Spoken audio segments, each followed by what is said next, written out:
to ensure the continuation of the Shin family's superior lineage under its leadership. The family meticulously selected over 100 young men for her, sent to her private estate, and have her choose to conceive offspring within a year. Unfortunately, I am one of them. At this moment, I am just like any other man, standing in a line in the spacious hall, waiting for the woman I've never met to appear. The hall was completely silent. No one dared to make a careless move, because every man here carries the burden of family duty. Until evening, a steady and powerful set of footsteps approached from the distance. Many people secretly raised their eyes, peeking at the mysterious head of the Shin family. Rumors are swirling outside that Shin Xingqing from the Shin family is extremely ugly. The woman before me was unbelievably stunning. His eyes are deep-set, his nose bridge high and straight, handsome and noble in bearing, but the overwhelming pressure emanating from her entire being was palpable. It sends shivers down your spine. Shin Xingqing walked over with her long legs. Her cold gaze swept across the men in the hall like a predator surveying its prey. At that moment, a middle-aged woman stepped forward with a bow and explained,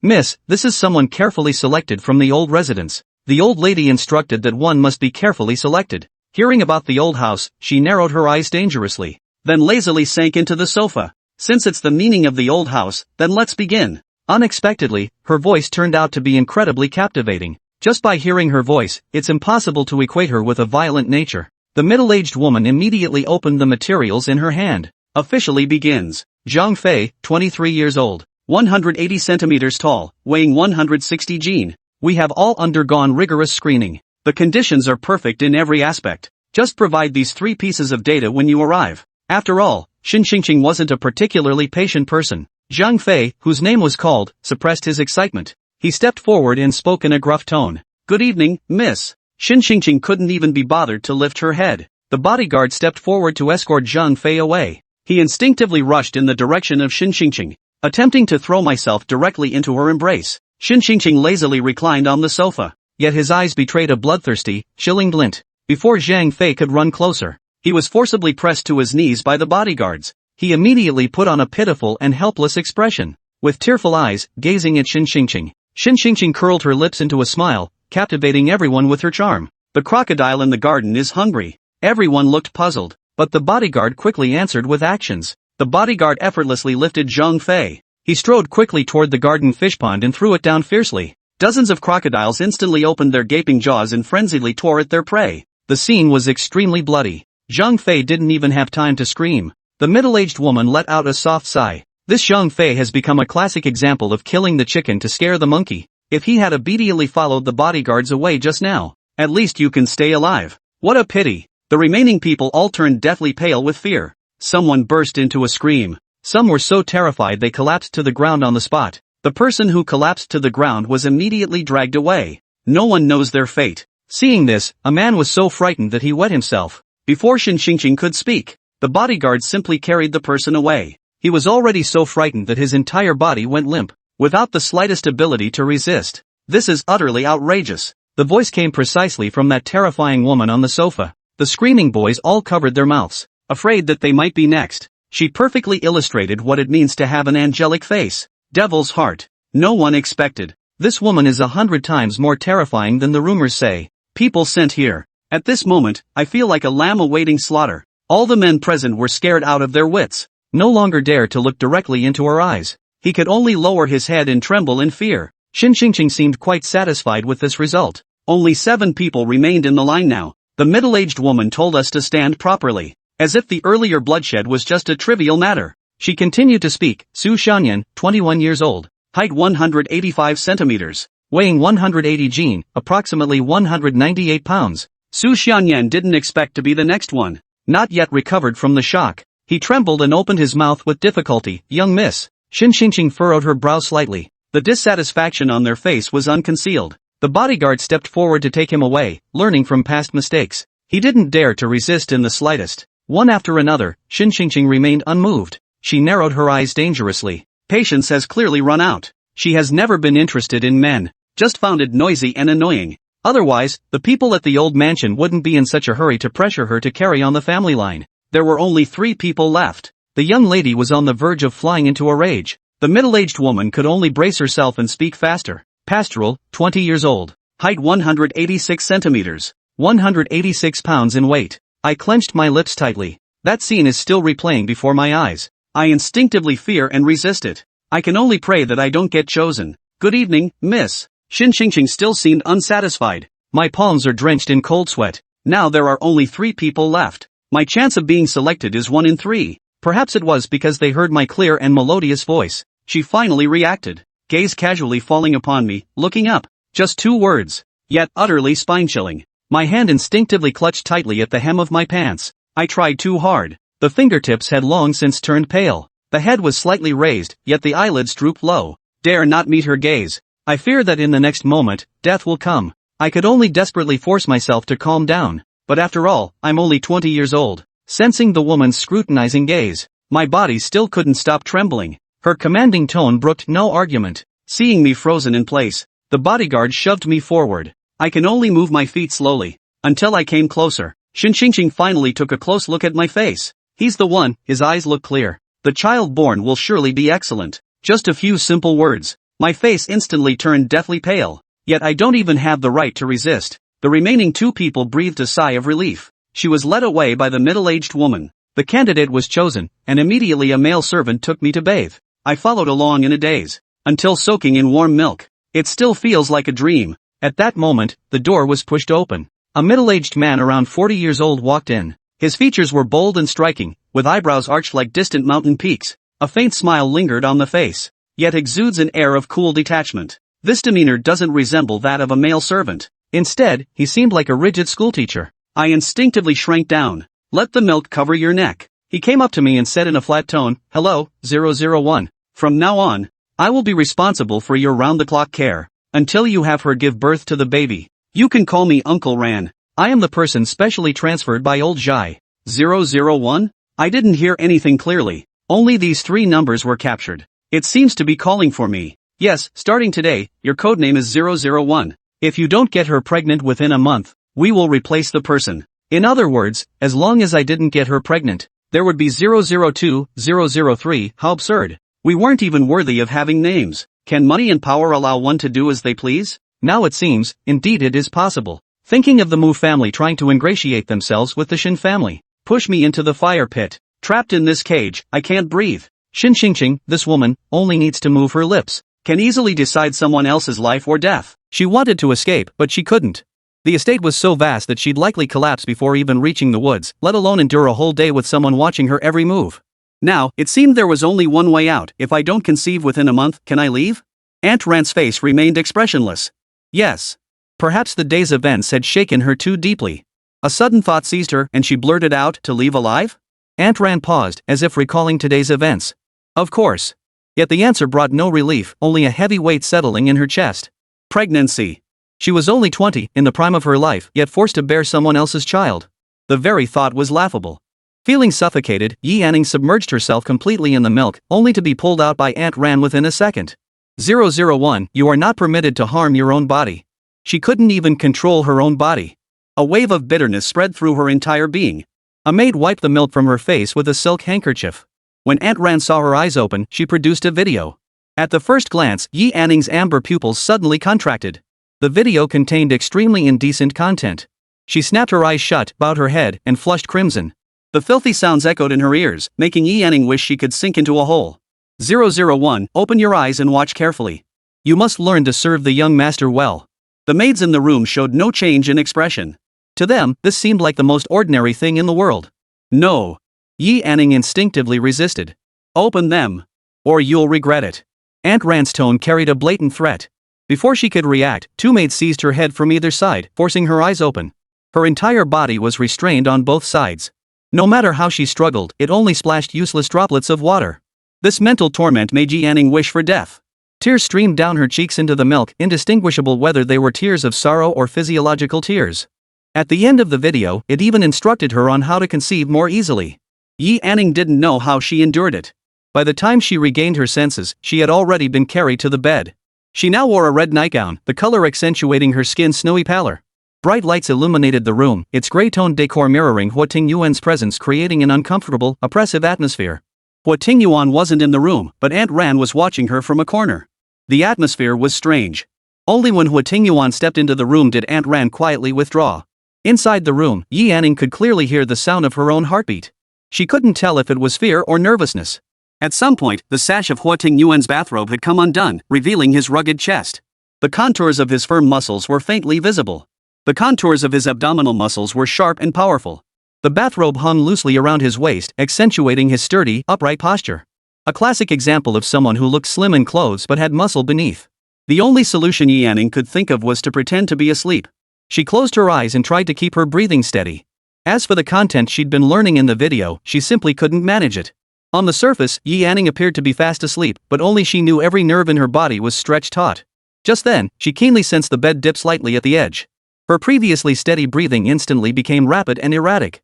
Her fingers unconsciously clenched the bedsheet, knuckles turning white from the pressure. The fabric's texture dug deep into her palms, yet she remained oblivious. She could feel the other person's breath drawing closer beside her, warm air brushing lightly against the back of her neck, sending shivers down her spine. She dared not turn her head, keeping her eyes tightly shut as endless fear spread through her heart. A strong arm swept around her, pulling Yanning into a firm embrace. Without a word of warning, Huo Tingyuan showed no regard for Yanning's feelings. Every movement carried a brutal force. Chapter 4, Surveillance Everywhere. The immense pain and terror made Yanning's vision darken. Her consciousness began to blur, and her legs gradually lost all strength. Under Huo Tingyuan's relentless treatment, Yanning finally couldn't endure it any longer. Her entire body went limp, and she fainted. The next day, Yanning slowly regained consciousness. Each shallow breath sent waves of aching pain through her body, as if every bone had been shattered. The messy stains on the sheets reminded her of the night's frenzy.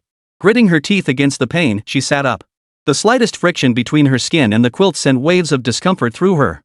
Her stomach churned violently, yet she couldn't bring herself to vomit. Huo Tingyuan was nowhere to be found in the room. The silence was broken by a rhythmic knock on the door. Yanning flinched, clearly startled. Every nerve was taut, ready to snap at the slightest disturbance. Knock knock knock, the tapping sounded again, this time slightly more urgent than the earlier rhythmic taps. Moments later, the door swung open as two maids pushed in a clothes cart laden with a row of striking red garments. Ran followed behind. 001, you now have half an hour to wash up. Everything was regulated. Yanning resented it, yet she had no choice but to comply. If she refused, it would be enforced. After her bath, the two maids dressed Yanning in a red long dress. The color filled her with disgust. Her tone remained gentle. Could I change into a different color? Ran refused without hesitation. The young master favors red above all else. From this moment on, all your preferences must revolve around him until conception is achieved. This wasn't a young master, he was clearly an emperor. Yanning dared only voice this complaint internally, knowing that uttering it aloud would likely earn her immediate execution by decapitation. Descending the stairs, the food laid out on the dining table left Yanning utterly without appetite. It was all bland, nutritious fare, yet she craved nothing more than spicy flavors. Can I have something spicy? Yanning made one last desperate plea. Unsurprisingly, Ran shot her down flat. From now on, every meal would be meticulously planned by a nutritionist. But that wasn't the worst part. The real headache was Ran shadowing her constantly, never leaving her side for a single moment. 001, no prolonged sitting. 001, no prolonged standing. 001, no strenuous exercise. 001, no cold water. 001, bathroom breaks must not exceed 10 minutes. 001, you must take a nap now. Ran's voice echoed in Yanning's ears like a relentless spell, a constant chorus of prohibitions. At that moment, Yanning felt profoundly powerless. The slightest sign of disobedience would send several maids rushing in to enforce Ran's commands, and in the end, she was the one who suffered. All day long, Ran never strayed more than 2 meters from her. Even when she went to the bathroom, Ran stood guard outside the door. She had tried to befriend Ran, but it was futile. Aside from matters concerning her pregnancy, Ran paid her no mind whatsoever. For the next 3 days, Huo Tingyuan arrived punctually at her room each day, only to vanish afterward. By day, Yanning endured Ran's torment. By night, she suffered Huo Tingyuan's cruelty. She was utterly tormented, wishing for death. Not even a month, just one more day would push Yanning over the edge, let alone carrying a child for 10 months. To avoid pregnancy, Yanning tried every trick she could think of. But with Ran watching her every move, she dared not make a single slip. Fortunately, Lady Luck finally smiled upon her. Her period arrived. This meant she wouldn't have to endure Huo Tingyuan's brutal treatment for the next several days. His excessive violence had left a deep psychological scar on Yanning. For the first time, Yanning felt such relief at the arrival of her period that she wept tears of joy. But to Ran, it looked like she was weeping bitterly over not being pregnant. By the time her period ended, nearly half a month would have passed. With another half month to endure afterward, the mere thought of it felt unbearable. Given the Huo family's ruthless ways, even if she carried the child to term, they likely wouldn't let her walk out alive afterward. This was merely Yanning's conjecture, but it proved entirely accurate. Chapter 5, Prelude to Despair. To survive and leave this estate, Yi Anning knew she couldn't sit idly by any longer. Within the estate, every servant showed Aunt Ran a measure of deference except for Huo Tingyuan. She analyzed the current situation. She was beneath the servants were beneath Aunt Ran, and Aunt Ran was beneath Huo Tingyuan. If she didn't want to die, Huo Tingyuan was her best stepping stone. Huo Tingyuan, this terrifying man. Could she possibly use him? Or rather, did she dare? Given the circumstances, she had no choice but to gamble. Win, and she might survive with dignity. Lose, and death was inevitable. Better to die young and be reborn sooner, Yi Anning consoled herself bitterly. But she could never see Huo Tingyuan except in bed. Each time, she'd fall asleep exhausted, only to wake up to find him already gone. She couldn't just wait for death. She had to take the initiative. Night had fallen, and it was already 10 o'clock. Normally, Huo Tingyuan would have returned long ago by this hour, yet today, there was still no sign of him. Aunt Ran, is Master Huo still not coming back? Yi Anning still found it awkward to address him as master. After all these days, this was the first time Yi Anning had ever asked about Huo Tingyuan, and it happened to be during her period. 001 No intimate relations during menstruation. Yi Anning. Did she look like that kind of person? I was just bored, asking. Aunt Ran shot her a sharp, wary glance. The young master's whereabouts are none of your concern. 001. I advise you not to entertain any improper thoughts. Too many sought to climb the social ladder by attaching themselves to the powerful. To Aunt Ran, Yi Anning was just another one of them. When conversation stalls, it's best to keep quiet. Yi Anning chose to remain silent. There was a generational gap between her and Aunt Ran. Aunt Ran thought she'd hit a nerve. If you behave yourself and bear the child, you'll be well rewarded. But if you're not, you won't even know how you died. It was the truth, a warning, and a well-intentioned reminder. For the Yi family, bearing a child for the Huo family was the ultimate honor. As for Yi Anning herself, no one cared. They were all adept at moral blackmail, yet none had ever truly acted on it. She had never considered these things. Weren't they all burdens the Yi and Huo families had forced upon her? How did it become her own restlessness when they spoke? Has anyone ever asked her if she's willing? A trace of scorn flickered in Yi Anning's eyes. It was a case of double standards. The authorities could set fires, but the common folk couldn't even light a lamp. Yes, Aunt Ran is right. It wouldn't benefit Yi Anning to tear apart the facade now. All she needed to do was play the role of the obedient one. Then I'll go upstairs to rest. Aunt Ran didn't stop her, but followed Yi Anning upstairs. Watching Aunt Ran stand motionless in the room, Yi Anning's eyelid twitched. Aunt Ran, I'm going to bed. Facing Yi Anning's kind reminder, Aunt Ran merely nodded faintly, showing no intention of leaving. In the past, Aunt Ran would always leave the room when Huo Tingyuan entered. Was she going to stay here just because he wasn't coming? How absurd was that? Even with the lights off, Yi Anning could sense the gaze fixed on her, sending a wave of goosebumps across her skin. She took a deep breath, sat up, and shifted closer to the edge of the bed. Aunt Ran. Why don't you sleep here instead? Her tone carried a hint of resignation. She'd been looking forward to a good night's sleep, but this was the scene she got instead. Aunt Ran maintained her infuriatingly calm demeanor. 001 I must remind you I am responsible for your care around the clock. She deliberately emphasized 24 hours, calling it care, but it was surveillance. Yi Anning felt like she was fuming internally. Why hadn't Ran Auntie been watching her when Huo Tingyuan was around? But arguing with Aunt Ran felt like punching cotton, utterly futile and infuriating. Not leaving, huh? Fine, let's just butt heads all night. Yi Anning steeled herself for a sleepless vigil. But before she could act, Aunt Ran's cold words snapped her back to reality. 001 You must be asleep by 10:30. You have 5 minutes. Yi Anning? She desperately wanted to retort that she could sleep upstairs while keeping watch over her. But the words died on her lips. This grudge, Yi Anning vowed, she would remember. Fine, I'll sleep. Yi Anning pulled the blanket over her head, trying to ignore that piercing gaze. 001 You can't cover your head with the blanket. Chapter 6 You better have a reason. The next morning, Yi Anning felt utterly drained. Aunt Ran's voice had echoed through the night, and she drifted in and out of sleep, never knowing when it would finally stop. It felt like a curse even in sleep. That irritating voice seemed to follow her. At this moment, Aunt Ran still stood perfectly straight, her position not having shifted an inch. This fact earned Yi Anning's deepest admiration. Could she be a robot?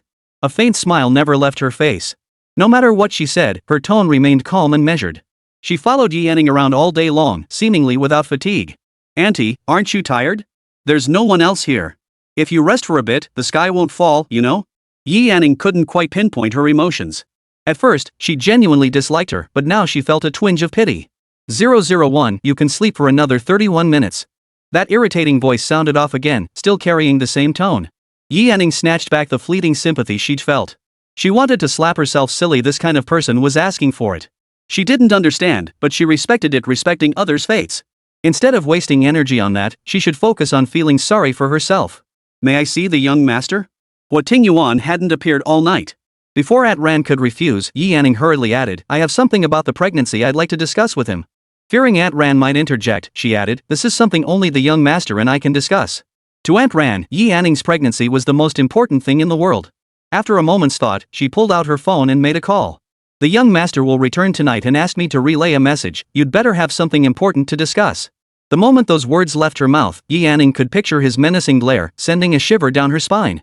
Thinking about what she needed to do, Yi Yanning felt a surge of nervousness. Though they had shared the most intimate moments, they had never exchanged a single word. To accomplish this, she must first overcome the fear Huo Tingyuan had instilled in her heart. Over the past few days, Yi Yanning had learned what she should and shouldn't do. Being trained like this at such a young age was a kind of sorrow. Today, Yi Yanning remained relatively docile and quiet. It was also the day Aunt Ran spoke the least. Yi Yanning genuinely dreaded hearing Aunt Ran's voice again. She felt she was on the verge of a stress response. She hadn't slept for a day and night, yet Aunt Ran showed no sign of fatigue. Was she even human? Then again, it seemed no one in the Huo family was normal. As always, it's better to spare yourself the heartache than to worry about others. 001, you must eat now. It was only 5:30 p.m., not even evening yet. The rule was strict. Yi Yanning had to eat dinner between 5 and 6 p.m. Can I wait for young master? I'd like to eat with him today. She had something to tell Huo Tingyuan, but she didn't want to confront him directly. That would leave her flustered and at a loss. Aunt Ran seemed to have heard the most ridiculous joke in the world, her words dripping with sarcasm. You don't have the privilege to dine with the young master. 001. Please remember your place at all times. TSK. Her words were as hurtful as ever. I don't need you reminding me of my place. Your young master is so precious, yet he doesn't think much of you either. You only get to flex your authority in front of me. Why don't you dare utter a word in front of your young master? Enough was enough. She couldn't take it anymore. If she kept holding back, she'd turn into a ninja turtle. As if her life was a bed of roses. She owed no one here anything. Why should she swallow her pride? As if a weight had lifted, Yi Yanning felt her breathing ease. Now she would show this pest what it meant to be fearless in the face of danger. This was the first time Yi Yanning had ever spoken back in all this time. Aunt Ran gaped, speechless. 001, why you? After stammering for ages, it was clear she'd never seen this side of her before. She was sent by the old mansion. How dare Yi Yanning? Seeing Aunt Ran flustered for the first time filled Yi Yanning with immense satisfaction. She shot to her feet, standing mere inches from Ran's face. What you? Shut up. Your voice grates on my nerves. And I'm not 001, I have a name. My name is Yi Yanning. Chapter 7, What do you like about me? The humiliation accumulated over recent days erupted completely in that moment. She felt as if every meridian in her body had been unblocked, and all she wanted to do was laugh out loud. Oh? Is that so? Yi. Ning? The voice deliberately drew out the syllables. Yi Yanning's body trembled violently. Out of the corner of her eye, she caught sight of a tall figure leaning against the doorway, smiling wickedly. Instantly, that cold, numbing fear spread from her spine throughout her entire body. Huo Tingyuan. When had he arrived? How much had he overheard? Aunt Ran reacted swiftly, respectfully addressing him as young master. Huo Tingyuan stared at the startled little face. Her sudden look of alarm resembled a fluffed-up kitten. Compared to her docile demeanor in bed, this seemed slightly more interesting. But that docility was entirely born of fear of Huo Tingyuan. Get out! The word sent Yi Yanning back to the day of the selection, and she couldn't help but shiver. Aunt Ran, thinking he meant her, stood frozen in place. Yi Yanning also thought he meant her. Did him telling her to get lost mean he wouldn't kill her? Just as she was about to move, Huo Tingyuan flicked his chin toward Aunt Ran. I'm talking to you. A flicker of disbelief crossed Aunt Ran's eyes before she quickly bowed her head. Yes. Yi Yanning. Not a single extra word. He truly only carried himself with dignity in her presence. But standing before him was Huo Tingyuan. Anyone else would likely dare not utter a word. She lifted her gaze to find Huo Tingyuan staring at her unblinkingly. His eyes didn't seem to be looking at a person, but rather at an object. He wore a crisp white shirt, the top two buttons undone, revealing just a hint of his solid chest. His sleeves were casually rolled up, radiating an air of effortless ease. But if you take it seriously, that's no ordinary danger. The red backdrop accentuated Yi Yanning's fair complexion, and the fiery little cat that had been brimming with defiance moments ago suddenly lost all her fire. When she actually saw Huo Tingyuan, Yi Yanning remained silent. His deep voice carried a hint of amusement as he spoke slowly. You wanted to see me? Though it was a rhetorical question, Yi Yanning inexplicably recalled that line. You better have something to say. I? The once sharp-tongued woman now stammered. Huo Tingyuan slowly approached, then without warning, seized Yi Yanning by the throat. He chuckled softly. Lying comes with consequences. If Huo Tingyuan applied even a little more pressure, the grass on Yi Anning's grave would be tall next year. Feeling his thumb lightly tracing her neck, Yi Anning reached up and gripped his wrist. Huo Tingyuan, I miss you. God only knew how much mental preparation it took her to utter those words. Her amber pupils locked onto Huo Tingyuan, forcing herself to appear utterly sincere. Huo Tingyuan's smile froze instantly. A hint of murderous intent clouded his cold eyes. His fingers tightened around her wrist as he spoke, each word deliberate. You think you deserve it? With the feud with Aunt Ran already set in stone, she knew the woman would never let her live in peace. There was no turning back now. The hand that had been patting Huo Tingyuan's arm fell limp. At this moment, fear seemed to fade. What difference did it make if she died today or tomorrow? Thus, Yi Anning spoke with difficulty yet without fear. I am worthy. If loving you is a mistake, then kill me. Like him? The woman he was about to strangle was actually saying she liked him? Huo Tingyuan unexpectedly loosened his grip. Suddenly amused, he thought he'd seen all kinds of people, but this was the first time someone had ever said they liked him. Free at last, Yi Anning clutched her throat and collapsed into a chair, gasping for breath. There had indeed been an element of gamble in her words just now, but it seemed she had one. Huo Tingyuan looked down at her from above. Then tell me, what is it about me that you like? One wrong word, and it was a dead end. Daring not to be careless, Yi Anning covered her neck with one hand while bracing herself against the chair with the other. She lifted her gaze and met his stare. Huo Tingyuan. At 15, he took over the Huo family, establishing commercial trade and financial investment as its core industries. He led the Huo family to the pinnacle of Xia Nation, with his business empire spanning the globe. Chapter 8, A Mouthful of Lies. And you accomplished all this in just 5 years.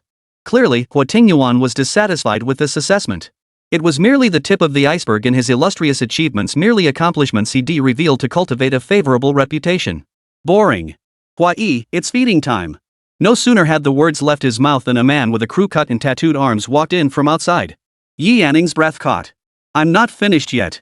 Huo Tingyuan had clearly lost patience. The man named Hua Yi grabbed Yi Anning's arm and dragged her away. The thought of feeding the fish made Yi Anning forget everything else. She pressed on, so I'm curious what kind of genius could possibly create such a miracle. What kind of genius? Huo Tingyuan raised his hand, and Hua Yi halted but didn't release her.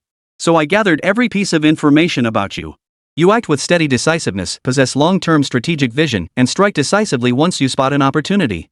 Yet rumors portray you as hideously ugly and savagely violent. I refuse to believe it. When I heard the Huo family was seeking a surrogate to bear a child, I wanted to understand you better. That's why I begged father to send me here. This was my only chance to get close to you. I was only 15 then, but you had already planted a seed in my heart. Now, at 20, I finally stand before you. Huo Tingyuan, if this isn't love, then what is? These words were 3 parts truth, 7 parts fiction. Such matters were merely gossip among students during their leisure hours. Back then, Huo Tingyuan's deeds had indeed caused a nationwide sensation. It was hard not to know about them. Little did she expect that one day, this gossip would actually come in handy. Fortunately, when she was sent here, she had gathered some information about this man, deepening her impressions. Huo Tingyuan smiled again. Yi Anning's heart skipped a beat. Though it was a smile, she distinctly felt the atmosphere in the entire restaurant shift. But the words were out now, impossible to take back. She'd mustered her courage to make this decision. There was no turning back. Nothing but lies. Seems you're not keen on feeding the fish. He shifted his tone.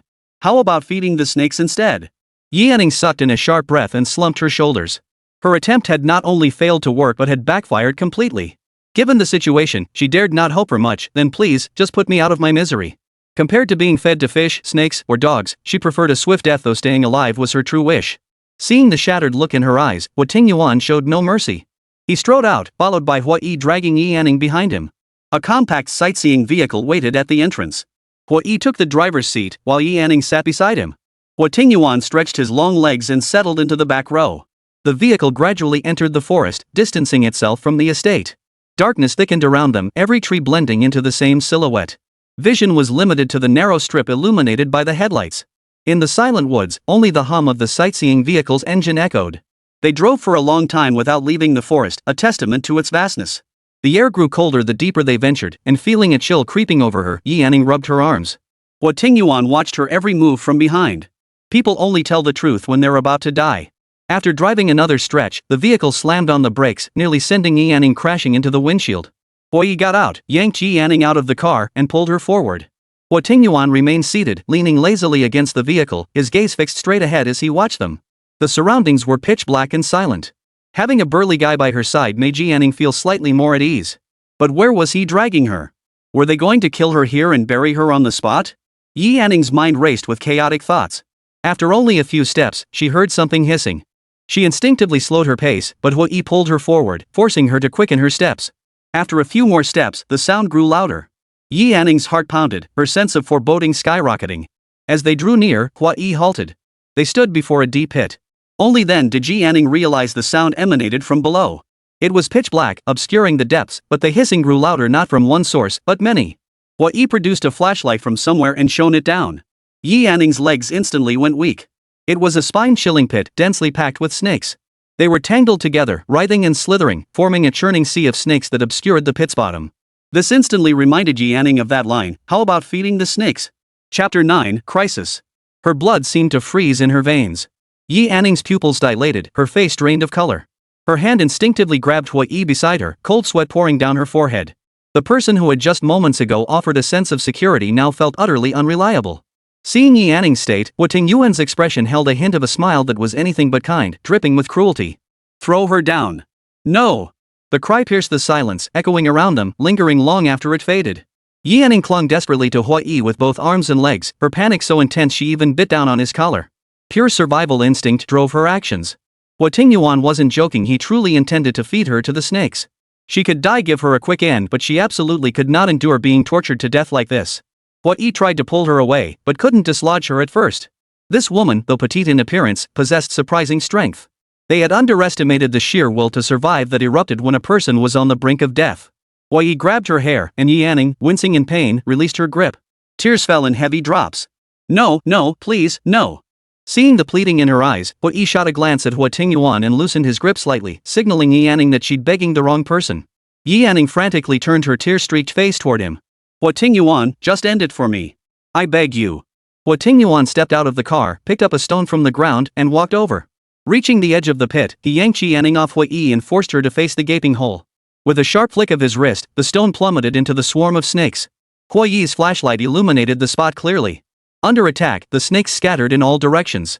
The scene was one of countless snakes writhing together. Within moments, the snakes had completely covered the stone again. Some snakes slithered up the pit's edge, but the surface was too slippery, and they tumbled back down. Yi Anning recoiled in fear, but Huo Tingyuan held her firmly in place, shaking his head like a rattle. Huo Tingyuan gripped the back of her neck, leaning close to whisper in her ear, "Do you like me?" The words were out. Yi Anning had a strong intuition that if she wavered now, she would end up like that stone in the next instant. She could only nod with difficulty. "Yes." Her tone was firm enough, yet Huo Tingyuan insisted she wouldn't admit defeat until it was too late. He shoved her toward the pit's edge. Half her body dangled over the opening. Looking down, she saw countless snakes. She clamped her eyes shut tightly, her hands gripping the hem of her skirt desperately for something to hold onto, cold sweat pouring down her back from sheer terror. The moment Huo Tingyuan let go, she would fall. "Like it?" He repeated the question, testing her again and again, desperate to hear the answer he wanted. Huo Tingyuan didn't push her down for a long time, instead testing her repeatedly. Now was not the time to change her answer. Yi Anning's mind raced frantically, "Liking you is my own business. If liking you means enduring all this, then let go. I think after I fall, no one else will ever like you the way I do. Without ever seeing you, Huo Tingyuan, I've loved you for 5 whole years." After saying this, Yi Anning felt she had to give him closure. Drawing on courage from somewhere unknown, she resolutely leaned forward into the pit. A flicker of surprise crossed Huo Tingyuan's eyes. His grip loosened. With all restraint gone, Yi Anning's eyes filled with terror. Her mind went blank as her body began to fall.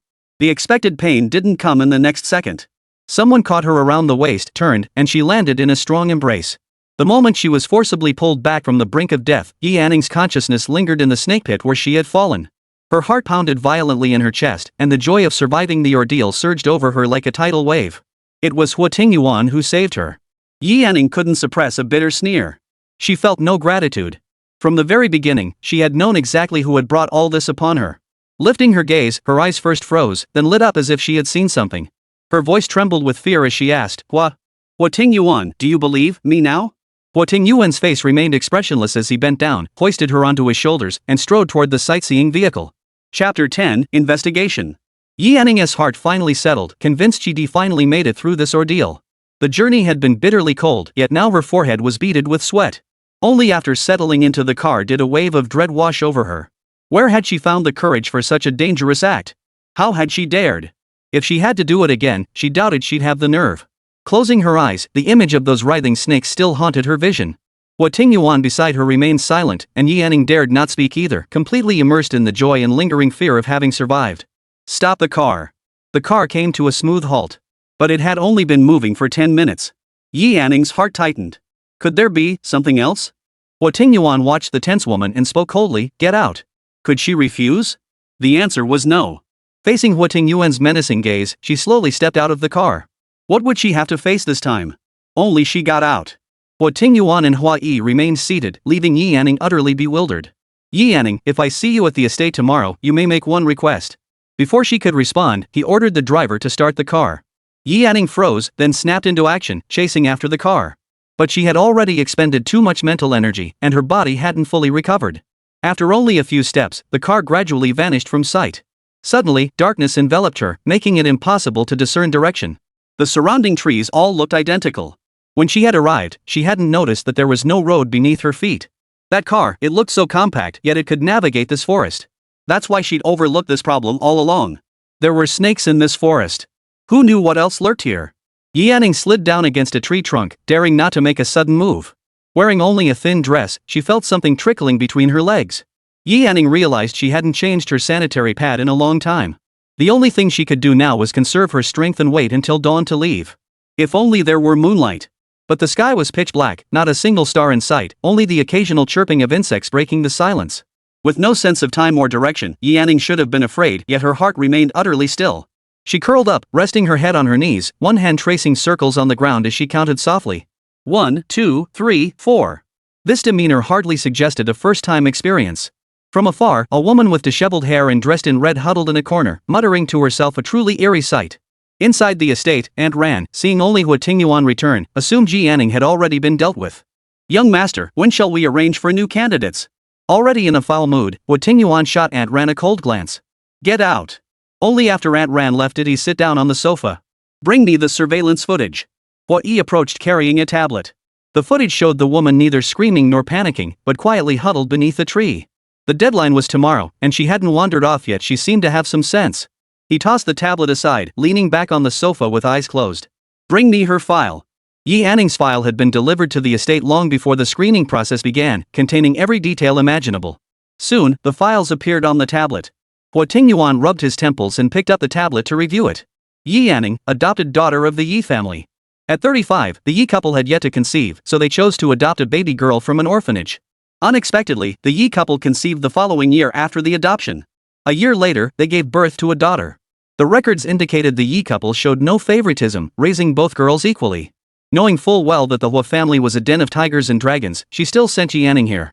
That phrase echoed in his mind again. "I wanted to understand you better, so I asked my father to send me here." If Yi Anning was lying, a simple investigation would reveal the truth. Huo Tingyuan's gaze darkened. "Go investigate the Yi family." Was it Yi Anning who requested this, or did the Yi family send her? "Yes." After Hua Yi left, Huo Tingyuan said in a low voice, "Yi Anning, you'd better not let me find out that the Yi family sent you here."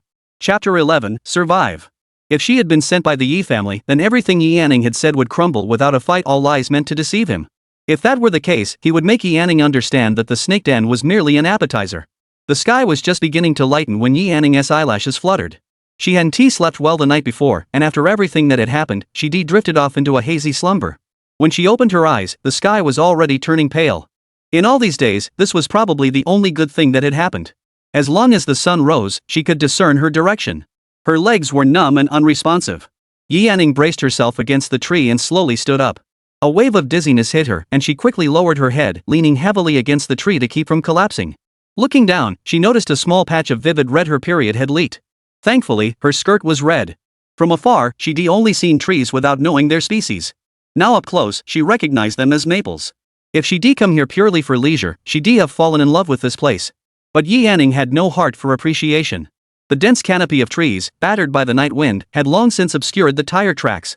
Though it was April, the temperature difference between day and night was significant. Yi Anning felt a bit dizzy, probably from catching a chill last night. She now faced two paths, one leading back to the estate, the other away from it. Given how long they'd driven yesterday without leaving the woods, escaping seemed utterly unrealistic. Besides, who knew what lurked in these forests besides snakes? Without water or food, she wouldn't last long. The sun rose steadily. Facing it meant east, her left side was north, her right was south, and behind her lay west. She had the directions, but how could she possibly know where the estate lay? Turning, she spotted a small patch of red beneath a tree. Yesterday, she hadn't caught up to the car and feared getting lost, so she'd sat facing the direction the car had departed. Was this her own personal reference point? It was cool now, and Yi Yanning still had decent stamina. Whether she could find the estate or not, she would push herself to walk as far as possible. Soon the sun would be directly overhead. Without water and with her energy depleting, her chances of making it out alive would grow even slimmer. No one would come to rescue her. From the very beginning, she could only rely on herself. Yi Yanning crouched down, picked up a pebble, and began marking the trees as she walked. A dull ache gnawed at her lower abdomen. Clutching her stomach, her sole thought was survival. Huo Tingyuan had said she could make one request upon returning. Early that morning, 4 or 5 men burst into the Yi residence. Leading them was a man with a crew-cut and tattooed arms, looking like a criminal dressed in a suit. In the living room, the Yi parents shielded Yi Anshua behind them, watching the 5 men warily. Daddy, Mommy, who are they? That one looks so scary, Yi Anshua whimpered, cowering behind them yet peeking out fearfully. Yi Jin remained relatively composed, pulling out a cigarette from his bag in a conciliatory gesture. Gentlemen, let's talk this out. Huo Yi spotted the woman trying to secretly call the police. He strode forward, snatched her phone, and flashed what he considered a friendly smile. Mrs. Yi, please calm down. We're here to ask a few questions. Once you've answered them, we'll leave immediately. Of course, we didn't come empty-handed. Here's 1 million yuan, consider it a small token of appreciation from the Huo family. Huo Yi took a box from one of the bodyguards and opened it, revealing it filled to the brim with red bills. The moment the money came into view, the eyes of the 3 people lit up instantly. Their earlier fear vanished. With the man before them identifying himself as from the Huo family, their excitement was palpable. Honored guests from the Huo family. Please, take a seat. Yi Jin hurriedly ushered them to the sofa. Ask whatever you wish. He then turned to instruct Mrs. Yi, Quickly, bring out the finest tea leaves. Huo Yi waved his hand dismissively. No need. Please, all 3 of you, just sit down. We'll ask our questions and leave. The 3 sat down in unison. Mrs. Yi kept glancing at the box, her eyes betraying a hint of greed. Yi Anshue, meanwhile, scrutinized them with curiosity. So this was the Huo family, truly lavish in their spending. No problem, no problem. We'll tell you everything we know, no holds barred. Yi Jin rubbed his hands together, shifting restlessly in his seat. He wondered if Yi Yanning had gotten into trouble with the Huo family. Chapter 12, The Kind Father. All right. Please answer my next questions truthfully. Huo Yi sat across from them, her bodyguards standing behind him, their presence weighing heavily on the trio. First question, what is your relationship with Yi Yanning? The 3 exchanged glances. What kind of question was this? Think carefully before answering. If you don't tell the truth, the Huo family's methods are something the Yi family won't be able to handle. Huo Yi's words were both a threat and a warning. Yi Jin clenched his fists on his lap. We've always treated Anning like our own daughter. Whatever Anshua had, Anning had too. There was absolutely no favoritism. Mrs. Yi chimed in from the side. Yes, Anning has always been a bit withdrawn. Could she have gotten into trouble with the Huo family? She brought up Yi Anning's personality first. If Anning had indeed caused trouble, it would be easier to distance the Yi family from the matter. Yi Anshue nodded in agreement. My sister and I are very close. Sometimes when she liked one of my toys, I would give it to her. Huo Yi nodded in understanding. The second question, does Yi Yanning have someone she likes? This question was tricky to answer. To claim she hadn't liked anyone in 20 years would be untrue, but to admit she did might invite trouble from the Huo family, a risk not worth taking. Seeing the 3 remain silent, Huo Yi softened his tone. Just answer truthfully, all 3 of you. Yi Anshue recalled how Yi Yanning had collected information on Huo Tingyuan when she was sent to the Huo family earlier. She blurted out, yes. My sister likes young Master Huo. She even has his files in her room. Yi Jin nodded vigorously. That was a perfect answer. She likes someone from the Huo family. There was nothing wrong with that. Huo Yi nodded. May I see it? He was referring to the materials. Mrs. Huo motioned for Yi Anshue to fetch them. Moments later, the so-called materials were placed before Huo Yi. Huo Yi casually flipped through them. May I take them with me? The 3 offered no objection. One last question, who arranged for Yi Yanning to go to the Huo family? He didn't ask if Yi Yanning had gone on her own, that would have been too obvious. My sister did. All eyes turned to Yi Anshue. Clasping Mrs. Huo's hand, she explained, Father heard the Huo family was looking for someone to bear children. He never intended for my sister or me to go after all, we're both his little cotton padded jackets. Yi Jin felt a twinge of anxiety, fearing Yi Anshue might say something wrong. Yet he dared not interrupt rashly, merely nodding silently beside her. Mrs. Yi, equally anxious to avoid any missteps, tightened her grip on Yi Anshue's hand. Huo Yi smiled. Miss Yi, please continue. There's no need to hold back. At dinner, Dad casually mentioned it as small talk. The moment sister heard, she slammed the table and insisted on going. No matter how mom and dad tried to dissuade her, it was useless. Brother, if sister really did something wrong, please don't blame her. She just adores young Master Huo so much, she wouldn't listen to any reason. With just a few sentences, Yi Anshua had laid out the entire sequence of events and solidified the second issue. She felt particularly proud of herself. Any problem could be directly pinned on Yi Anning. How clever she was. No matter what Yi Anning said, could the three of them really out-argue her alone? In this household, when had Yi Anning ever been the one calling the shots? Yi Jin heard this and approved immediately. Yes, she's always been sensitive since childhood. If she truly wants to go, and the Huo family is a good place, we should grant her wish. She even took the opportunity to praise the Huo family. Mrs. Yi wiped her dry eyes. Yes, has Anning gotten into trouble? Her sole concern was whether Yi Anning would bring trouble upon the Yi family. After asking all his questions, Huo Yi placed the box on the table. It's nothing, just routine inquiries. You three needn't worry. He stood up. We've taken up enough of your time. Seeing them prepare to leave, Yi Jin also rose, his brow furrowed with worry. Sir, if Anning has done anything wrong, please don't blame her. Bring her back, and we'll discipline her ourselves. Also, tell Anning that this place will always be her home. Yi Jin never forgot to project the image of a loving father. It made his words more persuasive. Huo Yi nodded and led his men out in an orderly fashion, leaving the money quietly on the table. Once the car disappeared from view, the family of three watched from the window, finally letting out a huge sigh of relief. They immediately rushed to the table and emptied out all the money inside. Holy moly, 1,000,000 yuan. Who knew that brat could actually bring back some cash? Mrs. Yi excitedly grabbed the stacks of bills and began counting them. Chapter 13, Yi Anning, go for it. Yi Jin, however, remained composed. This money is nothing. If the Huo family chooses Anning, it'll be 100 million. 100 million to buy a life. In their eyes, it was worth every penny. Good thing I was clever earlier. By saying that, the odds of them choosing Yi Anning are even higher now, right? Just moments ago she'd been calling her sister, but now it was all about Yi Anning. Mrs. Yi beamed with pride. My daughter is so clever. Yi Anshue feigned anger. Mom, which daughter are you talking about? Of course I mean my precious Anshue.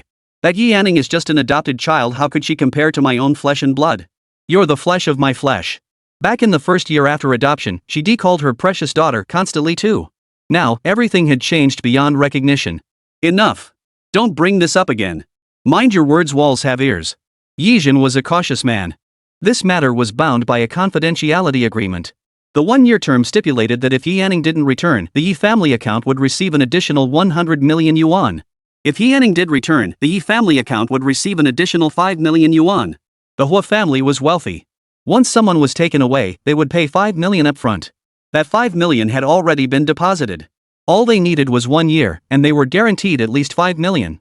No matter how you looked at it, this deal was a surefire win. Inside the estate, Huo Tingyuan stared at his tablet. Last night, he had watched Yi Anning fall asleep before his eyes, feeling somewhat irritated. She certainly had nerves of steel. Anyone else dumped in the woods would have been scared out of their wits. It wasn't until dawn broke that Yi Anning finally moved. She was heading in the right direction, but whether she could find her way out remained uncertain. By now, it was nearly 2 in the afternoon, the sun beating down mercilessly. Huo Yi returned and reported every detail. The comprehensive assessment concluded that Yi Anning had not lied. The evidence consisted of only a newspaper and a diary. The diary was brand new, containing just 3 characters, Huo Tingyuan's name. Very little was known about Huo Tingyuan. The public only saw what the Huo family chose to reveal. This made him both the most prominent and the most enigmatic figure in the Huo clan. Yi Anning's conviction, combined with the scan evidence, earned him a measure of Huo Tingyuan's trust. He picked up his tablet again to check Yi Anning's condition. By now, Yi Anning had to pause and rest for extended periods after every 2 steps. Her lower abdomen ached, and having gone without food or water all day, she was already experiencing dizziness and blurred vision. The sun beat down fiercely, soaking her in sweat, yet she felt chilled to the bone. Her parched lips were covered in flaky, deathly pale skin. She licked her lips and looked up at the merciless sun overhead, murmuring to herself, Yi Anning, are you going to die here? Maple leaves covered the ground everywhere, and the scenery was so beautiful. Dying here didn't seem so bad. She must be hallucinating, she thought, as if 2 tiny figures were speaking to her. One encouraged her, come on, Anning. Maybe it's not far now. You've endured this long, giving up now would make all your suffering meaningless.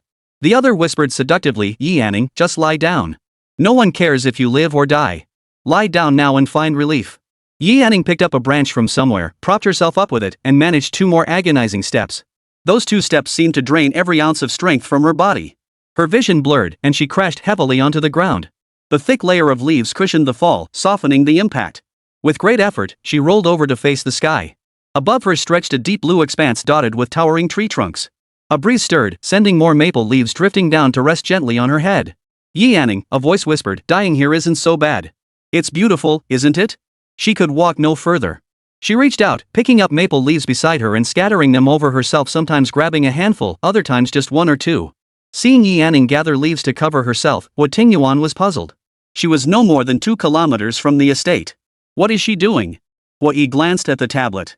Yi Yanning was already covered in a pile of maple leaves, looking as if she had buried herself in them. Looks like she's burying herself. With a loud crash, the tablet shattered into pieces. She dares. Chapter 14, Awakening. The leaves had already reached her neck. Yi Yanning picked up more, about to cover her face. But then she thought, if I die, I'll never see this scenery again. She lowered the leaves and clutched them tightly in her hands. As death approached, she realized there was no one worth clinging to. She couldn't help wondering, if the Yi family hadn't adopted her, would her life have been different? Tears fell silently. The girl finally broke down, helpless and desolate, asking herself inwardly, Yi Yanning, how did your life come to this? She opened her mouth to whisper a silent soothing, Yi Yanning, don't cry. As she spoke, she turned her hand and gently patted her thigh with all her strength, as if comforting herself. But the tears wouldn't stop. She tried to lift her hand to wipe them away, but her limbs refused to obey. So tired, so sleepy. Yi Yanning, you've done your best. Sleep now. Unable to speak, this was the final command her brain issued. Her eyes slowly closed, and she seemed to hear the sound of a car engine. It was likely the final illusion before death.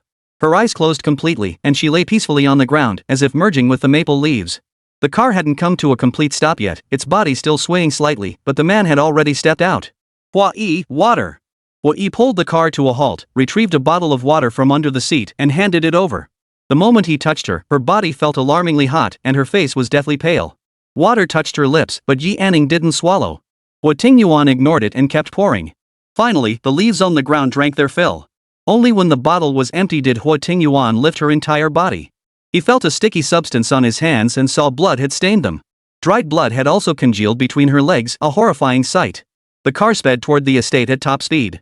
Huo Tingyuan held her tightly the entire journey. Huo Yi couldn't help glancing at them several times through the rearview mirror. The boss didn't seem to mind at all. Inside the estate, the doctor had been notified and was waiting. Aunt Ran gasped in shock upon seeing Yi Yanning in Huo Tingyuan's arms. She wasn't dead. Not only alive, but cradled in the young master's arms. The entire incident reeked of strangeness. She must report this to the main house immediately. Huo Tingyuan handed her over to the doctor, shooting Aunt Ran a sharp, warning glance. Aunt Ran shrank her neck and lowered her head. In bed, Yi Yanning received in 4 drip, now dressed in clean pajamas. The bloodstains had been wiped clean by the servants. Why wasn't this woman waking up? Huo Tingchen felt an intense frustration. When will she wake up? The doctor explained, young master, she's severely dehydrated. Combined with being in her menstrual period, suffering fright, enduring prolonged exposure to the scorching sun, and now a high fever, she's fallen into a deep coma. The other issues aren't critical. The main concern is the persistent high fever. Huo Tingyuan's eyes darkened. Administer the special medication. Aunt Ran stood silently by, though her mind was churning. What had transpired this night? The young master had never before lavished such attention on a woman. Upon receiving the order, the syringe was swiftly inserted into Yi Yanning's body. As time ticked by, Huo Tingyuan remained motionless, leaning against the sofa. Young master, it's getting late. Aunt Ran's words trailed off as she fell silent, frozen by Huo Tingyuan's piercing gaze. Silence fell over the room once more, so profound that Yi Yanning's steady breathing could be heard. The figure on the bed remained deathly pale. Her brows had furrowed briefly at the earlier noise before relaxing again. She had been asleep for 6 hours and still hadn't woken. Huo Tingyuan's patience had run out. He rose and approached the bedside, his shadow looming over Yi Yanning. If you don't wake up soon, I'll really throw you to the fishes. His voice was neither loud nor soft, yet carried a threatening edge that cut through the air. The brow that had just relaxed furrowed again, followed by a slight flutter of her eyelashes. Yi Yanning slowly opened her eyes, her gaze unfocused as her thoughts lingered in the forest. What met her sight was Huo Tingyuan's cold, sour expression. She instantly realized she wasn't dead. Her throat felt parched. Her voice raspy. She managed, water. Aunt Ran brought water to her lips. Yi Yanning, not caring who it was, took it and drank greedily in large gulps. Would you like some more? Yi Yanning felt she must be losing her mind. Aunt Ran's voice sounded like heavenly music to her ears. Yes. Never before had water tasted so sweet. Only after drinking 3 cups did Yi Yanning feel satisfied. Chapter 15, The Request. Yi Yanning clutched the water cup tightly. She had clearly collapsed in the maple forest. Could it be that Huo Tingyuan had brought her back? Aunt Ran watched her clutching the cup and asked instinctively, would you like more? No, thank you. She still clutched the cup, then quickly handed it to Aunt Ran. Despite what she said yesterday, Aunt Ran acted as if nothing had happened, even pouring her water. Her mental fortitude was truly remarkable. The room no longer needed attendance. Aunt Ran and the two servants discreetly withdrew. Huo Tingyuan looked down at her, a faint, cold smile playing on his lips. Why didn't you insist on walking back? You were only 2 kilometers from the estate at most. Yanning lowered her head, a flicker of coldness in her eyes. Just 2 kilometers, how conveniently put. She was the one who left him, yet now he questioned why she hadn't persisted. He'd spoken his piece, what more was there for her to say? She lifted her gaze, the corners of her eyes tilting slightly as she sidestepped the issue. I thought I might die there. Did you save me? Hearing the hint of expectation in her voice, Huo Tingyuan's anger subsided slightly. He didn't deny it. I knew it. You're nothing like the rumors say. Is that so? What do they say about me? Huo Tingyuan's lips twisted into a forced smile, his gaze making Yanning's scalp tingle. Yanning met his gaze, her eyes brimming with sincerity. They say you're hideously ugly, but you're actually quite handsome. They also say you have a violent temper. Well, there is a bit of that, but only by being strong can you avoid being bullied. Every word carried the aura of a devoted fangirl, as if she understood everything about him, a blind adoration that felt all too familiar. Is that so? Didn't I scare you yesterday? The memory of those snakes sent a shiver down Yanning's spine. She nodded vigorously. Those snakes were terrifying. But it's because I offended you with my earlier words. If someone suddenly came out of nowhere saying they like me, I wouldn't believe them either. Her reasoning was entirely from Huo Tingyuan's perspective, unlike others who just fawned over him.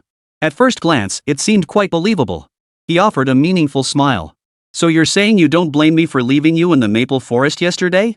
As if struck at her core, Yanning lowered her head, a hint of sadness flickering in her eyes. Then next time, could you please not leave me behind? Clearly, she was upset. Yet, if Huo Tingyuan said just one word, she could easily forgive him. Huo Tingyuan withdrew his gaze. This woman was utterly infatuated with him. Speak. What is your demand? Yanning didn't look up, pondering the implication of his words. Was he testing her? She still didn't know that the Yi family, in their quest for more money, had unwittingly helped cover her lie. She sighed, her voice thick with disappointment. But I didn't walk back to the estate. It doesn't matter. You've come this far. Go ahead. Huo Tingyuan's voice carried a hint of allure. He was eager to see what Yanning would ask for. So whether she could make a request depended entirely on his word. Hearing this, her clear eyes brightened. Really? Huo Tingyuan showed a rare patience. Don't you want it? Yanning suppressed the urge to ask to leave. Excited, she slid closer to Huo Tingyuan on the bed, lifting her beautiful eyes to meet his. Can I have a phone and your contact information? To cover up the lie she told earlier, she couldn't mention leaving. She needed to make it seem like this was an opportunity she fought hard to earn. Huo Tingyuan tried to read her thoughts through her expression, but her eyes held nothing but anticipation. Did this woman even realize she was squandering a precious opportunity? Money and status, he could grant her anything she asked for. Yet she chose to use this chance to ask for this. This left him somewhat baffled. Still, his word was his bond. Huo Tingyuan always delivered on his promises. You may. Yanning slowly extended her index finger, holding it up. May I make one more small request? Very small. Was she getting greedy? Had the first request been mere pretense, while this one was her true intent? He didn't rush to agree, instead lifting the corner of his mouth. Go ahead. Could you please not have Aunt Ran look after me around the clock? She had originally wanted to say monitor, but feared Huo Tingyuan would take offense. Chapter 16, Liking Someone. Sure. Huo Tingyuan agreed without hesitation. She hadn't expected him to be so readily agreeable. Really? Thank you. Watching her jump for joy, it seemed like this was the greatest blessing in the world.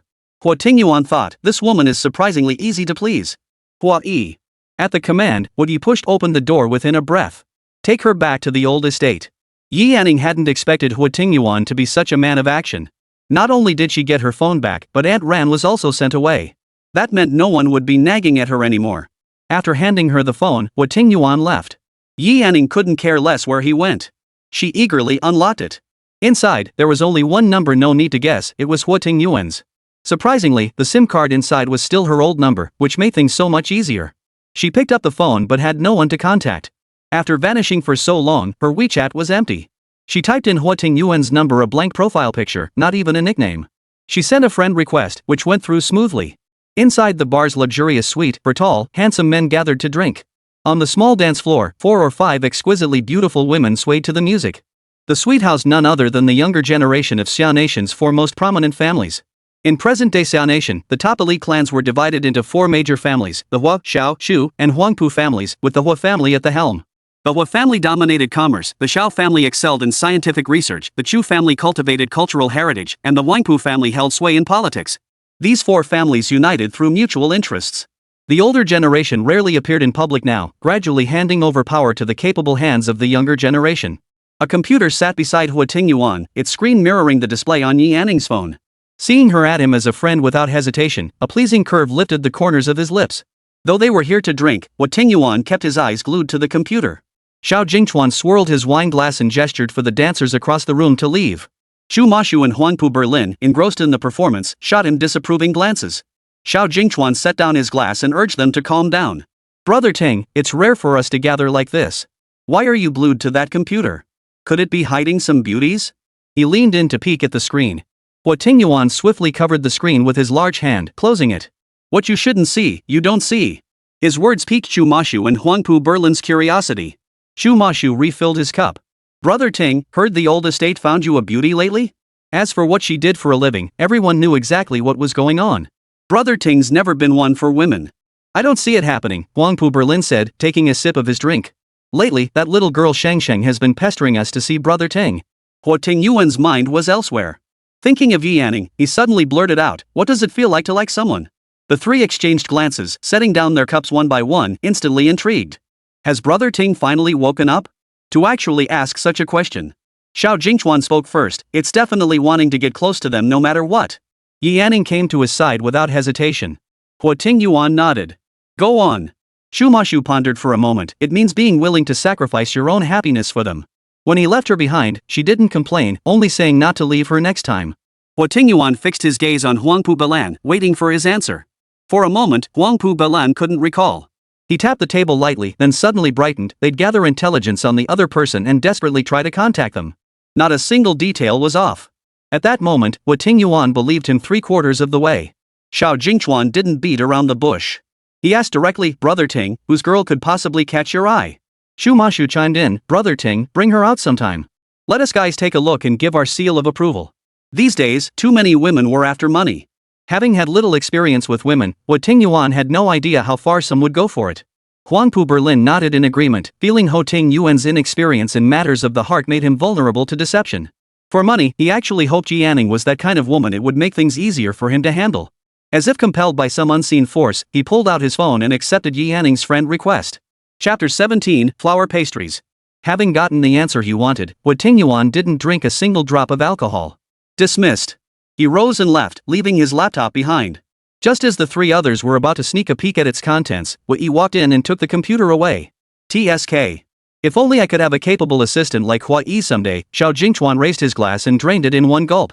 Xu Mashu shot back, "If that's what you're thinking, you'd be better off having a couple more drinks." The three drank for a while longer before losing interest and dispersing. It was already late into the night. Within the estate, free from Aunt Ran's shrill voice and Huo Tingyuan's torment, Yi Anning finally slept soundly. Having slept longer than usual yesterday, she woke up early. Picking up her phone, she saw that Huo Tingyuan had already accepted her friend request. She hurriedly sent a "good morning." Then, feeling something was missing, she added, "So glad you accepted." By noon, Huo Tingyuan still hadn't replied. Yi Anning's meal remained a light, nutritious one. She took her phone, snapped a photo, and hit send. "This tomato is so tiny and cute. And it's yellow too." She wasn't sure if Huo Tingyuan would see her messages, but she kept sending them anyway. Huo Tingyuan sat in his office, staring at his computer screen all day. Yi Anning hadn't made any other moves the moment she picked up her phone. It was to contact him. He shut down his computer and picked up his phone, which showed 9 unread messages. Yi Anning didn't send everything, she only shared what she found interesting. Without Aunt Ran hovering nearby, Yi Anning felt relatively free. She hadn't had the heart to appreciate the estate's scenery before, but now she found herself thoroughly enjoying it. The entire estate was built in a romantic French style, with off-white stone walls adorned with intricate carvings. Soaring pointed roofs and arched windows exuded grandeur. The estate itself covered a vast area, boasting countless recreational facilities. Passing through the maple grove into the grounds revealed expansive lawns like green carpets and dedicated vegetable gardens. The most enchanting part of the estate, however, was the floral garden. Roses, tulips, lavender, and other blooms competed in beauty, filling the air with their intoxicating fragrance. These are tended by dedicated gardeners, and the fresh bouquets in the rooms each day come directly from the gardens. The difference between people is truly vast. Yi Anning had never dared to imagine living in such a splendid house before. At most, she had hoped for a bright room of her own. With nothing else to do, Yi Anning picked some roses. Without Aunt Ran, Yi Anning found herself in an awkward position. The servants generally ignored her, as Huo Tingyuan had never instructed them to attend to her. Yi Anning was quite content with this arrangement. She still felt awkward being waited on by others. Entering the Western-style kitchen, she found everyone busy at their tasks, all pretending not to see her. "Excuse me, could someone help me?" The servants paused their tasks and turned to look at her. "I'd like to make some flour pastries. Could you teach me?" No one responded. They simply resumed their tasks. She hadn't expected this scene. The kitchen was spacious. Yi Anning searched online for a tutorial, gathered some utensils, and got to work. The video was detailed, but Yi Anning wasn't familiar with the kitchen tools. She hesitated to ask for help, fearing no one would respond, so she fumbled through it alone. The first batch came out burnt from overcooking. The second batch was off too. The bottom was burnt while the top remained uncooked. It was unexpectedly difficult. Seeing the dwindling ingredients, Yi Anning carefully reviewed the video again. The steps were correct, but she couldn't figure out where she went wrong. A male servant couldn't bear to watch any longer. Without a word, he walked over, placed her remaining flour cakes into the oven, and stood beside it, adjusting the controls a few times. It turned out Yi Anning's heat distribution had been uneven. "Thank you," Yi Anning said sincerely. Good people still existed. Finally, though they didn't look as beautiful as in the video, they were passable. Yi Anning picked one up and put it in her mouth. Maybe she'd added too much sugar, because it was a bit too sweet. If she had to describe it, it simply wasn't good. Carrying the flour cakes to the living room, Yi Anning placed them on the table and snapped a photo from the best angle. "Are you coming home tonight? I made these flour cakes myself. They're delicious. I'd love for you to try some." Still no reply. Yi Anning didn't mind. She put her phone away and headed upstairs. Chapter 18, Avoiding Like the Plague. By around 10:30 p.m., Yi Anning was starting to feel sleepy. "Good night, sweet dreams." After sending the message, she yawned, set her phone aside, and drifted off to sleep. Late that night, Huo Tingyuan finally arrived at the estate. As soon as he entered the living room, he spotted a conspicuous plate of flower-shaped pastries on the table. Ugly as sin, they looked like failed experiments. He pondered for a moment. "Bring the kitchen staff here." Huo Yi complied and left. Moments later, 12 servants stood in 2 rows in the living room. All heads were bowed, their breathing hushed. Huo Tingyuan picked up a flower-shaped pastry, examined it, then placed it back. "Who made these?" His tone betrayed no emotion. The servants from the Chinese kitchen shook their heads in unison. They hadn't laid eyes on it. The Western kitchen staff exchanged nervous glances before lowering their heads again, none wanting to be the first to speak up. "Those who haven't seen it, leave." The entire Chinese kitchen staff departed. The 6 remaining individuals had all seen it, yet not a single one spoke up. Huo Tingyuan lifted his foot, advancing step by step. He casually approached one servant, his tone still relatively calm. "You speak." The servant trembled visibly, nervously stammering, It's 001. They didn't know Yi Anning's name. They only knew the woman as 001. Did she do it alone? He was about to nod when he remembered someone had assisted Yi Anning. No, not exactly. A Luo helped her with the baking. A Luo, whose name had been mentioned, felt sweat pooling in his palms. He hurriedly explained, "I only helped because she didn't know how to use the oven. Everything else was done by her." Hearing that the rest was Yi Anning's work, Huo Tingyuan smiled a smile that sent chills down one's spine. He slowly approached Arrow, "So eager to be helpful, are we?" A Luo's mind went blank, about to protest. Huo Tingyuan raised a finger to his lips, "Shoo." Then he spoke with cruel precision, "Since you enjoy helping others so much, my fish are hungry. Why don't you help them too?" A Luo dropped to his knees with a thud. "Master, spare my life." Everyone else stiffened, not a soul daring to intercede. No matter how desperately a Luo pleaded on his knees, Huo Tingyuan remained unmoved. Huo Yi stepped forward and dragged him away. The outcome was already decided. "Since you all dislike speaking so much, then you can all lose your mouths." Immediately, cries of supplication filled the air, yet none were spared. After dealing with the men, Huo Tingyuan picked up a flower-shaped pastry and popped it into his mouth. Sweet and cloying, it carried a faint rose fragrance not unpleasant. In Huo Tingyuan's mind, Yi Anning had claimed to have made them herself. How could anyone else have helped? He pulled out his phone and scrolled through Yi Anning's messages one by one. Before long, the plate of flower-shaped pastries was completely devoured. These servants were all purchased 10 million yuan per person. How that money was allocated was entirely up to him. Before joining the Huo household, they underwent training. Only those who passed the training were selected by the Huo family, and there were plenty of volunteers. Of course, if anything happened to them, the Huo family wouldn't reclaim the money. If they had family, the funds would be transferred to their relatives' accounts. If not, the money would be donated in their name. There was no such thing as leaving on one's own accord. Only the Huo family could release them. Those who came here were informed of these terms beforehand. 10 million didn't buy a person, it bought a life. It was a crimson night. Yi Anning woke at 9, checked her phone, still no reply from Huo Tingyuan. "Good morning." The sun is shining beautifully today. Descending the stairs, Yi Anning noticed a peculiar phenomenon. Whereas the servants had previously ignored her presence, today they reacted as if encountering a monster, scattering to avoid her at a distance. She called out, but no one acknowledged her. Could there be something on her face? She walked to the mirror. She wore a jasmine-colored long dress, her hair casually draped over her shoulders. There was nothing on her face. Ever since Aunt Ran left, she hadn't worn red again. Red was too garish. Yi Anning couldn't bring herself to like it. She preferred light colors. Something was very, very off. Yi Anning stared at the empty plate on the table. Had they really finished it all? Didn't they feel sick of it? She doubted Huo Tingyuan would have eaten it. With so many people at the estate, perhaps someone had taken a taste. No one had cleared the plates away. Yi Anning picked them up and headed toward the kitchen. Inside, she found only unfamiliar faces, people she'd never seen before. Yi Anning asked in confusion, "Where are the others?" No one answered. In fact, whenever she approached someone, they hurriedly backed away. Chapter 19, The Moon. Overnight, everything seemed to have changed. Yi Anning washed the plate and put it away, yet still no one acknowledged her. "Hello?" She approached a servant to strike up a conversation, but before she could finish, the person vanished. How could this be? Before, they'd merely ignored her, but when she needed help, someone would still assist. Had Aunt Ran returned? Was she the reason everyone was targeting her? But after searching everywhere, she couldn't find Aunt Ran. It felt like the entire estate had isolated her. Facing this situation again, she lowered her gaze, standing there helplessly. Ignored by everyone, she didn't know what to do. Huo Tingyuan hadn't replied to her message either. She dared not linger downstairs any longer, returning to her room and shutting the door tightly behind her. Though the estate was filled with people, Yi Anning felt increasingly alone. Will no one pay her any attention from now on? If no one talks to her, might she go mad if she stays too long? Yi Anning locked herself in her room all day. No one came looking for her. If she vanished now, no one would even notice. Pastries and water were in the room. Yi Anning ate when hungry, drank when thirsty, somewhat numb. Locked away, there was naturally nothing to share with Huo Tingyuan. Throughout the day, he received only one message. His brow furrowed as he refreshed the screen countless times, yet no new updates appeared. Could it be that she'd given up after not receiving his reply? The thought made his expression harden slightly. On the computer screen, Yi Anning's phone remained in sleep mode. He picked up the phone and typed a single "hm" as a response. Feeling the phone vibrate, Yi Anning was mid-sip of water and nearly choked. Huo Tingyuan had actually replied to her. But just one word "hm." It might as well have been no reply at all. "You finally replied." After a moment's thought, Yi Anning deleted the message and retyped. "Have you eaten yet? I had some pastries in my room today. No idea what they were made of, but they were delicious." Huo Tingyuan had seen every deleted character clearly. This woman was indeed waiting for his response.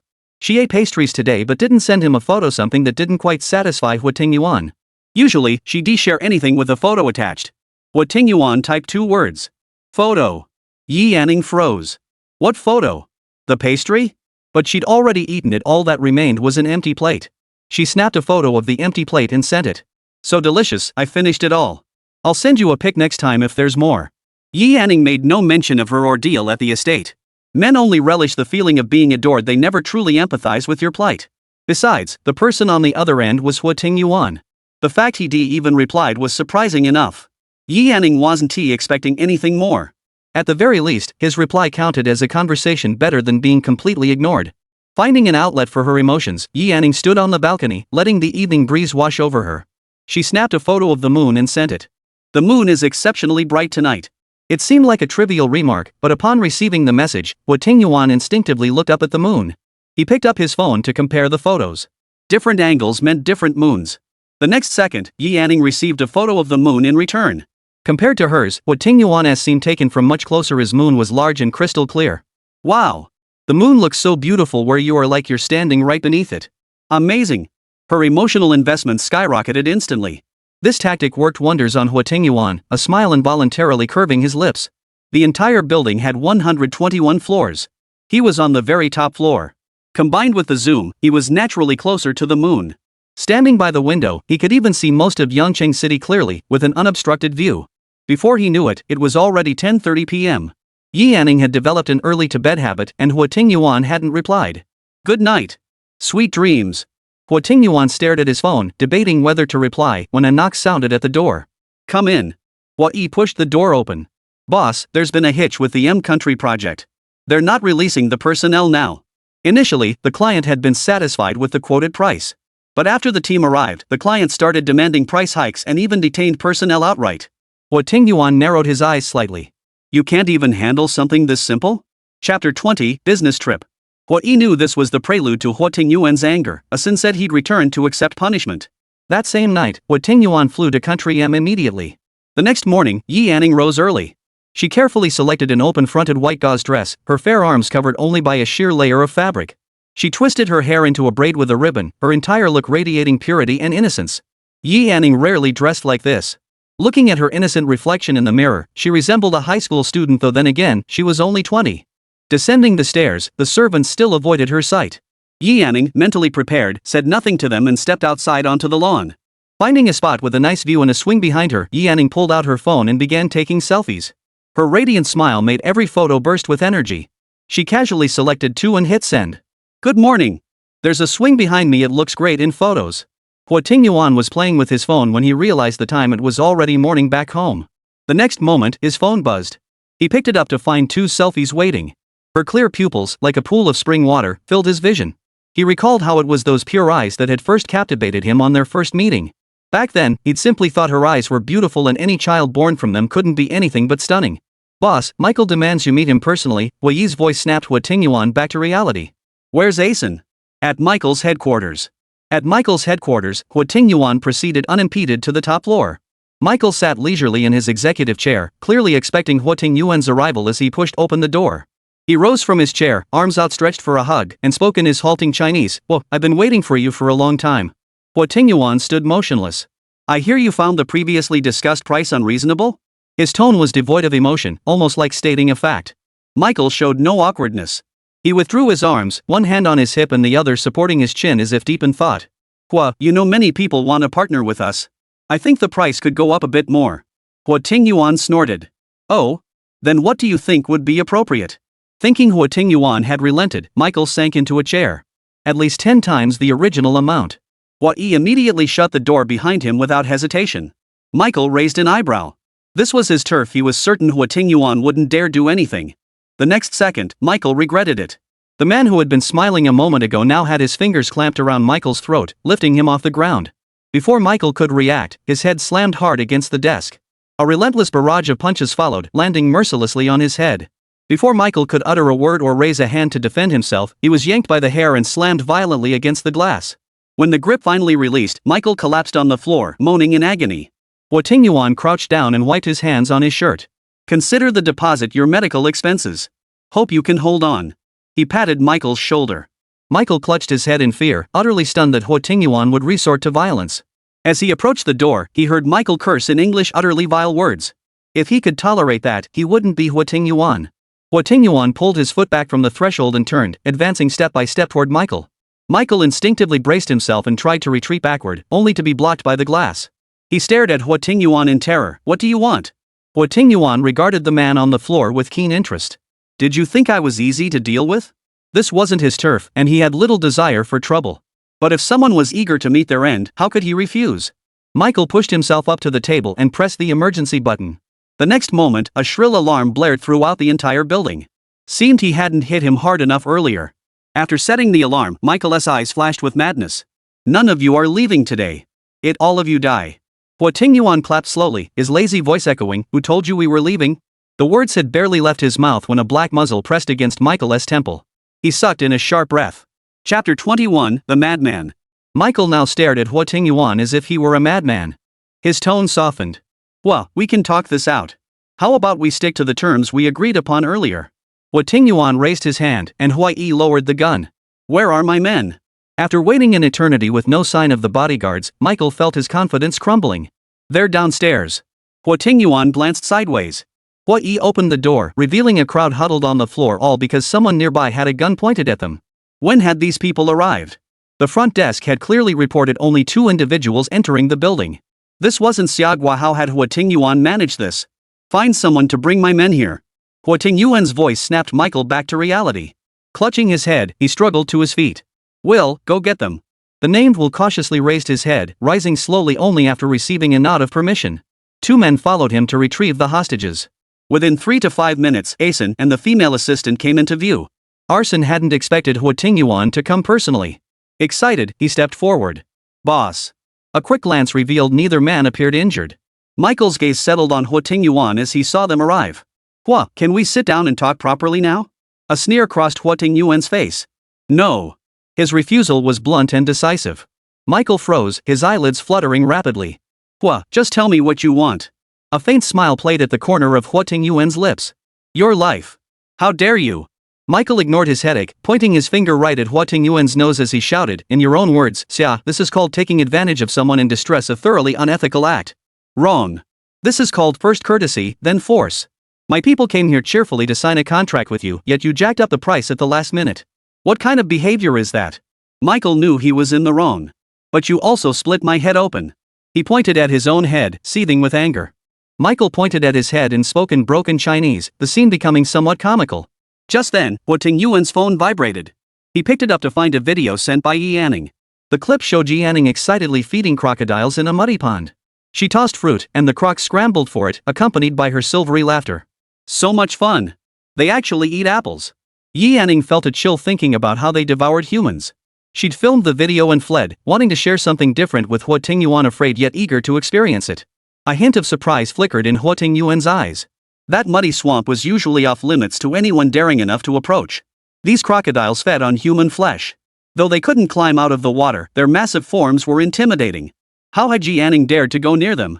He'd never realized she possessed such courage before. Her laughter in the video sounded refreshingly crisp. Huo Tingyuan replayed it several times, even turning up the volume, and his mood lifted noticeably. Hua Yi and Asen exchanged glances. Their boss seemed different from before. Why? We're discussing serious business, how dare you show such disrespect? Michael gritted his teeth, seething with anger. He despised the disrespect but couldn't fight back. In M country, checking your phone during a meeting was considered extremely rude, especially when Huo Tingyuan was clearly reading a woman's messages. Huo Tingyuan withdrew his phone, his gaze turning icy. 2 choices, death or 1 finger. He shifted his tone. Smart people choose the second option. He delivered it as casually as asking if someone had eaten, yet his words carried an irresistible cruelty and madness. Michael stared at him in disbelief. This man was truly insane. Huo Yi drew a dagger from his waist and placed it on the desk, a stark reminder to Michael that this was no joke. This man really dared. He couldn't fathom it. This wasn't Xia Nation. What exactly was Huo Tingyuan's leverage and confidence? Oh no, Hua, don't joke around. This is M country. Michael naturally didn't want to choose either option. In M country, breaking contracts was commonplace. He wasn't setting any precedent. He was certain that as a Xia national, Huo Tingyuan was merely bluffing. Americans were notoriously unreliable when it came to keeping their word. Chapter 22, An Unconscious Flashback. Bang! The bullet whizzed past Huo Tingyuan's ear, flying straight toward Michael's head and striking him squarely between the eyebrows. Michael's eyes widened in shock as he fell straight to the ground. He never expected Huo Tingyuan to actually pull the trigger. Outside, the crouching figures heard the gunshot and let out terrified cries, huddling together in fear. Hua Yi holstered his gun. Huo Tingyuan frowned slightly, not because of Hua Yi's shot but because blood had splattered onto his sleeve. TSK, notify the mafia to handle this. Hua Yi nodded, glancing at the trembling group outside the door. Boss, what about these people out there? Whether to kill or spare them, all it took was a word from Huo Tingyuan. Keep them. They'll be useful once the mafia sends someone to take over. The words rang clearly in every ear. None dared lift their heads, terrified of incurring the wrath of this living demon. The mafia was a shadowy underground organization in M Nation, operating through the dark web and involved in everything from murder to arson. Of course, their specialty was cleaning up messes. Arson followed closely behind Huo Tingyuan, head bowed low. Boss, I failed to handle this properly. Making you come all this way. He braced himself for punishment. Huo Tingyuan pulled out his phone and continued playing the video. The M country people have always been untrustworthy. This won't happen again. Surprised he wasn't reprimanded, Asen looked up in delight, about to speak when sweet laughter filled the video. He wisely kept quiet and silently followed into the elevator. Outside the building, Huo Tingyuan looked up at the sky. The moon hung high, and he snapped a photo to send. Yanning had assumed Huo Tingyuan wouldn't be returning again. Upon receiving the image, she studied it carefully. The architectural style in the photo didn't resemble that of Xia Nation. Where is this? Such a unique architectural style. At this hour, the moon shouldn't be out. Why is it dark where you are? The time difference between M country and Xia country meant Huo Tingyuan remained as terse as ever. M country. In just one night, Huo Tingyuan had appeared in another country. Yanning sat on the swing, gently swaying back and forth. Where he went was none of her concern. Wow. M country heard people there have really fair skin.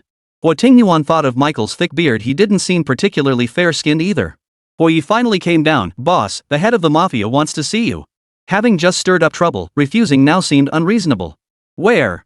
Tomorrow at the Shuttle Villa. Huo Tingyuan nodded in acknowledgement, then turned to Asen. You two head back to the country first. Only then did Huo notice the young assistant beside Asen. Despite the recent incident, she remained completely unfazed. Sensing Huo's scrutinizing gaze, Asen stepped in front of her and reminded him, she is one of us. Huo nodded and withdrew his gaze. After the two had left, Huo Tingyuan glanced sideways. Any issues? Huo shook his head. He merely found her surprisingly bold, looks delicate and fragile, but she's got some guts. The remark made Huo Tingyuan think of Yi Anning. That woman seemed bold too, so bold that he hadn't even realized he'd instinctively thought of her. How many days will you be gone? Huo Tingyuan stared at the phone. She was actually asking about his whereabouts, so bluntly truly reckless. 1 week. Thoughts and actions were completely different. Yi Anning was thrilled upon seeing the message. That long? With the time difference, it would be roughly 8 days. Her period was almost over, and she'd been worried about it, never expecting such good fortune. Yi Anning now counted down the days. Once she got through this month, she'd be completely free. Life felt increasingly hopeful. She no longer had to endure those so-called nutritional meals. The kitchen was stocked with ingredients, and she could cook whatever she wanted without anyone telling her what to do.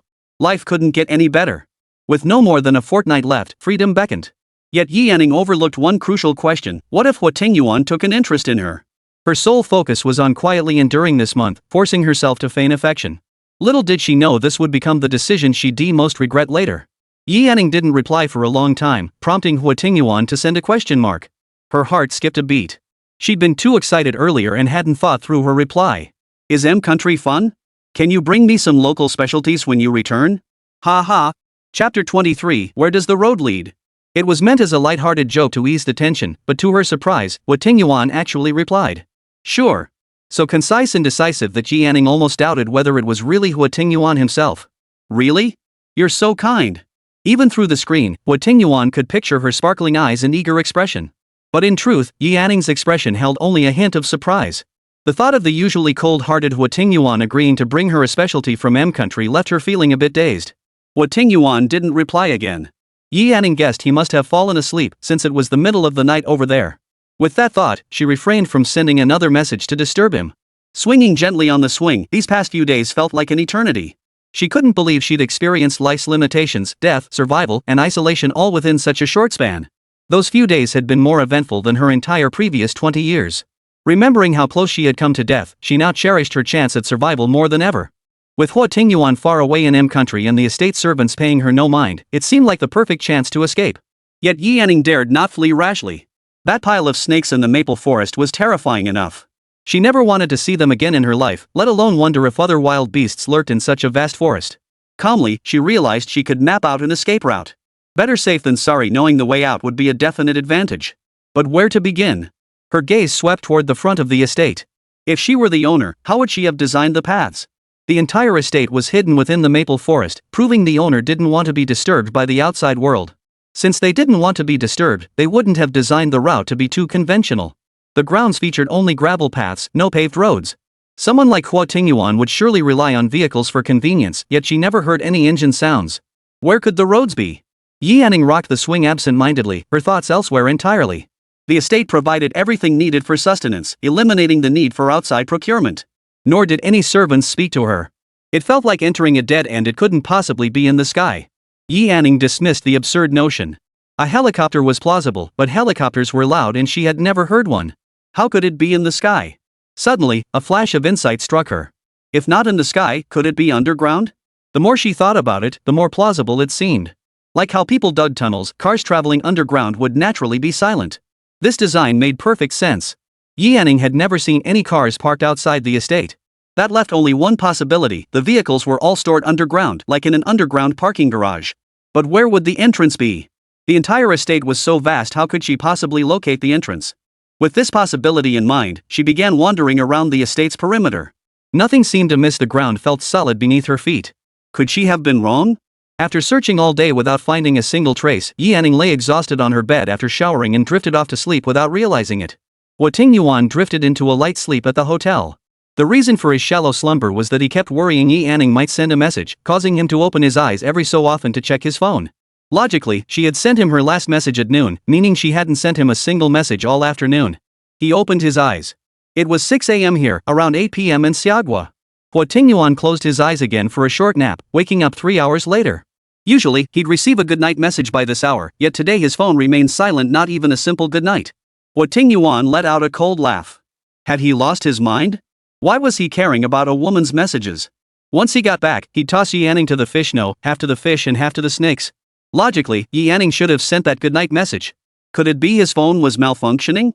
He tossed aside the covers, got out of bed, and stormed over to knock on Huoyi's door, pounding on it fiercely and urgently. Huoyi hadn't been sleeping too deeply and thought something was wrong. He hadn't even had time to put on his shirt when he opened the door to see his older brother standing there, phone in hand, staring at him with a stern expression. Chapter 24, What are you looking at? Huoyi looked puzzled. Boss? What's going on? Give me your phone. Huo Tingyuan cut straight to the point, not bothering with small talk. Huoyi turned and retrieved his phone from under his pillow, still clueless but obediently complying. While Huo Tingyuan fiddled with the device, Huoyi turned back to slip on a tank top, his entire tattooed arm exposed. He hadn't misread it. Still not a single message. The fire of anger burned even brighter within him. Fine. Fine. Fine. 3 consecutive fines made it clear Huo Tingyuan was genuinely in a foul mood. Huoyi understood the moment he saw the logged-in WeChat account. It was probably about that woman again. Ever since Yanning added the boss on WeChat, he'd become glued to his phone. The man who used to forget about his phone for hours now flew into a rage at the slightest delay in messages. Huoyi couldn't help but suspect Yanning had cast some kind of spell. To survive in the snake pit, to be personally rescued from the maple forest by the boss, and even to make the boss cling to his phone, Huoyi believed Yanning was no ordinary woman. He'd never seen the boss's emotions so clearly displayed before. A smile didn't necessarily mean happiness, and a lack of smile didn't necessarily mean unhappiness. But today, the absence of a smile meant genuine displeasure. Huoyi couldn't help but marvel at Yanning's skill. The rage in Huo Tingyuan's eyes faded, leaving only a cold glint. He slammed his phone against the wall, shattering the screen instantly. Huoyi. It felt like it was his phone that got smashed. Boss, we should review the surveillance footage to see what Miss Yi did, Huoyi kindly suggested. Huo Tingyuan frowned, shooting Huoyi a reproachful look that seemed to say, why didn't you mention this sooner? The estate's surveillance covered every angle. Watching her approach the muddy pond with both fear and determination, just to film him feeding the animals, softened his anger slightly. Next, he saw her sitting on the swing, swaying and lost in thought. Then she suddenly stood up and wandered around the estate, occasionally crouching down to examine something. That evening, she cooked herself a spicy stir-fried pork dish, eating it with relish, yet didn't share any with him. Huo Tingyuan narrowed his eyes. She didn't even text him goodnight before sleeping. Instantly, the air in the room grew heavier. Huoyi steeled himself and suggested, Boss, why not just ask her directly? See how she explains it. What Yanning didn't know was that, thankfully, no one had paid her much attention. Her emotional fluctuations weren't particularly noticeable, so Huo Tingyuan hadn't picked up on anything amiss. That made sense. It seemed the final straw was his failure to reply. Huo Tingyuan frowned, a question mark forming in his mind. Yanning's phone screen flashed briefly in the room, but it didn't disturb her sleep at all.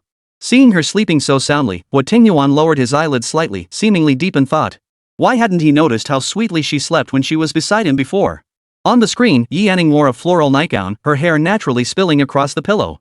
Lying on her side, she revealed a flawless profile with lashes curled like a sleeping doll. He turned his head, murmuring discontentedly, What are you looking at? Huoyi held his breath. Boss, I'll go prepare the itinerary. With that, he fled the room as if escaping. Only when Huoyi knocked did Huo Tingyuan close the tablet.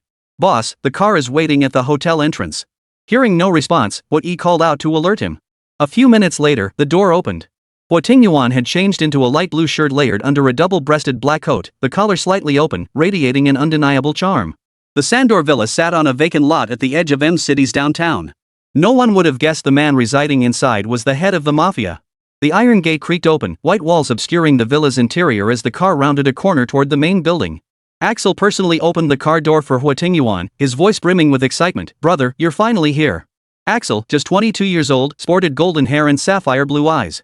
Dressed simply in a white t-shirt and blue jeans, he spoke Chinese exceptionally well. It was hard to associate him with the head of the mafia. Huo Tingyuan nodded.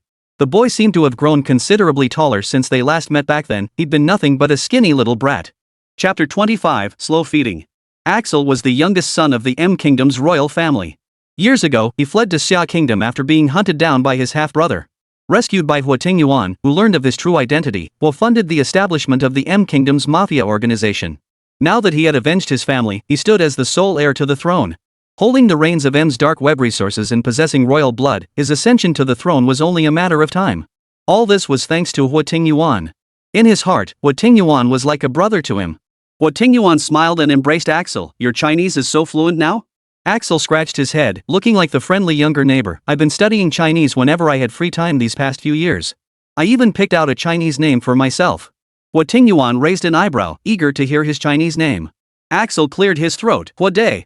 No particular reason, just because it had the fewest strokes. The character for Huo was too complex, and he wanted to take Huo Tingyuan's surname, so he chose the simplest name possible. Huo stifled a laugh behind him, his lips curling upward despite himself. He misheard it as Huo De, which sounded exactly like the interjections used by martial arts movie stars during fight scenes. Not bad. Axel was delighted by Huo Tingyuan's approval and invited them both into the villa, where he had prepared a lavish spread. Since Huo Tingyuan had finally made the trip, he intended to treat them well. Brother, if I hadn't reached out to you, would you never have come looking for me? Axel's deep blue eyes fixed on Huo Tingyuan with a hint of reproach. Huo Tingyuan replied indifferently, but here I am now. Axel wasn't one to hold a grudge. He cut a piece of beef into his mouth and said, this time, dealing with Michael is proving a bit tricky. Huo Tingyuan listened quietly, waiting for more. He's backed by my uncle, but I've already suppressed him. His tone hinted at an expectation for praise. It's been years, but you've only grown more impressive. As Axel had hoped, Huo Tingyuan didn't hold back his praise. He hadn't anticipated Michael had powerful connections either. No wonder the man sent by him had been so brazen. The meal dragged on interminably. Axel shared recent developments in M Nation, while Huo Tingyuan remained mostly silent. Oh, and bro, the royal family is hosting a banquet the day after tomorrow. You absolutely have to come. All the bigwigs of M's business world will be there. It'll be perfect for expanding your business in M. This was precisely the purpose of Huo Tingyuan's visit and one of Axel's reasons for meeting him, though, of course, the primary reason was to see his brother. After dinner, Axel mysteriously informed the two that he had arranged a surprise for them. Barely 2 minutes after they sat down on the sofa, two stunning blondes with fiery figures approached. Their eyes flashed with flirtatious energy. Huo chose to close his eyes, it was just too much to watch. Chinese women were still easier on the eyes. Send them away, Axel. This was the first time Huo Tingyuan had ever addressed him by his full name. Axel burst into laughter at the sight, snapping his fingers. Brother, all these years you've avoided women. I say, it's best to enjoy life while you can. Ever since Axel had known Huo Tingyuan, he had never seen him with a woman. That's why every time they met, Axel delighted in introducing all sorts of women to Huo Tingyuan. Only after Axel guaranteed he wouldn't cause trouble did Huo Tingyuan and his companion settle in. As night fell, Huo Tingyuan checked his phone. It was 7 p.m. in M country. In Xia, that woman should be waking up now. Just as Huo Tingyuan had anticipated, Yi Yanning slowly stirred awake.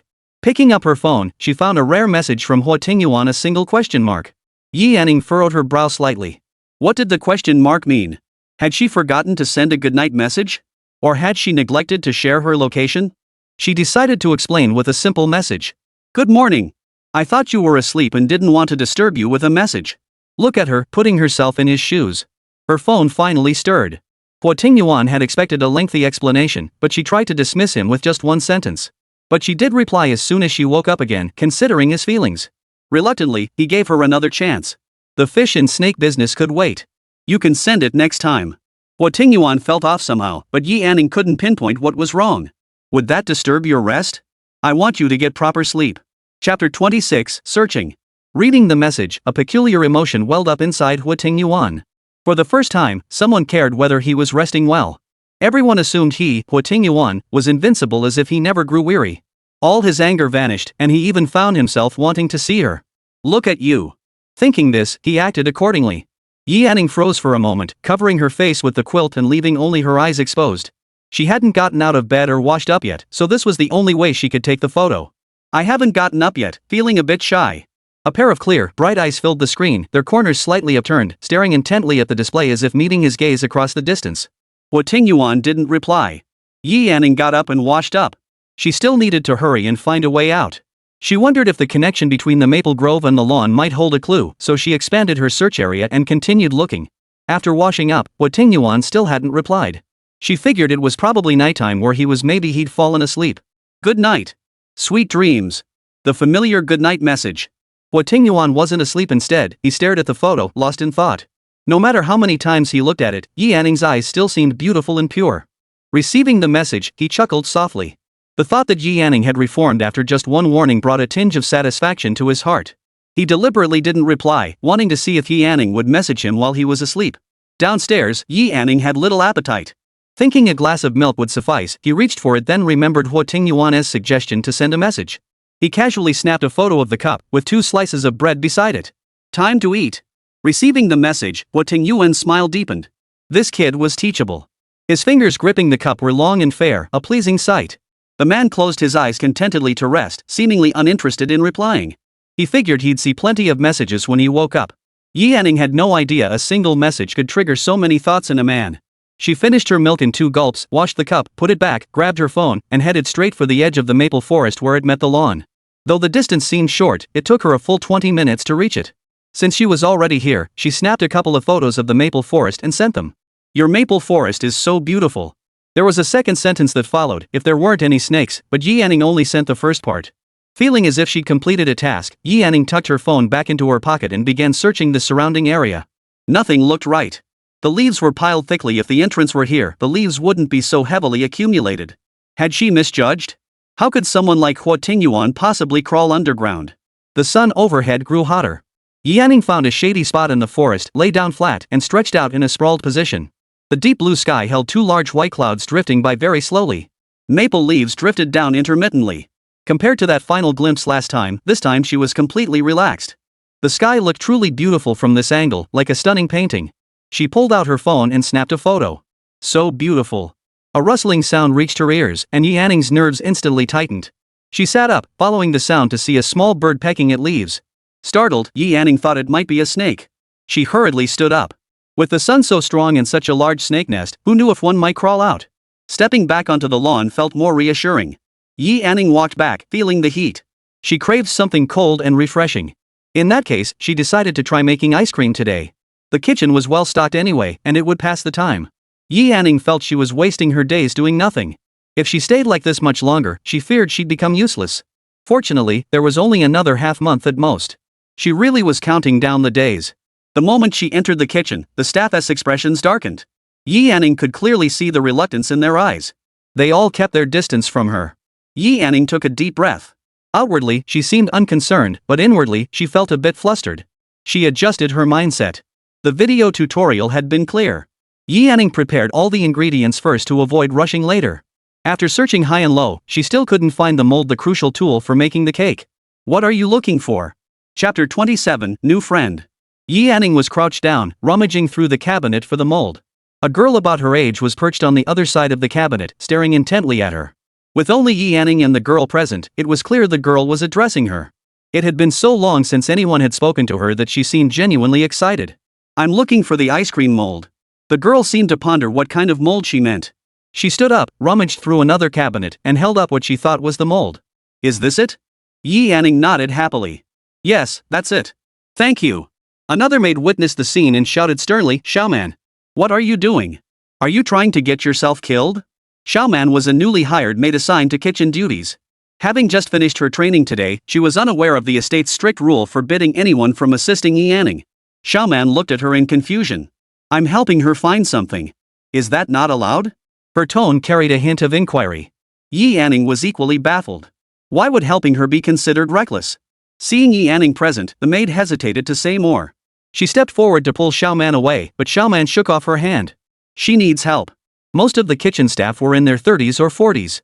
Yi Anning was strikingly beautiful, radiating a clean, wholesome aura, especially her eyes. And since Yi Anning genuinely needed help, Xiaoman was more than willing to assist. Seeing that Xiaoman didn't want to leave with her, Yi Anning stepped between them and said, Can she help me instead? Finally, someone was speaking to her. The maid looked at the 2 resolute figures. She had initially thought Xiaoman was too young to waste her life so needlessly. Getting too deeply involved would only drag her down, making it a bad deal. She decided to let it go. It's up to you. With permission granted, both could see the joy in each other's eyes. My name is Xiaoman. What's yours? Xiaoman chatted animatedly with Yi Anning while assisting her with the preparations. Noticing Yi Anning wasn't wearing the same uniform as the others, she assumed he was the owner of the place. Yet she couldn't help but wonder what owner would roll up their sleeves and get their hands dirty. Yi Anning pondered for a moment. Just call me Anning. Omitting her surname would help bridge the gap between them more quickly. Xiaoman's eyes sparkled. Your name is so beautiful. Yi Anning smiled sweetly at the compliment. Yours is lovely too. It must be filled with your parents' love. She hadn't realized her name could be interpreted that way. The compliment felt sincere, but when parents were mentioned, Xiaoman's eyes dimmed. Your words sound beautiful too. Noticing her disappointment, Yi Anning changed the subject. Are you new here? Xiaoman nodded. I'm doing odd jobs in the kitchen. What about you? Yi Anning paused mid-beat. How could she tell Xiaoman about her identity? The awkward silence hung heavy. Xiaoman thought she didn't want to talk about her job and patted her shoulder. It doesn't matter what you do. We earn our living with our own hands, there's no shame in that. I'm in charge of feeding the fish. Huo Tingyuan always assigned her odd jobs whenever he was displeased. Calling it feeding the fish wasn't exactly a lie. People naturally wanted to present their best selves when making friends, and Yi Anning was no exception. She'd finally found someone to talk to, and selfishly, she didn't want them to know about her awkward job. Wow, those big crocodiles in the muddy pond? Yi Anning nodded. She had fed them apples yesterday, didn't that count as feeding? That's so cool. Facing Xiaoman's admiring gaze, Yi Anning felt a twinge of guilt. This minor hiccup didn't dampen their lively conversation. Laughter and playful banter echoed from the kitchen, while the others watched Xiaoman with expressions of regret. Xiaoman couldn't care less. She was thrilled to have made a new friend, and Yi Anning felt the same. This batch of ice cream turned out perfectly, a crisp chocolate shell encasing a strawberry and mango filling, icy cold and utterly delicious. She took a photo with her phone and sent it to Huo Tingyuan. Made a new friend today. We made ice cream together, it's delicious. Wow. Anning, you can actually use your phone here. Phones were forbidden within the estate, so Xiaoman was utterly envious that Yi Anning could not only feed the fish but also use her phone. Chapter 28, Confession. Yi Anning sheepishly put her phone away. Young master needs to check on his fish every so often, so he gave me special permission to use my phone. Seeing Xiaoman's completely trusting expression, Yi Anning felt deeply guilty. There should be basic sincerity between people. Friendship couldn't be built on others opening their hearts while she spewed lies. After much deliberation, she chose to confess to Xiaoman. Without a word, she pulled Xiaoman toward the exit. No one stopped them. As Xiaoman walked close beside Yi Anning, some passersby couldn't help but shake their heads, yet none intervened. Anning, where are you taking me? Xiaoman let her lead. Leading Xiaoman to the swing, Yi Anning spoke sincerely. I'm sorry, Xiaoman. I lied to you. I'm not a maid here. I was chosen to bear the young master's child. Xiaoman gaped at her words, her mouth opening and closing without sound. No wonder Yi Anning dressed differently from them, could use a phone, and no one spoke to her. In this situation, Yi Anning had actually told her the truth. Xiaoman could clearly sense the sincerity in her tone. It wasn't exactly a secret within the estate. Speaking it out lifted a weight from Yi Anning's heart. Even if Xiaoman ignored her from now on, it didn't matter. At least her conscience was clear. I'm sorry, I shouldn't have lied to you. Before she could finish, Xiaoman gave her a big hug and smiled. It's okay, Anning. Everyone has their own choices. Yi Anning's furrowed brow slowly smoothed out. Girls are the kindest creatures in the world. Xiaoman's embrace was warm. Releasing Yi Anning, they shared a smile and returned to finish their ice cream. That's how simple girlfriends' friendships are. After playing with Xiaoman until evening, Yi Anning finally went upstairs to rest when she grew tired. They made plans to pick vegetables together at the garden the next day. Before falling asleep, Yi Anning remembered to send Huo Tingyuan a goodnight message. But then she thought he'd receive it in the morning over there. Good morning. Don't forget to eat breakfast. United States. Huo Tingyuan slept soundly through the night, waking up at 8 in the morning. The first thing he did upon opening his eyes was check his phone. Seeing numerous messages, he tapped through them with satisfaction. He couldn't help but mentally comment, went to Maple Forest? That's pretty bold. When he saw the one about her making friends, Huo Tingyuan frowned and opened the estate's surveillance feed. It was a girl. The two of them had made ice cream together. Seeing it was a girl, Huo Tingyuan closed the feed and returned to checking his messages. The last message read, remember to eat breakfast. She should have sent a goodnight message since she was asleep, yet the messages followed his schedule perfectly. Good night. Huo Tingyuan mimicked her style and sent her a good night, though without the usual tone particles. He hadn't even noticed himself, but a hint of tenderness had softened his brow.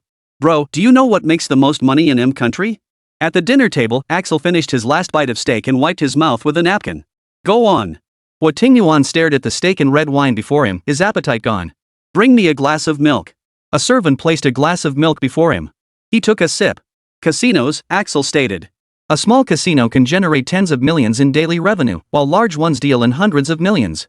Gambling is legal in country. After a pause, he added, brother, we have the mafia. This path might not be impossible.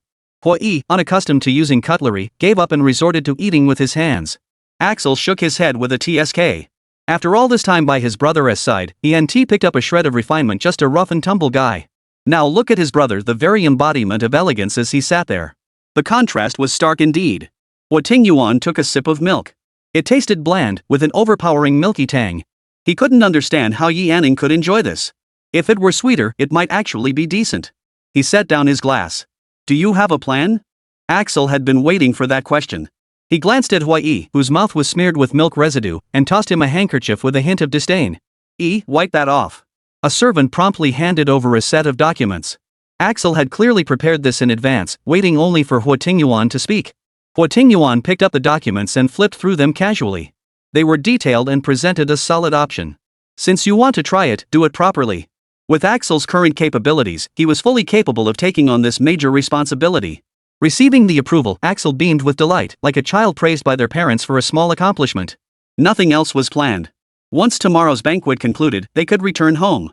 Chapter 29, unilaterally trying to back out. In the middle of the night, Yi Anning woke up needing to pee. After using the bathroom, he found he couldn't fall back asleep. Glancing at the clock, it read 4:30 a.m. There was also a good night message from Huo Tingyuan. After sharing so much, this man had only replied with a simple good night. This might be a good chance to break free. Do you dislike me messaging you? At this moment, Yi Anning wanted to cut ties with Huo Tingyuan. Without Aunt ran around, her life felt liberating though it had only been half a month. Continuing to chat with Huo Tingyuan might lead to dependency. It was best to strike first. She needed to position herself as someone who felt let down by his lack of response and was ready to walk away. That way, she could cover up her earlier lies and withdraw cleanly. From their conversations, Huo Tingyuan had shown some interest in her, and continuing this would only make it harder for her to leave the estate. Everything she'd done was solely to leave the estate safely. Huo Tingyuan, the man who'd thrown her into a snake pit and abandoned her in the maple forest, was bloodthirsty and killed without blinking. How could she possibly like such a rotten person? Huo Tingyuan was playing golf with Axel. Huo saw the phone screen light up and hesitated whether to alert him. Lately, the boss had been paying close attention to news about Yi Anning.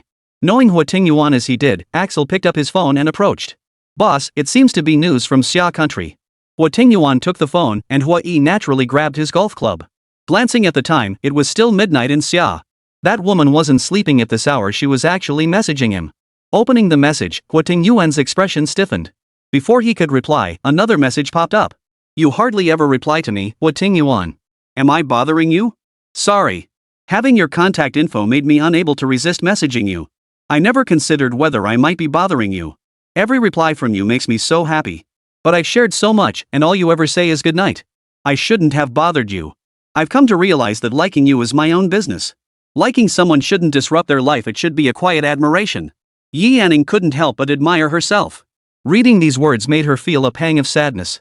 Look at her, such a lowly admirer. She de-lowered herself to the lowest possible stance. Someone like Huo Tingyuan would likely be drawn to someone with pride, someone who could savor the thrill of conquest. But she? Humble to the point of dust. Most men wouldn't find someone like that interesting. What comes too easily is never cherished or valued. The reason Huo Tingyuan showed interest was likely because he'd never encountered someone so utterly submissive and eager to please. Those around him were all after money and gain, like the Yi family. Her sudden appearance, professing genuine affection without any ulterior motives, just this utterly lowly adoration, might pique his curiosity for a moment. Now was the perfect moment to extricate herself. His fleeting interest, though impossible to turn into genuine affection, was enough to let her leave the estate alive.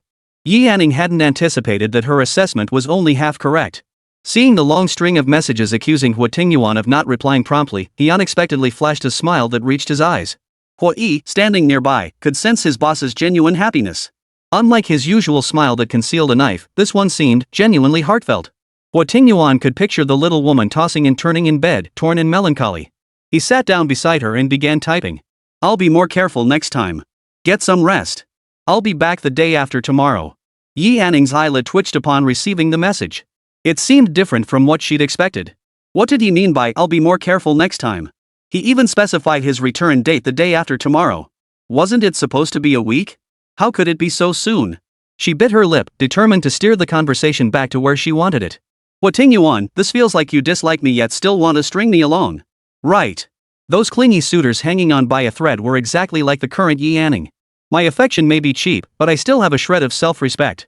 Receiving the message, Huo Tingyuan actually began to seriously contemplate his own feelings toward Yi Anning.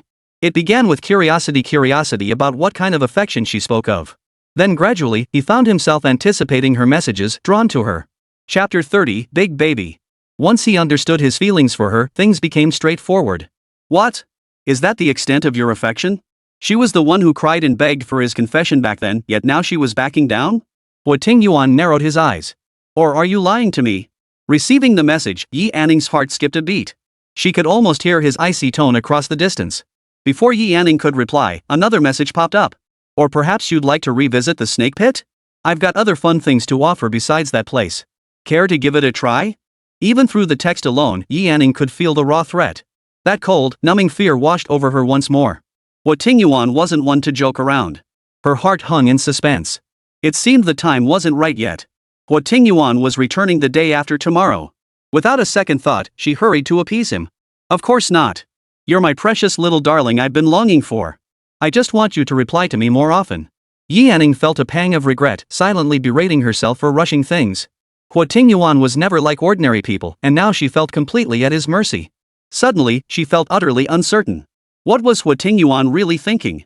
Yi Anning had no clue, only knowing that she might end up being fed to the fishes again. Realizing what she just sent, Yi Anning's heart clenched. How dare she call Huo Tingyuan her little darling?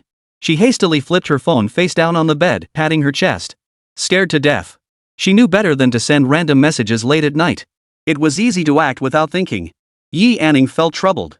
What was wrong with her tonight? She seemed unusually impatient. Perhaps life had grown too comfortable, making her nearly forget that Huo Tingyuan wasn't someone to be trifled with. Her phone vibrated. Yi Anning didn't even dare to look at the message. Not replying would surely keep angering that man. Yi Anning snatched her phone, thinking, what the hell? Sweetheart? I seem to be older than you. Yi Anning's eyes widened at yet another unexpected answer. A sudden flash of inspiration struck her, and she tremblingly pressed the keyboard. Then, big baby? The screen fell so silent she could hear her own heart pounding. She murmured softly, big baby? Then she found it amusing. Was she really calling Huo Tingyuan big baby? She was losing her mind. She shouldn't have gotten up to use the bathroom tonight. Not bad. Yi Anning jolted upright in fright. Not bad? Good heavens, Huo Tingyuan actually thought it was not bad? Too scared to continue, Yi Anning hurriedly replied. I'm sleepy again. I'll rest a bit more. Okay, good night. He actually replied to every single message. For no apparent reason, Yi Anning felt her heart race. She tossed her phone aside, too afraid to touch it again. Lying down with her eyes closed, sleep eluded her completely. Tossing and turning, she still couldn't figure out what kind of attitude Huo Tingyuan was displaying. The thought of him returning the day after tomorrow filled her with worry. Could Huo Tingyuan be treating her like some clown to amuse himself when bored? Watching her teeter on the edge of life and death. She kept telling herself that was the only possibility. Even if she had 10 times the courage, she wouldn't dare entertain the thought that Huo Tingyuan liked her. The smile never left Huo Tingyuan's lips, especially when he saw the words big baby. He chuckled softly, drawing Axel's attention from the game as he kept glancing over. He walked over and handed the club to Huo Yi. Did my brother score another big win?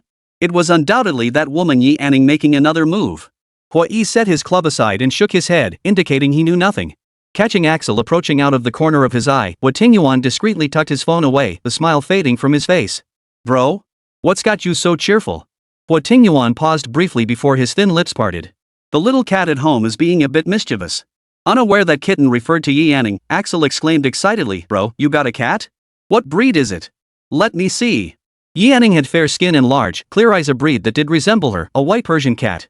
Axel made a move to see a photo, but Huo Tingyuan didn't give him one, replying indifferently, I'll bring it for you to see later. Keeping a cat a secret? Axel got up to continue playing basketball, thinking to himself that once he finished handling the casino affairs, he'd personally go to Xia country to see it. What kind of cat could possibly distract his brother like this? Chapter 31, things start to spin out of control. Yi Anning stayed awake until around 6 before finally drifting off. She lifted her eyelashes gently, her eyes still holding traces of a dream. Something seemed to have happened yesterday. She clung to a sliver of hope. What if it had all been a dream? She grabbed her phone. It was already 9:30. The chat history made it painfully clear, yesterday had been real. She frantically ran her fingers through her hair. She really shouldn't have gotten up to use the bathroom last night. But what was done was done. She could only accept it calmly. Good morning. She forced her voice to sound as normal as possible. Can't you wake people up? Cut your tongue out, will you? The reply came almost instantly. Yi Anning's tongue retracted, stinging slightly. Good morning, sweetheart. Yi Anning knew better than to press the issue. Since it had already happened, she changed tactics. Yeah, let's go eat. Every single message got a reply, making Yi Anning even more flustered. Remembering her plan to pick vegetables with Xiaoman, Yi Anning hurriedly got up and washed up. Downstairs, Xiaoman was already waiting. The moment Yi Anning appeared, the dullness in her eyes brightened. Noticing the disappointment in Xiaoman's eyes, Yi Anning guessed what had happened. Probably Xiaoman had been playing with her and had been isolated by others too. Yi Anning knew how painful isolation felt and felt a pang of guilt. I'm sorry, Xiaoman. I've dragged you into this. Yi Anning had always assumed the estate residents ignored her because of her background, that they looked down on someone who relied on her stomach rather than her hands. Xiaoman waved her hands repeatedly. I thought you were gone. It wasn't because of anyone else. She'd feared Yi Anning might vanish suddenly, leaving her with no one to talk to. The kitchen staff were always busy with their own tasks and rarely chatted. Xiaoman affectionately linked arms with her as they headed toward the vegetable garden. Besides, it's us two who keep them at arm's length. We just don't click with them anyway. Yi Anning heard the notion of a minority isolating the majority for the first time. You're right. Caring too much about others' opinions makes life exhausting. We should just focus on our own happiness. Though spoken to Xiaoman, the words felt equally directed at herself. Xiaoman nodded vigorously in agreement. Wow, so many vegetables. It was Yi Anning's first visit. The vegetable garden was tended by dedicated caretakers, each variety cultivated with meticulous precision. Though the entire estate was planted with numerous crops, there was no hint of disorder. Each row appeared as if it had been meticulously organized, perfectly aligned, not a single weed in sight. She pulled out her phone and handed it to Xiaoman, saying somewhat sheepishly, Xiaoman, could you take a few photos for me? Xiaoman took it. Sure thing. Yi Anning stood stiffly in place. Xiaoman looked at her, not quite satisfied. Push one foot back slightly, place your other hand under your mouth, and pucker up. Yes, yes, yes. Perfect. Now cup the tomato in front of you and bring it to your lips. Perfect. You look great. With Xiaoman's guidance and constant praise, Yi Anning grew more confident with each shot. After capturing several poses, Xiaoman handed back the phone with satisfaction. Yi Anning was incredibly photogenic. Every shot looked stunning. With her great figure and beautiful face, even casual snaps made her look better than professional models. Wow, Xiaoman, you're such a great photographer. Every shot turned out beautifully. Yi Anning selected a few to send. Today's happiness. Xiaoman didn't ask what Yi Anning was doing but instead picked up the basket and started harvesting vegetables. Yi Anning put away her phone and joined in. Before long, the two of them had gathered a bountiful harvest. Half asleep, Huo Tingyuan forced himself awake at the sound of his phone. It was a selfie from the woman. She wore a khaki floral sundress with straps tied into bows at the shoulders, the hem reaching her ankles. The excess fabric draped loosely down both arms.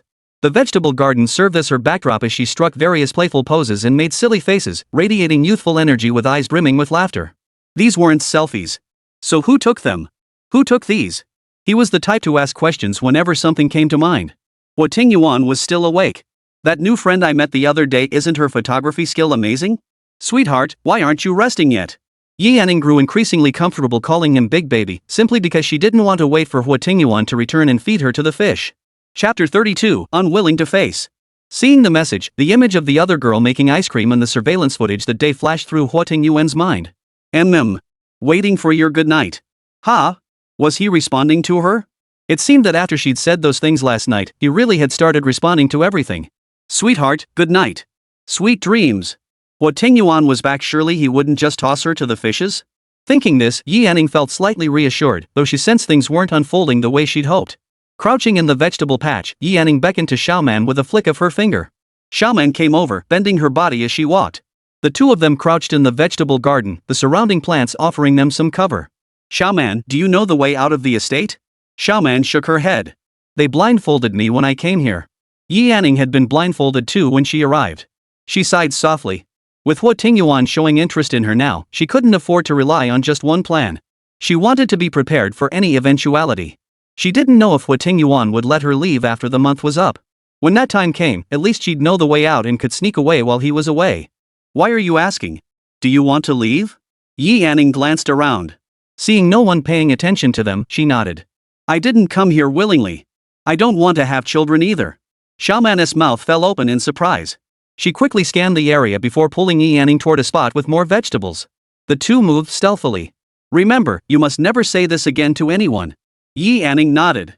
She only confided in Xiaoman because she trusted her. Escaping alone would be difficult. With one more person, their chances increased. Could we get out if we just cross that forest?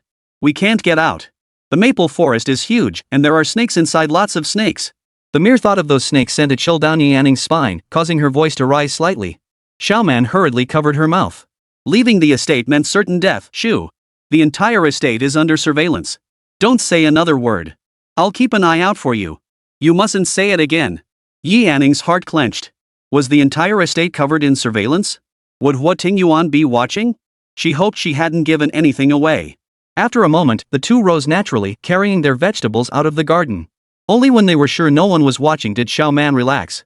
As a servant, she knew that unless the Huo family released her, leaving the estate meant certain death. The two silently agreed not to mention it again. Back in the kitchen, no one spoke to them. Xiao Man was the same ever since she'd interacted with Yi Anning. The stewardess stopped assigning her tasks and ignored her entirely. Everyone feared Huo Tingyuan's wrath might fall upon them. Yi Anning snapped a photo and sent it. Today I picked eggplants, tomatoes, and some green peppers. Planning to make stir-fried green peppers with pork and scrambled eggs with tomatoes. These were all simple home-style dishes. Normally, Yi Anning only cooked enough for one person, but today she was preparing enough for both herself and Xiao Man. Though the villa employed numerous maids, each clung rigidly to tradition. Those serving in front of Huo Tingyuan, especially, never uttered an extra word. Yi Anning had experienced this firsthand when Aunt Ran was around.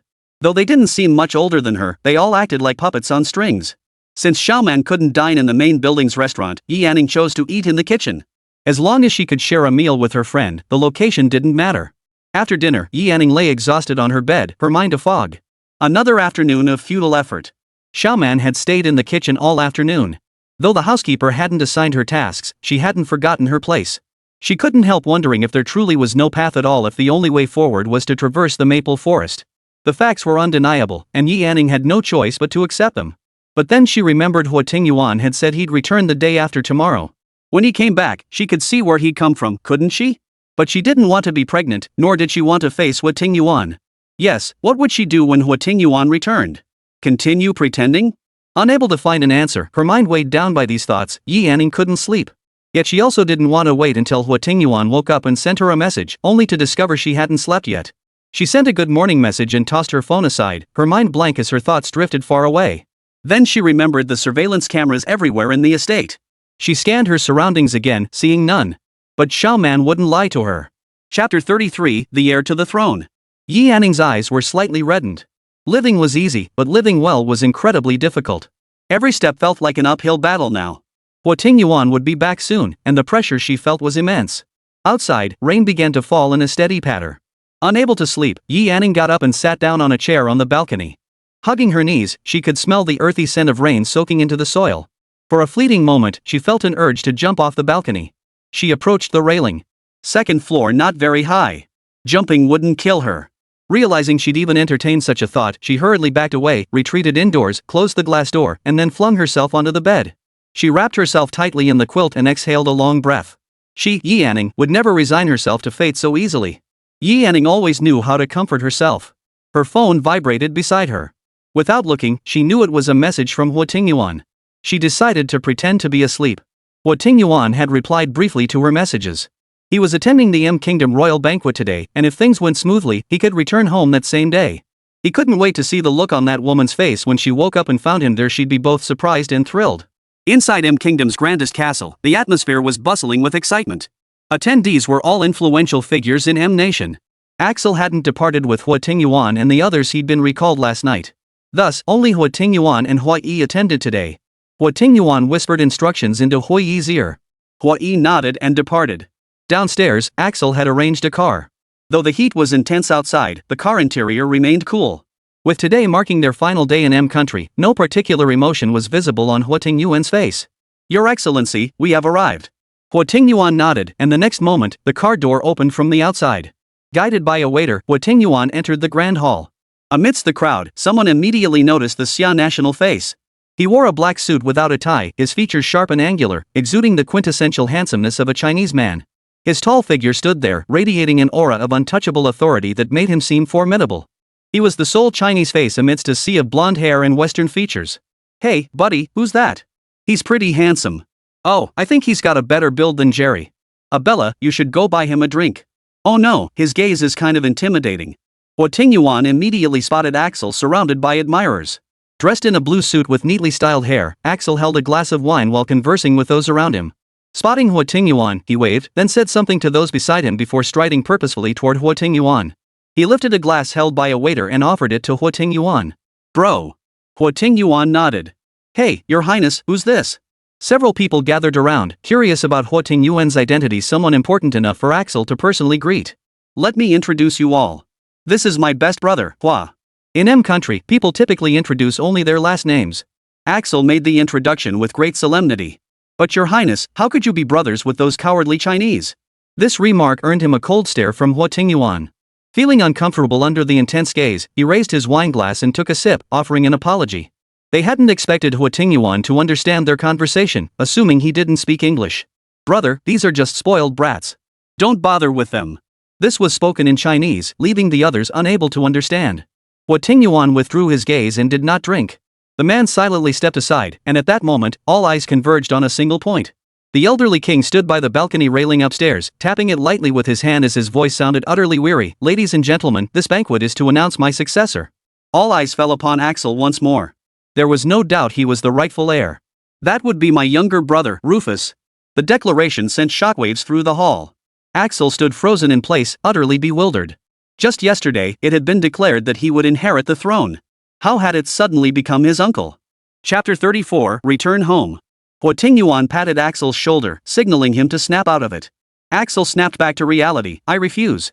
My dear nephew, your objection is overruled. The doors swung open. Leading the way was a middle-aged man with blue eyes identical to Axel's. Behind him, a large contingent of guards, each clutching a gun, surrounded the banquet hall. Shrewdness and calculation were visible in the man's eyes, his face betraying an unmistakable ambition. Rufus, what are you doing? The king bellowed. My dear brother, since you have announced the outcome, I now declare that you may abdicate. This is my first command upon ascending the throne, and this is the celebration marking my accession. Rufus's tone was arrogant, and with guns pointed, no one dared to object. He stepped forward and slapped Axel's shoulder, his tone laced with provocation. My dear nephew, you are still young and cannot shoulder this responsibility. After all, you are my nephew. Your uncle will not treat you unfairly. Huo Tingyuan snorted derisively as Luo Fuzi's gaze shifted to him. Chinese, he asked uncertainly, though the resemblance was clear. We're all going to die anyway. Why bother caring about such things? The pure English pronunciation made Luo Fuzi's expression turn cold instantly, and all the gun barrels were aimed at Huo Tingyuan. Huo Tingyuan showed no panic, even raising his wineglass and taking a defiant sip. Axel stepped in front of Huo Tingyuan, his eyes showing no fear. Rufus, you won't get everyone's support doing this. Who doesn't support me? His gaze swept across the crowd. Anyone who didn't support him would be eliminated. When no one spoke up, he turned to Axel. Doesn't the Xia National behind you support me? He burst into maniacal laughter. One Xia National? Not worth worrying about. Huo Tingyuan glanced at his watch. The time was right. He pointed outside. It disagrees. Clang, clang. A heavy, rhythmic sound echoed. A tank rolled in slowly, smashing through the door. Its turret locked onto Rufus. The tank halted, but the sound persisted, proof there was more than one. The next instant, a swarm of camouflaged soldiers carrying rifles jogged in, methodically surrounding everyone. The handful of men Luo Fuzi had brought were no match. Huo Tingyuan raised his wineglass. I don't support it. Unrestrained laughter filled the entire hall. Axel tapped his glass against Huo Tingyuan's in celebration. Rufus, why haven't you surrendered yet? The king declared in a powerful voice, a stark contrast to his earlier tone. It turned out this entire scene had been staged for Rufus's benefit. When Huo Tingyuan killed Michael, Axel's investigation revealed his uncle was no ordinary man. Thus today's performance unfolded. Axel's rise to power within the mafia was certainly no accident. Hua Yi was the mastermind behind it all. Luo Fuzi had only let his guard down because both Axel and the king were present at the banquet. Little did he know that Axel had always relied on Huo Tingyuan. The event concluded with Rufus's defeat. As the banquet continued, the guests grew increasingly curious about Huo Tingyuan's true identity. A blonde woman attempted to invite Huo Tingyuan to dance but was turned down. Undeterred, she flashed him a kiss and made a graceful exit. With matters settled and Axel overseeing operations in M country, Huo Tingyuan felt reassured and prepared to return home. Bro, stay a couple more days. Axel pleaded reluctantly. Huo Tingyuan smiled. My Persian cat is waiting for me to feed it fish. With all those servants at home, it won't starve. This cat recognizes people. Before departure, Huo Tingyuan remembered the local specialties Yi Anning had requested. Axel promptly packed a mountain of gifts, bags and boxes, even including 2 blonde girls. From the many items, Huo Tingyuan selected one, a cheesecake. Since Yi Anning had made flower-shaped pastries and ice cream before, he subconsciously assumed she'd like this. He wondered what the kitten's first reaction would be upon seeing him. Glancing at the time, he rushed back as fast as he could, arriving around 8 o'clock. At that hour, the kitten was probably still asleep. Huo Tingyuan felt an urgent desire to rush straight to her side, eager to study her expression upon seeing him. Would it be excitement, joy, or contentment? Chapter 35, Scared to Death. He landed at 7 o'clock and the car headed toward the estate. Huo Tingyuan closed his eyes to rest, a perfectly intact cheesecake resting on his left. As the car approached the edge of the maple forest, a heavy stone gate swung open, guiding the vehicle into an underground passageway. Just as Yi Anning had guessed, the passage was underground. What she never could have imagined was that the entrance was hidden within the white pillar beside the spiral staircase in the grand hall. This white pillar wasn't merely decorative, it was also a concealed elevator mechanism, requiring a fingerprint to open the elevator doors. Only 2 people possessed the required fingerprints, Huo Tingyuan and Huo Yi. Stepping into the hall, Huo Tingyuan slowly ascended the stairs carrying the cake. As he approached the door to push it open, he discovered it was locked. Yi Anning felt insecure, fearing Aunt Ran might suddenly return and lurk in the room again. Ever since Aunt Ran left, she had gotten into the habit of locking the door. Huo Tingyuan frowned in displeasure. The maid hurriedly fetched the key to unlock the door. A faint glow emanated from inside the room, where the little cat slept soundly. That posture made Huo Tingyuan chuckle. Yi Anning lay sprawled across the quilt half beneath her, half draped over her. Her head wasn't resting on the pillow either, tilted at an awkward angle. Her phone lay discarded nearby. Huo Tingyuan picked it up, it wasn't locked, and his message remained unread. Yi Anning had intended to pretend to be asleep, but she had genuinely drifted off. She hadn't contacted anyone else besides him. He sat down on the sofa, the cake sitting nearby. He picked up the phone and opened the photo album. Some photos in the album he had seen before, others he hadn't, but they were all similar in style. Yi Anning had carefully selected them to send him. He spent over an hour looking through them. Yi Anning on the bed shifted slightly, as if waking up. Huo Tingyuan set his phone aside and shifted his gaze to the bed. Her eyes still closed, she began fumbling for the phone. After a moment of searching, she slowly lifted her head, her gaze meeting Huo Tingyuan's. Ah! Startled, Yi Anning snapped awake. Huo Tingyuan had appeared in her room at some point, now staring at her with a faint, ambiguous smile. Huo Tingyuan tried to find surprise or delight on her face, but there was none, only sheer fright. His expression instantly turned cold, an inexplicable surge of anger welling up within him. Yi Anning sat up nervously, swallowing hard. She pinched her thigh, it hurt. This wasn't a dream. You're back. Her voice trembled slightly as Yi Anning forced herself to stay calm. Huo Tingyuan stood up and took off his coat, speaking slowly and deliberately. Didn't I tell you to cut out your tongue if you couldn't keep your mouth shut? His tone was gentle, yet Yi Anning clutched the quilt tightly. Wasn't this devil supposed to return tomorrow? Big baby. Calling him that on her phone was one thing, but actually saying it aloud felt unbearably embarrassing. Her face flushed inexplicably. Huo Tingyuan loomed closer, his hand clasping her jaw and forcing her to kneel on the bed. What's your name? Though he hadn't used force, Yi Anning felt a sharp sting. Big baby, you're back. The words sounded somewhat pleasant to the ear. Huo Tingyuan didn't release her, instead kneeling on one knee between her legs. Towering over her, he forced her to look up directly at him. What? Not happy to see me? The matter of calling him aside, it was time to settle this score first. How could someone who liked him possibly look terrified? Unless Yi Anning was lying to him. Having been so startled, she momentarily lost control of her expression. Yi Anning now flashed a smile and reached up to take his hand. Of course I'm happy to see you.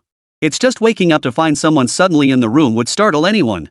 As she spoke, Yi Anning squeezed out 2 tears, her face a mix of tears and laughter, a truly unattractive sight. I woke up intending to find my phone and text you, but suddenly there was someone sitting there. It genuinely startled me.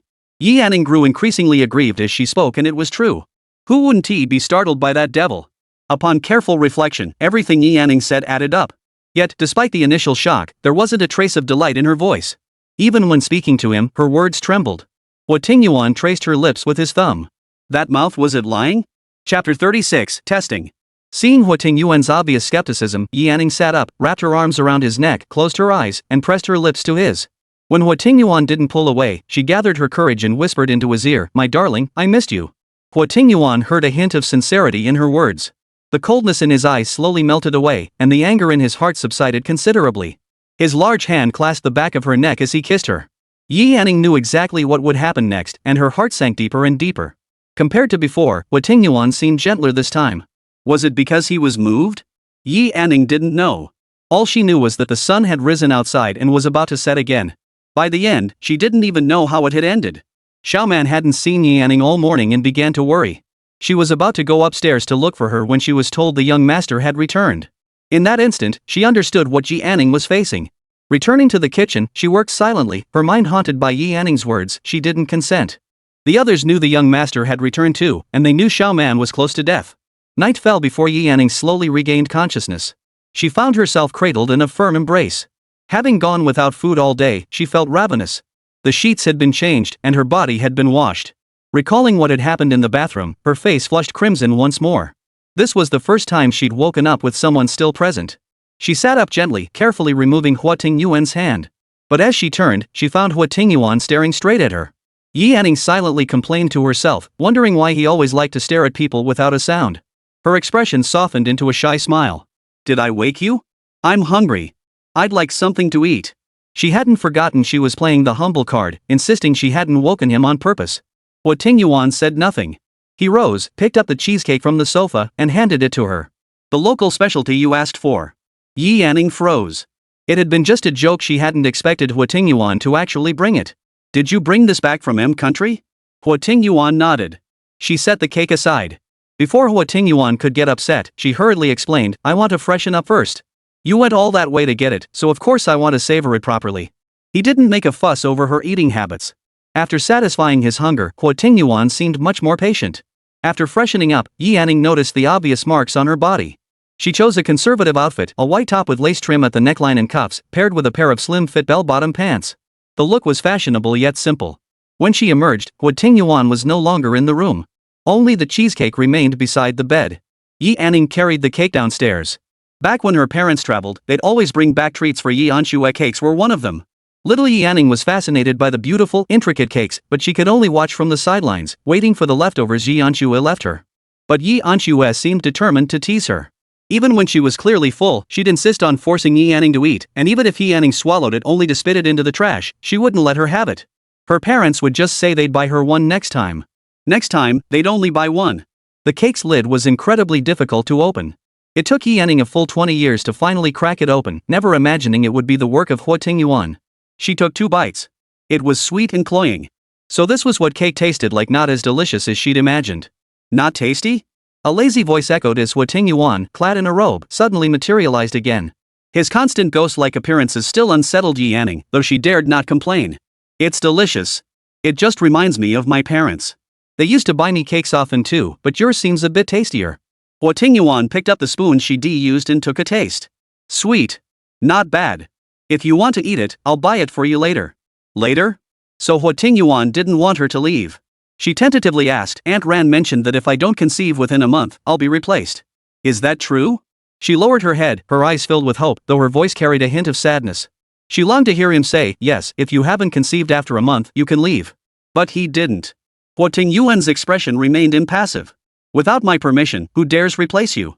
He scooped a piece of cake and held it to Yi Yanning's lips. "Besides, how do you know you can't conceive?"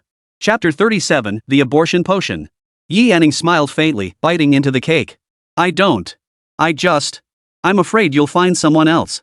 Huo Tingyuan raised an eyebrow and took another bite himself. "Then I'll try harder later to help you conceive sooner." It was nighttime now, and his casual tone sent alarm bells ringing in Yi Yanning's mind. Did he never tire? Lowering her eyelids slightly, Yi Yanning murmured softly, "If you're interested in someone else, could you tell me so I can leave?" She dared not demand he send her away if she failed to conceive, only hinting indirectly. Huo Tingyuan ate his cake, watching her with keen interest, saying nothing. Yi Yanning's heart clenched sharply. She scrambled to clarify, "I do like you, but I can't just stand by and watch you with someone else without feeling anything." The words sounded somewhat reassuring. His hand rose, and Yi Yanning instinctively closed her eyes, expecting a slap. Instead, Huo Tingyuan merely pinched her cheek and said with amusement, "I'm interested in you right now. You can be a bit bolder." "Interested? Be bolder about what?" Yi Yanning opened her eyes in confusion. To her, this was a disastrous statement. She remained silent. "Not eating?" Huo Tingyuan gestured at the half-eaten cheesecake still sitting on the table. "I will." Yi Yanning mechanically picked up her spoon and took bite after bite. She seemed genuinely to enjoy it, though in truth, it was so rich she felt sick. "It's really delicious." Her mouth full, she looked up, determined to finish the cake. Huo Tingyuan frowned, snatched the spoon from her hand, and tossed it aside. "Can you even fit that much in?" She didn't want to eat anymore anyway. If she ate now, it wouldn't digest properly after sleeping. Yi Yanning didn't argue. "Then I'll put it in the fridge." "Oh, there's ice cream in there, I made it earlier. Want to try some?" The cake was too rich, she craved something else to ease the heaviness. Part of her also wanted to avoid being alone with Huo Tingyuan. "Sure." With his permission, Yi Yanning carried the cake toward the kitchen. As soon as she entered, Xiaoman pulled her aside. The kitchen was empty now. Xiaoman hadn't slept, she'd been waiting there for Yi Anning. Thinking about how she'd spent the entire day, Yi Anning felt a bit embarrassed to look at her. Xiaoman didn't seem to mind at all. She pulled out a bowl of dark, murky soup from under the cabinet. Drink this. The pungent scent of Chinese herbs hit her nose, and her eyes asked silently. Contraceptive soup. Xiaoman mouthed silently. The next second, Yi Anning picked up the bowl and drank it all in one gulp without hesitation, not even uttering a word. It's a folk remedy from my hometown, harmless, but not exactly beneficial either. Seeing Yi Anning's unwavering resolve, Xiaoman felt a warm surge in her heart. Yi Anning felt an indescribable surge of emotion. This had solved her urgent problem, but remembering the surveillance everywhere, she dared not linger. Thank you, Xiaoman. She tossed the cake into the fridge without care, grabbed 2 ice pops to mask the herbal taste lingering in her mouth, and took a couple of bites without hesitation, letting them dissolve to dilute the medicinal flavor. After finishing, she hurried out of the kitchen.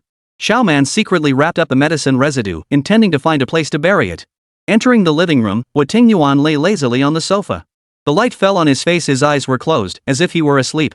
There was no denying that Huo Tingyuan was exceptionally handsome. But what good was a striking face? It was merely an angelic mask concealing a devilish nature. He might dazzle at first glance, but upon closer acquaintance, the words and deeds of this devil sent shivers down one's spine.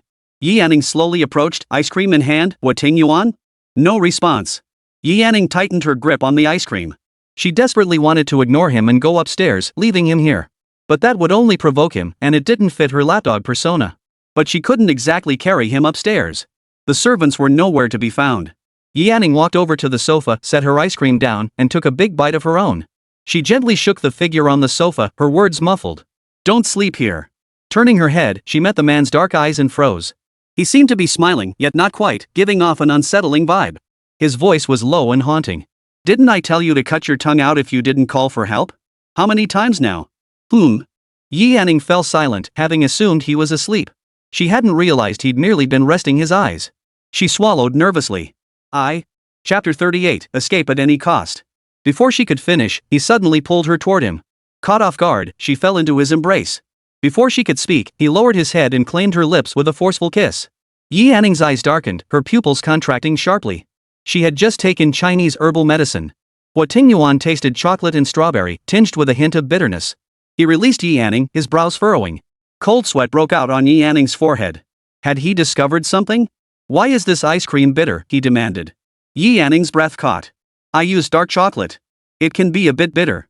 She watched Huo Tingyuan's expression closely, breathing a sigh of relief when she saw no change. Huo Tingyuan, who preferred sweet things, released Yi Anning. 3 strikes and you're out. I won't call anyone next time. He raised an eyebrow. How about I cut off your little tongue, chop it up, and make you eat it? He delivered the most terrifying words with a light, airy tone. Yi Anning swallowed hard, her tongue numb with pain. She pressed it against her palate and nodded obediently. Watching her docile, kitten-like demeanor, Huo Tingyuan ruffled her hair. No bitter foods next time.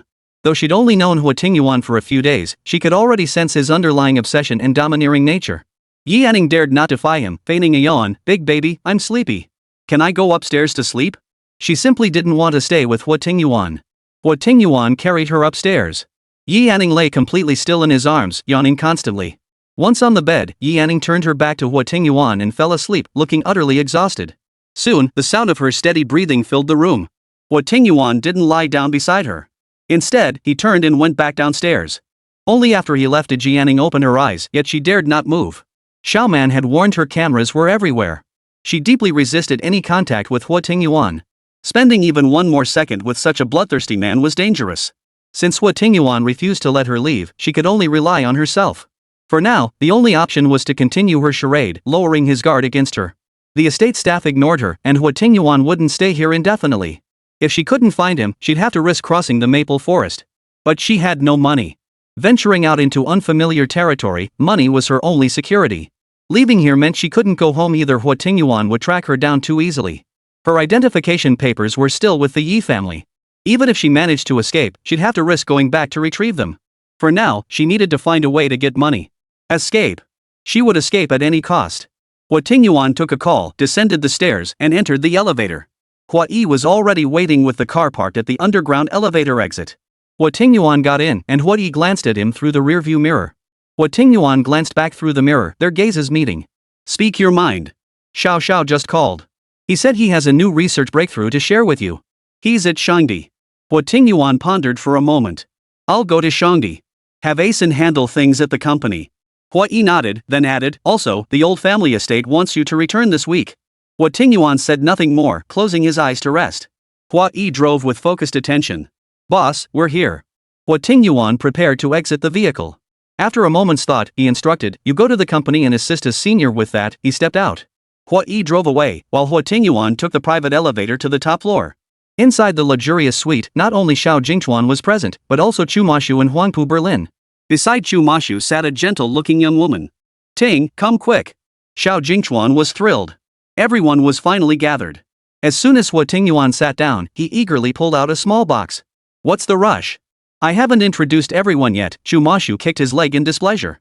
Xiao Jingchuan rolled his eyes but said nothing more. Yuan, say Ting Godot. Chu Mashu turned to the girl beside him. Yuan smiled shyly. Brother Ting. Ting Gu, this is my girlfriend, Jiang Yuan. Huo Tingyuan nodded, his gaze settling on the box in Xiao Jingchuan's hand. Xiao Jingchuan eagerly opened it. A small, dark card lay quietly inside, barely a centimeter in size. Chapter 39, The Female Hero. This is the newly developed M2 chip. It can be implanted into the human body. Once implanted, it can pinpoint your location even without a signal and monitor your heart rate. Location tracking without signals? Jiang Yuan beside him looked surprised, instinctively glancing at Chu Mashu. The people around him seemed extraordinary. Has it been tested? Huangpu Berlin poured cold water on the excitement at just the right moment. I just couldn't wait to share this with you guys as soon as it was developed. It's just this tiny piece, but it took 6 years of research. Chu Mashu reached out to take it, but Xiao Jingchuan dodged. Hey! Don't touch it. This is the only finished product I have right now, it's precious. Huo Tingyuan wore a detached expression, seemingly uninterested. The most crucial point is that once implanted in the body, it fuses with flesh and blood, making it undetectable by machines. Huangpu Berlin's eyes lit up. If this could be mass-produced, the potential was limitless. Unfortunately, only this one had succeeded so far, the rest were failures. That's why it was so precious to Xiao Jingchuan. Mashu, I'm feeling sleepy. Jiang Yuan yawned, her drowsiness evident as she leaned against him like a little bird seeking warmth. Chu Mashu gazed at her tenderly. Alright, I'll take you back to rest. Xiao Jingchuan rolled his eyes. The drinking hadn't even started yet, and it seemed this woman had already charmed him thoroughly. Ting, Jingchuan, Berlin, I'll take Yuan back first. We'll gather another day. With that, Chu Mashu took Jiang Yuan's hand and started to leave. Go ahead. It's not safe for a girl to go home alone after all. Xiao Jingchuan waved them off. Once the pair had left, Xiao Jingchuan immediately launched into gossip mode. What's up with Mashu? Did he finally find true love? Huo Tingyuan shook his head. He genuinely didn't know. Heard it's that girl who stood up for him when they were kids, Huangpu Berlin remarked casually. The female hero he's always talked about? Xiao Jingchuan adopted a knowing look. As a child, Chu Mashu had been quiet and bookish, often bullied. Then a girl from the neighboring school appeared and taught all his tormentors a lesson. This little girl fought fiercely, not caring when she bled herself, and even comforted Chu Mashu, who was unscathed. That memory had stayed with Chu Mashu ever since. All these years, he'd been quietly searching for this heroine in his heart. Huo Tingyuan murmured, just don't mistake her for someone else. Both pairs of eyes instantly locked onto Huo Tingyuan. What did Brother Ting mean by that? She just seemed different. I remember that little girl back then, though young, she had a bold and spirited presence, and a good nature too. His first impression was that a girl like that wouldn't end up like Jiang Yuan. Xiao Jingchuan dismissed the concern, Mashua's heroine? How could he possibly mistake her? Huangpu Berlin, however, pondered Huo Tingyuan's words seriously. He found them reasonable. Maybe we should talk to Mashu after all. If he's mistaken and hasn't found the real heroine, that would be so heartbreaking. Upon reflection, it was true. If the heroine was indeed the person before them, there would be no issue. But if they had mistaken someone else, wouldn't that break the heroine's heart? I'll look into it directly. Huangpu Berlin picked up his phone to give orders, but Huo Tingyuan stopped him. We can't investigate. If Jiang Yuan really is the heroine, doing this would break her heart. Let's observe first. What's fake can't become real, and what's real can't become fake. Xiao Jingchuan gave Huo Tingyuan a thumbs up. Brother Ting always thought things through so thoroughly. Chu Mashu remained clear-headed in everything he did, except when it came to matters involving the heroine, then his judgment would falter. Sunlight streamed through the curtains, illuminating the room, occasionally punctuated by birdsong outside the window. Yi Yanning rubbed her eyes. She'd lain awake thinking long into the night, while Huo Tingyuan hadn't returned. Her phone lay silently on the bedside table, but she didn't want to touch it. Just as she pondered this, the phone rang. It felt like more than a coincidence that it rang the moment she woke. Picking it up, she saw exactly what she expected, a good morning message from Huo Tingyuan. Instantly, Yi Anning felt like she was back in those days of being watched. Good morning, sweetheart. Are you out yet? She couldn't tip her hand just yet. Yeah. Chapter 40, The Bracelet. Yi Anning got up, pulled back the curtains, and gazed at the distant maple forest, determined to cross through it. Are snakes only in that maple forest, or are they everywhere? It's such a beautiful grove, I'd love to take a stroll. First, to test if other animals lurk in the woods. Second, to see if those snakes are everywhere. The woods are dangerous. If you want to go, wait until I return and I'll take you. That single sentence dashed Yi Anning's plans to take that route. Alright then. But then she thought maybe she could get Huo Tingyuan to take her out? If they went out, wouldn't that mean more opportunities? Can I come find you? There was no reply for a long time, and Yi Anning felt a faint flicker of hope. Stay put at the estate. Those 5 terse words flashed before her eyes countless times. Be a good girl and wait for him to return day after day? Yi Anning knew she couldn't do it. Men really were unreliable. Yi Anning got up, washed, and dressed, feeling as deflated as a punctured balloon. Staring at her own face in the mirror, she felt utterly hypocritical. When would she be able to be her true self again? Is there anything you want? Yi Anning froze upon seeing the message. It felt like an attempt at making amends, yet also like offering a sweet treat after delivering a slap. Seeing she hadn't replied, another message arrived. I can bring you local specialties from outside the estate. Local specialties? Anything at all? Yes. Yi Anning closed her eyes and thought. What could be exchanged for money and was easy to carry? How about a gold bracelet? Just a small one would do. Worried Huo Tingyuan might refuse, she tapped the screen again. When I was little, Mom said she'd buy me one when I grew up. But now I can't go back and I really want a bracelet of my own. Of course, Yi Anning was making this up. Her mother had indeed promised to buy one, but not to her. Nor was it meant for when she grew up, it was meant for Yi Anshue whenever she wanted one. A bracelet was too conspicuous, and she dared not ask for a ring. If she could escape, she could sell the bracelet for money. She didn't want much, just enough to flee Xia Kingdom. As for later, she had her hands and feet, she could work and earn money. When Huo Tingyuan received the message, he pondered what kind of bracelet would look best on a woman's slender wrist. Seeing Yi Anning's explanation, he frowned slightly. Why did asking for something require so much explanation? What pattern do you like? Yi Anning knew he had agreed. Her primary purpose for taking the bracelet was to exchange it for money. Something too intricate would be inconvenient. Would a plain band work? I prefer simpler designs. Sure. Receiving his reply lifted Yi Anning's spirits. With the money issue resolved, the only remaining challenge was figuring out how to get out. Having missed Huo Tingyuan's return last time, she planned to stay awake all night tonight, keeping vigil until she knew the route he took home. With nothing to do during the day, Yi Anning wandered the lawn. It was overgrown with weeds and dotted with tiny white wildflowers. The lawn was regularly maintained, and Yi Anning suddenly felt it was a pity to see these flowers cut down. They possessed such tenacious vitality, their seeds carried by the wind took root wherever they landed, unaware of what challenges lay ahead. At the first opportunity, they would strive to bloom, even if only for a brief moment. Since she had asked Huo Tingyuan for a bracelet, she would repay him with one of her own. On the lawn, the woman sat quietly, gathering white wildflowers beside her. She wove them steadily in her hands, soon crafting them into a bracelet. Not ugly, just a bit cheap, but that was all Yi Anning could afford. When will you be back? I'm making green peppers and eggplant tonight. Would you like some? I'll be back later. Don't wait up. Receiving the reply, Yi Anning put the bracelet away and went downstairs to cook. To everyone's surprise, Xiao Man was unharmed. Since the young master hadn't inquired about her, the steward began assigning her numerous menial tasks. When Yi Anning entered the kitchen, she saw Xiao Man bustling about. Without a word, she quietly joined in to help. Seeing Yi Anning arrive, the steward stopped assigning Xiao Man additional tasks. Xiao Man, would you like to come with me to pick some eggplants? Yi Anning asked only after finishing her own tasks. Xiao Man glanced at the steward, who offered no response, a tacit approval. On the way there, Yi Anning clasped Xiao Man's wrist tightly. Xiao Man, thank you. Yi Anning didn't spell it out. Xiao Man knew exactly what she meant, the contraceptive soup, and shrugged it off. We're friends. No need for all that, thank you. You said it wasn't your choice. Chapter 41, Resolve to Leave.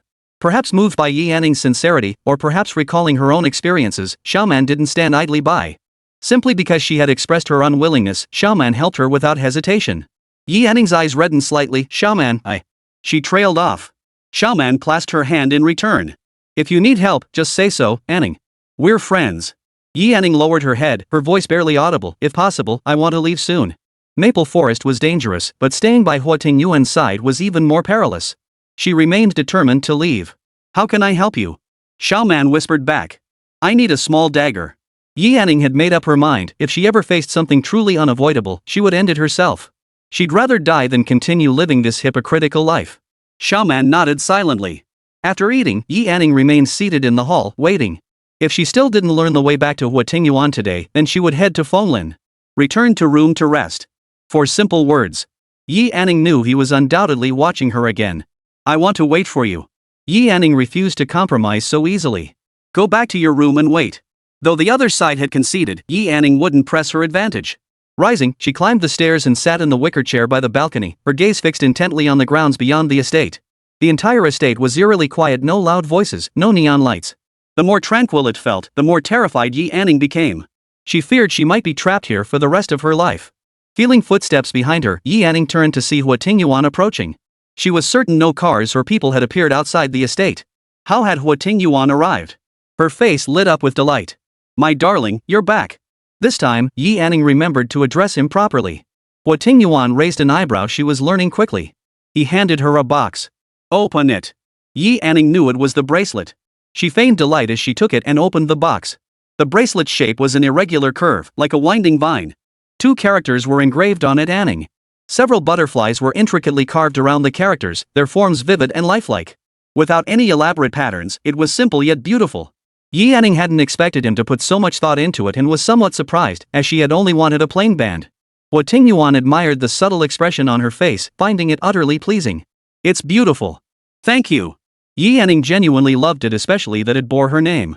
Huo Tingyuan chuckled softly. Just words of thanks? His gaze swept over her with a hint of intensity. Yi Anning pretended not to understand, rising to the bedside to pick up the bracelet she'd woven that day. The flowers had wilted, making it look even cheaper by comparison.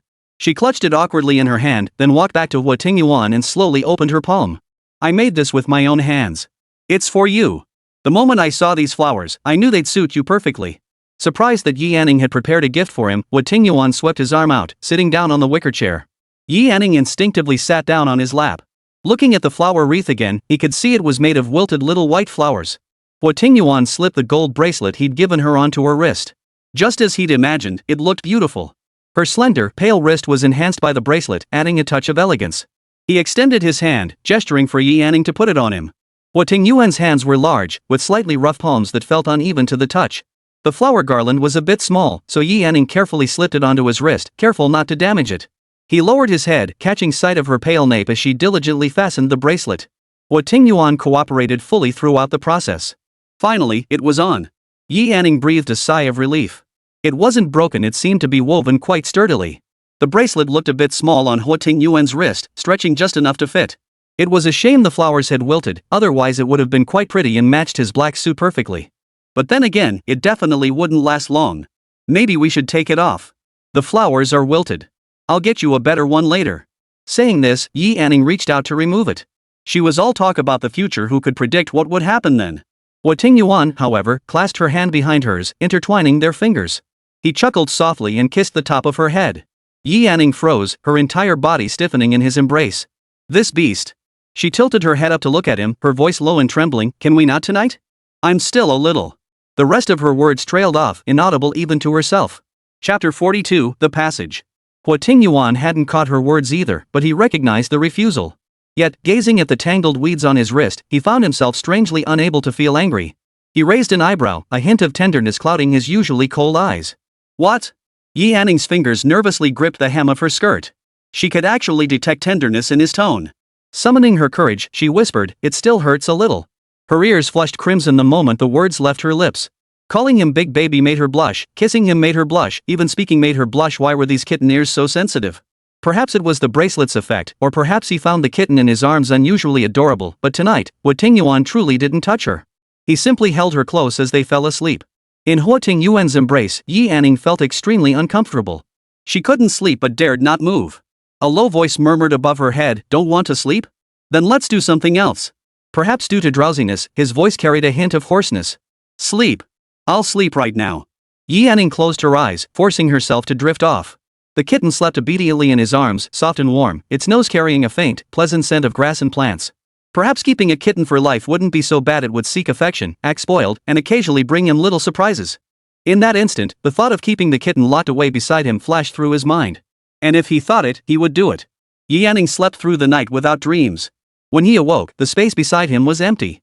It seemed she had left again. Yet, to his surprise, Huo Tingyuan hadn't touched her at all.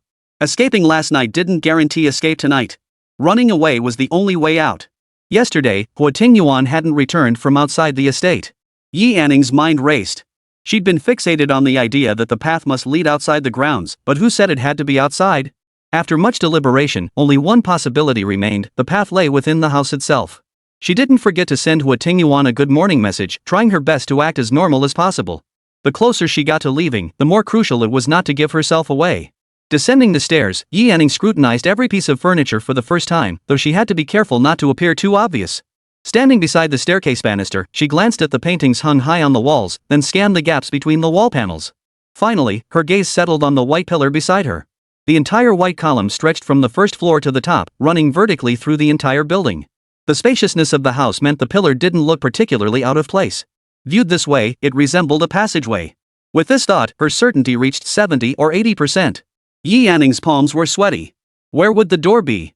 Fearing Huo Tingyuan might notice something from the surveillance footage, Yi Anning lingered only briefly. She deliberately snapped several photos, intending to examine them closely back in her room.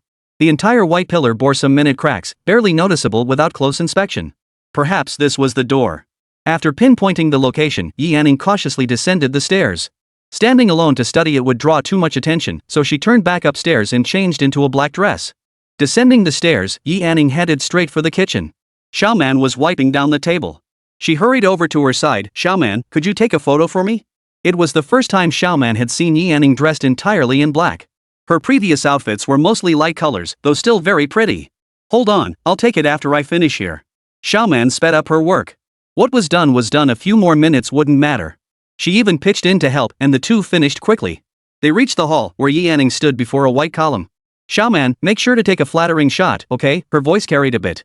Xiaoman sensed something unusual about Yi Anning today, but she cooperated fully. Sure, she replied, starting to find the right angle. Yi Anning struck a casual pose, her gaze fixed on the white column. The black dress against the white backdrop made it look like a high fashion spread. Xiaoman occasionally called out to prompt her to change poses. Take some shots from behind, too. I think the back of this open back dress looks really nice. Yi Anning said this loudly as well, as if she were deliberately speaking for others to hear.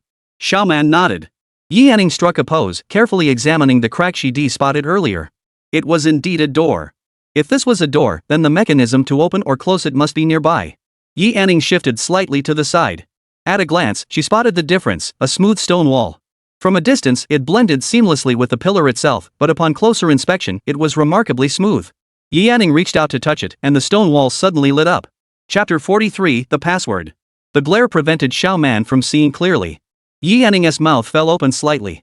It was a screen, displaying instructions to enter a password or press a fingerprint. Everything matched her guesses perfectly. Yi Anning suppressed her excitement and dared not touch the screen. After snapping a couple more casual photos, Yi Anning felt she had enough. Xiaoman handed her the phone back and whispered, "Still want the contraceptive soup?" Yi Anning smiled. "No, Xiaoman. Thank you." Her voice betrayed her unmistakable excitement. Xiaoman was infected by her good mood, and they chatted for a while longer before the manager called Xiaoman back to work. Only then did Yi Anning sit down on the sofa and select a few nice photos to send. "Does my big baby look cute?" Her good mood even made the message she sent to Huo Tingyuan sound a bit more warm and personal. A reply came back quickly. When will you be home today, sweetheart? Should I cook something for you?" Huo Tingyuan raised an eyebrow slightly upon receiving the message. The little kitten seemed unusually well behaved today, calling out to him more often. It seemed his threat last time had worked quite well. "Not coming back for the next couple days. Stay put at the estate." Today was Friday, and he needed to make a trip to the ancestral home. To avoid certain troubles there, he didn't plan to constantly check his phone, yet he feared the kitten might overthink things. "I'm a bit busy these next 2 days and won't be able to reply promptly." "Be good." Yi Anning hadn't expected such an unexpected windfall. It was as if the heavens themselves were aiding her. She suppressed the urge to shout with excitement, lowering her head with a smile in her eyes. "Just one more step." "Okay, sweetie, what color do you like?" It sounded like a casual question asked out of boredom, yet it also carried a hint of wanting to know more about the person before her. "Red." There was no hint of suspicion on the other end. Success was within reach. "I like black. Do you have a favorite animal?" Seeing the message, Yi Anning's image popped into Huo Tingyuan's mind, her docile form curled up in his arms. He couldn't help but curve his lips upward. "Kittens. I thought you liked fish and snakes, huh?" Seems kittens left quite an impression on her, probably scared her badly before. "What do you like?" Huo Tingyuan asked, and Yi Anning replied without hesitation. I like you. Huo Tingyuan chuckled softly. Today's kitten seemed even more intriguing. Yi Anning's breath caught. The final question. What's your favorite number, sweetheart? She clicked send, holding her breath in nervous anticipation. Would he reply? Her eyes were glued to the screen. Huo Tingyuan was in a good mood and didn't suspect a thing after all. Yi Anning had laid so much groundwork. 1. Always number 1 in everything. The password was 4 digits. Huo Tingyuan had only sent one number. Yi Anning wasn't sure, but she dared not ask more, afraid Huo Tingyuan would grow suspicious. Hee, jotting it down in my little notebook. Her light-hearted, playful tone perfectly mimicked someone earnestly noting his preferences. After that, Yi Anning didn't slack off. She waited until Huo Tingyuan said he had to get back to work before putting her phone away. The more he was like this, the more she couldn't afford to be careless. She rose and snapped countless photos throughout the estate, capturing every flower and plant in sight. Yi Anning didn't share her escape plan with Xiaoman. The fewer people who knew, the better. At dinner, Yi Anning ate a lot. She usually only had one bowl, but today she had 2. She needed the energy to run. Anning, are you really that hungry? Xiaoman watched her eat so much, connecting it to her unusual behavior today, and felt puzzled. Thinking that this might be her last meeting with Xiaoman before leaving, Yi Anning finished her meal, put down her chopsticks, and gave Xiaoman a big hug. Xiaoman, thank you for everything. Her voice carried a hint of reluctance. Xiaoman was the only person at the estate who felt like real flesh and blood to her, and the only friend she had made. Though no farewell was spoken, Xiaoman understood clearly that Yi Anning was likely about to take action. Her silence about the dagger proved she'd found another way out. A faint smile touched Xiaoman's lips. She was genuinely happy for Yi Anning. It seemed she might finally break free from this prison that had been her life. Take care. 1,000 words condensed into those 2 simple characters. Everything was understood without words. Yi Anning retired to her room early. It was 6 o'clock now, and she planned to sleep for 6 hours before acting. Conserving her strength was crucial. Chapter 44, Escape. The alarm rang precisely at 12. Yi Anning opened her eyes and rose immediately. Though Huo Tingyuan hadn't sent a single message during the night, she proactively sent him a goodnight message. She tied her hair back, changed into comfortable workout clothes, and was fully prepared. She descended the stairs in the dark. Though not a soul was in sight, she felt tense nonetheless. Reaching the stone pillars, she quickly located the wall by memory. A gentle touch illuminated it, glowing brightly in the darkness. Yi Anning held her breath and entered the code, 1111. If it failed, she would leave Fenglin. Today, she had to leave. The stone door slowly opened, revealing light within. Yi Anning felt tears well up with excitement. Stepping into the passageway, she found an elevator. Without hesitation, she pressed the button for the lowest floor. The elevator descended slowly, her heart pounding in her throat. The descent took at least 2 minutes, but to Yi Anning, those minutes felt like 2 hours. She dreaded opening the door to find a mocking face staring back. The doors slid open. Yi Anning's eyes widened as rows upon rows of luxury cars filled her vision. No wonder she never heard Huo Tingyuan return home. His cars were parked down here. What a brilliant design. The luxury vehicles were neatly parked along both sides of the road, leaving a clear path in the middle. Yi Anning knew she was just a few steps away from success. She dared not delay, stepping out of the elevator and beginning to walk along the path. Lights illuminated the entire way down below.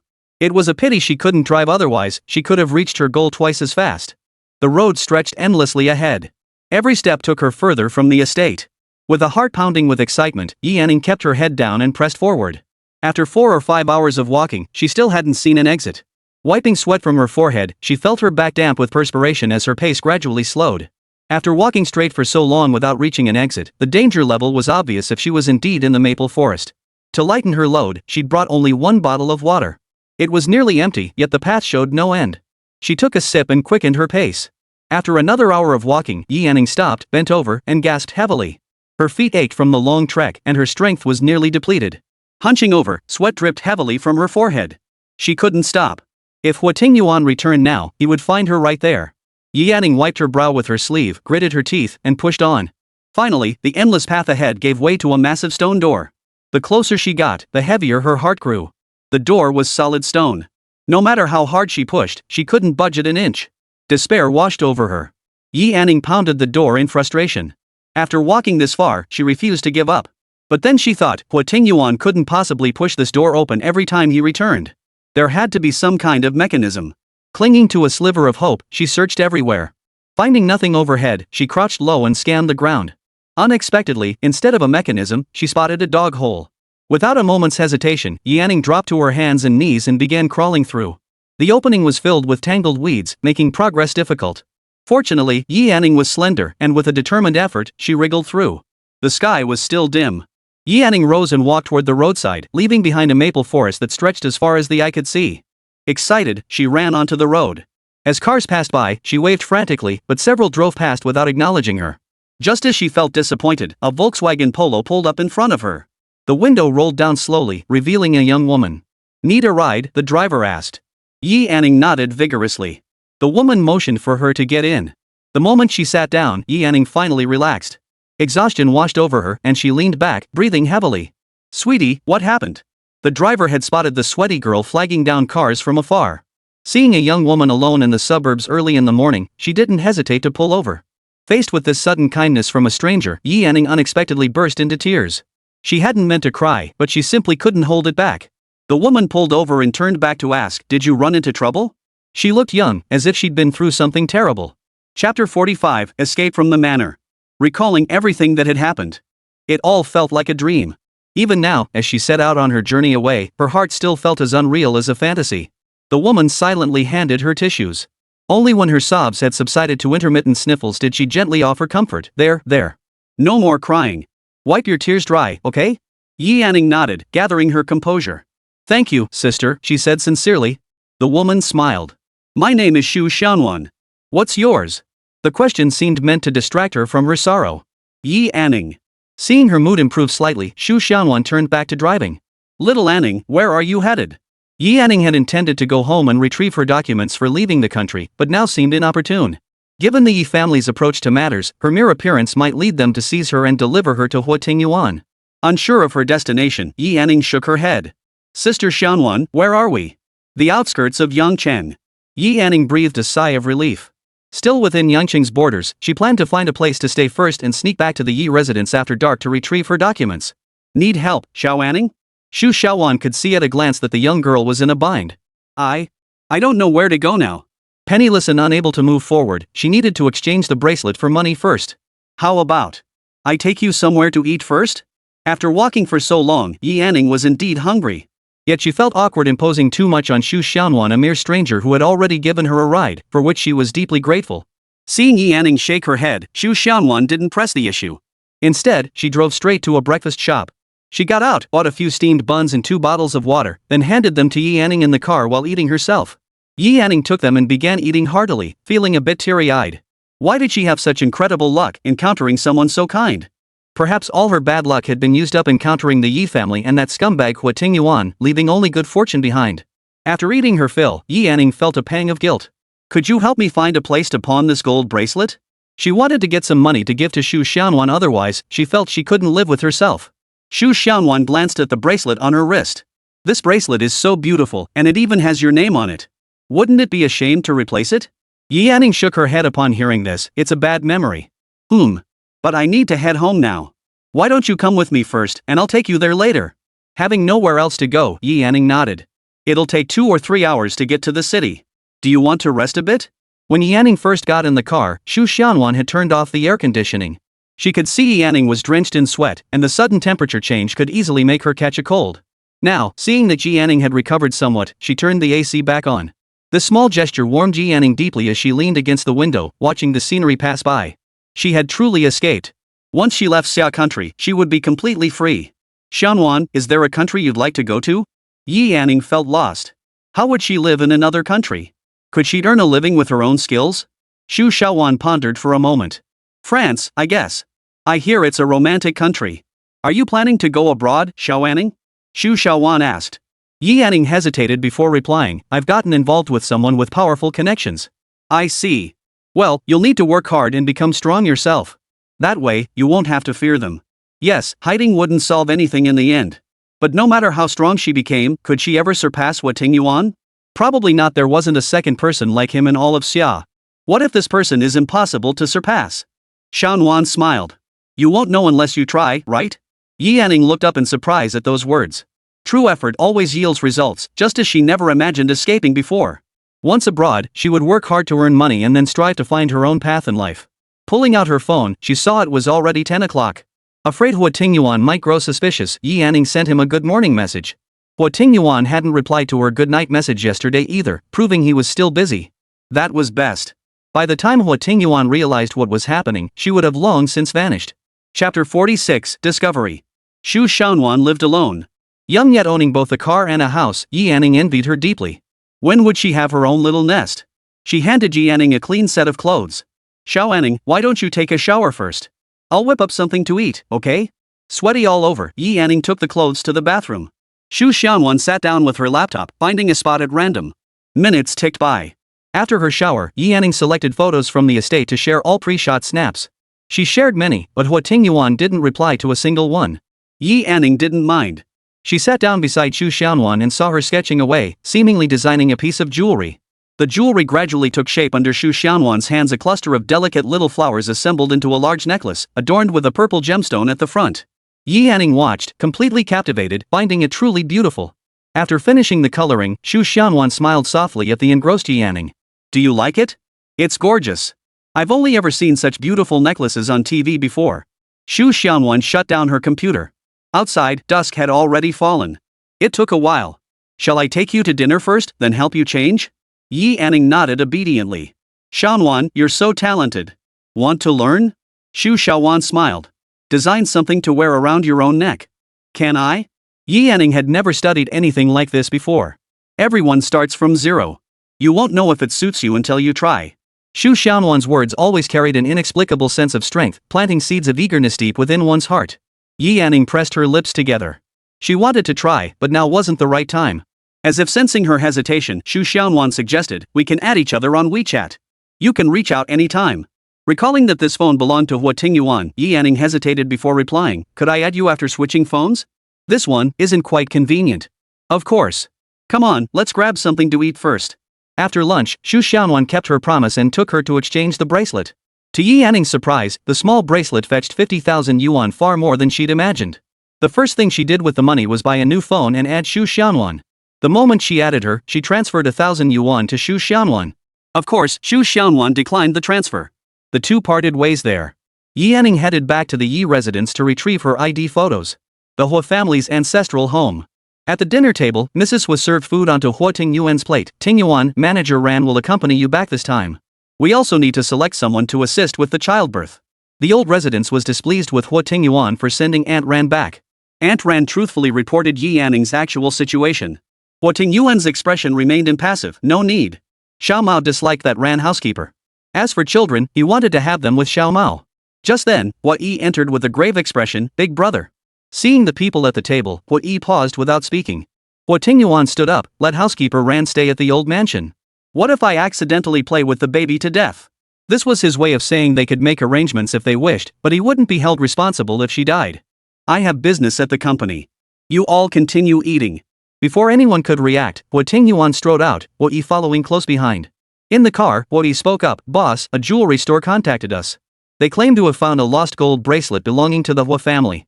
Here's the photo. Huo Tingyuan glanced at the photo with a faint, ambiguous smile. It was the very one he had given to Yi Anning. He slowly uttered two words, continue. Huo Yi knew this was the prelude to Huo Tingyuan's anger. He handed over the tablet, this is the surveillance footage. The footage showed a woman taking Yi Anning to exchange the bracelet for cash. Yi Anning showed no hesitation whatsoever, seemingly unconcerned that the offered sum fell far short of the bracelet's true value. Yi Anning was unaware that all Huo family items bore a distinctive mark. Upon seeing the Huo family emblem, the jewelry store immediately contacted the Huo family, ultimately reaching Huo Yi. Opening his phone, where the woman had shared the footage, Huo Tingyuan activated the villa's surveillance feed. From the moment she began taking photos, to asking about his preferences, to going to bed early and waking up in the middle of the night to enter the password, everything seemed meticulously planned. Chapter 47, Boarding. She had slipped away from the airtight estate, and he only realized it now. Crash. The tablet shattered into pieces. Huo Tingyuan's gaze lingered on his phone, where the woman was still sharing photos from the estate today. He marveled at how meticulously Yi Anning had planned everything, but then a tidal wave of rage washed over him. The Yi residence. Yi Anning waited downstairs until the lights had been off for a long while before going upstairs. The lock was a keypad lock, but when she entered the code, it didn't work. She frowned. When had the Yi family changed the code? It was the day Huo Yi arrived. For safety's sake, the Yi family had not only replaced the locks but also changed the passcode. Refusing to give up, Yi Anning tried again, entering the code 3 times in succession. Each attempt was rejected, and the screen even locked her out for 2 minutes. Frustrated, Yi Anning cursed the Yi family under her breath. Calming down, she pondered, the original code was set on the day they moved into this house. If they changed it, what could it be? After much deliberation, Yi Anning zeroed in on Yi Anxue. 2 minutes later, she entered Yi Anxue's birthday. The next second, the door swung open. Her heart had grown numb. This outcome was expected. She tiptoed into the room and searched for her documents. After retrieving her ID card and passport, Yi Anning tiptoed back out. Fearful the door slam might wake those inside, she slipped away without closing it behind her. Seeing the passport brought back memories. They used to take Yi Anxue out to play, always using her lack of a passport as an excuse not to bring her along. But once she got her passport, they found all sorts of other reasons to leave her behind. Later she learned it had nothing to do with the passport at all. Still, she should thank them now. Without that passport, leaving wouldn't have been so easy. At the airport, Yi Anning bought the earliest direct flight to country Y. The sooner she left Xia country, the better. It didn't matter which country she went to. Entering the departure lounge, she sat down on a chair not far from the boarding gate, feeling a bit anxious. She kept glancing up at the flight information display. Boarding was still an hour away. The departure lounge was sparsely populated. Sitting there, Yi Anning opened the chat page with Huo Tingyuan. After switching phones, all their previous messages were gone. She had tossed that phone into the trash bin. Without hesitation, she clicked to delete him as a friend, exhaling a heavy breath. It was all over. The boarding time ticked away second by second, meaning she was getting closer and closer to freedom. Hearing the boarding announcement, Yi Anning looked up. The gate display now read boarding in progress. Her eyes immediately locked onto the open door. Freedom beckoned to her once more. Yi Anning quickened her pace, ready to board. But the door suddenly closed. A staff member informed her that they had just received notice of a flight delay. A sense of foreboding washed over Yi Anning. She scanned her surroundings but saw no suspicious figures. No, Huo Tingyuan couldn't have found out so quickly. She had been sending him updates all along. The more she thought about it, the more anxious she became. She turned on her heel and left the departure lounge. Coincidences just didn't happen like that. The timing of the delay, right before she boarded, made her utterly convinced it was Huo Tingyuan's doing. She walked straight out of the terminal and hailed a taxi. Where to? The driver asked. Yi Anning replied without hesitation, just drive. Get me out of the airport first. The car slowly pulled away, the airport fading behind them. Yi Anning couldn't relax her guard. If Huo Tingyuan caught her, she'd be finished. If Huo Tingyuan found out she'd been deceiving him all along, Yi Anning dared not imagine the consequences. Once they were far enough away, the driver asked again, where to? Yi Anning hadn't decided yet, so she casually replied, driver, just drive wherever you think is good. I'll get off wherever I like. Humming a tune, the driver cruised around the city with Yi Anning in tow. Yi Anning kept glancing back to check if any cars were following. Seeing none, she breathed a sigh of relief. Just then, the car pulled up to a snack street. Driver, I'll get off here. After getting out, Yi Anning headed toward the crowd, as if that would make her feel safer. But crowds inevitably dispersed. Gradually, only scattered groups remained, and the surrounding stalls began packing up. Only endless confusion remained in her mind. Just then, Yi Anning sensed someone behind her. Before she could turn around, she heard that voice, the one that made her whole body tremble. Are you lost, sweetheart? Chapter 48, Begging for Death. Her body froze. She turned stiffly, meeting a pair of eyes brimming with amusement. In that instant, the blood in her veins turned to ice. She stared blankly at the person before her, her face drained of color. Standing before her was Huo Tingyuan, his features exquisitely carved, his smile unmistakable. Though he smiled, Yi Anning could distinctly sense the fury radiating from his entire being. Had he been a moment later, this woman would likely already be on a flight to country Y. Her vigilance was considerable. She sensed something amiss and immediately left the airport, making her a challenge to track down. She should praise the clever little cat for spinning him around like a top. On the way back to the estate, Yi Anning remained silent. She knew full well that Huo Tingyuan wouldn't let her off easily. She wasn't afraid of death. The only thing she dreaded was what new torturous methods Huo Tingyuan might have up his sleeve. Last time it was snakes. What would it be this time? Nothing could be more despairing than this. The car entered an underground passageway. Within half an hour, they reached their destination. Driving could be this fast? A bitter smile spread across her lips. All her efforts felt like a joke in this moment. Watching the silent Yi Anning, Huo Tingyuan narrowed his eyes. She knew how to run, and she knew how to infuriate him even more. Not even a single word of explanation. Why did she want to run? It was she who recklessly declared her feelings, she who initiated the promise of a favor, she who reached out first, she who shared every little detail of her daily life, the videos she sent of feeding fish, the excitement when she received his messages. Piece by piece, he arrived at a conclusion he desperately didn't want to admit. Yi Anning had been deceiving him from the very beginning. The atmosphere in the estate's grand hall was oppressively heavy. Huo Tingyuan sat expressionless on the sofa, staring at the large screen. The surveillance footage played from the moment Yi Anning entered the estate. The more he watched, the more rage boiled up inside him. Her words and actions were completely at odds. The polished floor-to-ceiling glass reflected the man's intensely sinister expression. Yi Anning stood at the far edge, growing increasingly anxious with each passing moment. When Huo Tingyuan began reviewing the footage from start to finish, she knew it was all over. Her heart sank as she closed her eyes. She had been so close to escaping, yet luck had deserted her once more. The man remained silent after watching the footage, perhaps scheming ways to torment her. He rose and moved toward her slowly, his smile chilling. He had smiled like this the first time he fed her to the fish. He had smiled like this when he threw her into the snake pit. And now, he smiled like this again. Yi Anning's heart sank. "Haven't I been kind to you?" he asked slowly, his tone calm and utterly devoid of emotion. Seeing Yi Anning hang her head in silence, he grabbed her chin, forcing her to meet his gaze. Looking at that face, those clear, pure eyes who knew they held so many thoughts he hadn't seen, he laughed aloud. "Is this amusing?" Her jaw ached from his grip. Yi Anning opened her mouth, tears falling silently onto Huo Tingyuan's hand. "Crying before we even start?" He smiled, releasing her. "Don't you have anything to explain?" "Explain?" Yi Anning herself didn't know where to begin. Whether it started with her not wanting to be watched by Aunt Ran, or her not wanting to be pregnant. Or that she didn't want to die, pleading with every word that she loved him. "I'm sorry." It was undeniable that she had toyed with this man's feelings. Hearing those 3 words only fueled Huo Tingyuan's rage further. He dropped his smile and turned to Huo Yi beside him. "Go get the chip from Xiao Jingchuan." He leaned closer, his scorching breath brushing her face. "Baby, saying sorry won't cut it." Instant terror washed over Yi Anning. Her voice trembling, she begged for a swift end. "Kill me." Huo Ting laughed again at her words, a wicked smile spreading across his face.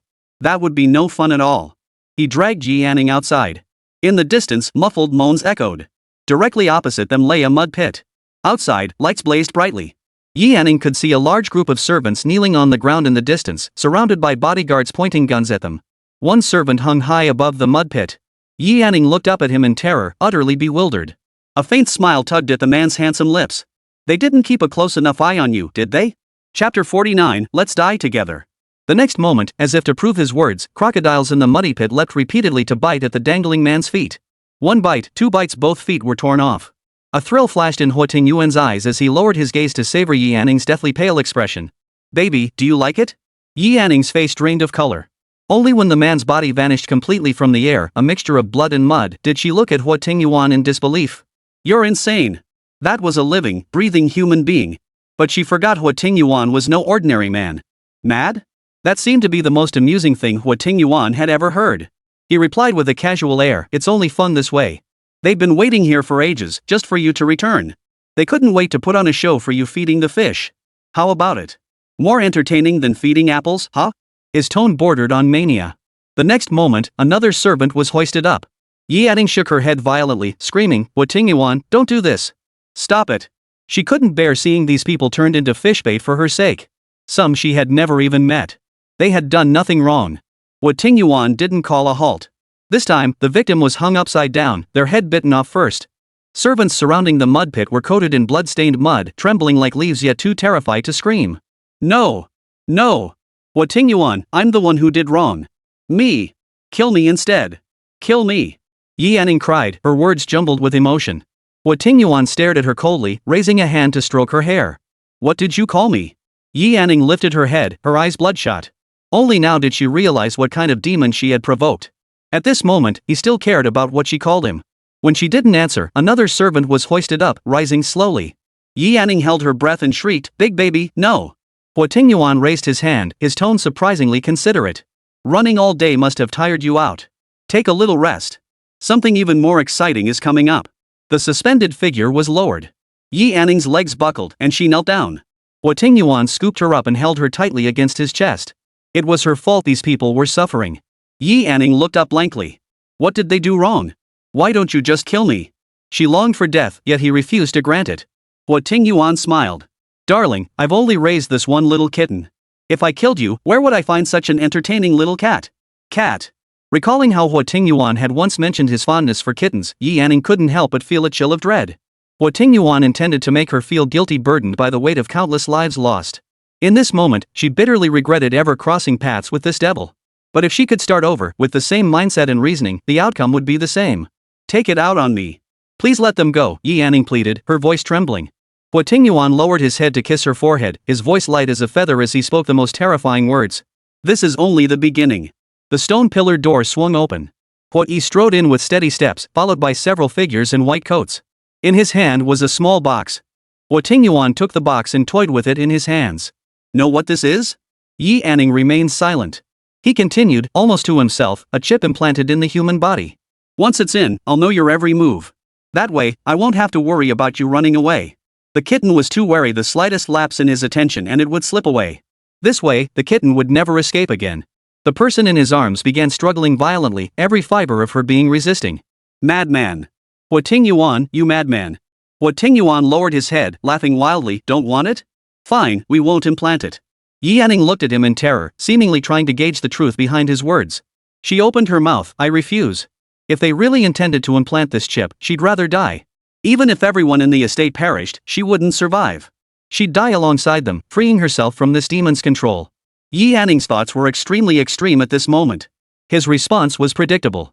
Huo Tingyuan tossed the chip backward, and Huo Yi caught it with steady hands. He raised his hand. The next moment, Yi Anning lunged forward like a madwoman, only to be firmly restrained by Huo Tingyuan. At that instant, Xiaoman was being slowly hoisted upward, her face frozen in terror as she stared this way. Chapter 50, Sincerity and Deception. No, Xiaoman. Yi Anning's tears suddenly spilled down her cheeks. Ignoring Huo Tingyuan's tugging, she desperately tried to rush forward. Yi Anning was no lightweight, but with Huo Tingyuan at her side, she couldn't advance an inch. Huo Tingyuan yanked her back into his embrace, his gaze turning icy as he fixed it on the other side. I hear she's your good friend, not only taking photos for you, cooking with you, but even brewing contraceptive soup for you. He stated the facts one by one, his tone growing especially icy on the last sentence. Yi Anning's breath caught. She had anticipated this outcome, yet clung to a sliver of hope that Huo Tingyuan might not see through her. The moon slowly rose, reaching a certain height before gradually descending. Yi Anning turned, tears streaming down her face as she pleaded, No, no. Let her go. Let her go. I promise, I promise. Whatever you say, I'll do it. I'll listen to you. I'm willing, I'm willing. Watching Xiaoman descend, she begged Huo Tingyuan to stop immediately. Huo Tingyuan raised his hand, and the rope halted. He spoke slowly, enunciating each word, willing? Seeing the crocodile repeatedly leap up, its jaws grazing only Xiaoman's legs, Yi Anning nodded without hesitation. How wonderful. To go to such lengths for a friend she'd only known for days. What about him? He raised his hand to wipe Yi Anning's tears. Then tell me, what exactly have you been hiding from me? His tone was so gentle it could drown Yi Anning in it. The gentler it was, the more terrifying it became. What had she lied about? Yi Anning froze for a moment, realizing it seemed like everything. As Huo Tingyuan raised his hand again, Yi Anning quickly grabbed it and said, I lied about liking you. His face remained cold. Continue. Yi Anning lowered her head and took a deep breath. I lied that I came here willingly. I lied when I said I like cake. I lied when I said I like bracelets. From the very beginning, every word I spoke was a lie. Having spoken these words, Yi Anning looked at him with calm acceptance. She had lived her life wearing a mask, but now she was finally being her true self only under such circumstances. Heaven seemed to take pleasure in playing cruel jokes on her, offering a sliver of hope only to cast her ruthlessly into the abyss. Not a single word that had passed her lips was true. Huo Yi listened with his heart pounding. Yi Anning truly had nerves of steel. Back in the snake pit, even he had believed her words were genuine. But in the end, it was all lies. So what about that matter he handled at the Yi family? The little kitten in his arms now seemed flustered, appearing both sincere and insincere. Huo Tingyuan snorted derisively. Her escape plan had been flawless, how to flee, when to flee. Yet now she put on this martyr's act. From the moment she was captured until now, she'd offered no explanations or pleas for mercy. Yet now, for the sake of some so-called friend, she dared to say anything. After a few seconds of silence, Huo Tingyuan asked, Why did you run? She was lying to him, but continuing the deception would only benefit her. Yi Anning pressed her lips together, unsure how to respond. What would happen if she told Huo Tingyuan to his face that she didn't want to be pregnant, didn't want to be stuck here forever, and certainly didn't want to be with him? After much deliberation, only one answer seemed both plausible and capable of dousing his current fury. I don't want to lie to you anymore. At first, I only wanted to use you to escape Aunt Rant's surveillance. But then I casually mentioned local specialties, and you brought me cake from M country. Even though I didn't like it, I complained you replied too little, and afterward you genuinely responded to every single message. I lied about liking the bracelet, but I could tell you put your heart into it. So I don't want to keep lying anymore. I don't know how to face you either. This explanation was both reasonable and heartfelt. Yi Anning hadn't expected things to turn out this way. Huo Tingyuan smiled after listening. It sounded so sincere, he almost believed it again. He studied that deceitful mouth with keen interest, his eyes devoid of emotion. If that's the case, then why did you sell the bracelet? The question caught Yi Anning off guard. How did he know she'd sold the bracelet? Her gaze darkened and she remained silent. Her expression was particularly irritating to Huo Tingyuan. What? Need more time to make up another story? He couldn't suppress a cold laugh. Chapter 51 end. Or do you need me to bring that woman named Shu Xianwan before you'll open your mouth? A chill instantly spread through her limbs. Yi Yanning looked at him in terror, her voice trembling. Because I don't have money. I had to sell the bracelet to afford the plane ticket. The bracelet, a token of Huo Tingyuan's affection, was something she'd casually mentioned selling. As soon as she finished speaking, Yi Yanning noticed Huo Tingyuan's expression darken further. Look at her, this woman wouldn't utter a single truth unless threatened. She truly wasn't honest at all. This is your last chance. Why did you run? Yi Yanning had a premonition, if she dared to lie again, Sister Shanwan would appear before her before long. But how many more would suffer if she told the truth? Yi Yanning closed her eyes, her eyelids trembling as tears welled up. Huo Tingyuan frowned. He hadn't even done anything yet, and her amber pupils were clear and pure, her eyes glistening with innocence. Seeing her cry always made him inexplicably irritable. Enough. Keep crying, and I'll throw that guy across the street down. Yi Yanning stubbornly wiped away her tears, looking both infuriating and amusing. For some reason, Yi Yanning felt the tension ease slightly. Perhaps Huo Tingyuan was just bluffing again. She tentatively spoke up. Huo Tingyuan, I lied to you. But precisely because I lied, you still treat me well. What do you want me to do? The more she spoke, the more wrong she felt, and tears threatened to spill again. But the thought of him throwing Xiaoman overboard made her tears flow uncontrollably, impossible to wipe away. What did you call me? Huo Tingyuan countered. Then why didn't you keep up the charade? Huo Yi couldn't help but want to cover his forehead. She'd fallen for it again. This time, though, it didn't sound like a lie. Yi Yanning dodged the point, replying, but deceiving you was still wrong. At least she knew to self-reflect. Watching the kitten cry actually calmed his anger considerably. Huo Tingyuan revealed his wrist, where only the withered grass remained of the bracelet. For its sake, I'll let you off this time. Yi Yanning couldn't believe he'd kept it on all along. Fabricating lies, selling the bracelet, it had been deception from start to finish. She thought she'd be skinned alive if not killed outright. Yet he let it go so easily. This is the first and last time. If it happens again, I won't be so lenient. Got it? His tone was thick with warning. Yi Yanning replied softly, I hear you. Out of the corner of her eye, she watched Xiaoman being gently laid down. Glancing at the servants scattered across the floor, she was overcome with guilt. All this had happened because of her. Seeing the disaster nearing its end, Huo Yi spoke up, Boss, what about the chip? Huo Tingyuan raised an eyebrow. The kitten in his arms stiffened at the word chip, clearly frightened, yet couldn't help but prick up its ears to listen. Keep it. It'll come in handy if someone misbehaves in the future. The remark was unmistakably directed at Yi Yanning. Huo Tingyuan released her and casually undid 2 buttons. Yi Yanning was drenched in sweat, and so was he. She must have been utterly terrified. Go take a shower. Yi Yanning's heart, which had just settled, instantly leapt back into her throat. What are you going to do? Shameful images instantly flooded her mind, and she instinctively took 2 steps back. Seeing this woman had clearly jumped to the wrong conclusion, still running around all day without a hint of fatigue, he asked, What? Not tired? Still have the energy for that? Yi Yanning's ears flushed crimson again. She scrambled upstairs as if fleeing. Once Yi Yanning was upstairs, Huo Tingyuan's expression darkened immediately. Replace all the servants in the main house. Only after reviewing the surveillance did he realize the kitten had been isolated. Huo Yi understood what the replacement signified and nodded before heading off to make arrangements. Keep that girl. Following Huo Tingyuan's gaze, he saw Xiaoman, still startled and unable to recover. As Huo Tingyuan ascended the stairs and heard the sound of running water from the bathroom, he suddenly wondered if he had been too indulgent toward Xiao Mao. Normally, if a pet ran away and was caught, it deserved a proper scolding. But he hadn't even started reprimanding her before she was already crying uncontrollably. A click interrupted his thoughts as the bathroom door swung open. Come here, Huo Tingyuan ordered coldly. Yi Yanning froze.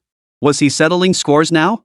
Huo Tingyuan grew irritated at her expression. Yi Yanning, did you not hear me telling you to come here? Chapter 52, exhausted in body and mind. Of course she heard him. Anxiety and trepidation surged within seconds. She took heavy steps toward Huo Tingyuan, stopping 2 paces away from him. Huo Tingyuan produced a bracelet from somewhere and slipped it onto her wrist. Next time you lose it, I'll chop off your hand. That familiar threatening tone. Yi Yanning froze. It was the very one she had sold. Why was it in Huo Tingyuan's possession? Seeming to sense her hesitation, Huo Tingyuan said, Every item belonging to the Huo family bears a unique mark. You should consider yourself fortunate they didn't bring you back to Huo Manor. Had the pawnshop staff recognized it as belonging to the Huo family immediately, Yi Yanning would never have escaped. She would have been sent back to the Huo residence along with the bracelet. So that was the crux of the problem. Fate was playing another cruel joke on her. If she didn't sell the bracelet, she'd have no money to leave. If she sold it, Huo Tingyuan would discover it sooner or later. No wonder she'd been sending messages all along yet still got caught. In the end, she reached a conclusion there was no escape. Now, the bracelet was nothing but a glaring reminder. Yi Yanning couldn't pretend anymore. I don't like this. Huo Tingyuan rose to his feet, leaning close to whisper in her ear. Does it matter what you like, darling? Yes, did it matter if she liked it? Now that Huo Tingyuan knew she disliked it yet still kept her, what was the point? Wear it properly. If it falls off, I won't kill you, but I wonder how many times your good friend can handle it. His warm breath lingered at her ear, yet Huo Tingyuan had already vanished into the bathroom. Yi Yanning froze in place, the bracelet burning hotter in her hands. Back in this place again, the outside world felt like a fleeting moment to her. After a day and night of exhausting travel, Yi Yanning felt utterly drained. She sat on the wicker chair, hugging her knees. She was exhausted, yet dared not sleep.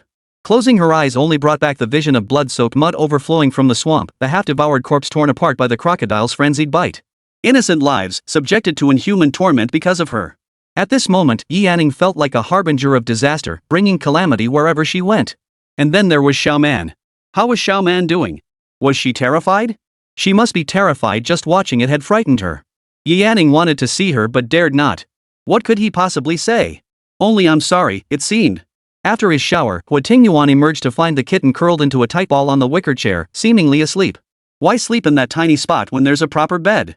As Huo Tingyuan approached, he saw Yi Yanning's eyes were wide open, her eyelids red and swollen. She had clearly been crying again. After her bath, she hadn't bothered to dry her hair or rest properly. Not only had she avoided punishment, but the matter had been brushed aside lightly. Why was she crying now? In Huo Tingyuan's view, punishment didn't count unless it fell on Yi Yanning herself. He realized he'd been far too lenient with her, and his temper flared up again. He flung the towel aside and pulled Yi Yanning up to head downstairs. What are you doing? Yi Yanning was still clueless. Crying so pitifully? Looks like you haven't had enough fun yet. How about we play something interesting? Yi Yanning had no idea what he meant by fun, but she knew it couldn't be anything good. She paused. I wasn't crying. Huo Tingyuan turned back and smiled. I'm not blind. I wasn't crying because of them. Yi Yanning tried to explain if she didn't, who knew what this madman might do next. It was because I came home to find the lock changed. I felt like the one who'd been abandoned. In truth, she had been abandoned long ago. She simply didn't want to drag innocent people into this mess. Huo Tingyuan did indeed halt his steps. Seizing the moment, Yi Yanning wrenched her hand free from his grasp. I'm tired. I'm going to rest first. Before Huo Tingyuan could respond, she walked straight to the bed and collapsed onto it. Huo Tingyuan frowned only because her hair wasn't dry yet. He descended the stairs without a word. Hearing him leave the room, Yi Yanning exhaled in relief. Exhausted in body and mind. Soon after, two maids entered the room to blow dry Yi Yanning's hair. She stared blankly at the unfamiliar faces. Where are the usual ones? A vague sense of foreboding crept over her. The two maids offered professional smiles. They've been sent away. Chapter 53, Not So Easy to Fool. Leaving this estate was a blessing. Yi Yanning sat up. Were they all sent away? The maid nodded. What about Xiaoman? The two maids didn't know Xiaoman and shook their heads. Yi Yanning didn't press them, saying calmly, you may go about your duties. She didn't want to interact with anyone, didn't want anyone else to be dragged down by her. The young master instructed us to dry your hair for you. Hearing it was arranged by Huo Tingyuan, she sat still and let them tend to her. Yi Yanning feared they might be punished if they failed to complete the task. Her eyelids felt heavy, and her voice dropped significantly as she murmured, "Thank you." The two maids exchanged glances and left the bedroom. Yi Yanning lay down and fell into a deep sleep. After a night of walking and a day and night of constant anxiety, she finally succumbed to exhaustion. Downstairs, Huo Tingyuan sat beside the liquor cabinet, a glass in hand, while Huo Yi stood before him, head bowed. Boss, I failed in my duty. It was his failure to thoroughly investigate the Yi family that had allowed Yi Yanning to deceive Huo Tingyuan for so long. Huo Tingyuan remained silent. He wasn't in the mood to dwell on it now. Seeing the maid exit the bedroom, Huo Tingyuan raised his hand, and Huo Yi sensed the hint and quietly slipped out. He casually set the glass on the table and entered the bedroom, quietly observing Yi Yanning's sleeping face. She lay peacefully on the bed, breathing evenly. Who knew how much shower gel she'd used? She smelled sweet. A few strands of hair covered her face, and her brow was slightly furrowed, as if she'd been dreaming of something unpleasant. The more Huo Tingyuan looked at her, the more she reminded him of a kitten, a naughty little kitten. He reached out and stroked her head. Yi Yanning unconsciously rubbed against his hand. This gesture delighted Huo Tingyuan. He pulled back the covers and lay down beside her, sweeping her into his arms with one large hand. Perhaps Yi Yanning was too exhausted to wake. Thankfully, the little kitten hadn't slipped away. Huo Tingyuan held her tightly, a sense of relief and joy filling his heart as if he'd recovered something long lost. Whether Yi Anning liked him or not, she would remain by his side forever. Her feelings for him had never mattered. What mattered was that he was interested. The next day, before opening her eyes, Yi Anning distinctly felt the man's scorching breath. This warmth enveloped her, and even with her eyes closed, she knew Huo Tingyuan lay beside her. She rolled onto her side, feigning sleep. Yi Anning realized that while her other skills hadn't improved much in this estate, her ability to feign sleep had grown increasingly polished. A slow, deliberate voice reached her ear. "You're sleeping so soundly, you wouldn't notice anything I did, would you?" How could she keep pretending? She turned and met a pair of exceptionally beautiful dark eyes. Huo Tingyuan saw a pair of large, clear, and pure eyes. Up close, he could even see his own reflection in her pupils. "Big baby," she called out, simply because she wanted to know about Xiaoman's condition. She had no idea how sleeping could have offended this madman. His moods were as unpredictable as the weather, impossible to fathom. It made her desperate to escape. Unexpectedly, he heard Yi Anning call out to him of her own accord. He raised an eyebrow. Yi Anning guessed his mood must be decent now. I'm hungry. I want to eat." She deconsidered asking about Xiaoman directly, but feared Huo Tingyuan might suspect ulterior motives, so she quickly changed her words. This man was sharp-witted. Having been fooled once, he wasn't easy to deceive now. She had to tread carefully.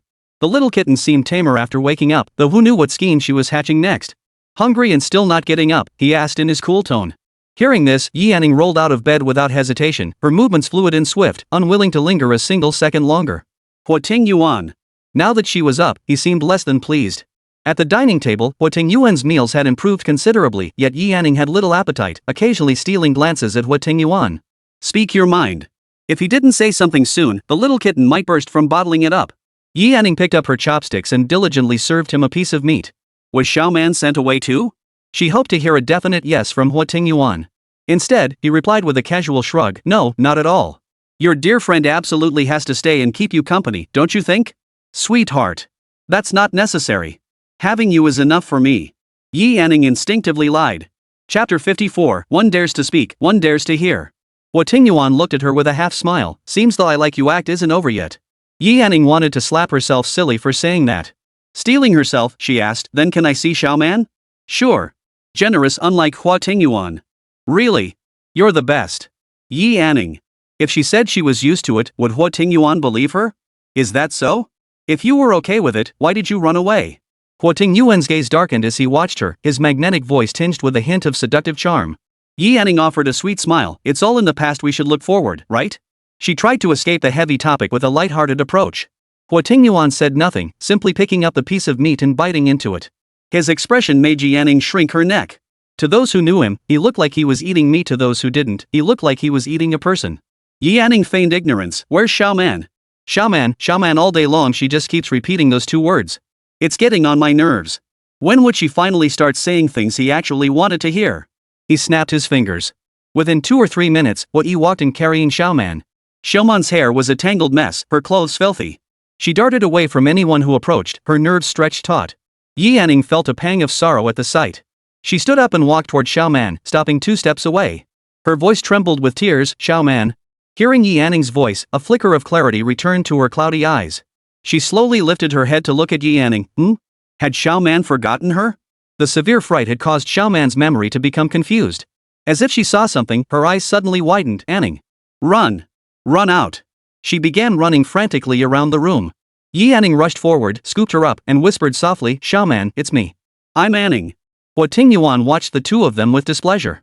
All this crying and hugging was extremely irritating. The warmth of his embrace calmed Xiaoman. Moments later, her mind cleared, and she burst into tears. Yi Anning began to cry too. She was the one who had wronged Xiaoman, the one who had brought this disaster upon her. Crash! A bowl smashed on the floor. Huo Yi whispered, "You should comfort the eldest first." Yi Anning released Xiaoman, wiped her tears, and said, "Xiaoman, you're okay now." In that instant, Yi Anning conceived the idea of taking Xiaoman away from this place. Before they could say more, Xiaoman was led away. Yi Anning composed herself, then turned with a smile uglier than tears. "Xiaoman is the second person to give me warmth." As expected, Huo Tingyuan asked, "Huh? So there was a first?" Yi Anning looked at him, enunciating each word carefully. "The first was you." She spoke with utter sincerity. He couldn't shake the feeling that Yi Anning was deceiving him again, yet he had no proof. Seeing his obvious disbelief, Yi Anning sat down and spoke slowly. "Back then, no one in the villa would acknowledge me. I locked myself in my room. It was you who messaged me. I didn't even know Xiao Man yet. 7 parts truth, 3 parts lie, no one could tell. Huo Tingyuan had seen the surveillance footage, the facts were undeniable. He couldn't possibly doubt it. Yet to his surprise, Huo Tingyuan scoffed dismissively, next you'll claim you fell in love with me? It sounded like a question, but his tone was entirely declarative. A flicker of surprise crossed Yi Anning's eyes, he'd anticipated it. She admitted frankly, if I said I did, would you believe me? If she were in Yi Anning's shoes, she wouldn't believe it either. The trust between her and Huo Tingyuan would be nearly impossible to rebuild. But then Huo Tingyuan added, his words laden with meaning, if you say it, I'll believe you. Yi Anning. He dared to say it, but she dared not hear it. Huo Tingyuan seemed to have grown a brain. He used to be so easy to deceive and placate, but now it felt like climbing a mountain. Worse, he could anticipate her next move. Now he was completely impervious to both soft and hard tactics. Yi Anning refused to believe she could deceive him twice. Huo Tingyuan was quite happy to play along with the little kitten. He intended to make the little cat understand, a cat is a cat and a master is a master. The entire meal was filled with hidden agendas, one scheming to continue the deception, the other watching her every move with clear-eyed vigilance. Chapter 55, Lust at First Sight. After a prolonged stare down, Yi Anning was the first to break. She lowered her head, eating from her bowl without picking up any dishes, feeding herself grain by grain. Her phone rang. Yi Anning's phone had long been confiscated, so she glanced at Huo Tingyuan. It was Xiao Jingchuan calling. Huo Tingyuan remained seated, pressing the answer button. Speak.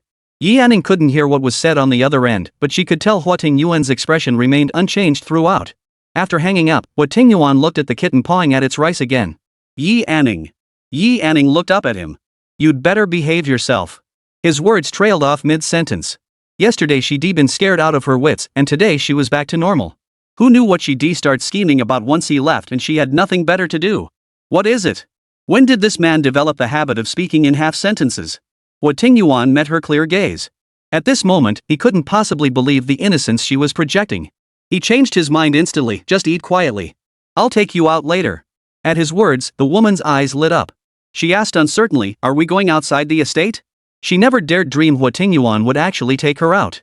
It wasn't until she was seated in the car that Yi Anning felt the reality of it all sink in. Huo Tingyuan had actually brought her out. Huo Yi watched Yi Anning follow along, surprise flickering in his eyes before he dismissed it as yet another one of her tricks. First, she'd tricked and coaxed her way in, then survived discovery unscathed, and now the boss was keeping her by his side. Huo Yi genuinely believed Yi Anning possessed some kind of mystical power. The car pulled up outside Shandi Tower. Yi Anning obediently followed behind Huo Tingyuan. Suddenly, the man in front stopped abruptly. Yi Anning slammed on the brakes, nearly crashing into him. Huo Tingyuan was already on another phone call. With nothing else to do, Yi Anning scanned her surroundings. Spotting an ice cream vendor in the distance, Yi Anning felt a craving. She tugged at Huo Tingyuan's sleeve and he glanced down at her. Yi Anning pointed toward the ice cream stand. Huo Tingyuan glanced at Huo Yi, who immediately prepared to go buy some. Can I go buy it myself? I want to see if they have my favorite flavor. Yi Anning simply didn't want to trouble Huo Yi. The thought of such a tall, burly man buying her a tiny ice cream was almost too much to bear. It was only a few steps away. Huo Tingyuan nodded. Yi Anning looked at him again, cleared her throat, and stated, I don't have any money. She stated it with perfect justification. Without needing a look from Huo Tingyuan, Huo Yi pulled a 100 yuan bill from his bag and handed it to Yi Anning. Yi Anning accepted it cheerfully. Thanks. I'll pay you back when I have money. Huo Yi's expression shifted slightly, but he said nothing. Yi Anning happily walked toward the ice cream shop and began selecting flavors with delight. She had intended to buy just one for herself, but remembering it wasn't her own money, she hesitated for a moment before buying 2 more. Inside the Shangdi Deluxe Suite, Xiao Jingchuan had arrived early. The others hadn't shown up yet. Standing by the floor-to-ceiling window, he looked down and saw a delighted little figure happily walking toward the ice cream shop. Due to the angle, he didn't see Huo Tingyuan. The figure appeared young, dressed in a white floral maxi dress with hair pulled into a high ponytail. Her fair neck was exposed, and her delight at eating the ice cream was palpable. This sight drew a faint smile to Xiao Jingchuan's lips. He pulled out his phone and zoomed in to take several photos. She was quite a beauty. She possessed a certain exotic beauty, was she not a local? He stared at his phone for a moment before the beauty vanished from view. Xiao Jingchuan felt a pang of disappointment, but being in Yangchang, he was certain he could track her down. He tucked his phone away. Was this what they called love at first sight? He suspected it was more like lust at first sight. He resolved to find her after handling Chu Mashu's matter. In the elevator, Yi Anning nervously swallowed hard. She bought ice cream only to find 2 men and a woman now accompanying Huo Tingyuan. It seemed insufficient for everyone, and Huo Tingyuan showed no patience for her to buy more. She stepped forward and handed one to Zhang Yuan. Here, have some. Huo Tingyuan accepted it with some surprise. Ladies first. With one left, Huo Tingyuan watched her with keen interest, eager to see whom she would give it to. Chapter 56, Unbelievable. Yanning handed it to Huo Tingyuan without hesitation. Would you like it? After all, she knew exactly who held her fate in their hands. Though she bought them with Huo's money, the fact that Huo hadn't gotten any made Yanning feel a little guilty. She wanted to give one to him. Huo Tingyuan narrowed his eyes. Was it share one with you or eat one yourself? Chu Mashu and Huangpu Berlin exchanged bewildered glances. Was Brother Ting finally showing some warmth? Not only did he have a woman by his side, but he'd brought her out in public. Worse yet, he'd actually reached out to take the ice cream and started eating it. Seeing Yanning was rather young, could it be Brother Ting just preferred this type? Weird. Just plain weird. Feeling the two men staring intently at her, Yanning blushed and stammered, no more. Only then did they snap out of it, quickly averting their gaze. Huangpu Berlin chuckled. It's fine, we don't like ice cream anyway. Shu Mashu looked at Jiang Yuan and said, it's fine, Yuan can have it.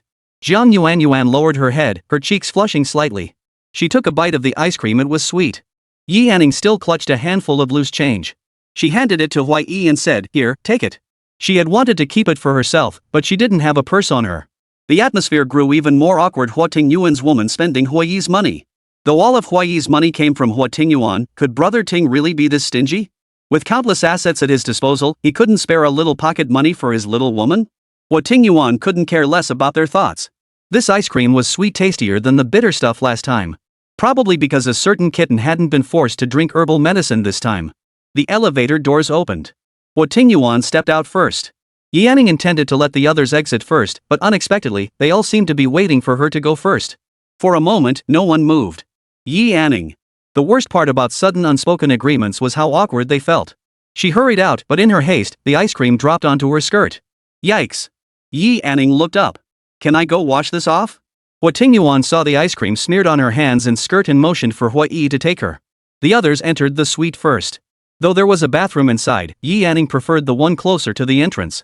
She went in to clean up while Huai waited outside. Inside the suite, seeing everyone arrive together, Huo Tingyuan and Jiang Yuan still holding ice cream, Xiao Jingchuan instinctively asked, did you guys buy ice cream too? He'd been watching the whole time and hadn't seen them go buy any. And Huo Tingyuan was eating ice cream? It just didn't fit his image at all. Huangpu Berlin shot him a glance. What? You had some too? No. I just saw someone. Before he could finish, Yanning walked in, a small patch of her skirt damp. Their eyes met. Yanning smiled at him before walking over and sat down beside Huo Tingyuan. Xiao Jingchuan's smile froze on his face as he turned to Yanning in disbelief. She. Chu Mashu shrugged indifferently, though their astonishment had been no less than Xiao Jingchuan's moments ago. Ting, hurry up and introduce us. Huo Tingyuan finished his last bite of ice cream and said indifferently, just a little kitten I'm raising. Taking her out for some fresh air. Yanning silently cursed his entire family to be cats. The others took it as nothing more than a term of endearment. She smiled. Hello, everyone. I'm Yanning. Hello, I'm Chu Mashu. This is my girlfriend, Jiang Yuan. Jiang Yuan offered her a polite smile. Huangpu Berlin. Everything happened too fast. Xiao Jingchuan stared in shock at this dramatic turn of events. The beauty he'd just taken a liking to was actually brought by Brother Ting.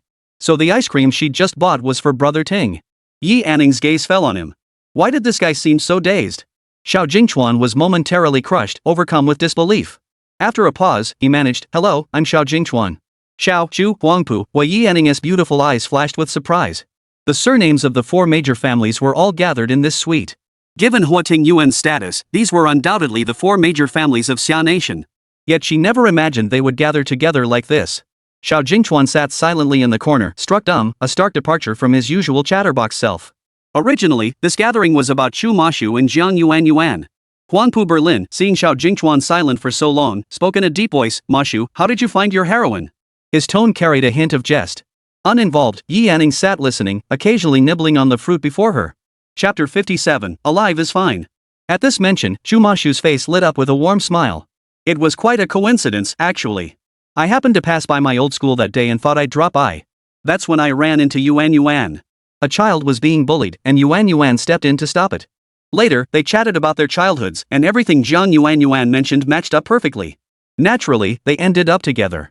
Yanning glanced at them repeatedly as she listened. So many coincidences? The world doesn't work that way. But it wasn't her concern. She only needed to be a quiet bystander.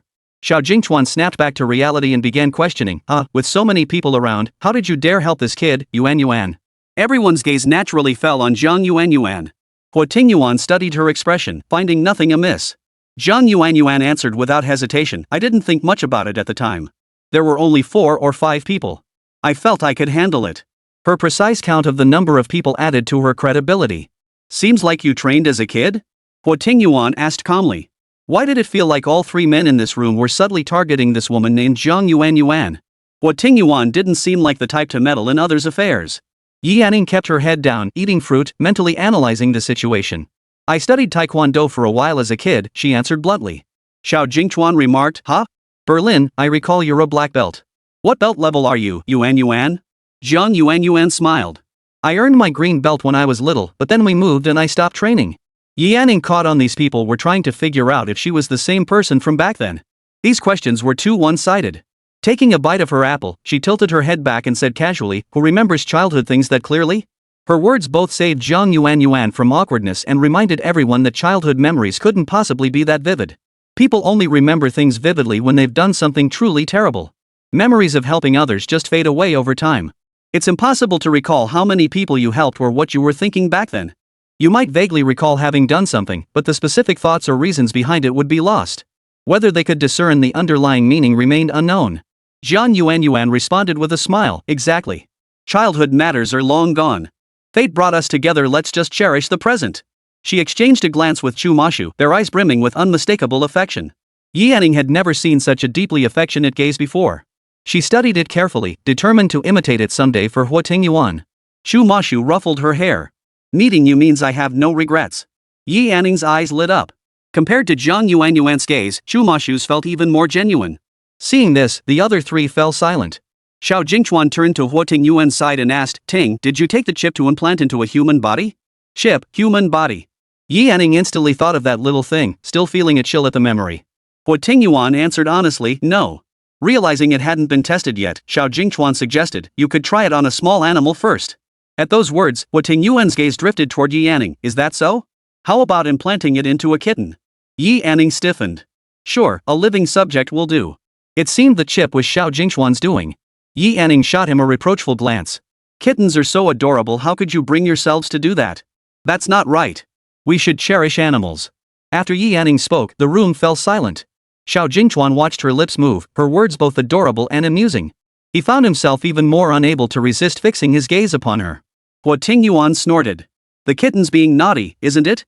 Good girl, good girl. Could you please stop using that black tech all the time, big baby? Everyone. Could this cat be the one right in front of us? Sweetheart? Was that some kind of pet name? Huo Tingyuan hadn't expected her to say it out loud in front of so many people. Privately, she'd blush at the slightest mention, yet today, in broad daylight, she called him out clearly and sweetly. Clearly, she didn't want him to entertain the idea of implanting a chip. His eyebrows arched upward as he declared, oblivious to those around him, we'll see how you behave. Chapter 58, Mealtime. Huo Tingyuan's words confirmed that Yi Yanning was indeed the cat he referred to. Yi Yanning's eyes sparkled with amusement. Don't worry, I'm very well behaved. Xiao Jingchuan found the scene strangely jarring. He grabbed his wine and downed it in one gulp. I have things to attend to. I'll be leaving now. Huangpu Berlin also stood up. Shang keeps talking about you. This remark was directed at Huo Tingyuan. He also meant it for Yi Yanning to hear, though he wasn't sure if she'd catch the hint. He hadn't expected Yi Yanning to be completely indifferent. Yi Yanning raised an eyebrow. Shang? It sounded like a girl's name. Well, I'm taking Yuan out to eat. Once Xiao Jingchuan left, everyone else departed, leaving only Yi Yanning and Huo Tingyuan in the vast suite. Yi Yanning's face fell. With everyone gone, did that mean she had to return to the estate? She didn't want to. Yi Yanning. Huo Tingyuan called her name. She lifted her head to look at him. Say it again. He watched with keen interest as her little face shifted from sunny to stormy, her shock leaving her speechless, every emotion written plainly across her features. Yi Yanning shifted slightly to the side. They're all gone. Let's go too. Seeing her retreat, Huo Tingyuan deliberately drew closer, leaning right up to her face. Just say the word, and I'll take you out for something delicious. Did he really think she was a cat? That she'd meow on command? The next second, big sweetie, what yummy food shall we go eat? Yi Yanning's ability to bend and stretch was on full display as long as they weren't returning to the estate, anything was fine. Watching this spineless little kitten, Huo Tingyuan chuckled. Call her spineless? She fled without a second thought, sprinting the entire length of that long corridor in one breath. Yet sometimes, her mouth was as stubborn as a mule. Yi Yanning froze for a moment. This smile from Huo Tingyuan wasn't the murderous kind, it was pure and genuinely handsome. She hastily lowered her gaze, refusing to be bewitched by this devil's appearance. There was no denying Huo Tingyuan's striking looks, but his heart was cold. It was best to keep her distance from such men. Where's Hui Yi? Stepping outside, she didn't see him and blurted out the question without thinking. You still have the energy to worry about others? Yi Yanning simply didn't want to be alone with Huo Tingyuan. I didn't think about it. My mind is entirely on you. Whether it was a lie or the truth, Huo Tingyuan didn't care. After all, the little cat couldn't escape his grasp. He led Yi Yanning downstairs to the second-floor restaurant, where they sat by the window. Welcome to Shangdi Restaurant. A man in a suit and tie approached with a smile, presenting the menu with both hands. Huo Tingyuan tilted his chin, gesturing for the menu to be passed to the opposite side. Yi Yanning opened the menu and froze, overwhelmed by the exorbitant prices. She couldn't help but glance up at the man across from her, his expression a mix of amusement and amusement. What if she couldn't afford the bill? Would they keep her here? Then again, if they did, she wouldn't have to go back to the estate. This one, that's it. Yi Yanning randomly pointed to 3 items. 3 dishes for 2 people should be about right. Suddenly, she remembered that Huo Tingyuan might not like what she'd chosen. She handed the menu back to him. Huo Tingyuan didn't take it. He couldn't care less about what he ate. It was amusing how even ordering food could spark such a dramatic inner monologue in this little kitten. When the dishes arrived, Yi Yanning was taken aback. Such exorbitant prices for such meager portions. Not only could 2 people finish them, she could easily polish them off alone. It was a bit excessive. Who would dine at a place like this? Probably only someone like the person across from her, someone foolishly rich. Yi Yanning picked up her chopsticks, placed a piece in his bowl, and tentatively asked, "Want to order something else?" Huo Tingyuan raised his hand, and the waiter approached again. Yi Yanning sensed he was in an unusually good mood, otherwise, where would he find such patience? Throughout the entire meal, Huo Tingyuan barely touched his food. It felt less like eating and more like watching Yi Yanning eat. He'd never realized before how enjoyable watching someone else eat could be. She de-stuffed another bite into her mouth while still chewing, her little mouth puffing out with food. Who knew eating could be so delightful? Yi Yanning was genuinely hungry. She devoured nearly every dish on the table, finally ending the meal by lifting her juice glass for a sip. Full? She set down her juice, her dark eyes fixed intently on Huo Tingyuan, as if wondering if saying she was full meant they'd return to the estate. Leaning back in his chair, Huo Tingyuan smiled at the clear, sparkling eyes fixed on him. Don't want to go back to the estate? Chapter 59, Returning to the Yi family. The question hit the mark. Yi Yanning nodded like a chick pecking at grain. His tone softened. Then we won't go back. Yi Yanning bit down on her straw, staring at Huo Tingyuan with a strange look. Why was he being so easygoing? Something felt off 9/10 off, yet she couldn't pinpoint exactly what. Huo Tingyuan stood up to settle the bill, glancing back at the dazed kitten. Yi Yanning, let's go. Yi Yanning still held her juice cup. She set it back on the table and followed behind Huo Tingyuan. Walking one behind the other, they descended the stairs. Huo Tingyuan drove himself, though she had no idea where Hui Yi had gone. Not wanting to sit too close to Huo Tingyuan, Yi Yanning instinctively moved toward the back seat. Huo Tingyuan snorted. Sweetheart, who do you think you're driving for? Yi Yanning settled into her seat and leaned close to Huo Tingyuan's ear, whispering softly, Big baby, haven't you heard that distance creates beauty between people? The man curved his lips. I've only heard of negative distance. Yi Yanning's ears flushed crimson again. Huo Tingyuan remarked with interest, move up front. You wouldn't want to hear that again. That familiar threatening tone made Yi Yanning sigh resignedly as she moved to the passenger seat. But it also brought her a sense of relief. Huo Tingyuan was still the same Huo Tingyuan. Though he appeared gentler on the surface, deep down, he remained the same, unwilling to tolerate anyone defying him. As the car drove on, Yi Yanning ignored him, leaning against the window and racking her brains. Her ID and passport had been confiscated by this man, and her phone was nowhere to be found. If she tried to escape now, how could she possibly do it? Besides, Xiaoman was still in his hands. She had to be thoroughly prepared. Her previous escape had already implicated too many people. She couldn't afford to be as reckless as the first time. Watching Yi Yanning deep in thought, Huo Tingyuan suddenly recalled a saying. A quiet kitten must be up to no good. Right now, she was probably scheming how to slip away from him. The scenery outside the window flashed by, growing increasingly familiar to Yi Yanning. This seemed to be the road leading to her home. Finally, the car slowed to a stop beneath the Yi residence.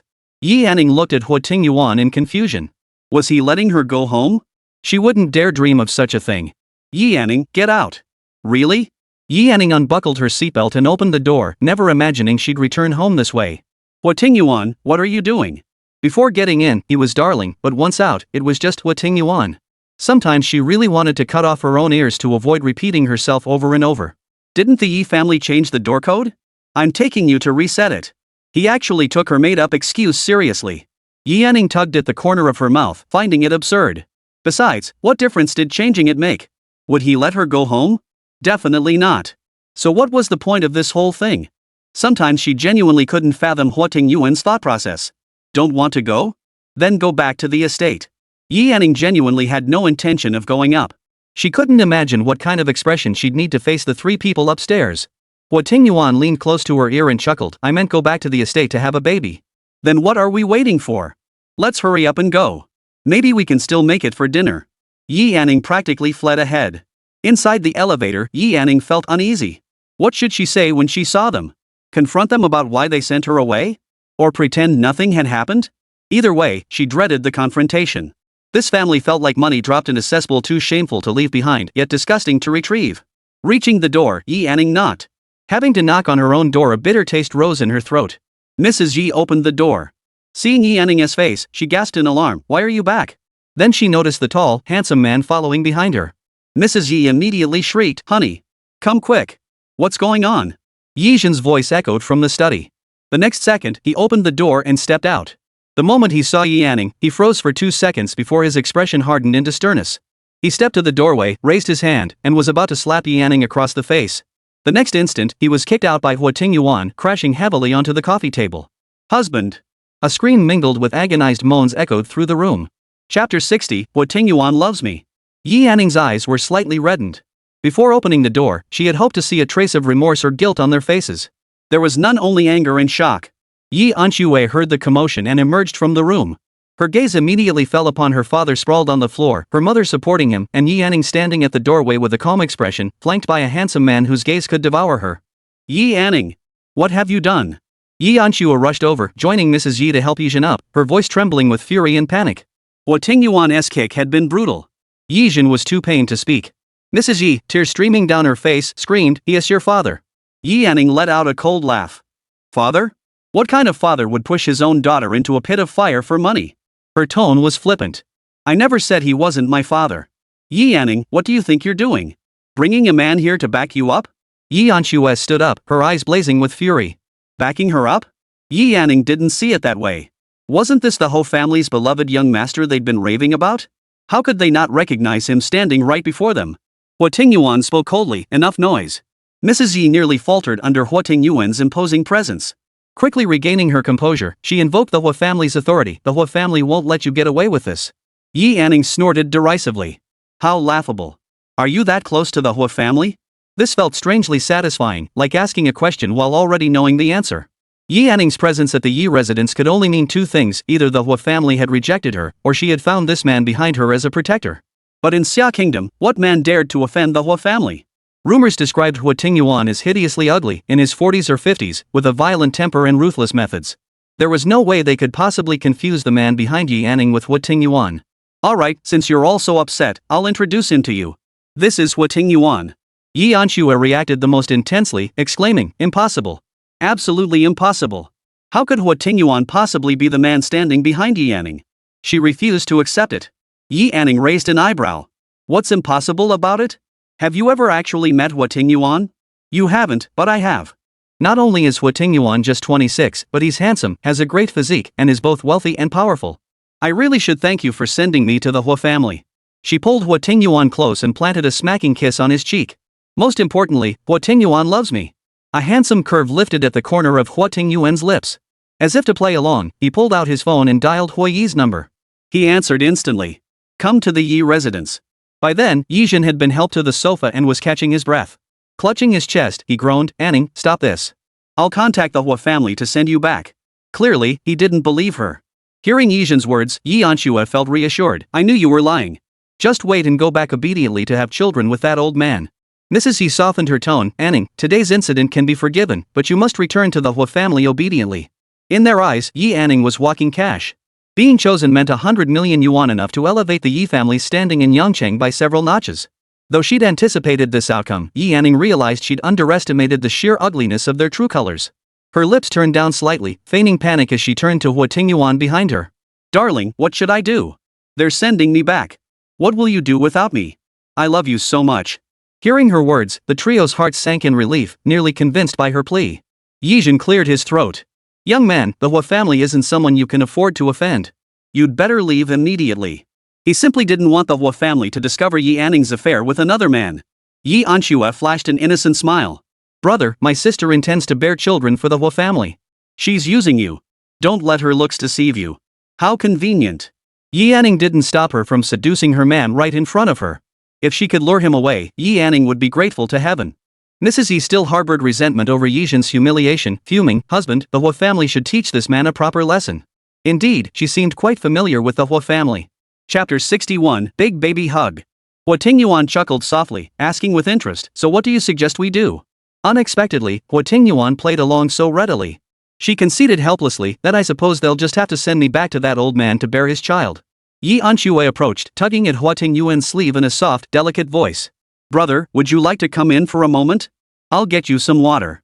Huo Tingyuan's expression darkened instantly, his eyes flashing with ferocity. Get lost. Some people really do have a death wish. He should have sent Yi Anxue away back then, she would have loved it. Startled by his shout and terrified by his glare, Yi Anxue flinched. Believing herself no less beautiful than Yi Anning, she ran tearfully into Mrs. Ye's arms, sobbing. When Huo Yi arrived, he witnessed this scene. The Yi family immediately recognized Huo Yi as the Huo family member who had delivered the money earlier, and their eyes lit up instantly. Sir, have you come to take Anning home? Brother, I don't know how my sister got out. Please don't blame her. Yes, please take Anning home quickly. The three of them chattered away, completely oblivious to Huo Yi standing behind Huo Tingyuan. Young master. Huo Yi had intended to address him as boss, but given the situation, young master seemed more appropriate. The trio froze in place. Yijin reacted first, clutching his chest as he hurried over. Young Master Huo. Jealousy drove Yi Anxue to the brink. Why did it have to be her sister, Yi Anning? Tears streaming down her face like rain, she sobbed. Brother, are you really that legendary, formidable Huo Tingyuan? Yi Anning laughed bitterly. There was still one more person yet to make their grand entrance. Mrs. Yi swallowed hard. Anning, you didn't even invite young Master Huo in to sit down. She almost applauded the three of them. Their faces changed faster than turning a page. Yi Anning deliberately wrapped her arms around Huo Tingyuan's neck in front of them. My darling, what should I do? Someone wants to steal you from me. Huo Tingyuan looked down at her. As she spoke, her lips parted, revealing her pearly white teeth and pink tongue. His eyes flickered with desire. He wanted to kiss her. And so he did. He leaned down to kiss her, only to be dodged by Yi Anning. Heh, it's getting late. Let's hurry home. Yi Anning quickly pulled away, paying no heed to the three calling after her. The space before him suddenly emptied. Huo Tingyuan's expression darkened. She was spoiled rotten, completely lost in her own world. His expression darkening, he gave chase. Boss, how should we handle this? Send her on a vacation to a deserted island. Though called a vacation, it was essentially survival training. The deserted island was surrounded by sea on all sides, utterly uninhabited. Huo Yi reset the password for the Yi family's main gate. The voice faded as Huo Tingyuan's figure disappeared. Yi Anning descended the stairs first. She pressed her hand to her chest. Why did doing that bring her no satisfaction? Perhaps because no matter how much revenge she took, her life could never return to what it once was. Living without freedom or human rights, confined to Huo Tingyuan's side for a lifetime, who was truly the more pitiful one? Huo Tingyuan hadn't pursued her yet. Could she escape if she ran now? Yi Anning instantly dismissed the thought. Without money or identity, where could she possibly go? Besides, Xiao Man was still at the estate. She sat on the edge of the flower bed, breathing softly. When Huo Tingyuan came down, he saw her looking utterly devastated. A stark contrast to the sharp-tongued woman moments ago. He slowed his pace and approached her. Why run? Yi Anning composed herself, her voice slightly trembling with tears. I just feel like I've been abandoned. Is that all? Huo Tingyuan didn't believe it. Her earlier demeanor showed no sign of lingering attachment to those so-called family members.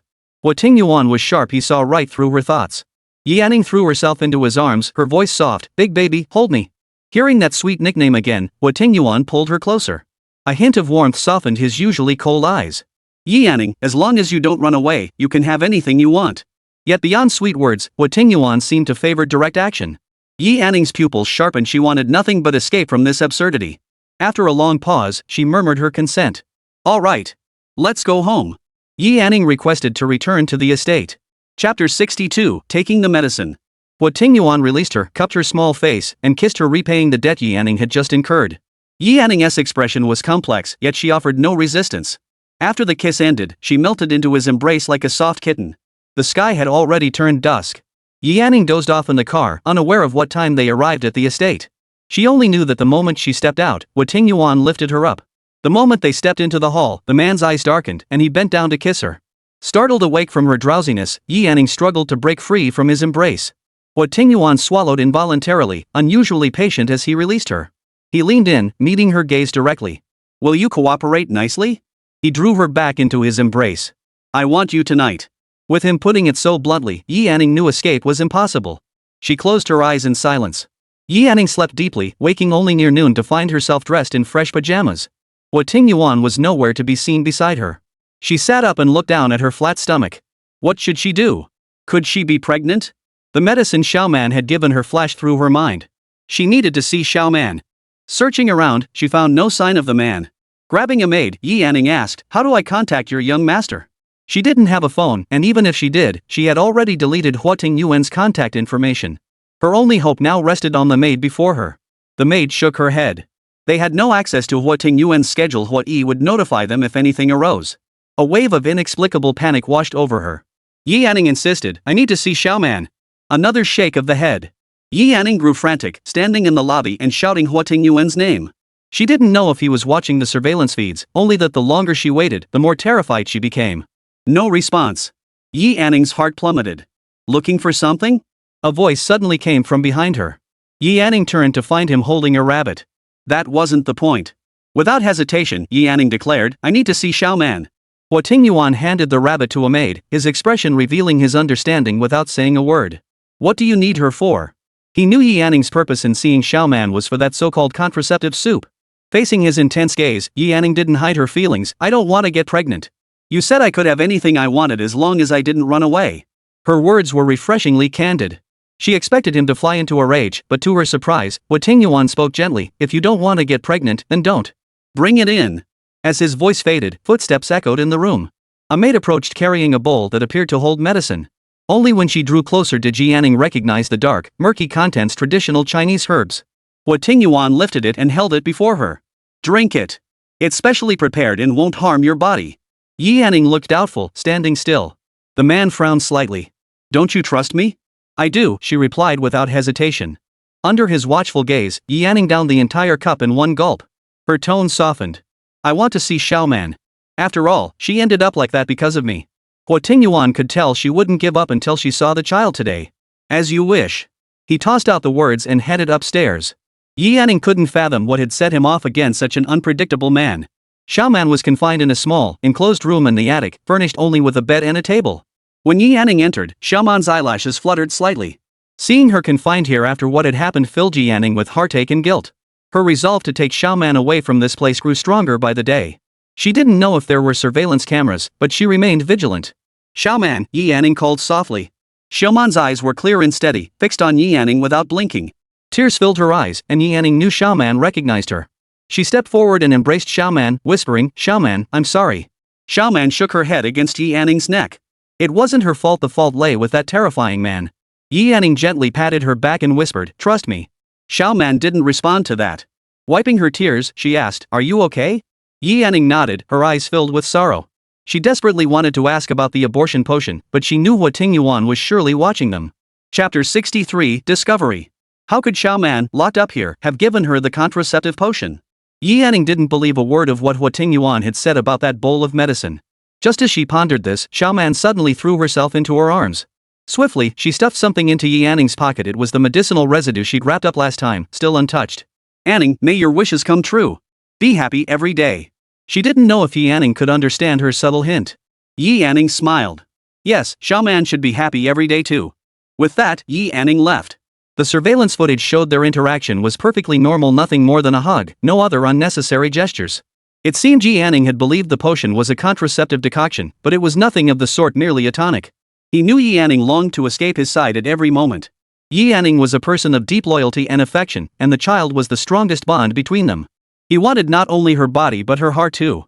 Yi Anning had confessed her feelings first. What did it matter if it was a lie? He just needed to turn that lie into truth. Yi Anning was skilled at sweet-talking him, but never followed through with any real action. After leaving the attic, Yi Anning seemed perfectly normal. She ate her meal and then dashed outside to swing on the swing. The rabbit Huo Tingyuan had caught scampered to her feet. Yi Anning picked up the rabbit. Where did they catch you? Of course, the rabbit couldn't answer her. Yi Anning played with it for a while before returning to the main building and entering the bathroom. Her heart pounded relentlessly as she pulled the item Xiaoman had given her from her bag, a cloth bundle containing medicinal residue. Even in her condition, Xiaoman still fought to help her. Yi Anning silently resolved to escape this hellish place with Xiaoman. Sniffing it, she detected a faint medicinal scent. Without hesitation, she popped it into her mouth and chewed. Bitterness spread across her tongue. Swallowing with difficulty, she dared not delay, chewing one mouthful after another until nothing remained. Suppressing the urge to vomit, Yi Anning went to the sink, drank copious amounts of water to dilute the taste, and finally flushed the cloth down the drain. Only after completing these actions did Yi Anning's heart finally settle. Whether it was the medicine taking effect or not, Yi Anning soon felt sharp pains in her stomach. Gritting her teeth, she curled up on the bed, not uttering a sound. Yi Anning believed that enduring this was the only way to prevent pregnancy, to prevent herself from bearing that devil's child. At dinner time, Yi Anning didn't come down to eat. When Huo Tingyuan went upstairs, he found her face deathly pale, sweat soaking through most of the bedding, and her body already unconscious. When she awoke again, the abdominal pain had subsided. Yi Anning raised her hand and discovered she was hooked up to an 4-drip. As if remembering something, she turned her head. On the sofa, the man had been sitting there for who knew how long. His eyes were icy cold, his expression dark and terrifying, a fierce killing intent permeating every cell of his being. When he met her gaze, Huo Tingyuan stared at her. What did you eat? Yi Anning vaguely guessed he knew something. I just drank what you gave me.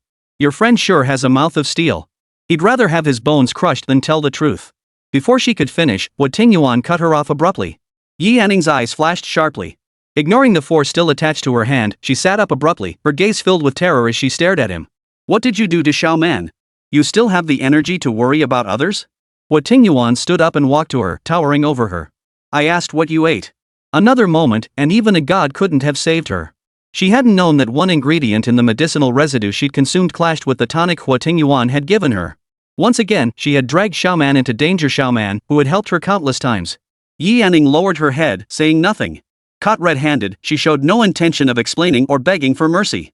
Her silence seemed to say, do with me as you will. The room fell into an endless silence. She sat like a broken doll, neither crying nor fussing, a shell devoid of spirit. In the end, it was Huo Tingyuan who lost his composure first. Seems you don't care much about your friend after all. Only then did she lift her head, her voice stubborn. What did you do to Xiaoman? In truth, Huo Tingyuan had done nothing. Had he truly killed that woman, there would likely be no one left in this estate to keep her here, only death or mutual destruction. He never imagined he'd find himself utterly helpless before such a woman, unable to strike, kill, or even threaten her in the slightest. Chapter 64, Trusting You One Last Time. Yi Anning took a deep breath. I'm sorry. An inexplicable apology. Hearing those 3 words from her mouth only fueled his anger further. Huo Tingyuan spat out through clenched teeth, take it back. She finally began to soften. Huo Tingyuan, if you don't force me to get pregnant, I won't run away from you. That's my only request. Huo Tingyuan met her gaze. For some reason, after enduring her countless deceptions, he suddenly saw an unprecedented sincerity in her eyes at this very moment. It was as if she wouldn't go back on her word if he agreed. Huo Tingyuan suddenly smiled. What makes you think I should believe you? Yi Anning pressed her lips together. Xiaoman is in your hands. She was someone who once gave me warmth. You know I won't just stand by and do nothing. This much she could tell was the truth. Yi Anning spoke truth to everyone else, yet to him alone, she had always been a web of lies. The first time they became friends, she'd lied about feeding fish 1 second before confessing the truth the next, a spineless little kitten. Yet she was loyal and compassionate to everyone else. Only with him did she bend and stretch, deceive and reveal truth. He never knew which of her words to believe. Another long silence fell. He spoke slowly, Yi Anning, I'll trust you one last time. If I hear another lie from your mouth. He seemed unsure how to punish her. I'll kill everyone you care about. Threats like this were almost daily occurrences, yet their effectiveness was steadily waning. Yi Anning didn't hesitate long. Fine, Xiaoman. She was about to say something to provoke him. Instead of the expected outburst, Huo Tingyuan replied coldly, very good. You eat well and sleep soundly. Yi Anning's demeanor visibly softened. After receiving an 4-drip, her complexion had improved significantly. The conversation inevitably circled back to the original issue. Yi Anning, so what did you eat? The question seemed to test whether Yi Anning would tell the truth. The words had barely left her mouth when Yi Anning naturally refused to undermine her own position, the dregs of contraceptive soup. To avoid pregnancy, she'd even resorted to consuming medicinal residue that mouth of hers could swallow anything. Once again, Yi Anning's mistake was gently overlooked. Huo Tingyuan realized he was becoming more and more indulgent toward this little kitten. This won't happen again. Can I let Xiaoman out? Yi Yanning felt she couldn't make the request for nothing. Of course, I can cook you a delicious meal. That woman again. Should have fed her to the fish last time, saved a lot of trouble. Anyway, now that he'd agreed not to get her pregnant, keeping her locked up wouldn't accomplish much. Huo Tingyuan remained silent, and Yi Yanning took his silence as consent. Yi Yanning felt this medicine was worth the price of avoiding pregnancy, gaining Huo Tingyuan's trust though she couldn't tell if it was genuine or feigned, and getting Xiaoman released. Everything was moving in a positive direction. She lowered her eyes. As for her promise not to run away? That was impossible. Understandably so. Once again, she chose to deceive Huo Tingyuan.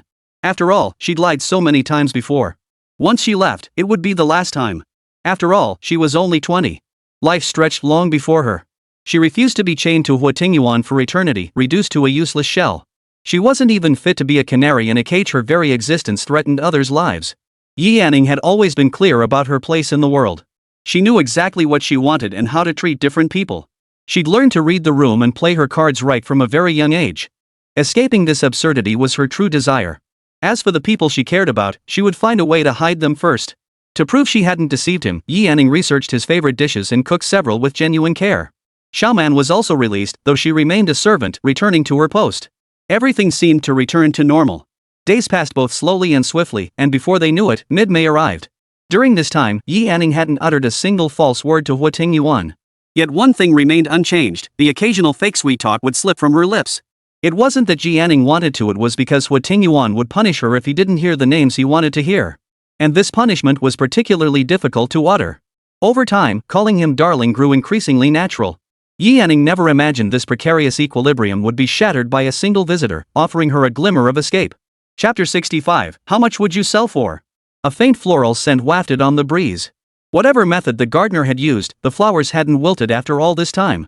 Their vibrant, almost glaring beauty made Yi Yanning avert her gaze, her growing disgust for everything here intensifying. Huo Tingyuan stood above, surveying her every move. Just as he was about to call for someone, the ringing of a phone interrupted him. The moment he answered. Bro! Come pick me up. I'm at Yongcheng Airport right now. Axel's lazy voice came through the phone, sounding as if he were on vacation. Huo Tingyuan hung up, intending to send Huo Yi to pick him up, but then suddenly remembered he hadn't taken the little cat out for a walk in ages.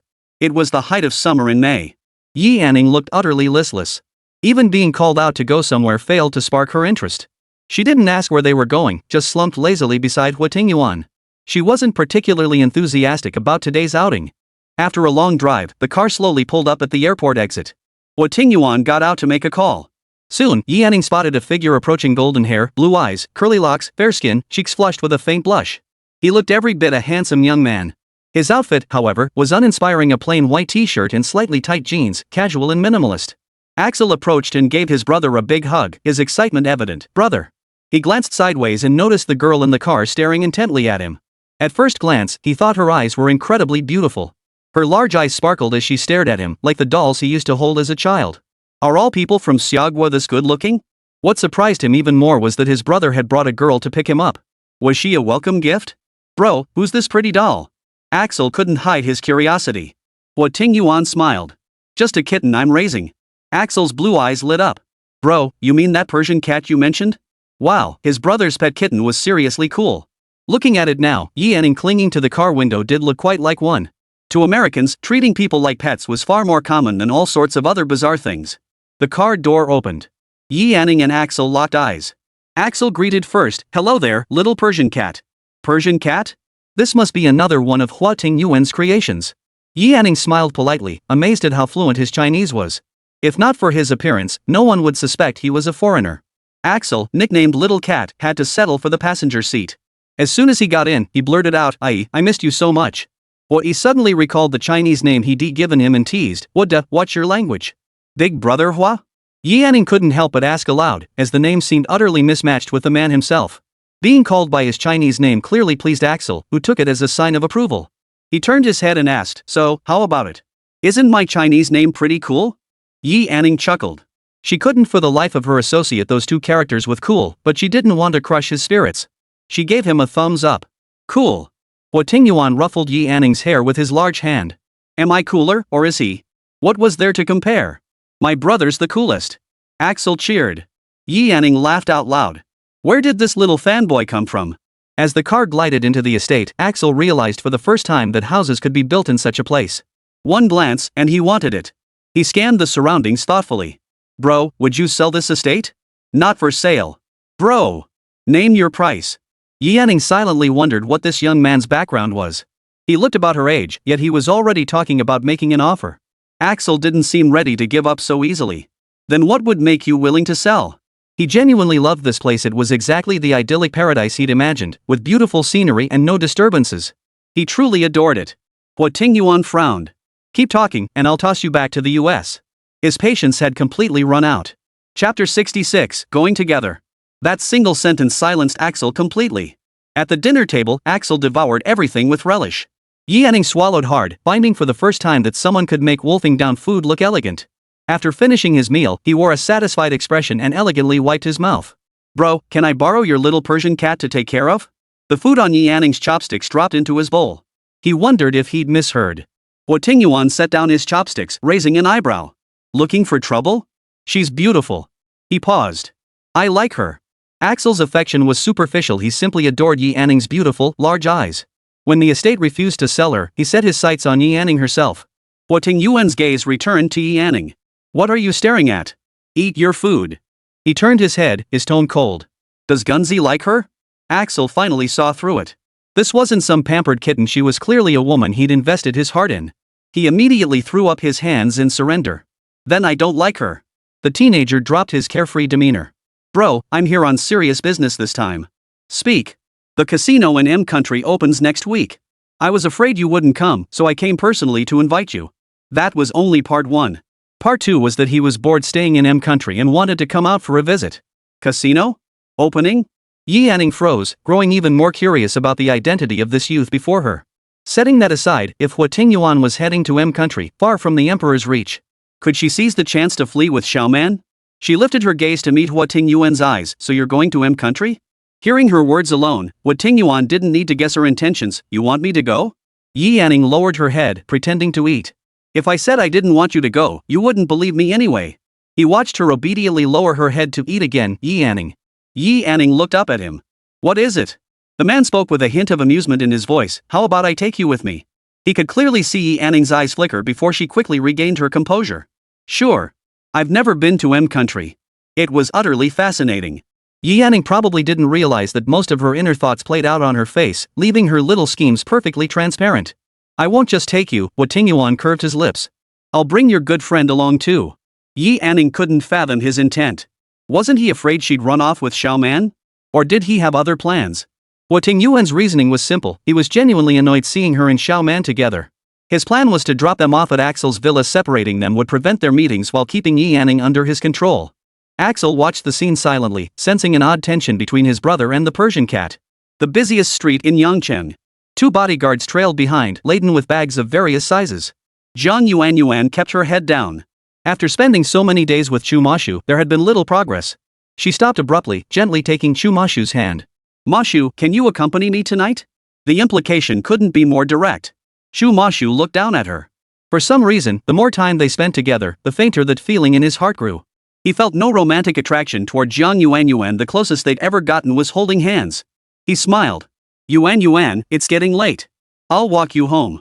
Sometimes he doubted whether he was merely seeking Zhang Yuan to repay a debt or if he truly cared for her. Though she stood right before him, prolonged contact made him feel Yuan no longer matched the person in his memories. Zhang Yuan's eyes dimmed. Mashu, you must be tired too. I'll go back on my own. Chu Mashu didn't insist and arranged for bodyguards to escort Zhang Yuan home. Standing beneath a streetlight, he lit a cigarette, his heart heavy with unease.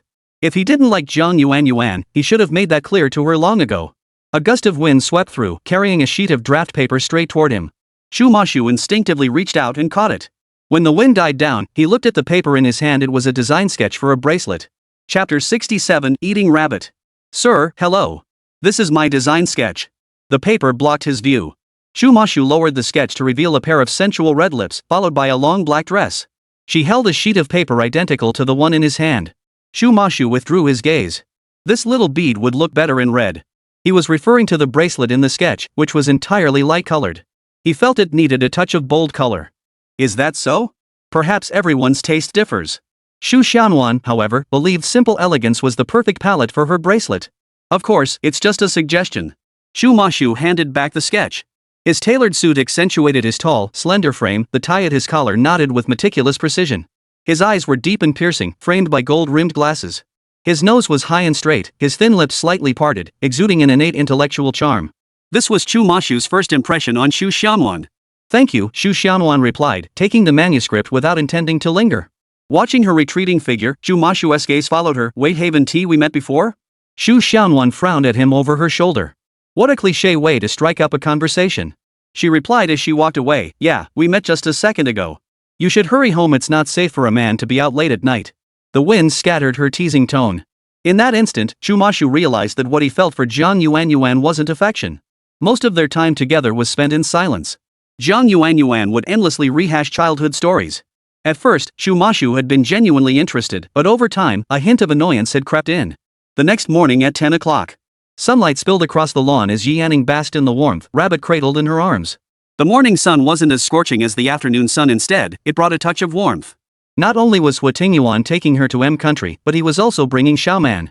She didn't know what Huo Tingyuan's intentions were, but she knew this was an opportunity she couldn't afford to miss. A shadow blocked the sun. Yi Yanning looked up to see Axel. "Little Persian cat, what are you doing here?" Axel asked, eyeing the plump rabbit in her arms. "Sunbathing. What else could she be doing? Staring at flowers and grass? How boring. I have something fun, want to play?" His gaze never left the rabbit in Yi Yanning's arms. Yi Yanning stood up from the lawn. "What?"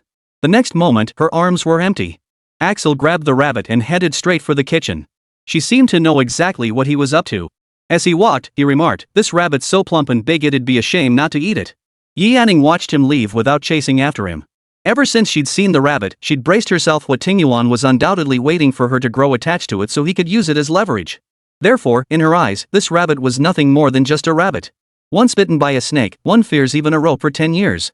In truth, this rabbit was merely a pet Huo Tingyuan had caught in the maple forest to amuse her. When no one followed, Axel stopped and turned to look at her. "It's not your rabbit?" Yi Yanning waved her hand dismissively. "Nope. It's your brother's." Under normal circumstances, shouldn't she be rushing over to stop him? You wouldn't feel bad killing it? What's there to feel sorry about? Better to spare that energy for feeling sorry for yourself. Take it or leave it. Axel paused. This was unusual. This little Persian cat was truly fascinating. His brother really had good taste. In the end, the rabbit couldn't escape its fate. Yi Yanning never once tried to stop it. The rabbit that had been nestled in his arms moments ago was now bound and secured on the grill. Axel merely tossed it into the kitchen. The servants would handle it in the next moment. When Huo Tingyuan returned, he saw the rabbit on the grill. He raised an eyebrow. "Who roasted my rabbit?" To his surprise, it really was Huo Tingyuan's. Axel pointed at Yi Yanning, trying to shift the blame. But Yi Yanning immediately threw herself into Huo Tingyuan's arms, pouting, "Big baby, he's framing me," and even killed the little bunny. Axel. This was different from moments ago. Was this what they called shooting yourself in the foot? Chapter 68, Drinking. Rarely did Yi Yanning initiate such affection, and Huo Tingyuan shot Axel a murderous glare. Axel felt a chill run down his spine, even catching the little Persian cat smirking. He reached a conclusion: this little Persian cat wasn't cute at all, it was downright wicked. "Bro, I came all this way. What's wrong with eating a rabbit?" Seeing he couldn't pin the blame on anyone else, he gave up pretending. If he didn't admit it now, the Persian kitten would surely stir up trouble later. Yi Yanning knew when to quit and released Huo Tingyuan. "It's already dead. Smells pretty good." Axel thought she must be a master of changing faces. Now she was speaking up for him, truly unpredictable. Amazingly, that one sentence successfully stopped his brother from pursuing the matter further. She said it tasted good, yet when it was served at the table, Yi Yanning didn't touch a single bite. Her head hung low. Would she one day end up like this rabbit? When Huo Tingyuan lost interest in her, would she become helpless prey? Could someone like Huo Tingyuan ever feel affection for another? Yi Yanning believes not.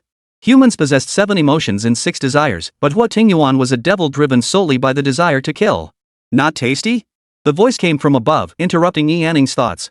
Not a single morsel of rabbit meat remained untouched in her bowl. Yi Yanning looked up at him. "After raising it for so many days, suddenly you don't want to eat it anymore?"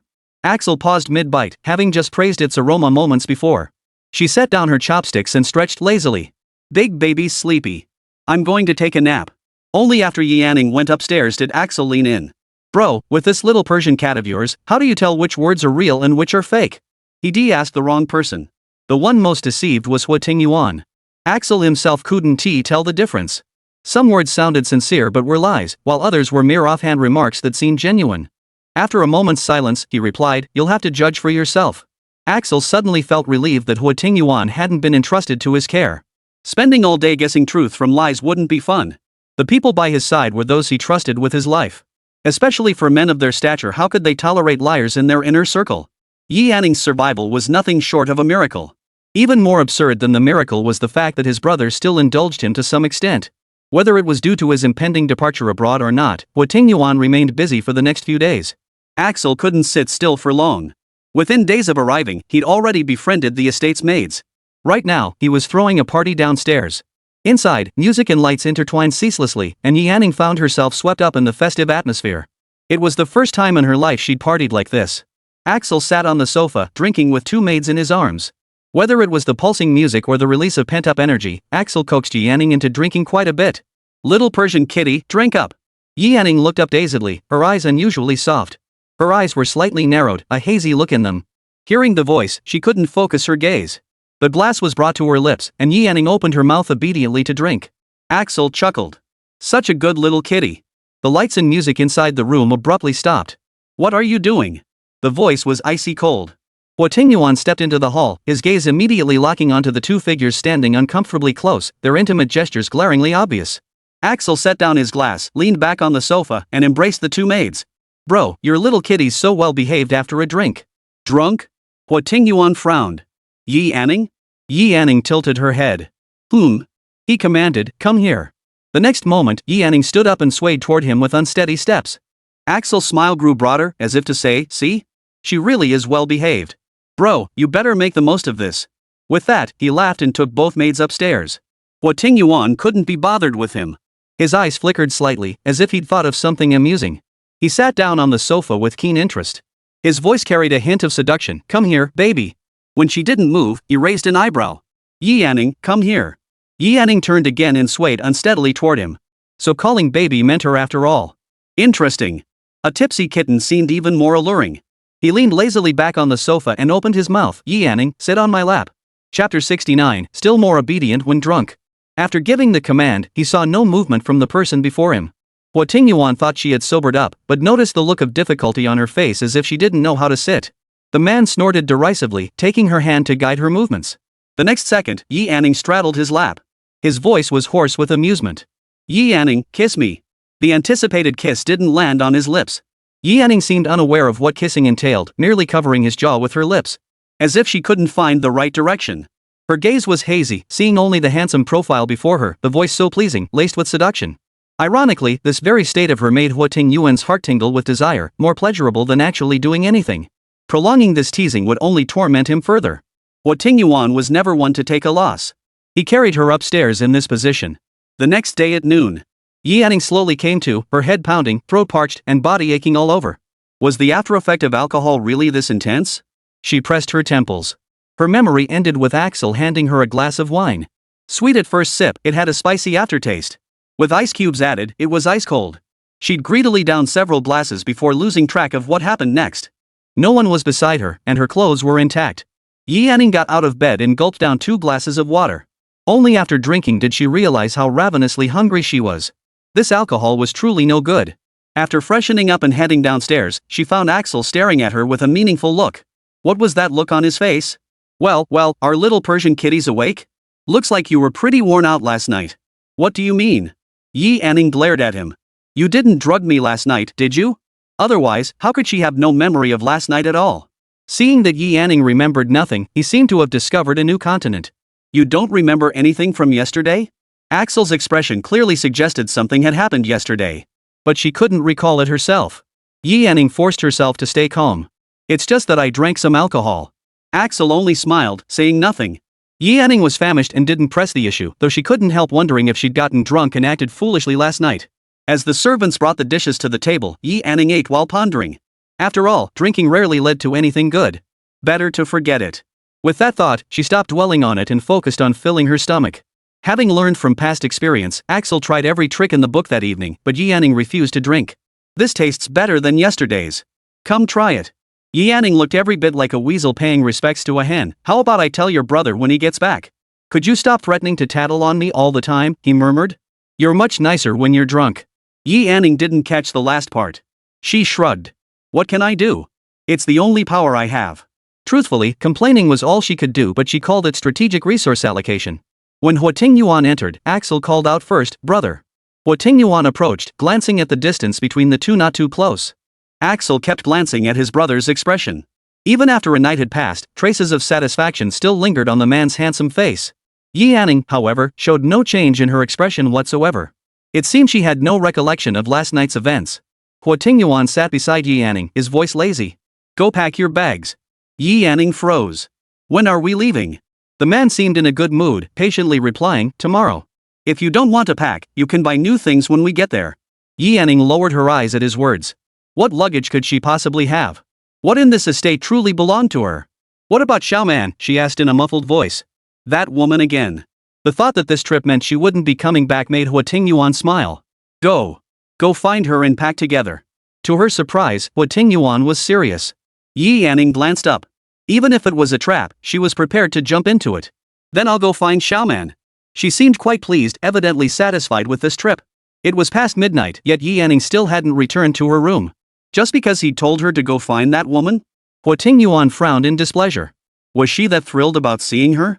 Why wasn't she back to sleep by now? Chapter 70, Landing in M Country. Finally, under Huo Tingyuan's stern insistence, Yi Yanning reluctantly emerged from Xiaoman's room. The plane landed at M Country Airport at 1:30 p.m. local time. Axel took a call the moment he stepped off the plane. It was the person he'd arranged to pick them up. Huo Tingyuan wore black casual attire, while Yi Yanning sported a white floral maxi dress. The pair looked perfectly matched. It was Yi Yanning's first time flying. She had dozed on and off during the flight, leaving her feeling groggy and disoriented. As for luggage, she'd packed only a few changes of clothes. Without even a cell phone, there wasn't much else worth bringing. Huo Yi pushed her luggage while she obediently followed Huo Tingyuan, rubbing her eyes and looking around. As they neared the exit, the automatic doors opened, flooding the area with blinding sunlight. Yi Yanning instinctively raised her hand to shield her eyes. The next second, a pair of sunglasses was placed over her face. Yi Yanning tilted her head up. Seems a bit big. Huo Tingyuan looked down at her. The sunglasses obscured half her face like a kitten's, her chin tilted slightly as her small mouth opened and closed. His eyes flickered. He recalled that night when she obediently followed his lead, exhausted from the exertion above, her small mouth open in breathless gasps exactly like this. Just that one glance stirred countless wicked thoughts within him.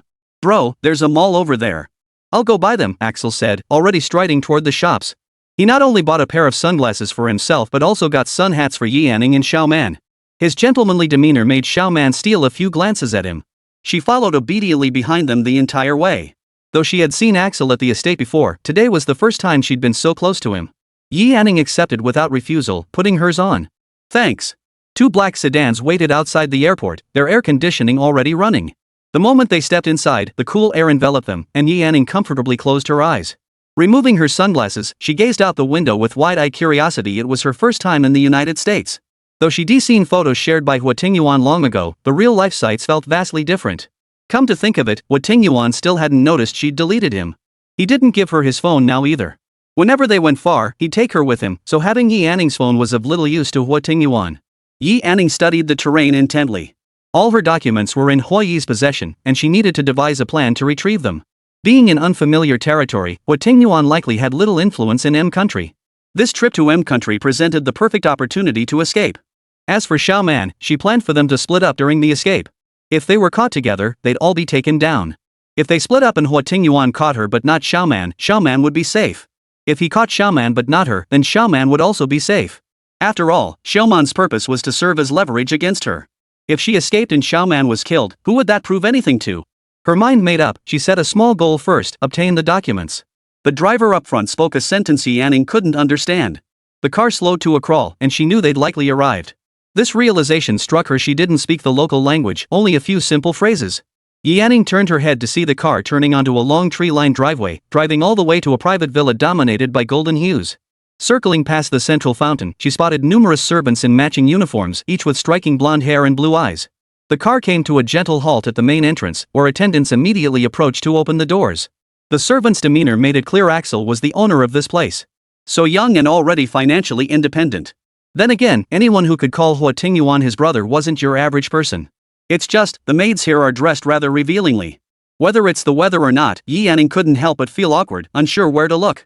Noticing Yi Anning's discomfort, Huo Tingyuan coldly ordered, change them. His words were directed at Axel. Axel was long accustomed to such attire among the maids. He hadn't expected Yi Anning to blush at the sight.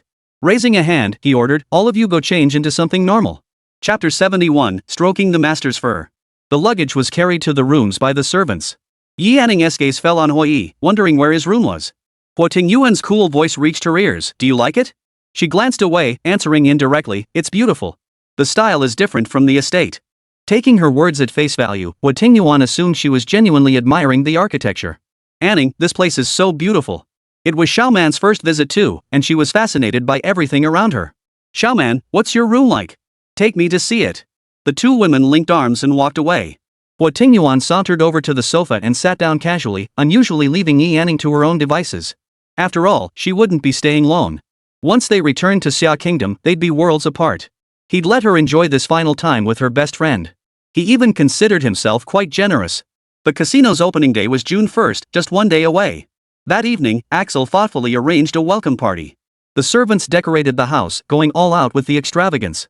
Axel changed into a blue suit, proving the saying that clothes make the man. Once dressed, Yi Anning immediately felt he embodied the image of a villa owner. A gentle smile graced his face, giving him the air of a refined nobleman. Xiaoman was utterly mesmerized. Alcohol was inevitable at any party, and Axel tried to coax Yi Anning into drinking again. Having learned her lesson once, Yi Anning wasn't falling for it again. She politely declined, instead taking small bites from a slice of watermelon, completely ignoring Axel. Seeing this, Axel turned to offer Xiaoman a drink. Though thrilled to be outside the estate, Xiaoman felt her role as a servant made refusal impossible. Why aren't you drinking? Yi Anning noticed that Hui hadn't touched a drop. If Hui didn't get drunk, where would her chance come from? Is it any of your business whether others drink or not? Huo Tingyuan glanced at Hui. So keen on meddling in others' affairs, are you? He noticed Yi Anning's gaze kept drifting toward Hui today. After much thought, he could only conclude it was about her ID. Even knowing this, he still felt uneasy. The atmosphere seemed light yet inexplicably tense. Hui's back suddenly stiffened. Why was the focus suddenly on him? He hurriedly distanced himself from the situation. I'll go take a look at the scenery. Why did he just leave? She had to micromanage everything. If she had eyes on her own head, she might as well kill off all the men in the world. She seemed to enjoy it anyway. Yi Anning fought back the urge to explode. How about I only look at you? The words sounded pathetic and stifled. Axel suppressed a chuckle. Bro, I've never seen Yi drink either. Let him have a couple of cups. Yi Anning couldn't help but glance at him. That was a decent assist. He'd temporarily classify him as one of the good guys. Just moments ago he insisted on staring only at her, yet now he was looking at someone else. He was spoiled rotten, completely lost his bearings. Baby, have I been too easygoing lately? Huo Tingyuan toyed with a strand of her hair, his voice dangerously soft. Yet the gentler he sounded, the more dangerous he felt. Yi Anning turned her head and giggled, of course. My big sweetheart is the gentlest man in the world. Axel's mouth fell slightly open. His brother? The gentlest man? Wasn't he this turnaround a bit too sudden? He couldn't trust his brother on this. But Huo Tingyuan was the most susceptible to this tactic. The anger that had just flared up instantly subsided by more than half. Next time you let your eyes wander, don't do it, okay? The gentlest tone delivered the most vicious words, yet coming from him, it carried an oddly convincing weight. Yi Anning wrapped her arm around his, her tone affectionate. They're not as handsome as you, not as fit as you, and certainly not as gentle. I know exactly who I should be looking at. Axel. Who was the cat and who was the owner here? Never seen a cat grooming its owner, let alone stomping on him twice. Xiaoman's cheeks were flushed from drinking, but even in her hazy state, she chimed in to support Yi Anning. Anning's right. Seeing the tension had mostly dissipated, Yi Anning stood up. Xiaoman's drunk. I'll take her to rest first. Have fun, everyone. She didn't forget to plant a kiss on Huo Tingyuan's cheek as she left. Big baby, drink less, okay? A handsome curve lifted at Huo Tingyuan's lips. Axel thought it was utterly ridiculous how easily he'd been charmed into a daze. Terrifying. Raising a cat is truly terrifying. Chapter 72, Stealing the ID. After helping Xiaoman to bed, it was still early, and she didn't feel like going back downstairs to be with Huo Tingyuan. She intended to return to her own room to rest, but noticed two men conversing downstairs. Axel's laughter could be heard, and Hui was waiting outside the main gate. Xiaoman and Hui's rooms were on the second floor, while hers and Huo Tingyuan's were on the third. With all the servants waiting downstairs, her heart raced. Wasn't this the perfect opportunity? She moved swiftly along the wall. The two rooms were about 30 meters apart, with a section facing the hall in between. The railing along the building's edge was made of transparent glass. Yanning crouched down, blocking her own view, and inched step by step toward Hua Yi's room. The distance wasn't long, yet it took her 2 or 3 minutes. Crouching for so long made her thighs ache and tingle. She pushed open Hua Yi's door quietly. The room was spacious, and she immediately spotted his backpack. Only Yanning and Xiao Man had brought luggage on this trip. Huo Tingyuan hadn't packed anything, and Hua Yi had only carried a backpack. She clearly remembered that Hua Yi kept all his documents in that bag. Being a first-time thief, she lacked experience and feared discovery, glancing back nervously every few moments. Inside the backpack were everyone's documents. Yanning worried, what if Hua Yi noticed she'd taken them? He'd definitely report her. Especially since 2 people's documents would be missing at once, it would be too obvious. For a moment, Yanning was truly stumped. With time running short and the task urgent, she had no choice but to take a gamble and grab all the IDs. Taking 1 or 2 made no difference, might as well take them all. If caught, it wouldn't matter whether she'd taken 1 or the entire stack. After finishing, Yanning carefully restored the backpack to its original state. She retraced her steps exactly as before, reaching Xiaoman's room. Only when she saw no unusual activity downstairs did she breathe a sigh of relief. Xiao Man. Yanning gently nudged her. Xiaoman's eyelashes fluttered briefly before she drifted back into sleep. Yanning sighed. It seemed she'd have to wait until Xiao Man sobered up. For now, she needed to find a place to hide the IDs. Glancing around, she stashed her own belongings close to her body and hid the others under the carpet. With that done, her next task was to prevent Hua Yi from discovering anything. The only way to avoid detection was to find a way to get Hua Yi drunk.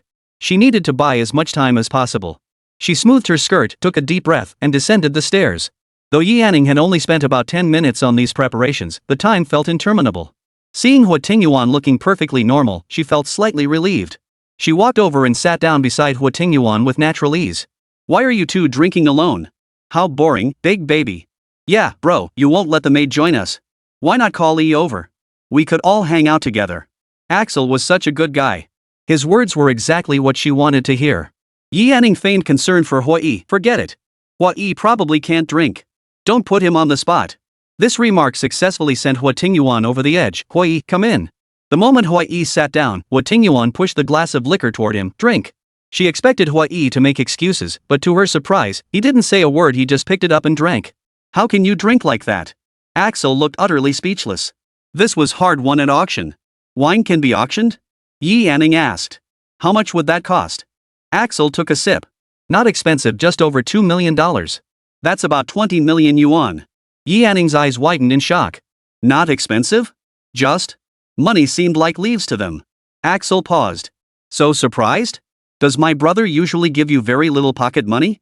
At the very least, it should be enough to buy 10 or 8 bottles.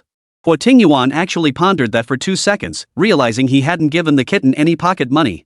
He vaguely recalled once buying ice cream with money from Hua Yi. It seemed that ever since then, whenever she didn't see Hua Yi, she'd ask about him. Now she was constantly observing Hua Yi. Axel's words seemed to have awakened him. Yanning. This left her utterly speechless. What was her relationship with Huo Tingyuan? Why would he spend money on her? She was merely sent by the Yi family to the Hua household. The money had likely ended up in the Yi family's pockets long ago. With a thud, Hua Yi collapsed face first onto the table. Chapter 73, The Calm Before the Storm. Ha ha ha. Axel burst out laughing. So he can't hold his liquor at all. Huo Tingyuan clearly knew this all along. Yanning's breath caught. Wasn't this a bit too sudden? She'd expected it to be difficult, but 1 glass was enough to knock him out. He clearly knew his own limits, yet he downed the drink without hesitation the moment Huo Tingyuan gave the order. What incredible discipline! Yanning could only silently apologize to herself. The wine glass was nearly empty. Huo Tingyuan had drunk quite a bit, yet showed no sign of intoxication. Axel's sapphire blue eyes glistened, veiled with a hint of intoxication. Yanning yawned, her voice growing husky, big baby sleepy. Huo Tingyuan ruffled her hair, his expression tender. Want me to carry you? Yanning shook her head. You smell so strongly of alcohol. I'm going to bed first. Huo Tingyuan watched her ascend the stairs with a meaningful gaze. After showering, Yanning intended to keep her Idaho close to her body, but fearing Huo Tingyuan might cause trouble later, she hid it instead in the clothes she planned to wear tomorrow. After doing this, she was genuinely exhausted and soon drifted off to sleep. The room was pitch black. Huo Tingyuan stepped inside slowly, glancing at the sleeping kitten on the bed before finally stopping beside Yanning's clothes. His long-fingered hand gently lifted the fabric. The ID card and passport lay quietly inside. Apparently, 1 lesson hadn't been enough. He withdrew his hand. He could already picture Yanning's defiant expression, tears glistening on her cheeks, if he woke her now. To catch someone red-handed, one must catch them in the act. He'd see just how this kitten planned to deceive him this time. After showering, he lay back on the bed and instinctively pulled Yi Anning into his embrace, feeling the warmth of the little cat nestled against him. He smirked contemptuously. Yi Anning, you won't escape. Yi Anning slept restlessly that night, her mind preoccupied with her ID card. Waking to find herself in Huo Tingyuan's arms, she reluctantly abandoned her plan to check on the document. She turned her head slightly. Huo Tingyuan beside her hadn't woken yet, his breath still carrying a hint of warmth that brushed against the top of her head. Yi Anning tilted her head back slightly. In his deep sleep, Huo Tingyuan showed no trace of aggression. His flawless features held not a single imperfection. How could such an angelic face be paired with a devil's heart? Yi Anning thought, perhaps this was what it meant to be imperfectly human. Her hand reached out, but just as it neared his nose, she pulled it back. Her inner voice warned, Yi Anning, resist temptation. Don't be fooled by this devil's disguise. Huo Tingyuan opened his eyes to find her head bowed in thought. He asked casually, why not sleep a little longer? Last night had been a late one, and by her usual routine, she'd sleep until 10 at the very least. She must have something on her mind. Burying her face against his chest, Yi Anning murmured lazily, I don't feel sleepy anymore. Don't feel like sleeping? Is it because you're scheming how to slip away from me again? His tone was light, as if he were merely tossing out a casual jest. He hoped to hear an honest answer from Yi Anning, so he could let bygones be bygones. But she didn't. Yi Anning sounded perfectly natural. No, I'm staying right here with you. I'm not going anywhere. So obedient? Huo Tingyuan asked. Is there anything you want? Yi Anning looked up at him, expecting him to have discovered something, but he hadn't. A tenderness softened his brow. If he'd found anything, he would ve exploded long ago. Today, Huo Tingyuan seemed gentler than ever. It seemed he simply wanted to reward her for being good. Thinking they likely wouldn't meet again, Yi Anning reached up and gently traced his nose. Big baby, how come you're so incredibly handsome? The man let her touch him, his handsome eyebrow arching slightly. Do you like it? Yi Anning tilted her head back, her eyes burning with intensity. I do. Waking up every day to this breathtaking beauty, of course I do. His gaze softened, his voice deepening. Then be good, okay? Yi Anning missed the hidden meaning in his words, stretching lazily. Okay, I'll be good. Huo Tingyuan's gentle gaze grew slightly colder. He knew full well she was deceiving him again. Chapter 74, The Handover. Knock knock. The sound of knocking echoed as Huo Yi's voice called out, Boss. Yi Anning stiffened at the sound of Huo Yi's voice. Had he discovered? Huo Tingyuan glanced at Yi Anning in his arms and decided to give her one last chance. What's wrong? You're tense. The silence was thick enough to hear Yi Anning's heart pounding. She couldn't let her guard down before being discovered. Though she tried to steady herself, a tremor still crept into her voice. Nothing. Just feeling a bit chilly in here. Disappointment spread through his heart. Huo Tingyuan stood up, opening the door halfway. Boss. Huo Yi started to mention the missing ID, but Huo Tingyuan shot him a sharp look. He immediately changed his words. Boss, brother Huo sent me to ask if you guys want to go to the island for some fun. Inside, Yi Anning's heart slowly settled, her entire body relaxing. Thankfully, she hadn't given herself away earlier. Huo Ting turned his head. Want to go? Yi Anning had her mind elsewhere, unable to enjoy leisure, and Xiaoman's arrangements weren't finalized yet. Is it okay if we don't go? Sure. The agreement came easily. As long as she behaved herself, Huo Tingyuan would always agree to whatever she wanted. He descended the stairs wearing only his robe. Yi Anning watched his departing figure and furrowed her brow slightly. His back seemed to carry a hint of displeasure. Was it because she didn't want to go to the island? Or had he discovered something? Given Huo Tingyuan's temperament, once he found out, he wouldn't remain so gentle. Only after he was out of earshot did Yi Anning rise to check the passport hidden beneath her clothes. It lay intact. Perhaps she was being overly sensitive. At the staircase, Huo Yi followed behind Huo Tingyuan and spoke up, Boss, everyone's documents are missing. Huo Yi. Huo Tingyuan's voice was chillingly cold. Keep a close eye on Yi Anning. Whatever she intends to do, don't interfere at first. Let her run free for a while. Some people wouldn't give up until they reached the end of their rope. Only by offering her a glimmer of hope before crushing it with his own hands could he truly extinguish her will to live. Yes. Huo Yi bowed his head. The boss's reaction suggested he'd known about this all along. Huo Yi knew a massive storm was about to hit. After washing up, Yi Anning tucked her passport close to her body and went downstairs to find Xiaoman. Xiaoman was still fast asleep inside. Yi Anning shook her awake directly. Xiaoman's brows furrowed as she slowly opened her eyes, feeling a dull ache in her head. Xiaoman, wake up. Recognizing the person before her, Xiaoman sat up and rubbed her temples, her voice hoarse. Anning, what is it? Seeing this, Yi Anning poured her a glass of water.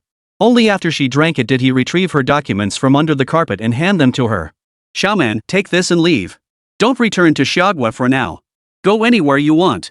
Xiaoman quickly stowed the items away, her eyes darting toward the door as concern colored her voice. What about you? Don't ask. Yi Yanning paused. Where we go is none of each other's business. The casino opens tomorrow. Huo Tingyuan will definitely take me with him. The rest is up to you. To the people here, they were guests. Huo Tingyuan might not take Xiaoman with him tomorrow, making it easy for her to slip away. Xiaoman nodded firmly. Yi Yanning then retrieved Huai and Huo Tingyuan's identification cards, shredded them, and flushed them down the drain. This would buy them some time before the others realized and came after them. After finishing these tasks, Yi Yanning exhaled heavily. Xiaoman, take care. Though she had so much to say, only those 3 words came out. Xiaoman's eyes reddened slightly, knowing this might be a permanent farewell. Don't cry, Xiaoman. They'll spot us if you do. Yi Yanning patted her shoulder. Don't worry. We'll both be fine. Composing herself, Yi Yanning left the room. Descending the stairs, she crossed paths with Axel, who was coming down from the 3rd floor. Little Persian got up early today, huh? Axel remarked, glancing down at Huo Tingyuan on the sofa, whose complexion looked rather poor. The two descended the stairs one after the other. Yi Yanning sat down beside Huo Tingyuan with natural ease. Huo Tingyuan leaned back into the sofa, his arm dangling behind Yi Yanning, subtly drawing her into his personal space. Chapter 75, The Casino. As soon as Axel descended the stairs, the servants began serving the dishes clearly prepared with xia cuisine in mind. At the table, Xiaoman appeared stiff and uncomfortable dining with them. Yi Yanning occasionally served her food. Huo Tingyuan watched the scene with a cold gaze. How would she handle this friend of hers? Given her cautious nature, she'd likely try to slip away separately. As if afraid of displeasing Huo Tingyuan, Yi Yanning served him more food. So preoccupied with serving others, she barely took a bite herself. If you serve anyone else, I'll toss her into the sea to feed the sharks, Huo Tingyuan's threatening voice rang out. The words froze both girls in place. Xiaoman, who feared him, buried her head even lower. I won't serve others anymore. I'll just eat myself, Yi Yanning wisely conceded. Seeing this, Axel quickly tried to lighten the mood. Bro, you really won't come to the island? We can go surfing, diving, and throw a party on the yacht at night. If they could bring along a few beauties for company, it would be the perfect getaway, though that was just a fantasy he could only entertain in his mind. Huo Tingyuan watched Yi Yanning eating obediently. Want to go? Yi Yanning took a sip of juice. Why did Axel love throwing parties so much? She shook her head. You guys go ahead. It's so hot, I don't feel like going out. Yi Yanning truly disliked moving when it got hot, but Huo Tingyuan knew her mind wasn't on fun, it was entirely occupied with plans to escape. Then he'd wait and see. The next evening at 10 o'clock. As expected, Huo Tingyuan didn't bring Xiaoman along. Yi Yanning stayed close by his side, behaving very obediently. Axel's identity couldn't be exposed to the public, so the group arrived posing as gamblers. The casino was predominantly gold with white accents. Upon closer inspection, one could see the walls plated with genuine gold. Soft red carpets stretched toward each gaming table, while waiters in ornate uniforms bustled about, trays of champagne bubbling alluringly in their hands. The central roulette table drew a dense crowd as the wheel spun rapidly. The craps tables buzzed with even more fervor, while gentlemen played cards at the poker tables. Blackjack tables occupied the corners. This was merely the first floor. The entire casino spanned 5 levels. The first floor was the standard area, the second floor the luxury section, the third floor the VIP zone, the fourth floor the premium lounge, and the entire 5th floor comprised the top-tier suites. Privacy increased with each ascending level.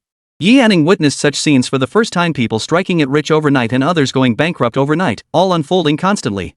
Losers convinced themselves they could win back their losses, while winners believed they could win even more. Ultimately, 9 out of 10 gamblers ended up losing.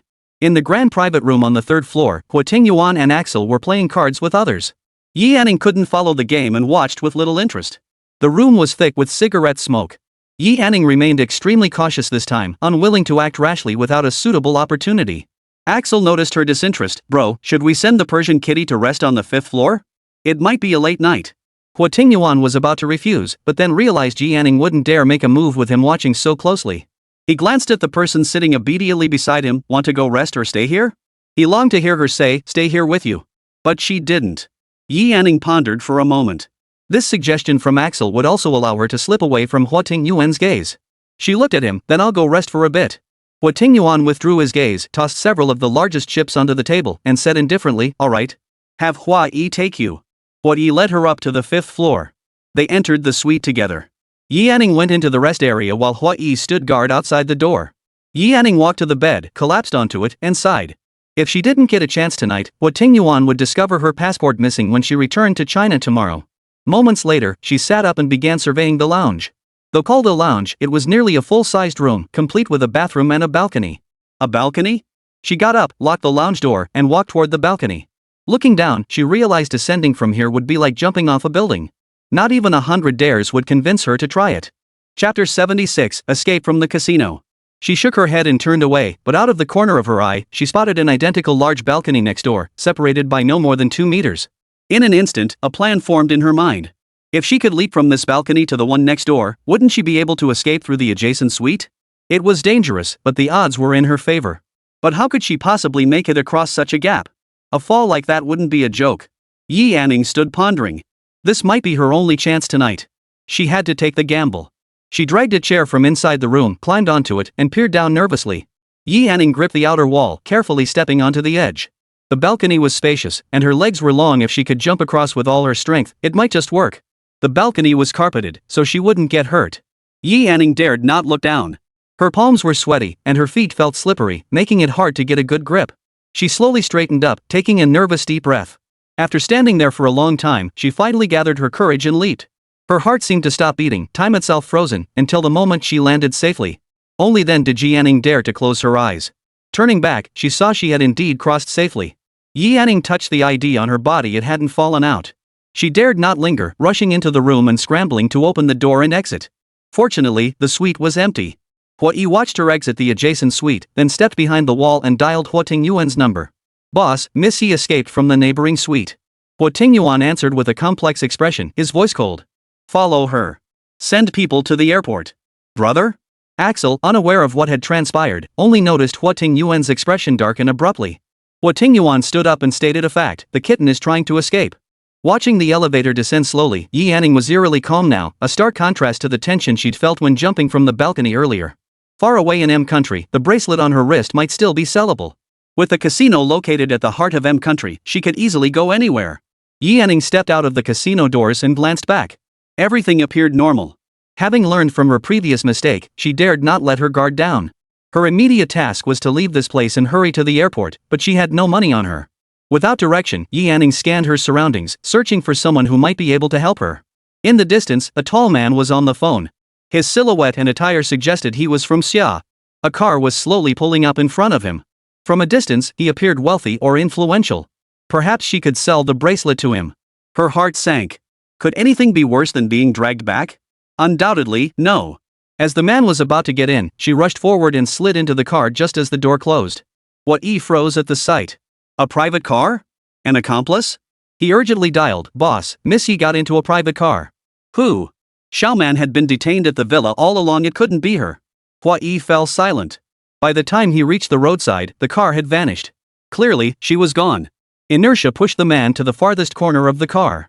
The dim interior lights left him disoriented by this sudden turn of events. "Who the hell are you?" He was speaking Chinese. Yi Anning looked up, her face instantly turning ashen. The person in the car was none other than Xiao Jingchuan, Huo Tingyuan's friend. Beauty? Ever since returning that day, Xiao Jingchuan had been unable to stop thinking about Yi Anning. But she belonged to Huo Tingyuan, which had left him despondent for a while. That's why he'd come on vacation to try and forget the woman before him. He'd heard a new casino had opened today. After spending a short while there and finding it boring, he was about to head back. Just as he got into the car, a woman rushed over like a madwoman. The moment he looked up, it was the very beauty he'd been longing for. Yi Anning couldn't believe her eyes. A cold, numbing fear spread from her spine throughout her entire body. "What are you doing here? Is Ting here too?" The mention of Huo Tingyuan made her heart jolt violently. The car hadn't started yet, and the woman before him seemed unaware of Huo Tingyuan's presence. Panicked, Yi Anning stammered, "Could you start the car first?"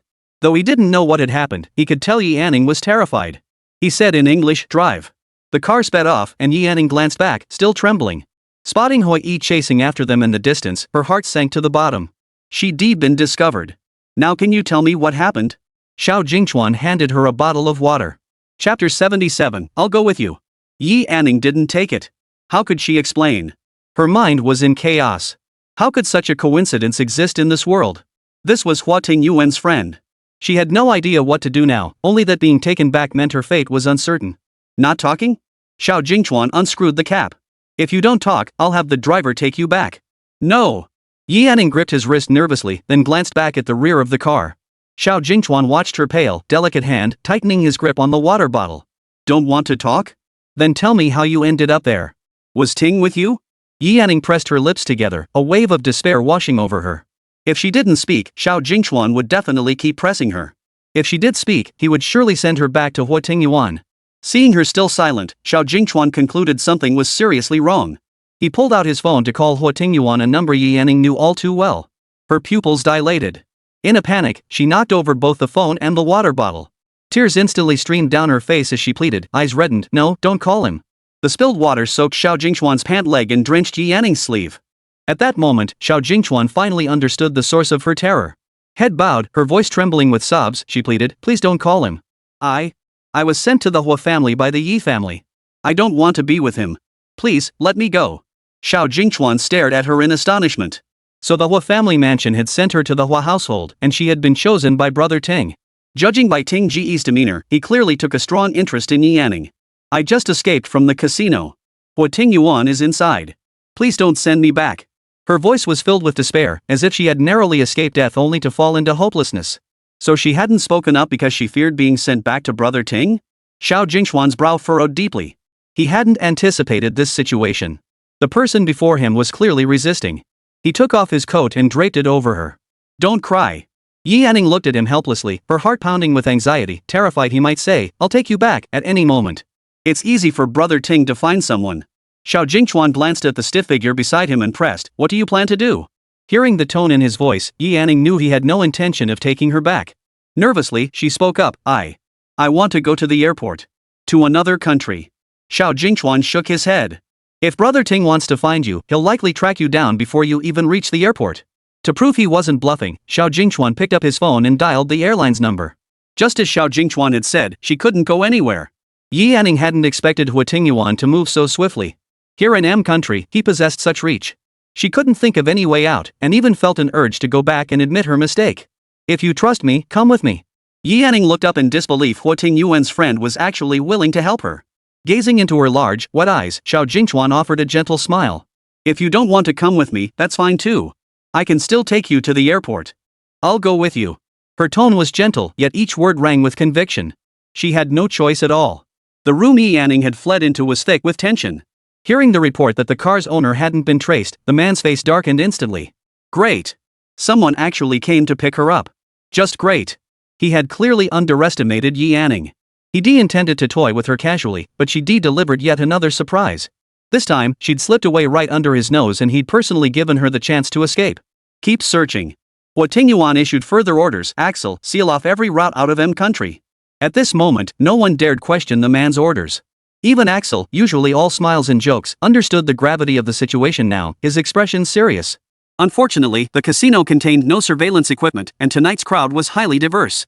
A thorough investigation would consume considerable time. She'd been shadowing them the entire time, yet managed to secretly communicate with others and arrange for backup. Judging by his brother's tone, this was no small matter. Axel had always assumed little Persian cat had feelings for his brother. Little did he expect her to be so bold as to run off with someone else. He silently warned himself, little Persian cat, you'd better be hiding well. Chapter 78, The Discovery. Tonight, M Nation was eerily quiet, the entire city under martial law. Xiao Jingchuan received the news immediately. He never imagined that Brother Ting would mobilize both the M Nation's military and its mafia for someone like Yi Yanning. This was indeed a tricky situation. On the sofa of the Shadow Villa, a man wore a loose-fitting black silk shirt with the top two buttons undone. A half-smoked cigarette dangled between his fingers. Huo Yi rarely saw him smoke. Though he hadn't uttered a word, an inexplicable, suffocating pressure hung in the air. As the door opened, Huo Tingyuan's gaze fell upon Xiaoman. Brother, I've brought the person. Axel dragged Xiaoman before Huo Tingyuan, her body trembling violently. She had planned to escape once they reached the casino, as Ning had suggested, but she was apprehended the moment she stepped out of the room. The atmosphere inside was oppressive. And Ning was nowhere to be seen. This scene made it obvious without needing to guess Ning had escaped. Xiaoman lowered her head, feeling secretly glad for her, having already prepared herself for death. The cigarette between his fingers burned, wisps of white smoke rising silently into the air. Huo Tingyuan stubbed out his cigarette. Who took her? His words fell into an endless silence, the room's atmosphere dropping to freezing point. Xiaoman didn't know who he was referring to. Her eyes held confusion and bewilderment. This look had hardly resembled that of someone in the know. How convenient even her so-called best friend kept her in the dark. Young master, please spare Ning. Axel couldn't help but glance at the trembling woman. Even now, she was still pleading for someone else. Was she indifferent to her own fate, or had she long since cast life and death aside? The man's smile was eerie. Huo Yi hurriedly looked at Xiaoman, fearing she might say more she shouldn't. Huo Tingyuan narrowed his eyes at her. Spill it. What did she tell you? Xiaoman's gaze darkened. Anning didn't say anything. She just told me to leave this place. Where we go is none of each other's business. We should each find our own peace. Huo Tingyuan's gaze was as cold as if he were looking at a corpse. He felt Xiaoman was no longer worth keeping alive. Once they captured Yi Anning, all he needed to do was tell her that Xiaoman had vanished without a trace. Axel noticed the murderous intent in Huo Tingyuan's eyes and stepped in front of Xiaoman. Brother, leave her to me.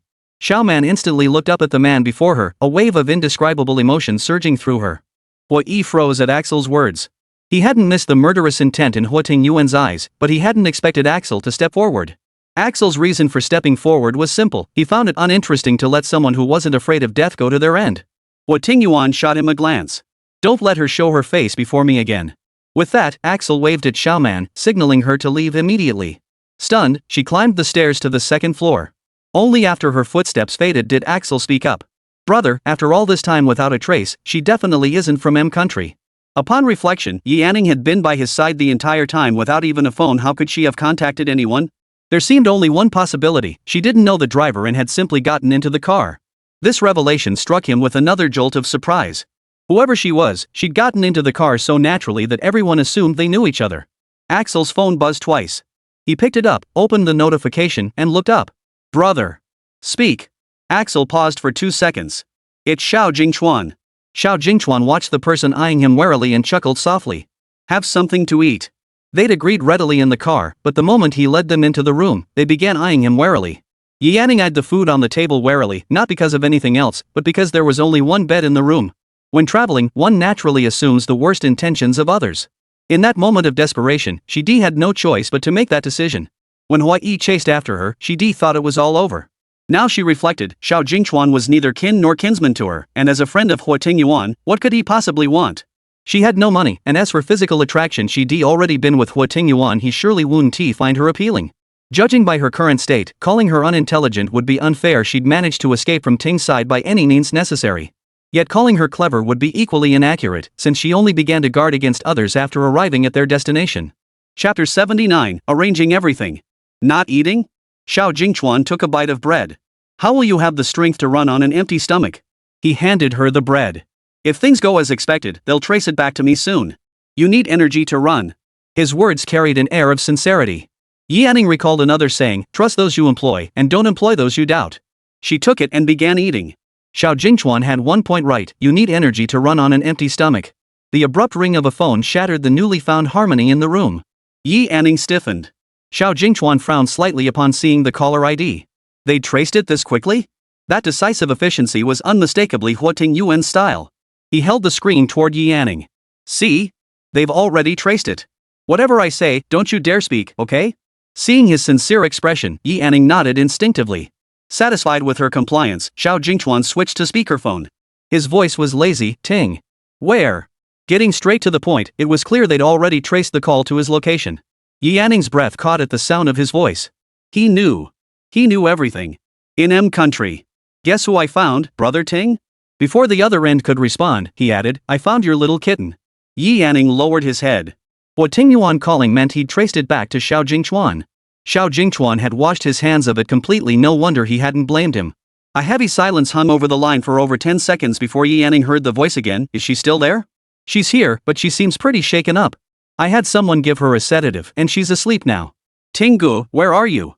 Don't you want your little kitty anymore? Yi Anning looked at him. Why was he lying? Where? Seeing Yi Anning tense up, Xiao Jingchuan handed her a bottle of water, casually twisting off the cap. At the research center. Hearing this, Yi Anning felt a slight relief. They were clearly at the hotel, yet she still didn't know what Xiao Jingchuan was up to. She took the water, cradling it in her hands without drinking, her eyes fixed intently on the phone. Location. The research center's location is confidential. Tell me where you are, and I'll send someone to pick you up. After giving the location, he hung up. Xiao Jingchuan stood up, took a card and all the cash from his coat, and handed them to Yi Anning. Here, take it. Head straight to the airport. I used my connections as a researcher to book you a flight to Country E. The itinerary is confidential. Ting won't be able to trace it. Yi Anning stared at him blankly, her eyes welling up. Xiao Jingchuan was truly helping her without asking for anything in return. Even the cash in his hand was neatly organized, with both bills and coins. If you don't leave now, it'll be too late. Thank you. Yi Yanning took the money and added, Xiao Jingchuan, I'll repay you someday. Xiao Jingchuan chuckled, pulling a black coat from the wardrobe and draping it over her shoulders before finding a hat for her to wear. Are you sure you can make it to the airport alone? It seemed as though if she said no, he would drive her there himself. Yi Yanning nodded. By now, she had guessed Xiao Jingchuan's plan. He would go meet Huo Tingyuan himself to distract him while she went to the airport. That way, everything would be foolproof. But wouldn't her departure drag him down? She'd already dragged too many people into trouble. She didn't want to pull this man who was helping her down with her. Noticing her hesitation, Xiao Jingchuan smiled reassuringly. Don't worry. Brother Ting won't do anything to me. He urged Yi Yanning to get up. As they neared the door, he couldn't help but call out, Xiao Anning. Yi Yanning turned to look at him. He reached out and took her hand. She instinctively tried to pull away, but he held her firm. Xiao Jingchuan wrote his number on her palm. Got it? Call me if you want to. If you don't, don't. Yi Yanning squeezed his hand. The number was easy to remember, lots of 8s. She nodded silently. Watching her get into the car and drive away, Xiao Jingchuan didn't know why he'd wanted to help her. Perhaps it was simply that he couldn't bear to see her cry. Recalling the first time he'd seen her smile, he thought to himself, he never wanted to see her cry again for the rest of his life. Only after the car vanished from sight did he head toward the address Huo Tingyuan had given him. Chapter 80, It's time for you to settle down. Inside the villa, Huo Tingyuan hung up the phone. Xiao Jingchuan had met Yi Yanning once before, though they hadn't exchanged much. Huo Tingyuan trusted Xiao Jingchuan. Brother, we found her. At the airport? After all, prolonged lockdown would only fuel public panic. At most, it had been 2 hours since the lockdown began. Yi Yanning hadn't appeared at the airport. Withdraw all personnel. Now it was time to consider how to punish Xiao Mao. Without Xiao Jingchuan's intervention, Xiao Mao would likely be crying in his arms right now. Xiao Jingchuan arrived outside the Shadow Villa. Glancing at the time, he saw the flight hadn't departed yet. He sat motionless in his car. As time ticked by, he finally stepped on the gas and drove into the villa after seeing the scheduled departure time had passed. The drive was unimpeded. At the main building, a servant came forward to open the door. After getting out of the car, he smoothed his clothes and walked toward the villa.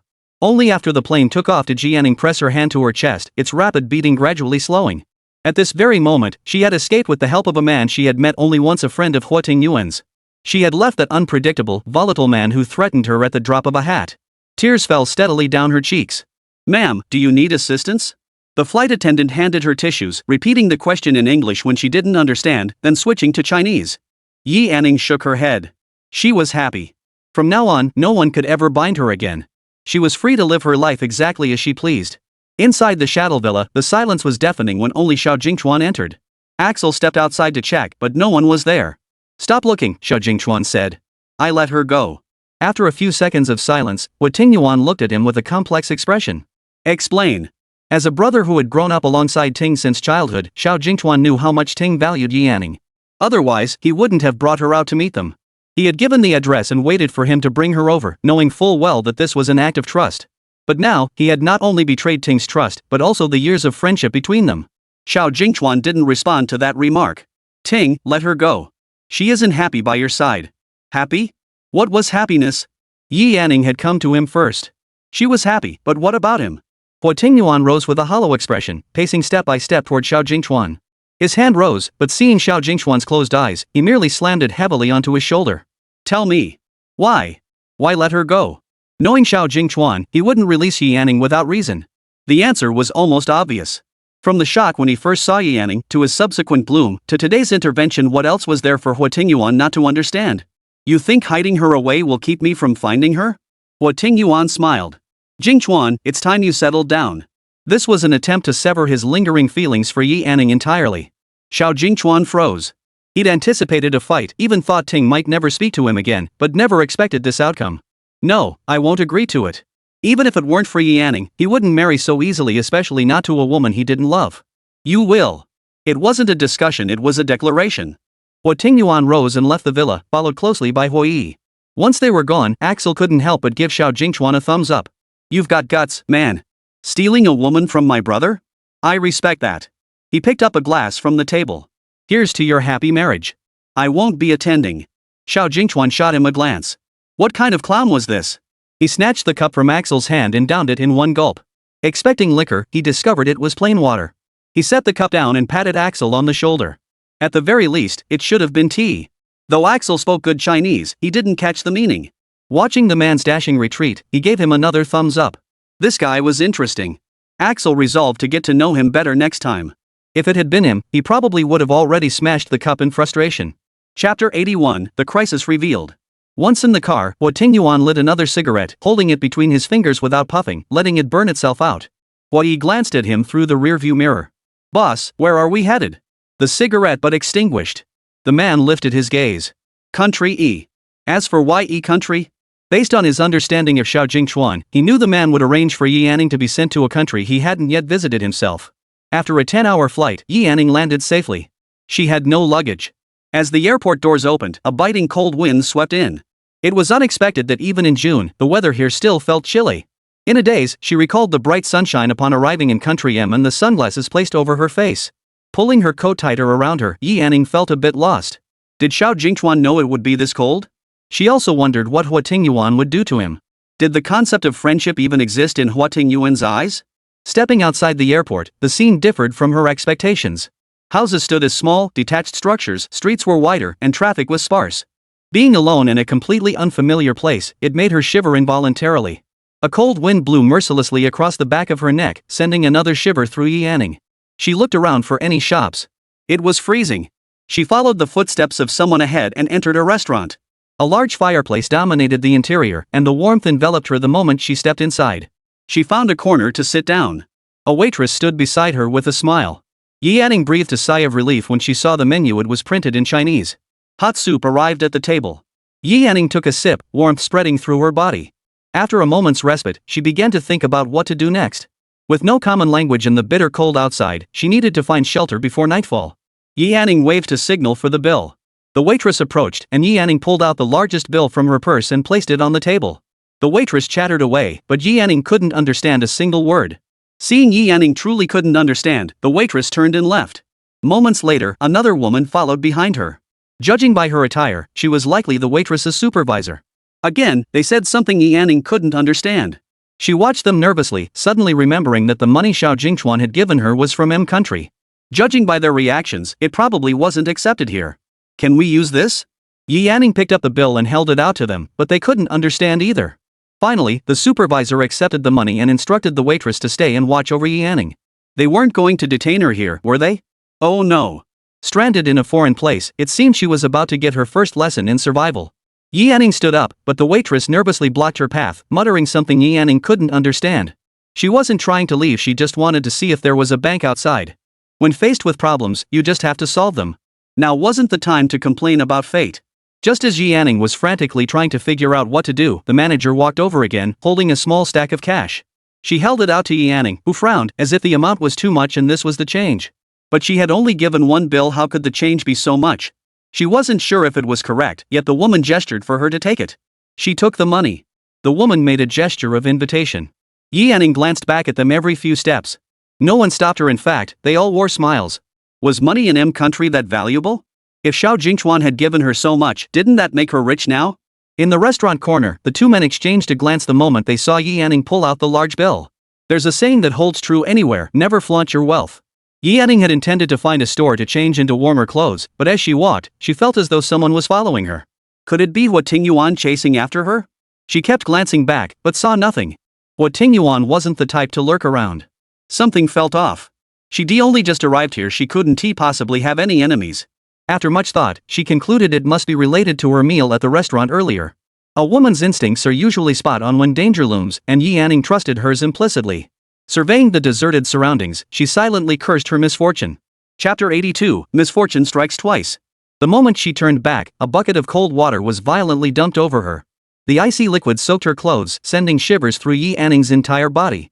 She wiped the water from her face and opened her eyes to see two men, one holding a bucket, the other wielding a knife. Terror gripped Yi Anning. Without hesitation, she pulled out every last coin and tossed them onto the ground. It's all here. Clearly, they didn't understand. Yi Anning tossed her coat to the ground and turned all her bags inside out, using her actions to show them she had not a single penny left. One man, broad-faced with a large nose, slowly advanced with the knife, gesturing for the other to pick up the money. The other man, with a thick beard covering his face, bent down to pick up the money and coat, placing them into the bucket. Yi Anning's heart clenched, praying they only wanted his money and not his life. The two men at the substantial sum in the bucket exchanged a knowing grin, then fixed Yanning with a sinister stare. The stare made her scalp tingle. Only one thought occupied her mind: run. The two men pursued relentlessly behind her. Her clothes, soaked through, clung tightly to her body. As she ran, the cold wind lashed at her, but Yanning paid it no mind. Spotting an open gate ahead, Yanning sprinted toward it without hesitation.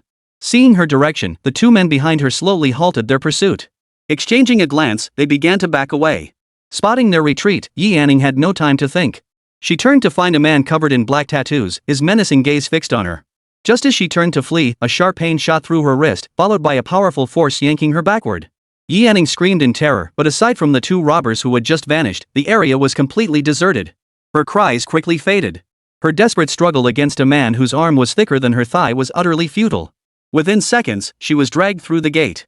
A foul-smelling, damp cloth was pressed over her mouth and nose the next moment, and the struggling figure gradually fell still. In the final moment before unconsciousness, overwhelming despair engulfed her. Far away in Country E, there was no one to save her. 10 o'clock at night, aboard a luxury cruise ship in the open sea. The smell of alcohol mingled with smoke as people cheered amidst the noisy party. Noisy, foul-smelling, dizzying. Yanning slowly opened her eyes to find herself in a cage. The overhead lights were blindingly bright, forcing her to shut them again immediately. The shouts outside grew louder and louder, a constant buzzing humming around her. Her hands were bound, and amidst the buzzing, she could hear the chaotic sounds of breathing. Weak and exhausted, Yanning struggled to push herself up against the floor. Sitting up, she slowly opened her eyes. After a momentary blankness, she realized she wasn't alone in the cage. All were women with black hair, slender figures, and delicate features. At a glance, there were at least a dozen. Low sobs echoed through the cages. Some women were disheveled, others had torn dresses. Yanning immediately looked down at herself. Her wet clothes had been replaced with a pristine white skirt. Her heart lurched violently. Could this be a human trafficking ring? Tears blurred her vision. The sheer strangeness of her situation overwhelmed her. She dared not cry out loud. Even someone as composed as she usually was now panicking. The next moment, the cage door swung open. The girls instinctively huddled inward, pushing Yanning to the very back. She watched helplessly as a burly man nearly 2 meters tall effortlessly lifted a woman out of the cage with one hand. The woman seemed like a helpless animal in his grasp. The next moment, the woman's screams pierced the air as a group of people subjected her to inhuman torture. Shock and terror froze her tears. She frantically tried to bite through the ropes binding her hands. Amidst the wails and trembling pleas for mercy echoing around her, Yanning wept while frantically gnawing at the ropes. Perhaps unsatisfied, or perhaps drawn by the woman's pleas, the towering figure approached step by step. Yanning froze stiffly. As his gaze swept over her, her heart seemed to stop beating in that moment. Chapter 83, The Auction. Finally, the man's hand landed on the woman beside Yanning. Should she feel relieved? She only felt terror. Who would be next? Another man suddenly roared, and a small-looking girl was yanked out.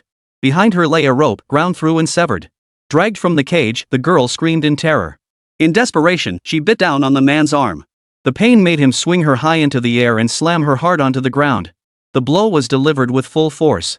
The crack of breaking bones echoed clearly in everyone's ears, followed by waves of piercing screams. All Yanning could hear was a constant ringing in her ears. The girl writhed in agony on the floor as the man hurled vile insults. Though Yanning couldn't understand the words, she recognized their depravity. She stood frozen in numbness. What good would freeing herself from the ropes do? These inhuman beings before her could kill her with ease. The mangled body on the floor, the men's hideous faces, and the cheers filtering in from outside the room. Women were already crowding back inside. The pressure made it hard for Yanning to breathe. If she died, would she be spared this humiliation? Yet despite life's dramatic twists, she didn't want to die. The hope for life sank to the bottom, while the will to die rose to the surface. 2 more people had been taken from the cage. She thought desperately it would be her turn soon. The next moment, the door swung open.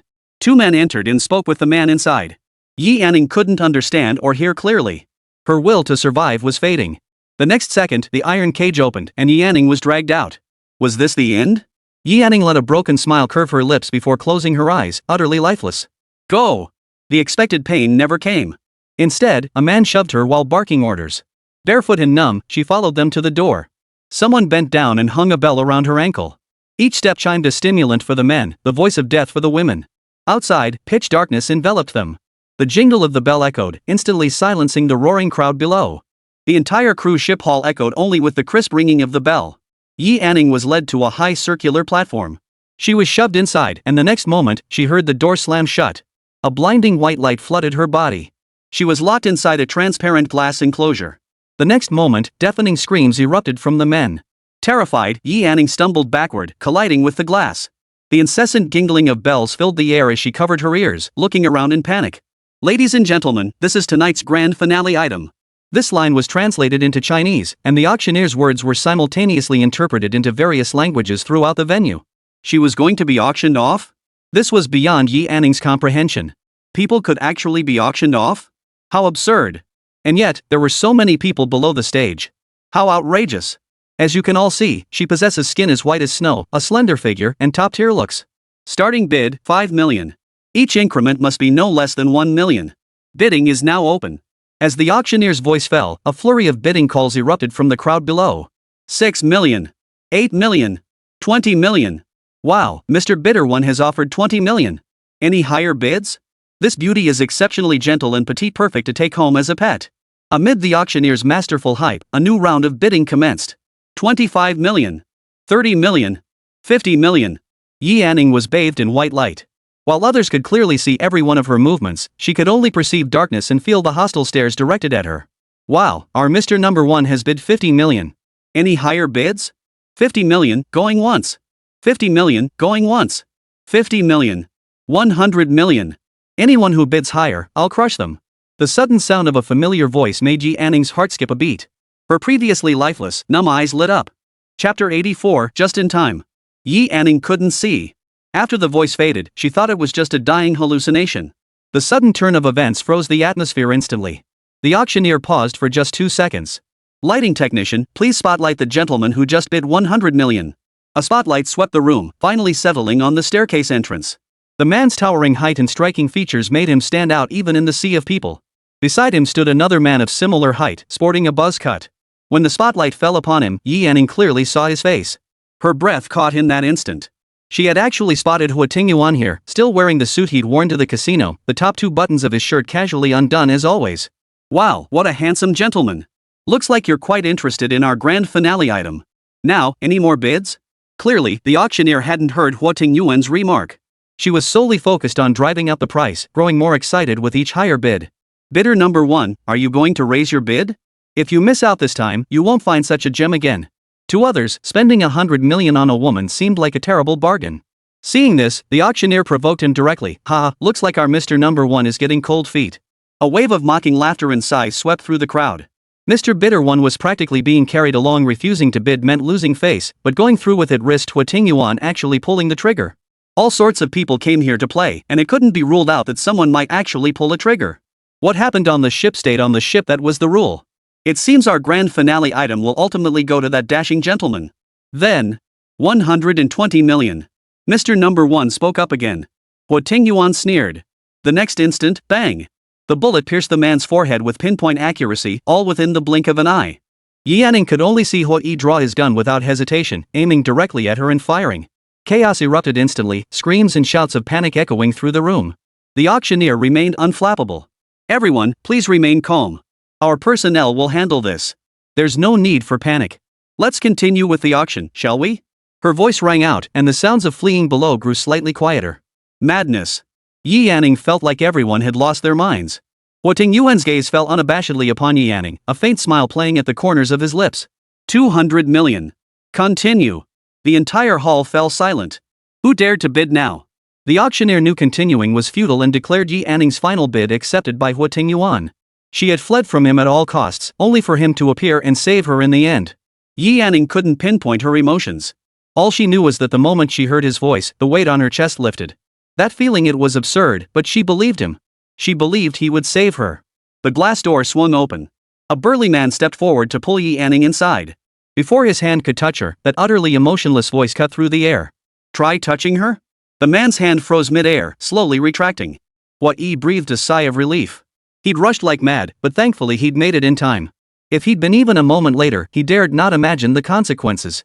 Huo Tingyuan hadn't actually stopped in Country E, but as long as the money was in place, everything could be arranged.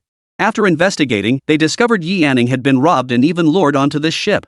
They had rushed here without delay. Thankfully, it wasn't too late. Huo Tingyuan had already reached the glass door. He scanned Yi Anning from head to toe. She wasn't injured. Yi Anning stared at him unblinkingly, her amber pupils reflecting fear, terror, and utter disbelief. Clearly terrified, Huo Tingyuan stepped inside and knelt on one knee before her. The next moment, Yi Anning felt the warm embrace of his palm around her ankle. Yi Anning looked down in shock. Huo Tingyuan was carefully removing the bell from her ankle. This man, who had always seemed so arrogant, was now kneeling before her, removing the bell. Chapter 85, Murder. All eyes in the room were fixed on the two of them.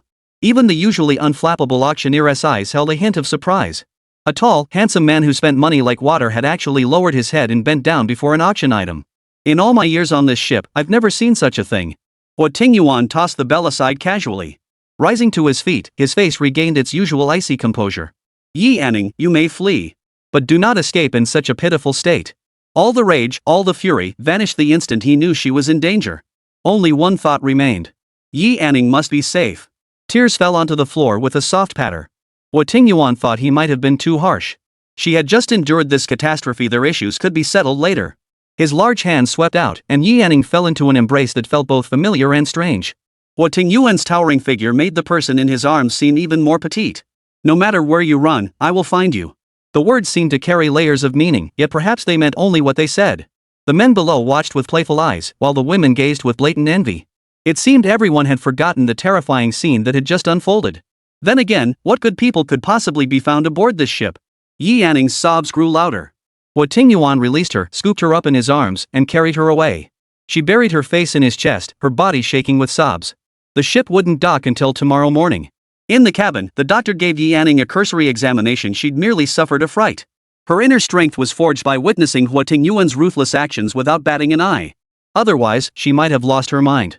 She let out a bitter laugh. Where did all this disaster begin? The Yi family? The Huo family? Or Huo Tingyuan himself? Even without her, Huo Tingyuan would still be this kind of man. It was simply that he had revealed himself to her. With or without Yi Anning, Huo Tingyuan remained unchanged. Ultimately, perhaps the blame lay with the greedy Yi family. Yet Yi Anning felt she might be losing her mind. Here she was, actually trying to make excuses for Huo Tingyuan. Seeing she was fine, Huo Tingyuan rose to leave the room. Yi Anning hurriedly pulled back the covers and got out of bed. Where are you going? Huo Tingyuan raised an eyebrow. After all that had happened, she actually cared where he was going now. But he still didn't want her to face the kind of danger she had today. To kill someone. He said it with a smile, but Yi Anning didn't believe it was a joke. Yet she dared not stay alone. What if something happened again? In this unfamiliar place, she was truly terrified.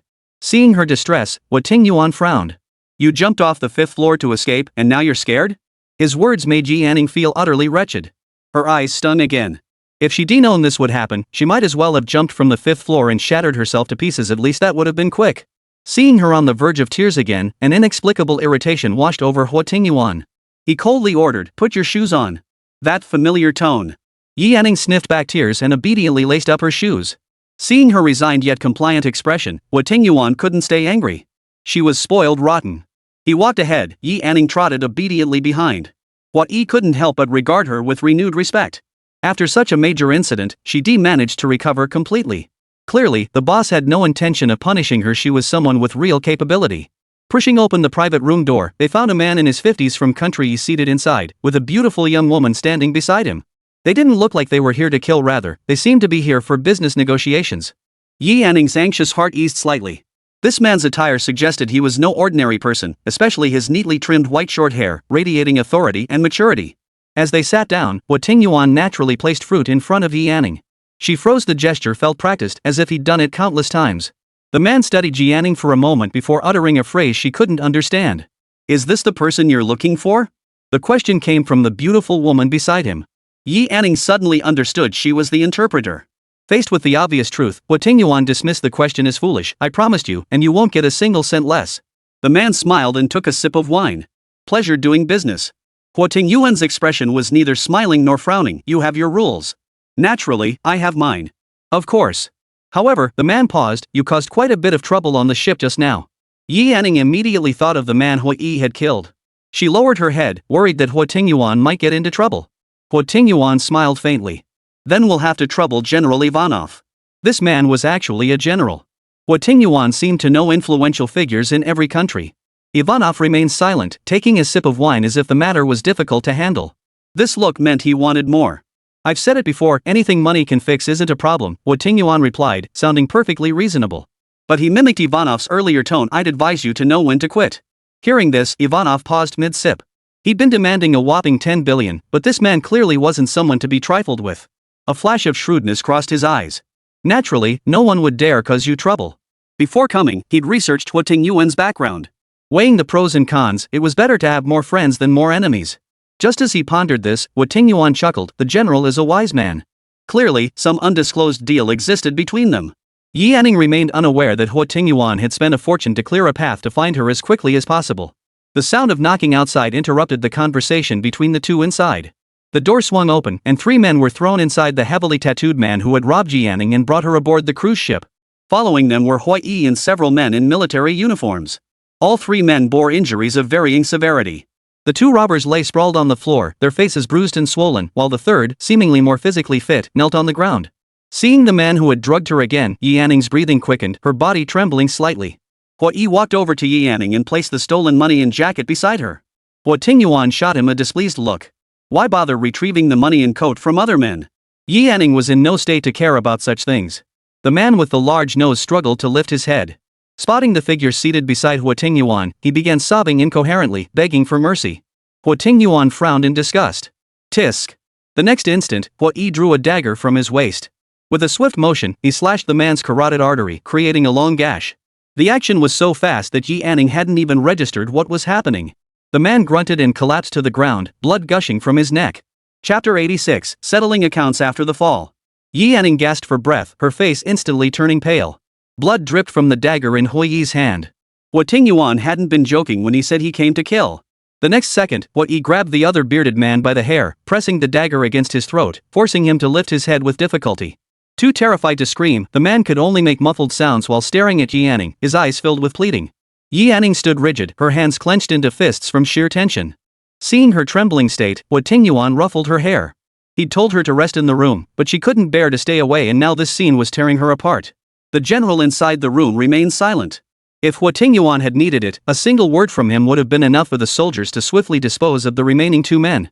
Yi Anning felt a wave of dread wash over her. If Huo Tingyuan hadn't come today, and this general, who clearly knew what was happening here, had simply turned a blind eye, even if she managed to escape, reporting it to the police would likely be useless. Her ordeal would vanish into the vast ocean. In this world, those at the bottom never even touched these rules. She had someone to save her, but who would save the women trapped in that cage? In this moment, she felt fortunate to have encountered this man, who had brought both disaster and luck into her life. Yet Huo Tingyuan was clearly a villain too. Seeing her dazed expression, Huo Tingyuan pinched her cheek lightly and said with a dismissive tone, "Everything's taken care of. Chop off the limbs of this hideously ugly one and feed them to the fish." He was referring to the man who had drugged Yi Anning. The next instant, blood flowed to Yi Anning's feet. She shuddered violently, trying to move away only to find her legs wouldn't obey her. Huo Tingyuan swept his arm out, and her legs landed on his lap. He could get blood on himself, but Yi Anning couldn't. The pungent stench of blood filled her nostrils, adding an unbearable suffocating quality to the already confined room. Yi Anning's stomach churned violently. Only the man with the black tattoo on his head remained. He wasn't stupid. Among those present, the only one who might help him was Yi Anning. The hideous face overlapped with the pleading expression before her eyes, sending a chill through Yi Anning's entire body. If Huo Tingyuan weren't here, would he beg for mercy? Or if he himself had shown such a look, would he have spared him? Absolutely not. The world wasn't black and white. Yi Anning couldn't bring herself to forgive. She closed her eyes, not out of pity, but because the scene was too bloody. The man's agonized screams echoed until the very second before his last breath. He had been brutally dismembered, his limbs severed while he was still alive. Witnessing this made her starkly aware that deciding another's fate could be so effortless, as simple as opening one's mouth. All of this stemmed from money and power. At this moment, she understood clearly, one must live a life of value. The corpse was tossed directly into the sea. The blood on the ground was scrubbed clean by the soldiers, the smell of disinfectant overpowering the stench of blood. Ivanov watched it all with cold indifference.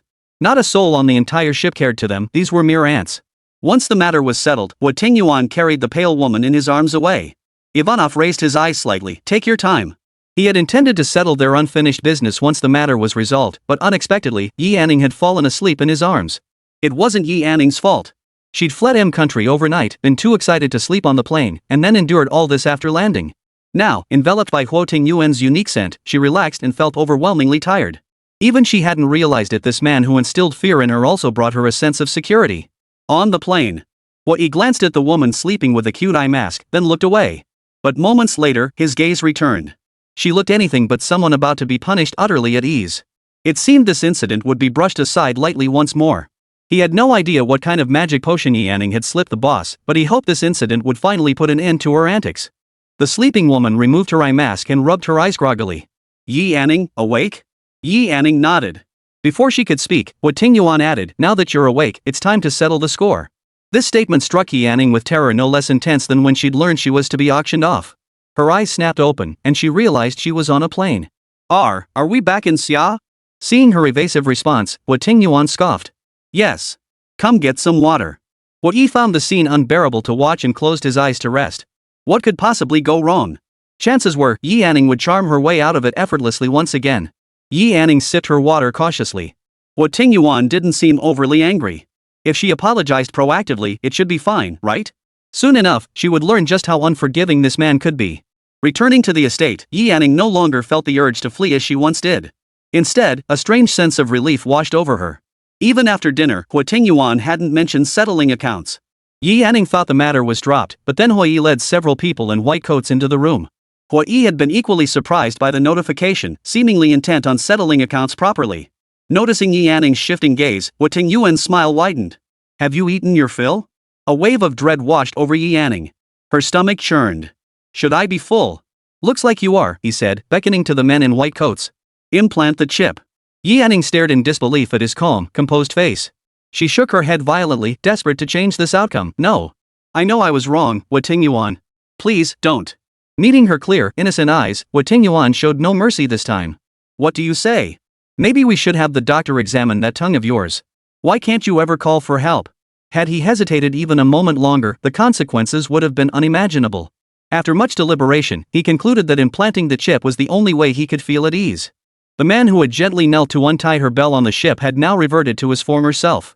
What difference was implanting a chip from killing her? Living under constant surveillance, transparent wherever she went, stripped of every shred of privacy. Huo Tingyuan had indeed saved her this time, and it was her own fault for running away. She accepted that. But she refused to become a puppet, dependent solely on him. The more she thought about it, the paler her face grew, having just regained a glimmer of vitality. Meeting those dark eyes, she knew his words were never spoken in jest. Over there, the doctor had already begun donning gloves, inserting the needle into a small vial. Not knowing what the medicine was, Yanning panicked and tried to run. The man saw her intent instantly, catching her before she could move, trapping her in his embrace. His voice was gentle as silk. Be good. Just sleep it off. Yanning's eyes widened. She repeated no, over and over, promising never to run away again, but it was useless. A faint smile touched Huo Tingyuan's lips. Didn't I warn you last time? There won't be a next time. Chapter 87, I'm pregnant. He even met her gaze, as if this punishment were already lenient. If you cooperate with the implantation, I'll overlook both your deception and your escape attempt. We can wipe the slate clean. Forgiven? Yanning thought she'd misheard. But was this really what she wanted? Hadn't she always wanted to escape this situation and live a normal life? This outcome shouldn't be hers. She struggled to break free, tears falling despite her efforts. Huo Yi called out, Boss. The chip implanted in her body would fuse with her flesh. Removing it later would be like cutting out a piece of her own flesh. If he punished her, Huo Yi felt the punishment was too harsh. The boss had just saved Yanning, and their relationship had only begun to thaw. As an observer, he saw clearly that the implant might push Yanning back into rebellion, making their relationship even more irreconcilable. Huo Tingyuan didn't even spare Huo Yi a glance. He would not allow Yanning to suffer any further mishap, nor did he believe her assurances. Yanning's wrist turned crimson, yet Huo Tingyuan didn't budge an inch. His resolve was unshakable, leaving no room for compromise. Seeing her look as if she'd rather die than have the chip implanted, Huo Tingyuan couldn't help but suspect she was plotting another escape. His anger flared, yet the more furious he grew, the more patient he became. He simply dragged her into the elevator and took her straight to the top floor. Yanning was led into a stark white room, her reluctant steps forced forward by his movements. Tears streaming down her face, Yanning screamed at him, Huo Tingyuan, are you out of your mind? I said I don't want it. Her hoarse, desperate scream made Huo Tingyuan pause. Sick? His expression darkened instantly, his eyes glazing over with icy coldness. Say that again? I'll say it as many times as it takes. I said I don't want this. I refuse to live under your surveillance. Try putting yourself in my shoes. If some woman forced this chip into your body, how would you feel? Her eyes widened, those clear, determined eyes brimming with defiance. Huo Tingyuan actually paused for a few seconds to consider her words. He reached a conclusion. Who would dare treat him this way? Their gaze locked for over 10 seconds before Huo Yi slowly approached with the doctor. Huo Tingyuan suddenly let go of her. Yi Anning had been screaming and struggling. The moment he let go, she realized she was nearly drained of strength.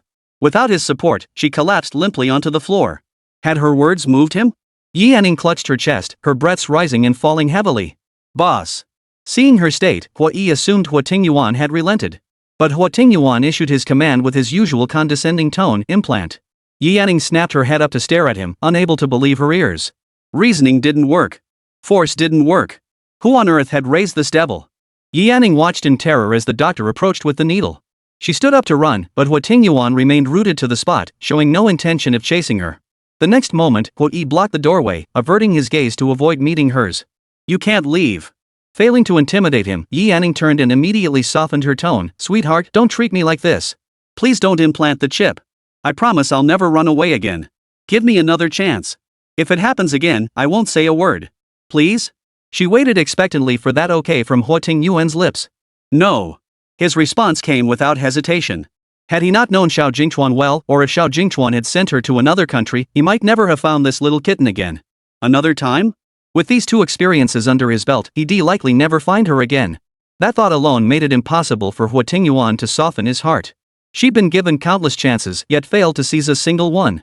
Two nurses rushed forward to restrain her. As the needle pierced her skin, Yi Anning nearly broke down. No! As the doctor prepared to inject the syringe, Yi Anning cried out in desperation, I'm pregnant. The doctor's hand froze, the needle withdrawing from her body. The moment those words left her mouth, all eyes turned to Huo Tingyuan. Huo Tingyuan frowned, his expression betraying neither belief nor disbelief. Examine her. Half an hour later. The doctor looked at the woman curled up in the corner, then turned to Huo Tingyuan and shook his head. Huo Tingyuan stared at her. Yi Anning, you lied to me again. Truthfully, he didn't even need the examination to know. Ever since he'd promised her he wouldn't let her get pregnant, he'd taken precautions. If she really was pregnant now, that would be truly unthinkable. Yi Anning's mind raced frantically. What other options were there? Nothing. She truly had no solution left. Watching the woman curled up like a frightened kitten, Huo Tingyuan rubbed his temples. Implanting a chip wasn't going to kill her, why was she resisting so fiercely? Everyone out. The doctor and Huo withdrew upon receiving the order. Huo knew the chip was likely useless now. Huo Tingyuan approached the bedside. Should I commend you for your cleverness? He recalled how she'd been willing to do anything when threatened with death last time, yet now she resisted fiercely. It was clear no one could intimidate her anymore. But perhaps you're right. You should get pregnant. No one can threaten you now. He began unbuttoning his shirt. So, if you had a child connected to you by blood, would you still run away? Yi Anning stared at him blankly. She felt an urge to pry open his skull and see what was inside. Day after day, this was truly enough. She felt like crying, but no tears came. She'd evaded the chip, but she couldn't evade a child. After all this circling, she was back where she started. Her actions outpaced her thoughts. Yi Anning threw herself into his arms. Huo Tingyuan paused mid-button, wondering what trick she was up to now. Seeing him pause, Yi Anning clung to him, nuzzling his ear with unmistakable softness. My darling, the absolute best darling in the whole world. I know I was wrong. I know how dangerous it is out there without you. This incident has truly taught me my lesson. If you hadn't rushed to save me, I honestly wouldn't have known what to do. You know, when you appeared, my heart finally settled. Seeing you then, I couldn't help but want to cry. You came to save me without even changing out of your clothes. I was so touched. Let's be okay. Please forgive me this last time, okay? The faint scent of kitty musk lingered on his nose. She rubbed against his neck so softly, completely in a state of affection. Huo Tingyuan couldn't help but curve his lips upward. She even remembered what she was wearing. Yi Anning knew that rather than talking, Huo Tingyuan preferred her to just do it. Seeing he didn't respond, Yi Anning tried to pull away for a peek. Just as she lifted her body, Huo Tingyuan pulled her back tightly. His hot breath brushed her ear as he whispered, Yi Anning, this is the last time. Chapter 88, The Unlucky Xiao Jingchuan. Yi Anning's heart finally settled. What a struggle. This devil had finally been appeased. Before she could breathe a sigh of relief, a kiss landed on her neck. Yi Anning shuddered, nervously grabbing his clothes. She pushed against Huo Tingyuan, only to find him utterly immovable. Don't. What? Yi Anning was certain Huo Tingyuan was doing this on purpose, deliberately nuzzling her ear until it flushed crimson. The man chuckled softly, leaving Yi Anning both flustered and annoyed. The room was nothing but white everywhere. It felt like a torture chamber. She didn't want to stay here. She knew tonight wouldn't be so easily brushed off, but compared to pregnancy and implanted chips, this was nothing. Honestly, compared to those things, this was nothing. I want to go back to my room. Her soft voice, like a feather landing on his heart, made him feel a tingling sensation. Huo Tingyuan's mood lifted considerably as he carried her downstairs. His large hand covered hers, his fingers interlocking with hers. He kissed the corner of her lips while making her cry out softly. 9 o'clock the next morning, Yi Yanning jolted awake. Opening her eyes to the familiar room, she exhaled heavily. She had dreamed of being bought by a fat, pig-faced man who locked her in a pitch-black room and sliced her flesh piece by piece with a knife. The man beside her kept his eyes closed, his voice lazy. What's wrong? Last night must have ended around 4 or 5 in the morning, so she hadn't slept long at all. I'm hungry. She wondered how Xiaoman and Xiao Jingchuan were doing. Huo Tingyuan hadn't brought Xiaoman back this time, so she must have run away. She dared not ask either. If she did and Huo Tingyuan suddenly got the urge to drag Xiaoman back, it wouldn't be worth the trouble. As for Xiao Jingchuan, Yi Yanning dared not ask at all, afraid she might inadvertently provoke the man beside her. She remembered Xiao Jingchuan's number, but she didn't have a phone. If she secretly contacted him and got caught, the consequences would surely be severe. Yi Yanning abandoned the idea once more. It truly felt like serving the emperor was like serving a tiger. This life seemed to have a clear end in sight. Each day passed aimlessly, being weighted on hand and foot, only for night to roll around and force her to serve this demonic tyrant. But what could she do? She'd run twice and failed twice. Even now, the memory sent shivers down her spine. What are you scheming about now? Huo Tingyuan frowned. He called her name twice without a response. Was she plotting another escape? He always softened at the crucial moment. Looking back, he always felt he hadn't handled things well enough, failing to give the little cat a lesson she'd remember for life. He really had spoiled her too much. Lost in these thoughts, he grew increasingly displeased with himself. Noticing the man beside her had darkened, Yi Yanning hurriedly said, I was thinking about what I would have faced if you hadn't shown up in time. She felt utterly exhausted. She had no desire to placate this tyrant beside her. Both her body and mind were drained. So that's what she was thinking about. Knowing she must have been terrified, Huo Tingyuan ruffled her hair. There won't be a next time. This look of yours does have a certain tenderness, like petting a kitten. Yi Yanning smiled. Yeah. Glad you came. She didn't often speak her mind, but this was one of those rare moments, a genuine sentiment from the heart. Downstairs, Huo Yi was already in the living room. Seeing Huo Tingyuan descend, he called out first, Boss. He also noticed the atmosphere between the two seemed considerably more harmonious than before. Huo Tingyuan approached, his gaze settling on Yi Yanning's face as he asked Huo Yi, how's the Xiao family's arrangement coming along? The Xiao family? Xiao Jingchuan's family? Yi Yanning's expression remained unchanged as she naturally prepared to pour herself a drink. Noticing Huo Tingyuan looking at her, she kindly asked if he wanted one too. Madame Xiao was very pleased with the marriage partner you arranged for young Master Xiao. Yi Yanning's heart skipped a beat. Xiao Jingchuan was getting married? And arranged by Huo Tingyuan? Him? Could he arrange someone else's marriage? Huo Tingyuan couldn't, but what if it was a marriage alliance between the Xiao and Huangpu families? Huangpu Haitang had harbored feelings for Xiao Jingchuan since childhood. Unfortunately, she was a formidable career woman, while Xiao Jingchuan showed little interest. Now, Huo Tingyuan had merely given a gentle nudge. It fulfilled Huangpu Haitang's heart's desire while severing Xiao Jingchuan's lingering attachment to Yi Yanning. As for Xiao Jingchuan? Who cares? Within the 4 great families, marriage was never something one controlled. Having enjoyed wealth and privilege beyond others' reach, one naturally had to sacrifice a few trivial matters. And love? In the world of the wealthy, it was the least important thing of all. Marriage was a tool to secure benefits for the family, a matter for the older generation to meddle in. Unless, of course, the person you loved happened to be the marriage partner arranged for you by the family. Seeing the tears welling up, Huo Tingyuan gave her a cold stare. What? Are you upset that Xiao Jingchuan got married? Yi Yanning lowered her gaze at his words. How had he interpreted her expression as sorrow? She merely found Huo Tingyuan's meddling in others' marriages utterly preposterous. In this day and age, marriage should be a matter of personal choice. But then again, what freedom did she truly possess? No, she replied in a muffled voice. Her voice was low, but her tone was firm. Huo Tingyuan withdrew his gaze. You'd better not be. Yi Yanning rolled her eyes slightly, mimicking his tone in her mind. She found herself rather amusing, daring only to mock this great demon in her thoughts. Setting down her cup, she flashed a smile. Of course not. I was just wondering if the person you arranged for might not actually like them? In Yi Yanning's mind, 2 people had to be mutually in love before they could walk down the aisle together. Huo Tingyuan found her words peculiar. Xiao Jingchuan liked her. Could it be that he had arranged for her to be there? But judging by Yi Yanning's expression, she clearly had no clue about that young man's intentions. Huo Tingyuan smiled. I'll bring you to the engagement banquet. An engagement banquet already? Yi Yanning's brain short-circuited. This pace was as swift as Huo Tingyuan's changing expressions. She didn't mind, though. After this incident, she had a feeling Huo Tingyuan would take her everywhere he went. He might even buy a leash to tie her down. Yi Yanning pictured Huo Tingyuan walking her on a leash. She was amazed at her own imagination. Then she couldn't help wondering, what if she bought a leash and walked Huo Tingyuan around? That scene would probably be pretty embarrassing. If she was a cat in Huo Tingyuan's eyes, then what was he? Yanning recalled his icy stare and found her answer, a man-eating ghost, the kind that could swallow her whole in one bite. Considering he saved her life, she'd generously call him a handsome demon, nothing more. Huo Tingyuan saw her spacing out again and his expression darkened. Yi Anning. Yi Anning shuddered. Ha! What Yi sensed the tension and backed out.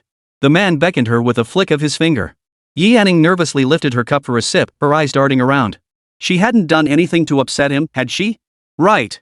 She hadn't done anything wrong, why should she be intimidated? Yi Anning set down her cup, her posture suddenly straightening with a stubborn resolve. Her steps were firm, as if she were about to join the party. Chapter 89, It's All in the Wine. Yi Anning raised an eyebrow. What? He effortlessly pulled her into his embrace. A faint fragrance enveloped him as she wore an off-the-shoulder gown, her beautiful swan-like neck exposed. Her hair fell loosely around her, tempting one to take a bite. And so he did. Huo Tingyuan's hand cupped half her face, his thumb gently tracing her lips. Thinking about someone else? Yi Anning had a premonition, if she dared say yes, her life would be in jeopardy. Her fingers clamped down on his rubbing thumb. Can I sue you for slander? She hadn't been thinking of anyone else just now. Huo Tingyuan chuckled softly, go ahead and try. The kitten in his arms slipped free with ease, leaving only a light-hearted remark, time to eat. At the Shao family's ancestral home, tension hung thick in the living room. Grandma, I won't marry Haitang. Xiao Jingchuan sat upright on the sofa, his tone firm. I like someone with a sweet smile. Haitang wears a stiff expression all day long, what man would like that? Grandmother Xiao tapped her cane lightly on the floor. Haitang is more than suitable for you. You're being picky? This is non-negotiable. Jingchuan, Mrs. Xiao said, her expression mostly serene, this isn't something you can decide. No discussion? Xiao Jingchuan waved his hand dismissively. Then I'll just elope. His tone was light yet serious. Hearing this, Mrs. Zhao's brows furrowed slightly before her tone softened. That's not the responsibility a man should bear. If you run away, with all the guests present, where would that leave Haitang? And where would it leave the Xiao family? Well, I've warned you. If you insist on this, I will run away. He tossed the problem back at them. His answer was clear, how they handled it was the Xiao family's concern. A brief silence fell over the living room. Grandmother Xiao understood her grandson well, pushing too hard would only backfire. Then just get engaged first. You can stall for a year or two before marrying. That should give you plenty of time to play around. This wasn't about playing games. He simply felt nothing for Huangpu Haitang. This wasn't the old era where one could slowly cultivate feelings. Sometimes he thought this was the worst rule among the wealthy families. No one became rich overnight, and the Xiao family wouldn't collapse without an alliance. Who still played that marriage alliance game nowadays? His stance was clear, he would never marry Huangpu Haitang. If she wanted him, she'd have to elope. If need be, he'd stay abroad forever, let them see who could outlast whom. Mrs. Xiao smiled indifferently. Only Tingyuan could keep you in check. The threat hung heavy in the air. Xiao Jingchuan froze. He knew he'd never have it easy unless he dealt with brother Ting. Thinking of Ting Ji inevitably brought Yi Anning to mind. She hadn't touched a single cent in the account. Wondered how she was faring in country E. I'll handle brother Ting myself, Xiao Jingchuan added. Grandmother, mother, our Xiao family doesn't rely on others. I don't love Haitang. Marrying her would only ruin her. Each generation has its own way of thinking. The person I marry must be someone I truly love. Mother and daughter-in-law exchanged a meaningful glance. Grandma Xiao rose from the sofa. Very well. I'm getting old. You two decide. Clearly conceding, she watched Xiao Jingchuan's agitated expression before Mrs. Xiao cleared her throat. Still too young. Young people always have to hit a brick wall before they learn their lesson. Why didn't I have a daughter? Mrs. Xiao shook her head. Judging by Xiao Jingchuan's state, he seemed utterly defeated. Xiao Jingchuan? What did that look in his mother's eyes mean? But it seemed there was still room for reconciliation. Right now, he needed to deal with brother Ting first. He was the real headache. He dialed the number, but it rang for an eternity before someone finally picked up. Speak. The tone was icy. Come grab a drink. Just the two of us. Why are you staring at me the whole time while you're on the phone? Before Huo Tingyuan could speak, Yi Anning's voice came through instead.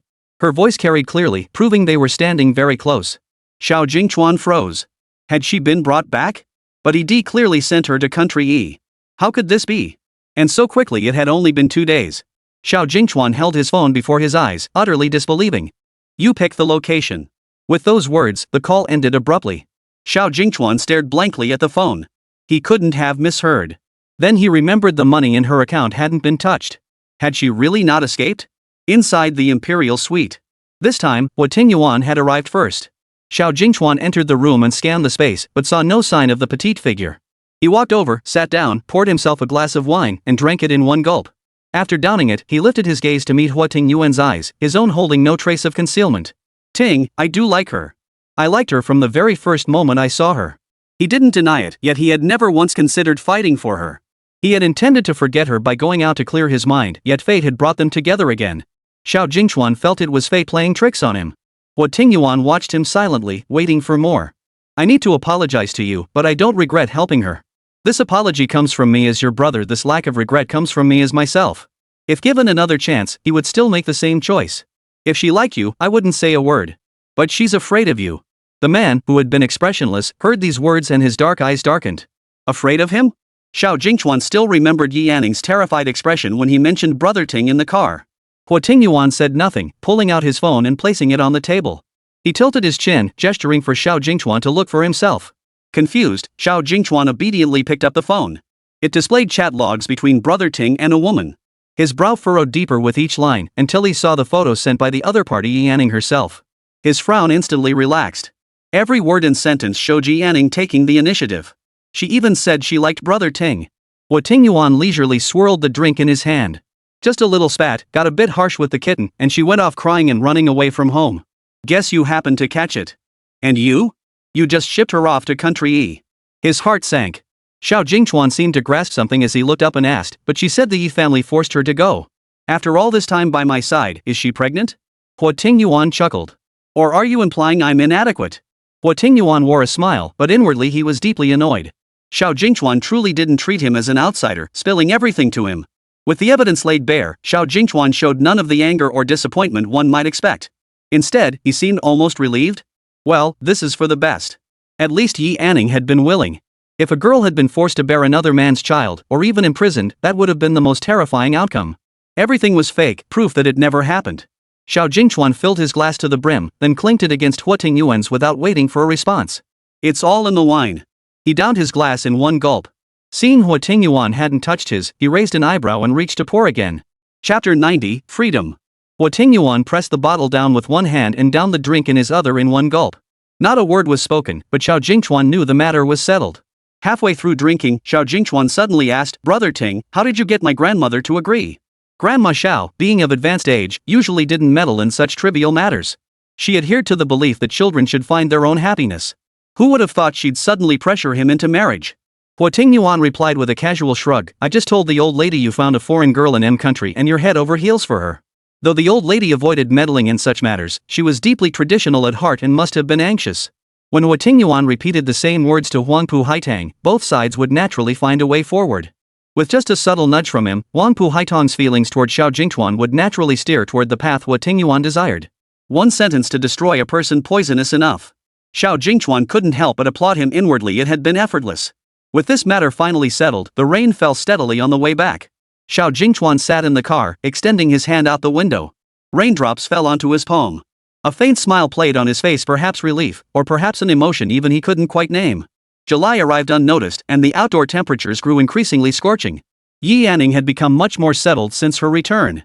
Out of nowhere, she developed an interest in reading, clutching books and devouring them non-stop. Truthfully, she was simply bored. By chance, she stumbled upon a psychology book that taught how to discern a person's thoughts by observing subtle gestures. Finding it intriguing, she studied it and then experimented on the servants in the house. Discovering that most of the observations matched their behaviors only heightened her interest, and she did manage to pick up a few superficial tricks. Take this moment, for instance. Huo Tingyuan's gaze was cold, his fingers tapping lightly on the tabletop, a clear sign of impatience. Yi Anning closed the book and flashed a sweet smile. Time to give my little eyes a rest. Huo Tingyuan, finally sparing her a glance from his book, gave her a half smile. What? Not reading anymore? No more reading. Yi Anning shook her head. You're much more interesting to look at. This time, it didn't sound like a lie. Seeing the coldness melt from Huo Tingyuan's eyes, Yi Anning felt as if she discovered a secret trick. Such days seemed quite pleasant, though they lasted only briefly. The next morning, Huo Tingyuan left for the office early. Still half asleep, Yi Anning heard that familiar yet unfamiliar voice. 001, wake up. She opened her eyes dazedly, meeting the stern face of Aunt Ran. What was this? Yi Anning sat up, finding no trace of Huo Tingyuan beside her. Behind Aunt Ran stood several doctors in white coats. Subject 001, we need to check if you've successfully conceived. It felt like she had been transported back to the day she arrived at this estate. Yi Anning felt utterly disoriented. She didn't need the test to know she wasn't pregnant. Aunt Ran? I'm not pregnant. A suspicion crept into Yi Anning's mind. Was she being sent away because she wasn't pregnant? But over 2 months had passed. She thought the pregnancy matter was completely over. Aunt Ran didn't let her words deter her from the examination. Instead, her tone carried an air of non-negotiable authority. 001, please cooperate. Resentment welled up inside her, but she knew that if she refused, Ran Auntie would have someone force her. Yi Anning sighed softly. Go ahead then. After the examination, the doctor shook his head at Aunt Ran. Yi Anning was led downstairs. In the hall stood a row of women in white dresses, standing straight in the center of the room. At a glance, Yi Anning knew exactly what this was. Just as when she had first arrived at the estate, these women were waiting for Huo Tingyuan's selection. Aunt Ran exchanged a few words with the middle-aged man leading the group. Yi Anning recognized him. He had been the one who brought them here before. 001, we will arrange for your departure. Leave? After all this time, hearing the very words she longed to hear brought not the joy she expected, but a sense of bewilderment. Was this Huo Tingyuan's decision? The women in the hall kept their eyes fixed straight ahead, yet their ears were sharp. They couldn't help but think inwardly, this woman is truly disappointing after all this time, she still hasn't conceived. 001, go now. Aunt Ran urged her on. Yi Anning seemed to have no reason to stay. She lifted her gaze. Is this young Master Huo's decision? She felt that if she left like this, Huo Ting would be furious. But if it was Huo Tingyuan who told her to leave, she found that unlikely. Aunt Ran couldn't care less about what transpired between her and the young master during her absence. She only knew to fulfill her duties. 001, some things are beyond your reach. It's best to recognize your place. The words jolted Yi Anning back to reality. Yes, from the start, her status had never been equal to Huo Tingyuan's. Wasn't this precisely what she'd longed for? Or had all these events made her abandon even the freedom she'd once desired? Now that freedom had arrived openly and honestly, she had no reason to refuse it. All right. Let's go. In the blink of an eye, she was escorted out of the estate. Unlike her previous secret escape, this departure was entirely above board, complete with a dedicated vehicle. The car stopped in the city center, as Yi Anning had requested. Standing by the roadside, she felt utterly lost and at a loss. Where should she go? The Yi family? After what had happened last time, it seemed impossible to return.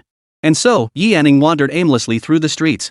Thinking of Shu Xiaonuan's warm home, she found herself unconsciously heading in that direction. It was laughable the place that offered her warmth was a temporary refuge provided by a stranger. As night fell, an oppressive atmosphere hung over the entire estate. When Huo Tingyuan returned and saw the line of people, he instinctively searched for that petite figure, but she wasn't there. He had to accept the harsh truth: the kitten he'd worked so hard to find had been sent away. The blood in his veins turned to ice in that instant. His gaze turned icy as he surveyed the group surrounded by bodyguards on the lawn. His voice dripped with menace. You'd better pray she's found. Huo Yi had already launched an investigation and learned that Yi Anning had gotten off the car in the city center, her whereabouts unknown thereafter. Chapter 91, Who's in Charge? Yi Anning lingered by the door for a long time. Would she cause trouble for Shu Xiaowan? But she was penniless now. The money from selling her bracelet was still in her phone. She planned to borrow some cash from Shu Xiaowan to buy a new phone. The remaining funds would suffice for temporary lodging. With her own 2 hands and feet, she wouldn't starve. This wasn't so bad. It was entirely her own plan, and the future looked promising. Yi Anning always knew how to soothe herself the fastest. After a long internal struggle, she raised her hand and knocked on the door. She felt both hopeful and nervous, but after waiting for a long time, no one came to answer. Was no one home? Her luck never seemed to hold. Glancing one last time at the silent door, Yi Anning turned and walked away. She had always yearned for freedom, but now that she truly had it, the vast city of Yangcheng held no place for her. She walked to the park near Shu Xiaonuan's house and sat on a bench under the scorching sun. A gentle breeze blew by, stirring her flowing hair. In the park, couples strolled hand in hand, parents played with their children, and energetic groups of friends gathered for fun. How wonderful! Unlike her barely 20 years old, yet already burdened with so much weariness. Yi Anning sat quietly, watching the passers-by come and go, a faint smile playing on her lips as she savored this moment of tranquility. Sister, can you take a picture of me? Yi Anning lifted her gaze to meet a pair of utterly innocent eyes. Her smile broadened, her voice brimming with anticipation.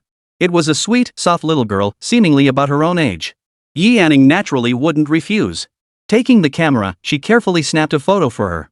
It felt like returning to the days when Xiaoman had taken her pictures. She mimicked Xiaoman's mannerisms, adjusting the angle for the best shot and guiding the girl into a flattering pose. She was incredibly photogenic, looking stunning in every shot. Her skin was so soft it looked like you could squeeze water out of it, and she wore a lovely JK-style short skirt. Wow! So pretty! Thank you, sister. Receiving the compliment, Yi Anning smiled. As the girl left, she even handed Yi Anning a bottle of water as a token of thanks. This felt like the kind of life ordinary people should have, where time itself slowed down. The heat was unbearable, so she found another shady spot to sit. Having gone without food all day, she felt no hunger. The water beside her remained untouched. Given by a stranger, she wouldn't drink it, yet also given by a stranger, she wouldn't throw it away. As dusk fell, she rose and returned to Shu Xianwan's doorstep. She knocked, but once again, no one answered. Yi Anning lowered her gaze to the bracelet in her hand. What if she melted it down and sold it? Even if it turned to ash, wouldn't Huo Tingyuan still know? Suddenly, she recalled his murderous glare. She frowned again. She was free now, why did she still fear him? Even if she melted it down, they'd inspect it. She dismissed the idea once more. That left her with one final option, contacting Xiao Jingchuan. But Yi Anning didn't want to. She didn't want to get entangled in their circle again. Under the streetlight, shadows stretched long and thin. On the top floor of the company building, the polished floor-to-ceiling glass reflected a man's intensely sinister expression. Hua Yi reported truthfully, "Boss, we've checked. No trace of Miss Yi at the Yi family residence, the restaurant, or the hotel." Yi Anning hadn't left Yang City. Without a phone or money, where could she possibly go? "Boss," Hua Yi pressed, "could Miss Yi have been taken to the old estate? People need to eat and find shelter, yet Yang City held no trace of Yi Anning whatsoever. She seemed to have vanished into thin air. Everything pointed to one possibility, the old estate had quietly dealt with her. Yet Yi Anning had gotten off the bus in the city center. Without any leads, it was like searching for a needle in a haystack. Keep searching.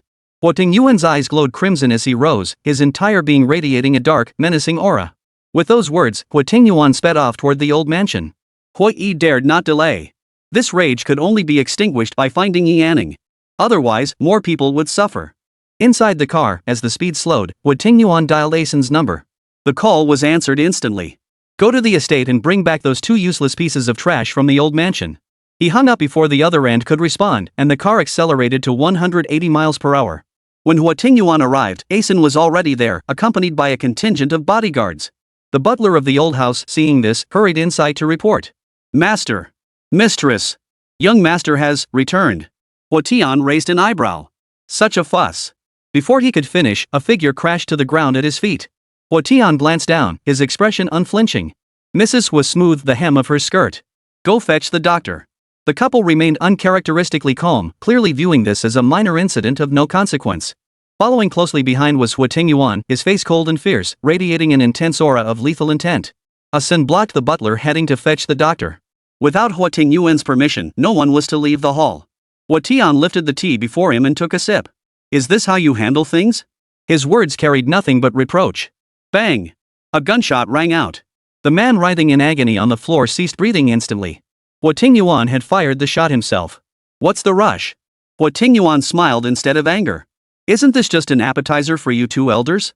Huo Tian's tea-drinking motion froze, and the cup slammed heavily onto the table. "Going mad over a woman? Is this how I taught you to behave?" Huo Tingyuan raised an eyebrow. "Compared to your backstabbing schemes, I prefer direct action. Bring her in." With that, Aunt Ran was tossed directly at Mrs. Huo's feet. Aunt Ran clung to Mrs. Huo's skirt hem as if grasping a lifeline. "Madam, save me." Huo Tingyuan sneered. She dared to invade his territory, brought a doctor to lay hands on his little cat, and even arranged for her to be sent away. Did she never consider whether he would let her off the hook? Did she think having the old mansion's backing gave her the right to on his head? From the very beginning, she never understood her place. Didn't she realize who held the reins of the Huo family now? Mrs. Huo lifted her gaze to meet his eyes. This demeanor now carried the bearing of the family's head, yet it lacked the tender affection that belonged solely to her son. She couldn't blame anyone. From childhood, Huo Tingyuan had been groomed as the Huo family's heir, tossed into a den of wolves that devoured everything in sight at a tender age. He was trained to be a ruthless machine.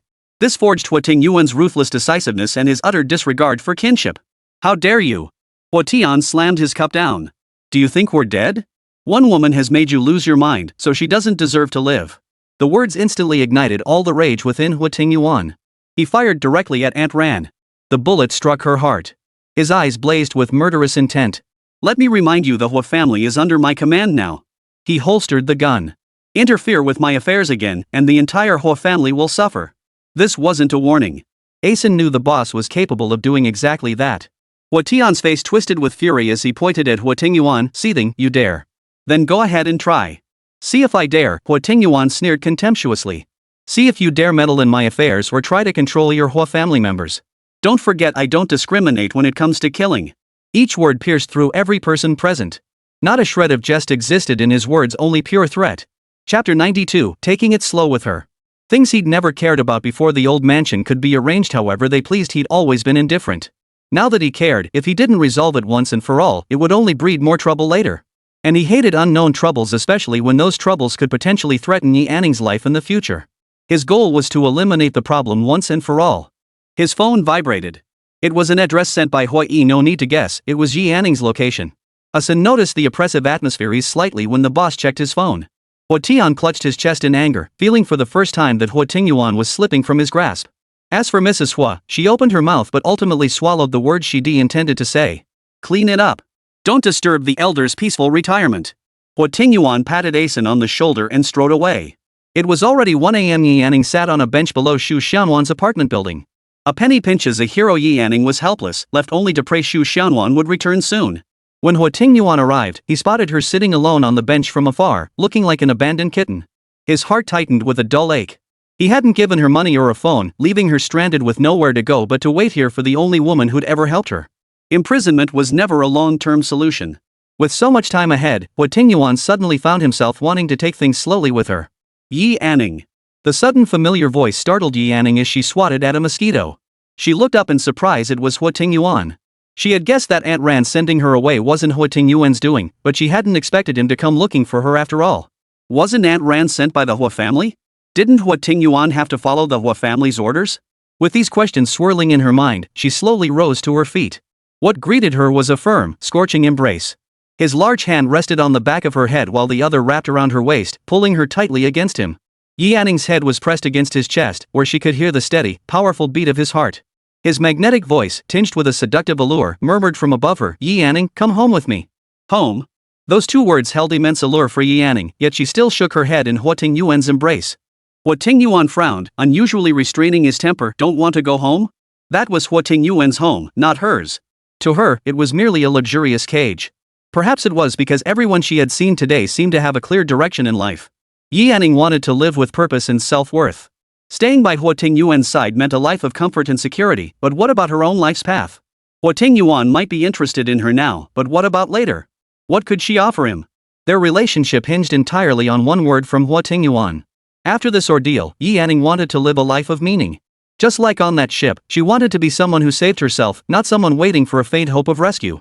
Huo Tingyuan, we need to talk. Hearing her address him by full name after so long, Huo Tingyuan released her and fixed his gaze upon her. His release came so easily that Yi Anning froze in surprise. He looked down at her from above. Aren't you the one who wanted to talk? Why aren't you speaking? Yi Anning lifted her gaze to meet his. This time, her eyes held no fear, only a newfound resolve. I don't want to go back to the estate. There. Fine. Before she could utter the flood of words she prepared, Huo Tingyuan had actually agreed? Huo Tingyuan stared at her, his tone suggestive, his gaze unrestrained. Anything else? Her startled expression was undeniably charming. Huo Tingyuan chuckled softly. What? That's all? Yi Anning knew how quickly his mood could shift. She hesitated, weighing her words. Anything at all? The man raised an eyebrow, watching with interest as her expression shifted from shock to contemplation. From now on, whatever you want to do or don't want to do, as long as it's not unreasonable, just say it, and I'll agree to it all. Uncertain of his definition of excessive, Yi Anning tentatively suggested, then could you promise not to touch me anymore? The moment the words left her mouth, his expression darkened. Yi Anning nervously swallowed. Was that too much? What do you think? His tone had lost all trace of its earlier gentleness. Then I won't return to the estate. I'll do whatever I want, go wherever I please. You can't restrict my freedom. As she spoke, Yi Anning studied his expression. There was no significant change, nor any sign of him losing his temper. All her words revolved around two words, freedom. Anything else? What on earth happened? Did Huo Tingyuan get his finger caught in the door? His sudden return to normalcy felt jarringly unfamiliar. That's all. One must know when to quit while ahead. Perhaps he closed a big deal today, lifting his spirits and making him more agreeable. Beyond that, Yi Anning couldn't think of any other explanation. Only after getting into the car did hunger strike Yi Anning. Huo Tingyuan glanced at her, narrowing his eyes. This time, Huo Tingyuan didn't take her back to the estate. Instead, they arrived at the most private villa in Yangchang. Yi Anning never doubted Huo Tingyuan's decisiveness. With his assurance, she trusted him this once. That night, she ate what felt like the most delicious meal of her life. After dinner, whether from sheer exhaustion or the sudden relaxation, Yi Anning felt overwhelmingly sleepy. Her eyelids grew heavy, and she fell asleep the moment her head hit the pillow. Seeing her asleep, Huo Tingyuan opened the door. Outside, Huo Yi entered with 2 doctors in tow. During the meal, Huo Tingyuan had arranged for medication to be added, a drug designed to ensure Yi Anning slept soundly. To prevent the old mansion from causing trouble again and to avoid being caught off guard if Yi Anning vanished next time, Huo Tingyuan decided to implant a chip in her. He knew full well that a conscious Yi Anning would never consent. The implant would grant her the freedom she craved, a win-win solution. The chip was tiny, and the incision would be minimal. But given Yi Anning's vigilant nature, she would surely suspect something upon discovering the wound. The doctor was highly skilled. The entire procedure took only about 10 minutes. The incision was minuscule, barely larger than the chip itself. Boss, Huo Yi turned the computer screen toward Huo Tingyuan. This shows Miss Ye's heart rate data. Huo Tingyuan's brow furrowed slightly. His concern wasn't about her heart rate. Huo Yi understood and switched the display. This is Miss Ye's location. A tiny red dot appeared on the screen. Zooming in revealed a 3-dimensional miniature figure with the chip's precise location marked on her arm. Entering the chip's serial number into the designated system would instantly pinpoint her whereabouts. The doctor finished up the final steps. Young master, the wound should scab over in about a day. Once scabbed, it mustn't get wet. When bathing, avoid rubbing the wound area, as it could displace the chip and cause inaccurate heart rate readings. Huo Yi pondered. How was this any different from telling Yi Anning directly?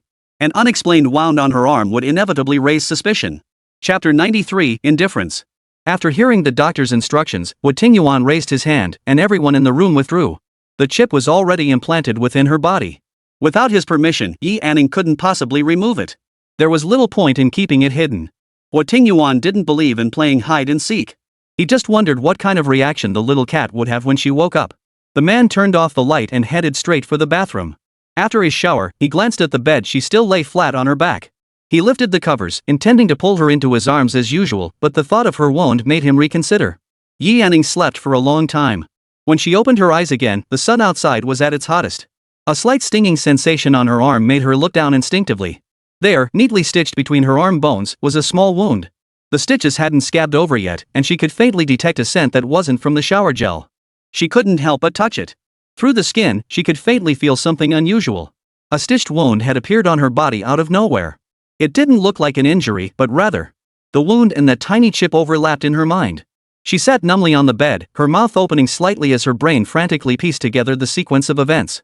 So Huo Tingyuan wasn't as easygoing as he seemed. His so-called freedom was merely a shift from human supervision to technological surveillance. She never imagined the chip would be implanted inside her this way. Stay calm, Yi Anning forced herself to think clearly. The chip was already inside her. Panic was useless now. Footsteps suddenly echoed outside the door. Yi Anning covered her arm and glanced toward the entrance. The next second, the door swung open, and a tall figure stepped inside. Seeing Yi Anning only now waking up, Huo Tingyuan showed no surprise whatsoever. In fact, his eyes betrayed not a hint of guilt for his actions. Seeing his face now, Yi Anning's mind flashed back to his unblinking gaze when he killed, then to his ruthless act of pushing her into the snake pit, and finally to his unexpected rescue on the ship. Yi Anning's body trembled slightly. She forced back the discomfort welling up inside her. What happened to my arm? He closed the door, and only then did Yi Anning notice the glass of water in his hand. He walked over naturally and held it out to her. Just as you suspected. I had someone implant the chip. His words carried not a shred of remorse from the perpetrator. Nor did he make any effort to conceal it, such was his style. Yi Anning took the cup. The water was lukewarm. She took only one sip before setting it aside. So this is my freedom. It wasn't a question but a statement. From realizing something was amiss to accepting the truth, Yi Anning had taken only a moment. There was no expected outburst, not even a sharp accusation. All Huo Tingyuan saw was calmness, a calmness that allowed her to speak to him with composure. Ironically, this very composure was more infuriating than any outburst. Yi Anning, you could have made a scene. Huo Tingyuan sat on the edge of the bed, forcing her to meet his gaze. It's not what you think to monitor you. It's for your own safety. Yi Anning's expression remained composed, but her heart was on edge. Hearing his explanation, her gaze drifted to the side. The word safety coming from Huo Tingyuan's mouth made her pause. So someone wanted to kill her? But she hadn't offended anyone. There was only one possibility: the danger came from within Huo Tingyuan's circle. With the chip already implanted, protesting was futile. At the very least, she appeared to possess freedom. Her immediate task was to maximize her own gains. Lifting her gaze, Yi Anning's eyes were slightly reddened. She deliberately sniffed. What about the things you promised me? Huo Tingyuan's tense expression finally relaxed, returning to something resembling normalcy. As long as it's not unreasonable, starting today, you may do whatever you wish. These words gave Yi Yanning a reassuring sense of security. Thankfully, he hadn't reneged on his promises, nor were they empty lies meant to deceive her. Then I want my phone back and you can't tamper with it. With little privacy left, she might as well fight for her phone. Agreed.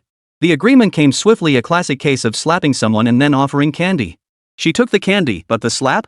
Yi Yanning vowed to repay it when the chance arose. That day, Yi Yanning received not only the phone but also a card.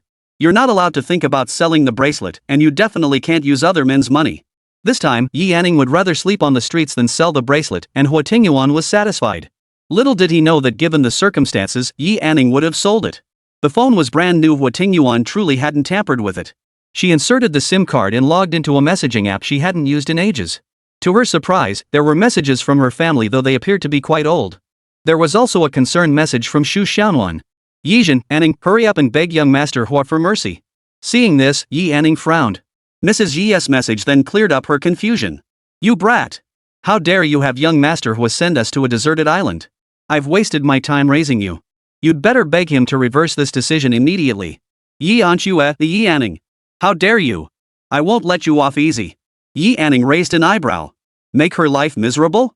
The Yi family actually getting sent to a deserted island? That was quite the unexpected treat. She exited Yi Anchue's chat window and tapped into Shu Xianwan's. Xiao Anning, did you arrive safely at your destination?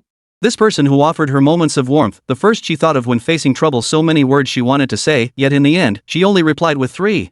Sister Xianwan. After replying to the message, Yi Anning finally turned to look at Huo Tingyuan, her tone thick with amusement. You really sent the Yi family to that deserted island? Huo Tingyuan pondered for a moment, unable to recall the incident. He turned to Hua Yi. Hua Yi nodded. They've been there for quite some time now. You can have them back if you want. Hearing this, Yi Anning hastily shook her head. No need. They're better off there. She was merely thinking that if she'd known this would happen, she wouldn't have had to sleep on the streets or suffer so terribly. The thought of her family of 3 surviving on a deserted island made her want to laugh out loud. It truly proved the saying, evil begets evil. Would Yi Anning feel sad? Of course not. The Yi family had given her a home. Regardless of anything else, they had indeed helped her grow up. But all those years, she had worked herself to the bone for them, long since repaying their kindness in taking her in. Hiring a maid must cost a fortune, let alone how they pushed her into the Hua family's hellhole for money. What if they'd shown a shred of compassion back then? Not a chance. To the Yi family, she was nothing but a means to an end. As for their love? Yi Anning had never felt it. She'd only witnessed what parental affection truly looked like through Yi Anxue. Her phone vibrated, a message from Shu Xiaowan. Chapter 94, Playing with Cats.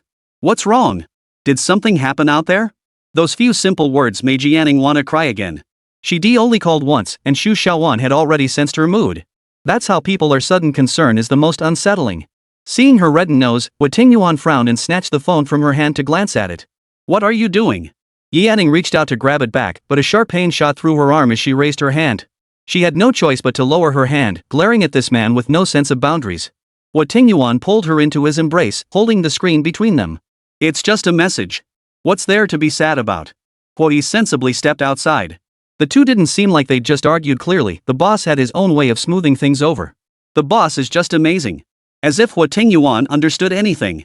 Yi Anning reached out to snatch the phone back, but the man anticipated her move. Ouch, my hand hurts. Now was the time to play the vulnerable card. Huo Tingyuan always melted to softness, never to force. Sure enough, upon hearing this, Huo Tingyuan placed the phone back in front of them. His fingers lightly traced the screen, as if searching for something. Yi Anning's heart pounded wildly, as if she'd suddenly realized something. The next second, Huo Tingyuan flung the phone onto the table, pulled out his own phone, and sent Yi Anning a message. Oh no! The moment the red exclamation mark appeared, Yi Anning's breath caught. Poof! Huo Tingyuan gave the person in his arms a cold stare. Explain. So much time had passed that Yi Anning had nearly forgotten about it. It's just. Yi Anning timidly picked up her phone from the table. Can I add you as a contact? Seeing her evasive manner again, Huo Tingyuan's expression darkened, a faint, mocking smile playing on his lips.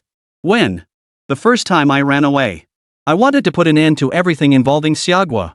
As she spoke, Yi Anning tapped to add him as a contact and entered Huo Tingyuan's number. As for why she remembered it? It was because of that escape from M country. At that time, Xiao Jingchuan had intended to call him, which had undoubtedly etched the number deeper into Yi Anning's memory. What? You still remember my number? Huo Huo Tingyuan's tone softened. Sometimes she really had to give herself credit. Yi Yanning exhaled softly. Lying takes effort, you know. Her words were always like that 7 parts truth, 3 parts lie, easily drawing others into her line of thinking without them even realizing it. She never imagined she'd one day be able to admit to deceiving him so openly. Yi Yanning, Huo Tingyuan suddenly said earnestly, could you please stop lying to me from now on? He wanted to take things slowly with her, but that didn't mean he wanted to hear those deceitful words anymore. Once or twice could be considered playful banter, but over time, he wasn't a patient man. When would Yi Yanning ever direct the sincerity she showed that made toward him? The phone screen went dark. Yi Yanning caught his earnest expression reflected in the glass and immediately looked away. Then how can you tell if I'm lying to you? With this precedent set, whatever Yi Yanning said from now on would plant seeds of doubt in his mind. Between them, genuine sincerity was destined to remain out of reach. Between people, only at the very beginning of knowing each other is there both pretense and sincerity. Over time, changing that is incredibly difficult. Huo Tingyuan leaned close to her ear, just say it. Whether I believe you or not is my business. His deep voice carried a hint of seductive charm. A brief silence fell over the room. Yi Yanning opened her mouth, the words on the tip of her tongue, yet she couldn't bring herself to speak them. Saying it would be deceiving him, she couldn't even manage it now, let alone promise it for the future. When she didn't respond, Huo Tingyuan pinched her chin, forcing Yi Yanning to meet his gaze. Yi Yanning, I don't care about the future. I only care about the present. If she couldn't even bring herself to say a single flattering word to him now, how could that not be considered sincerity? In the past, she would have spouted anything without hesitation. Yi Yanning's lashes fluttered. Her amber eyes reflected his devastatingly handsome face as she murmured softly, to be honest, I might not be able to do it. But if you want to hear it, I can say it. The man before her possessed a face of supreme beauty, yet harbored a heart of a demon. Yi Yanning never wanted to reveal her truest self to him. Demons devour their prey. Staying too long with a demon leaves only 2 fates, death or assimilation. She was but a speck of dust in this vast universe. She didn't believe she had the power to change Huo Tingyuan. People needed to know their place. Watching those lips open and close, uttering words he didn't care to hear, sometimes he truly wished to cut out the tongue inside and make her a mute little kitten. But then no one would ever call him Big Baby again. It didn't matter. Time was on their side. They would take it slow. Huo Tingyuan's kiss landed on Yi Yanning's lower lip, but he pulled away after just a light touch. Baby, we'll take it slow. Though spoken gently, Yi Yanning detected a hint of danger in his words. Lowering her eyelids, perhaps driven by her own fears, she blurted out, if one day you lose interest in me, will you let me go? It sounded like a casual joke, but only Yi Yanning knew her palms were sweaty. She'd thought the theories she'd read about could help her understand Huo Tingyuan's thoughts, but no, his intentions were utterly unfathomable. She could only see what Huo Tingyuan chose not to hide. Hearing her words, Huo Tingyuan actually paused to think for a few seconds before smiling. There's the truth and there's a lie. Which do you want to hear? His tone was clearly that of someone teasing a cat. The lie. She chose the lie because sometimes lies sounded better than the truth. She didn't believe she'd hear what she wanted to hear from Huo Tingyuan's mouth. Huo Tingyuan idly twirled a strand of her hair between his fingers. I won't. Yi Yanning snapped her head up to look at him, unable to believe her ears. She'd been hoping for a lie, but he said he wouldn't, meaning he'd lost interest and would let her go. A wave of sudden joy swept through her body. Seeing her delighted expression, Huo Tingyuan found her utterly adorable. What if he couldn't bring himself to tell her the truth? Sweetheart, you haven't asked what the truth is. Her smile reached her eyes, and Huo Tingyuan's lips curved upward. His gaze never left her face for a second. He was genuinely curious what expression she would wear next. Whatever it was bound to be utterly fascinating. Having gotten the answer she wanted, Yi Yanning felt more inclined to play alone. She asked with perfect cooperation, and the truth? No way. Unrestrained laughter filled the entire hall, freezing Yi Yanning's smile in place. The light in her eyes dimmed instantly. He watched with keen interest as her small face shifted from sunny to stormy, joy to disappointment, every emotion written plainly across her features. He rose, bent down close to her, and whispered like a devil, baby, I'll always want you. Chapter 95, Meeting Again. The distance between them was so close they could see into each other's pupils. Such a sweet love confession, delivered in such a tender tone. Yet when Yi Yanning heard it, her face turned as pale as paper. Boss. Huo Yi stood at the villa entrance, his presence abruptly shattering the eerie tension inside. Seeing the kitten still hadn't recovered, he smiled. This is the real you. Then he pinched Yi Yanning's cheek and strolled away leisurely. Despite the air conditioning blasting inside, Yi Yanning was drenched in cold sweat, soaking her back. Was he treating her like his personal property? Yi Yanning snapped back to reality, lowering her gaze with a bitter smile. Huo Tingyuan sat in the back seat as Huo Yi glanced at the rearview mirror. Boss, Asin just sent word the old guard at the family estate and several company elders are plotting to remove you from your position. Huo Tingyuan scoffed at the news. A bunch of old fools. Looks like they've had enough of living. How naive. With their limited influence, they couldn't stir up even the slightest ripple. The sun beat down fiercely, yet Yi Yanning felt a chill run through her body. Unwilling to stay at the villa, she returned to the Yi family residence. Another failed password attempt.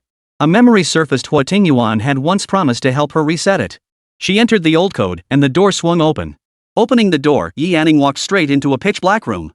After taking 2 steps inside, she collapsed onto the bed. This tiny space offered Yi Yanning a long-lost sense of security.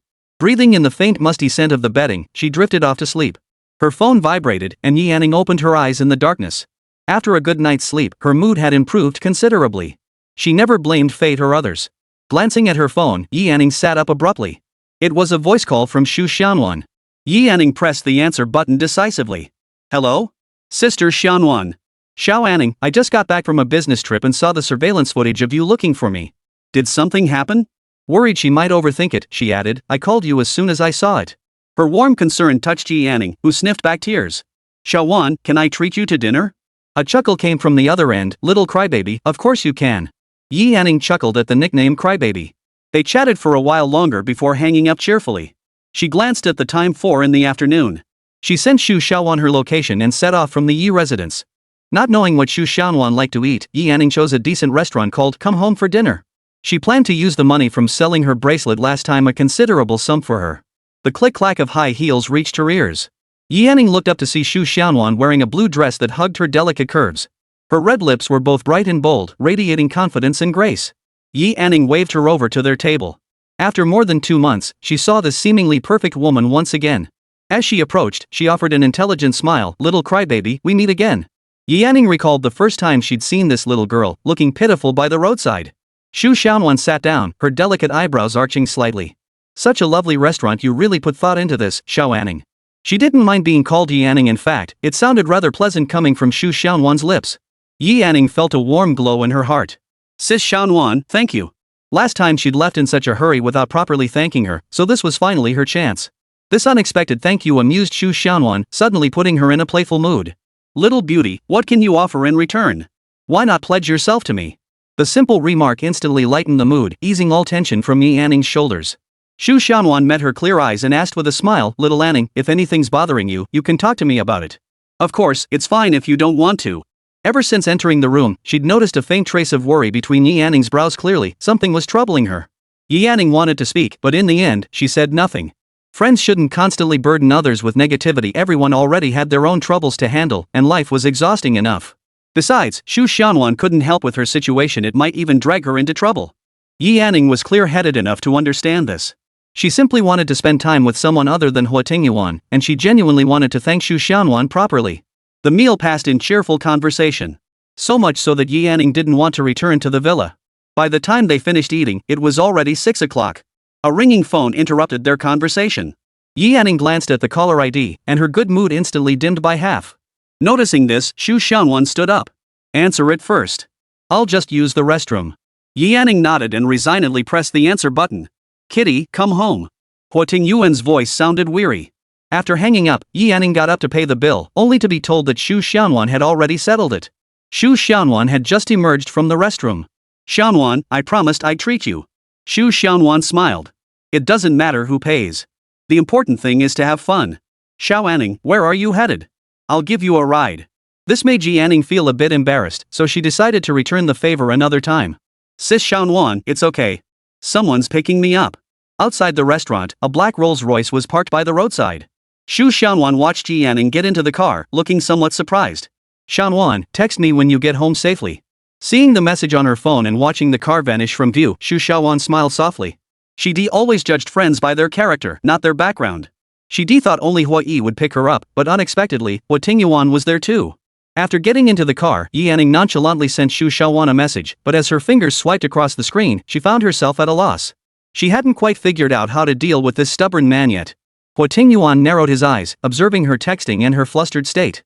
It seemed his earlier words had unsettled her. Yi Yanning. Her fingers paused at the mention of her name. She looked up at him. What is it? Noticing the empty seat between them, he wondered whom Yi Yanning had reserved it for. He patted the space beside him. Come sit here. Yi Yanning was always sensible and unpretentious, so she moved over without hesitation. Huo Tingyuan reached out and rolled up her sleeve. The wound had already begun to scab over. Then, from somewhere, he produced a small white box. Opening it, he gently applied the contents inside to Yi Anning's arm. The sensation was cool and soothing, not painful, so Yi Anning didn't flinch. She lowered her head to examine the wound, her thoughts already racing wildly. A stubborn person wasn't frightening. What was truly terrifying was someone who was both stubborn and knew when to advance or retreat, capable of being tender and considerate one moment, then ruthless and unforgiving the next. Interacting with him was utterly baffling. Every word he spoke could be true or false. Could such a person even have weaknesses? Chapter 96, Long Planned. This seemingly considerate and gentle gesture sent a chill down Yi Anning's spine. Don't scrub while bathing. Huo Tingyuan remembered the doctor's instructions. Yi Anning replied in a muffled voice, Seeing her listless expression, Huo Tingyuan frowned. What's wrong? You practically beamed with joy around that woman, yet you're so unhappy with me? Huo Tingyuan had arrived quite a while ago, deliberately waiting until they finished eating before calling someone to take them home. He thought he'd been quite considerate. Yet the moment she got in the car, she was like a different person, all smiles for others, but giving him the cold shoulder? That made no sense. Yi Anning met his dark eyes. Not at all. Your voice sounded tired on the phone, so I kept quiet. The man raised an eyebrow. You could tell I was tired? Yi Anning leaned into his embrace. I'm tired from playing. I want a nap for a bit. The soft kitten nestled against him. Huo Tingyuan wrapped his arms around her, his thumb gently tracing the skin of her other arm. He knew this routine all too well. She was pretending to sleep again. Meanwhile, Xu Xianwan was driving home to rest when she suddenly received a company notification. Someone had offered a hefty sum for her to design a necklace. The offer was too generous for Xu Xianwan to refuse. She immediately turned around and drove back to the company. In the office stood a refined and scholarly man. Xu Xianwan felt he looked familiar, yet she couldn't quite place him. Xu Mashu smiled upon seeing her arrive. Miss Xu, we meet again. Again? It seemed they had indeed met before. Since he was her client, Xu Xianwan responded politely, hello, please have a seat. Seeing she didn't seem to recognize him, Xu Mashu remained unhurried. It's quite late. Why don't we head downstairs to the restaurant? We can talk over dinner. Though she was full from her meal with Yi Anning, she couldn't refuse his courtesy. Certainly. May I ask your name, sir? Xu Mashu extended his hand. Hello, I'm Xu Mashu. Pleased to meet you. Xu Xianwan returned a polite smile, clasping his hand halfway. Mr. Chu, I look forward to working with you. Such formality wasn't what Xu Mashu had hoped for. Just call me Mashu. As they walked to the restaurant, Xu Mashu ordered numerous dishes, all favorites of Xu Xianwan. She furrowed her brow slightly, wondering if it was coincidence or her imagination. While waiting for the food, Xu Xianwan pulled out paper and pen. Mr. Chu, do you have any specific requirements for this necklace? Requirements? He didn't seem to have any. It was merely a means to get closer to her. Just call me Mashu. I'm not sure what kind of necklace I want myself. Perhaps Miss Xu has some suggestions? It's perfectly normal to encounter clients like this, and Xu Xianwan has long since learned to handle them with ease. May I ask who the gift is for? Xu Mashu thought for 2 seconds before replying with certainty, my future girlfriend. I see. Does she have any particular preferences? He stared intently at Xu Xianwan. Could you design something based on your own taste, Miss Xu? I'm sure my future girlfriend would love it. She'd dealt with all kinds of demanding clients before, but this one felt particularly tricky. He seemed like the type who was rich but clueless. Maintaining her professional demeanor, Xu Xianwan added, when selecting a gift for a young lady, it's worth putting in a little extra thought. For instance, does your future girlfriend have any particular favorite trinkets, plants, colors, or numbers? These could all serve as elements for our design. Seeing her earnest expression, Xu Mashu chuckled softly, no, Miss Xu. Feel free to let your creativity run wild. With that, Xu Xianwan could only let it go. He'd have final say on the design anyway. Alright, may I add your contact information here? Feel free to share any thoughts or suggestions later. Getting his contact info was easier than expected. Xu Mashu suppressed his inner excitement and forced himself to stay calm, sure. After exchanging contacts, Xu Mashu placed his phone on the table. Miss Xu, there's no need to be so formal. We'll be working together for quite some time. You addressing me as you makes me feel a bit awkward. Xu Xianwan missed the subtext, sure. It's just professional habit. Understood. But I hope you'll interact with me naturally just as you would with any friend. Xu Xianwan nodded. She hadn't expected this client to be so easygoing, which actually eased some of the pressure on her work. So when do you need it? Nothing was set in stone yet, so Xu Mashu naturally wanted as much time as possible, but he couldn't be too obvious about it. He replied casually, no rush. Xu Xianwan understood. It seemed he hadn't secured the client yet, but she had nothing pressing at the moment anyway. She'd head back and see if she could turn the draft around quickly. After dinner, Xu Mashu had intended to offer her a ride home, but she drove herself instead, so he let it go. From the moment he first met Xu Xianwan, Xu Mashu had felt an odd familiarity toward her and found himself intrigued. Realizing his feelings, he promptly made things clear with Zhang Yuan, giving her a sum of money. She didn't press the issue further. Xu Mashu's journey to win back his wife began today. Inside the villa, Huo Tingyuan emerged from the shower after midnight. In the vast room, a slender curve rose and fell on the bed. The silence was so profound that her steady breathing could be heard. It was obvious she was pretending to sleep. The man wore only a towel, his solid, well-defined muscles exposed. He strolled over leisurely and casually pulled back the covers. "Kitty, has anyone ever told you you're pretending to sleep is a bit clumsy?" The figure on the bed visibly stiffened, her breathing growing lighter. Even before he'd done anything, he saw her ears flush crimson. "Yi Anning." Huo Tingyuan's finger traced her nose. "Does your arm still hurt?" The figure on the bed didn't move an inch, determined to play dead to the very end. A sudden chill ran over her body, startling Yi Anning awake. Before she could react, Huo Tingyuan's kisses rained down on her in rapid succession. He pulled away from her lips to kiss her neck. When Yi Anning finally managed to speak, she gently pushed him away. "It hurts. My arm hurts." It was the only excuse she could think of. Huo Tingyuan heard her words and met her gaze, his eyes crinkling with amusement. "Not pretending anymore?" Yi Anning's gaze drifted downward, taking in his muscular physique, and her cheeks flushed crimson. A bold thought flashed through Yi Anning's mind. She felt Huo Tingyuan was seducing her. Yi Anning could only repeatedly remind herself not to be deceived by the gentle, harmonious facade. When she didn't respond, his kisses fell again. Each movement was deliberate and careful, clearly avoiding the wound on her arm. Chapter 97, The Photograph. His hand covered hers, guiding her fingers to the belt at his waist. He deliberately leaned close to her ear. "Untie it." His tone was intensely suggestive. Yi Anning felt her ears not only redden but burn hot. Her mind went completely blank as the bathrobe's ties came undone, the room's temperature rising. The thought of what was about to happen sent a wave of heat through her body, and suddenly, a warm flow surged out. The man paused, pulling away from her lips. He stopped inexplicably. Yi Anning instinctively opened her eyes to see the fingertips of Huo Tingyuan's hand stained crimson. Yi Anning's eyes widened in shock. She pushed him away and sat up abruptly, only to see bloodstains on the sheets and her nightgown. She had started her period at this moment. After a stunned 2 seconds, she scrambled to the bathroom, feeling a flicker of relief. Huo Tingyuan stared at his fingers for several seconds, his expression darkening. He rose, summoned a servant to change the sheets, and went into the bathroom himself. When Yi Anning emerged, she heard the sound of running water from the bathroom.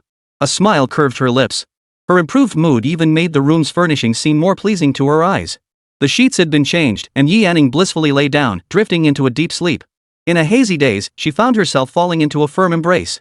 A dissatisfied voice murmured in her ear, "How long will it take you to get better?" Clearly, he hadn't had his fill. Too tired to even open her eyes, Yi Anning simply ignored him and slept on. When she woke the next morning, the man was already gone. A dull ache in her lower abdomen kept her bedridden for the entire day. At 7:30 p.m., Xiao Jingchuan had just finished a successful experiment and was eager to grab a drink with someone. He first called Huo Tingyuan but was turned down, so he dialed Xu Mashu instead. "Mashu, let's grab a drink." Xu Mashu had no time to spare and flatly refused, busy. Hanging up. Staring at the disconnected call, Xiao Jingchuan frowned. What on earth were they all so busy with? Surely all three couldn't be occupied? Huangpu Berlin wasn't busy, but he did ask Xiao Jingchuan to visit the Huangpu residence. After much consideration, Xiao Jingchuan realized he should pay a visit to the Huangpu residence to apologize. He didn't refuse, instead buying a large pile of gifts and driving over. Entering the living room, Xiao Jingchuan approached Mrs. Huangpu with a warm smile. "Auntie, it's been a few days, but you look even younger. You're such a smooth talker, kid." Berlin's in his study. "Go on in." Xiao Jingchuan glanced around. "Where are Shangshang and Haitang?" "The girls are upstairs," Mrs. Huangpu replied with a smile. "What? Did you come looking for Haitang?" A hint of gossipy curiosity slipped into her tone. Xiao Jingchuan waved his hands repeatedly. "I'll go find Berlin first." Watching him ascend the stairs, Mrs. Huangpu grew increasingly pleased. He and Haitang really did make a good match. Barely moments after he ascended the stairs, Huangpu Shang and Huangpu Haitang descended. Huangpu Haitang scanned the room but didn't see him. "Mommy, where's brother Jingchuan? I clearly heard his voice just now." Huangpu Shang spoke for Huangpu Haitang, of course. Mrs. Huangpu chuckled softly. "He went to find your brother." Huangpu Haitang glanced toward the study before descending the stairs and settling onto the sofa. A flicker of disappointment crossed her mind, but it vanished quickly. If Xiao Jingchuan actually came looking for her, that would be strange. It was more likely he was avoiding her. The study? Huangpu Shang turned to head upstairs. "I'll go get them." Soon, the three descended the stairs. Xiao Jingchuan glanced at Haitang before averting his gaze, looking somewhat uncomfortable. Huangpu Haitang, however, remained completely at ease. Liking someone wasn't shameful, liking many was. The group sat down, and Xiao Jingchuan spoke first. Auntie, I'd like to apologize for what happened earlier. Both families had been on the verge of finalizing their marriage, only for Xiao Jingchuan to forcefully alter the outcome. Upon learning it was a misunderstanding, Haitang didn't press the matter further. After all, given the circumstances, she wanted both the person and the heart. The maid served tea. It's fine, Mrs. Huangpu said, lifting her cup for a sip. Young people, take your time. Huangpu Berlin turned his head and remarked coldly, you really are blind, kid. Xiao Jingchuan shot him a glare. He hadn't come here to listen to such remarks. Huangpu Shang watched the scene with a smirk. Brother Jingchuan, what's Brother Tingyuan been up to lately? What else could he be busy with? Pursuing romance, of course. Huangpu Berlin was always the master of the final blow. He drawled lazily, you should just give up already. All these years, has Brother Ting ever even looked at you properly? Mind your own business. Huangpu Shang pouted. You're not exactly a spring chicken anymore. Why don't you hurry up and bring home a wife? Sibling bickering was a regular occurrence, something Mrs. Huangpu had long grown accustomed to. Enough.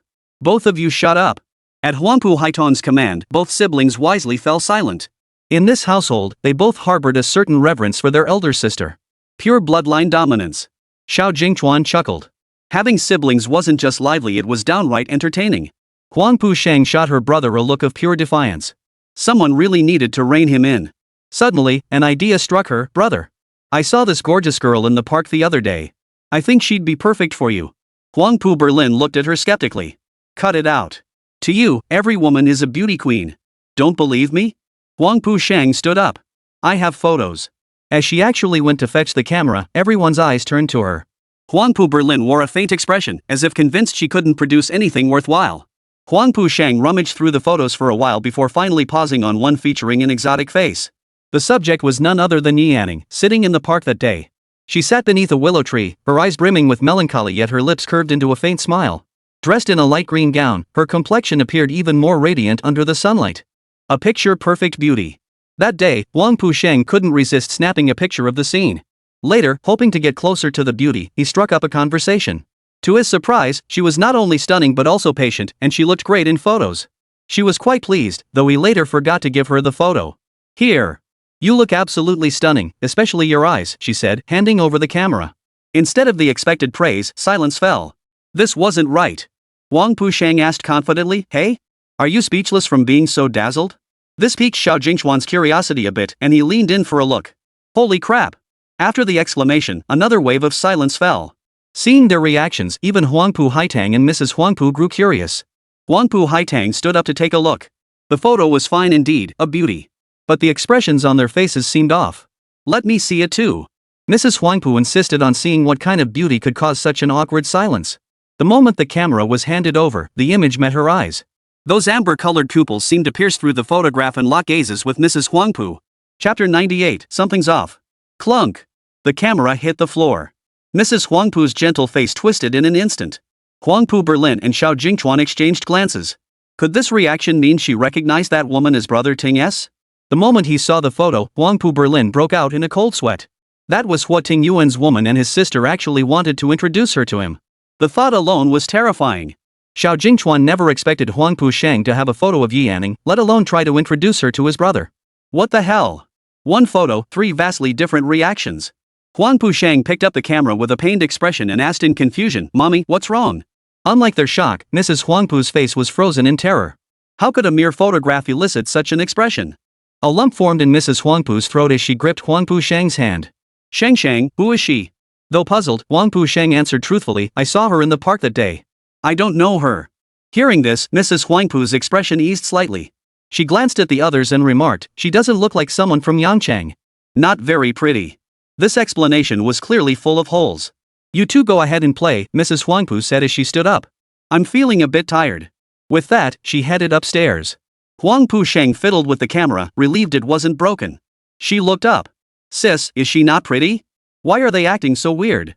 It was clearly just a perfectly normal photo, but Huangpu Haitang immediately zeroed in on the crux. Do you know them? The two silently avoided answering. While there was nothing to hide, it was ultimately Huo Tingyuan's private matter. Xiao Jingchuan sidestepped the question with a smile. It really is beautiful. Shang has excellent taste. Flattered, Huangpu Shang no longer cared about the awkwardness. She beamed at her brother, see? Isn't it lovely? If you're interested, go find her yourself. I can only help you this far. With his brother's connections, finding someone would be a piece of cake. Huangpu Berlin gritted his teeth, forcing out each word. Then I suppose I really do owe you a debt of gratitude. Oh, come on, we're family.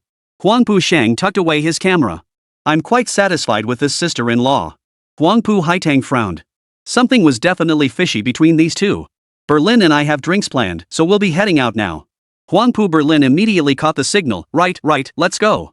Once outside, they finally breathed a sigh of relief.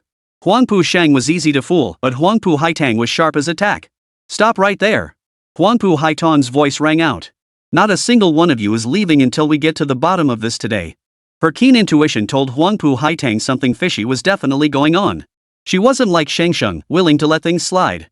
You two aren't trying to make me investigate this myself, are you? Huangpu Haitang stood with her hands on her hips, a faint smile playing on her lips. What if it led back to Huo Tingyuan? With no other choice, Huangpu Berlin leaned close to her ear. She's Brother Ting's woman. Huangpu Haitang listened, half believing, half doubting, but mostly astonished. Huo Tingyuan had always shunned women. Could they be lying to her? But then again, why would they? She decided to believe them for now and asked, does Mom know too? The biggest question mark still hung over Mrs. Huangpu. The two of them truly had no idea. What started as a dinner for two turned into Huangpu Haitang insisting on joining them. Inside the imperial suite, though they were ostensibly drinking, they were actually dissecting Mrs. Huangpu one by one. While it's surprising that she's Ting's woman, Mom's expression was off. All three were sharp minds, arriving at the same conclusion. She couldn't possibly know Auntie. Xiao Jingchuan frowned. This situation was truly bizarre. If Yi Yanning had known Mrs. Huangpu, she wouldn't have been sent to the Huo family. Ultimately, the three agreed to uncover the truth behind this matter. But where to start? That was the problem. From a social standpoint, the two couldn't possibly have any connection. That was the crux of the difficulty. Bai Lin, you look into Dad's side. I'll head back and probe Mom's side first. First, we need to rule out the possibility of his father having an illegitimate daughter outside the marriage. Though unlikely, since we've decided to investigate, we must get to the bottom of it. Huangpu Haitang glanced at Xiao Jingchuan as she spoke. You look into Yi Yanning's background. Dividing the tasks, the trio moved swiftly. The planned drinking session dissolved just like that. Inside the villa, Yi Yanning and Xu Xianwan were chatting. Learning that Xu Xianwan had landed a major contract, Yi Yanning was genuinely delighted for her. As they chatted, Xu Xianwan suggested Yi Yanning give it a try herself. She thought Yi Yanning might have a knack for it and could design something truly remarkable. Staring at the crumpled paper in front of her, Yi Yanning realized she probably lacked such talent. Her drawings resembled childish scribbles, let alone designing high-end jewelry. Talent was out of the question. As soon as Huo Tingyuan entered the hall, he noticed the pile of crumpled paper on the floor. His gaze fell on the paper in front of Yi Yanning. He sat down beside her without hesitation. You're using your hand with that wound. Are you trying to lose it? The wound wasn't that bad, and Yi Yanning wasn't that delicate, it's just a little scratch. It's nothing. Huo Tingyuan raised an eyebrow. Are you sure? As he spoke, he casually took hold of her wrist, his warm, rough fingertips gently rubbing against it. The gesture held ambiguous meaning. Yi Yanning lowered her gaze to where his touch lingered, feeling a faint tingle. Knowing Huo Tingyuan, she knew nothing good would come of this. My dear is right, I should rest properly. I'll head upstairs now. Huo Tingyuan effortlessly pulled her into his embrace. In such a hurry? Huo Tingyuan took her hand and pressed it against his waist, deliberately leaning close to her ear. You didn't tell me last night how many days do you need? His voice was soft yet tinged with hoarseness. Yi Yanning suddenly recalled the words she'd heard in her days last night. Her tone grew wary. Everyone's situation is different. I'm talking about you, The threat was unmistakable. At least 1 week. Her ears flushed crimson again as Huo Tingyuan chuckled softly in her ear. Teasing this little kitten like this, she was both pitiful and adorable, irresistibly inviting. Inside the Huangpu family villa, Madame Huangpu sat dazed on the bedside, those eyes constantly replaying in her mind. Could it just be a coincidence? But then she thought better of it, better to kill 100 by mistake than let one slip through. She picked up her phone and finally dialed the number. The call connected. No small talk followed, only a command. Find someone for me. After hanging up, a knock sounded at the door. Mrs. Huangpu deleted the call history, composed herself, and rose to answer it. Chapter 99, The Call. Haitang? What's wrong? Mrs. Huangpu's tone was calm, her expression unchanged. Sheng said you haven't come downstairs for a meal all day, so I came to check on you. Mrs. Huangpu was usually very health conscious. It was impossible for her to go an entire day without eating. Everything had changed ever since she saw that photo. Mom? Do you know that person? Huangpu Haitang observed her expression as she spoke, but everything seemed perfectly normal. How could I possibly know him? Mrs. Huangpu smiled kindly. Silly girl, don't overthink it. I was just organizing your photos. Aren't the photos in the storage room? Why would you be organizing them? Why would she suddenly start organizing photos out of the blue? Her tone and expression seemed exactly the same as always, yet Huangpu Haitang couldn't shake the feeling that something was off. She watched as Mrs. Huangpu took her hand and led her inside. On the bed lay a collection of photos spanning Huangpu Shang's entire childhood. Huangpu Haitang's frown deepened. Why are there only Xingxing's photos? As she spoke, she noticed Mrs. Huangpu's movement paused, though only for an instant. Yours and Berlin's are over there, she gestured toward the table beside them. They've been sorted out. Seeing she wouldn't get an answer, she said, Mom, let the servants handle it. You should come downstairs for dinner now. Madame Huangpu smiled. All right. After the meal, having gotten nothing out of her, Huangpu Haitang had no choice but to drop it. It seemed she'd have to approach it from another angle. 3 days later. The three sat in Shangyi's suite. This time, the table held not wine but several sheets of paper. Dad's fine, Huangpu Berlin spoke first. There's no illegitimate daughter whatsoever. The Huangpu couple had always been deeply devoted to each other, otherwise, they wouldn't have produced so many children. Mom's social life is also perfectly normal. She doesn't know any Yi family. The siblings' gazes fell upon Xiao Jingchuan. Xiao Jingchuan had looked uneasy since entering the room. He gave a slight nod, and the siblings picked up the documents on the table to examine them. Yi Anning was adopted by the Yi family 20 years ago. The following year, the Yi family had a daughter of their own, named Yi Anxue. Though the records claim the Yi family treated them equally, I know Yi Anning was sent to the Hua family likely against her will. As for why Xiao Jingchuan said this, it was because Yi Anning had revealed it herself while in M country, and it didn't seem like she was lying. His thoughts circling back, he continued, during my investigation, I discovered the Yi family vanished without a trace. My people found no clues whatsoever. Brother Ting might have had a hand in this. After the two finished reviewing the documents, Xiao Jingchuan added, my theory is that the Yi family likely pushed Yi Anning out for money. As for why she vanished without a trace, that's something you'd have to ask Brother Ting. Huangpu Haitang stared at the documents, her heart churning. If this were true, how utterly tragic would this girl's fate be? With a biological daughter, who would care about someone with no blood ties? They adopted her to gain a good reputation. What the outside world saw was only what the Yi family wanted them to see. As for Yi Anning's true treatment? Only the Yi family knew the reality. Adopted, then discarded, only to encounter a tyrant like Huo Tingyuan. And if she'd been chosen to bear a child, she'd never have survived the Hua household. For a girl to endure such suffering for no reason at all.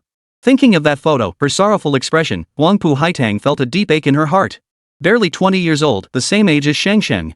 While Shengsheng grew up cherished and nurtured in love, Yi Anning likely struggled through life in the mud. The investigation yielded no evidence linking the two. Could they be overthinking this? Huangpu Berlin felt a tightness in his chest. While such tragedies were likely far from rare, recalling Yi Anning's demeanor when they first met, how effortlessly she de-charmed Huo Tingyuan. That might have been nothing more than a survival instinct. The conversation they had back then about implanting chips, now that he thought about it carefully, it probably wasn't as simple as a romantic whim. A heavy silence fell over the room. Huangpu Haitang sighed, is she still with Brother Ting now? Rumors described Huo Tingyuan as violent and ruthless. The three present knew full well these weren't mere rumors. Huo Tingyuan was far more terrifying than any tale suggested. That was precisely why Xiao Jingchuan had chosen to trust Yi Anning back then. Xiao Jingchuan nodded slightly. Even now, he wasn't entirely certain if Yi Anning had truly chosen to stay by Brother Ting's side of her own free will. But those chat records were undeniably real, and Brother Ting was above fabricating such things. He hadn't known until he investigated, but once he did, he discovered such a background. Xiao Jingchuan thought, all these years, she must have suffered terribly. Regarding Huo Tingyuan's situation, they couldn't intervene. The three of them felt utterly helpless. In the end, Huangpu Haitang summed it up, looks like we overthought it. Maybe Mom just simply dislikes that type of appearance. Given the current findings, that seemed the only plausible conclusion. Inside the villa, Yi Anning had meticulously prepared a lavish dinner. The dishes were nearly cold, yet Huo Tingyuan still hadn't returned. After a moment's hesitation, Yi Anning dialed the number. In the conference room, Huo Tingyuan sat in the chair of honor, his face expressionless. Over an hour had passed, and this unpredictable boss hadn't uttered a word. He was likely dissatisfied with every proposal on the table, too disinterested even to voice his disapproval. After all, those individuals were once. His words trailed off as a phone buzzed softly. No one dared bring a phone into the meeting room, leaving only one possibility: it belonged to Huo Tingyuan. Everyone watched as the boss picked up the phone without expression, only for a hint of a smile to curve his lips the next moment. The tense atmosphere in the meeting room suddenly eased. He raised his hand, and everyone promptly and discreetly exited. It seemed today's meeting had concluded. He pressed the answer button and heard a soft voice on the other end, "Big baby." Somehow, the sound of that voice felt incredibly comforting. He replied lazily, what is it? Aren't you coming back yet? I made so much food, and it's getting cold. Hearing this, the man's smile deepened. Even though he knew this was likely a trap, he still felt happy because this was the first time Yanning had ever called him on her own initiative. Kitty always called him Big Baby when she needed something, but never otherwise. Huo Tingyuan's fingers tapped lightly on the tabletop, filled with the joy of knowing his little kitten was waiting for him at home. Receiving no response, the voice came again, are you coming back? So urgent? This must be serious. I'll be back. Alright, I'll be waiting. The line went dead immediately after. Huo Tingyuan glanced at the time and rose to leave. Headlights streamed through the floor-to-ceiling windows. Yanning, slumped listlessly over her desk, sprang to her feet at the sight of the light. Chapter 100, A Moment of Comfort. Seeing Yanning rise to greet him, Huo Tingyuan raised an eyebrow. Usually, she'd already be upstairs by the time he returned. Their eyes met. Yanning watched him stroll toward her, his gaze fixed on her, making her feel a bit nervous. Thinking of what she needed to do, Yanning flashed a sweet smile. The food's gotten cold. I'll go warm it up. Before he could respond, she started toward the kitchen, but he deliberately blocked her path. You called me back just to eat? Realizing he'd seen through her, Yanning abandoned pretense. I have something I want to discuss with you.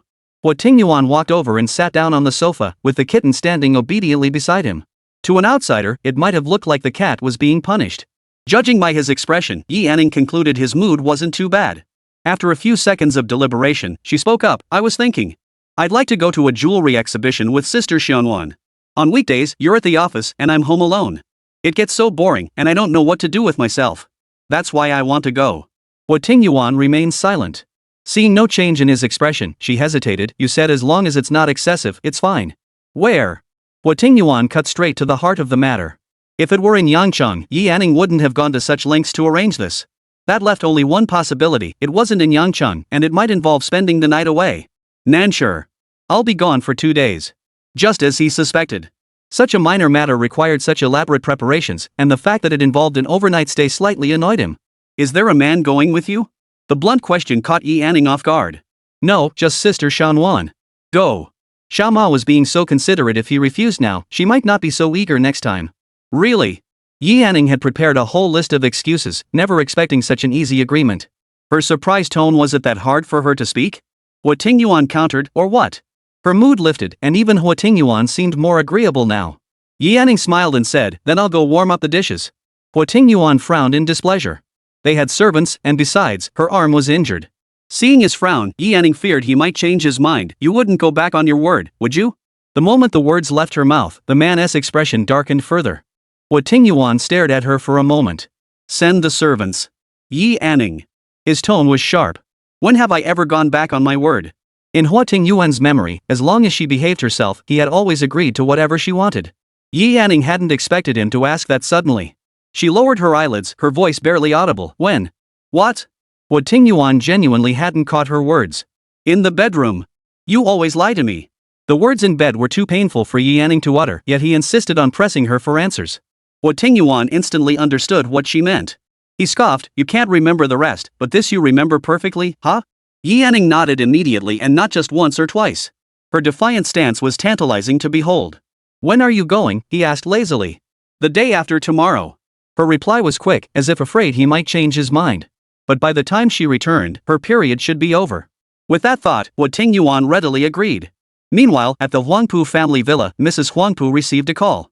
It was a man's voice on the other end. Madam, it's the adopted daughter of the Yi family. Hearing this, Mrs. Huangpu's fingers turned white as she gripped the phone, her entire body trembling slightly. Why? How could there be so many coincidences?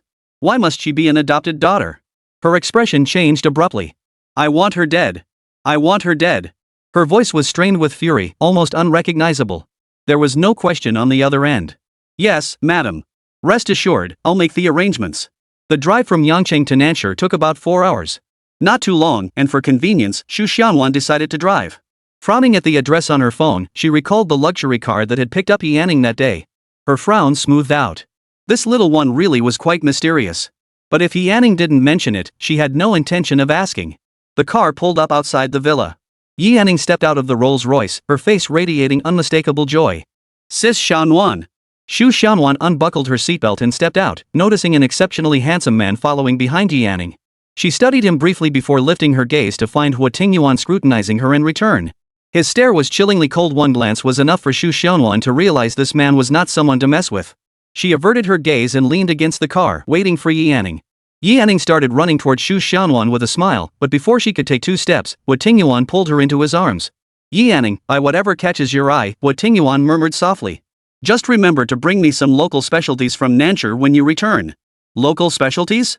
A casual remark from long ago, yet Huo Tingyuan remembered it clearly. Realizing Xu Xiaonuan stood nearby, Yi Yanning hurriedly agreed. Breaking free from Huo Tingyuan's embrace, Yi Yanning happily dashed toward Xu Xiaonuan. Huo Tingyuan frowned, so this was how the little kitten acted when she saw someone she wanted to see. It was clear her joy came from the heart. Once in the car, Yi Yanning pulled a small box from her bag and handed it to Xu Xiaonuan. Sis Xiaonuan, I brought you breakfast. Oh my! Little Anning, you're so thoughtful. It looks delicious. Seeing Yi Yanning hesitate, Xu Xiaonuan smiled gently. Little Anning, don't say anything if you don't want to. Yi Yanning felt a warm glow in her heart. Xu Xiaonuan truly was a kind-hearted person. Life was full of disappointments, but every now and then, the heavens would offer a sweet reward. That was enough to keep her going. They exchanged smiles and began their journey. By the time they reached Nanchur, it was already noon. Xu Xiaonuan had arranged everything perfectly. Since the exhibition didn't start until tomorrow, they checked into a hotel first.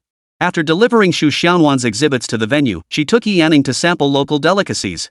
The afternoon slipped away in a haze of eating and drinking. This was the life Yi Yanning had always dreamed of, a couple of close friends, gathering occasionally in their free time, living freely and unfettered. As night fell, a shadowy figure stood in a corner, watching their direction with an unsettling grin. Find a way to separate them tomorrow. The voice that spoke was rough and hoarse, extremely unpleasant to the ear. The figure behind him bowed their head in acknowledgement, a girl of 7 or 8, yet every gesture betrayed an unexpected maturity. Chapter 101, The Collision. The next morning at 10:30. The exhibition ran from 11 a.m. to noon, a mere hour. This exhibition adopted a high-end style. If her work was selected, it would significantly boost her visibility, a crucial opportunity for Xu Xiaonuan. Thus, the two arrived half an hour early. In the dimly lit underground parking garage, Xu Xiaonuan was searching for a parking spot, driving slowly due to the poor lighting. Just ahead, a spot opened up. Xu Xiaonuan's spirits lifted and she accelerated slightly. In that instant, a little girl darted out from nowhere. Xu Xiaonuan slammed on the brakes, but it was too late. The girl was knocked to the ground. Both passengers' hearts leapt in their chests. Xu Xiaonuan's eyes widened as she froze in place. It happened so suddenly that her mind went blank. Yi Yanning snapped out of it and hurriedly got out to check on the situation. Blood was on the ground. Her breath caught as she stepped forward to check the little girl's breathing. She was still breathing, apparently unconscious. The source of the blood remained unclear. Yi Yanning hesitated to move her, fearing further injury. Just as she pulled out her phone to dial emergency services, the girl suddenly sat up. Glancing around, she suddenly began wailing loudly. The wail startled Xu Xiaonuan back to her senses.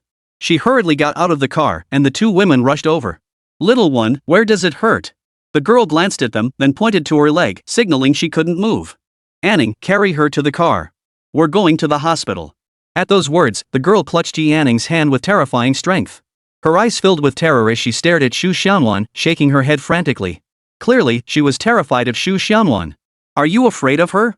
Yi Yanning pointed at Xu Xiaonuan. Without hesitation, the little girl nodded. She said nothing, only clung tightly to Yi Yanning. Whenever Xu Xiaonuan tried to touch her, she burst into tears. Her timid demeanor was heartbreaking to witness. Just then, Xu Xiaonuan's phone rang. An unfamiliar number appeared on the screen. She frowned and pressed the answer button. Hello? Is this designer Warm Sunshine? Nanyanjiang was Xu Xiaonuan's pen name. She answered yes. Well, my husband is very interested in your designs. Would you be available to explain them in person? Jewelry pieces were typically featured in magazines before exhibitions for reference. Generally, those who liked a design would wait until the exhibition opened to see the actual finished piece. Xu Xiaonuan's frown deepened as she glanced again at the little girl on the floor. Could your husband wait for me a little longer?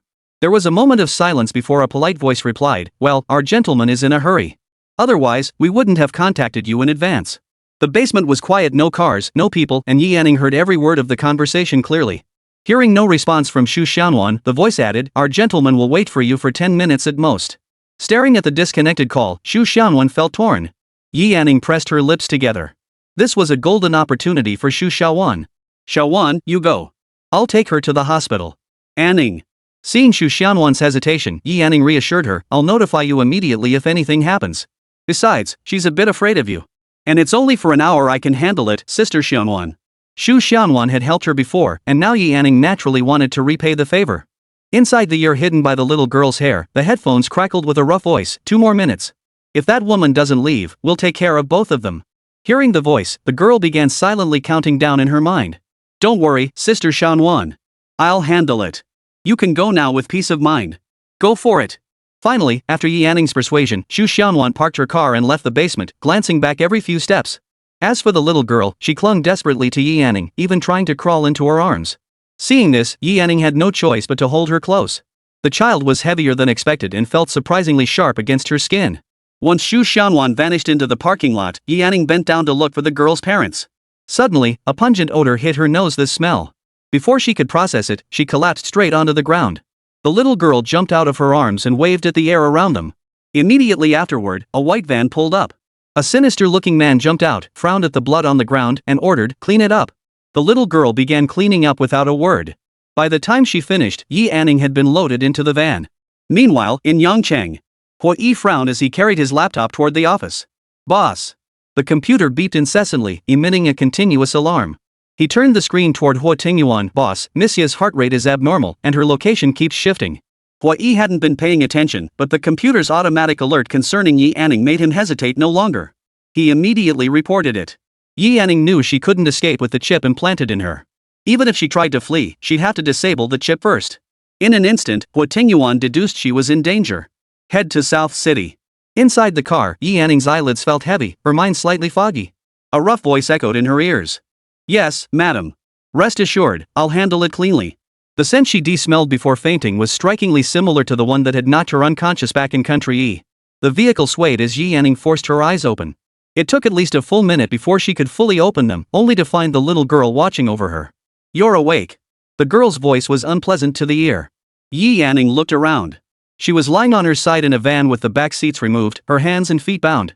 The girl. A rough voice. Cleanly handled. This didn't feel like an accident. It smacked of a premeditated kidnapping and murder. She had a tracking chip inside her. While Huo Tingyuan knew her location, he might not know she was in danger. She couldn't rely on others for her survival. Xianwan would definitely call the police if she noticed something was wrong. For now, she needed to buy time. If an opportunity to escape arose, she would take it. If not, she would play along and avoid provoking the kidnappers. Yi Anning lay on her side, eyes closed, her mind racing. The arm pinned beneath her body ached. No need to guess, it must be pressing on her wound. She didn't scream or make a sound. The man in the passenger seat, who had been resting his eyes, opened them and watched her every move through the rearview mirror. Her eyes were closed. He cleared his throat. "Since you're awake, go ahead and scream. Otherwise, you won't get the chance later." Ha ha ha. Yi Anning remained undisturbed by his voice, instead letting low sobs mask her thoughts. She listened intently for a while. There were no sounds of other cars passing by, nor any honking. This proved they weren't in the city. It seemed they intended to take her to a remote location to dispose of her. Chapter 102, Escape. Hearing her sobs, the man seemed satisfied. "That's right, that's how it should be interesting." Yi Anning opened her eyes to find the little girl grinning widely, even leaning in close to her face with that smile. 2 strange people, plus the driver, 3 of them. The odds of escape were slim, but she had to try. Her hands and feet bound, she propped herself up. "Could you help me sit up?" The girl glanced forward again, silently asking the man. "Well, a dying wish. As long as it's not too much, we can grant it." The next second, Yi Anning was pulled upright. She instinctively glanced forward, meeting the gaze of the man in the passenger seat through the rearview mirror. His brows were tightly knitted beneath his eyes, the corners carrying a hint of ferocity. His eyes were dark and bloodshot, his expression sinister. When he caught Yi Anning's gaze, he licked his lips. Yi Anning quickly lowered her gaze. If Huo Tingyuan exuded an oppressive aura, this man radiated a bone-chilling sense of danger. The driver bore a scar across his face. Unlike the frail man beside him, he was a burly brute who could crush her with a single punch. Glancing down, she noticed a metal plate-like object where the rear seat had been removed. It appeared to be part of the seat mechanism and could potentially be used to cut the ropes. Sobbing, Yi Anning shifted slightly toward her target.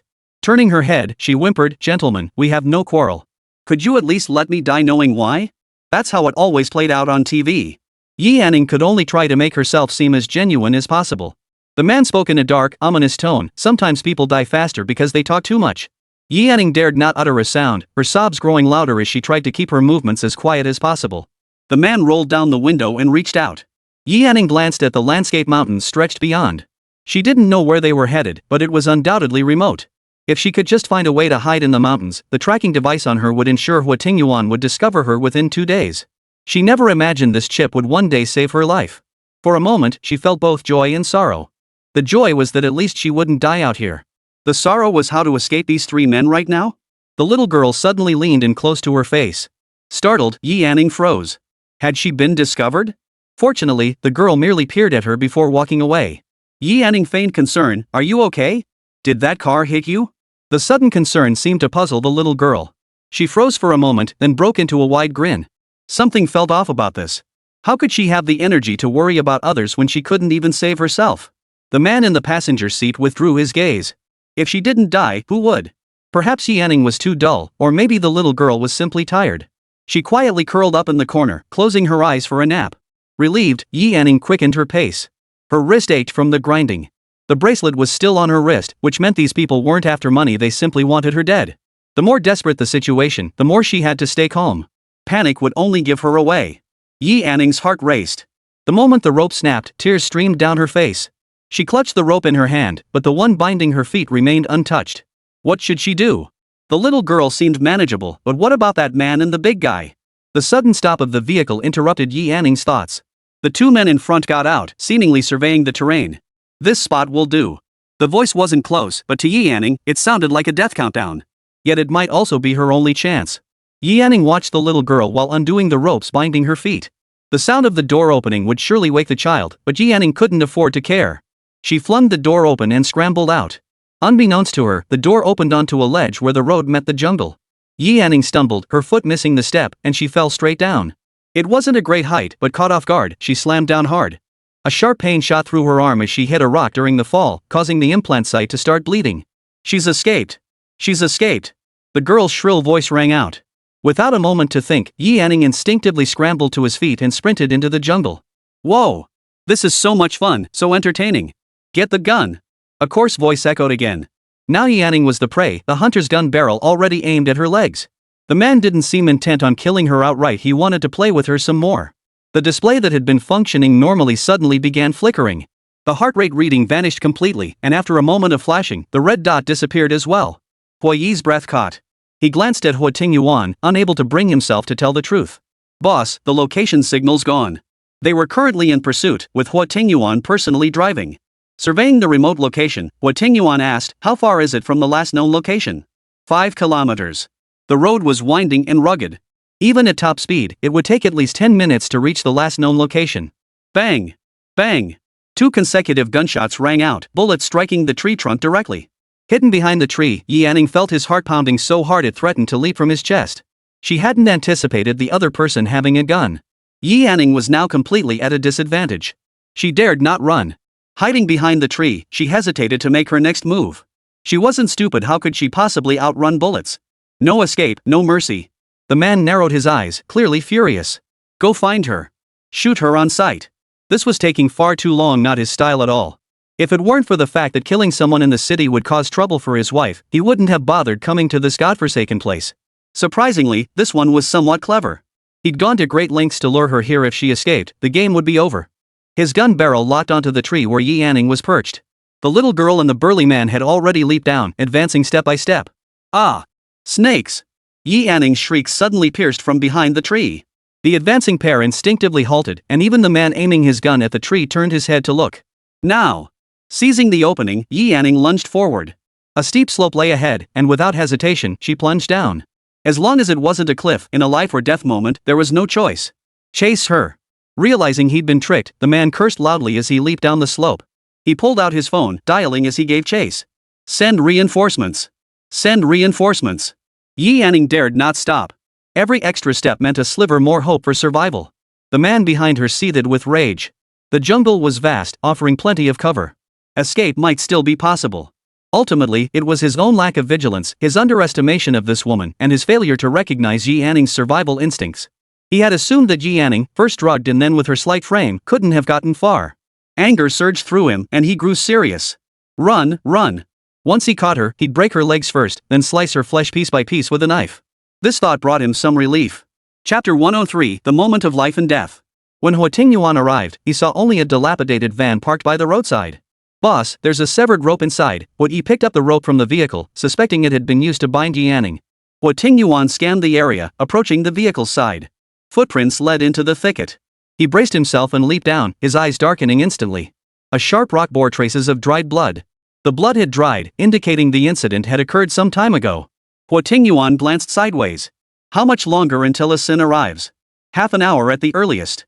Huo Tingyuan stood up and walked forward. 2 bullet holes in the tree trunk were conspicuous, and Yanning's fleeing figure seemed to unfold before his eyes. Spotting the steep slope ahead, Huo Tingyuan strode toward it. Split up and search. Huo Yi nodded and sprinted off in the opposite direction. Inside the helicopter, Arson was cross-referencing the coordinates sent by Huo Yi with the actual terrain of the jungle.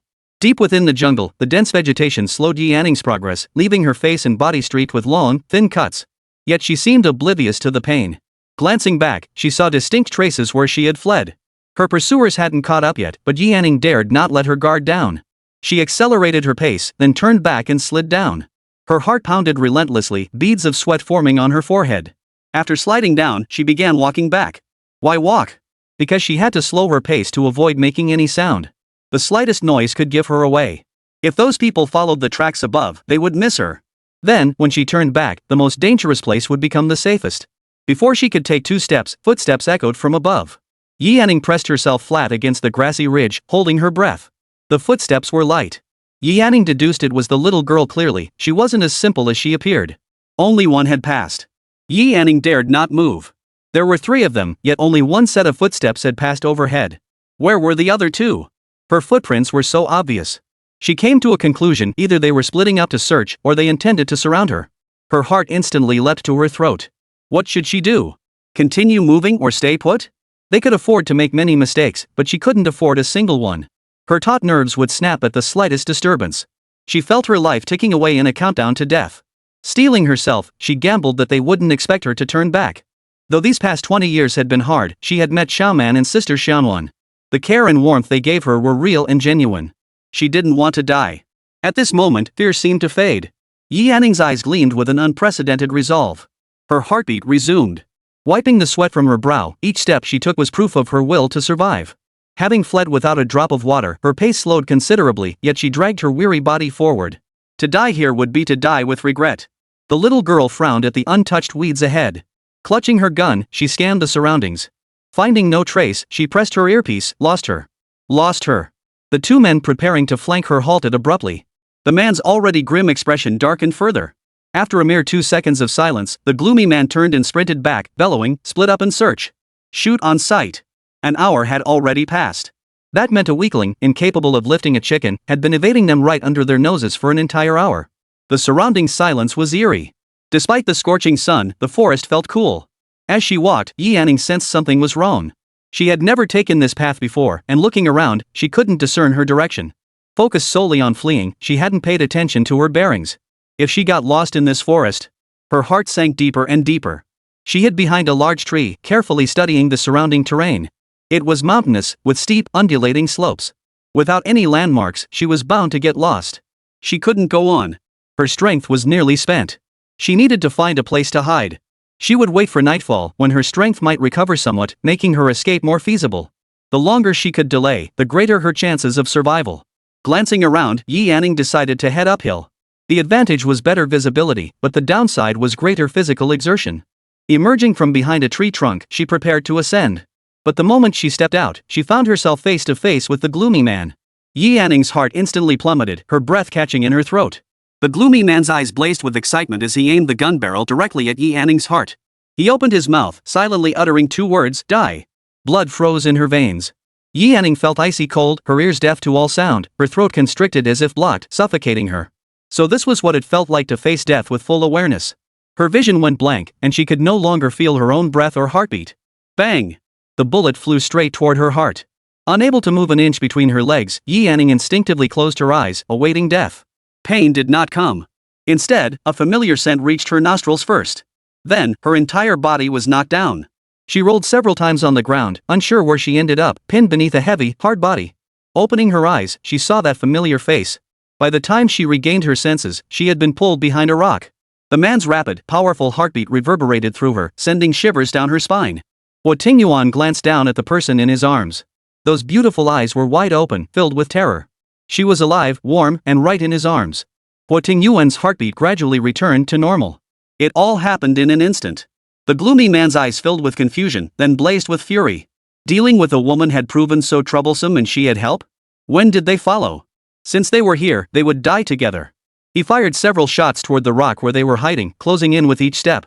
Seeing no better cover nearby, Huo Tingyuan pushed Yi Yanning down. She covered her ears and crouched low. For some reason, the scene from that auction flashed before his eyes just like this. He had descended from the sky back then. Yi Yanning. The man drew a gun from behind him. Scared? His tone was unmistakably familiar. Yi Yanning snapped back to reality but remained silent. Her heart hadn't settled yet. The shooter was still firing at them from nearby.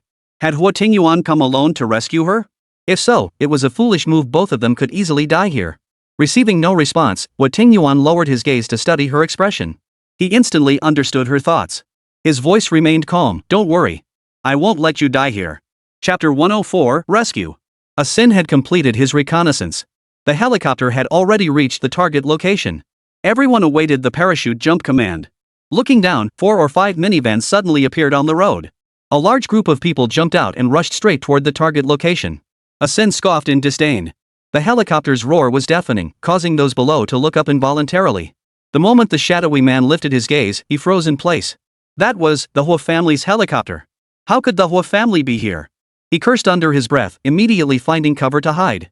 Simultaneously, he pressed his earpiece to signal everyone to conceal themselves. He stared upward, his gaze fixed unwaveringly on the helicopter above. The next second, over 20 fully armed personnel began jumping out of the helicopter. Several figures streaked swiftly through the sky, plunging rapidly into the mountain forest. The somber-faced man could scarcely believe his eyes. This wasn't a simple passing through. A large force had arrived. A thought flashed through his mind, only to be instantly dismissed. How could the Huo family come looking for a worthless adopted daughter? Within 3 minutes, the entire team had landed safely. Arson, wearing a communicator, issued the order, all personnel, listen up. This operation will be rewarded per head. Captures alive will be doubled. The moment the words left his mouth, the operation commenced. Bang! Bang! Gunfire erupted, but not from Yi Yanning's side. A cry for help echoed through the gloomy man's earpiece. Brother Yang! They're attacking us directly. Clearly, the enemy's target was them. Thinking of the man standing at the top, a wave of fear washed over the brooding man. How had they offended the Huo family? Could it be that woman? That must be it. The gunshot rang out, and Yi Yanning's heart finally settled a little. Thankfully, this man hadn't tried to play the hero. The outcome of this standoff was decided swiftly. To the Huo family, these were mere small fry, either captured alive or shot dead. The gloomy man glanced toward the two figures, listening to the approaching footsteps nearby. Now it was his turn to flee. Unfortunately, luck wasn't on his side. As he turned, a gun barrel was already pressed against his forehead. He slowly raised his hands as Huo Yi stared at him and shouted, "Boss!" This time, Sin arrived just in time. Huo Tingyuan rose with satisfaction. Yi Yanning followed suit, only to catch a glimpse out of the corner of her eye the little girl was grinning at them. The gun wasn't aimed at her, but at Huo Tingyuan. Huo Tingyuan! Without a moment's hesitation, Yi Yanning shoved him violently. The bullet whizzed past her neck with deadly precision. Huo Tingyuan snapped to attention and fired a single shot at the little girl, killing her instantly. Agonizing pain surged through her. Yi Yanning stood frozen in place, her hand numbly reaching up to touch her neck. Bright red blood trickled down, the vivid crimson deeply jolting her nerves. The blood in her veins seemed to freeze instantly, an instinctive reaction. She lifted her head to check on Huo Tingyuan's safety, but her vision went blank. Then darkness engulfed her. As she watched the figure rushing toward her, Yi Yanning collapsed straight to the ground. The little girl's small frame made her easy to conceal, and none of the onlookers had anticipated this sudden turn of events. From Huo Yi's vantage point, the entire incident was crystal clear. Yi Yanning had saved Huo Tingyuan. In that moment, Yi Yanning's stature grew in his eyes. This woman, seemingly fragile on the surface, possessed a strength and resilience surpassing anyone else. Inside Nanchur Hospital, Huo Tingyuan sat on the sofa, his gaze fixed on the pale face in the hospital bed. Yi Yanning's body was covered in wounds, though all were superficial. The bullet had only grazed her skin, with the most severe damage occurring where the chip was implanted. The wound had not fully healed before suffering secondary damage, causing cracks in the embedded chip. The infection had triggered a high fever. The doctor removed the chip, sutured the wound, and administered an antipyretic injection to Yi Yanning. Hua Yi entered, followed by Shu Xianwan. After finishing her event, she couldn't find Yi Yanning anywhere. When she checked the surveillance footage, she discovered the cameras had mysteriously malfunctioned at that exact time. She immediately reported it to the police but received no updates. Seeing Yi Anning now on the hospital bed, her guilt reached its peak. Boss. Huo Yi hesitated, words failing him. Huo Tingyuan rose from the sofa, shot Xu Xiaonuan a glance, and walked out. Standing in the hospital corridor, Huo Yi was stunned by the information he'd uncovered. Boss, that man is called Xiang Yang. The person behind him is Mrs. Huangpu. The name Xiang Yang stood in stark contrast to his entire demeanor and behavior. Frowning, Huo Tingyuan studied the documents in his hand. Inside the hospital room, Yi Anning caught the pungent smell of disinfectant. She slowly opened her eyes. She? Still alive? Hadn't she been shot? The sound of sobbing reached her ears. Yi Anning turned her head. Xiaonuan. Hearing the movement, Xu Xiaonuan, who had been quietly sobbing, hurriedly wiped her tears. Anning, I'm sorry. I'm so sorry. Yi Anning clasped her hand. This attack had targeted her, not Xu Xiaonuan. Xiaonuan, it wasn't your fault. Those people were after me. Thank goodness you went to the exhibition. If you'd been here with me, I'm afraid I might have lost my mind. She had just woken up and was already taking all the blame upon herself. Xu Xiaonuan covered her mouth, her heart aching. How could such a kind person have suffered all this? Yi Anning sat up painfully and hugged Xu Xiaonuan, crying too, though she tried to sound lighthearted. Xiaonuan, I'm fine now. Please don't cry. When you cry, I just want to cry too. Hearing this, Xu Xiaonuan wiped her tears. Before she could say more, Huo Tingyuan walked in. Get out. His abrupt dismissal stunned both of them. Worried for Xu Xiaonuan's safety, Yi Anning reassured him, Xiaonuan, I'm fine. The man's oppressive aura was overwhelming. Not wanting to put Yi Anning in a difficult position, Xu Xiaonuan stood up and walked out. Yi Anning. He called out. Do you want to know your origins? If she refused, he would let the matter rest. As for the culprit responsible for all this, he would seek justice for her. Her origins? Why would Huo Tingyuan ask that? Hadn't she been an orphan before the Yi family adopted her? Could this incident possibly be connected to her origins? Yi Anning had never pondered this question before. She looked at Huo Tingyuan with confusion. Is it bad news? Someone as unlucky as her probably didn't have a good background. She always thought this way, weighing the pros and cons before making any decision. Was saving him also a calculated choice? He preferred to believe it was an instinctive reaction. Chapter 105, Xiaoman is fine. What exactly do you mean by not good? Huo Tingyuan stepped closer, studying her intently. Her body was covered in wounds, yet she had never once cried out in pain. It reminded him of the day the chip was implanted. Her expression had been just as impassive, strangely jarring to behold. Yi Anning wondered either her parents had been too young when they had her and couldn't take responsibility, or they were too poor to raise her. But none of that had anything to do with this matter. With Huo Tingyuan bringing it up, the seed of curiosity had already taken root. To say she didn't want to know would be a lie. Perhaps her family was impoverished, and taking me back would be a burden? Yi Anning ventured a guess she could perhaps accept. A moment of silence fell. The atmosphere grew heavy. Yi Anning forced a smile. It's fine if it's not true. I don't really have much attachment to family anyway. Yi Anning, does it hurt? The abrupt question caught Yi Anning's words in her throat. She stared blankly at Huo Tingyuan, seeing the glaring concern reflected in his dark pupils. What was he feeling sorry for? Her injuries? She didn't want this. She didn't want him to give her a taste of sweetness only to follow it with more bitterness. She lowered her eyelids. Huo Tingyuan, don't do this. Those who've tasted sugar can no longer swallow life's bitterness. She had just faced life and death, yet she acted as if she had already processed it all. Huo Tingyuan couldn't stand it. Why couldn't she just speak up? Why couldn't she express whatever she felt? Why did she always swallow her emotions whole? He pulled her into his embrace, his deep voice carrying a hint of guidance. By my side, you can just be yourself. No need to lie, no need to pretend. Vent any frustration you have. Yi Anning, just be yourself. Her heart fluttered. Just be herself? But what was her true self? Where did she even begin? From pretending to be the obedient, sensible daughter who never rocked the boat? By reading people's faces, eating their food, and speaking words against her true feelings? Or by envying others day after day? She couldn't do that anymore. Over these past 20 years, she'd learned to swallow her emotions whole, grinding her teeth inward whenever trouble came. Yi Anning lay in his arms, her eyes reddened whether from physical pain or heartache, she couldn't tell. She fought back the urge to cry. She sniffed back the sorrow and asked quietly, so, what's my real background? Could anything be worse than this? At this moment, even if her birth parents were garbage collectors, she could accept it calmly. You want to know? Huo Tingyuan avoided a direct answer. Get well first. When you're back, I'll take you to reclaim everything. Huo Tingyuan used the word reclaim? Was this what it felt like to have someone backing you up? She experienced it for the first time in her life. Alright, she could ride his coattails for a while. Her mood lightened slightly, and suddenly she thought of Sister Xiaonuan. She must be worried sick. Can Sister Xiaonan come in to keep me company? Sure. Huo Tingyuan ruffled her hair. Moments later, Xu Xiaonan entered the room. In the corridor, Huo Tingyuan handed the hair sample to Huo Yi. Go get a paternity test done. Huo Yi nodded and strode away. Huo Tingyuan leaned against the wall, giving the two in the room ample space. Xu Xiaonan had composed herself and walked naturally to the bedside, sitting down. Xiaonan, I won't ever leave you alone again. It was a solemn promise. She had always believed that leaving Yi Anning alone had led to this outcome. Upon reflection, Yi Anning had clear goals. If Sister Xiaonan had stayed, she would only have dragged herself into danger. The one thing Yi Anning was grateful for was that she hadn't stayed with her. Ah, great. Then I'll be clinging to you for the rest of my life. If Xu Xiaonan had tried to distance herself now, it would have hurt her feelings. Seeing Xu Xiaowan's tense expression ease slightly, Yi Anning continued, Xiaowan, you know what? The only thing I'm truly grateful for this time is that you weren't with me. The enemy killed without hesitation. If they'd gone together, they would have held each other back. Whoever survived would spend the rest of their life in agony. This was the best possible outcome.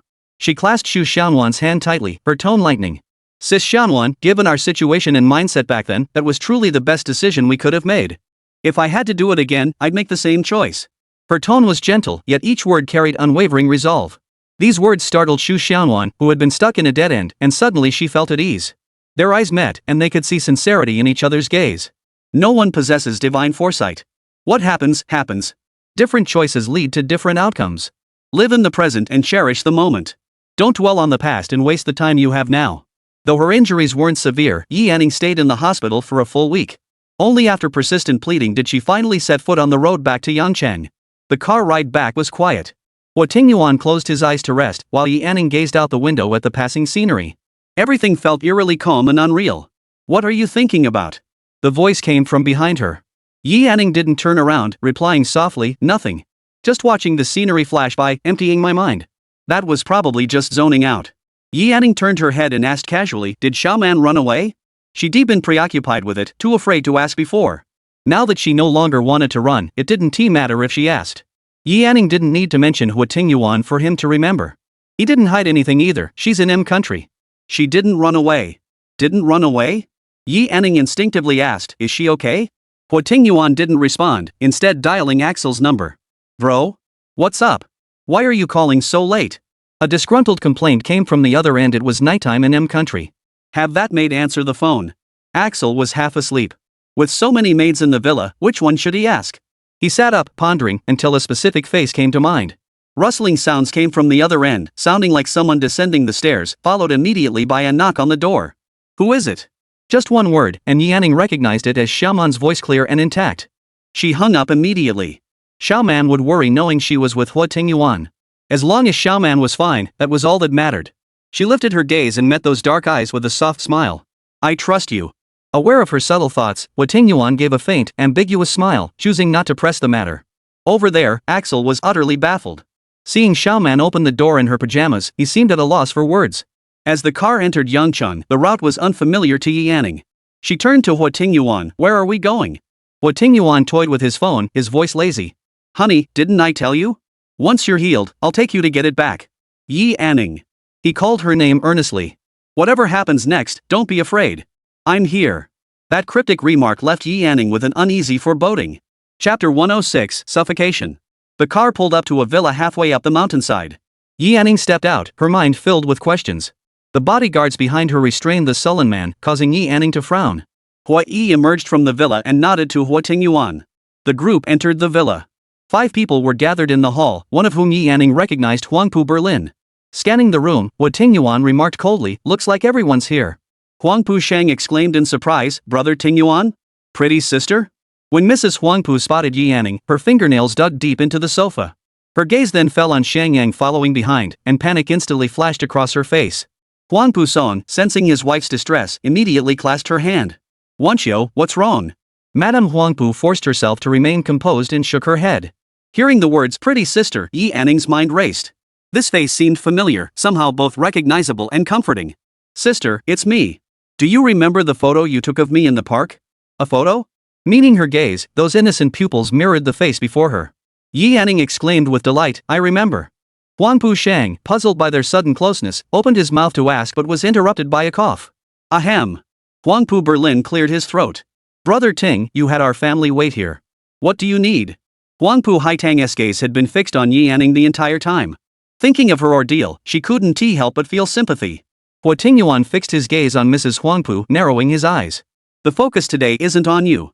Meeting Huo Tingyuan's gaze, Mrs. Huangpu's face drained of color. Huo kicked Xiang Yang, who immediately cried out, "Madam, save me!"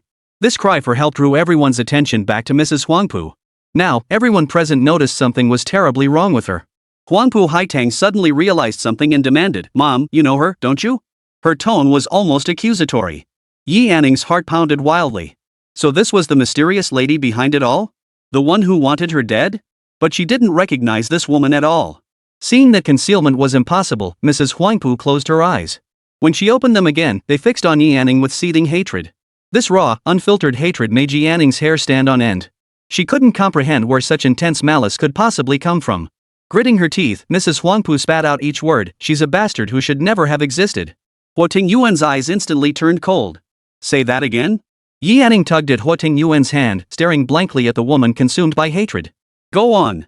Such verbal attacks, which caused her no harm, only piqued Yi Anning's curiosity. Huangpu Song's eyes flickered beside them.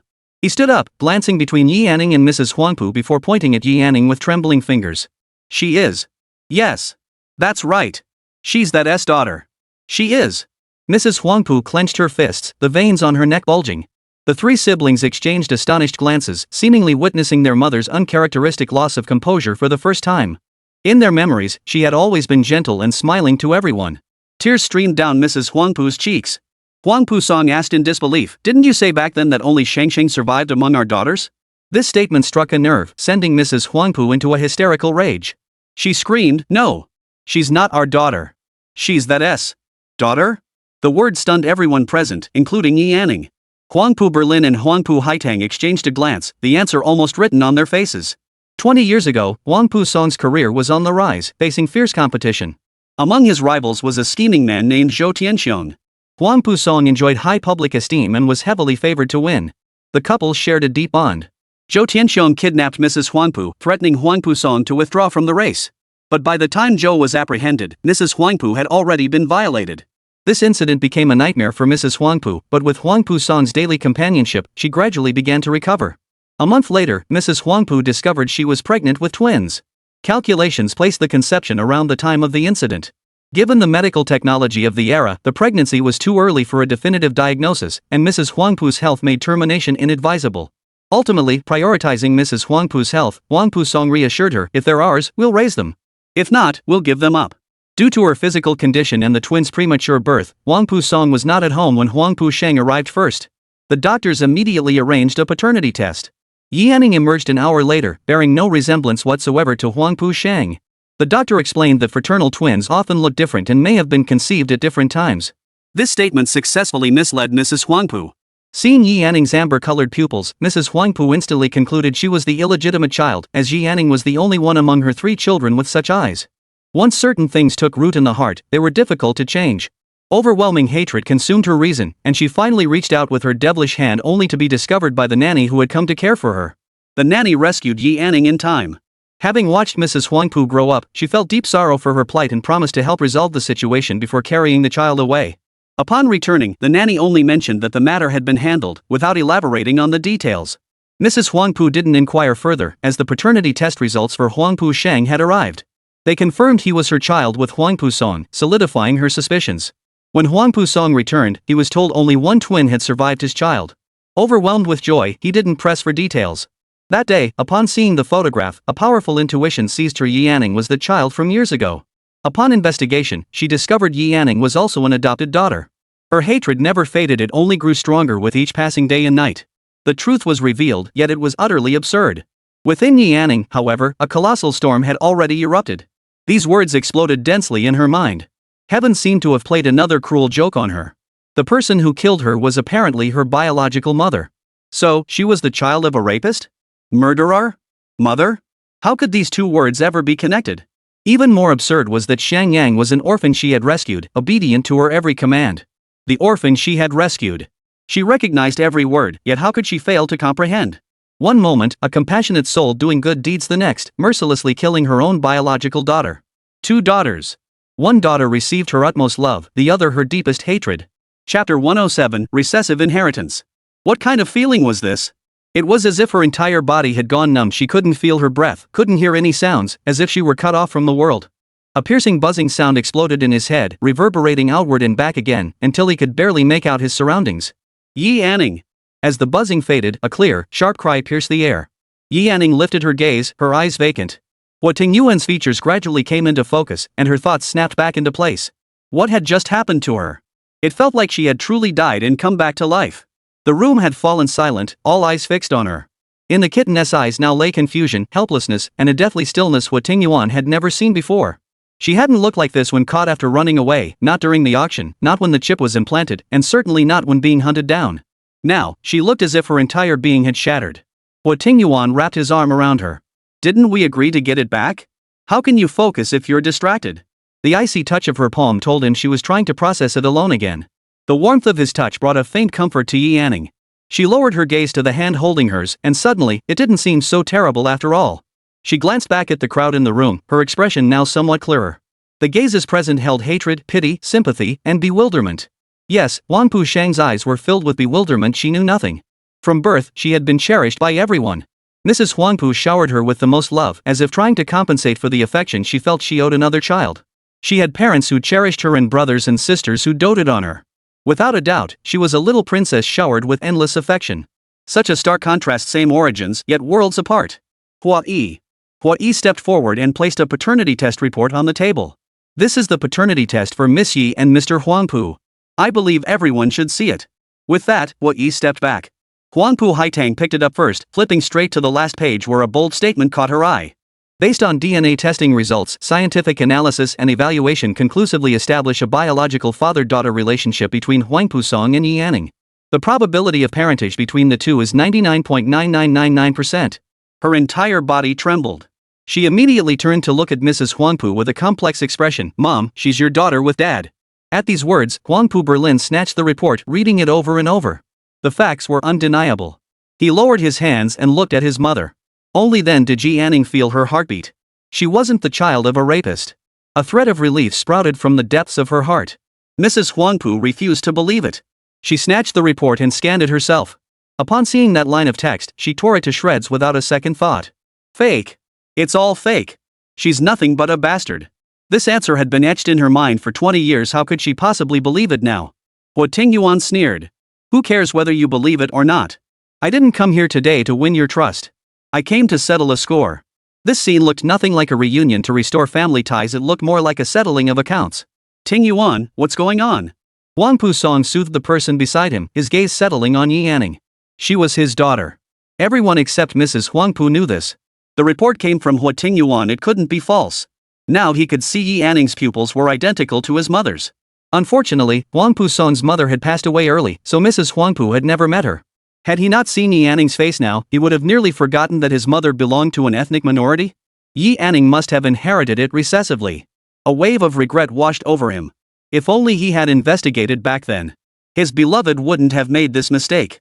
It would have been easy enough to uncover, yet his joy had blinded him. His daughter, Wang Pu Song's daughter, had been wandering the world for 20 years. What? You didn't know your wife was trying to kill her own daughter? The truth rang harsh and bitterly ironic. Huo Tingyuan kicked Xiangyang. The assassin is here. The murderer is right beside you. Wang Pu Song's gaze snapped to the person beside him. Wanqiu. You. How could you be so foolish? How could you bring yourself to kill your own daughter? Madame Huang Pu wrenched herself free from his embrace and pointed at Yi Anning, screaming, "She's not." I said she's not. Yi Anning was truly sick of listening. It made her wish she really was. If she could, she truly wished she were an orphan right now. As for parents, she had them once, but no longer. She wouldn't have them in the future either. She'd survived 20 years without the Huang Pu family. Compared to the Yi family, this place disgusted her even more. The Yi family, however inadequate, had no blood ties to her, yet they had genuinely raised her. As for sending her to the Huo family, that was another matter entirely. She kept her affairs separate. Yi Anning understood that much. Madam, I don't know you, and I'm not your daughter. My surname is Yi. Did that mean only she could deny things? Couldn't she do the same? The furious woman stared at Yi Anning in disbelief. Hearing those words, a strange sensation stirred within her once more. The tension in the room reached its lowest point. Yi Anning neither craved nor yearned for family. She had long outgrown the age where she needed one. Now she had Xiaoman, sister Xiaoman, and even a man who stood by her. That was enough. As for hatred? Yi Anning didn't know. She dared not imagine it. The mere thought of a mother striking down her own flesh and blood felt like a vice gripping her chest, suffocating her. Outwardly calm, inwardly torn apart, she turned her head, her voice urgent. Huo Tingyuan, let's go. I don't want to be here. Huo Tingyuan ruffled Yi Anning's hair. Take her to the car. The scene that followed was indeed unsuitable for a kitten. Yi Anning roughly guessed what he was about to do. The thought of the agony at the moment of death made her turn to leave. Anning. Sis. Several voices echoed inside the room simultaneously. It was the word sister that made Yi Anning pause. She recalled Huang Pu Shang's innocent eyes that day and the bottle of water she had given her. Back then, they didn't even know each other, yet it was Huang Pu Shang who made her feel the kindness of a stranger. A bottle of water, a small act of warmth. Yi Anning had never forgotten it.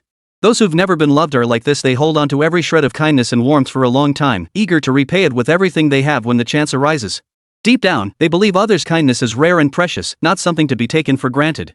Similarly, Huo Tingyuan nearly died saving her, an act she couldn't easily dismiss. She stopped abruptly and looked at Huo Yi. Do you have a dagger? Yi Anning remembered Huo Yi using one aboard the ship. Chapter 108, An Unbreakable Stalemate. Huo Yi instinctively glanced at Huo Tingyuan. His silence spoke volumes. He drew the dagger from his waist, blade pointed toward himself, and handed it to Yi Anning. All eyes focused on Yi Anning. Taking the dagger as if resolved, she walked purposefully toward Mrs. Huangpu. The entire Huangpu family instinctively formed a barrier in front of Mrs. Huangpu. Are you all dead? Huo Tingyuan frowned. Don't you know to pull them apart? Huo Yi and the bodyguard stepped forward to pull them apart. Ting. Enough noise, Huo Tingyuan said casually. Shut them up. Within 2 minutes, the hall was filled only with muffled whimpers. Yi Anning watched the person pinned down by the bodyguards. Without hesitation, she plunged the blade into Mrs. Huangpu's arm. She forced herself to calm down, telling herself that compared to the cruelty she had endured, this was nothing. A cold voice echoed through the hall. If you dare kill me, I dare kill you back. As you see, we are like water and fire. Don't come looking for me anymore, and I won't set foot in your Huangpu family again. Her words carried clearly to every ear present. Watching the blood flow steadily, Yi Anning tightened her grip on the dagger. Next time, I won't be so forgiving. With that, she grasped the dagger and walked over to Huo Yi, handing it to him. Thank you. Huo Yi took it. Blood and sweat stained the blade. Should he say you're welcome? He thought for a moment, then decided to keep his mouth shut. Somehow, he felt he saw the boss's shadow in Yi Anning. It seemed he finally understood what it was about her that had captivated the boss. She knew when to bend and when to stand firm, possessed both compassion and loyalty, clearly distinguished right from wrong, knew when to back down but never retreated when it mattered, combined courage with cunning, all except for her tendency to avoid telling the truth. Huo Tingyuan watched her with a faint, ambiguous smile. He hadn't intervened precisely because he knew Yi Anning would never strike with lethal force. Right now, watching her was like observing a little kid trying desperately to act grown up while spouting tough talk. Her actions were meant to dissuade him from killing, not to justify herself, but to appease him. But knowing her as he did, someone who'd shown no mercy moments ago suddenly changing her mind meant there was definitely something he didn't know. Still, if Yi Anning had chosen this path, she must have her reasons. The question was whether the Huangpu family would ever grasp the depth of her thoughtful intentions. After laughing, Huo Tingyuan felt a pang of pity. When would the kitten ever think more about him? Of course, that was aside from her constant attempts to escape his grasp. Yi Anning didn't know if this request sounded like a joke to Huo Tingyuan. She walked over, her voice trembling slightly. Shall we go home? She said, shall we go home? It sounded strangely like a plea. Sure. Huo Tingyuan chose not to call her out. His own little kitten deserved his pampering. As they were leaving, Huo Tingyuan shot Huo Yi a glance. Huo Yi understood immediately it was time to deal with the little assassin on the floor. In the car, Huo Tingyuan observed the silent passenger and murmured softly, Yi Anning, if you want to cry. Before he could finish, Yi Anning lifted her face to meet his gaze, already streaming with tears. Even her crying was this silent. Yi Anning didn't want to cry, yet she couldn't stop the tears from falling. This time, Huo Tingyuan had clearly stood up for her, yet she chose to let it go. Thinking of this, Yi Anning grew serious. Huo Tingyuan, thank you. She knew letting the murderer off so easily was reckless.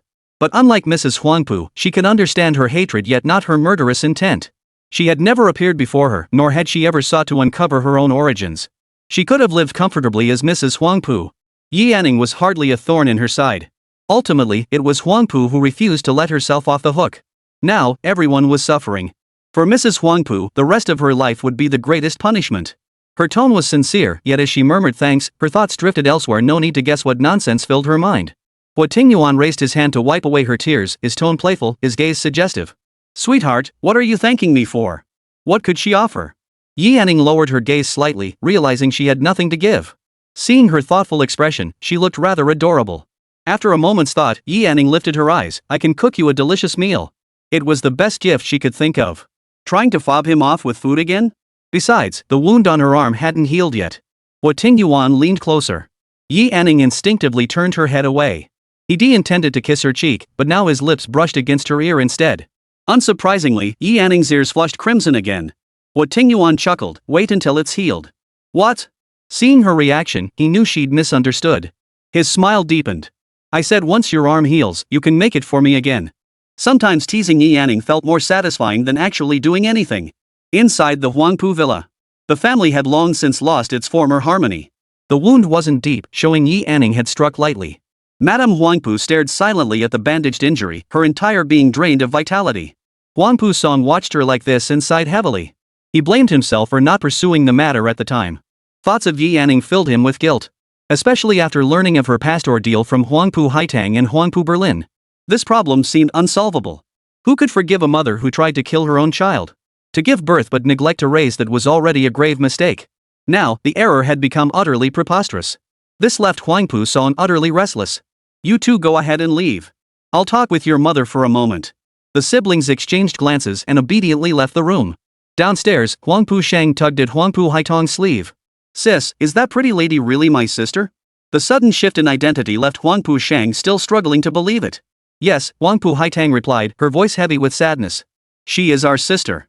How could the Huangpu family ever make amends worthy of compensating Yi Yanning for all the hardships she'd endured? Huangpu Berlin sat slumped on the sofa, clearly feeling utterly defeated. This situation was hopeless. Thinking back to how he had deliberately mentioned Sheng Sheng in front of Yi Yanning, he wanted to slap himself twice. Back then, he had even looked down on Yi Yanning. Only now, with the truth laid bare, did he suddenly realize that Yi Yanning had been struggling every step of the way. Even the money for that ice cream had come from Hui Yi. He dared not imagine what kind of life Yi Yanning had been living. Though Huangpu Shang had been raised in pampered luxury, she'd never been spoiled in the slightest. Deep down, she genuinely loved Yi Yanning as a sister had adored her from the very first moment. Now that she was the older sister, she would treat this younger sister well. Though they were the same age, she instinctively took on the role of caring for her. This was the sense of responsibility she felt a sister should have. She would learn to cherish Yi Yanning the way others had cherished her. Now, her interest in Yi Yanning far surpassed what she had ever felt for Huo Tingyuan. Huangpu Shang was a sucker for good looks. Her initial fascination with Huo Tingyuan had stemmed solely from his appearance. Now that she had a stunning younger sister, Huo Tingyuan naturally had to take a back seat. Chapter 109, Exploring Alone. Inside the room. Huangpu Song sat on the edge of the bed, a heavy silence hanging in the air. Mrs. Huangpu lay with her back to him, her pillow already half soaked with tears. Wanqiu, Huangpu Song murmured, head bowed. Why didn't you tell me sooner? He ached for his beloved having borne this burden alone for 20 years, and even more for the hardships endured by their daughter, lost to the world. I'm the one who's wronged you and our daughter. The figure on the bed remained unresponsive. Whatever he said now, Mrs. Huangpu could not hear. Her mind was filled with those words, I don't know you, and I'm not your daughter. All these years, she had never truly let go. Yet upon hearing those words, the taut string within her snapped completely. What had she been doing all this time? Venting? Or trying to erase the very fact that had once existed? All these years, she had projected her hatred onto a child. She dared not think it, dared not accept it. She could only repeat to herself over and over, that must be Zhou Tianxiong's daughter. Realizing something, Huangpu Taiping lay flat, lifting her hands.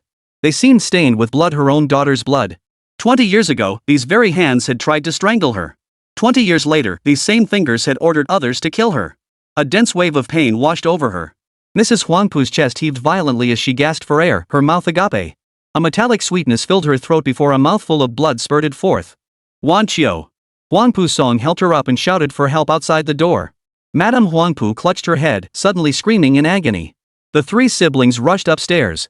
Upon seeing this, Huangpu Shang immediately ran forward, crying out, Mommy. A doctor was quickly summoned and, judging by her state, administered a sedative injection first. Once she calmed down, he examined her and concluded it was a sudden attack of heartburn. The truth lay before them. All this time, she had hated the wrong person. Realizing this, and then thinking of all she had done, she couldn't accept it. That was her daughter. Tears streamed down her cheeks. What had she been doing all these years? What if she had been more cautious back then? But she hadn't. She had dismissed Yi Yanning based solely on her own assumptions.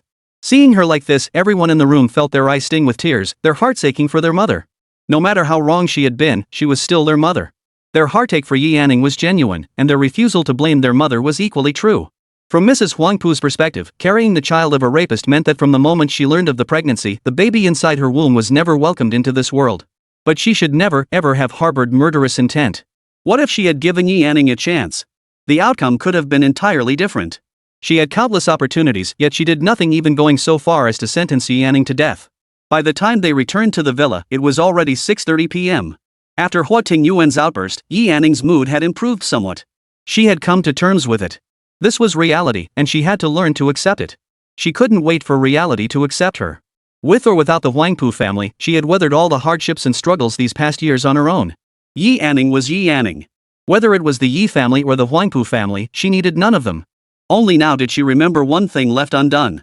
She paused at the doorway, deliberating for a few seconds before speaking. "Huo Tingyuan, may I go out for a walk?" Huo Tingyuan raised an eyebrow. If she was feeling low, a stroll might help. "Where would you like to go?"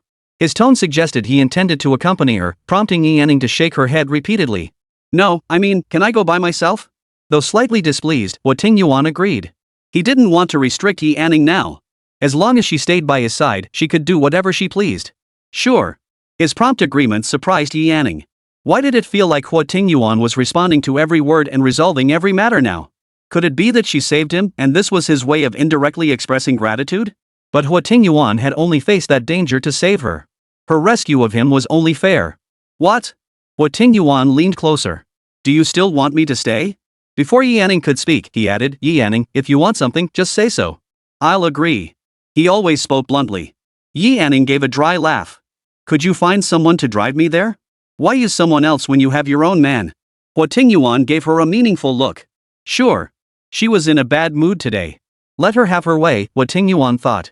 Just this once. Once in the car, Yi Yanning instructed the driver to head straight to the mall. Upon entering the mall, Yi Yanning casually walked into a jewelry store. At this hour, the shop was nearly empty, with only 2 staff members arranging jewelry. One of them noticed her enter and approached with a smile. "What can I help you with, ma'am?" The gentle smile eased Yi Yanning's tension. She lifted her gaze to the meticulously displayed items, momentarily overwhelmed by choice. "Hello, do you have any jewelry suitable for men to wear on their wrists?" Yi Yanning recalled the grass bracelet she had woven for Huo Tingyuan at the estate. Even though it had withered, he still wore it. She also remembered promising to bring him local specialties from Nanshur. "Consider it thanks," Huo Tingyuan had said. "I can't just say it with words." Even Yi Yanning hadn't realized that her words to Huo Tingyuan no longer felt like the constant stream of lies they once had. "We do. May I ask about your budget?" "Budget?" Yi Yanning pondered for a moment. "Do you have anything around 1 or 2,000? Too cheap wouldn't suit Huo Tingyuan's status, and too expensive felt beyond Yi Yanning's means. She had no intention of using Huo Tingyuan's card. 1 or 2,000 yuan was the absolute maximum she could accept. "We do. Would you prefer a bracelet or a watch?" Feeling neither would suit Huo Tingyuan, Yi Yanning shook her head. She pointed toward a glass display case. "What are those?" Following her gesture, the salesperson promptly guided her over. "These are golden Bodhi seed bracelets." Yi Yanning instantly picked out a lighter-colored one. "I'd like to see this one." The clerk smiled and retrieved it from the display case.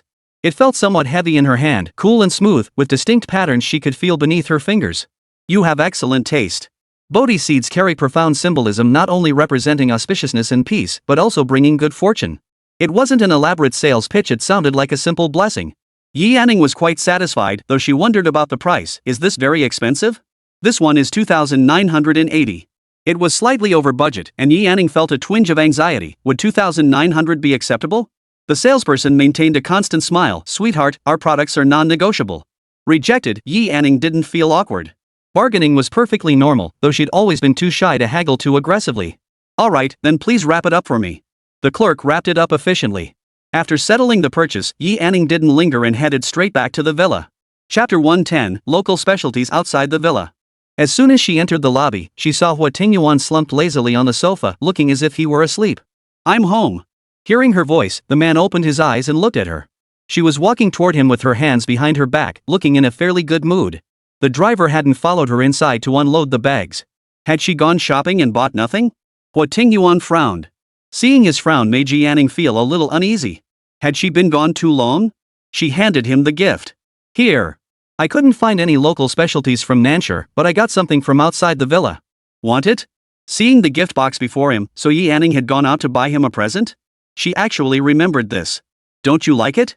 Seeing him hesitate to take it, Yi Anning started to pull her hand back. The next moment, her wrist was seized. Not seeing anything else, Huo Tingyuan asked with displeasure, Yi Anning, you know to buy things for me, but you don't know to buy things for yourself? His focus was on this? Yi Anning stared at him blankly, then quickly looked away. Who buys gifts for themselves?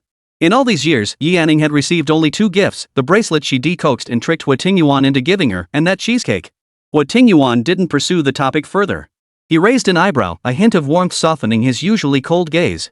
Open it. Unable to resist, Yi Anning had no choice but to open the box. The shop assistant said it would bring good luck.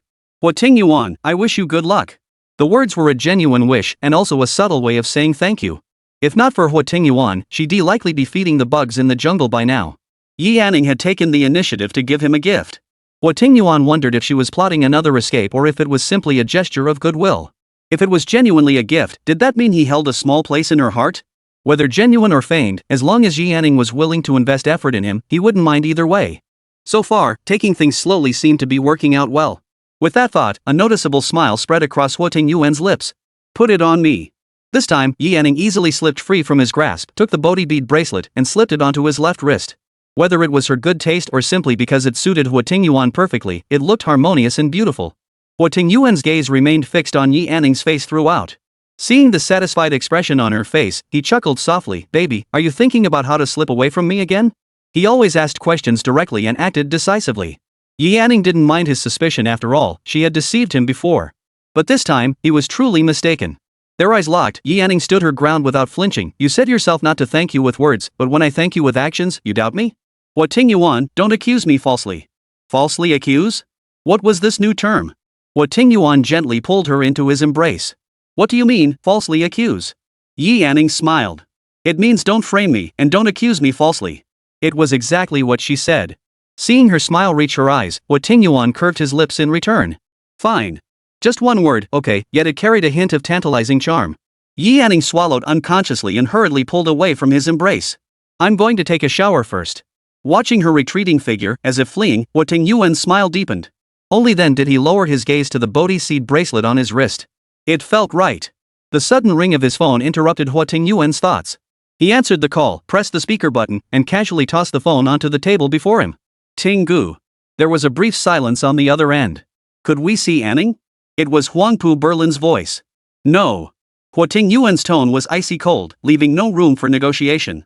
Huangpu Haitan's voice came through again. Brother Ting, we mean no harm. We just want to see Anning. What? Does your family think they can kill whoever they want, see whoever they want? The deadly questions left the other end of the line silent once more.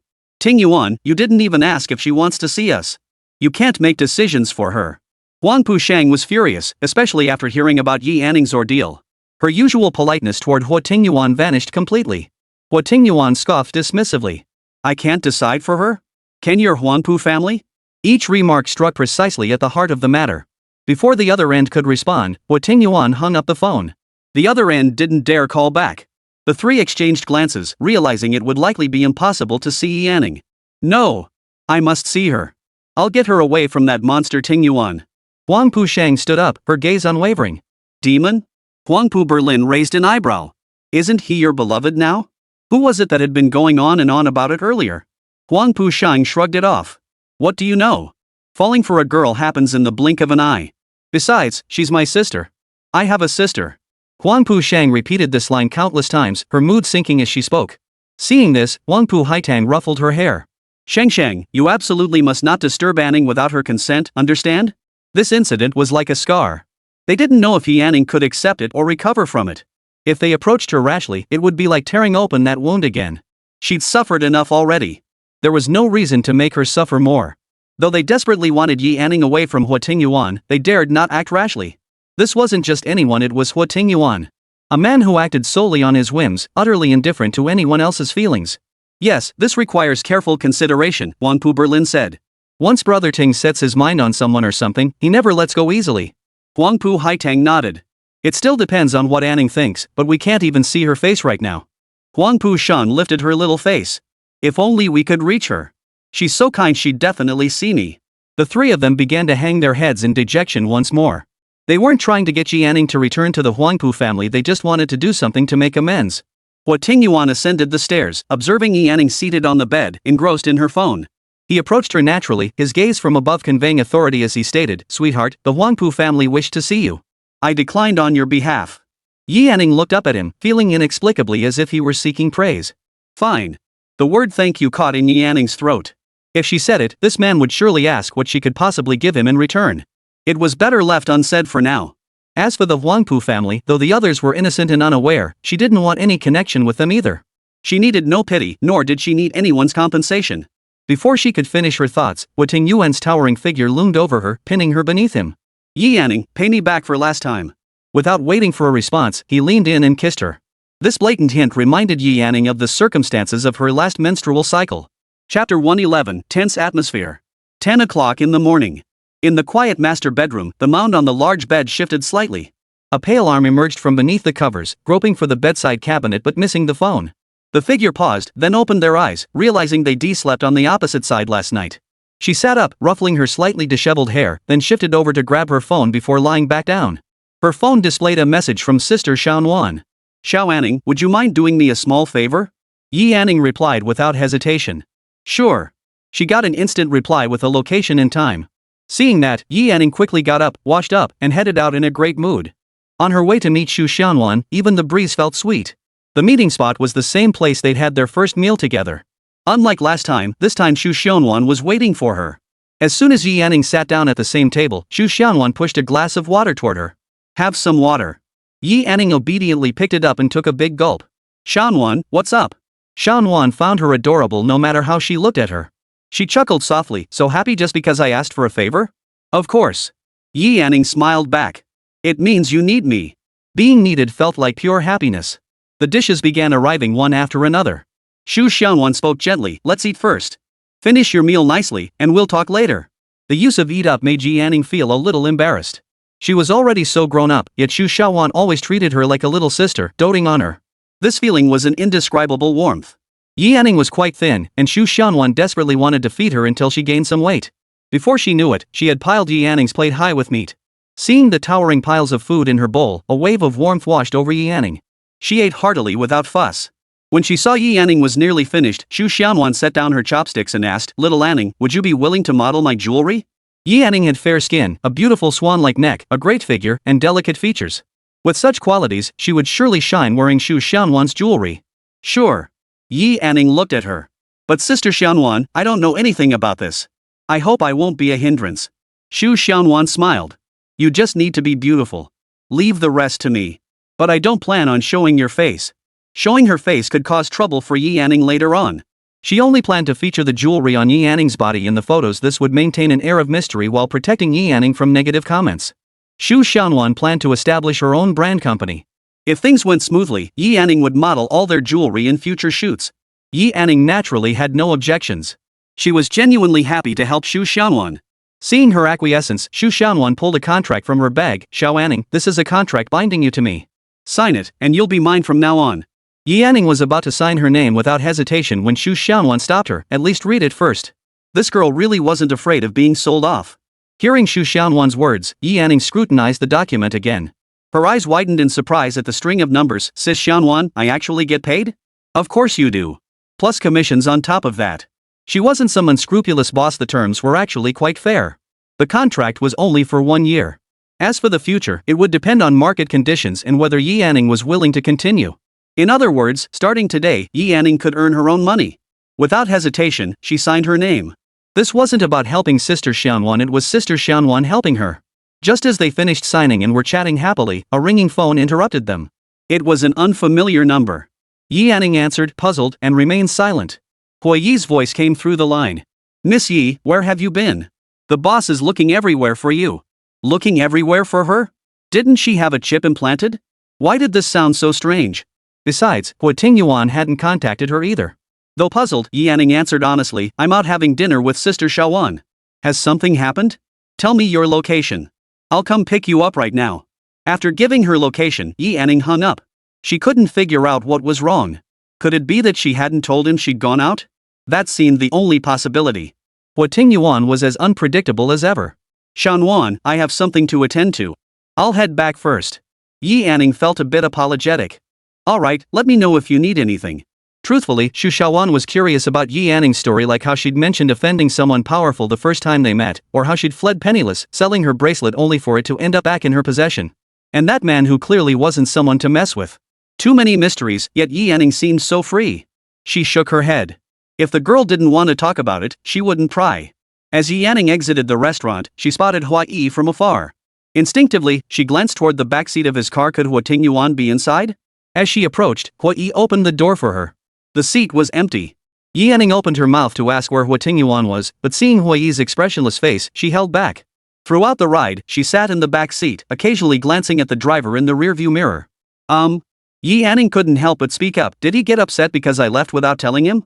It felt oddly out of character. Huo Tingyuan shouldn't act this way, yet it seemed so typical of him. Hearing her voice, Huo Yi lifted his gaze and saw the troubled expression in the rearview mirror. Yet he couldn't say anything. The boss had ordered him to keep quiet. Yi Anning met his eyes expectantly, but Huo Yi only glanced at her before shifting his gaze back to the road. This left Yi Anning momentarily stunned, her heart beginning to race with anxiety. Would Huo Tingyuan lock her up again? The car soon pulled into the villa. Huo Yi got out and opened the back door. The boss is upstairs. Meaning Yi Anning should go upstairs to find him. Strangely, it was only 2 in the afternoon. Huo Tingyuan usually returned late after going to the company.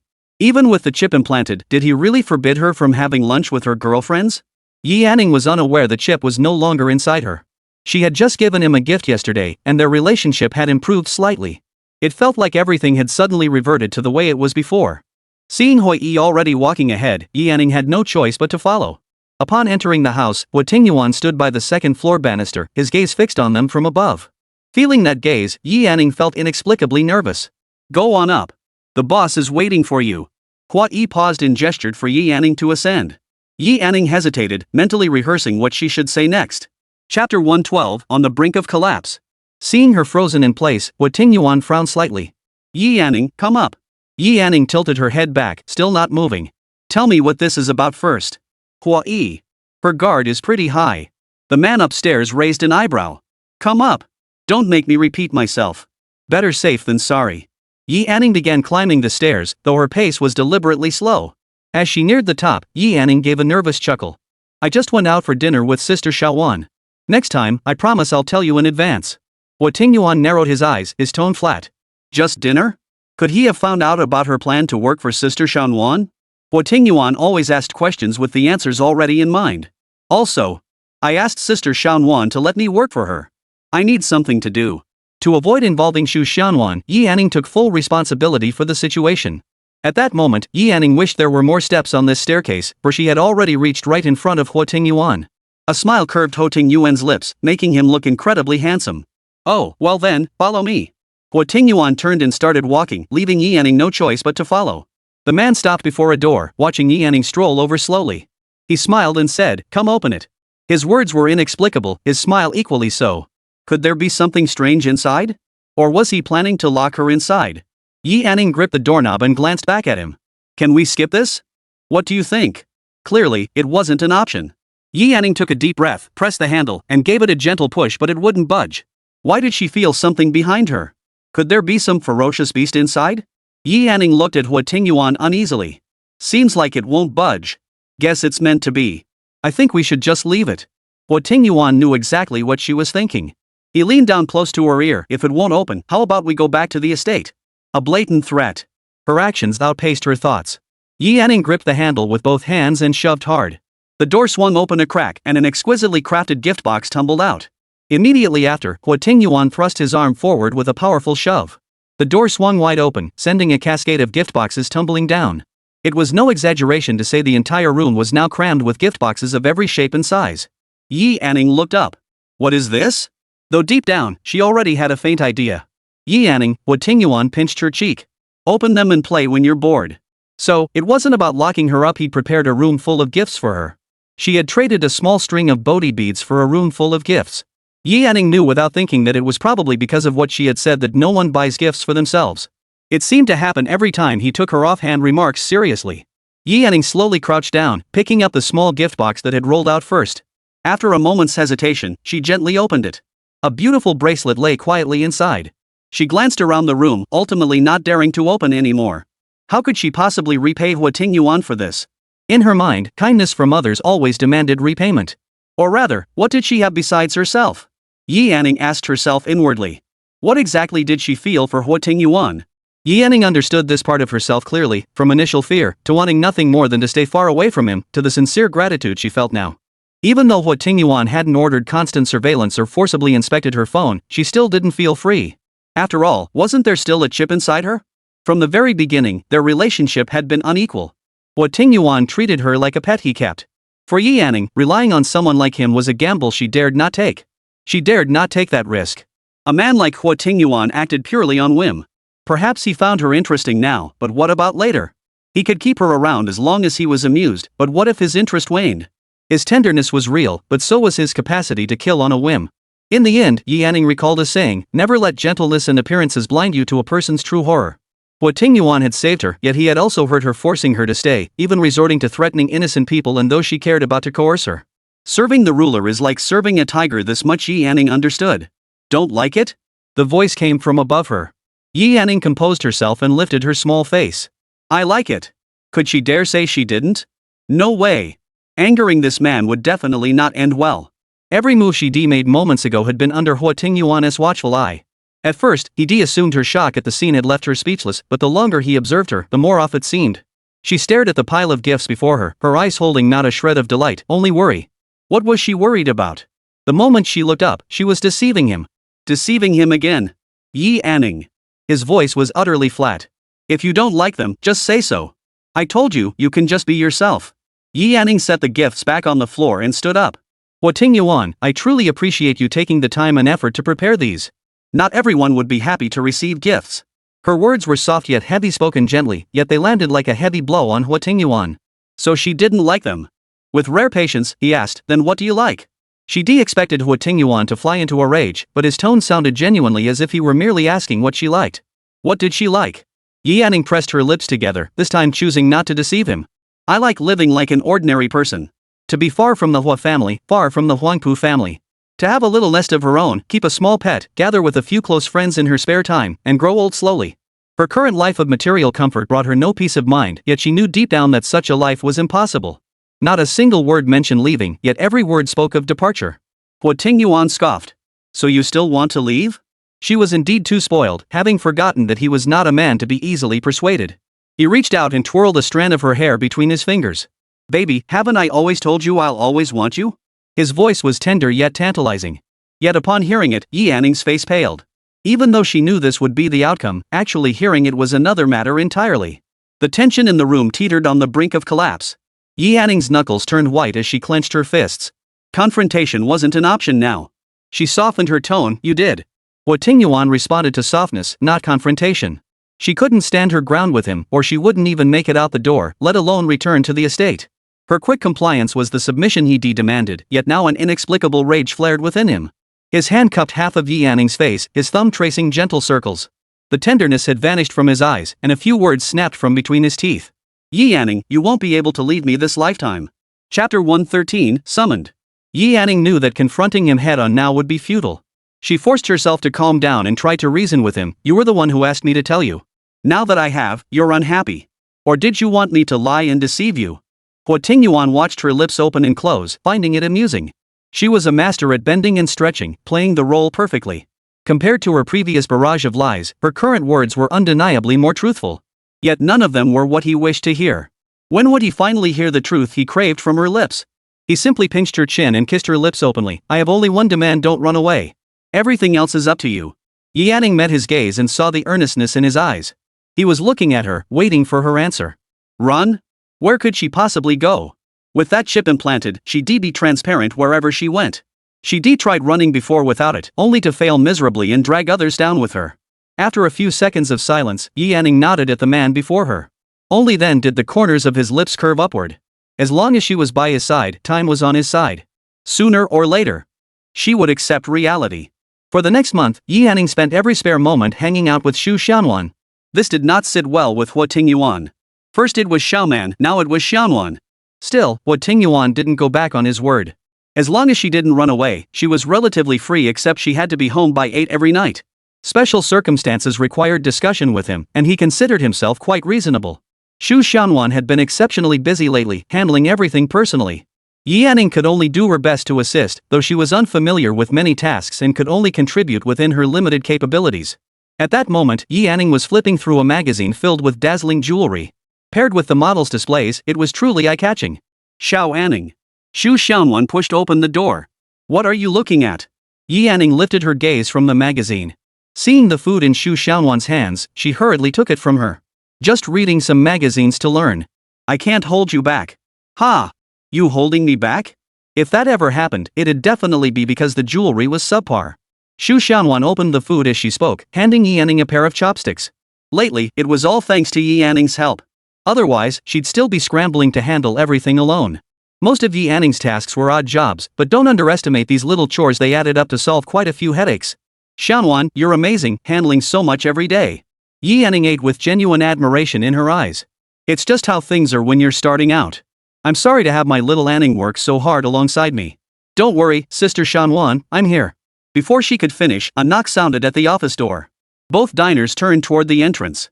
Huang Pusheng stood there, his eyes fixed on Yi Anning with a look of expectation. Yi Anning paused mid-bite and Xu Xiaowan quickly stood up. Come in. With permission granted, Huang Pusheng pushed the door open. Seeing Yi Anning again, an awkward tension filled the air between them. Yi Anning remained seated, unsure how to face this person. She wanted nothing to do with anyone or anything related to the Huangpu family. Hello, may I speak with her? Huang Pusheng addressed Xu Xianwan. Xu Xianwan glanced at Yi Anning and prepared to leave. No need.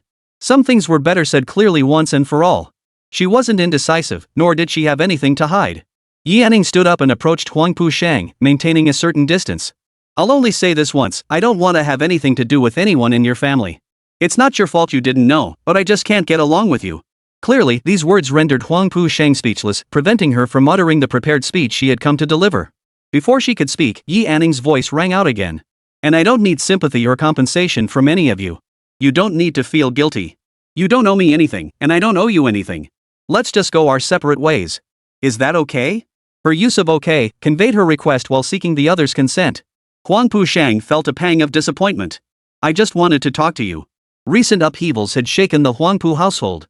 Mrs. Huangpu's mental state had deteriorated. At times she spoke normally, but other moments she would scream in agony at the mere thought of Yi Anning. The once harmonious Huangpu household now felt oppressively heavy.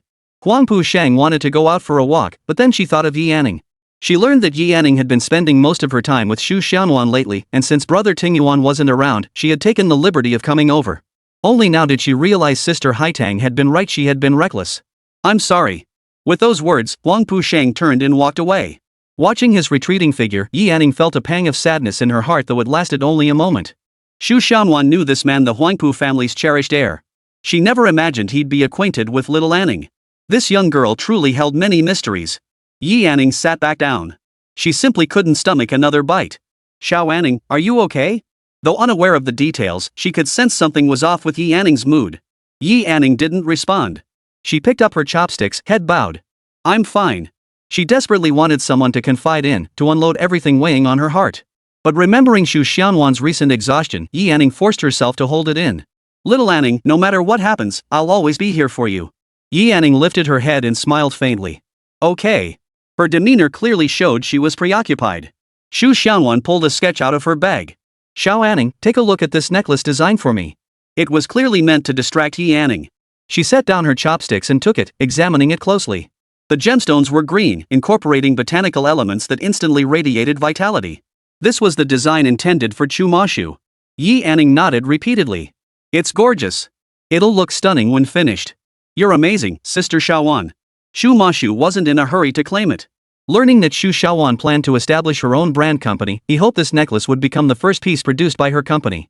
This extended the timeline of their collaboration, keeping everything on track. Yet Xu Mashu occasionally veered off topic. Knowing he was about to have a girlfriend, Xu Xianwan avoided him whenever possible, which also meant Xu Mashu's progress wasn't going as smoothly. After dinner, Xu Xianwan returned to her work, leaving Yi Anning with nothing to do. She grabbed a few magazines and headed back to the villa. Huo Tingyuan watched the figure enter the hall and glanced at the time. It was only 3 o'clock. Someone who usually dawdled until 7 or 7:40 before returning was back so early today. But she looked so downcast. Something must have happened. Chapter 114, Love is Up to You. She hadn't heard him say, "I'm home." Yi Anning hadn't expected Huo Tingyuan to be there. She didn't look his way as she headed upstairs. "I'm going to my room." "Yi Anning," he called out. "Come here." Her footsteps halted mid-stair, but she obediently turned toward him. Huo Tingyuan noticed her listless demeanor and frowned. Had she quarreled with that woman? "What? Did that woman offend you?" he asked in a low voice. Yi Anning felt puzzled. Could he know that Huang Pu Sheng had come looking for her? But she wasn't in the mood to ask further. She simply replied truthfully, "No, we only exchanged 2 words before she left." When did they ever have a conversation that short? No wonder she'd returned so early. 2 sentences were enough to dampen her spirits. Huo Tingyuan raised an eyebrow, clearly intrigued. What did she say? He had to ask? She was already annoyed, and now she was even more annoyed. Yi Anning placed the magazine on the table, her voice muffled. She said, "Sorry. Fine, I'm going back to my room." Was she taking her frustration out on him? Getting upset with another woman and then venting it on him? She was spoiled rotten. Watching her retreating figure, he frowned slightly, sensing this wasn't as simple as it seemed. He dialed Hui Yi's number. The call connected quickly. Find out who Yi Anning met today. She and Xu Xianwan were inseparable. There was no way she'd sink into such gloom after just a few words. He suspected someone else was involved. The question was who from the Huangpu family it was. The response came back shortly, matching Huo Tingyuan's suspicions. Inside the Huangpu family villa, the 3 siblings stared at the man on the sofa, bewildered yet acutely aware of the palpable tension filling the room. "Ting," Huangpu Haitang spoke first, "has something happened to Anning?" Huo Tingyuan scoffed dismissively. "Whether something happened or not depends entirely on whether you've behaved yourselves.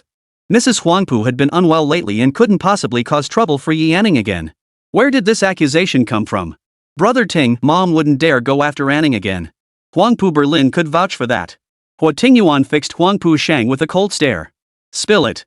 What did you say to her?" This was the first time Huangpu Sheng had ever seen Huo Tingyuan like this. It was terrifying. I didn't say anything. When she made it clear I wasn't welcome, I left." "Shengsheng, you went to see Anning." Huangpu Haitang frowned. Huangpu Sheng hurriedly explained, "I just wanted to see her and talk. I didn't say anything out of line. When I sensed she was upset, I left. If anyone else dares to visit her without permission, I won't mind helping the Huangpu family relocate." Huangpu Sheng should count herself lucky she hadn't said anything, otherwise, he wouldn't have been so lenient.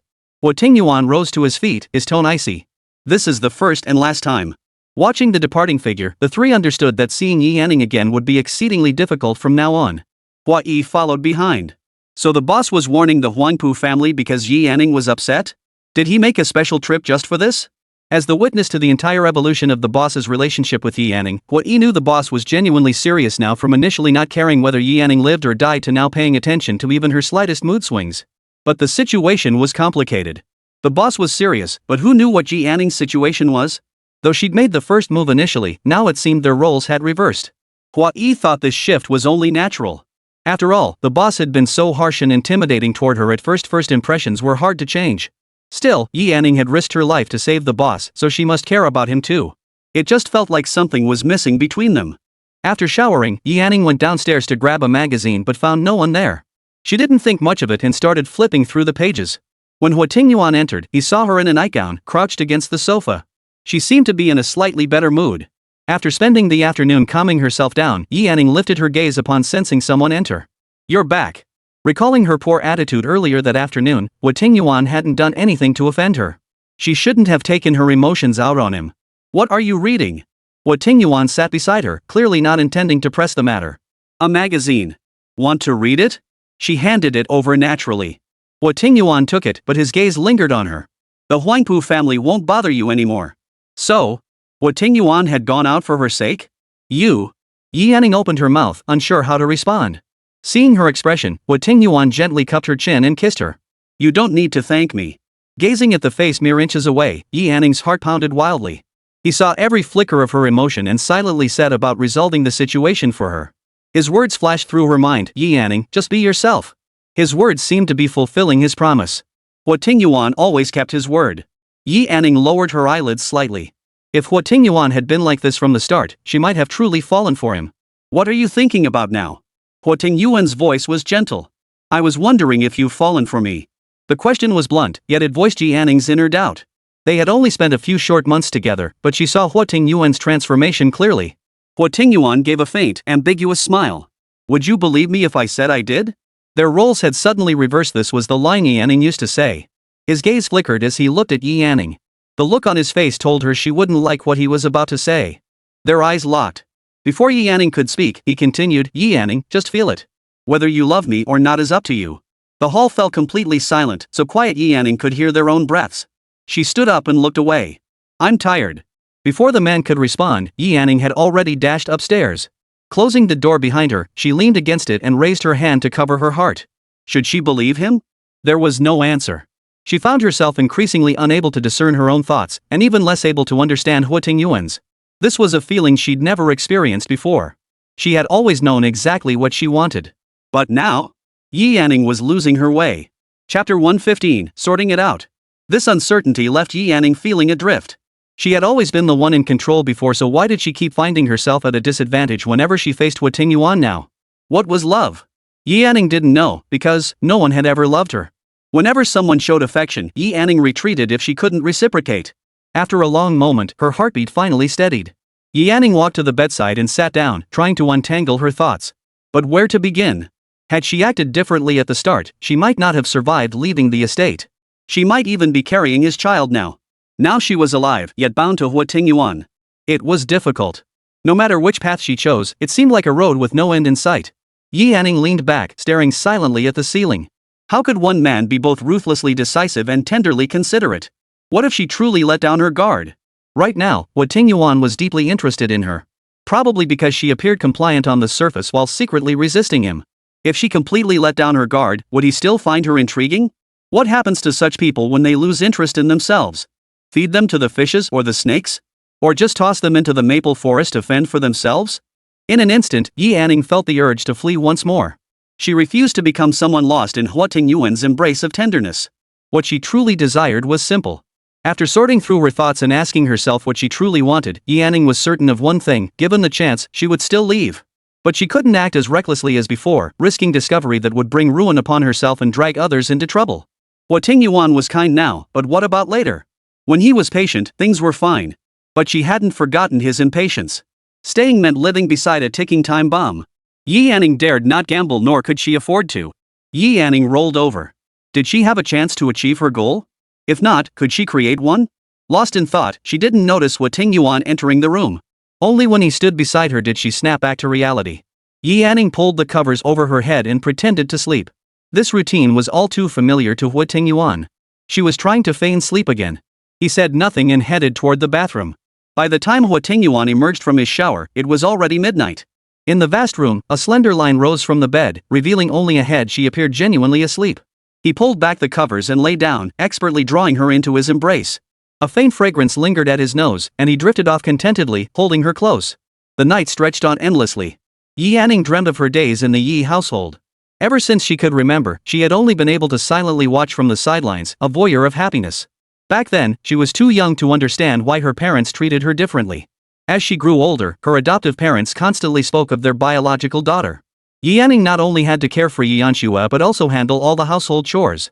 The slightest mistake earned her scolding. Young Yi Anshua had been soft and sweet, and Yi Yanning had adored her. But at some point, Yi Anshua began mimicking her parents, ordering Yi Yanning around to do this and that. Even at school, she brought others to isolate Yi Yanning. No one stood up for her, no one backed her up. Gradually, no one befriended her either. Back then, Yi Yanning believed loneliness was simply the norm. To please the Yi family parents and escape further bullying, Yi Yanning began to flatter others, speaking to people as they wished to be spoken to, living a life of constantly reading others' expressions. Everything changed when the Yi family decided to send her to the Hua household. She cried and begged, but it was useless. The scene shifted. Huo Tingyuan lifted her high and without hesitation tossed her into a muddy pit. Yi Yanning's body jerked violently as her eyes snapped open. Her breath came in gasps until the surroundings came into focus and she slowly calmed down. Beside her, Huo Tingyuan's steady breathing filled the air. Outside, dawn had yet to break. It was a dream. So vivid. Yi Yanning rolled over. Huo Tingyuan sensed the movement and tightened his arm slightly. Sleepiness vanished, replaced by a dull ache in her chest. Sometimes she wondered why all these things had to happen to her. She couldn't always soothe herself. All her emotions were merely hidden away, sometimes surfacing unexpectedly on their own. Can't sleep, the voice came from beside her. Huo Tingyuan. Yi Yanning rarely addressed him so formally. Her breath was hot, brushing against the man's bare chest and sending a faint tingle through him. A soft reply came from above her. Yi Anning didn't lift her head, her voice muffled as she asked, if we'd never crossed paths, and I'd gotten pregnant, what would have become of the child? Depended on my mood. Life or death hinged entirely on Huo Tingyuan's single word. Yi Anning's eyes darkened as she whispered, would there have been a chance to leave the estate? Huo Tingyuan didn't answer. Yi Anning knew the answer no. The topic was too heavy, she shouldn't have pressed further. Suddenly, his arm tightened around her, his hard body pressing against hers. Yi Anning stiffened. Yi Anning, there are no ifs. Huo Tingyuan inhaled the faint scent at his nose, leaned down to kiss the top of her head, then simply held her close. Baby. Trapped in his embrace, Yi Anning couldn't move and could only respond softly. Her voice was soft and gentle, teasing his heart until it tingled. He chuckled, you were the one who provoked me first. That tone was identical to when he said, Yi Anning, just be yourself. Her heart sank slightly as she closed her eyes. Big baby's sleepy. She wanted to end the conversation, and she genuinely felt a wave of drowsiness wash over her. It had been ages since Yi Anning had called him that. Huo Tingyuan released her. Go on. What is it? Yi Anning always called him Big Baby when she needed something, and Huo Tingyuan when she didn't. Hearing this, Yi Anning opened her eyes in confusion. Nothing's wrong. You haven't called me that in a long time. He shifted his tone. You initiating it is different from me finding out. She genuinely had nothing to say, she just didn't want to continue that topic. Slightly exasperated, she replied, then go investigate. I'm going to sleep. With that, Yi Anning rolled over and closed her eyes to sleep. Seeing she genuinely meant it as a simple greeting, Huo Tingyuan curved his lips into a smile and pulled her back into his embrace. Yi Anning's eyelids fluttered slightly before she drifted back to sleep. The next day, chaos erupted at the Huangpu family villa. Mrs. Huangpu had vanished. Everyone immediately suspected Yi Anning and called Huo Tingyuan without hesitation. If Mrs. Huangpu harmed Yi Anning again, this time it wouldn't be so easily resolved. By the time Yi Anning woke up, it was already 9 o'clock. After breakfast, she prepared to help Xu Xianwan organize materials, which would also be a chance to learn something. As soon as she stepped outside, she saw Huo Yi walking toward her, but Huo Tingyuan was nowhere in sight. Miss Yi, where are you headed? Let me drive you. Huo Yi usually stayed by Huo Tingyuan's side. Why had he suddenly returned today? Has something happened? Chapter 116, Learning the Truth. Huo Yi nodded. Mrs. Huangpu is missing. So something had indeed happened. Was Huo Yi here to protect her? Yi Anning turned back, then I'll stay at the villa. She didn't want to burden Xu Xiaowan with uncertainty. She sent Xu Xiaowan a message explaining the situation, and Xu Xiaowan replied with an okay. The decision came almost without hesitation, surprising Huo Yi slightly. She was remarkably clear-headed. Being overly rational was a good thing, but not necessarily a good thing for the boss. Miss Yi, the boss said you can go wherever you want. With Huo Yi around, she'd be perfectly safe. Yi Anning shook her head. She didn't want to put Xu Xiaowan in any danger. She'd worry about that once she found the person. Surely the Huangpu family wouldn't have trouble locating someone. By midday, they found her at the gate of the orphanage where Yi Anning had been abandoned. She was wailing and clamoring to see Yi Anning. Whoever tried to pull her away was met with frantic screams. She kept chanting Yi Anning's name, calling her daughter one moment and Anning the next, her usual dignified demeanor completely gone. Huangpu Song watched this scene with profound anguish, whispering soothingly, Wanqiu, Anning is waiting for you at home. Shall we go back and find her? The orphanage now lay in ruins, overgrown with weeds. Madame Huangpu searched frantically for any trace of Yi Anning. Whoever tried to pull her away was met with shrieks, leaving the Huangpu family utterly flustered. Mommy! Huangpu Shang grabbed her arm, only to be violently pushed away. The mother who had always doted on her had now rejected her. Clearly, right now, she wanted no one but Yi Anning. Seizing the moment, Huangpu Berlin struck her neck with force. Mrs. Huangpu collapsed unconscious in his arms. Inside the villa, the doctor reported that the examination results showed no physical issues, the problem lay in her heart. A heart ailment required a heart remedy, the one who tied the bell must untie it. The only possible solution was for Yi Anning to appear and forgive her, but that was impossible. No one present would choose forgiveness. Setting aside whether Yi Anning would be willing to forgive, the reality was they couldn't even see him right now. Huangpu Song glanced at the pale figure on the bed, his expression hardening as if he'd made a decision. Call Tingyuan. How would anyone know without trying? For the sake of Mrs. Huangpu, Huangpu Song was willing to do anything. To reach Yi Anning, Huo Tingyuan was the only way. Huangpu Berlin dialed the number and pressed speakerphone. Speak. The voice on the other end was clearly impatient. Any condition is acceptable, as long as I can see Anning. It was Huangpu Song's voice. Huo Tingyuan scoffed. Any condition? What do you take Yi Anning for? An object? A bargaining chip? From the moment this happened until now, have they ever truly considered the core of the problem? Throughout history, there's never been a reason for victims to be magnanimous. After this incident unfolded, how had the perpetrator come to wear the guise of the victim? None of what Mrs. Huangpu endured was caused by Yi Anning. Yet everything Yi Anning faced today was entirely brought about by Mrs. Huangpu. A single sentence left Huangpu Song feeling as though something had lodged in his throat. On one side stood his devastated wife, on the other, his wounded daughter. Seeing this, Huangpu Berlin hurriedly tried to smooth things over. Brother Ting, it was our oversight. We won't disturb Anning. After saying this, he proactively hung up the phone. His eyes darkened as he looked up at Huangpu Song. Dad, Mom is already like this. Do you want Anning to end up the same way too? The two had long been at odds, but Huangpu Berlin remained relatively level-headed. Huangpu Song rubbed his temples, a wave of helplessness washing over him. Huangpu Shang kept his head bowed, lost in his own thoughts. Upon learning the person had been found, Yi Anning saw it was only noon and asked Hua Yi to drive her to find Xu Xianwan. Upon entering the office, she saw Xu Xianwan sitting pale-faced in her chair, clutching her stomach. Seeing the beads of sweat on her forehead, Yi Anning rushed over. Xianwan, what's wrong? Xu Xianwan lifted her head with difficulty. My stomach hurts. I'll take you to the hospital. Yi Anning helped her up. Fortunately, Hua Yi hadn't left yet. He drove them to the hospital at top speed. After examination, the doctor explained the abdominal pain was caused by irregular sleep and eating patterns, compounded by excessive consumption of ice water. Watching Xu Xianwan hooked up to N4, Yi Anning felt a pang of heartache. She truly pushed herself to the limit. Every achievement she had today was built step by step through sheer determination. Everyone works incredibly hard in ways others never see. All this time, Xu Xianwan had always offered her warmth, never once mentioning her own hardships. Miss Yi, I'll be right outside. Call me anytime if you need anything. Hua Yi tactfully exited the room, leaving the space to the two of them. It seemed Xu Xianwan hadn't had proper rest in ages. After the pain subsided, she drifted off to sleep. Yi Anning sat by the bedside, watching the four drip. The room was utterly quiet. Only after the four drip finished did Yi Anning rise, quietly opening the door. Hua Yi, could you please go buy some light, stomach-friendly food for me? Hua Yi nodded and headed out. Yi Anning's movement toward the ward suddenly halted. The hospital, Hua Yi present, could she check if the chip inside her body could be removed? That would provide a reason and also create confusion. Xianwan was asleep, and Hua Yi had gone to get food. Wasn't this the perfect opportunity? Yi Anning quietly closed the door and headed downstairs to investigate. After hearing Yi Anning's description, the doctor's gaze toward her grew complicated, as if she were speaking nonsense. But maintaining a professional attitude, he still examined her thoroughly. Ultimately, he concluded there was no such chip inside her body. Upon receiving the results, Yi Anning placed her hand over the spot where the chip should have been. It felt completely empty inside. She recalled the collision during her escape that day. It had been excruciatingly painful at the time, and when she woke up, the wound had been sutured. Could it have been removed then? So, Huo Tingyuan had removed the chip from her body. Did that mean he was no longer monitoring her at all? Yi Anning stumbled upstairs in a daze. This outcome was nothing like what she had expected. Back in the hospital room, Hua Yi waited outside with food, but made no inquiries about her whereabouts. He truly wasn't monitoring her. Why would Huo Tingyuan do this? Inside, Xu Xiaowan had already woken up. Yi Anning took the food and entered the room. Xiao Anning, did something scare you? You look so lost. Xu Xiaowan's voice reached her ears.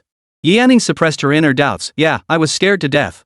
Sister Xiaowan, you really need to eat properly from now on. You can't keep mistreating your body like this. This illness had struck suddenly, and Xu Xiaowan cherished her life. She immediately promised to eat on time from now on. Hua Yi glanced at the situation inside the room and called Huo Tingyuan. Boss, Miss Yi seems a bit off. The reply came back in 2 words, look into it. Chapter 117, A Chat. Xu Xiaowan sipped her porridge, her gaze fixed on Yi Anning. The young girl had been distracted ever since she entered. Seems our little Anning has something on her mind. Hearing Xu Xiaowan's words, Yi Anning shot her a troubled look, hesitating to speak. She wasn't sure if what she wanted to do was the right thing. Having nearly finished her meal, Xu Xiaowan set down her bowl and asked with a smile, want to talk about it? How to describe it? Yi Anning lowered her head. She started, but again, she didn't know how to continue. Forget it. It was truly too difficult to bring up. Yi Anning shook her head again. Seeing she still hadn't found the courage to speak, Xu Xiaowan understood. It's okay. If you don't want to talk about it, don't. Xiaowan, are you feeling any better? Yi Anning changed the subject. Much better. I could bounce around right now. As she spoke, Xu Xiaowan hopped off the bed and spun around. Then, with one hand, she lifted Yi Anning's chin. Little beauty, smile for me. Yi Anning chuckled at her playful gesture but reminded her seriously, make sure to eat properly from now on. Got it, mission accomplished. Xu Xiaowan said, come on, let's head back. Just go home? The doctor said we should observe a bit longer. Xu Xiaowan tugged at Yi Anning's arm. I'm feeling great now. I just want to go home and get a good night's sleep. How about I give you back a fully recharged little warm sister tomorrow? Seeing her like this, she did seem much better. Remembering how little rest she'd gotten, Yi Anning didn't press the issue. After seeing Xu Xianwan off downstairs and watching her climb the stairs, Yi Anning finally averted his gaze. Hua Yi glanced at the rearview mirror and asked, Miss Yi, where to now? Where to? There seemed nowhere to go. Let's go back. Noticing Yi Anning's low spirits, Hua Yi drove in silence. Boom! The thunderous crack startled Yi Anning, who hadn't been prepared for it. She glanced out the window to see dazzling lightning streaking across the sky, accompanied by continuous thunderclaps. It had been stiflingly hot today, and it looked like a heavy downpour was coming. Before long, the rain began to pour down in sheets. Can I ask you something? Yi Anning asked softly. Hua Yi didn't turn around, his eyes fixed on the road ahead. Go ahead. Is the chip no longer inside me? Yi Anning had only learned today that Hua Yi hadn't anticipated this. The boss hadn't instructed them to conceal it either. Hua Yi was now torn between telling her the truth that the chip had malfunctioned and been removed or slightly glossing over it. Seeing him hesitate, Yi Anning didn't press further. The crucial point was that the boss hadn't instructed them on how to handle this. If Yi Anning asked the boss later and the two gave conflicting accounts, wouldn't he be finished? After a brief moment of deliberation, Hua Yi decided silence was best. Sometimes silence is golden. The car pulled into the villa grounds. Heavy rain poured down as Hua Yi stepped out to hold an umbrella over Yi Anning. After escorting her to the eaves, Hua Yi spoke as she prepared to enter. Miss Yi, the boss cares deeply about you. Hearing this, Yi Anning paused. After a moment's thought, she decided to ask Huo Tingyuan directly. Thank you. With that, Yi Anning entered the villa. That abrupt thank you, was it for the umbrella, or for what he'd said? Hua Yi suspected the former was more likely. At the company, Hua Yi drove again. After dropping Yi Anning off at the villa, he went to pick up Huo Tingyuan. Once in the car, Huo Tingyuan cracked his neck and glanced at the driver in the rearview mirror. Hua Yi immediately sensed something was off. Boss, what's wrong? Did Yi Anning say anything? Hearing this, Hua Yi slowed the car slightly. She just asked if the chip was still inside me. Hua Yi answered truthfully, I didn't respond. Huo Tingyuan narrowed his eyes. What was her reaction? She seemed a bit conflicted, Hua Yi said. Looks like she's not planning to run. Huo Tingyuan shot him a look. If Yi Anning wanted to run and he couldn't tell, that would be a miracle, not wanting to run, but wanting to die. Hua Yi added, Boss, do you think Miss Yi might try to escape again? Hearing this, the figure in the backseat's eyes suddenly turned cold. Hua Yi realized something was off. Boss? Shut your mouth and drive. That tone told Hua Yi the boss was getting angry. He wisely shut up, though he was still a bit curious whether Yi Anning would try to escape again. By the time the car reached the villa, the rain had stopped. The road was still wet, and the air carried the scent of rain mingled with earth. Huo Tingyuan stepped out of the car and addressed Hua Yi, you're granted a few days off. Huo Tingyuan himself planned to take a few days off to take Yi Anning out for some distraction, knowing she was in low spirits. The boss was actually telling him to take time off? Hua Yi immediately stiffened. Boss, did I say something wrong earlier? Huo Tingyuan clicked his tongue impatiently. Get lost already. Hua Yi breathed a sigh of relief. Judging by the tone, it really was just a simple rest. He immediately stepped on the gas pedal and swiftly drove out of Huo Tingyuan's sight. The moment the man entered the room, his gaze fell toward the sofa. No one was there. He frowned slightly, preparing to head upstairs. You're back. Following the voice, Yi Anning stood wearing an apron, her gaze calm as she looked at him. Yi Anning removed her apron as she said, I made something to eat. Her reaction was surprisingly calm. Huo Tingyuan walked over to the dining table and sat down, his gaze naturally settling on her. He watched as Yi Anning sat down, picked up her chopsticks, and began eating. She seemed quite focused. Huo Tingyuan's gaze was too direct. Yi Anning set down her chopsticks, meeting his eyes. I want to talk to you. The chip isn't inside you. It was damaged and removed. Before she could ask, Huo Tingyuan answered directly. So it was damaged. He hadn't intended to hide it from her. It was obvious that Hua Yi had told Huo Tingyuan about her questions, but Yi Anning hadn't expected him to answer so readily. What else do you want to know? Ask it all at once.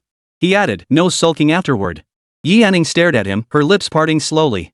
If one day you lose interest in me, would you kill me or set me free? Huo Tingyuan snorted at the question.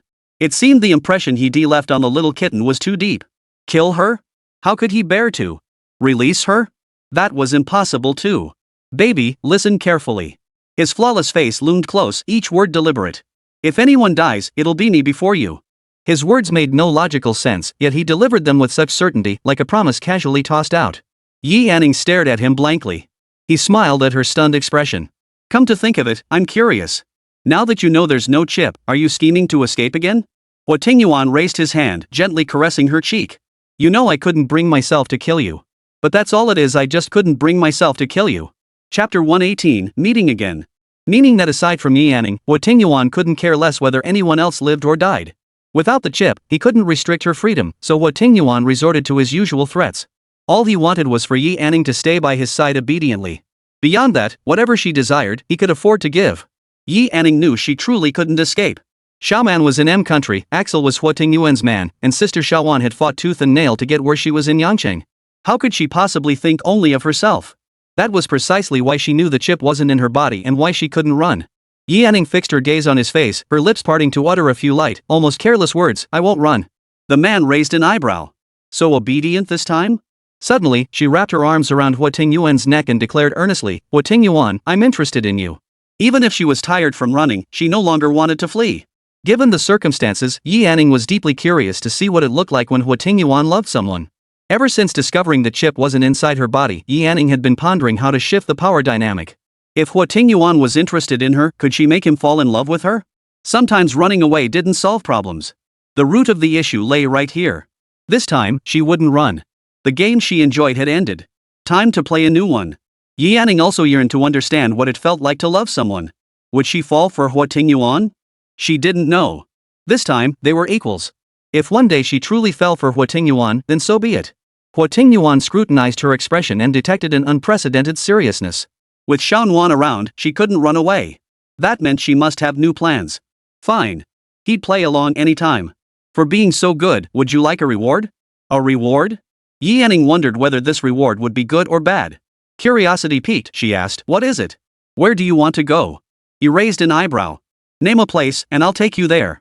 The words caught Yianning off guard, but a place immediately sprang to mind. How about M country? Yes, she wanted to see Xiaoman. It had been so long since they parted ways, and she'd been constantly thinking about him. She desperately wanted to see for herself how Xiaoman was doing. Huo Tingyuan snorted derisively. This was precisely why Yianning couldn't escape her lingering attachments. While it was a good thing to have something to care about, he now felt certain that sparing that woman's life back then had been the right decision. "Fine," he said generously. "You can bring her back with you when you return." To Yianning's ears, the words took on a different meaning, like a blatant threat to bring her back and use her against him. As if compelled by some unseen force, she asked, "Can Xiaoman choose where she wants to go?" "Yes." His prompt agreement surprised Yianning even more. When had Huo Tingyuan become so easy to deal with? But upon reflection, as long as she didn't run away, Huo Tingyuan seemed willing to grant almost any request. Satisfied with the answer, Yianning served him some food. "When do we leave?" Her longing to see Xiaoman had reached its peak. The fact that Xiaoman could choose where to go was wonderful. Xiaoman had done so much for her, and Yianning had always felt guilty about it. Seeing her impatient expression, it was clear she couldn't wait another moment. Tomorrow. Hearing this, Yianning couldn't hide the smile spreading across her face. She laughed, and Huo Tingyuan's lips curved upward too. This sight was truly a delight to behold. He had always thought of using forceful means to keep her. Now he realized it was no longer just about wanting her. Back when Yianning had deceived him, it didn't matter. He would make every one of those promises come true. He eagerly anticipated the day she would truly open her heart to him. A 14-hour flight. The plane touched down at the capital airport of M country at 2:30 p.m. local time. The moment they touched down, Huo Tingyuan's phone rang. It was Axel calling. "Bro. Out yet? I'm right at the gate." "Got it." Huo Tingyuan wore a black casual outfit, sunglasses perched on his face, looking every bit the wealthy young man on vacation. Yianning wore a fitted green maxi dress, dutifully trailing behind Huo Tingyuan. Beneath her sunglasses, her eyes were heavy with sleep. The automatic doors at the airport exit swung open, releasing a wave of heat. Outside, Axel stood leaning coolly against the car in a black leather jacket, clearly striking a pose. Who knew if he was hot or not? Yianning instinctively scanned the car's surroundings, disappointed not to see Xiaoman anywhere. Axel rose as they emerged, smiling. "Little Persian cat, long time no see." That nickname hadn't been heard in ages. Before Yianning could respond, Axel added, "I knew you couldn't escape." Yianning. His infuriating attitude hadn't changed one bit. It was scorching outside. Yianning opened the car door and slid inside, not bothering to acknowledge him. Her mind was elsewhere. Only after they were both in the car did Yianning ask, "Where's Xiaoman?" "It was too hot. I had her wait at home." "So considerate?" Yianning didn't read into it after all. Axel could be thoughtful at times. Axel, of all people, pressed on, "Bro, how did you catch that Persian kitten?" Yianning's lips curved into a smile. "Playing games, huh?" The next moment, she leaned against Huo Tingyuan's shoulder, looking utterly aggrieved. "Big baby, why does he keep bringing this up? I don't like hearing it." Axel knew he was screwed. Here we go again. The next second, Huo Tingyuan's icy glare landed squarely on him. Bro, my bad. My bad. With that gaze still fixed on him, Axel turned to Yi Anning. Little Persian kitty. I'm sorry. I surrender. Yi Anning's exquisitely arched eyebrow lifted slightly. Then I'll reluctantly forgive you. With Axel keeping things light-hearted with jokes and laughter, they soon arrived outside the villa. Yi Anning gazed excitedly out the window. Upon reaching the main building, Yi Anning couldn't wait to get out of the car. Xiaoman had been standing outside the door peering in for quite some time. Though only 2 months had passed, it felt like an eternity. Their eyes met, and Yi Anning's eyes welled up. She dashed toward Xiaoman, who did the same. As they neared each other, both slowed their pace. Xiaoman stood still, arms wide open, her face beaming with joy. Seeing this, Yi Anning quickened her pace. Under the sunlight, the two long-separated figures embraced tightly. To Huo Tingyuan, the scene felt strangely jarring. Yi Anning had never run towards him like this. But it didn't matter. One day, she would. Bro, you're taking this seriously. Axel's hands were tucked into his pockets as his gaze fell upon the embracing pair. It wasn't a question but a statement. In all the time they'd known each other, Axel had never seen Huo Tingyuan treat anyone this way, man or woman. Yi Anning was the only one. When have I ever not been serious? Huo Tingyuan shrugged dismissively. But what about you? Are you just playing around, or are you serious? Chapter 119, I like him. The remark referred to Xiaoman and him. Yi Anning couldn't tell, but as another man, Huo Tingyuan naturally sensed something unusual. Axel pouted. Bro, you get to keep her, but I can't? Huo Tingyuan frowned slightly. If you're just playing around, don't set your sights on her. Yi Anning didn't have many people he cared about, but Xiaoman was one of them. If Xiaoman were to be upset over Axel, Yi Anning would surely feel sad too. At first, Axel paid Xiaoman little mind. But every day when he returned, she would prepare a table overflowing with delicious food. He never asked for it, yet she did it all of her own accord. Xiaoman simply said she did it to repay him. Stuck in a place where she couldn't speak the language, Xiaoman could only share her daily musings with Axel, telling him amusing stories from her day or venting minor frustrations. Gradually, Axel seemed to grow accustomed to Xiaoman's presence. Hearing Huo Tingyuan's words, Axel pondered for a moment. Anning, how are you? Xiaoman desperately wanted to ask why she had returned and whether Huo Tingyuan had harmed her, but she felt these were unpleasant topics best left unsaid. In the end, she could only manage those 3 words. Fine. I'm fine. Yi Anning released Xiaoman. Xiaoman, I'm the one who dragged you into this. No, Anning. We're friends. Since they were friends, there was no need to dwell on such things. Xiaoman pulled Yi Anning toward the house, remembering how she disliked moving when it was hot. Anning, wanna get some ice cream? Yi Anning followed her movements into the house, remembering how their first encounter had also revolved around ice cream. She nodded instinctively. Seeing Xiaoman again, Yi Anning noticed she'd gained a bit of weight. It seemed Xiaoman was quite happy here. Only then did Yi Anning feel at ease. Her Xiaoman was doing well. Xiaoman happily approached with the ice cream, offering one to Yi Anning while reaching for another herself. But just as she opened the bag, Axel snatched it away. Don't you know your own condition? Axel said discontentedly. How dare you eat ice cream? You'll just end up complaining about stomach pain again. Yi Anning's mouth fell open. What situation? It's so hot. I want some. Xiaoman reached out to grab it, but Axel held it high above his head. Xiaoman jumped but couldn't reach it. Huo Tingyuan casually sat beside Yi Anning, his arm draped loosely behind her, subtly keeping her within his personal space. Axel simply popped the ice cream into his own mouth. We'll eat it in a few days. This scene felt 9/10 off. Yi Anning tightened her grip on the ice cream, her mind filling with new suspicions. Does Axel know about Xiaoman's period? Could eating ice cream cause stomach pain? Is that why he stopped her from eating the ice cream? Xiaoman, if your stomach hurts, you shouldn't eat it, Yi Anning whispered softly. Only then did Xiaoman remember they weren't alone. Feeling caught, her face flushed bright red. Then I won't eat it. Xiaoman avoided Yi Anning's gaze, clearly embarrassed. Seeing this, Yi Anning understood immediately something had definitely happened between the two of them. With that, Yi Anning found Axel rather irritating. Yi Anning. Huo Tingyuan called out to her. What are you spacing out for? Yi Anning shoved the ice cream into Huo Tingyuan's hand. You eat it. Since it wasn't made or bought by Yi Anning herself, Huo Tingyuan tossed it onto the table, clearly uninterested. Yi Anning had thought he was going to eat it, but now he'd tossed it aside. What was this all about? Adhering to the principle of not wasting food, Yi Anning picked it up from the table, unwrapped it, and began eating. The icy coldness melted on her tongue, though it was a bit too sweet for her taste. Yi Anning didn't press the issue. Xiaoman's expression finally eased a little. She lowered her head, wondering if Anning thought she wasn't good enough for Axel. Ever since Axel had kept her, he had become different to Xiaoman. She had expected him to assign her many tasks, but he hadn't. Axel hadn't asked her to do anything. But with no common language and nothing to occupy her time, she found life dull and began to understand the helplessness Yanning must have felt before. Later, she began experimenting with cooking for Axel. He always finished everything she made and praised it highly, gradually drawing them closer. Axel was the only one willing to listen to her speak. She clung to him like a dying person grasping at a last lifeline. Yes, she liked Axel. But she never revealed her feelings.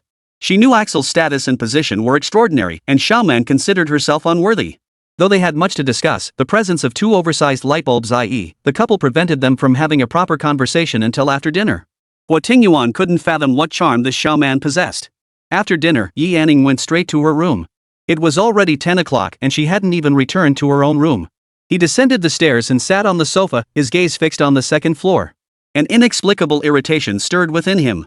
But recalling Yi Yanning's evident enjoyment with her, he magnanimously resolved to let it slide just this once. He'd brought her out to make her happy in the first place.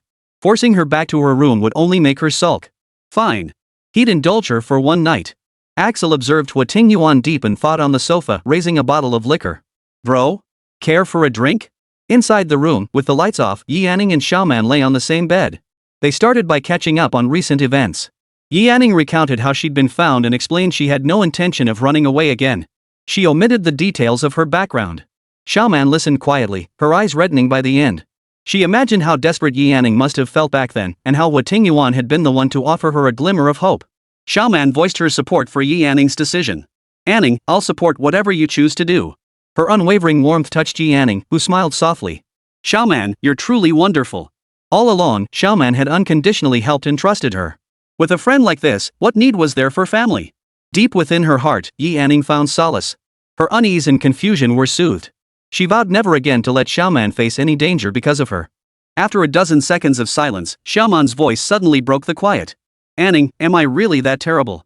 Xiaoman trailed off mid-sentence, swallowing the rest of her words. Yi Yanning listened intently and replied earnestly, Xiaoman, you're the best person in the world. Her tone was gentle, yet each word rang with conviction. Xiaoman leaned in, burying her face in Yi Yanning's neck, and whispered softly, I like him. It was obvious who him referred to. With just that one sentence, Yi Yanning understood why Xiaoman had asked that question. Xiaoman must have been thinking she was just an ordinary person, while Axel held an extraordinary position. She wasn't worthy of him. Chapter 120, Vacation. Yi Yanning patted her back. Xiaoman, you deserve all the best the world has to offer. If anything, I think that Axel isn't worthy of you. She delivered the latter part with a light tone, unwilling to let the atmosphere grow too heavy. Hearing Yi Yanning's words, Xiaoman looked up in disbelief. How could this be so different from what she had imagined? Wasn't she the one who wasn't good enough for Axel? Yi Yanning gently pressed Xiaoman's head against her side and smiled, what's wrong? Don't you believe me? Xiaoman immediately nodded, her expression making Yi Yanning want to laugh. Xiaoman helps others and brings warmth to people. She cooks all kinds of delicious food that leaves everyone satisfied. She's also a beautiful young girl who makes people want to be close to her. She only gives without expecting anything in return. With all these wonderful qualities, no one is worthy of Xiaoman. As she spoke, Yi Yanning's mood grew somber. Yes, Xiaoman was so wonderful, yet she had endured so much hardship because of it. Xiaoman was only a year older than her, yet it had always been Xiaoman looking after her. Thinking of this, Yi Yanning felt a pang of sadness in her heart and wanted to cry. Noticing Yi Yanning's low spirits, Xiaoman hurriedly comforted her, Anning, don't let any little pearls fall. Yi Yanning sniffed back tears and murmured softly, then you can't say you're not good either. You're the best person in the world. You're the best person in the world too, Anning.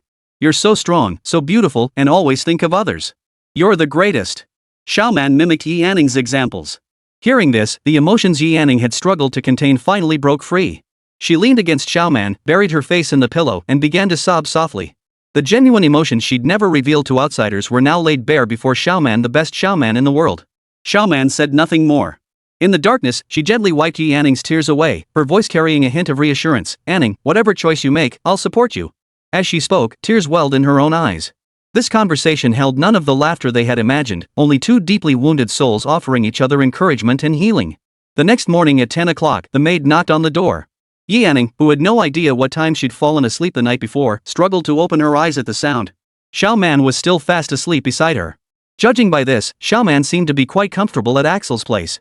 After pausing for a couple of seconds, Yi Yanning got up to answer the door. It seemed they were being summoned for breakfast. Yi Yanning rubbed her eyes, turned to wake Xiaoman, and only after the child sat up did she go to wash up. The two descended the stairs. Huo Tingyuan frowned in displeasure, his expression darkening as he saw Yi Anning's eyes swollen beyond recognition. He made no effort to hide his dissatisfaction. Yi Anning assumed his reaction stemmed from her not returning to their room last night. Yet, surprisingly, Huo Tingyuan hadn't forced her to go to bed the previous evening. Just as she was about to speak, Huo Tingyuan's icy tone cut through the air. Eyes that swollen.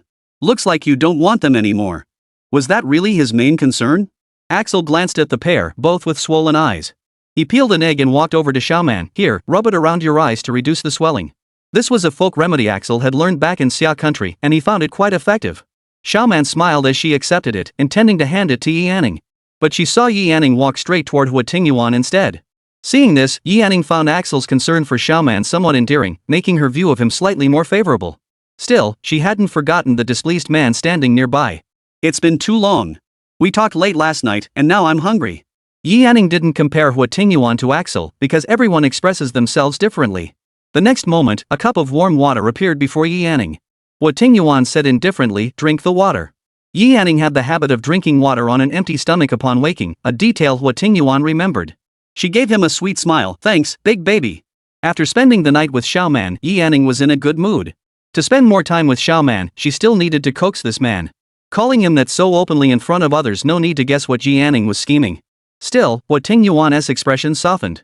Knowing this trip was purely for vacation, Axel had already arranged the itinerary. Bright sunlight spilled across the deck of the private yacht as it glided smoothly through the water.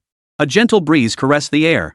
The vast expanse of azure sea and cerulean sky stretched before them, radiating a sense of freedom and healing. By the viewing railing, Yi Anning and Xiaoman wore matching light purple dresses with ruffled details. In the sunlight, the purple appeared pale, and the skirts danced beautifully in the breeze. 2 sun loungers were placed on the yacht deck.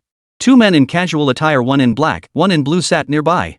Axel held a glass of red wine, his posture relaxed. Beside him, Huo Tingyuan wore sunglasses, his entire demeanor languid, the very picture of an elegant, wealthy gentleman on vacation. Anning. Look, it's a jellyfish. Following the direction of Xiaoman's finger, jellyfish floated on the sea surface, resembling transparent mushrooms. They gently rose and fell with the waves, their bodies expanding and contracting as they moved forward. Yi Anning leaned close to Xiaoman's ear and whispered, "Want to know how Axel feels about you?" Hearing Yi Anning's question, Xiaoman nodded instinctively. Of course she wanted to know. She sensed Axel's ambiguous gestures toward her, yet more often than not, he kept her at arm's length. Then later, you should do this. Xiaoman nodded as she listened, finally asking uncertainly, "Really?" Receiving the affirmative reply, Xiaoman gripped the railing tightly. "All right. That's fine too." Axel turned his head. "Bro. What are they talking about?" Huo Tingyuan chuckled at the question, shooting Axel a meaningful glance. "Mind your own business." As expected, their conversation revolved around Axel. When Yi Anning spoke, Xiaoman's gaze instinctively drifted toward them and certainly not toward him. The gist was easy to guess, one dared to suggest, the other dared to listen. The trust between these 2 women was probably as deep as one daring to kill while the other dared to help set the fire. "Aren't you curious what your little Persian cat said?" Axel began to stir the pot. "From what I can tell, she's probably scheming how to slip away from you again." "Not curious," Huo Tingyuan replied slowly. "If she truly manages to escape me, it only proves my woman is capable." Axel raised an eyebrow. How could he not detect a thick layer of pride in that statement? A notification sounded on the yacht. They were about to dock at the resort island. As soon as the boat docked, the 2 women walked off arm in arm, not even glancing back. Huo Tingyuan frowned in displeasure, but Axel didn't notice anything amiss. Setting down his glass, he said, "Bro, let's go. The island holds a whole new landscape." Chapter 121, The Competition. This was an offshore island, a territory under the sovereignty of King M. At a glance, the island had few residential buildings, covered in lush greenery with crisp, fresh air. The dock was modest, yet attendants were already waiting. Yi Anning and Xiaoman boarded the island's dedicated sightseeing vehicle. The car moved slowly, allowing the scenery to unfold before their eyes. Both were seeing it for the first time, finding it fresh and fascinating. The driver up front spoke Chinese, likely arranged by Excelt himself. He introduced the island's recreational facilities, diving, surfing, sea fishing, and more. Finally, he emphasized the island's most luxurious castle hotel, which featured ocean view villas, an observation tower, a private farm, stables, and dedicated beach areas for deep-sea fishing. The driver rattled on at length while Xiaoman and Yi Anning listened politely, nodding occasionally, though neither seemed particularly enthusiastic. "Wow! Anning, look at that!" Following the direction of Xiaoman's finger, they saw a jet ski drifting at high speed, splashing large waves as it sped forward with agile turns. It looked thrilling and fun. Seeing how engrossed Xiaoman was, Yi Anning was about to suggest they try it when Xiaoman blurted out, "What if you fall off?" "Won't the ocean swallow you up?" No, they have life jackets. Seeing her enthusiasm, Yi Anning asked, want to give it a try? Since we're out having fun, we might as well enjoy ourselves to the fullest and savor the moment. Sure. So the sightseeing vehicle drove toward that stretch of beach. But when they actually arrived, Xiaoman felt a bit apprehensive. It looks kind of dangerous. Yi Anning had never seen this before either. They exchanged a nervous smile, neither daring to step forward. You came all this way just to play with this? A voice suddenly piped up from behind them. They both turned around to see Huo Tingyuan and Axel approaching. Ignoring them, the pair turned back to stare at the jet ski. Anning, wanna try it? Xiaoman was eager to give it a shot. You could choose to be guided by a professional or pilot it yourself. Xiaoman figured having a pro guide them should be safe. Want to ride? Easy. I'll take you. Axel stepped forward immediately. Recalling what Ning had said, Xiaoman shook her head in refusal. No thanks, we'll manage on our own. Hearing this, Axel was taken aback. Xiaoman had actually turned him down. Before he could respond, Xiaoman had already pulled Yi Anning toward the staff. The staff briefly explained the operation process, which sounded straightforward. Both chose the guided option, donned professional life jackets, and were raring to go. Yi Anning. Huo Tingyuan's voice called from afar, come here. Following the sound, she saw Huo Tingyuan standing beside a black jet ski, seemingly ready to take her out. Yi Anning wondered why Huo Tingyuan had suddenly developed an interest in jet skis. But he wasn't even wearing a life jacket, looking anything but professional. She didn't want to take risks with him. Seeing her hesitation, his patience lasted only 2 seconds. How many times do I have to tell you to come over? Seeing his persistence, Yi Anning instinctively took a step back. I suddenly don't feel like playing anymore. He looked anything but professional, more like he was just trying to show off. Her life mattered more than this. Better not to play at all. His expression darkened and an uneasy tension filled the air. Would she be happy if someone else took her out? But when he offered, she refused. One unwilling, one displeased. Just then, Axel walked over, life jacket secured. Go ahead, Persian kitten. Don't you trust my brother? Fine, let him go. At least it'll stop Xiaoman from always hanging around Yi Anning and ignoring him. Bro! Axel exclaimed excitedly. Want to race? Huo Tingyuan tilted his head with a smile. Let's do it. $1 million on the line. Whoever makes the lower wave loses. Sound good? Whatever. Yi Anning panicked even more upon hearing about the competition. Competing for the highest wave meant performing dangerous stunts. Once it started, the person sitting in the back would be the most vulnerable. One wrong move and they could be flung off. She was truly terrified of these two. Yi Anning hurriedly began removing her life jacket. Since you two want to race, I'll just cheer you on from the sidelines. Before she could finish, Huo Tingyuan strode toward her. Yi Anning instinctively spun and ran.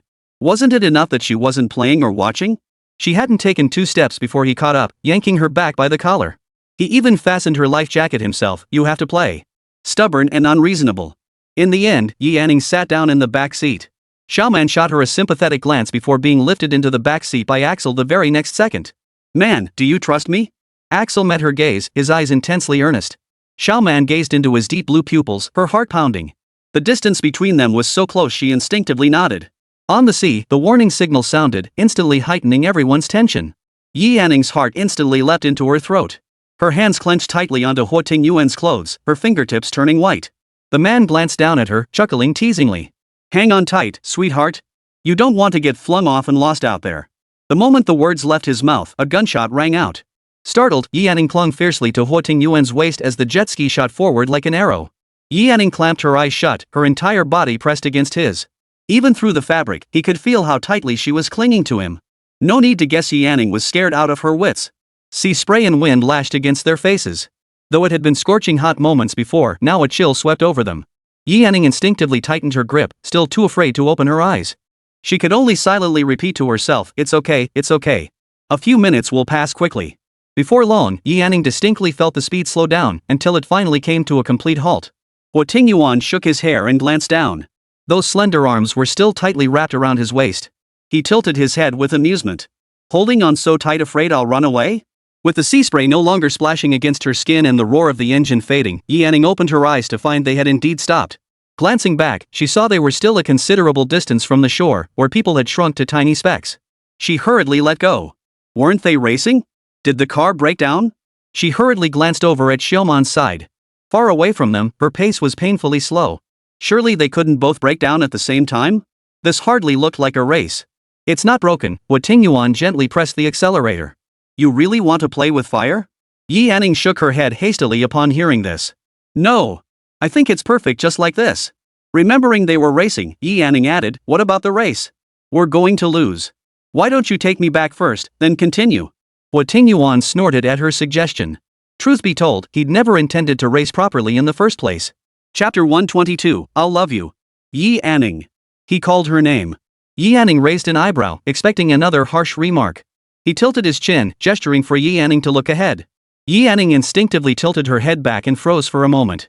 Far out on the sea, the setting sun blended with the water. Its lingering glow spilled across the shimmering surface as wave after wave rolled in. Under the sunlight, each crest sparkled with golden light. She stared at the scene before her, speechless with awe. She had never imagined the sunset could be so breathtakingly beautiful. As she watched the sunset, Huo Tingyuan turned his head to look at her. The golden light of the setting sun illuminated Yi Yanning's face. Her long, jet-black hair swayed gently in the breeze, a few strands brushing against her cheek, adding a touch of ethereal grace to her features. The fading sunlight cast a golden halo around her, a beauty that seemed almost unreal. Huo Tingyuan's gaze was too intense, and Yi Yanning averted her eyes, her gaze settling on his profile. Backlit, his features were sharply defined. Even from the side, his handsomeness was so overwhelming it made the world around him seem insignificant. The scenery behind him paled in comparison. Huo Tingyuan chuckled softly, do you like it, baby? Yi Yanning quickly averted her eyes, sensing his question wasn't about the scenery. When she didn't answer, Huo Tingyuan turned his head to face forward and asked, want to go back or stay a little longer? Gazing at the distant scenery, a phrase surfaced in Yi Yanning's mind. The sunset is beautiful, but it's nearing dusk. Let's go back. As dusk approached, the temperature dropped. The sea breeze swept over them, and with her clothes still damp, she felt a chill. On the drive back, Huo Tingyuan drove slowly, so Yi Yanning kept her eyes open. Thrill-seeking had its own appeal, and this kind of journey had its own charm. Not everyone craved excitement. Yi Yanning preferred this kind of calm. Near the beach, staff approached and handed them towels. Feeling chilly, Yi Yanning wrapped hers around her body. Xiaoman and Axel also made their way closer to the shore. Anning. Xiaoman dashed toward Yi Yanning as soon as she dismounted the jet ski. As she drew near, Yi Yanning noticed Xiaoman's cheeks were flushed.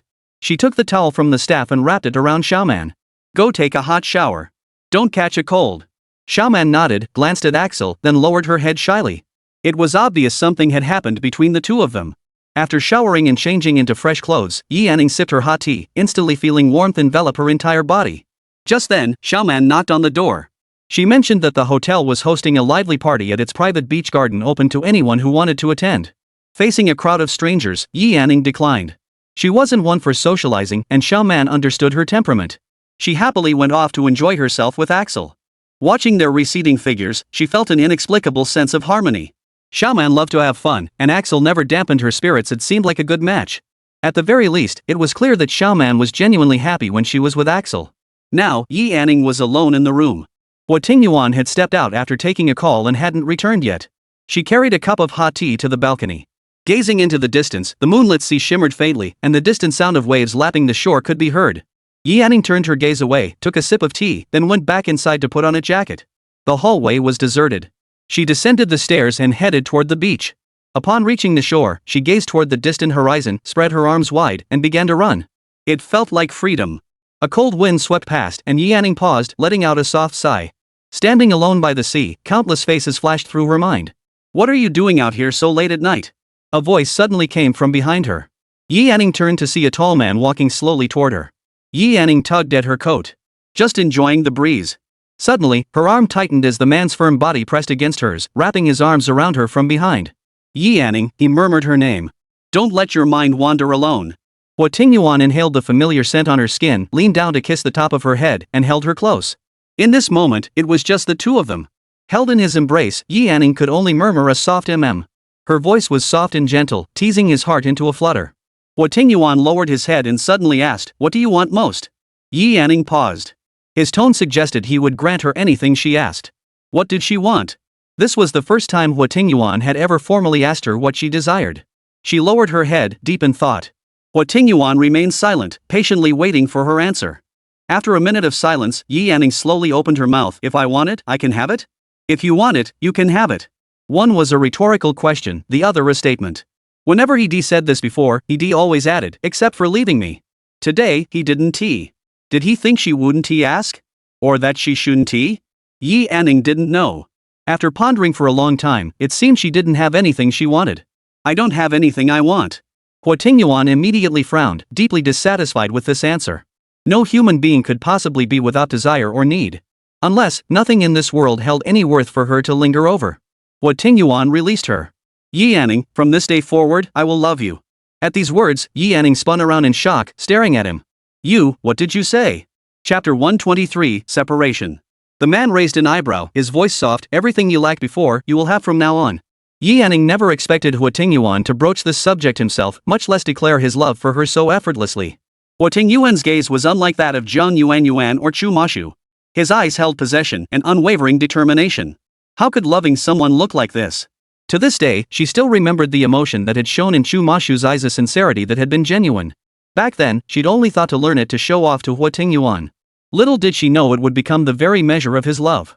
Yi Anning couldn't tell if his words were genuine, but it was clear now that Huo Tingyuan had truly fallen for her. Step by step, she had managed to make this man fall for her. The cold wind stung Yi Anning's eyes red.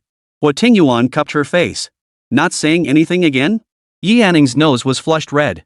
She'd expected her heart to be churning with turmoil, but instead, she felt a strange calm. She was one step closer to success. Seeing her nod obediently, Huo Tingyuan leaned down and kissed her lips. Yi Anning instinctively pulled back, but when she met his gaze, her heart skipped a beat. After a moment's hesitation, she wrapped her arms around his waist. This rare display of initiative led to a long, tangled kiss on the beach. By the time Huo Tingyuan emerged from his shower, it was past midnight. In the vast room, a slender line rose from the bed, a tactic he knew all too well. She was pretending to sleep. Huo Tingyuan wore only a towel, droplets of water still clinging to his body. They slowly trickled down his firm, toned muscles to his waist, dampening the edge of the towel. He strolled leisurely to the bedside and casually pulled back the covers. Playing dead again? The figure beneath the covers stirred, sniffing heavily through a stuffy nose. Huo Tingyuan frowned, touching her forehead. She had a fever. The hotel doctor arrived promptly, accompanied by Axel and Xiaoman. Since it was the bedroom, Axel didn't enter. Inside the room, Xiaoman tucked the covers around Yi Anning. The doctor had already administered an antipyretic injection and would monitor whether the fever subsided after she woke up. If not, an foredrip would be necessary. Yi Anning's illness disrupted their itinerary, and Xiaoman lost interest in sightseeing. Though it wasn't a serious illness, Huo Tingyuan insisted she recover fully before leaving. By the time she was fully recovered, they had already spent 3 days on the island. With the itinerary concluded, they returned to the Shuttle Villa, where it was time to say farewell. What? You're going back to Xia? Axel's voice echoed through the hall. He frowned, glancing between his brother and Yi Anning before his gaze finally settled on Xiaoman. Yes, Anning came to pick me up. I'm going home now. Thank you for everything these past few days. Sorry for the trouble. Xiaoman smiled warmly at him, offering her sincere gratitude. Axel flatly refused. No. I won't allow it. Why? Xiaoman looked at him, hoping to hear the answer she wanted. Back on the ship, Anning had told her that Huo Tingyuan wouldn't kill her anymore. She had 2 choices, go back with Anning or stay in M country. But if she wanted to know how Axel truly felt about her, she had to return to Xia with Ning. Then she could gauge Axel's reaction. If he didn't care, Xiaoman would return to Xia with Anning. If Axel did care, she was willing to stay for him. No way. Axel slumped onto the couch, utterly frustrated. Why did he have to leave out of the blue? Your word doesn't count anyway. Yi Anning leaned against Huo Tingyuan's shoulder, glaring defiantly at Axel, clearly using Huo Tingyuan to intimidate him. Xiaoman lowered her head, a hint of disappointment visible. Then why should I stay? Axel remained silent, and the living room fell quiet. It seemed they had no choice but to push him. Let's go. We've been out too long. I miss home. Yi Anning stood up, with Xiaoman following behind. Huo Tingyuan shot Axel a disapproving glance. What a wimp, no backbone when it mattered. Even after the 3 had gotten into the car, Axel still hadn't offered a reason to stay. Xiaoman hung her head, feeling a bit down. Well, Axel was so accomplished, surrounded by beautiful women, how could he possibly like her? Yi Anning sensed Xiaoman's mood and tried to comfort her. Xiaoman. Before she could finish, Xiaoman cut her off. It's okay, Anning. We're just from different worlds. Xiaoman forced a smile, and Yi Anning, feeling a pang of sympathy, gave her a hug. Only when the car pulled out of the villa did Axel's heart sink. Xiaoman was truly leaving. Every one of her expressions flashed before his eyes. He realized she meant something different to him now. Liking someone wasn't shameful. His brother was still being led around by the little Persian cat, but Xiaoman had never deceived him. She was always sincere with him. Realizing this, he hurriedly stepped on the gas and gave chase. Not seeing any familiar cars along the way, Axel stepped on the gas harder, driving all the way to the airport. From inside the car, he saw her figure about to disappear. Axel scrambled out of the car and, overcome with urgency, shouted from where he stood, "Man, I like you. Will you stay for me?" Xiaoman's previously dull expression instantly brightened. She turned and ran straight toward Axel. Axel ran forward too, and the two embraced tightly. Passers-by couldn't hear what Axel said, but they saw a young couple embracing. Some stopped to watch the scene unfold, while others began to clap. Yi Anning watched the scene with reddened eyes. Seeing someone she cared about embrace happiness could make one want to cry. Xiao Man, true to her name, had found her own completeness. With Axel protecting her, Huo Tingyuan could no longer easily harm her. But this embrace meant separation from Anning was imminent. Xiao Man released Axel and turned to throw herself into Yi Anning's arms. Burying her face in Yi Anning's neck, she murmured softly, "Anning, thank you." When she hesitated, it was Yi Anning who stood firmly by her side, telling her she could do it. Yi Anning patted her back. "My Xiao Man, be happy." Releasing Xiao Man, Yi Anning looked at Axel and said earnestly, "I only hope you treat her the way she treats you. And if one day you no longer like Xiao Man, please speak up. There's no shame in that." Axel saw Yi Anning like this for the first time, more earnest than ever before. He nodded. Yi Anning turned back to Xiao Man and smiled. "Xiao Man, you choose your own path. If one day you no longer feel this way, leave boldly. We must maintain our dignity, understand?" Xiao Man's tears fell as she nodded firmly, her eyes brimming with reluctance. She embraced Yi Anning and cried aloud. "Xiao Man, please be utterly happy." It was the most sincere blessing, yet it also carried another meaning of final farewell. Chapter 124, Dinner. After bidding farewell for over 10 minutes, they finally boarded the plane. Xiao Man watched the aircraft take off from afar, her heart heavy with sorrow. Axel embraced her. They exchanged a glance and left the airport. During the long return flight, Yi Anning slept fitfully, making the time pass more bearably. They landed at 2:30 p.m. As soon as they stepped off the plane, they saw Huo Yi and Asen waiting to greet them. "Boss, you're finally back." Huo Yi's expression was unusual. Just as he was about to speak, Huo Tingyuan's gaze cut him off. "Asen, take her home." It was Asen's first formal meeting with Yi Anning. He approached politely, "Miss Yi, I'll take you back." After such a long absence, Huo Tingyuan's company surely had matters demanding his attention. Yi Anning didn't linger and followed Asen out without delay. Back at the villa, Yi Anning took a hot shower, feeling completely refreshed. As she was drying her hair, her phone vibrated. She glanced at the caller ID and hurriedly pressed the answer button. Before she could speak, the voice on the other end blurted out, "Xiao Anning, you're finally back. You've got me so mad." "Sister Xianwan? What's wrong?" Xu Xianwan knew Yi Anning had gone to M country. Hearing she was back, she finally found an outlet for her frustration. From the call, Yi Anning learned that Xu Xianwan's company had actually sued her, demanding the return of the pen name Warm Sunshine. This had also stalled the progress of Xu Xianwan's plans to start her own company. When she signed the contract with the company years ago, Xu Xianwan was still young. One clause stipulated that the company held full rights to the pen name Warm Sunshine. Back then, fresh out of school, she hadn't thought much of it. Now, upon hearing she was leaving, the company demanded the pen name back. In other words, the fame she had built under the pen name would be left behind if she left. Just as Yi Anning was about to speak, she heard the other end say, "That unscrupulous boss is calling. I need to take this." Xu Xianwan was furious. She answered the call with a sharp tone, "What do you want? Come to Shangdi for dinner tomorrow night, and I'll give you the pen name." The message was terse. Xu Xianwan frowned. This felt like a trap. "Why should I trust you? We can draw up a written agreement." Fearing Xu Xianwan's refusal, the voice added, "Don't worry, it's completely legitimate. Just a gathering of company staff, essentially a farewell dinner." How did his attitude shift so abruptly? "Fine. Send me the address." That pen name was Xu Xianwan's heart and soul. If she could get it back, she'd naturally go. After hanging up, the boss wiped the sweat from his brow. "Young Master Xu," Xianwan agreed. Xu Mashu smiled and asked gently, "Is Xiaowan also a name you use?"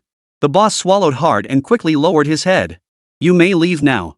Xu Mashu was gentle in manner, his words soothing to hear yet commanding respect. The boss exited the private room. Xu Mashu rubbed his temples. Unable to get through to Xu Xianwan, he'd been forced to resort to this tactic.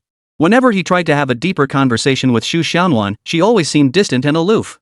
He couldn't help but think that his remark about her being his future girlfriend had caused the problem. He intended to explain everything to Xu Xianwan face to face. Yi Anning hadn't received a call back from Xu Xianwan, but instead got a call from an unfamiliar number. After a moment's hesitation, she pressed the answer button. "Anning, it's Huangpu Song." Yi Anning froze, about to hang up when the voice on the other end continued. "I know the Huangpu family has wronged you. But if you can forgive her, name any condition you wish." Hearing this, Yi Anning promptly hung up. This family was truly troublesome. She blocked the number, feeling thoroughly unlucky. After chatting with Xu Xianwan for a while, Yi Anning's mood improved somewhat. Fortunately, Huangpu Song didn't call again afterward, so Yi Anning didn't mention the incident. As evening approached, Huo Tingyuan hadn't returned home, but he called Yi Anning instead. "I won't be back tonight. Get some rest." His tone carried a hint of exhaustion beneath the gentle admonition. Okay. The man on the other end fell silent for 2 seconds. Aren't you going to ask about the rest? Other things? What other things? His tone was clearly less than friendly. Yi Yanning thought for a moment before asking, did you eat properly? A soft chuckle came from the other end, yes. Boss, everything's ready. Huo Yi pushed open the door, but his voice trailed off abruptly upon seeing Huo Tingyuan on the phone. Yi Yanning, Huo Tingyuan called her name. Hang up. The call disconnected immediately after he spoke. Huo Tingyuan didn't dwell on it, rising to leave. After hanging up, Yi Yanning sighed, turned off the light, climbed into bed, and pulled the thin blanket over herself. In the pitch-black room, she lay on her back, staring silently at the ceiling. She was waiting. Waiting for an opportunity. Yi Yanning always knew exactly what she wanted. The following afternoon, Xu Xianwan dressed in simple casual attire and headed to Shangdi. Led by a server, she entered a private room. Pushing open the door, she found the owner hadn't lied, her colleagues were there, along with a face that wasn't entirely unfamiliar. Xu Ma Xu. Everyone was already present, clearly waiting for her. Xiao, come sit down. The boss had intended to call Xu Xianwan by name, but remembering Xu Ma Xu's earlier words, he forced himself to swallow the character Nuanwarm. The only empty seat was beside Xu Ma Xu. Xu Xianwan walked over and sat down, getting straight to the point. When will you give it to me? After you finish eating. The boss replied promptly. Xu Xianwan frowned. Fine, let's eat then. It seemed like it was just a simple meal after all. Not long into the meal, the boss stood up. You guys go ahead. I need to use the restroom. He glanced at the girl beside him. Within minutes, her phone rang. She apologized, everyone, keep eating. I need to take this call. Once outside, the boss immediately pulled her aside and handed her a packet of powdered medicine. Find a way to get Xu Xianwan to drink this later. The girl hesitated. Why do this? Xu Xiao clearly has feelings for Xu Xianwan. If we can handle Xu Xiao, our company's future will be bright. Then, will you still lack clients? Without hesitation, the girl refused. No way. If this gets discovered, you'll definitely throw me under the bus. Clearly caught off guard by her foresight, the boss reassured her, don't worry. I'll make sure they drink enough wine. They'll just think they got drunk. Seeing her still hesitating, he guaranteed, after it's done, I'll cover all your mother's surgery fees, medical expenses, and follow-up treatments. Plus, I'll give you an extra 100,000 yuan. Hearing this, the girl took the medicine and clutched it in her hand, clearly having made up her mind. Chapter 125, Sleeping with a Married Man. The boss entered the room first, holding an unopened bottle of liquor. Soon after, the girl followed him inside. I suggest we all raise a glass to wish our warm-hearted designer nothing but the best. A row of glasses stood before him, each filled nearly to the brim. It was a gesture of goodwill, making refusal difficult. The others graciously raised their glasses, each offering Xu Xianwan a word of blessing. Wishing Xianwan smooth sailing. May our esteemed designer Warm Yan Yang spread her reputation far and wide. Wishing Xianwan ever greater success. Xiaowan, may your future be limitless.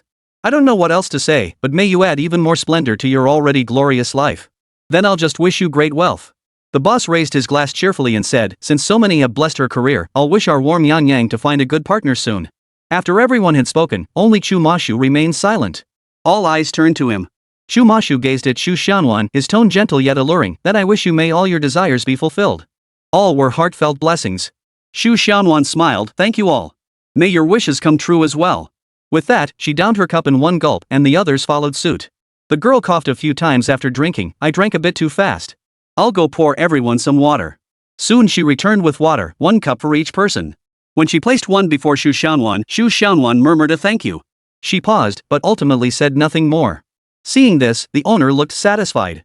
He poured another glass of wine and walked over to Chu Ma Xu. Young Master Chu, this glass is just for you. May all your wishes come true. He considered this his subtle hint to Chu Ma Xu. Chu Ma Xu, preoccupied with clarifying things with Xu Xianwan, felt slightly nervous. He too wished for his heart's desires to come true, so he downed the drink in one gulp. As the owner chatted politely beside him, Xu Xianwan pressed her lips together and took a sip from the water beside her. Her gesture left the two who understood her heart both one feeling pleased and the other feeling guilty. The woman could only silently apologize within herself. She glanced at Chu Ma Xu. A man like him wasn't a bad catch for Xu Xianwan. That was the only way she could console herself. Perhaps this was the truth behind the saying, those who are pitiful must also be detestable. As the meal drew to a close, the boss stood up. This gathering is nearly over, Xu Xianwan. I've given you the pen name. This final cup, let's part on good terms. The moment she heard the pen name was hers, Xu Xianwan's heart settled completely. She drank it down with refreshing ease, while Chu Ma Xu silently raised his glass in a toast. The gathering concluded with that final toast and everyone rose to depart. Shu Mashu took another sip. Xianwan, can I speak with you alone? He finally voiced the words, his gaze fixed on Shu Xianwan, his eyes shining. Shu Xianwan noticed the faint flush on his cheeks and frowned slightly. Mr. Chu, you've had too much to drink. Seeing this, the owner quickly interjected, since young Master Chu has something to discuss with Xianwan, we'll all excuse ourselves first. He led the way, and the others naturally followed. Once everyone had left, Shu Xianwan prepared to go too, but her wrist was seized. Give me some time, okay? After all, Shu Mashu still had business dealings with her, making refusal difficult. Shu Xianwan felt a wave of heat wash over her. Shu Mashu's hand was ice cold against her skin. She pulled away. Go ahead. Surveying the surroundings, Shu Mashu realized this wasn't the right setting for what he intended to say. He had prepared the rooftop suite for his confession. Follow me. Shu Mashu led the way, and Shu Xianwan followed his pace. Was it just too stuffy today? She felt stifled and uncomfortable. The elevator took them straight to the top floor. Stepping out, Shu Mashu felt a surge of nervousness. This was the first time in his life he formally confessed to someone. He stepped out ahead of her, walked to the suite door, and opened it. Inside, the room was filled with flowers, illuminated by mood lighting, creating a breathtakingly beautiful scene. Turning back, he saw Shu Xianwan leaning against the wall where she stood. Remembering how much she'd drunk, he hurried over to help her up. Xianwan, are you okay? Shu Xianwan felt a burning heat throughout her body. Her vision blurred, obscuring everything. All she could perceive was a pleasant scent and something cool and icy drawing near. Without hesitation, she clung tightly to Shu Mashu, murmuring, so hot, so cold. Her breath was scorching hot, tickling the skin at the nape of his neck. Her body was hot and limp, like a little furnace. Shu Mashu shook his head, wondering what he was imagining. No matter how much he'd drunk, this couldn't be happening. Shu Mashu's mind cleared slightly. He hadn't confessed his feelings yet, this couldn't be right. He pushed Shu Xianwan away from his body. Before he could finish, Shu Xianwan pressed against him again, this time kissing and nibbling at him directly. Shu Mashu stiffened completely. In disbelief, he stammered, Xiaowan, you like me too, don't you? Shu Xianwan could only hear the sound, not the words. All she felt now was a burning heat and unbearable discomfort, an urge to resolve this sensation. Pressing closer to the person before her offered a sliver of relief. Without any declaration or commitment, Shu Mashu adhered to his principles and pushed her away, saying earnestly, Xiaowan, I like you. Will you be my girlfriend? Actually, when I mentioned my future girlfriend before, I was talking about you. Will you give me this chance? A cacophony of voices swirled around her, words indistinct. Shu Xianwan frowned, nodding wildly before lunging at Shu Mashu again, urgently tugging at his clothes. Overwhelming joy washed over him. Whether it was the alcohol or the irresistible allure of the person before him, Shu Mashu swept her up in his arms and carried her into the suite. Sunlight streamed through the curtains into the room. Shu Xianwan rubbed her eyes, feeling utterly uncomfortable. Slowly opening her eyes, she found herself in an unfamiliar room. She sat up abruptly, stiffly turning her head. Oh my god! This was a catastrophe of epic proportions. She had slept with Shu Mashu. She had slept with a married man. The mess scattered throughout the room spoke volumes about last night's intensity. Last night, both had been drinking. Shu Xianwan rarely drank and had never gotten drunk before, so she automatically blamed last night's actions on drunken indiscretion. Images flashed through her mind again and again, suggesting she had been the one to initiate it. Oh my god!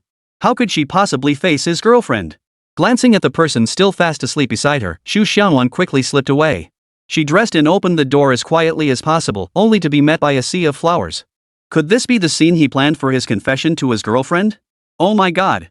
She seemed to have heard the word girlfriend last night too. After going downstairs, Shu Xianwan feared Shu Mashu would come looking for her. She dared not return to the company, dared not go home, and dared not take responsibility. She hurriedly blocked and deleted all of Shu Mashu's contact information. After much deliberation, only one person could help her. It was the most private villa in Yangchang. Without hesitation, she dialed Yi Anning's number. Chapter 126, Opportunity Knocks. Yi Anning was still asleep when the call came through. She answered first before dialing Huo Tingyuan. Huo Tingyuan hadn't returned for 2 days, seemingly swamped with work, though he'd still find time to call Yi Anning. Yi Anning's proactive call clearly delighted him on the other end. Yi Anning, you missed me. His tone was definitive, and Yi Anning didn't deny it, a little. Those 2 words alone were enough to make the man on the other end smile. Can I have Sister Xianwan come stay with me at home for a few days? Clearly, this was the real reason Yi Anning had called.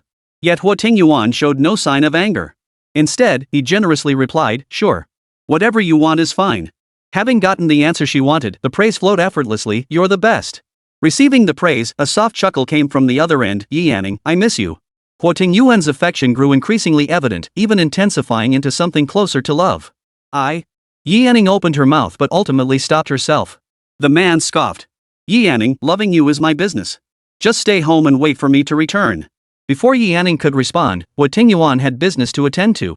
His voice came through again, Yi Yanning, hang up. The call ended, and his words overlapped with her own earlier confession in her mind, loving you is my business. The air felt thick and heavy, pressing down on Yi Yanning's chest. Her gaze was vacant as she stared at her phone. She exhaled heavily, composed herself, and got up to pick up Shu Xianwan. Shu Xianwan was held at the perimeter of the villa compound. Yi Yanning rode out on a cute little electric scooter to meet her one Huo Tingyuan had specially sent via ASIN after returning from M country. He'd said it was for Yi Yanning to take for a spin when she felt bored. It was practical and convenient. Yi Yanning knew how to ride it, and cruising around on it during summer was genuinely enjoyable. After successfully picking up Shu Xianwan, Yi Yanning frowned slightly. No matter how she looked at her, Shu Xianwan seemed a bit disheveled. Xianwan, did something happen? Shu Xianwan wrapped her arms around Yi Yanning's waist from behind, her eyes brimming with tears. Xiao Yanning, what should I do? I slept with a married man. Yi Yanning's hands shook on the handlebars, nearly causing her to crash. She slammed on the brakes and turned around in shock. Xiaowan, how brave of you. It's immoral, but I'm definitely on your side. Seeing her rush to take sides, the frustrated Shu Xianwan felt both amused and exasperated. Well, I got drunk. When I woke up, it had already happened. I'm too scared to go back to the company or home. You'll have to put me up for now. Never in her wildest dreams did Yi Yanning imagine Shu Xiaowan would seek her help for this reason. She nodded. Sure. With her mindset adjusted, the scooter resumed its journey. Shu Xianwan's thoughts drifted back to that intimidating man, but won't he be upset? Yi Yanning immediately thought of Huo Tingyuan and shook her head. He's not here, and I've already talked to him. You can stay here without worry, Sister Xianwan. Hearing this, Shu Xianwan sighed. I want to die. I can't face anyone. Oh my god. The situation was too complicated for Yi Yanning to comment on, so she changed the subject. Xianwan, did your boss really give you back your pen name? Yeah, he did. But I feel like I can't stay here anymore. Shu Mashu clearly had connections. It wouldn't be hard for him to find out about her. Shu Xianwan couldn't face that. No matter how you looked at it, she'd wronged his girlfriend even if it was his future girlfriend. That proved their relationship was bound to develop. Now she'd barged in between them. Oh my god. The only way to atone felt like vanishing, never appearing before them again. Can't stay? Yi Yanning stopped the car again, her heart pounding at those words. Could this be an opportunity? She decided to get out of the car. Xianwan, do you want to leave Yancheng? Yes, she desperately wanted to leave now. But going anywhere would make it easy for them to track her down, which was why she'd come to seek refuge with Yi Yanning. She was terrified that Chu Mashu's girlfriend would find her and call her a mistress. Oh my god, the thought alone was suffocating. Shu Xiaowan felt completely trapped in a dead end. Her thoughts were consumed by the fact that she'd slept with someone else's boyfriend. She dared not think any further. I just need to lie low for a while and find a chance to leave Xia country. Xiaowan, Yi Yanning said earnestly, can I come with you? Of course, Xiao Yanning. Shu Xiaowan agreed without hesitation. But then a vague sense of unease washed over her. She wanted to leave because she couldn't face the situation. But Yi Yanning? What was his reason? A memory of their first meeting flashed through her mind. Yi Yanning's next words provided the answer. The person I've crossed is Huo Tingyuan. The man you saw is Huo Tingyuan. The secret she'd never shared was now spoken aloud to Shu Xiaowan. One sentence left Shu Xiaowan gaping in shock. That man was the legendary Huo Tingyuan? Aside from his temperament, everything else seemed different from the rumors. Huo Tingyuan. The man at the very top. She had actually seen him, and Yi Yanning had provoked him. Now that she thought about it, there was a reason Yi Yanning hadn't run away. Xiao Yanning, I don't think you can walk away from this. This wasn't meant to discourage her, it was the truth. She hadn't met this man before, but she'd heard rumors about him. Yi Yanning lowered her gaze, suddenly struck by a thought. Her eyes flickered, and her heartbeat quickened involuntarily. This was a completely different idea from before, seemingly feasible yet risky. Yi Yanning quickly took a deep breath. Sister Xiaowan, I have a plan. Will you join me? Despite knowing it would be dangerous, Shu Xiaowan nodded firmly. She smiled and said, Xiao Yanning, then I'll put myself in your hands. Yi Yanning's willingness to speak honestly proved she had opened her heart to her. She, too, felt she could trust Yi Yanning enough to share these thoughts. Shu Mashu closed his eyes and instinctively reached beside him. Only emptiness remained. He opened his eyes to find the room empty. The woman's clothes and belongings had vanished. He pulled out his phone. The call was busy. He sent a message. A bright red exclamation mark appeared. So, Shu Xiaowan had left him and run away? Shu Mashu stared at the crimson stain on the sheets. Was Shu Xiaowan angry with him? He hung his head in frustration, blaming himself for acting too impulsively last night. Shu Xiaowan was his first woman. He wasn't the type to shirk responsibility. He called someone to track her down, determined to show his sincerity. Beyond marriage, Shu Mashu couldn't think of any other way. He had resolved to marry Shu Xianwan, only to receive news that she had vanished without a trace. Shu Xianwan went to the guest bathroom. Yi Anning went to the restroom.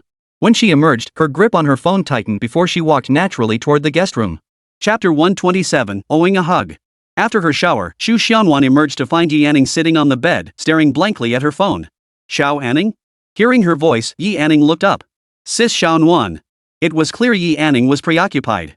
Shu Xianwan tossed aside the towel she'd been using to dry her hair. What are you thinking about? Not sure if there were cameras in the room, Yi Anning shook her head. Nothing. Just thinking about some things from the past. Yi Anning had her reasons for not elaborating. Shu Xianwan took her hand. Do your best. Those 4 words conveyed her thoughts while also easing Yi Anning's burden. Do your best and leave the rest to fate. Do your best and leave the rest to fate. The topic felt too heavy, so Yi Anning lightened the mood with a cheerful change of subject. Xiaowan, talking with you always feels so comfortable. Shu Xianwan never uttered discouraging words. She radiated positivity and optimism, constantly inspiring others to move forward. Having a friend like her was one of life's greatest blessings. Hearing this, Shu Xianwan slid down beside her and lay back. Because I want to be someone who brings sunshine to others, not someone who only spreads negativity. Yi Anning lay down beside her and smiled. Well, Sister Xianwan, you're doing a great job. You've already achieved that. Xianwan chuckled softly, turning her head. Is that even something to be praised? It's not praise, it's the truth. Seeing how earnest she looked, Shu Xianwan couldn't resist pinching her cheek. Xiao Anning, why are you so adorable? Xianwan, Yi Anning called softly. Shu Xianwan's hand paused, her gaze fixed on her. Yi Anning raised her hand to cover her eyes, a smile playing at the corners of her mouth. If only it could stay like this forever. What? The tone revealed Yi Anning's low spirits, yet she still carried a hint of a smile, tugging at one's heartstrings inexplicably. Yi Anning said nothing, lying still like a sleeping doll. Yet Shu Xianwan knew clearly that she was bottling things up inside again. When Yi Anning didn't want to talk about something, she'd usually process it alone. Shu Xianwan, on the other hand, would share everything, her emotions always visible. In contrast, Shu Xianwan lived with ease and freedom, while Yi Anning carried the weight of exhaustion. This journey had truly worn her down. She longed to shed all defenses and rest genuinely. Yi Anning gathered her emotions. Soon, very soon, she would be free. With nothing pressing, the two rode their electric scooters around the villa district, letting the wind blow against their faces. After working so long, Shu Xianwan hadn't enjoyed such a leisurely day in ages. This felt rather nice. She spread her arms wide, eyes closed, and shouted, Xiao Anning. Go faster. All right. Yi Anning twisted the throttle a bit more, though the speed didn't change much. When Shu Xianwan had had her fill of the thrill, she wrapped her arms around Yi Anning's slender waist and leaned against her back. Having a friend by her side like this truly brought joy to Shu Xianwan and to Yi Anning as well. No matter how difficult the road, it would eventually pass. After another turn, the car came to a smooth stop in front of the villa. The vast villa housed only Shu Xianwan and Yi Anning. Yi Anning disliked being waited on by servants, so Huo Tingyuan had dismissed them, though maids still came regularly for cleaning. The moment they stepped out of the car, Yi Anning's phone rang. Glancing at the caller ID, she turned to look at Shu Xianwan. Xiao Anning, I'll head back to my room now. All right. Yi Anning watched Shu Xianwan go inside, then looked down again at the caller ID Huo Tingyuan. She exhaled softly, pressed the answer button, and held the phone to her ear. Hello? Yi Anning, did you have fun today? Hearing that familiar, lazy voice, Yi Anning's heart skipped a beat. She couldn't let any cracks show now. It was fun. We went for a ride on the little electric scooter, and Sister Xianwan even made me some stir-fried pork. Usually, she do most of the talking while Yi Anning offered brief replies. Today, she actually shared details of her life. Huo Tingyuan's brows furrowed slightly. Something felt off. Huo Tingyuan, thank you for having Sister Xianwan keep me company. I had such a wonderful time. Hearing this, Huo Tingyuan's frown finally relaxed. She tended to talk more when she was genuinely happy. She and that woman had always gotten along well, so genuine happiness was natural. When she was happy, she talked more with him. In that case, this Xianwan seemed quite decent. That happy? Then let her stay. She can keep you company from now on. It was merely a suggestion, but to Yi Anning's ears, it carried a different weight. She smiled sweetly. Really? Then when you come back, you're not allowed to give me the cold shoulder, okay? Was she worried she might scare off this Xianwan sister of hers? Her boldness was growing, daring to make demands of him. But did this mean Yi Anning was slowly opening up to him? Sure. He agreed readily. Yi Anning gripped her phone tightly, her tone calm. Huo Tingyuan, when are you coming back? Her demeanor mirrored the emotion she'd displayed when coaxing the password from him back then. Start with small talk, then weave in the real question. Yi Anning, he chuckled softly, you miss me. I was just asking. If you come back, I can cook dinner for you. It's my way of thanking you for letting Sister Xiaonuan stay and keep me company. The answer was predictable. If He Anning admitted it, that would be absurd. This calculated gratitude was precisely what would lower Huo Tingyuan's guard. This man was far too sharp. Yi Anning dared not let her guard down. The image of Yi Anning wearing an apron and waiting for him with a plate of food, a scene reminiscent of a wife cooking for her husband, made the smile on his lips linger. The day after tomorrow. That meant she had only tomorrow left. Yi Anning lowered her gaze. All right. Have you eaten yet today? Such a simple greeting was enough to make Huo Tingyuan feel that Yi Anning had taken his words to heart. Despite having been burned once before, Huo Tingyuan stubbornly clung to the thought that perhaps Yi Anning was slowly accepting him. His tone softened completely. Baby, I want to hold you. Hearing this, Yi Anning's heart fluttered. She knew he had believed it again. Suppressing the pang of pity in her heart, Yi Anning smiled and said, Big baby, come hug me. Hearing that name again after so long, the smile on Huo Tingyuan's lips faded. He refused to entertain that line of thought. He would take this one gamble that this time, Yi Anning was calling him with genuine sincerity, without any ulterior motives. It might sound unbelievable, but even Huo Tingyuan had his moments of taking a gamble. Yi Anning, he chuckled. Remember, you owe me a hug. Before Yi Anning could respond to this promise, Huo Tingyuan was already getting busy again. Before diving into his work, he didn't forget to remind her to hang up. The call ended, leaving Yi Anning with a heavy feeling in her chest. The thought of deceiving him again weighed on her, and this time, the usual ease she felt was gone. Chapter 128, all set. She noticed it too, how she was growing increasingly reluctant to lie to Huo Tingyuan. Huo Tingyuan was doing well now, but she never forgot he was a ruthless man. There was no barrier between them, but lives had been lost. She remembered that despair vividly, the helplessness of knowing someone had been fed to the fishes because of her. Time didn't erase everything, and she couldn't pretend it never happened. Suppressing the pang of reluctance in her heart, she vowed this would be the last time she deceived him. As night fell, Xu Xiaonuan and Yi Anning both drifted into sleep. In her dream, Xu Xiaonuan saw a woman approach her. The face was indistinct, but the woman claimed to be Chu Mashu's girlfriend, demanding an explanation from Xu Xiaonuan. She opened her mouth but couldn't utter a sound. The woman immediately pulled out a knife and stabbed her in the stomach. The terror jolted Xu Xiaonuan awake. She grabbed her phone to check the time. It was already 8 a.m. Her phone displayed numerous missed calls from her boss, colleagues, and even unknown numbers. The dream felt like a warning. Without hesitation, Xu Xiaonuan pulled out her SIM card and tossed it into the trash. Only then did she feel slightly more at ease. Since sleep was impossible anyway, she decided to wash up and head downstairs to make breakfast for Xiao Anning. After finishing, she opened the door to find Yi Anning standing there, as if about to knock. Yi Anning called out first, Sister Xiaonuan. So early? Yi Anning clearly had something on her mind. Xiao Anning, what's up? Shall we go for a walk? Sure. Xu Xiaonuan answered without hesitation. Yi Anning took her hand, skipping the bike ride, and led her away from the villa. Ahead, a black minivan was parked. Xu Xiaonuan didn't ask questions, letting herself be led. The two climbed into the car, where a middle-aged man in his 40s or 50s was seated.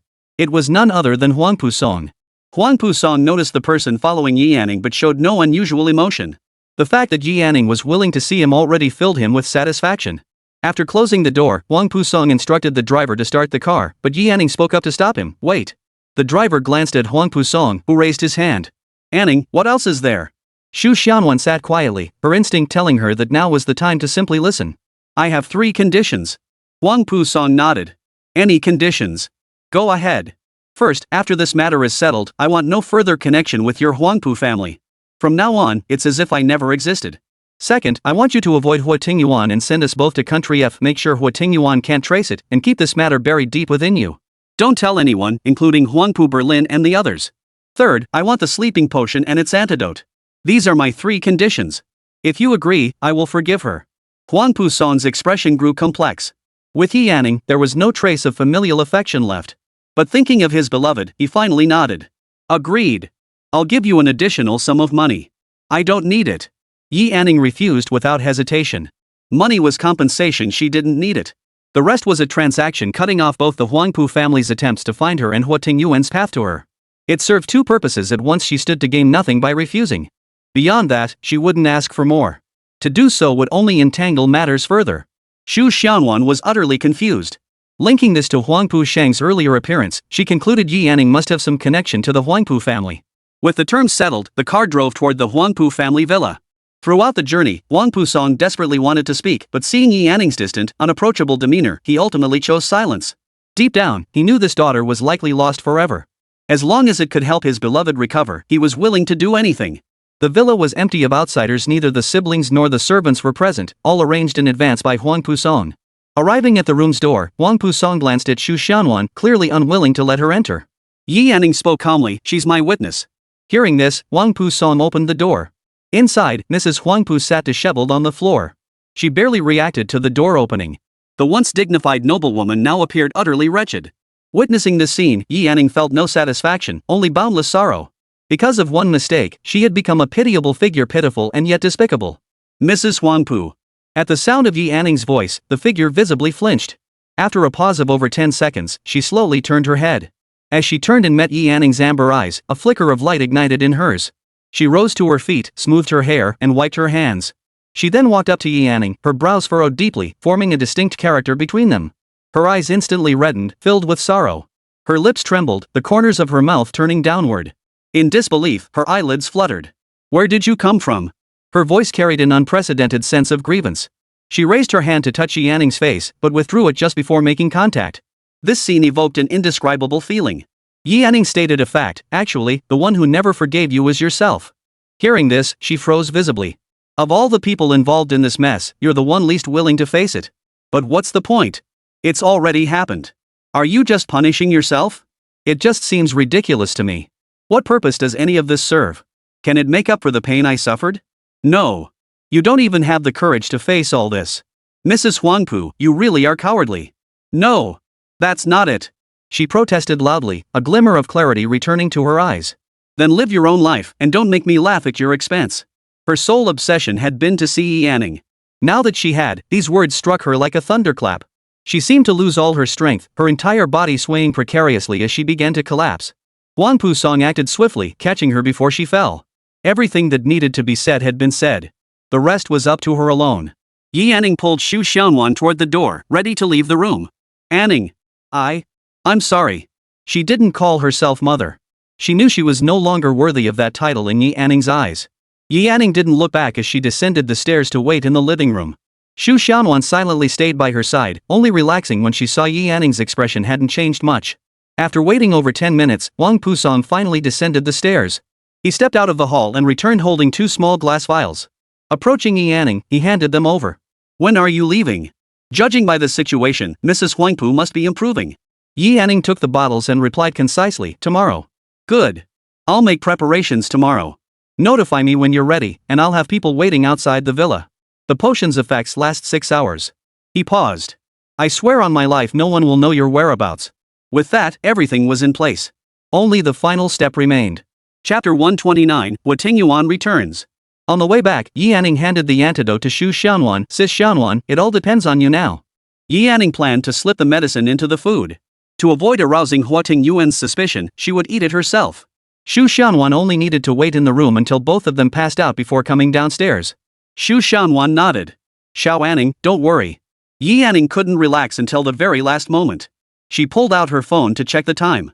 At that single glance, her pupils suddenly dilated. There was a missed call from Huo Tingyuan. How could that be? The phone hadn't rung at all. Yi Yanning's heart lurched. Had he discovered something? Forcing herself to calm down, she opened her call log. Huo Tingyuan's call had connected only to hang up immediately. Yi Yanning took a deep breath to steady herself before pressing the redial button. The call was almost disconnected before it was answered. "What's wrong, sweetheart?" That tone gentle and languid. Yi Yanning didn't hesitate long. "I saw you called me." "Why did you hang up?" His tone was almost identical to usual, causing Xu Xiaowan beside her to hold her breath. "I really wanted to hear your voice just now, but I had to hang up suddenly because I got busy." His tone was normal, his excuse plausible. Only then did Yi Yanning feel her own heartbeat resound in her ears. "I was out shopping with Sister Xianwan and didn't notice my phone." Yi Yanning. He suddenly called her name, startling her. After just 2 seconds, laughter came from the other end. "Did you buy yourself anything while shopping?" His focus remained as peculiar as ever. Yi Yanning bit her lip. "No, but I did eat something delicious." "What about you? Did you eat properly?" Huo Tingyuan snorted. "Yi Yanning, is that all you know how to ask?" She paused, clearing her throat softly. "When will you be back tomorrow? I'll cook dinner and wait for you. When do you want me to come back?" For some reason, hearing this made Yi Yanning's heart flutter with unease, though there was nothing inherently wrong with Huo Tingyuan's tone. Before Yi Yanning could reply, his voice came through again. "Honey, I'll be back tomorrow afternoon. Gotta get back to work now." Hanging up. "Okay." After hanging up, Yi Anning realized she'd overthought it. Lately, she'd been jumping at every little thing. Given Huo Tingyuan's temperament, if he knew something was wrong, he'd have stormed back already. Why would he wait until tomorrow afternoon? Yi Anning hung her head. Sis Xiaowan, I'm so anxious. Xu Xiaowan gently patted her back. Don't panic. Take a chance, the future holds promise. Yes, the future holds promise. Everything went smoothly according to plan. After hanging up with Huo Tingyuan that night, Yi Anning tossed and turned in bed, unable to sleep. Everything had gone exactly as she'd hoped, so why was she still so anxious? Where did this unease come from? Was she afraid Huo Tingyuan would find out? She'd run away before, yet never felt such agony as she did tonight. Yi Anning pressed her hand over her chest. It was beating wildly. Unconsciously, Huo Tingyuan's face kept flashing through her mind. Why did thinking of him make her feel so miserable? Unable to sleep, Yi Anning got up and knocked on Xu Xiaowan's door. Xu Xiaowan was also sleepless. With her departure from this city where she'd fought so hard approaching, she felt a lingering reluctance to leave. The two decided to stay awake, sitting in the swing chair on the balcony, letting the breeze blow through them. In August, Yangqing's evenings were cool.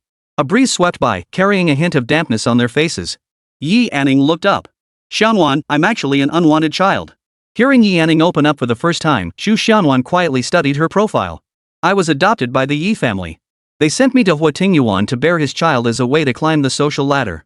To escape the constant surveillance, I chose to cling to Huo Tingyuan's leg. Back then, Huo Tingyuan would feed people to the fish whenever he was displeased.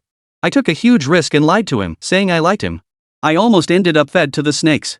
As she spoke, Yi Anning smiled, as if recounting a story unrelated to herself. Her calm delivery of these painful memories made the hardship within them easy to overlook. Xu Xiaowan's gaze softened as she listened, eventually turning to genuine concern. Later, when Huo Tingyuan took an interest in me, the human surveillance vanished, but so did my freedom. I remember the first time I ran away and got caught. He hung a servant right in front of me and let the crocodiles below tear into them. And it cost the life of someone who was the kindest to me. By the time Yi Anning uttered these words, her voice was already breaking. Xu Xiaowan pulled her into an embrace. Little Anning, no more. In that moment, Xu Xiaowan understood why Yi Anning had always carried such a heavy burden. The rest of the story remained unsaid, replaced only by whispers of sobs carried away by the wind. In that moment, Yi Anning found long overdue release. Crying herself to sleep, Xu Xiaowan gently lifted her and laid her on the bed.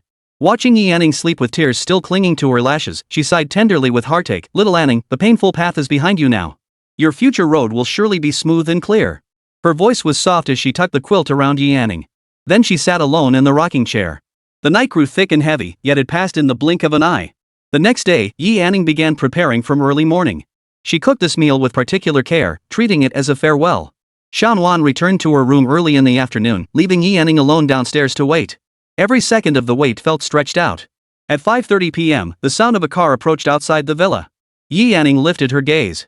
He was here. The familiar footsteps echoed, and in the next instant, the tall figure of a man came into view. He wore a white shirt, the collar open as always, radiating an air of effortless ease. Spotting the person waiting for him in the hall, he raised an eyebrow, his gaze fixed intently on the face he'd been longing for. Yi Anning, he called her name. Where's my hug? Seeing Yi Anning frozen in place, he stepped forward and pulled her into his arms. His large hand rested on the back of her head while the other wrapped around her waist, holding her tightly against him. The powerful thud of his heartbeat against her ear sent a wave of dizziness through her. It was the same heartbeat she remembered from the day he saved her in Nanshur. His embrace was so tight it left her breathless. She instinctively pushed against his chest. Huo Tingyuan. Huo Tingyuan lowered his head, unable to resist kissing her hair. He released her before she could push him away, his tone matter of fact. Yi Anning, I missed you. This man always spoke his mind, never hiding anything. The spots where he touched her still burned through her clothes, making Yi Anning's heart race wildly. You're back, Yi Anning said, looking at him. Are you tired? He'd been busy ever since returning from M country, yet Huo Tingyuan showed no signs of fatigue, only joy at seeing her. Chapter 130, She Still Wants to Leave. Huo Tingyuan slid onto the sofa, tilting his head back to look at the person standing before him. Tired. This was the first time Huo Tingyuan had seen her from this angle, and she was just as beautiful. Then why don't you take a shower first? Yi Anning added, I'll heat up the food. He gazed at Yi Anning, his eyes burning with intensity. I don't want a shower. I want you.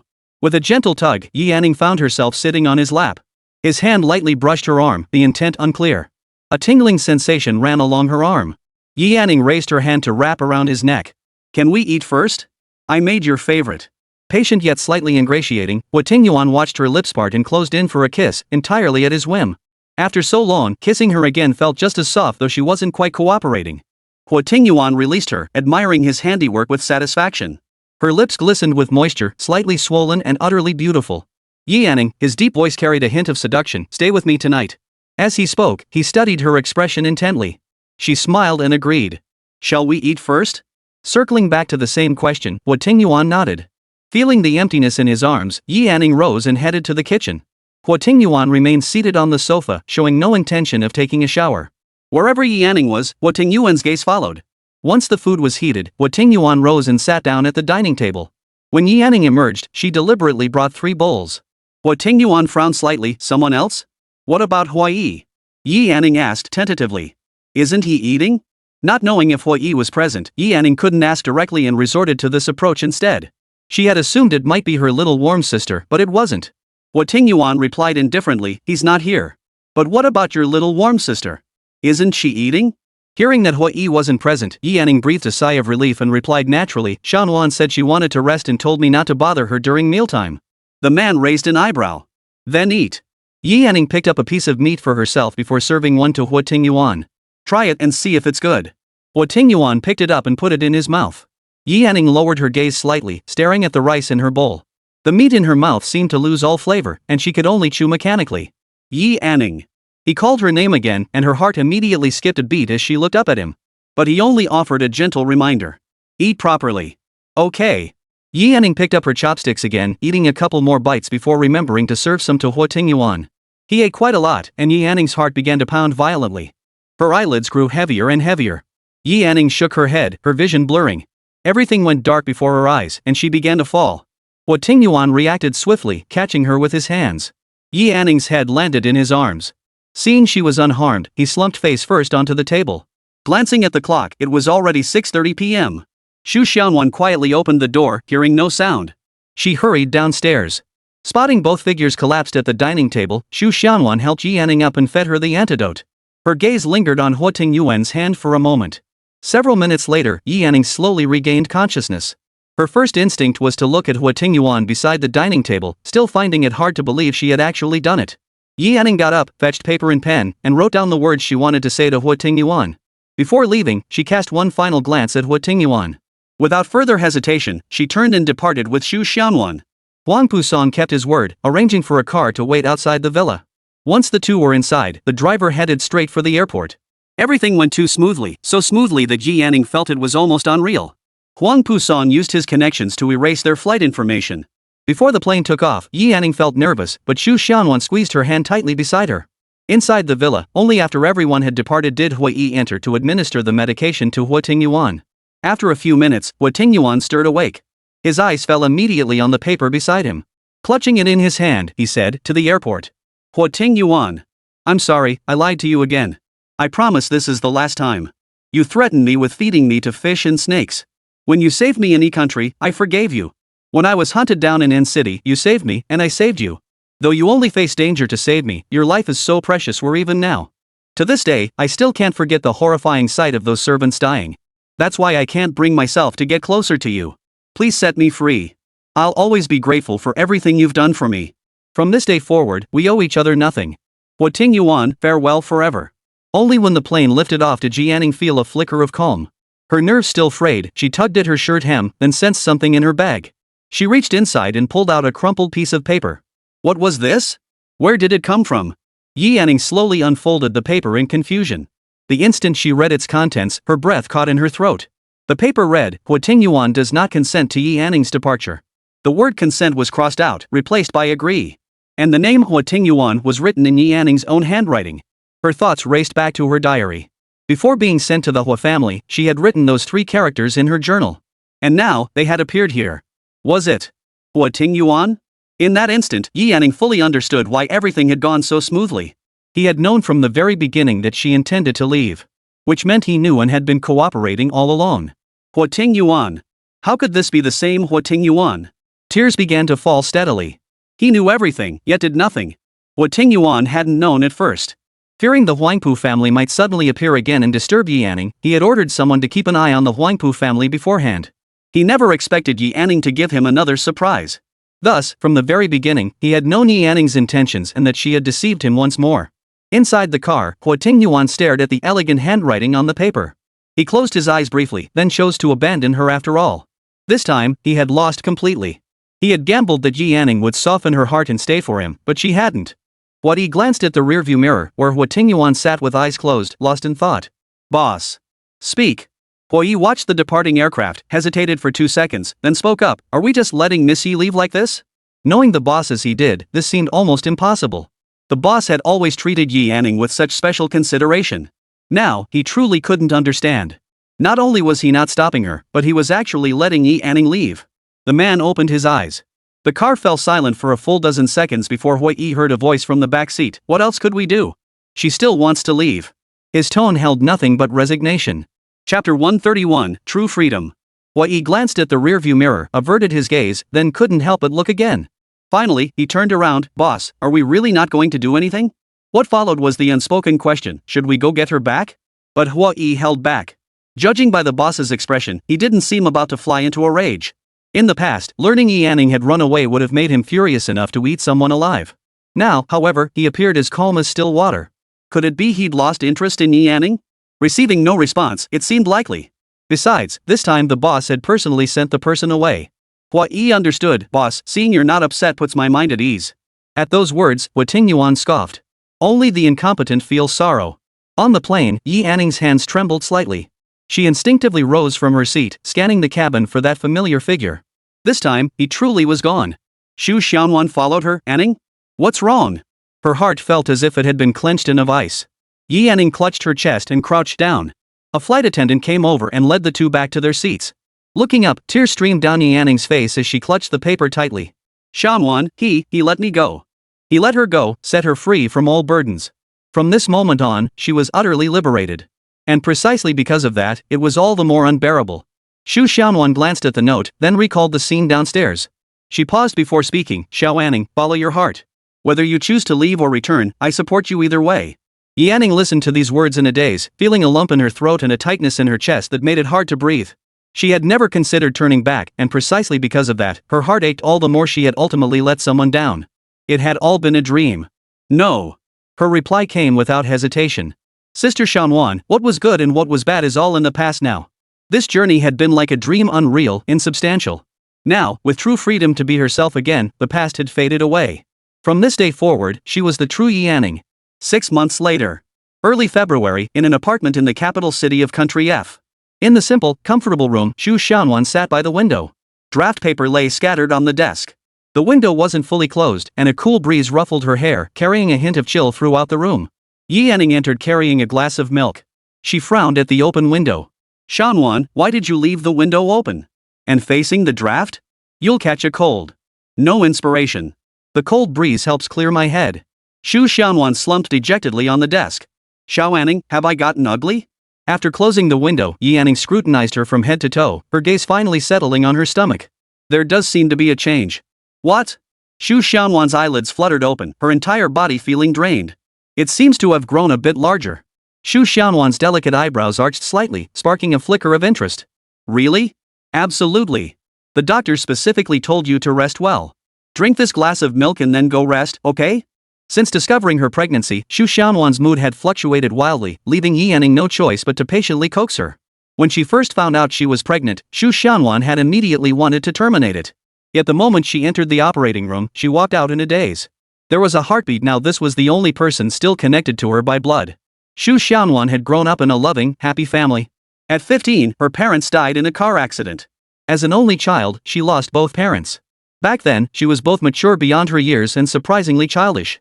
Fortunately, Xu's parents had left behind some money, allowing Xu Xiaowan and her grandmother to rely on each other for survival. At 18, her only remaining relative also passed away. From then on, she was truly alone. In the end, the child stayed. Yi Anning naturally supported Xu Xiaowan's decision, and the two discussed raising the child together from then on. Upon arriving in Country F, Xu Xiaowan adopted a new pen name, 0. Starting from scratch, a new beginning. The initial phase demanded significant manpower, resources, and capital. Xu Xiaowan emptied her savings, while Yi Anning personally handled the labor. Together, they worked tirelessly. Starting from scratch was difficult. With Yi Yanning running errands and handling logistics, and Xu Xianwan focusing on design and photography, the exquisite and unique jewelry, combined with Yi Yanning's presentation, began to yield initial success for 0 Point in Country F. Of course, there was also a gimmick. Yi Yanning never showed his face in any of the shoots, adding an air of mystery to 0 Point. For 6 months, Yi Yanning scarcely paused, taking little rest as she juggled caring for Xu Xianwan while managing every detail of 0 Point. The two had always supported each other, relying on one another to keep moving forward. Xiao Anning, tomorrow is the new year. Do you have any wishes for the coming year? They both gazed out the window. Yes, tomorrow was Xia Nation's new year. Yi Yanning smiled and said, wishes stop working once you say them out loud. Truthfully, she hadn't even considered what her wish might be. Hearing this, Xu Xianwan turned to stare at her. That's not right. Wishes are meant to be shared with someone who can make them come true. Tell me yours, I'll definitely help you make it happen. So that's how you could look at it. Yi Yanning felt a warm glow in her heart. Then I'll have to think carefully about it. Xu Xianwan yawned. No problem. I'll get some sleep first. You take your time thinking. All right. With that, Yi Yanning grabbed some documents and left the room. There was much to attend to now. The inaugural exhibition at midnight on March 1st would determine whether this venture could take root and flourish. Yangchang, Xia Kingdom. In the Shangdi suite, Xu Mashu wore a deeply troubled expression. 6 months had passed, yet Xu Xianwan remained completely out of reach. Across the room on the sofa, Huo Tingyuan wore a loose-fitting black silk shirt with the top 2 buttons undone. A half-smoked cigarette dangled between his fingers. Brother Ting, still no trace of Xianwan? Xu Mashu, having exhausted his own leads, pinned his hopes on Huo Tingyuan. Huo Tingyuan knew exactly where she was, but he replied solemnly, nothing. If even Huo Tingyuan couldn't find her, Xu Mashu downed a large gulp of liquor. How could this be? Just then, the door opened from the outside, and Huangpu Balan and Xiao Jingchuan walked in. Xu Mashu didn't hold much hope for these two. If even Huo Tingyuan had failed, they certainly wouldn't succeed. Xiao Jingchuan tossed the documents on the table. We found no trace of her, but we did uncover something interesting. Huangpu Balan glanced at Huo Tingyuan and couldn't help asking, Ting, is Anning okay? Xiao Jingchuan couldn't help but glance sideways. Anning? Calling her so intimately? He looked at Huo Tingyuan again, who showed no reaction. The 3 men in the room were still unaware that Yi Yanning was no longer by Huo Tingyuan's side. Xiao Jingchuan had been preoccupied with experiments lately and remained unaware of the developments involving the Huangpu family and Yi Yanning. Chapter 132, Happy New Year. Huo Tingyuan didn't even acknowledge him. Is this real? Xu Mashu froze upon seeing the documents. Xianwan is her. Xiao Jingchuan nodded. No mistake. We just haven't located her yet. Your romantic journey has been quite bumpy. Huangpu Berlin chimed in, we verified both. Xu Xianwan is the one you've been searching for all along. Having been unable to locate Xu Xianwan, the two had thoroughly investigated her background. Their inquiries unexpectedly revealed that she was the very heroine Xu Mashu had been searching for all along. Fearing a mistake, they double-checked Zhang Yuan and discovered she and Xu Xianwan were classmates. The truth finally came to light, someone had been impersonating her. Fearing exposure after taking the money, Zhang Yuan fled overseas. In that instant, Xu Mashu felt both elated and frustrated. He was thrilled to realize that Xu Xianwan was the one he'd always loved, yet frustrated that he hadn't recognized her sooner. His desire to see Xu Xianwan now reached its peak. Xiao Jingchuan also discovered Yi Yanning was very close to Xu Xianwan, prompting him to ask, Brother Ting, what's their relationship? Huo Tingyuan casually rolled the cigarette butt between his fingers. As close as sisters. Xu Mashu's eyes lit up, then can she get in touch with Xianwan? Huangpu Berlin felt a pang of bitterness at those words. They were the biological siblings, yet Yi Yanning showed them no closeness. Huo Tingyuan leaned casually against the sofa, his posture relaxed, she can't. If Yi Yanning and Xu Xianwan chose to stay hidden, Xu Mashu would never find them in this lifetime. Yi Yanning cared deeply about that Xu Xianwan. Since she valued her, Huo Tingyuan naturally protected her. I'm off. Xiao Jingchuan stood up. The New Year's Eve is tomorrow. I need to head home first. Just wanted to wish you all a happy new year in advance. As he departed, he patted Xu Mashu's shoulder. Huangpu Berlin remained seated. Seeing Xu Mashu's dazed expression, he said, Mashu, I still have something to discuss with Ting. You go ahead. Xu Mashu nodded. No matter how long it took, he would keep searching. After stepping outside, Xu Mashu thoughtfully closed the door behind him. The door closed, and Huangpu Berlin pulled a card from his bag, placing it on the table. Tinggu, this is my New Year's gift to Anning. Huo Tingyuan watched his gesture with a faint, ambiguous smile. Did Ji Anning not even need his money to use the Huangpu family's resources? Truthfully, Huangpu Berlin had considered other gifts. Recalling their first meeting, when Yi Yanning couldn't even afford an ice cream without Huiyi's money, he felt it was better for a girl to have some funds of her own. That's why he chose the card. Madame Huangpu had improved considerably now, and the only lingering regret for the entire family was the matter involving Yanning.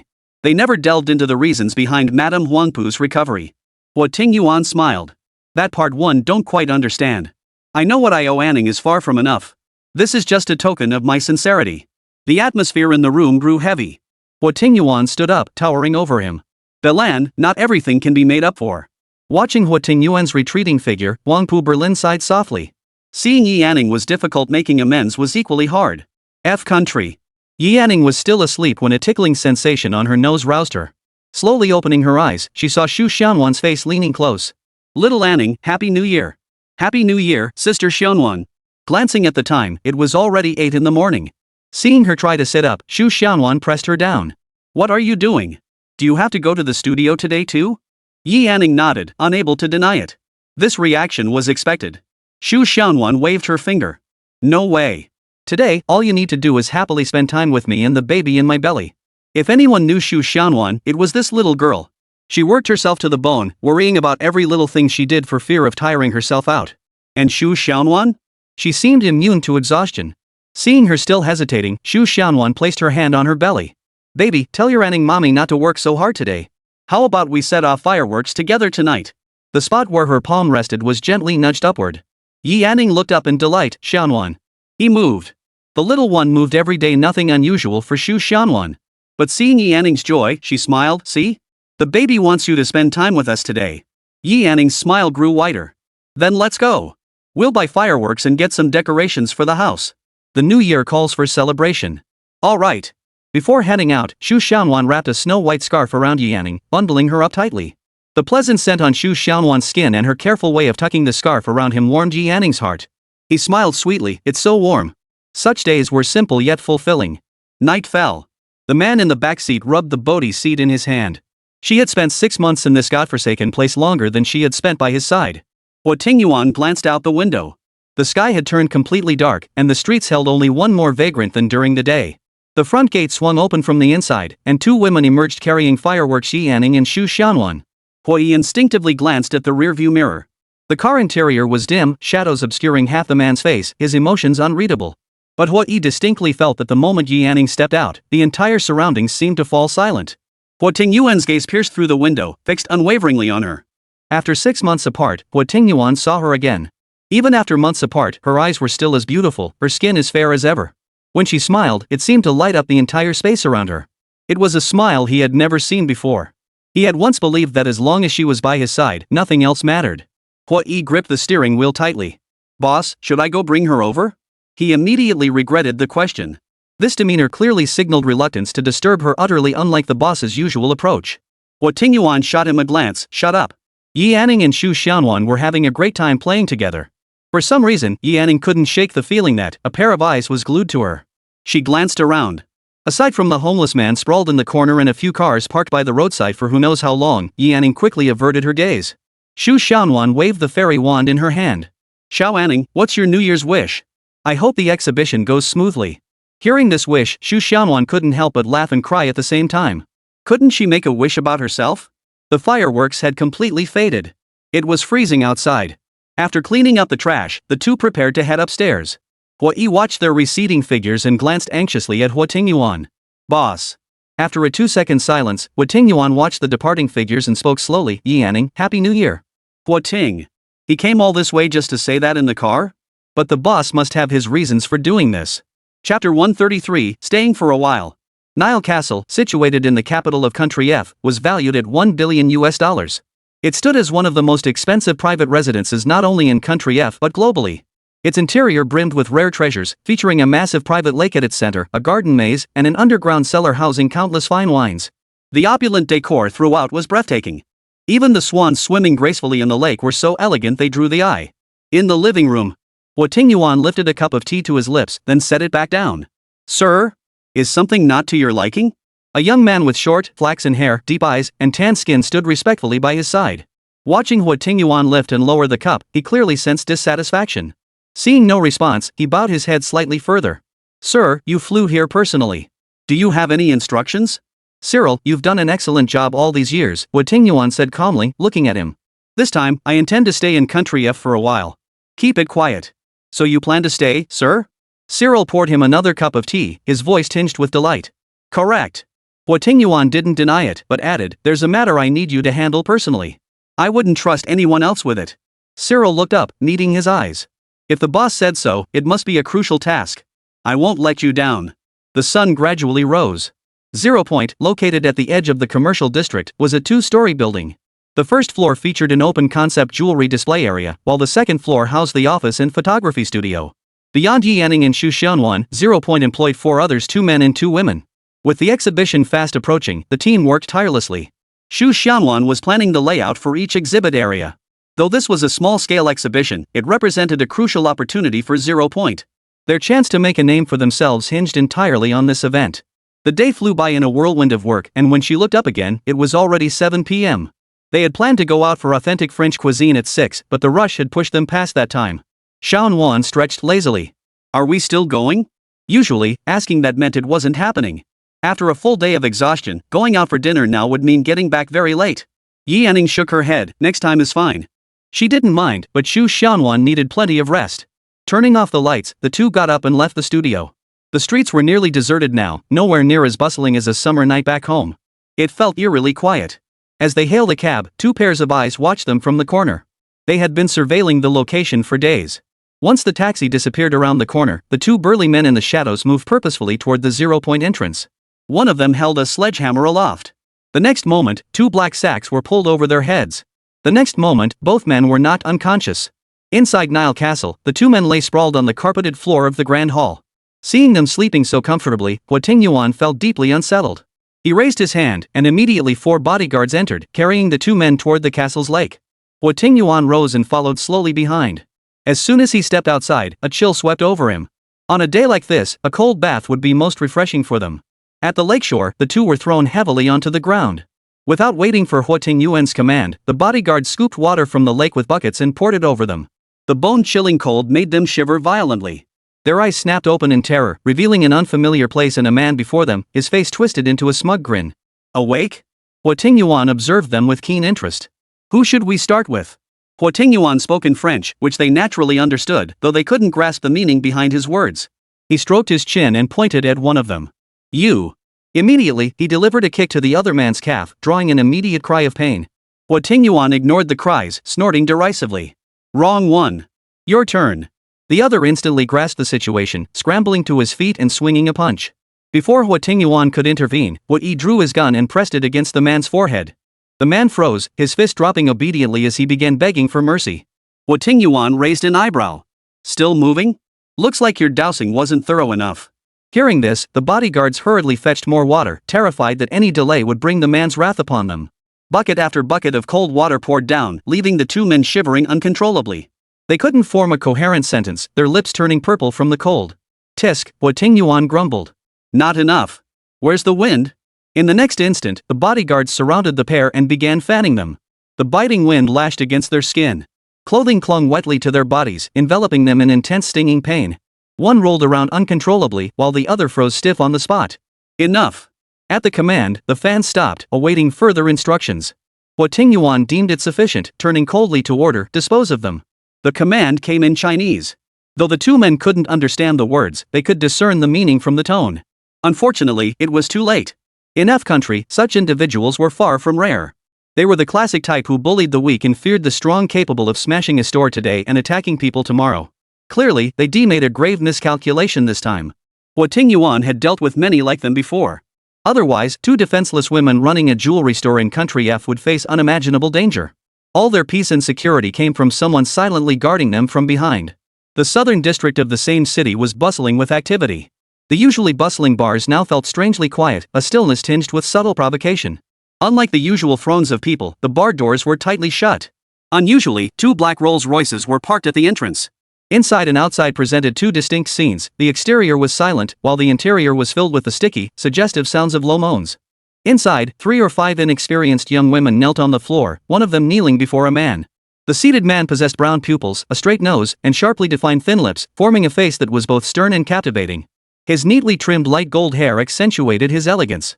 His hand dangled casually over the sofa arm, revealing a muscular forearm, his entire being radiating an innate air of nobility. The door opened from the outside. The moment the man entered, he heard the sticky sounds. Seeing the girl's clothes scattered on the floor, he paused in surprise.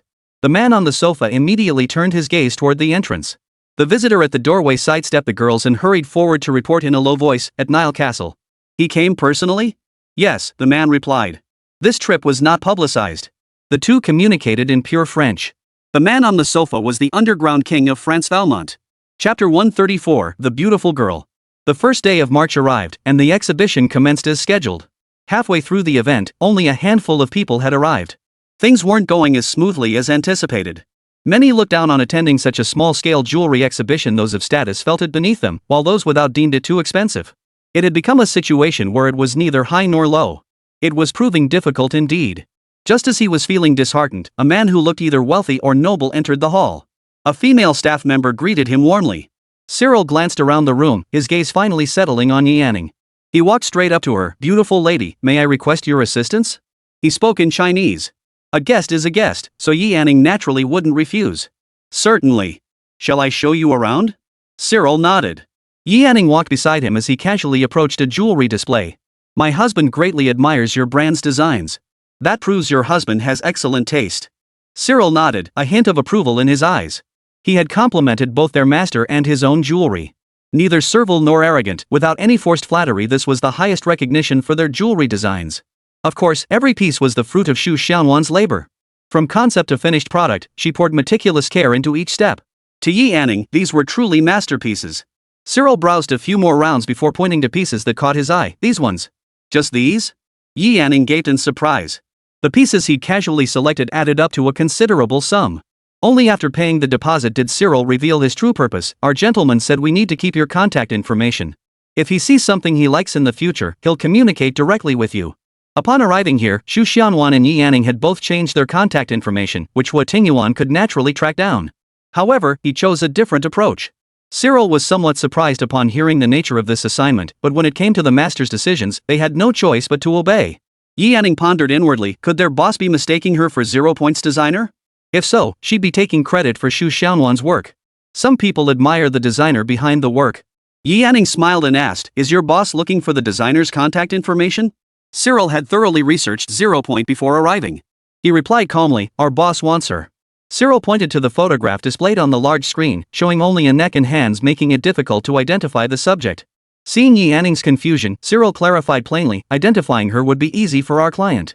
Don't misunderstand, his interest is purely aesthetic. Our client says the jewelry design is beautiful, but it's you who gives it soul. When you wear it, the jewelry seems to come alive. That is what our master truly admires." First distancing himself from any romantic implication, then framing it purely as admiration, a classic retreat to advanced tactic. Of course, these weren't Huo Tingyuan's words. He had only said one sentence: "If discovered, take your punishment." Given the tastes of the wealthy, Yanning felt it best not to comment further. Still, as long as someone appreciated their work, this exhibition had meaning. Cyril obtained the contact information and provided the address for Nile Castle, making no request for Yanning to deliver it personally, that would have been too conspicuous. The final payment was no small sum. With Huo Tingyuan pregnant, she couldn't go, leaving the task solely to Yanning. From the very first step, Huo Tingyuan had calculated everything. Perhaps Cyril had set a good precedent, for by the exhibition's close, 10 jewelry sets had been sold. Cyril alone purchased 6 sets, making him the largest client since 0 Point's opening. With the final payments included, today's sales reached a staggering 50 million. This success paved the way for expanding 0 Point's operations and building it into a stronger enterprise. After standing all day, Yanning felt thoroughly exhausted. The staff had already left, and she was busy verifying the jewelry. Once finished, she could finally head home for a good night's sleep. The 0 Point doors had closed, yet Yanning heard someone push open the entrance. It was already 8 p.m. She turned around to find no one there, and her heart suddenly leapt into her throat. Thief or robber? Her mind raced with possibilities. She secured the jewelry, retrieved an electric baton from beneath the cabinet, and gripped it tightly. Just as she was about to speak, a loud thud echoed from behind a nearby display case. After the thud, the room fell instantly silent. Could it be a distraction to lure her over? Yanning dared not look away. She circled around to the floor-to-ceiling window and immediately saw a woman lying beside the display case glass. A closer look revealed a bruise on her forehead. Recalling the earlier thud, could she have been knocked unconscious? Yanning immediately stepped forward. Calling her a woman felt inaccurate, she was more like a girl. Her face was exquisitely doll-like, so delicate that the surrounding jewels seemed to fade in comparison. She was Chinese. Her hair was pulled into a high ponytail. She wore a white V-neck short-sleeve t-shirt, high-waisted jeans, and a pair of white sneakers. In such cold weather, the girl was dressed so lightly. Yi Yanning hastily removed his coat to cover her. Just as he reached for his phone to dial emergency services, his hand was clasped. The icy touch on her wrist made Yi Yanning look into the girl's eyes. Such a beautiful girl. Don't call, the girl on the ground managed, propping herself up to glance outside the door. She clutched Yi Yanning's wrist tightly and whispered weakly, "Save me." In the backseat of the Rolls-Royce, Valmont rested his eyes, looking utterly relaxed. The next moment, all the windows slid down. Valmont slowly opened his eyes, sitting up slightly straighter. His expression darkened abruptly. The figure that should have been in his line of sight was gone. The driver up front clearly sensed the sudden drop in cabin pressure. The man abruptly spoke up, "Don't tell me she got away." The man outside bowed his head and reported truthfully, "She ran into a jewelry store." The man tapped his fingers lightly against the window, raising an eyebrow expectantly. Mr. Huo's men are nearby. The pursuers had intended to enter and seize her directly, but were intercepted by Huo Tingyuan's men. They had no choice but to return and await further instructions. Hearing this, Valmont's brow furrowed. He spoke coldly, "Keep a close eye on her." He leaned back again as the window rose, issuing his command, "Head to Nile Castle." Chapter 135, Conversation. After an hour's drive, they entered the reception hall. Valmont walked over and sat down casually. "You come to my turf without so much as a word." His Chinese pronunciation was impeccably pure. Huo Tingyuan was studying a number on his phone when he sensed Valmont's presence and lifted his gaze. "If you have business, speak up." Valmont knew instantly from his expression that he was playing dumb. So much time had passed since the incident Valmont couldn't believe Huo Tingyuan hadn't received word. "Hand over the person." Valmont cut straight to the chase. They had business dealings, and a falling out wouldn't benefit either party. Huo Tingyuan raised an eyebrow and casually tossed his phone onto the table. Who? He knew exactly who it was, but they had already been rescued by Yi Yanning. Knowing Yi Yanning, she wouldn't stand idly by in this matter. If it was something his woman wanted to do, he had no reason not to help. Hua Yi, standing nearby, couldn't help but think his boss was a master of hypocrisy. In the past, anyone Yi Yanning cared about became a threat, yet now he shielded anyone who showed even the slightest closeness to her. Hearing Huo Tingyuan's words, Valmont's expression remained unchanged. "You know, it wouldn't be good if innocent people got hurt." The threat hung heavy in the air. Huo Tingyuan scoffed dismissively, "Then go ahead and try." If he couldn't even protect Yi Yanning, he wouldn't be Huo Tingyuan. If you can't even keep your own woman safe, then you only have yourself to blame for your incompetence. Huo Yi couldn't help but glance at his boss again. Little cutie. Even he could tell the boss was shaming Valmont, mocking his lack of skill. He turned his gaze back to Valmont, who remained silent, merely smiling. After a dozen seconds of silence, Valmont spoke slowly, enunciating each word, "I don't see Mr. Huo being much better off. Otherwise, we wouldn't be meeting like this." After all, Yi Yanning had also fled to Country F. The atmosphere seemed light, but it was actually extremely tense. Neither man was willing to back down. Huo Tingyuan believed he was different from Valmont. If he didn't let go, Yi Yanning would never escape him for the rest of her life. But what good was keeping her by his side? Valmont clearly hadn't grasped this yet. On this point alone, Huo Tingyuan was far superior to him. Huo Tingyuan leaned back lazily. "I'll put it plainly, you can't touch her." Silence fell over the living room. Xu Xiaonan watched the two enter the room. Without asking why, she poured them each a cup of hot water. The girl clutched Yi Yanning's wrist tightly, as if grasping a lifeline. Unable to communicate and with nowhere to go after escaping, she spotted a fellow Xiao national with the same face as hers in a shop ahead. Without a second thought, she rushed inside. The glass was polished so cleanly that when she tried to approach for help, she ended up smashing her head against it. For some reason, this little girl reminded Xu Xiaonan of the first time she had met Yi Yanning. "Drink up. It's safe here." Hearing Xu Xiaowan's words, the girl looked up at Yi Yanning, who nodded. Only then did she release her grip, grabbing the water and drinking it in big gulps. Feeling her wrist release, a sharp sting shot through it. Yi Yanning looked down to see a red mark. The little girl had quite the grip. She hadn't let go since they first met, nor would she allow Yi Yanning to call for help. With no other option, Yi Yanning had no choice but to bring her back. It was freezing outside, she couldn't just leave her out on the street. After drinking the water, she looked at Yi Yanning with tear-filled eyes. "Sister, can you give me something to eat? I'll go make you a bowl of hot noodle soup." As Yi Yanning turned to leave, the girl tugged tightly at the hem of her shirt. "I'll handle this. Xiao Anning, you stay with her." Seeing how guarded she was, Xu Xiaonan headed to the kitchen. Seeing her thin clothing and realizing she only had her own thick coat, Yi Yanning took her hand. "Let me find you some clothes. Why don't you take a hot shower first?" Seeing Yi Yanning's kindness, she nodded, but refused to leave Yi Yanning's side. With no other choice, Yi Yanning took her to the room to get clothes. After her bath, she seemed much more relaxed. She bowed her head and ate the noodles Xu Xiaonuan had cooked, but as she ate, tears began to fall. Tears mingled with her noodles. Yi Anning couldn't help but wonder, could this little girl have been trafficked? She did seem rather young. Xu Xiaonuan gently stroked her back. The room was filled only with the girl's sobs. After crying for over 10 minutes, her sobs gradually subsided. She lowered her head, looking somewhat embarrassed. Thank you. Before either of them could ask, she volunteered, my name is Luo Mianmian. I'm 19. Clearly, her appearance had led to many misunderstandings before, which was why she added her age. Xu Xiaonuan, 23 years old. Yi Anning, 21 years old. The two mimicked Luo Mianmian's tone as they introduced themselves, easing the tension in the air. Luo Mianmian sighed and began recounting her ordeal slowly. At 18, she came to study abroad in country F. What should have been a promising future was turned upside down by a class reunion 3 months prior. She only remembered being in a bar that night, having had a few drinks. When she woke up, she found herself in a completely unfamiliar room with a man present. He claimed his name was Valmont and that he was her future husband. Luo Mianmian had a childhood sweetheart, but they were in a long-distance relationship. Upon learning this, Valmont promptly arranged for a fake death certificate in Luo Mianmian's name. Luo Mianmian's entire life was destroyed. She hated that man with a burning fury. In other words, Luo Mianmian was now officially dead to the world. She could escape from that man, but she couldn't escape from country F. She shared this story because she had a favor to ask. Luo Mianmian hoped the two women could help her contact her boyfriend to rescue her. Since she was asking for a favor, she first laid bare her true circumstances. Yi Anning listened in stunned silence, a lump forming in her throat. This man was 100 times more despicable than Huo Tingyuan. Cutting off someone's future was like murdering their mother. This man would stop at nothing to bind Luo Mianmian to him. Inside the castle, Huo Tingyuan showed no restraint whatsoever. How much longer do you plan to stay? His tone dripped with contempt. Tell your men to stand down. I only want my people.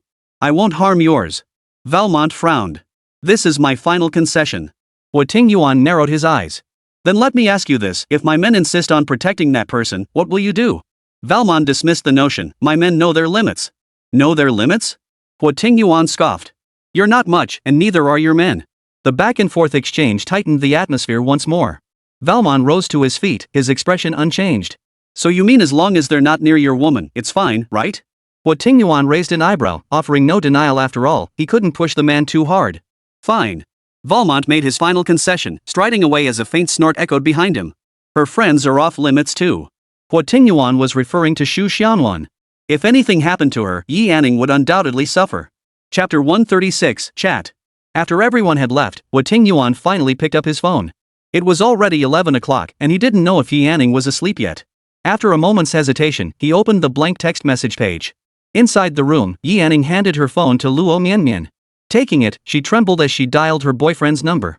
As for why she didn't call home given Luo Mianmian's current situation, telling her family would only make them worry more. All she wanted now was for her boyfriend to handle everything and come pick her up to return home. This was absolute trust in her boyfriend. After everything she'd been through, he was the first person she thought of. The phone rang only twice before being answered. The voice on the other end sounded somewhat muffled by background noise. Hello? A's. Hearing that familiar voice, the noise abruptly fell silent. His tone turned tentative. Mianmian? I'm in F country. Will you come get me? Luo Mianmian's voice cracked with tears. Hearing that familiar voice at last, she couldn't hold back the tears welling up inside her. There was a pause on the other end. Mianmian, don't cry. Mianmian, I'm sorry. I went to country F but couldn't find you. He had never believed Luo Mianmian could have simply vanished, no body, no trace, yet he couldn't find her anywhere. For the past 3 months, he never gave up searching. Hearing Luo Mianmian's voice again gave him a glimmer of hope. His Mianmian must have suffered terribly. A's. Luo Mianmian composed herself. Don't apologize. I met a jerk. I miss you, I miss mom and dad, I want to go home. Mianmian, tell me where you are first. I'll come get you and bring you home. Luo Mianmian softly hummed in response, gave the address, and had so much more she wanted to say, but she knew now wasn't the time for catching up. A long silence followed. The voice on the other end sounded hoarse compared to before. Mianmian, wait for me. Xu Xiaonuan and Yi Anning exchanged glances but said nothing. The call had already ended. It was clear Luo Mianmian had a loving family and a boyfriend who cherished her, someone who would stand at the end of the darkness and lead her home. As she listened, Yi Anning felt a pang of sadness. Xu Xiaonuan sensed her low spirits and gently squeezed her hand. Yi Anning looked at her and shook her head, signaling she was fine. Luo Mianmian's wet eyes lit up. A message popped up on the phone she was holding. She wiped her tears and handed it over. Thank you. Yi Anning took it, an unfamiliar number. When can you bring it over? I need to make arrangements. Seeing the message, Yi Anning recalled Cyril asking for her number earlier today. She wondered if he was the gentleman in question. May I ask if you are the gentleman from Nile Castle? Better to clarify and avoid confusion. Delivering to the wrong person would be a nightmare. Huo Tingyuan had been expecting her reply, but when she actually responded, he frowned. Why wasn't she resting at this hour? Then again, she was probably worrying about someone else's affairs. Yes, you may address me as Mr. Z. Huo Tingyuan abandoned his usual terse replies. Yi Anning was sharp. He couldn't let her figure it out yet. Yi Anning took a long time to reply to this message. Huo Tingyuan read it over and over, knowing he couldn't reveal himself. He typed something then deleted it. The man known for his decisive ruthlessness now found himself hesitating. In the end, he didn't send another message. Given Yi Anning's cautious nature, being overly enthusiastic wouldn't work. He had to take it slow. In truth, Yi Anning had risen to make Luo Mianmian's bed. It was late. Xu Shaoan was yawning constantly, and Luo Mianmian was also exhausted, though she dared not sleep. She feared waking up to find that terrifying man standing before her. Yi Anning personally locked the door with her, yet she couldn't guarantee absolute safety. After all, from Luo Mianmian's account, this man held significant status and influence. Knowing the danger, she still chose to keep Luo Mianmian here. It was simply because, when she herself had been in this situation, she too had hoped someone would come to her rescue. Fortunately, she had met Xu Xianwan. Having been warmed by kindness herself, she naturally sought to warm others, especially since their circumstances bore such striking similarities. Yi Anning understood Luo Mianmian's predicament all too well. She retrieved stun guns from the closet as a precaution, one for each of them. With only 2 rooms available, Yi Anning chose to sleep on the sofa. That way, she could be the first to notice if anything happened. Her greatest concern was Xu Xianwan's safety. Luo Mianmian initially resisted, but Yi Anning reassured her that only by resting well would she have the strength to fight him to the end. Luo Mianmian dared not suggest Yi Anning sleep with her, fearing she might have a stress reaction during the night. Lying on the sofa, Yi Anning felt no sleepiness. She noticed a message and only then realized it was written in Chinese. Not even willing to give a name quite mysterious, fitting the style of the wealthy. Considering it was a major client, Yi Anning replied seriously. When would Mr. Z like us to deliver it? Huo Tingyuan's lips curved into a smile again upon seeing the message. No matter how clever Yi Anning was, she'd never guess it was him. No rush. Are you a brand from Xia country? This feeling strangely reminded her of when they first met. Yi Anning pondered for a moment. Xu Shaoan had already gained some recognition in Xia Kingdom before, and now they'd merely changed the name while keeping the design style largely the same. Calling it a Xia Kingdom brand wasn't inaccurate. Yes, sir. Are you familiar with Xia? Using Chinese and choosing a Xia Kingdom brand, Yi Anning guessed this person must have a strong interest in Xia Kingdom. Huo Tingyuan replied without batting an eye. I studied abroad there. It's a wonderful country. Yi Anning felt an innate sense of pride and shame at the affirmation of his homeland, thinking this person had excellent taste. But staring at the message, she didn't know how to respond. She wasn't particularly eager to reply, yet the final payment was still pending. If she did reply, she had no idea what to say. Huo Tingyuan, not receiving a reply, assumed Yi Anning had fallen asleep after a long day and debated whether to send her a goodnight message. He feared both that Yi Anning would recognize it was him and that she wouldn't. After pondering, he decided money was more important. Yi Anning replied. Then I'll deliver it to you tomorrow. I won't disturb your rest. Good night. Seeing how eager she was to end the conversation, Huo Tingyuan couldn't help but smile. Even through the screen, he could picture her hesitating over whether to send him that message. So cold and distant toward other men, yet back then, she'd been fiery and passionate toward him. Even if it had been a deception back then, so what? It still meant Yi Anning had been willing to invest her efforts in him. He was her one and only. Huo Tingyuan didn't reply. After so long, seeing her good night again, the warmth of the past was undeniable, but this one felt more genuine. Glancing at the message on his phone, Huo Tingyuan felt quite pleased. He murmured to himself, Yi Anning, this time it's my turn to get close to you. Chapter 137, Delivering Jewelry. Just then, Huo Yi entered from outside and walked straight up to Huo Tingyuan to report, Boss, there are a lot more Valmont agents near where Miss Yi is staying. Looks like they're waiting for her to walk into their trap. Huo Tingyuan's smile faded as he tapped his phone lightly on the table. They're getting rather annoying. It seemed Valmont had no intention of letting go easily. Boss, do you think Valmont might try to snatch her outright? They will, Huo Tingyuan affirmed. He has a body, but no humanity. Valmont was a man who stopped at nothing to achieve his goals. What he desired, he would obtain at any cost, regardless of the consequences. Back then, he'd taken one look at Luo Mianmian, fancied her, and proceeded to seize her. He'd simply arranged a death certificate to eliminate all complications, utterly indifferent to Luo Mianmian's own feelings. Respect was a word that didn't exist in Valmont's vocabulary. You either had to be more vicious than him or more powerful than him. Otherwise, provoking such a dark individual would make you wish you were dead.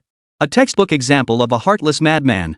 Hearing this, Hua Yi couldn't help but feel concerned. What about Miss Yi? Just keep his people out of sight. Huo Tingyuan stood up.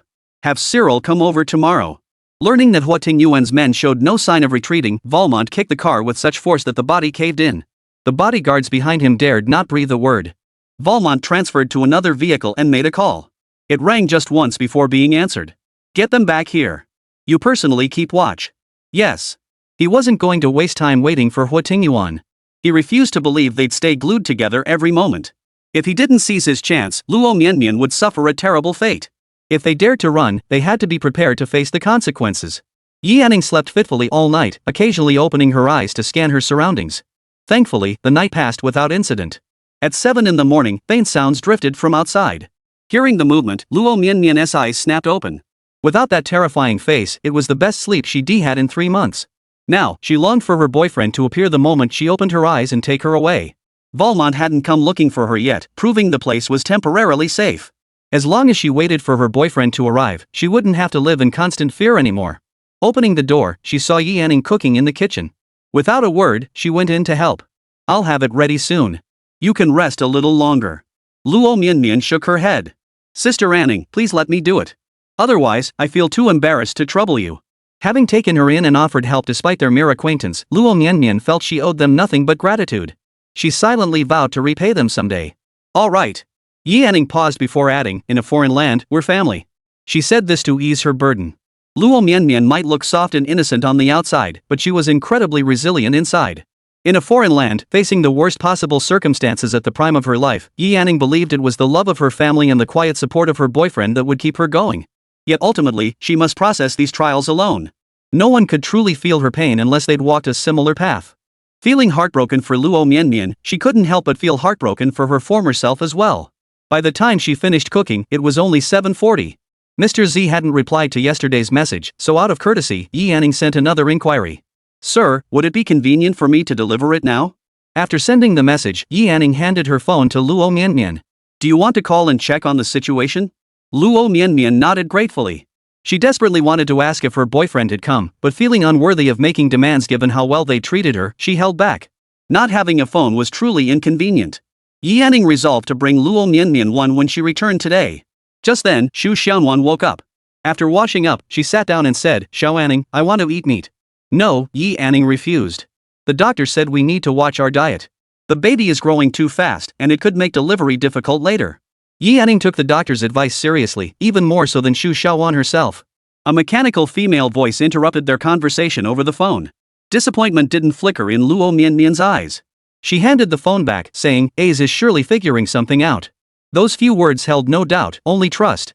To get Luo Mianmian back, he first had to revive her. With Luo Mianmian herself absent, it might prove slightly difficult, but solutions always outnumbered obstacles. I'm heading out soon. If he calls back, is there anything you want me to relay? Hearing Yi Anning's question, Luo Mianmian paused briefly before replying, Tell him I'm waiting for him. And that I believe in him. That kind of trust was genuinely enviable.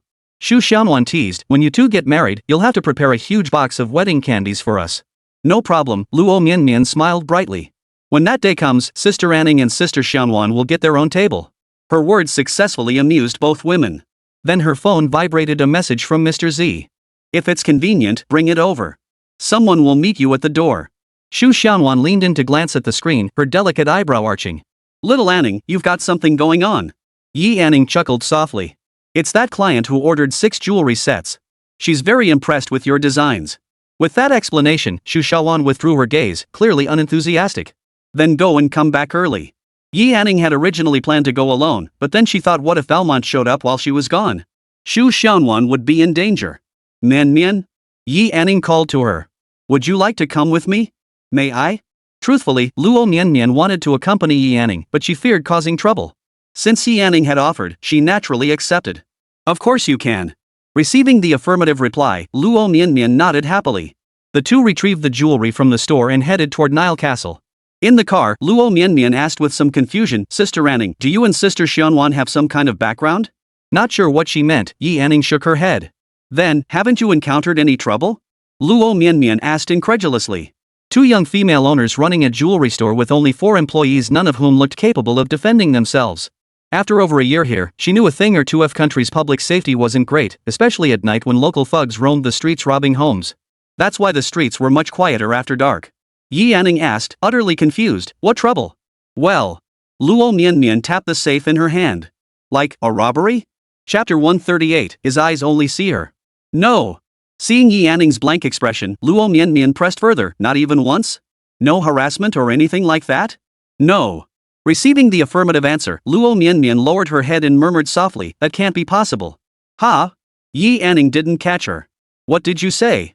Considering Valmont hadn't found her, and Yi Yanning and the others ran a jewelry store, Luo Mianmian wondered if they were concealing their true capabilities. It seemed the only plausible explanation. Since Yi Yanning didn't want to talk about it, she must have her reasons. So Luo Mianmian lifted her small face. It's nothing. I was just looking at those jewels earlier.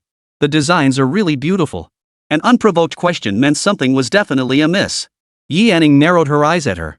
Mianmian, is there something you want to say? Seeing her attempt to change the subject fail, Luo Mianmian had no choice but to speak honestly. Opening a store like this in Country F without any connections makes it easy to get targeted. Recalling Luo Mianmian's earlier inquiry, Yi Yanning pondered before asking, robbery or theft? Luo Mianmian nodded. Sometimes people get hurt too.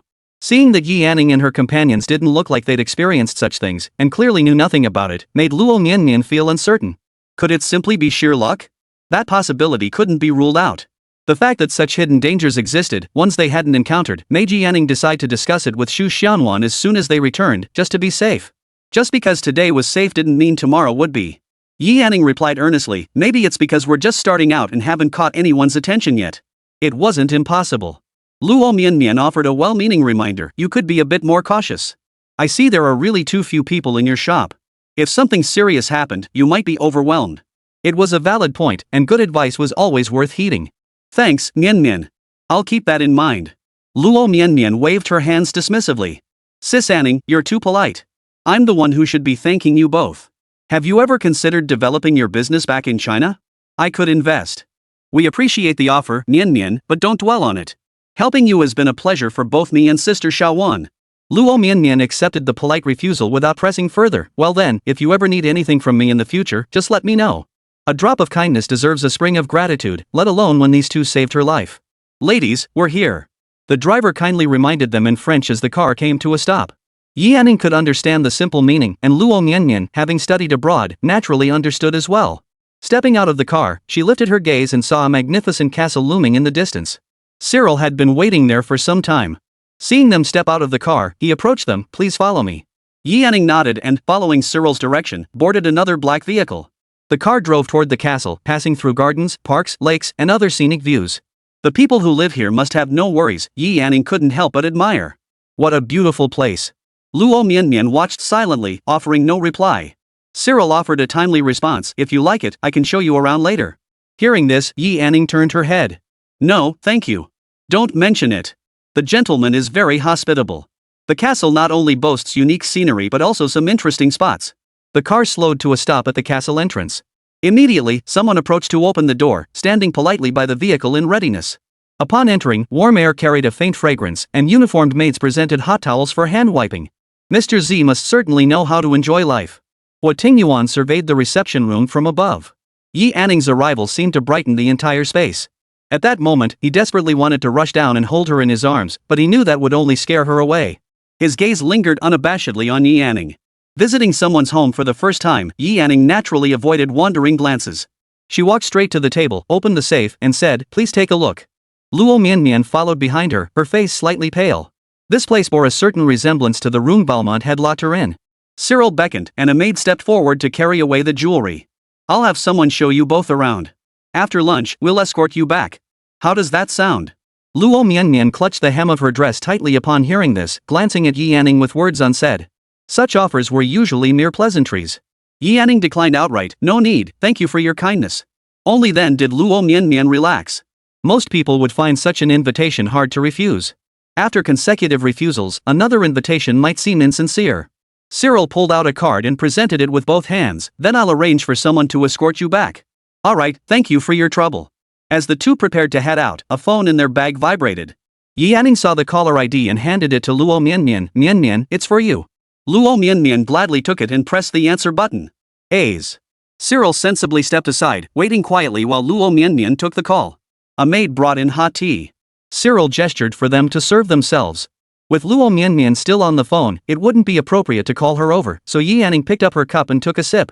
Looking down from above, Yi Yanning wore a thick white coat, a tiny bundle. Every movement she made was clearly visible to Huo Tingyuan. One glance stirred a fresh wave of wicked desire within him. It had been far too long since he'd touched her. Sometimes he truly wished he could lock her away and love her properly. Yi Yanning only needed to stand there, doing nothing, to stir the most primal desires within him. For some reason, Yi Yanning felt a gaze fixed on her. She instinctively looked up, her eyes landing precisely where Huo Tingyuan had been standing moments before. But no one was there. She dismissed it as a result of poor sleep, deciding she'd rest properly once Luo Mianmian left safely. At that moment, Huo Tingyuan's phone rang. It was Huo Yi calling. Huo Tingyuan pressed the answer button and held the phone to his ear without speaking. He furrowed his brow, seemingly troubled by what he heard. Luo Mianmian hung up the phone, her face radiating uncontrollable joy. Sister Anning, A's is here. The operation had indeed moved swiftly. Yi Anning nodded. Then let's head back now. Getting Luo Mianmian out sooner meant one more minute of safety. The two stepped outside and got into the car arranged by Cyril. The driver would take them straight back, and Yi Yanning didn't refuse this kindness. The moment Yi Yanning left, Huo Tingyuan spoke into his phone, "Keep an eye on that man." After hanging up, Huo Tingyuan strode downstairs and out the door. Cyril, reassign personnel. Chapter 139, Rainy Day. In the car, Luo Mianmian kept her eyes fixed outside. The two had agreed to meet at the 0-point entrance. Though the route was identical, the journey felt swift on the way there but interminably long on the return. Outside the window, the sky hung heavy and gloomy. Within minutes, raindrops the size of beans began pelting down. The rain grew heavier. Rainwater formed a thick film on the windshield, only to be swept away by the wipers before quickly pooling again. Luo Mianmian's heart felt as oppressive as the weather outside. As the car slowed down, she couldn't help but worry about her boyfriend's situation. They had just spoken on the phone moments ago, yet for some reason, Luo Mianmian felt a wave of panic wash over her. Noticing her anxiety, Yi Yanning asked, Mianmian? Should we call him again? Compared to her companionship, Luo Mianmian probably needed her boyfriend's concern more at this moment. The longer she waited, the more anxious she grew, convinced something terrible was about to happen. The rain pounded loudly outside, yet the car remained quiet and peaceful until the call rang until it automatically disconnected. A's hadn't answered. Even though it was midday, the world outside felt dark and gloomy, the overcast skies of the rainy day adding an eerie atmosphere. The car splashed through puddles as it drove, and Luo Mianmian gripped her phone tightly, her voice filled with worry. Could something have happened to A's? For some reason, she couldn't shake this terrible feeling. Yi Yanning didn't know what to say either, so he simply held her hand and whispered reassuringly, "Don't worry. It's raining so hard, maybe he just couldn't hear the ring." Hearing this, Luo Mianmian felt no relief. She lifted her gaze to the window. Why did it have to be this kind of weather? The reunion of two people in love should be bathed in sunshine. After driving a little further, the car slammed on the brakes mid-road. Both passengers lurched forward, caught off guard. They snapped back to attention and looked ahead.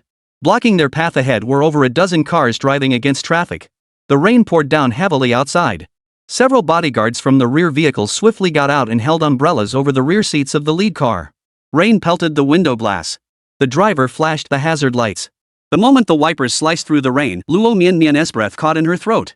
Not far away, the black umbrella slowly lifted, revealing the face she never wanted to see again in her life. This scene could only mean one thing: they had come for Luo Mianmian. Without hesitation, Yi Yanning shouted, "Reverse!" The driver immediately began reversing. The next second, bang! Bang! The car shook as bullets struck the tires with precision. The driver slowly raised his hands, a conspicuous red dot now centered on his forehead. Luo Mianmian's chest heaved violently. She immediately clamped down on Yi Yanning's hand. "Don't move!" He really dared to shoot. Valmont surveyed his handiwork with satisfaction, his cold gaze fixed on the occupants inside. He slowly raised a hand, beckoning them forward. Luo Mianmian felt her blood run cold in that instant. She stared at the man before her in horror, her face drained of color. Defying him would also endanger Yi Yanning. Closing her eyes, she resigned herself to getting out of the car. Yi Yanning grabbed her hand. There must be another way. Luo Mianmian bit her lip hard, unable to turn her head. Tears welled up as she whispered, "Sister Anning, stay in the car. I'll just go beg him. He'll spare you." A wave of helplessness washed over Yi Yanning. She shook her head silently, her eyes welling up. Luo Mianmian wiped her tears with her free hand and spoke with great effort. "Please tell A's one last thing for me." Mianmian misses A's year after year, hoping to see him again every year. A's was still waiting for her. Alas, she had come so close to seeing her beloved. After speaking these words, she pulled away from Yi Anning's grasping hand and opened the car door with a tragic resolve, stepping out. Tears fell silently. How could Yi Anning not understand this feeling? Precisely because she understood it so well, she knew she couldn't let Luo Mianmian face this alone. Even if she had to stand, she would stand behind Luo Mianmian. Yi Anning pushed open the car door, only for it to slam shut from the outside the next second. Cyril stood beside the car, holding an umbrella. Luo Mianmian was slightly damp from the rain when a large umbrella suddenly shaded her head. She glanced back. Behind them, the empty space had vanished. Over 20 black vehicles had pulled up directly opposite.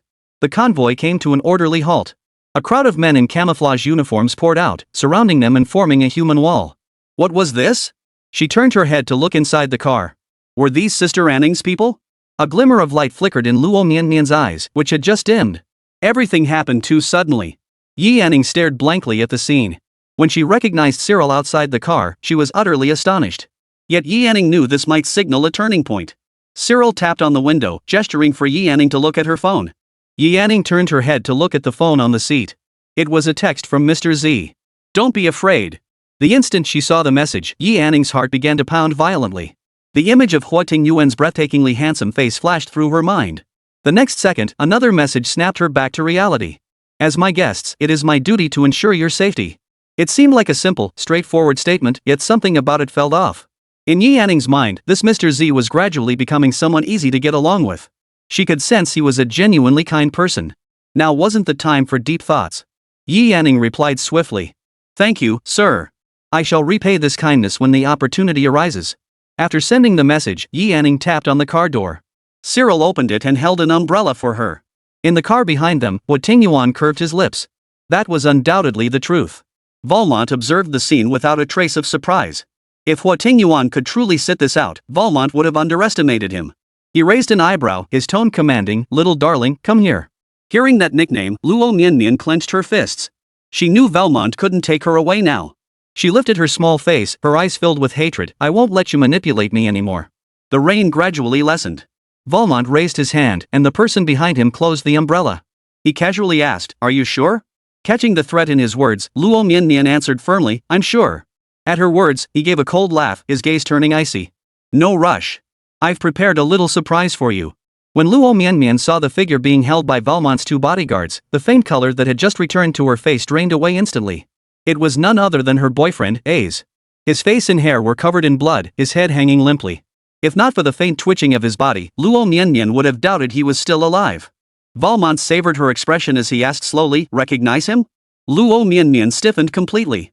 Hearing the voice, A struggled to open his eyes. He lifted his head slightly, but blood mixed with rain blurred his vision, and his head fell limply back down. Chapter 140, The Outcome.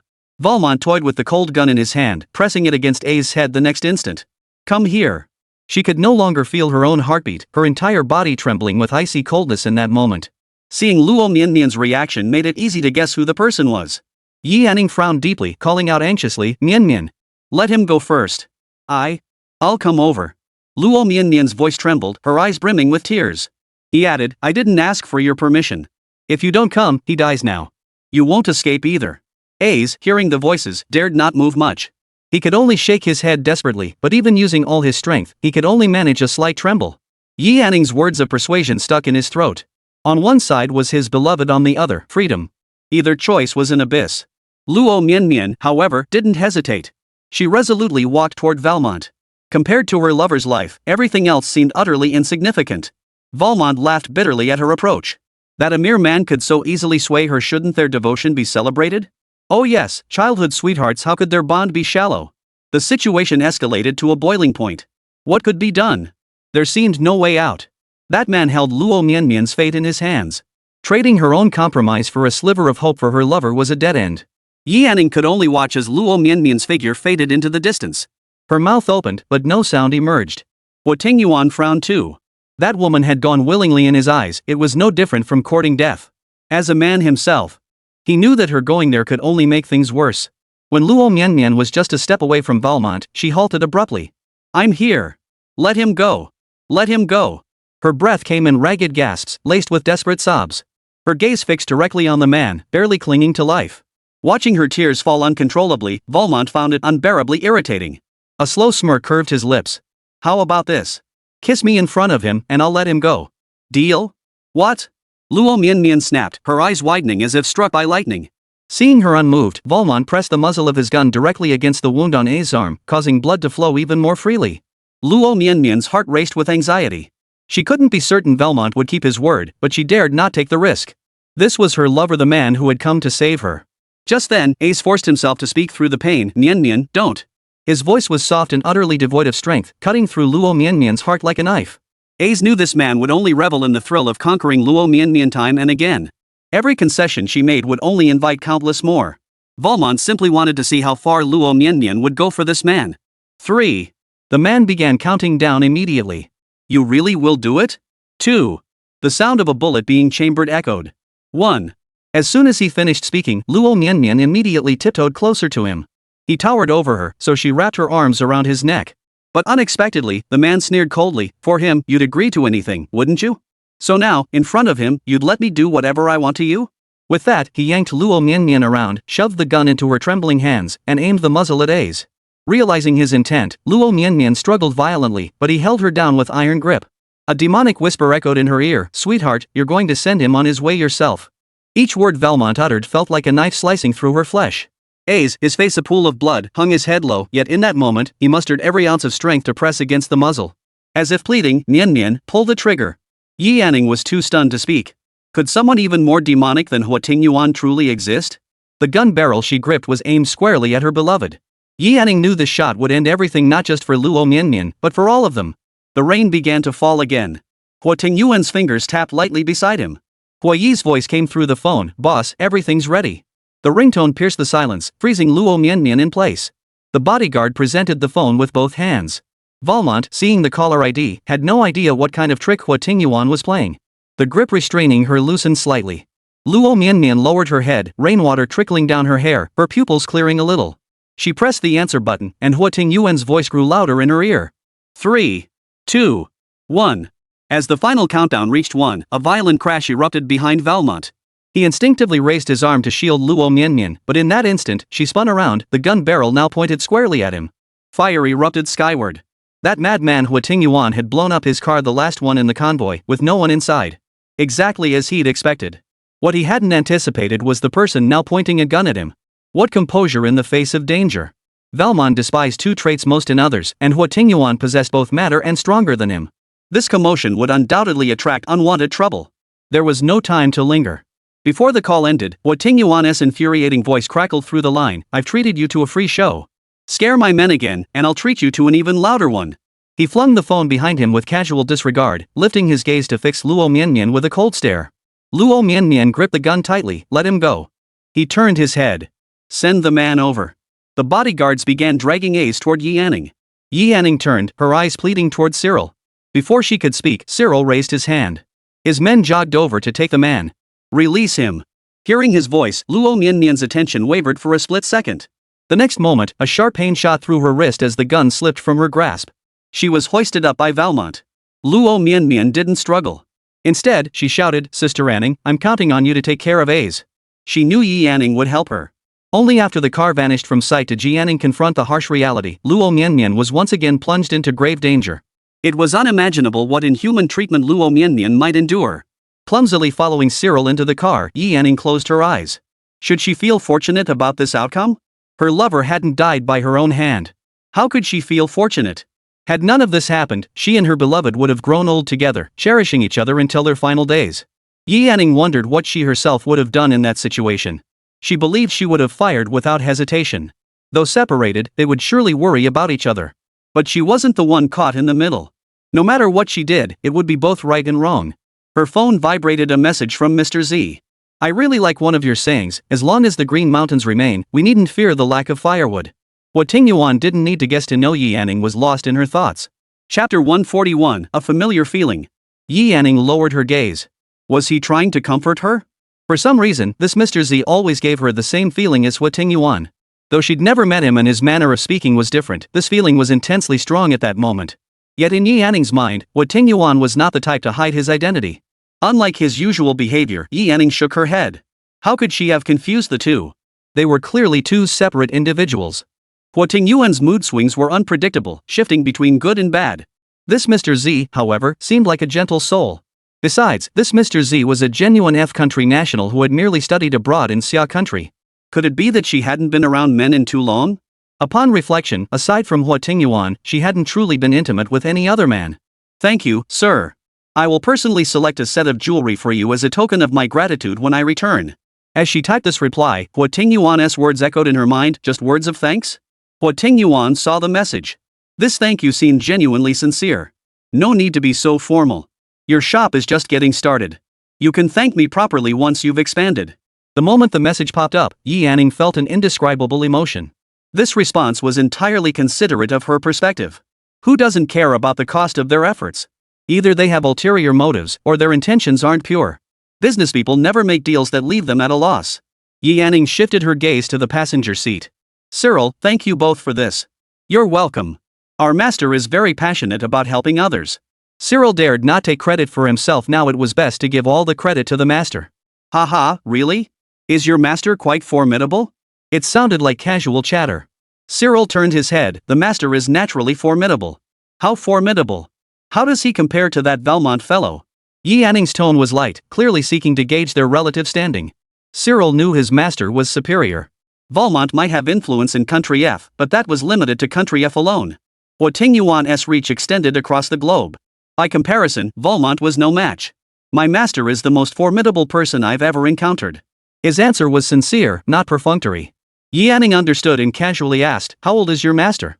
Cyril's mind raced at the question. Clearing his throat, he replied, "If you wish to know more about the master, you should ask him directly. I'm sure he'd be more than willing to share everything." He understood one principle well: loose lips sink ships. If he revealed anything, he'd be finished. Seeing his evasion fail, Yi Anning smiled. "Your master seems like a very decent man. I was thinking of asking what he likes so I can prepare a surprise as a token of my gratitude." That said, Cyril replied with solemn earnestness, "Such thoughtfulness is commendable. A gift offered with genuine sincerity will surely please the gentleman." His reply was indeed flawless. "Is your boss in France?" Yi Anning changed tack. Simultaneously, she sent a message. "I wonder if there's a chance to treat you to dinner tonight?" To see if their responses differed. Cyril remained silent.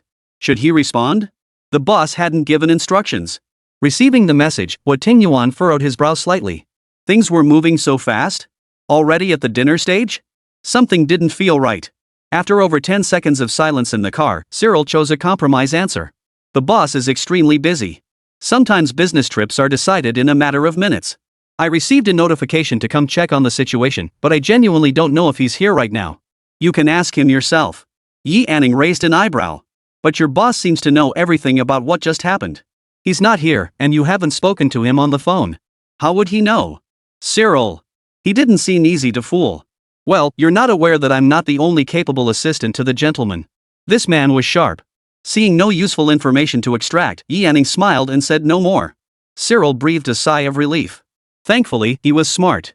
Her phone vibrated. Mr. Z replied. "Got some things to handle these next couple days.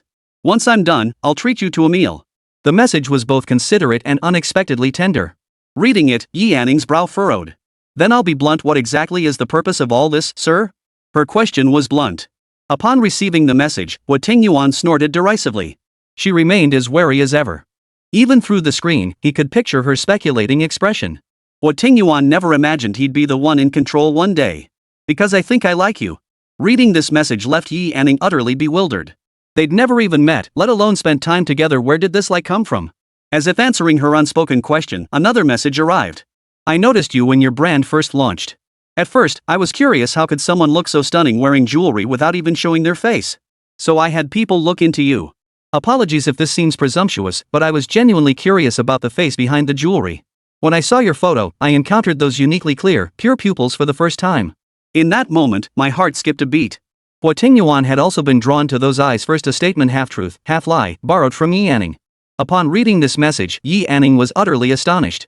Yet afterward, it felt strangely plausible. After all, people from Country F were notoriously direct in expressing their feelings. Yet she seemed to have lost interest in men altogether, perhaps because she'd already encountered the most breathtaking person in the world. The best and worst were concentrated in one person. From now on, it would be difficult for her to be moved by any man again. After pondering, Yi Anning replied earnestly. "First, thank you for your affection and support. I can sense you are a warm-hearted and kind person. Second, I am unable to reciprocate these feelings you hold for me. Finally, please do not invest excessive energy in me. I cannot offer you any emotional return. Her refusal was blunt and decisive, leaving no room for hope. Holding his phone, Huo Tingyuan momentarily hesitated, unsure whether to laugh. I only said this to let you know I have no ulterior motives. As for liking you, it's simply that I do. You don't need to respond in kind. The moment she saw the message, Yi Anning froze. The scene felt strangely familiar. She seemed to have once said these very words to Huo Tingyuan. The phone screen went dark. Yi Anning lifted her gaze to the car window. The rain stopped and started again.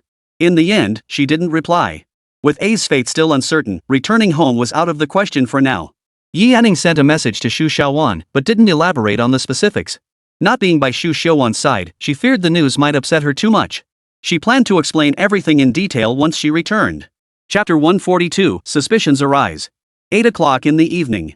A gentle sea breeze rippled the white curtains, enveloping the private island in an eerie tranquility. Inside the spacious ocean view villa suite, a girl lay motionless on the floor, still wearing the same clothes she had arrived in. Yet she seemed utterly oblivious to the cold. The sound of water in the bathroom started and stopped. A man, bare-chested and drying his hair, emerged from inside. Noticing her lifeless demeanor throughout, Valmont glanced at her slightly damp clothes. Didn't you hate the castle? How about this place? Do you like it? That familiar, loathsome voice rang out. Luo Mianmian lifted her head, meeting those brown eyes. Not a shred of remorse from the instigator.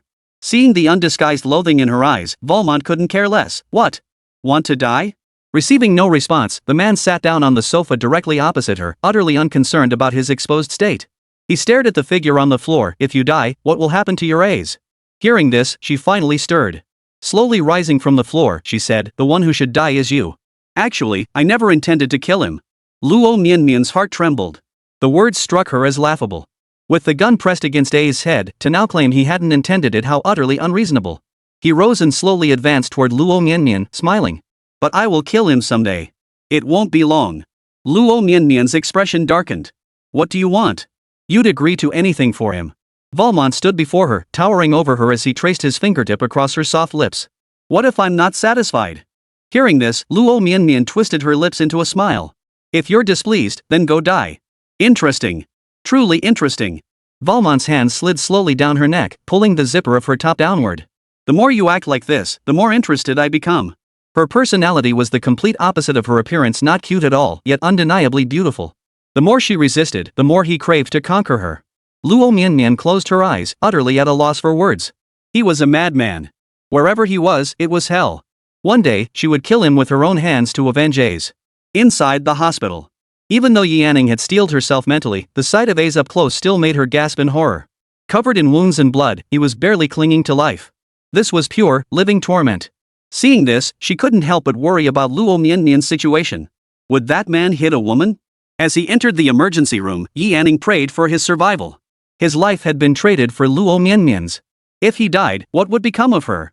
Unable to bear the thought, she could only wait silently outside the door. The doctor emerged from the resuscitation room with grim news. The patient showed no will to survive. Was he refusing to face reality? Yi Anning grasped the doctor's hand. Can I speak with him for a moment? The doctor glanced at Cyril, who nodded.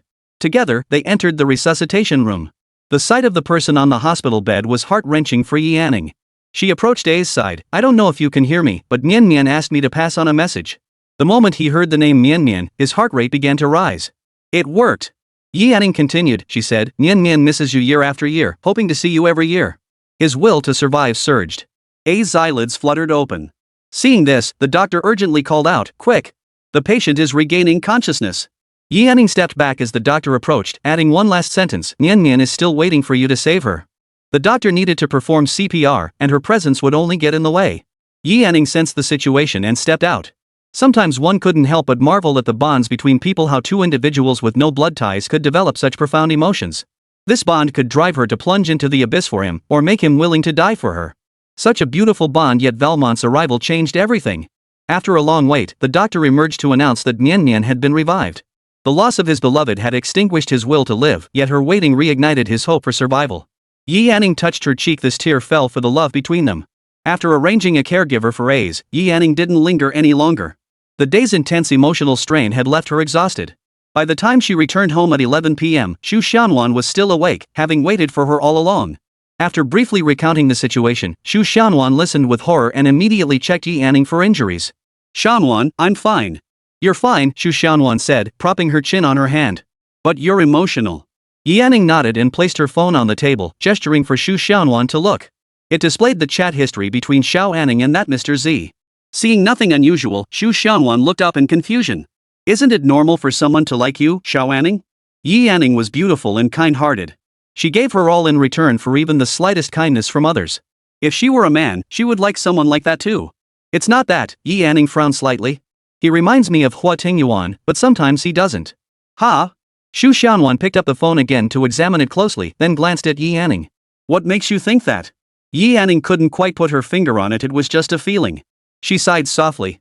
I don't know. Maybe it's just my imagination. Does this Mr. Z reply to messages the same way as Huo Tingyuan? Yi Anning thought carefully for a moment upon hearing the question. No, they're different. Huo Tingyuan's replies are always concise and to the point, with pitifully few words.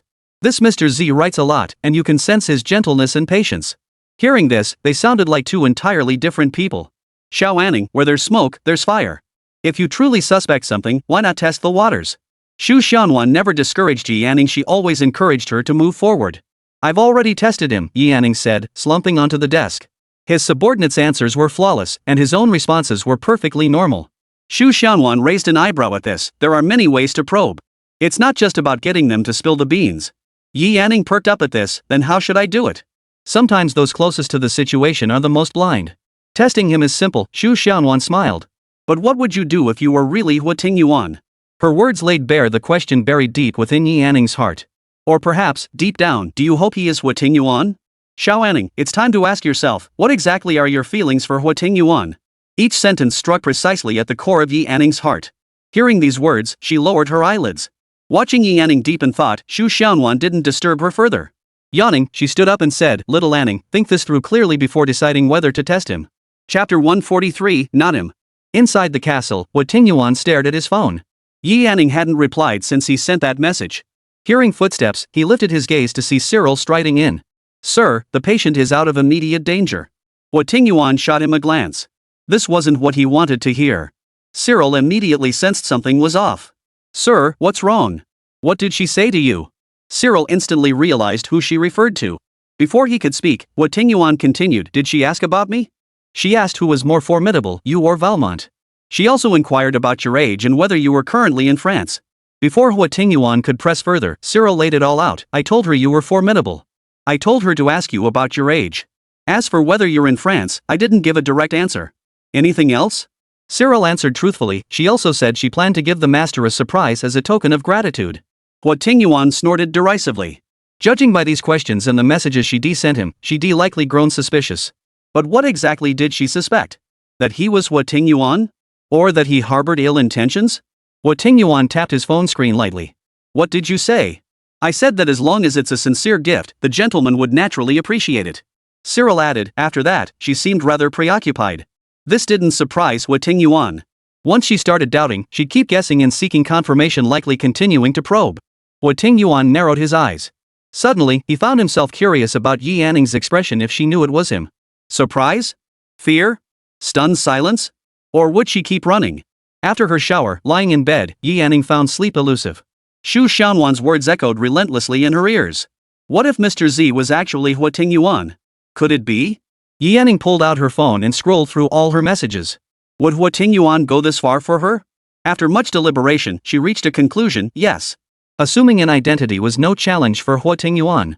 If he wanted to, he could be Mr. Z in country F or Mr. Z in any other country. This was Huo Tingyuan, the man who knelt to untie her bell, who risked his life to save her in Nanshur, who stood up for her before the Huangpu family, who filled her room with gifts for her. The Huo Tingyuan who believed her no matter how many times she deceived him.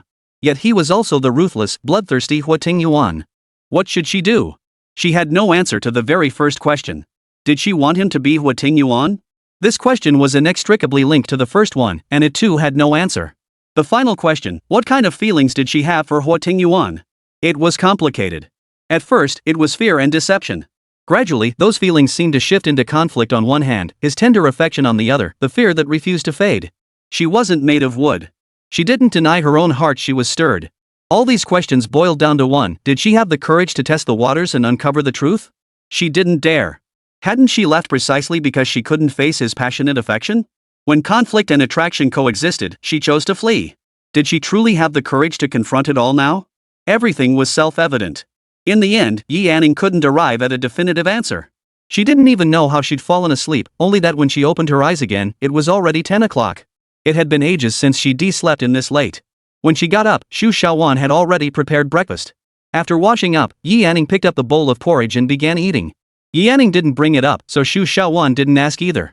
Clearly, little Anning hadn't sorted things out yet. Truthfully, she was quite curious about the feelings little Anning harbored for that man. Judging by Xu Xiaowan's reaction, little Anning must have felt something for that man, otherwise she wouldn't have broken down in tears upon seeing that note. Those weren't tears of joy, they were tears born of a different kind of emotion. If she felt nothing, she wouldn't have taken off the bracelet and placed it in the box, neither wearing it nor selling it. Today, the sun was shining outside, a rare occurrence that swept away the usual gloom. Her phone vibrated, a message from Mr. Z. The sun is shining brightly today. May I invite you to dinner? Seeing this, it seemed even less like Huo Tingyuan. If Huo Tingyuan had been hiding his identity to get close to her, why would he ask her out to dinner? Wouldn't that expose him? Could he really not be him? Should she go? Yi Anning felt conflicted. If he truly wasn't Huo Tingyuan, accepting the dinner invitation would only give him false hope. After some thought, Yi Anning declined. Sorry, Mr. Z. I think I've made myself clear. Receiving the message, a smile spread across Huo Tingyuan's lips. He knew the kitten wouldn't agree not to Mr. Z, and certainly not to Huo Tingyuan. This was simply to ease her doubts, stop her from overthinking, and let her be the carefree Yi Anning, free from letting such trivial matters constrain her thoughts. Life was long, and he had all the time in the world. But Yi Anning deserved praise for maintaining such clear boundaries with others. He was quite satisfied with that. After sending the message, there was no reply. Yi Anning breathed a sigh of relief. It seemed it really wasn't Huo Tingyuan. Since it wasn't him, then all those questions simply didn't exist. Opening the window, sunlight spilled over her body, warm and comforting. This kind of sun was most pleasant, neither too hot nor too cold, yet it brought strength. On the private island, Valmont was intently fishing. Luo Mianmian watched his back, wondering what would happen if she pushed him in. He'd probably be crippled if not dead. Don't worry, sweetie. If I go down, I'll take you with me. Luo Mianmian frowned. Did this man have eyes in the back of his head? Not only did he insist on fishing, but he also forced her to stay by his side. All these days, Luo Mianmian had searched countless times for a way off the island, yet she still couldn't find one. She wondered how Ace was doing. Valmont turned around, studying her with keen interest. Got some good news for you. Luo Mianmian didn't expect anything positive from him and retorted coldly, no thanks. I'm not interested in hearing any bull good news. Is that so? Valmont regarded her. That one called Ace has been rescued. Isn't that good news for you? Well, I suppose it is. But I won't thank you for it. That mouth of hers, except for the rare moments when it sounded pleasant, made one want to punish it severely the rest of the time. But he won't live long anyway. Valmont withdrew his gaze, lifted his fishing rod, and reeled in a grouper. Seeing him catch a fish, Luo Mianmian didn't want to give him the satisfaction. She stepped forward and said, "Let me help you reel it in." Valmont raised an eyebrow and handed her the rod. Did she not care about that man? Chapter 144, Mercenary. The next moment, Luo Mianmian flung the rod away with all her might. Turning back with a mischievous grin, she said, "My hand slipped. Now you've lost both the fish and the rod." Valmont didn't grow angry. Instead, he smiled, pinching her chin. "No problem. If you don't want me to fish, how about we do something more interesting? Right here." Luo Mianmian's smile froze instantly. It lasted only a few seconds, yet Valmont took it all in. His other hand began unbuckling his belt, making it clear to Luo Mianmian that he wasn't just talking. "If you're not afraid I'll jump, then go ahead and try. I have nothing left to hold me back anyway. Come on, if you dare." He paused his movements, his gaze fixed on her face as he delivered the threat. Yet tears welled in his eyes, dampening his lashes. Seeing her like this pitiful yet endearing stirred a fresh wave of malice within him. Die rather than yield, huh? Yes. Luo Mianmian hesitated not at all, even adopting a what's the point attitude. What else is there that you freak, wouldn't dare do? Sometimes death was a form of liberation. Fine. Valmont withdrew his hand and kicked the stool beside him aside. Don't beg me. Valmont pulled out his phone, dialed a number, pressed the speaker button, and placed it between them. The call was answered quickly. Luo Mianmian stared at him, utterly confused. Valmont asked in French, "How's the mercenary you were supposed to find?" Luo Mianmian's heart skipped a beat. She glanced at Valmont, whose eyes sparkled with amusement. The voice on the phone replied, "Found them. Everything's taken care of." After the words faded, only the sound of waves crashing against the shore remained. On the screen, the call duration continued to increase. Luo Mianmian finally grasped the meaning behind his warning not to beg him. He had hired mercenaries to kill A's. After a brief silence, Luo Mianmian spoke up, "Why won't you just let him go?" She forced herself to calm down, attempting to reason with him. "Keeping him alive means he can threaten me anytime. Why do you have to kill him?" Valmont watched her lips move, finding it amusing. Reasoning with her was pointless. Perhaps if he amused himself, he might take pity and let the man die quickly. "Because your heart belongs to him. Only when he's dead can I move in." It was utterly unreasonable and revolting. As he watched despair fill her eyes and tears stream down her cheeks, Valmont raised his hand to wipe them away. "Do you want to die with him? What about your parents?" The threat hung heavy in the air. Luo Mianmian staggered, her legs weak, before Valmont caught her in his arms. "If he survives this time, I'll let him go from now on." Luo Mianmian wouldn't believe a single word he said. Ace had no allies here. How could he possibly stand against those mercenaries? Was this supposed to be some faint glimmer of hope for her? The more she thought about it, the angrier she grew. Clenching her teeth, Luo Mianmian raised her hand and slapped him hard across the face. "Bastard!"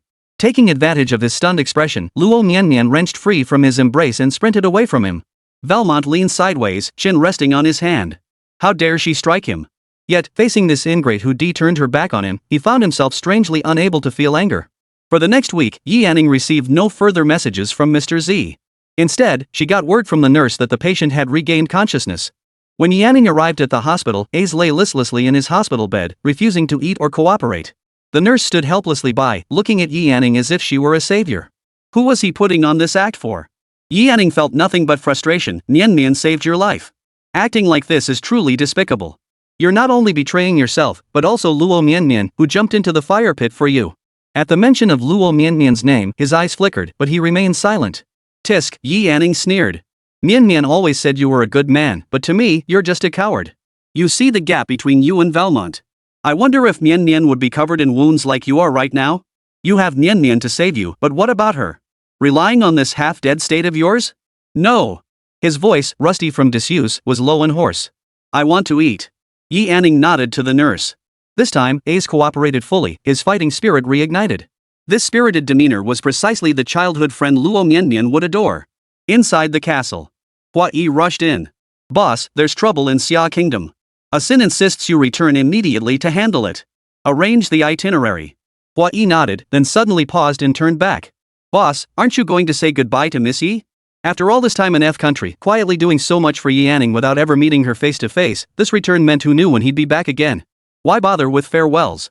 It wasn't like they'd never see each other again." Huo Tingyuan couldn't be bothered to correct him.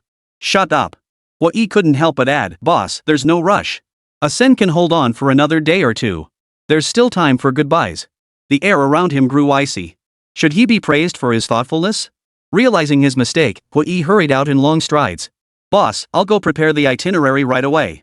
Inside the hospital, Yi Anning saw that he could eat and move about, not entirely failing Luo Mianmian's expectations. "Where's Mianmian?" These were A's second words, his voice carrying a hint of warmth. Yi Anning shook her head. "Even if you knew where she was now, what could you do? Attack a stone with an egg?" Hearing this, Ace closed his eyes in resignation. She was right, this wasn't Xia Kingdom. He needed a foolproof plan. He couldn't repeat the recklessness that had led to this predicament. It was clear that Ace wasn't one to act impulsively. Yi Anning wrote a number on a piece of paper and handed it to him. "Get some rest. Contact me if you need anything." Ace took it and said solemnly, "Thank you." Yi Anning nodded, deciding not to linger. As she reached for the door handle, a tall doctor wearing a mask stood outside.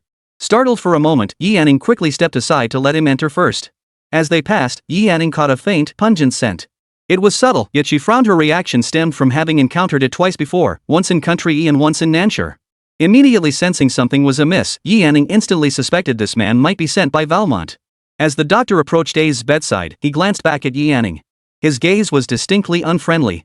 Yi Anning hastily lowered her head and stepped out of the room. The moment she stepped out, she began backing away step by step. Before her stood two men dressed identically. Chapter 145, Dare You Love Me Once? The nurse returned to find the empty ward, utterly bewildered. Someone that badly injured couldn't have gotten up and left on their own. At that very moment, two burly men pushed two wheelchairs out of the hospital. Both occupants wore hats and masks, covered in blankets, drawing no attention whatsoever. Yi Anning felt cold, so cold her limbs went numb. Slowly opening her eyes, she found herself bound and confined aboard a massive cargo ship. Before her stood 4 or 5 towering, burly men, their arms uniformly tattooed. It seemed to be a totem symbolizing some kind of organization. They wore thin clothing, yet stood exposed to the wind as if unaffected by the cold. She was awake, but dared not make a move. She could only squint her eyes and assess the situation around her. By the time she sensed something was wrong in the hospital, it was already too late. The moment the door closed, she lost consciousness.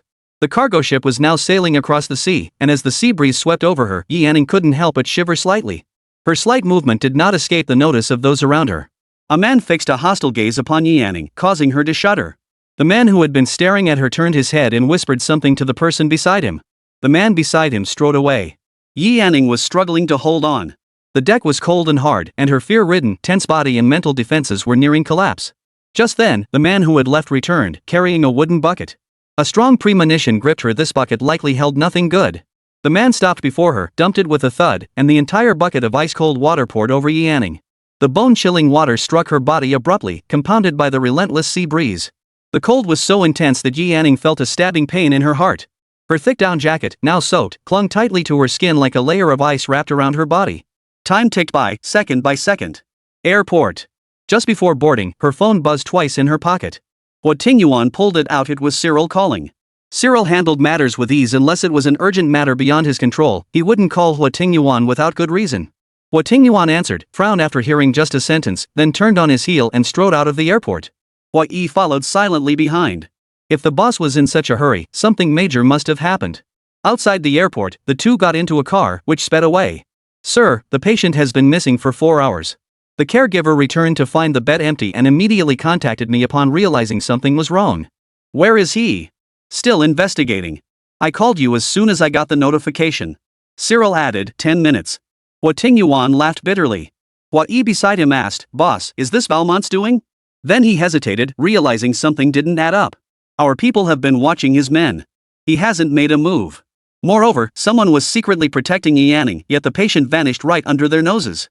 Huo Tingyuan sneered coldly. Find them first. Out at sea, night had fallen. On the deck, Yi Yanning lay barely clinging to life. Hunger, cold, and fear, the three most agonizing sensations, twisted together within her. Noises stirred around her. The burly men carried a burlap sack and stuffed A's inside it right before Yi Yanning's eyes, stuffing it full of rocks as well. What was this? The next moment, two burly men hoisted the sack and hurled it directly into the sea. Yi Yanning's pupils dilated sharply. Her limbs were bound, the sack was tied shut, and there were stones inside. So they intended to drown A's alive? And what about her? Was this her fate too?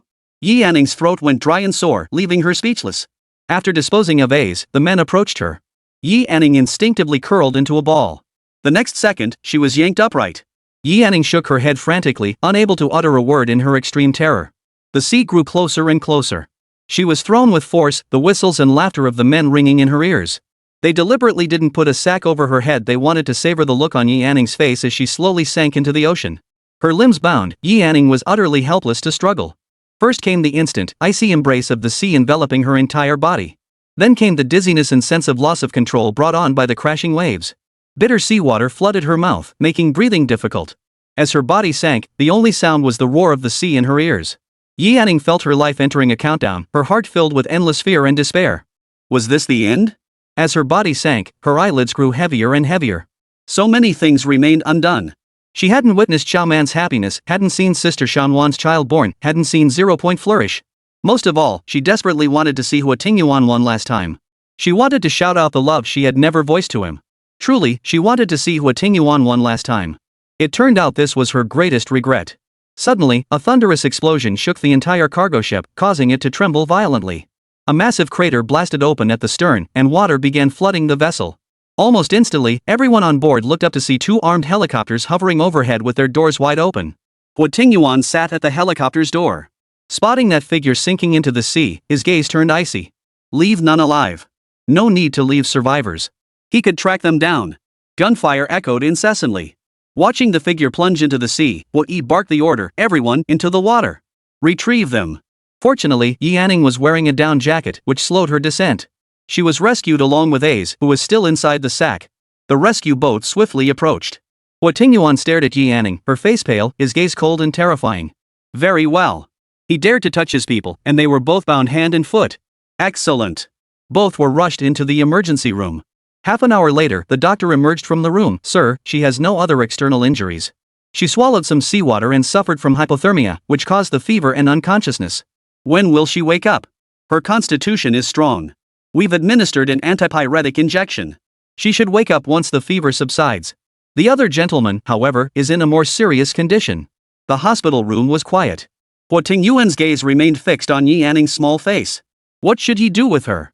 Leaving her alone made him uneasy, but keeping her close upset the little cat.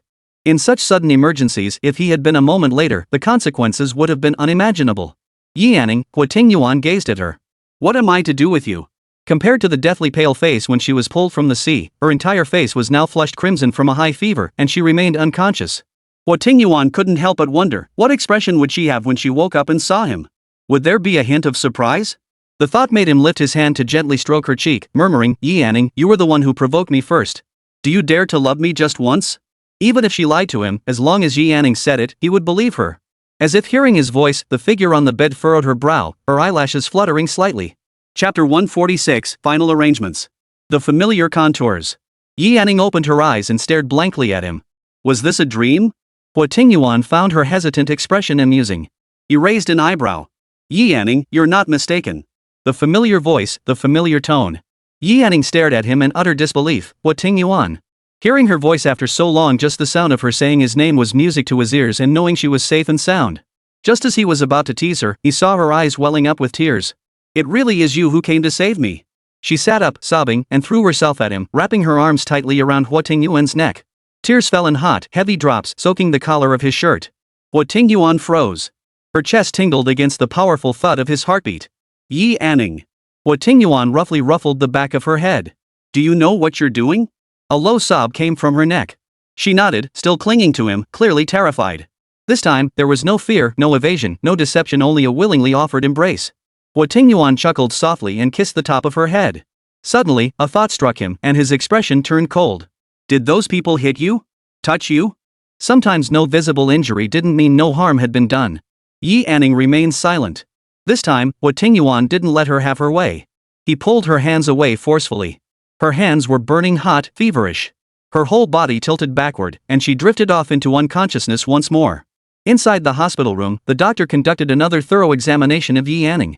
Huo Yi stood at the doorway holding his phone, which had already rung twice. Boss.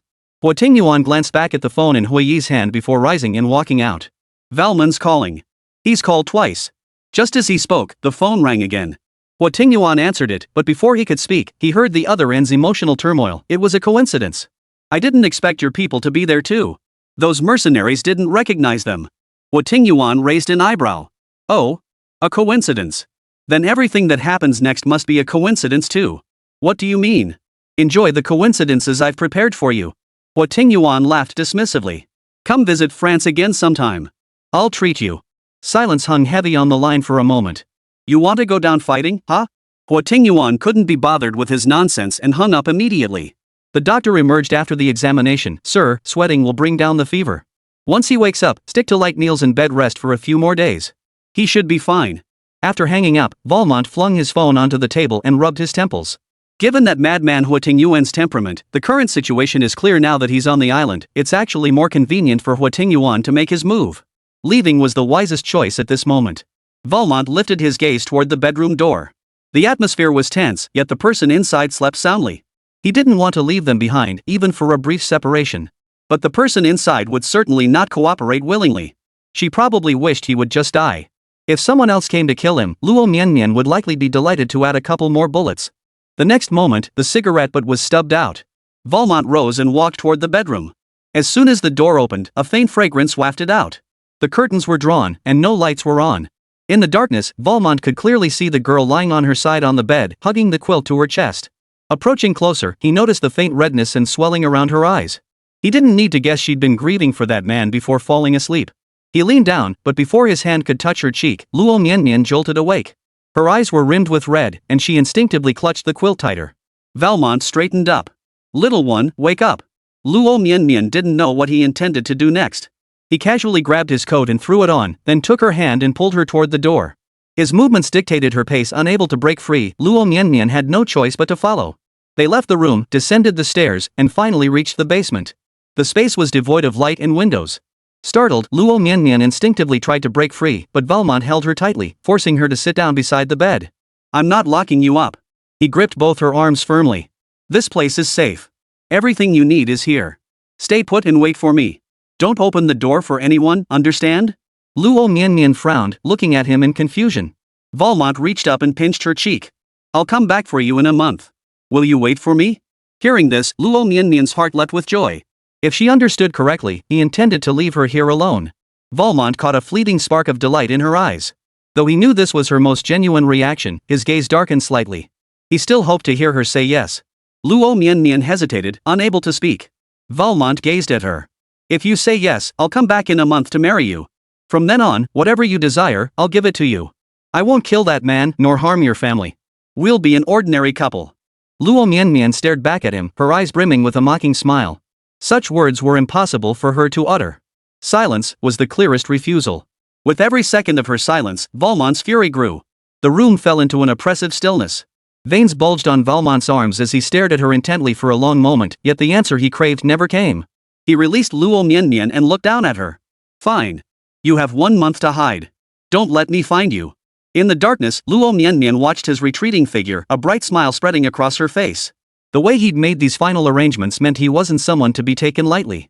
If he could die here, that would be best. Valmont emerged from the basement, preparing to retreat. The distant hum of a helicopter reached his ears. He curved his lips in a smirk.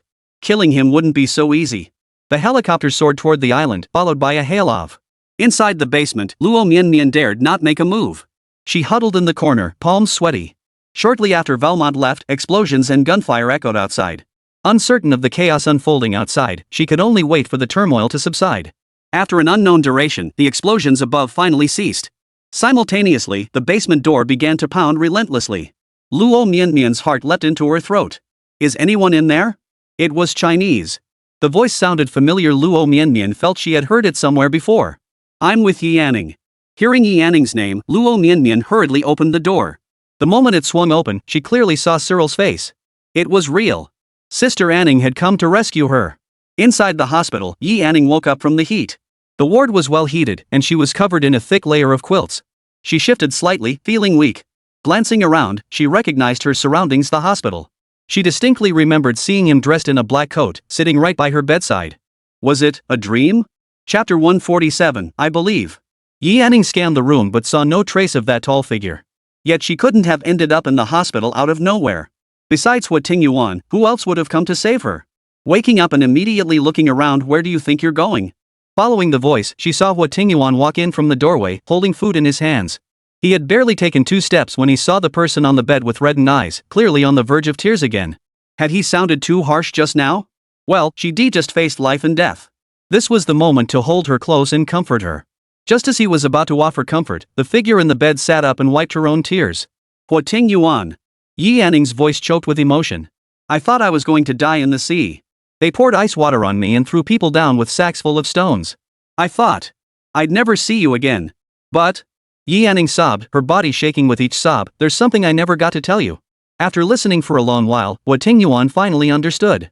It seemed she was pouring out her grievances to him, but what did those last 2 sentences mean? Yi Anning. He addressed her as always. This time I was too late. I won't let you face danger again.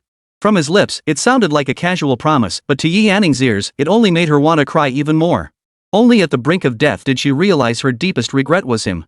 The realization made Yi Anning sniffle as she stared intently at him. Huo Tingyuan frowned. Why are you staring at me like that? One moment she was wailing, the next she was staring at him intently.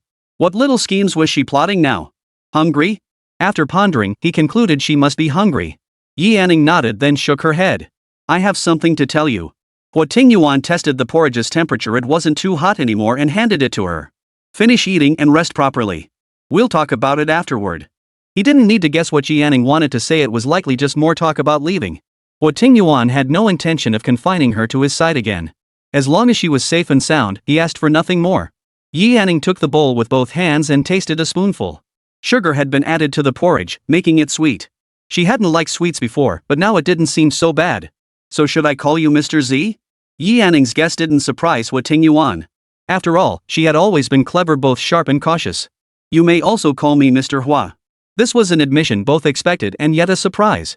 The aloof Huo Tingyuan had done so much for her in silence. Yi Anning lowered her gaze, staring at the porridge in her bowl as tears fell into it. She had once thought leaving him meant leaving pain behind, but now she realized leaving him meant leaving behind happiness that had been within her grasp. To have one person in this world cherish her so deeply was enough. Huo Tingyuan. She kept her head bowed, mimicking his tone as she said solemnly, I like you. When no reply came for a long moment, Yi Anning's grip on the bowl tightened. So this was the nervousness of confessing to someone you liked. How fake she had been before. Fake enough that Huo Tingyuan believed it. What a little cutie. She lifted her gaze to meet his, finding his eyes brimming with warmth as he looked at her. Her words were sincere, they didn't seem improvised. Yi Anning, say it again. His voice carried an unmistakable thrill. Hearing this, Yi Anning felt a pang of sadness. Tears welling up, she asked, don't you suspect I'm lying to you again? Huo Tingyuan followed her lead. Even if you did, I'd accept it. The words slipped out lightly, yet landed heavily on Yi Anning's heart, bitter and sweet at the same time. Yi Anning. His deep voice carried a hint of seductive charm. I believe you. Huo Tingyuan knew perfectly well that this time, she wasn't lying. Spoken with earnestness and languid ease, Yi Anning's brows relaxed as she smiled, and Huo Tingyuan's lips curved upward in return. This trip to France had been worth it. A knock sounded outside the hospital room door, followed by Xu Xianwan's anxious voice, Xiao Anning. Only then did he remember he'd vanished for a day and night. Xianwan must be frantic. Before Yi Anning could speak, Huo Tingyuan opened his mouth, come in. Yi Anning couldn't help but glance sideways. When had he become so polite? Xu Xianwan, her belly prominently rounded, hurried inside, her gaze locking onto Yi Anning. Where are you hurt? Xianwan, I'm fine. Just frozen stiff. Need a hug to warm up. Seeing she could still joke, Xu Xiaowan finally relaxed, giving her a gentle hug. Xiao Anning, you scared me to death. I couldn't reach you for a whole day and night. Yi Anning felt a wave of warmth wash over her. She hadn't reached out to Sister Xianwan, yet here she was clearly arranged by Huo Tingyuan. After briefly explaining what happened, Xu Xianwan finally noticed the man standing in the room when Yi Anning mentioned Huo Tingyuan. Compared to the oppressive aura he'd exuded back in Nanshur, this man now wore a smile, his entire demeanor softened considerably. Huo Tingyuan also looked at her. Before bringing Yi Anning back to the country, he needed to handle matters concerning this woman and Chu Mashu first. He said casually, you guys chat. I'm going out to run some errands. Watching his retreating figure, Xu Xianwan couldn't help but ask, is that really Huo Tingyuan? She seemed utterly incredulous. He felt like a completely different person. Yi Anning nodded. Xiao Anning, what did you do to him? I just told him I like him. Her directness caught Xu Xianwan off guard. She expected more drawn-out flirtation between them. But seeing Yi Anning finally face her feelings, Xu Xianwan couldn't help but feel happy for her. Yet after the joy came a tinge of sadness. So are you going back to China with him? What am I supposed to do, little Anning? I feel like you're abandoning me. Hearing this, it oddly sounded like Yi Anning was abandoning her family. She set the porridge aside and gently rubbed Xu Xianwan's belly. Xianwan, I do like him, but I also cherish our life together now. My whole world isn't just Huo Tingyuan.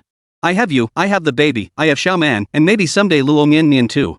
And of course, I have 0. The place we worked so hard to build together. Though meant as a joke, seeing Yi Anning's earnest reply, Xu Xianwan cupped her face. Xiao Anning, why are you so adorable? Xu Xianwan's hands were ice cold, and Yi Anning couldn't help but rub against them. Sis Xianwan, I'm lucky to have you by my side all this time. It seemed that all the misfortunes before turning 20 had paved the way for an upward trajectory afterward, with good things following one after another. If all that hardship had been necessary to pave the way for this happiness, then perhaps it hadn't been so bitter after all. Before 20, she had no family, no friends, not even a sense of self.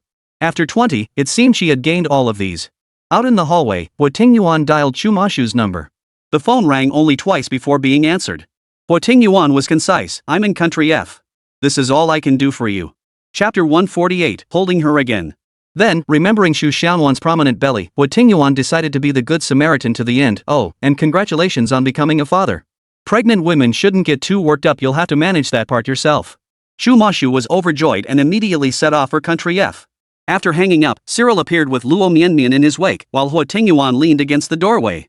Luo Mianmian, unaware of who he was, nodded briefly before pushing open the door.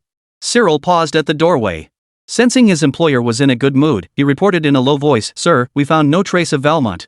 Huo Tingyuan turned his head to glance inside the hospital room. No need to look for him.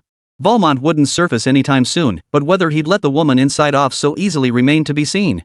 Inside the room, Luo Mianmian scanned the area but didn't see A's. She thanked the two men first, then cautiously asked, where's A's? Yi Anning, unaware that A's had already been rescued, recalled the scene of him being thrown down and hesitated for a moment, unsure how to respond. He's in the intensive care unit.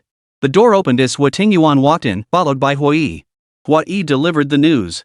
Huo Tingyuan glanced at the untouched bowl of kanji beside the bed, his brows furrowing slightly. Clearly, he hadn't eaten much. Luo Mianmian followed Huo Yi out. Xu Xianwan cleared her throat softly.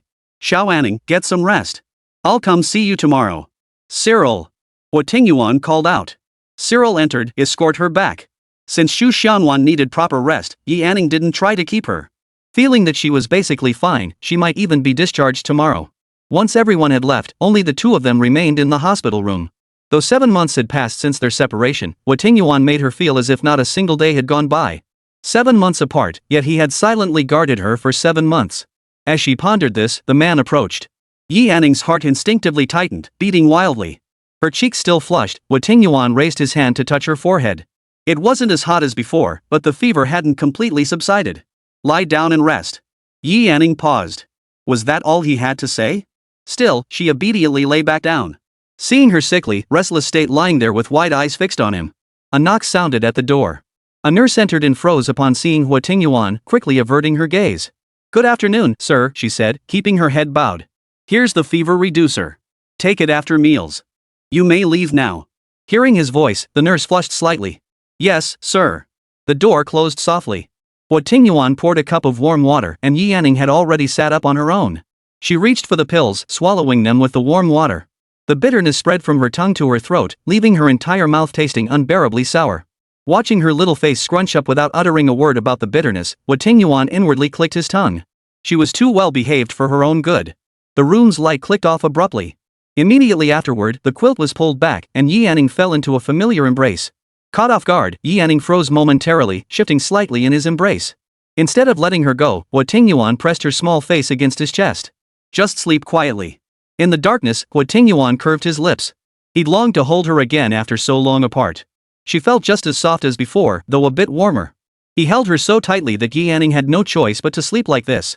This embrace felt just like the day he saved her in country E, deeply reassuring. Closing her eyes, the bitter taste lingered on her tongue. Yi Anning coughed softly. A large hand stroked her back, patting gently before moving to touch her forehead. Buried against his chest, Yi Anning's thoughts drifted back to childhood. When she was sick as a child, no one cared or paid attention. She'd even be scolded. Even now, she could still recall the words Yi Anshua had spoken back then. You think getting sick means mom and dad will pay attention to you? Don't even think about it. Mrs. Yi would only dismissively remark, it's perfectly normal for kids to get sick. It's not like they're going to die. Yijin would offer hollow reassurance, Anning, going to the hospital costs a fortune. We have medicine at home, just take some and you'll be fine. From then on, Yi Anning dared not get sick. Whenever she had time, she trained her body, running to school and running home every day. But when Yi Anshua fell ill, it was a different story. Yi Anning felt his chest vibrate. Still feeling unwell? Her thoughts snapped back. Yi Anning shook her head. Just remembering some things from when I was little. Her breath was hot against his chest, sending tingles through his heart. Her body was hot and soft, like a little furnace. Huo Tingyuan's hand, which had been simply patting her back, slowly began to caress her. Perhaps the medicine was taking effect. After uttering those words, Yi Anning's eyelids grew heavy, too weary to lift. Listening to the steady rhythm of her breathing in his arms, Huo Tingyuan held her close, a smile in his eyes, and gradually drifted off to sleep himself. Luo Mianmian could only watch the people inside through the glass. Seeing Ace hooked up to machines, her heart clenched in pain. In that moment, she deeply regretted her decision. If she hadn't asked Ace to rescue her, would he have avoided all this? They had clearly agreed that once she turned 20, they would get married. Luo Mianmian leaned weakly against the glass. Ace, I'll be 20 soon. Please wake up and marry me, okay? Tears fell like heavy raindrops onto the floor, filled with helplessness and regret. The doctor informed her that it was unclear when Ace might wake up.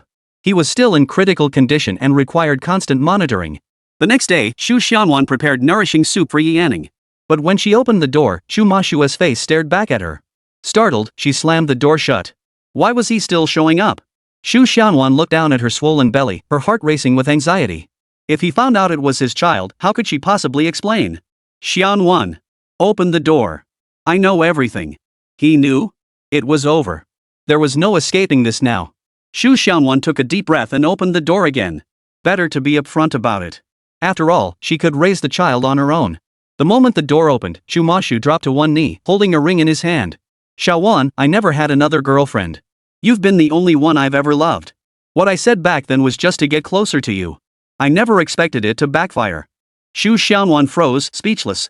That day, at your company dinner, I intended to confess to you. The flowers inside were for you too. I couldn't control myself. It was all my fault. Will you give me a chance to make it right, Xu Xianwan? Will you marry me? In her memory, she had been the one to make the first move that day. Yet Shu Mashu was taking all the blame upon himself. And most importantly, he didn't have a girlfriend. Chapter 149, Demanding Recognition. That proved she hadn't ruined someone else's relationship. For a moment, Shu Xianwan was speechless, never expecting this outcome. Shu Mashu gazed at her expectantly. He finally voiced these words openly. Not only had he found Shu Xianwan, but he was also going to be a father. The mere thought of it filled him with overwhelming excitement. The next second, Shu Xianwan's words poured cold water over his fervor, dousing his passion. Mr. Chu, thank you for telling me this. Now I can carry this baby without any emotional burden. As for your proposal, I'm sorry I cannot accept it. Her refusal was decisive. Since we're being honest, Shu Xianwan decided to lay it all out. I don't have any feelings for you. I believe marriage should be with someone you love.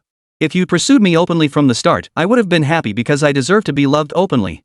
As for the baby, you bear no responsibility whatsoever. I won't strip you of your role as the child's father, but don't even think about taking the baby away from me. I'm not some woman who just cries and whines. Every word was a rejection. Shu Mashu's smile froze on his face, filled with regret. He blamed himself for choosing this approach to get close to her.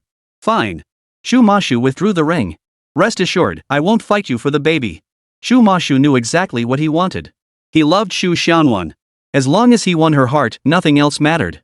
His demeanor didn't suggest he'd go back on his word. Shu Xianwan exhaled in relief.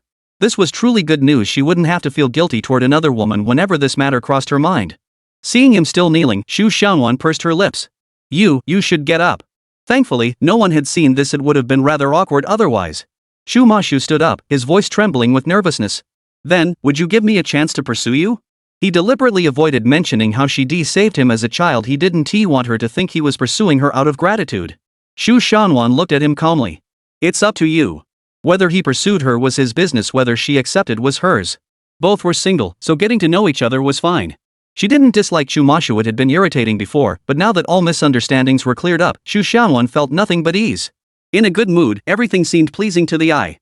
When Yi Anning awoke, she found herself alone in bed. A faint scent of antiseptic filled her nostrils. Sunlight streamed through the window, a bit dazzling. It seemed the weather was finally warming up. Her head wasn't spinning, her vision was clear, and she felt no fever. She was clearly recovered. Yi Anning got up and headed to the bathroom. Knock knock. A knock sounded at the door. Receiving no response, Shu Xianwan gently pushed the door open. The bed was empty. Xiao Anning? Yi Anning wouldn't have left the hospital without telling her. She walked to the bedside, placed the insulated box on the table, and touched the blanket. It still held residual warmth. Xianwan, you're here. Seeing someone emerge from the bathroom, Shu Xianwan understood. She beckoned, come here, I made you some soup. Yi Anning dried her hands. Wow. What kind of soup? I'm going to drink every last drop. The door was ajar. Out of the corner of her eye, Yi Anning caught sight of someone standing outside. The silhouette didn't resemble Huo Tingyuan, nor Huai Yi or Cyril. She furrowed her brow slightly. Shu Xianwan had no choice. Shu Mashu insisted on tagging along. Clearing her throat, she whispered, that man came to demand recognition. Ha? Demanding recognition? What? Yi Anning trailed off mid-sentence, swallowing the rest of her words. This was the first time Shu Xianwan had ever mentioned that man. Yi Anning couldn't help but watch, her curiosity plain for all to see. But she remembered Sister Xianwan mentioning he had a girlfriend. Could it be he found out about her pregnancy and came to take responsibility? Want to see him? Shu Xianwan opened her lunchbox with a faint, ambiguous smile. Shall I call him in so you can get a good look? Not a bad idea. Yi Anning's eyes twinkled with amusement. Then let me see who this godlike figure is? Handing the soup to Yi Anning, Shu Xianwan stood up and walked toward the door. Yi Anning took it with both hands and took a big gulp. The rich, savory flavor slid over his tongue. It was delicious. He took another sip, glancing up toward the doorway. The door swung wide open by Shu Xianwan. The moment Yi Anning recognized the figure standing there, she began coughing violently. She nearly choked to death. How could it be Chu Mashu? So Sister Xiaowan slept with that Jiang Yuan's boyfriend. Oh my god. Yi Anning hurriedly set the soup down and bent over, coughing violently. Shu Mashu had already known the two were close, but he hadn't expected Yi Anning to be here. So did Brother Ting come looking for Yi Anning and stumbled upon Xianwan? He pieced together the situation. Yi Anning must have come looking for Xianwan, and Brother Ting found them both when he arrived. Shu Xianwan hurried over to pat her back. What was Xiao Anning's reaction? Chu Mashu wasn't exactly ugly. Xianwan, Yi Anning recovered slightly. Is that really Chu Mashu? You know him. Shu Xianwan immediately latched onto the key point. Chu Mashu took 2 steps inside and said politely, nice to see you again. Where's Brother Ting? With that one sentence, Xu Xiaonuan grasped the situation a bit more clearly. Seeing Yi Anning's confused expression, she gave her an affirmative look. He and Huo Tingyuan are friends. We met him at Shangdi before. Xu Xiaonuan remained skeptical. Friends? But Xiao Anning's reaction was so intense something felt off. Yi Anning lifted her gaze, asking impatiently, "What are you doing here? Where's your girlfriend?" His question stemmed from his desire to protect Xu Xiaonuan from any harm.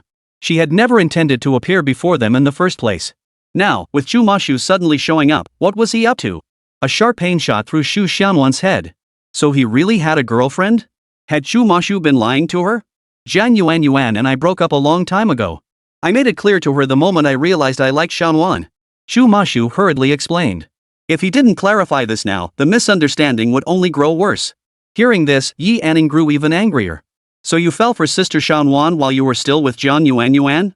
Hearing the hostile tone, Zhu Emohan frantically waved his hands. No, that's because I mistook her for someone else. I never liked Jian Yuan. Mistaken identity? Recalling how they'd all taken turns testing that girl back then, Yi Anning remained skeptical. But the look in your eyes when you saw her wasn't exactly innocent. Xu Xiaowan was completely confused, her brows knitted tightly. She glanced between Yi Anning and Chu Mashu before immediately siding with Yi Anning. Mr. Chu, it's not right to deceive people like this. No. Chu Mashu panicked at Xu Xiaowan's words and blurted out the truth. I mistook her for you. You're the one I've liked all along. When we first met, I thought she was you, that's why I looked at her like that. Chapter 150, Finding Ways to Bring Her Home. Xu Xiaonuan was even more confused, while Yi Anning's mind raced as she processed his words. It felt like pieces were falling into place. Recalling the events of that day, it wasn't hard to guess. She asked uncertainly, so, the person who saved you was Sister Xiaonuan? Seeing Yi Anning voice the question aloud, Xu Mashu hurriedly nodded. Yes. She is my heroine. He hadn't planned to reveal it, but keeping it hidden meant he'd lose Xu Xiaonuan forever, and that was no bargain. The room fell completely silent. After a dozen seconds of quiet, Xu Mashu slowly began to explain. When I was young, I was quiet. Because of my family background, I was raised to be like a bookish scholar, which led some people to think I lacked masculinity. They bullied me constantly. At first, they'd dump all my books out of my backpack and put bugs in my desk. Later, it got worse, they demanded money from me. If I refused, they'd beat me. Later, it was Xiaonuan who chased them away. I still remember how she comforted me even after she herself was bleeding. As he spoke, the scene gradually sharpened in Xu Xiaonuan's mind. Had Chu Mashu not mentioned it, she might never have recalled it in her lifetime. As a child, she always dreamed of being a martial arts hero. Her father would tell her stories about legendary fighters. Xu Xiaonuan was a tomboy back then, acting more like a boy. To nurture her hero dreams, her dad enrolled her in martial arts class as a perfect solution for self-defense and fulfilling her fantasies. After just 1 month of training, Xu Xiaonuan felt invincible. One day after class, she witnessed several bullies tormenting a young boy. As a knight-errant, she couldn't stand idly by. Though the bleeding hurt terribly, she reminded herself that heroes must carry themselves with dignity. Gritting her teeth against the pain, she comforted the little boy. When her parents saw her injuries at home, fearing she might get into trouble again, they transferred her to a new school far from that place. It hurt so much that she never practiced martial arts again. As she grew older, her dream of becoming a martial artist gradually faded. Back then, I was too preoccupied with looking cool to really notice anyone. I never imagined my actions would leave such a deep impression on someone. Two completely different perspectives. Who knew that my childhood attempt at being cool actually turned me into a hero who saved someone? That childhood dream had hit the bullseye at this very moment. Xiaonuan smiled gently, not immediately taking credit. She spoke honestly, if you hadn't mentioned it, I might never have remembered this. If I recall correctly, I was just trying to look cool back then. To think you've remembered it all these years, honestly, it feels pretty rewarding. Xiaonuan, so you've always loved helping others and bringing warmth to people since you were little. Yi Anning could picture the scene. If someone like that had saved him, it would be unforgettable for a lifetime. Xiaonuan, you've truly been shining light on others all along. Xu Mashu gazed at her sincerely. Xiaonuan, no matter what your motives were back then, you truly became my heroine. I didn't do it to repay a debt. I genuinely like you because it's you, that's why I like you. With the misunderstanding cleared and Xu Mashu stepping up to take responsibility, Yi Anning sat on the bed, silent, watching the two of them with a smile. So that look of affection back then was an outlet for feelings built up since childhood. She just never imagined someone would impersonate her in such a situation. The Jian Yuan and Xu Xiaonuan they spoke of were naturally familiar to her. Back then, they were deskmates. That day after school, they walked home together. Seeing Xu Xiaonuan trying to prove herself, Jian Yuan found a place to hide. Little did she know that after all these years, such a chain reaction would still linger. Viewing it from a third-person perspective did allow Jian Yuan to recall many details. True destiny never lets people pass each other by so easily. Seeing Xu Xiaowan silent, Xu Mashu stepped forward and took her hand. Xu Xiaowan stiffened, meeting his gaze. Xiaowan, I'll take responsibility for every word I've spoken and every action I've taken. I was wrong from the start, mistakes happen. But please, give me a chance. A chance for us to get to know each other anew. Xu Xiaowan froze instinctively for just a moment before quickly returning to her usual composure. At his words, the delicate arch of her eyebrow lifted slightly. She gently slipped out of Xu Mashu's grasp. Fine, but please keep a safe distance from me. Though they had shared physical intimacy, the relationship had progressed too rapidly. Xu Xiaowan still felt too unfamiliar with Xu Mashu. She could only say she didn't dislike him. What are you all standing around for? My patient needs to rest. Huo Tingyuan stood by the door, his displeasure unmistakable. A perfectly good hospital room, and they were making out here. What a mood killer. Xu Mashu really was something. A whole day and night had passed, and he still hadn't finished. Huo Tingyuan's words shattered the previously harmonious atmosphere. Yi Anning's eyes lit up at his sight, a reaction that didn't escape Huo Tingyuan's notice. He curved his lips. Not wanting to rest is fine too. Watching this fickle man, Xu Xiaowan suddenly found Xu Mashu much more tolerable. Tingu, Xu Mashu called out, I'll buy you a drink sometime. Words of thanks were hard to come by. A man's feelings were best expressed through drink. Xu Mashu didn't yet know that if not for Huo Tingyuan's meddling, he would have found his heroine long ago. I'm almost fully recovered. Her tone suggested she wanted to leave the hospital. Huo Tingyuan instructed Hua Yi to make arrangements. After all, the hospital couldn't compare to the comfort of home. Knowing Yi Anning would likely refuse to go to the castle because of Xu Xiaowan, Huo Tingyuan raised an eyebrow. Since Mashu is here, I'll host a gathering at the castle. Upon hearing this, Xu Mashu couldn't help but glance at Huo Tingyuan. Brother Ting was being too generous, even creating an opportunity for him. Sensing Yi Anning might not be easily swayed, Huo Tingyuan added, invite that barely alive man and his woman too. The castle is secure. Valmont's reach 1T extend there. He was going to great lengths to get Yi Anning to obediently return to the castle with him. Xu Xiaowan's refusal caught in her throat. She turned her head to look at Yi Anning. Xiaowan, Yi Anning affectionately hooked her arm through Xu Xiaowan's. If you don't want to go, you don't have to. I'm going home with you. Seeing her rush to declare her stance, Xu Xiaowan couldn't help but smile. All her affection for little Anning hadn't been wasted. She hadn't forgotten her friend for a pretty face. Huo Tingyuan had finally cracked the code to Yi Anning's heart. She cared deeply about two people, this Xiaowan's sister and that Xiao man. Not only could he not harm them, but he had to take good care of them. No matter. These two women would eventually marry off someday. He could endure it for now. Seeing the two still hesitating, Huo Tingyuan smiled and said, where you're staying isn't necessarily safe either. Valmont's men attacked right in the hospital back then.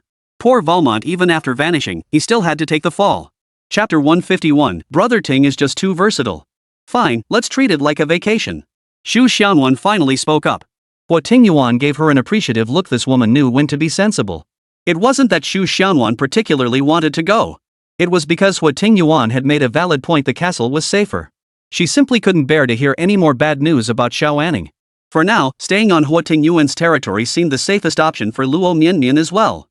The little girl had barely escaped one hellhole. Better to be cautious. Thinking of Luo Mianmian stirred a pang of sadness. After finally reuniting with her boyfriend, one lay in a coma while the other wept endlessly. The castle had a professional medical team that could treat A's more safely, so Luo Mianmian naturally had no objections. When the group returned to the castle, they happened to see Hua Yi driving away. He was setting off alone on the road back to Xia Nation. The restaurant was already set with a Chinese meal. As they sat down, the dishes were quite spicy. Though the sun had shone that morning, rain had now begun to fall, and the temperature had dropped. The food looked incredibly appetizing. Finally getting to eat dishes that suited her taste, Yi Anning couldn't help but eat a little more. Huo Tingyuan served her food and poured her water. He had clearly taken on the role of a servant, and what's more, he seemed to relish it. Xu Mashu silently observed what Xu Xiaowan preferred to eat, mentally noting the dishes she devoured most. Luo Mianmian ate with her head down. As she ate, tears fell into her bowl. Her heart was preoccupied with thoughts of A's, and she had little appetite. I'm done eating. You all take your time, Luo Mianmian said, setting down her chopsticks. She stood up and hurried out of the dining room. All she wanted now was to be by A's side. She barely ate anything. Yi Anning set down her chopsticks. I'll go check on her. Seeing Luo Mianmian's low spirits, Yi Anning, who had nearly finished her meal, decided to accompany her. Xu Xiaowan also stood up. I'll go too. Seeing the empty seat beside him, Huo Tingyuan's smile faded. She claimed to like him, yet she cared so much about others. Watching her departing figure felt like a thorn in his side. Xu Mashu had the maid fetch a bottle of wine, poured 2 glasses, and brought them to Huo Tingyuan. Brother Ting, thanks for this time. His gratitude was genuine. Without Huo Tingyuan, he'd likely still be wandering around like a headless fly. Huo Tingyuan took the glasses without hesitation and placed them on the table. He hadn't drunk because Yi Yanning disliked the smell of alcohol. If you really want to thank me, hurry up and marry that woman. Otherwise, Yi Yanning would cling to her every moment, leaving him completely ignored. Who loved someone like this? At least before, she'd put some effort into him. Now, every ounce of her attention was focused on someone else. I wish I could. Shu Mashu sighed, taking a sip of wine. You can't force matters of the heart, and I won't pressure Xiaonuan either. Huo Tingyuan shot him a dismissive glance. That was the best he could muster? Actions speak louder than words. Huo Tingyuan gently rubbed the bodhi seed in his hand. Do you really think that childhood nonsense between you two will lead anywhere? That made perfect sense. Shu Mashu perked up immediately. Brother Ting, teach me. Spend more time with her. Create memories that belong only to the two of you. Huo Tingyuan deliberately emphasized the word alone, hoping Shu Mashu would cling to Shu Xiaoan. That way, Yi Yanning would naturally get the hint and back off. To Chu Mashu, this made perfect sense. He couldn't let Xiaonuan only associate him with those childhood memories. It was like a light bulb went off in his head. But honestly, who would have guessed Brother Ting knew about this stuff? He suddenly felt his brother was just too versatile. It was truly a case of one willing to teach and one willing to learn. Luo Mianmian watched them ascend the stairs, quickly wiping away her tears. She lifted her head, a faint smile already playing on her lips. Sister Anning, Sister Xiaoan. Here, Mian, have a piece of candy. It'll take the bitterness away. Shu Xiaonuan pulled out a candy and handed it over, her voice gentle as if coaxing a child. The wrapper was colorful. Luo Mianmian took it with both hands. Thank you, Sister Xiaoan. Since Sister Xiaoan gave you sweet candy, Yi Yanning said mysteriously, I suppose I'll have to show you a magic trick instead. Both girls focused their gaze on Yi Yanning. Yi Yanning held out one hand. Look. Nothing there. Then she held out the other. Nothing here either. She tucked both hands behind her back and grinned, don't blink. The next second, she clenched her left hand into a fist, then slowly opened it. A tiny pink flower blossomed in her palm, unfurling from a tight bud to a fully bloomed bloom, just like a bud gradually opening. Luo Mianmian couldn't help but exclaim, how magical. That's not even the most amazing part, Yi Yanning said, pinning the flower to a strand of hair near Luo Mianmian's ear. The most amazing thing is that this flower will bring Mianmian good luck. Not slow on the uptake, Luo Mianmian instantly realized they were going out of their way to cheer her up. She unwrapped the candy and popped it into her mouth, her voice tinged with tears. It's really sweet. Shu Xiaonuan feigned displeasure. Oh, little Anning, I didn't get any. Luo Mianmian reached to touch the flower by her ear, intending to pluck it for Shu Xiaonuan, but Yi Yanning held her hand steady. Don't be impatient. Didn't I say both hands? Yi Yanning held out her other hand, a small blue flower blooming in her palm. She raised an eyebrow slightly. But this little flower has a different kind of magic than the other one, you know. The two asked in unison, what is it? Seeing she had piqued their curiosity, Yi Yanning pinned the flower to Shu Xiaowan's temple. This flower will bring Sister Xiaowan peace and safety. She wished for Mianmian's good fortune, Sister Xiaowan's safety, and Xiaoman's happiness.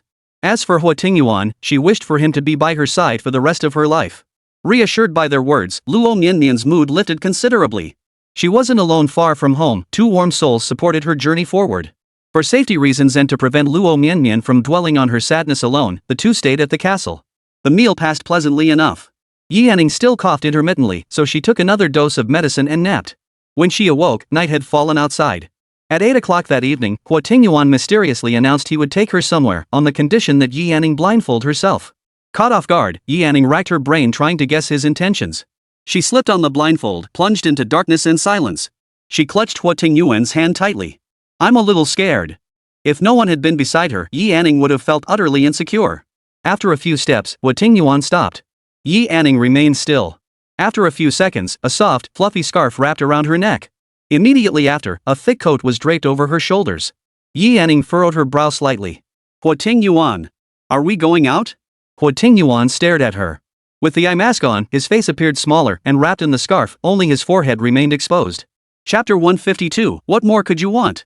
He chuckled softly. Baby, will you just follow me? His tone was decidedly suggestive. Yi Yanning shrank her neck, her ears burning. Moreover, the way Huo Tingyuan used the phrase okay felt almost surreal. Without thinking, Yi Yanning nodded. Seeing her cooperation, Huo Tingyuan's mood lifted considerably. He swept her up in his arms. Scared? Yi Yanning gripped his shoulders nervously, her eyes covered. Each step he took echoed endlessly in her ears. A little. Seeing her speak honestly, Huo Tingyuan couldn't hide his smile. Now she was telling him the truth. The surroundings fell completely silent. After walking for about 10 minutes, Huo Tingyuan's breathing remained steady, not once becoming hurried. Huo Tingyuan, aren't you tired? She was already asking if he was tired, but Huo Tingyuan detected another meaning in her words, want to get down and walk? Yi Anning nodded. The next moment, she stepped steadily onto solid ground, or rather, onto a lush lawn. Can I take it off now? I don't like it like this. Hearing her dislike, Huo Tingyuan promptly removed the blindfold. Though they hadn't arrived yet, it didn't matter. Lights illuminated the castle grounds, leaving no darkness. The pair now walked along a path lined with lush lawns. Huo Tingyuan held her hand as they continued forward. Without the blindfold, their pace quickened considerably. Yet as they walked, Yi Anning noticed the lights fading and seemed to hear the sound of water. After a few more steps, Huo Tingyuan finally stopped. He released Yi Anning's hand and snapped his fingers in the air. Instantly, the surroundings brightened. Before them lay a vast lake, its surface strewn not with petals but with entire flowers. Countless blooms lined the lake's edge. Bathed in the soft glow of ambient lights, the scene was unreal in its beauty. Yi Anning. Only after taking in the entire scene did Huo Tingyuan speak. Everyone else has flowers. You have them too. It wasn't that Huo Tingyuan had deliberately been watching her. He'd heard her upstairs, putting all her effort into performing magic tricks for others. She gave flowers to others and offered them blessings, yet never once considered herself. Giving to others while keeping nothing for herself, such logic held no place in Huo Tingyuan's world. His promise to love her from now on wasn't just empty words. Yi Anning stared blankly at the breathtaking scenery before her, feeling as though she were immersed in a sea of flowers. When she heard Huo Tingyuan's words, her gaze, which had been fixed straight ahead, slowly lifted to meet his face. As she lifted her gaze, a sudden spark lit up her previously calm eyes. Seeing her gaze meet his, Huo Tingyuan's lips curved upward. In that moment, he knew she was truly happy. Yi Anning, Huo Tingyuan said slowly, you deserve all the beauty this world has to offer. If her magic were truly that extraordinary, with all these flowers before her now, every ounce of goodness in the world would belong to her. Listening to these words and looking at Huo Tingyuan, Yi Anning remained speechless for a long time. He said she deserved it. Noticing she was looking at him instead of the flowers, Huo Tingyuan leaned closer. Do you like them?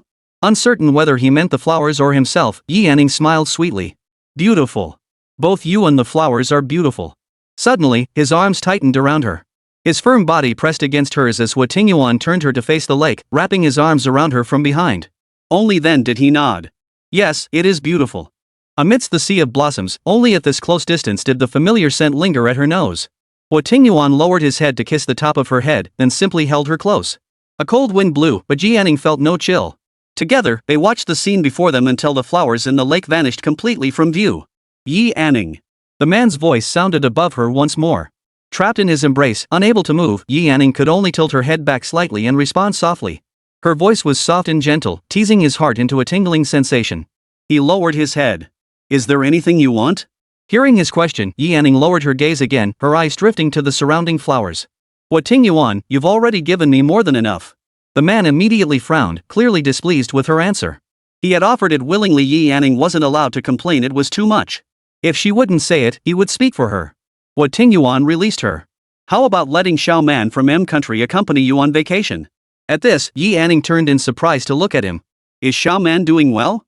After parting ways with M Country, she hadn't contacted Xiao Man. So much time had passed, yet she still worried constantly.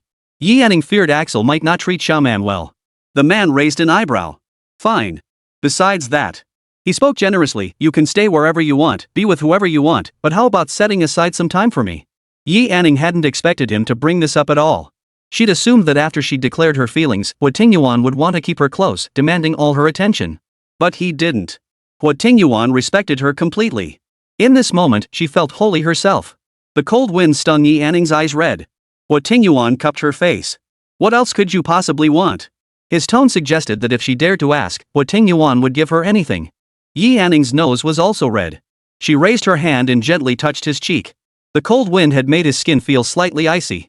Huo Tingyuan, I want you. The 7 illogical words escaped her lips. His dark pupils flickered. He lifted his hand to cover her slender fingers, asking uncertainly, Yi Anning, do you know what you're saying? His gaze was deep and intense as he watched her, his magnetic voice carrying a hint of seductive charm. Yi Anning wrapped her arms around his waist and pressed her lips to his. His deep eyes darkened further as he lifted her effortlessly in that position. The woman in his arms wrapped her arms around his neck and her legs around his waist, clinging to him like a koala. On the way back, Huo Tingyuan walked steadily and swiftly. Yi Anning lay against his shoulder, feeling a bit embarrassed and a little tipsy. After carrying her for a long while, he seemed untouched by fatigue upon returning to the room. He leaned in and kissed her lips. Love shone brightly. This felt like true, unrestrained passion, not the kind where she closed her eyes and passively accepted. At this moment, Yi Yanning fully embraced herself. The more he thought about it, the more intensely Huo Tingyuan's heart raced. Baby, he swallowed hard, his voice hoarse. Tomorrow, I'll take you to the racetrack. Yi Yanning was speechless. Suddenly, fireworks exploded outside, instantly illuminating the night sky. Midnight arrived amidst the sky-filling display. He'd originally planned to take Yi Yanning out on a boat to the lake center to watch, but the fireworks now seemed even more enchanting. Yi Yanning forced herself to watch for a few moments, but eventually her eyes grew too heavy to stay open, and she drifted off to sleep. The noise outside was deafening, yet Yi Yanning slept soundly. He intended to tuck her in, but when he saw her smooth, bare wrist, his eyes darkened. The bracelet that should have adorned it had vanished once more. Chapter 153, Unhappy. When Yi Yanning awoke, it was already past noon. The gray quilt from last night had been replaced with a light green one, faintly scented. Sunlight streamed through the window, a beautiful day. She casually picked out a knit sweater to wear. With the warmth of the heater inside and the sun outside, it wasn't too cold. Downstairs, Xu Xianwan sat sketching design drafts on the sofa. Xianwan. Xu Xianwan looked up at the sound and tapped her head with the tip of her brush. Xiaoanning, you slept in so late today? Though it was a perfectly normal question, Yi Yanning flushed slightly upon hearing it. Where is everyone else? Nian Nian is upstairs. Huo Tingyuan and Chu Mashu said they went horseback riding. Hearing this, Yi Yanning vaguely recalled Huo Tingyuan mentioning last night that he'd take her to the racetrack today. Just then, the maid placed a breakfast tray on the table. Yi Yanning was hungry too, so she sat beside Xu Xianwan and began eating. Seeing that her mood didn't seem bad, Xu Xianwan set down her pen and turned her head to look at her. Xiaoanning, you guys didn't fight? Ha? Yi Yanning chewed her bread. Who would I have argued with? Huo Tingyuan, Xu Xiaowan paused. When I saw him this morning, he looked unhappy, just like before. The last 5 words were pure sarcasm. To Xu Xianwan, it felt like that oppressive aura was back again. What kind of moodiness was this? Yi Yanning pondered carefully. Yesterday had indeed felt surreal, but she distinctly remembered Huo Tingyuan being happy. Unable to figure it out and having no argument to recall, Yi Yanning took a sip of milk and shook her head. Maybe it's business troubles. Since it wasn't a fight between them, there was nothing to worry about. Xu Xianwan went back to her drawing. Business troubles? Yi Yanning had never seen him worry about work before. In her memory, Huo Tingyuan always seemed to have everything under control. She wondered if Huo Yi had returned to China alone because Huo Tingyuan had deliberately stayed behind for her sake. Huo Yi was usually by Huo Tingyuan's side unless there was a reason, so this seemed the only possibility. She'd just have to wait for Huo Tingyuan's return to discuss it properly. Resolving this, Yi Yanning leaned closer to examine the design draft. Xu Xianwan had nearly finished her sketch. Xianwan, just looking at the design draft makes me feel dazzled. After working with them for so long, Yi Yanning could now decipher the sketches and envision the finished products. Right? This time I want to use those exceptionally tiny gems as the focal point, but I haven't decided on the main color yet. Yi Yanning didn't hold back her praise. Xianwan, you're amazing. Your little head is full of such incredible ideas. After a moment, she added, what about sapphire blue? Like tiny droplets of water gathering together. That's a brilliant idea. Little Anning, I see you have a real eye for color coordination. Just then, Huo Tingyuan and Chu Mashu walked in from outside. Yi Yanning's gaze naturally fell upon Huo Tingyuan's face. Just as Sister Xianwan had said, he was clearly displeased. Why not sleep a little longer? Huo Tingyuan walked over and sat beside her effortlessly, his arm draping over her shoulder, drawing her into his space. His tone remained unchanged. Yi Yanning averted her gaze.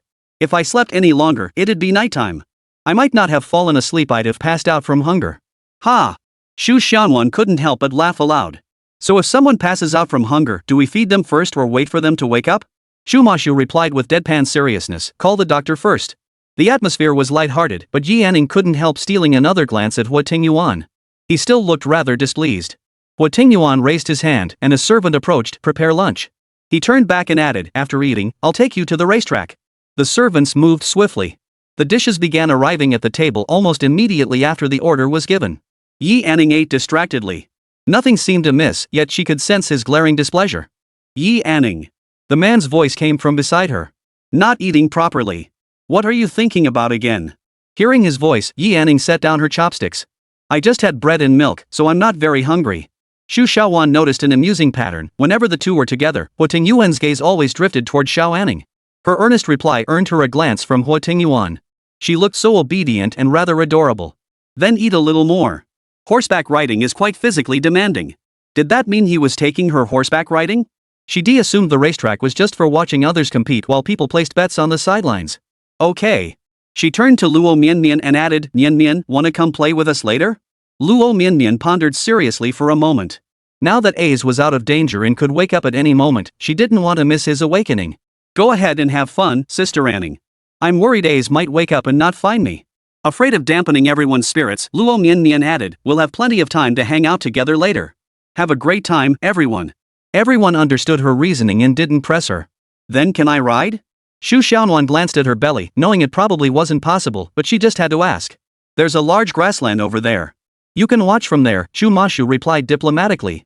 Realizing Shu Xiaonuan would likely be disappointed, he added, there are other fun things besides horseback riding. I'll take you later. The answer was as expected, and there was no disappointment, that's fine too. Deciding she'd rather not be a third wheel with Yi Anning and the others, Shu Xiaonuan instructed, Little Anning, be careful when you're riding later, okay? Got it. Originally, everyone had planned to go, but in the end, only Huo Tingyuan and Yi Anning remained. As they boarded the castle's sightseeing tram, Yi Anning lifted her gaze to meet the man's eyes. Huo Tingyuan, why are you upset? Her question was direct. Yi Anning didn't want to play guessing games. Huo Tingyuan raised an eyebrow. You can tell I'm upset? In truth, he hadn't been hiding it, he just wanted to see if Yi Anning would notice. Clearly, she had. Is it because you have matters to attend to in Xia Kingdom? Yi Anning felt this was the only possibility. She continued, if you need to handle things, just go. You don't have to stay with me the whole time. Could she even connect it to matters back home? Her observation was remarkably sharp. That she'd grasped this layer surprised Huo Tingyuan. Just then, Huo Tingyuan's phone rang. Seeing it was Huo Yi calling, he immediately pressed speakerphone. An excited voice came through, boss, it's all taken care of. The volume was a bit loud, so Huo Tingyuan moved the phone away. Go to M country. Have Axel bring his people to F country. He glanced at the person beside him, his eyes brimming with unmistakable joy. After hanging up, Huo Tingyuan amusedly pinched her cheek. That happy? Seeing Xiaoman naturally made her happy. Yi Anning nodded. Hua Yi said everything's taken care of. Can you please stop being upset? Chapter 154, Anticipation. Huo Tingyuan scoffed. You really think it's because of this? Yi Anning froze. His question made it clear it wasn't. Yi Anning. Huo Tingyuan cut straight to the point. Where's the bracelet? She hadn't worn it, nor had she sold it. Did she dislike the bracelet, or did she dislike him for giving it to her? Hearing his demand, Yi Anning suddenly remembered she'd tucked the bracelet away. So this was why he'd been upset? For a moment, Yi Anning felt both amused and exasperated. I never imagined we'd meet again. In that situation, I couldn't properly confess to you, so I put both the note and the bracelet away. After a few seconds of silence, the man asked, you didn't like that bracelet? What was his focus now? Perhaps the bracelet wasn't his real concern at all. Realizing this, Yi Anning smiled without answering. Seeing her beaming face, as if the answer no longer mattered, he pinched her chin and pressed a fierce kiss to her lips. With the driver present, Yi Anning flushed crimson, burying her face against his chest. Her muffled voice came through, I like everything. Those 4 words swept away all of Huo Tingyuan's displeasure. Yi Anning had a wonderful afternoon, and what made her even happier was knowing she'd see Xiaoman tomorrow. After dinner, Yi Anning couldn't resist calling Xiaoman. After getting Xiaoman's number from Axel, Yi Anning dialed eagerly. The moment the call connected, she heard Xiaoman's voice, trembling with tears, Anning, woo. At first, Yi Anning thought it was just excitement after all, she felt the same way. Xiaoman, how are you? The moment she heard Yi Anning's voice, all the pent-up frustration within Xiaoman burst forth. She cried loudly, Anning, it's not good at all. I don't want to stay here anymore, and I don't like him anymore. Yi Anning felt her whole world crumble. Before she could ask what happened, the sound of 2 people arguing reached her ears. Man! Don't say that! It was Axel's voice. I hate you. Get away from me. Before Xiaoman could finish, the call was abruptly hung up. Yi Anning tried dialing several times more, but no one answered. She immediately stood up in panic, ready to rush out. Xiaoman must be being bullied.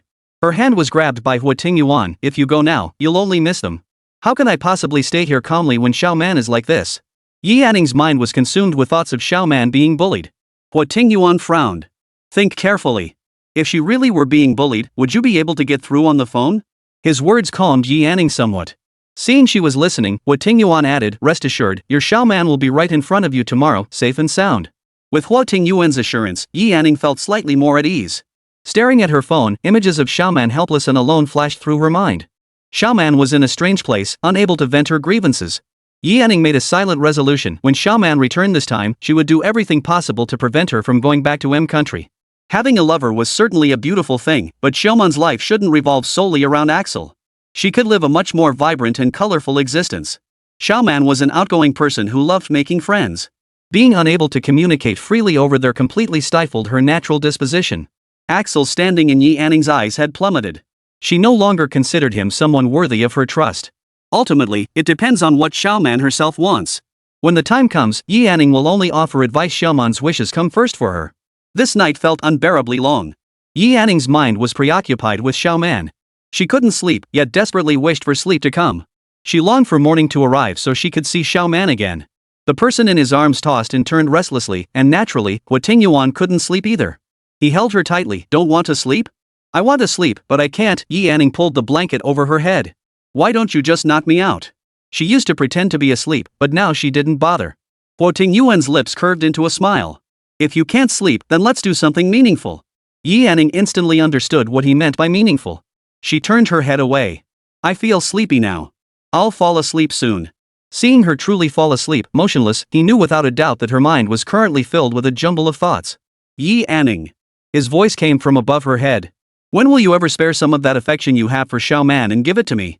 Caught off guard by the accusation, Yi Anning opened her eyes, protesting, that's different. If you really want to count, I've spent more effort on you than on Xiaoman. Didn't deceiving him count as attention? Deception required considerable effort, after all. Besides, Xiaoman, like sister Xianwan, was a friend she cherished deeply. As for Huo Tingyuan, she simply didn't know how to invest that kind of thought in him. Huo Tingyuan lacked nothing, and she couldn't offer him much help. Upon reflection, it was true Huo Tingyuan had done so much, while she had done nothing. There really was a huge chasm between them, and yet somehow, these two people had ended up together. She hadn't realized it before, but now that she thought about it, the gap was truly enormous. Is that so? Huo Tingyuan said casually. Deceiving me doesn't count. Suddenly, pretending to sleep seemed like the best option. Yi Anning fell silent, stopped overthinking, and focused on sleeping. After a long while, the breathing of the person in his arms gradually steadied, and Huo Tingyuan, holding her close, drifted off to sleep as well. The next morning, Yi Anning woke up early. Learning that the two wouldn't arrive until around noon, she couldn't sit still, constantly glancing toward the castle gates. To Huo Tingyuan, it felt strangely jarring. When would she ever look forward to seeing him like this? Xiaoman and Xiaoman always seemed to capture Yi Anning's attention effortlessly. Yi Anning, Huo Tingyuan called to her. If you keep staring, I'll tell them not to come. His tone was icy cold, leaving no room for negotiation. Sometimes threats worked better than polite words. Yi Anning had no choice but to walk over and sit on the sofa. She stopped looking outside, but kept glancing at the time. She's been spoiled rotten, no sense of direction whatsoever. Huo Tingyuan frowned. Seems you don't want them to come. The moment he frowned, Yi Anning panicked and tossed her phone aside. I won't look anymore. Not letting her pick them up at the airport, not letting her watch outside, and now not even letting her check her phone, this was really too much. But Huo Tingyuan was a man who meant what he said and did what he meant. For now, seeing Xiaoman was the priority. Seeing her defiant expression, Huo Tingyuan rubbed his temples. He hadn't even done anything yet, and she was already upset. Well, he'd see if she could sit still. Sure enough, less than 10 minutes later, the person on the sofa rose with a stretch, then began pacing around the room. Yi Anning. Huo Tingyuan called her again. Come here. Yi Anning stood some distance away, watching as the corners of his lips curved upward, a smile directed squarely at her. Her heart skipped a beat. That was the same smile he wore when he killed. Chapter 155, Watching Others is Interesting. Her breathing quickened involuntarily. Despite their mutual affection, this expression still stirred fear within Yi Anning. But she hadn't done anything wrong, why should she fear him? If you've got nothing to hide, you've got nothing to fear. Huo Tingyuan studied the shifting expressions on her face. Didn't you hear me call you over? Yi Anning could hear perfectly well. Anxiety and fear surged through her in a wave, then receded just as quickly. I heard you, both ears heard you clearly. Her words came out, but her steps were stiff and awkward until she stopped just 2 paces away from him. Where did this death-defying look on her face come from? She hadn't had a moment's peace since waking up this morning, no restful sleep, no proper meals, and now this overwhelming anxiety. What gave her the right? Huo Tingyuan tilted his head to the side. Stay right here. Glancing at the chair beside him, Yi Anning reluctantly sat down, turning her head away to avoid looking at him or acknowledging his presence. Xu Xianwan finally descended the stairs, the clock barely striking 10. Seeing the two in the hall, her delicate eyebrows arched. Got up so late yesterday, yet so early today? Xiao Anning, what kind of irregular schedule is this? Xianwan. Yi Anning rose from her seat, only to plop back down obediently upon catching Huo Tingyuan's threatening glare. A very good friend of mine is coming today. Sister Xianwan, I'll introduce you to them later. Seeing her rise and then sit back down, with Huo Tingyuan standing silently nearby, what new game were these two playing? Sounds good. Xu Xiaowan had intended to sit beside Yi Anning, but with Huo Tingyuan present, she moved toward the sofa instead. I bet she's just as adorable as little Anning. Xiaoman always radiated a sunny energy.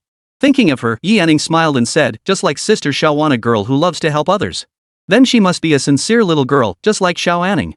Huo Tingyuan noticed how Xu Xiaowan's arrival had eased Xiaoman's earlier anxiety. Could a few simple words really lift her spirits? That woman pales in comparison to you. His tone was gentle, but upon hearing it, Yi Anning couldn't help but roll her eyes. Turns out, the world really can't do without girls.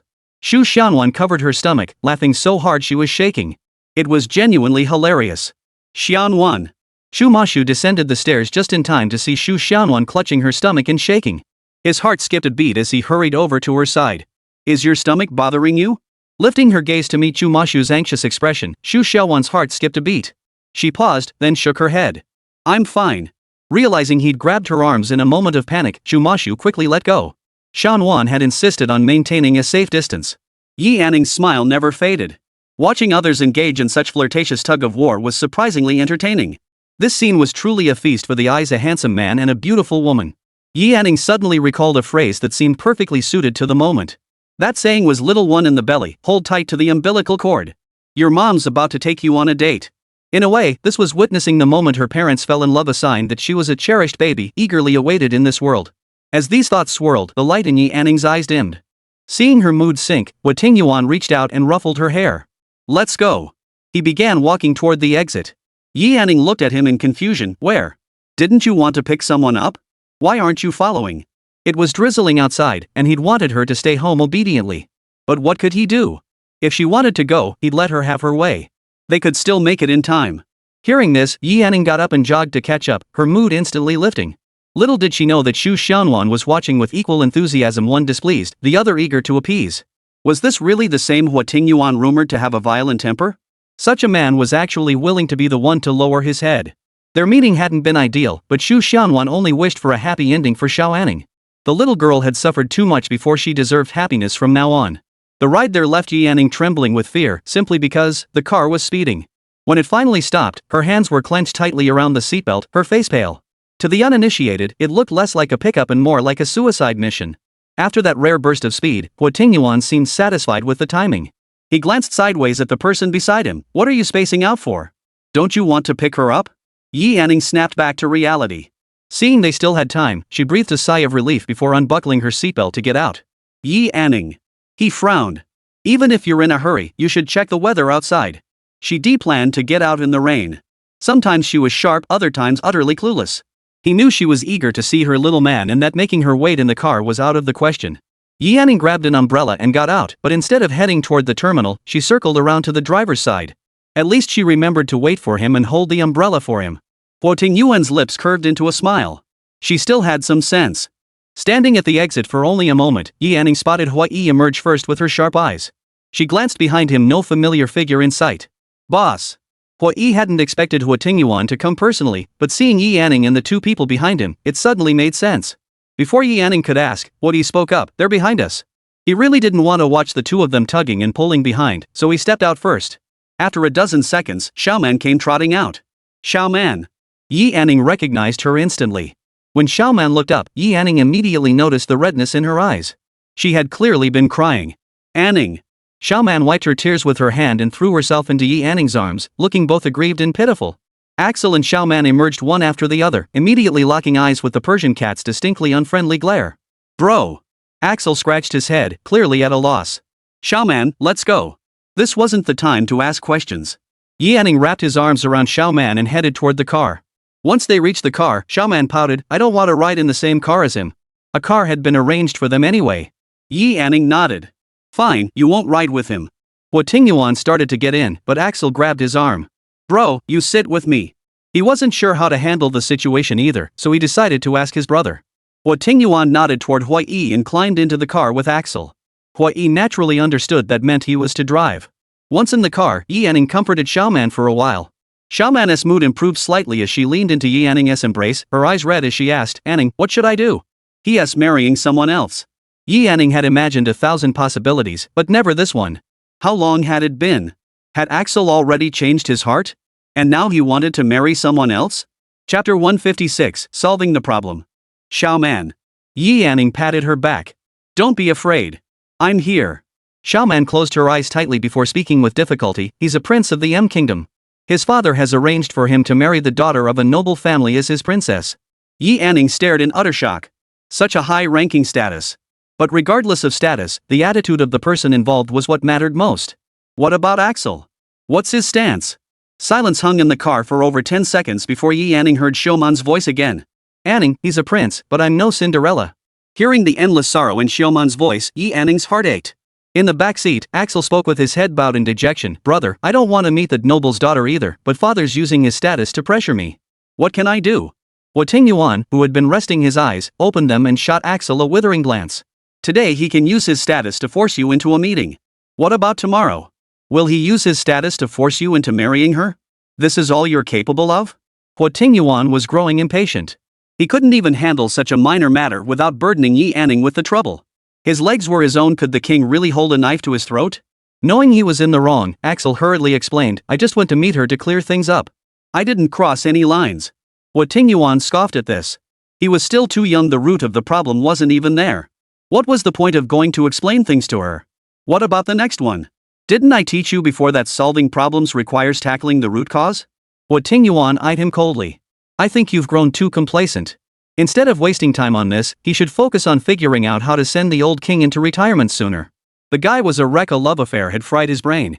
Axel was flustered. Brother, if it were you, what would you do? Huo Tingyuan scoffed dismissively. This kind of thing wouldn't happen to me. Never mind that the Huo family couldn't stir up much trouble. The mere fact that he couldn't provide Yi Yanning with a sense of security was proof of his incompetence. With him, Yi Yanning would never shed tears over another woman. Axel pressed his palms together and rested his head on them. He seemed to have made a mistake, a colossal one. He hadn't anticipated Xiaoman's extreme reaction to just one meeting. But putting himself in her shoes, if she went out to meet another man, he'd likely fly into a rage. Brother, Axel said earnestly, eyes closed. I know what I have to do. By the time they reached the castle, Xiaoman's mood had improved slightly. Upon seeing Axel, she ignored him completely. As the person entered the room, Xu Xiaoman stood up. Xiaoman, is this your best friend Xiaoman you mentioned? The greeting showed ample respect for Xiaoman. Hearing the words best friend, Xiaoman responded cheerfully, Sister Xiaoman. No introductions were needed. Yi Yanning had already told both of them about each other. Though they hadn't met before, through Yi Yanning's descriptions, they both felt a warm regard for one another. Noticing her reddened eyes, which made her resemble an adorable little rabbit, Xu Xiaoman poured both of them cups of hot water first. It's cold outside. Have some water to warm up. Xiaoman took both cups and drank them dry, flashing a rare smile. Anning. Sister Xiaowan is just like you described. Huh? Xu Xiaowan asked curiously. What did Xiaoanning say to praise me? Axel watched Xiaoman smile as if he hadn't seen it in ages. He observed quietly. After that incident, the two hadn't gotten along harmoniously for quite some time. This state of affairs had persisted for a full month. When Xiaoman angrily threatened to leave, he naturally refused to let her go, effectively confining her within the villa. Had Huo Tingyuan not summoned them both this time, their relationship would likely have deteriorated further. He couldn't lose Xiaoman. Axel watched her, as if she had made some kind of resolution. After dinner, Huo Tingyuan's expression darkened. Yi Yanning had gone to Xiaoman's room yet again. No need to guess, it was another all-nighter. Fuming, Huo Tingyuan took Axel to the boxing gym, where he sat back on the couch. Hua Yi. I think he's got too much free time on his hands. Give him a taste of his own medicine. Axel paused. Brother. I suspect you're letting personal grudges cloud your judgment. Huo Tingyuan ignored him, shooting Hua Yi a meaningful look. Hua Yi understood immediately, shedding his jacket to reveal his fully tattooed arm. Bring it on, big brother Hua. Knowing escape was futile, Axel flexed his wrists. Let's do this. Inside the room, Yi Yanning picked up two coloring dolls, hoping to distract Xiaoman. Sitting on the carpet, Yi Yanning noticed her unfocused gaze and set down the brush. Xiaoman, why don't you stay this time? Don't go back with him. Xiaoman's hand holding the brush paused briefly before resuming its task. Anning, am I being unreasonable? Of course not, Yi Yanning frowned. Xiaoman, never doubt yourself. But he said he was just going to meet her once, to explain things clearly. I really want to pretend this never happened, but the thought of him meeting a woman who likes him, it just hurts here. Xiaoman pointed to her heart with the brush handle. Yi Yanning took the brush and placed it on the table, fixing her gaze on Xiaoman's eyes. Xiaoman, look at me. Xiaoman lifted her gaze, meeting those amber eyes. Axel is the one at fault here, Xiaoman.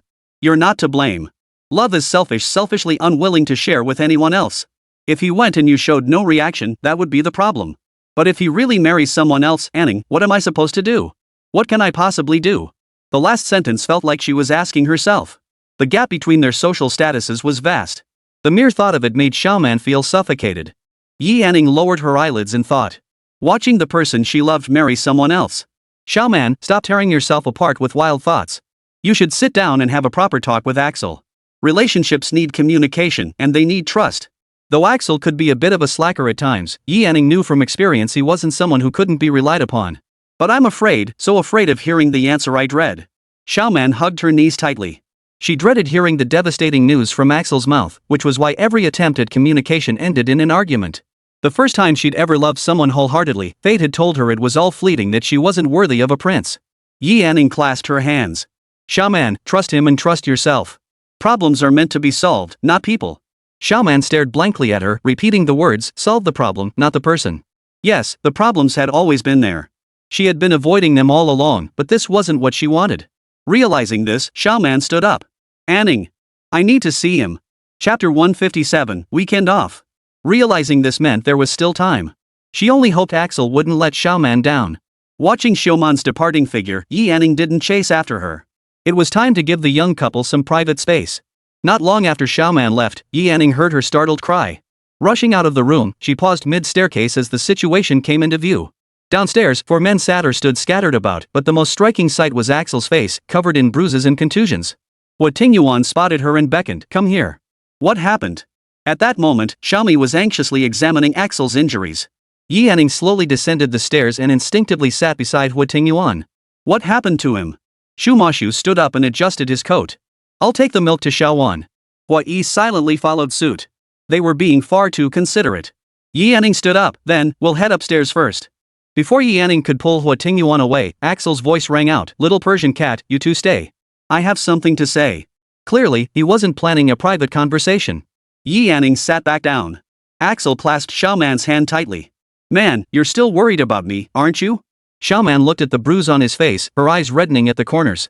She playfully punched his shoulder. Arguing and caring about you aren't mutually exclusive. This was the first time Xiaoman had softened her tone since their argument began. Axel's face lit up with joy. You forgive me? No. Xiaoman sniffed. I've made up my mind. If you truly intend to marry someone else, no matter the reason, I won't accept it. All I can do is part ways amicably. Dragging things out would only lead to mutual destruction. He had his compelling reasons, and she had her pride. As Anning had once said, she needed to maintain her own dignity. I won't marry anyone else. Axel stood up, gripping her arms tightly. Man, will you give me 1 year? Before, he thought his father's support meant he could do as he pleased. Now he realized he needed to grow up. He should be like his brother, responsible and dependable. Little Persian cat never suffered such injustices with his brother. Now that Xiaoman was with him, how could he let her lose? Xiaoman looked at him, puzzled. What do you mean? Man, Axel promised solemnly, in a year, I'll go to Xia to marry you. Some matters couldn't be resolved quickly, but a year would be enough time for him to grow his wings. Huo Tingyuan gently twirled a strand of Yi Anning's hair. It seemed this beating hadn't been in vain. Why must we be apart for a year? Xiaoman couldn't understand why they had to separate for a year if he wasn't marrying someone else.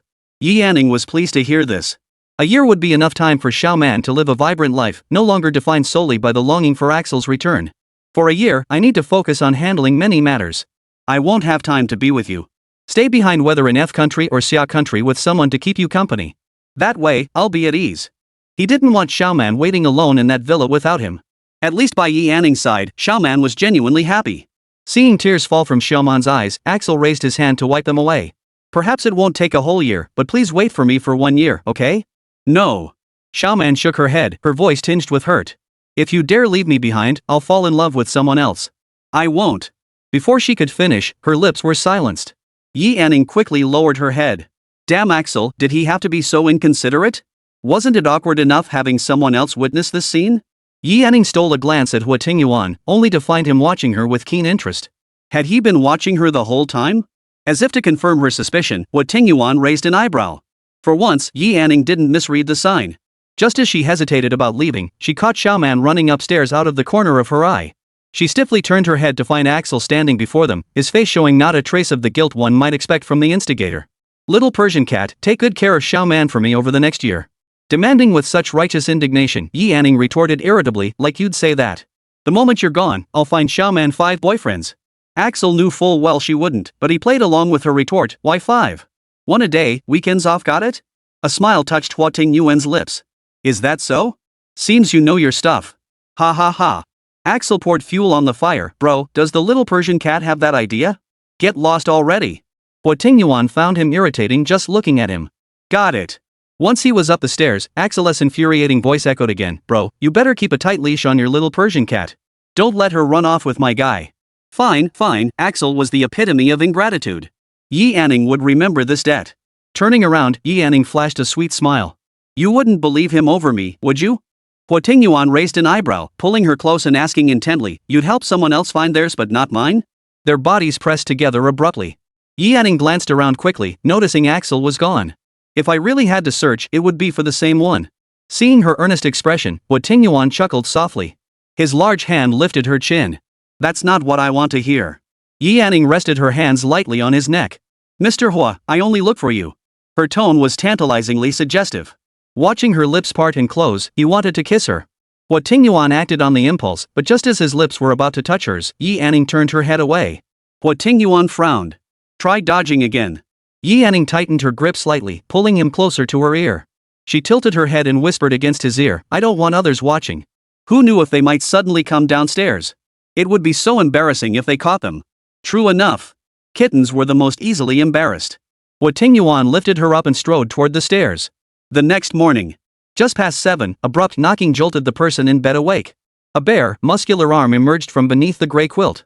Huo Tingyuan glanced at the person still fast asleep beside him, pulled the covers up to cover her pale shoulders, then got out of bed, wrapped himself in a robe, and went to answer the door.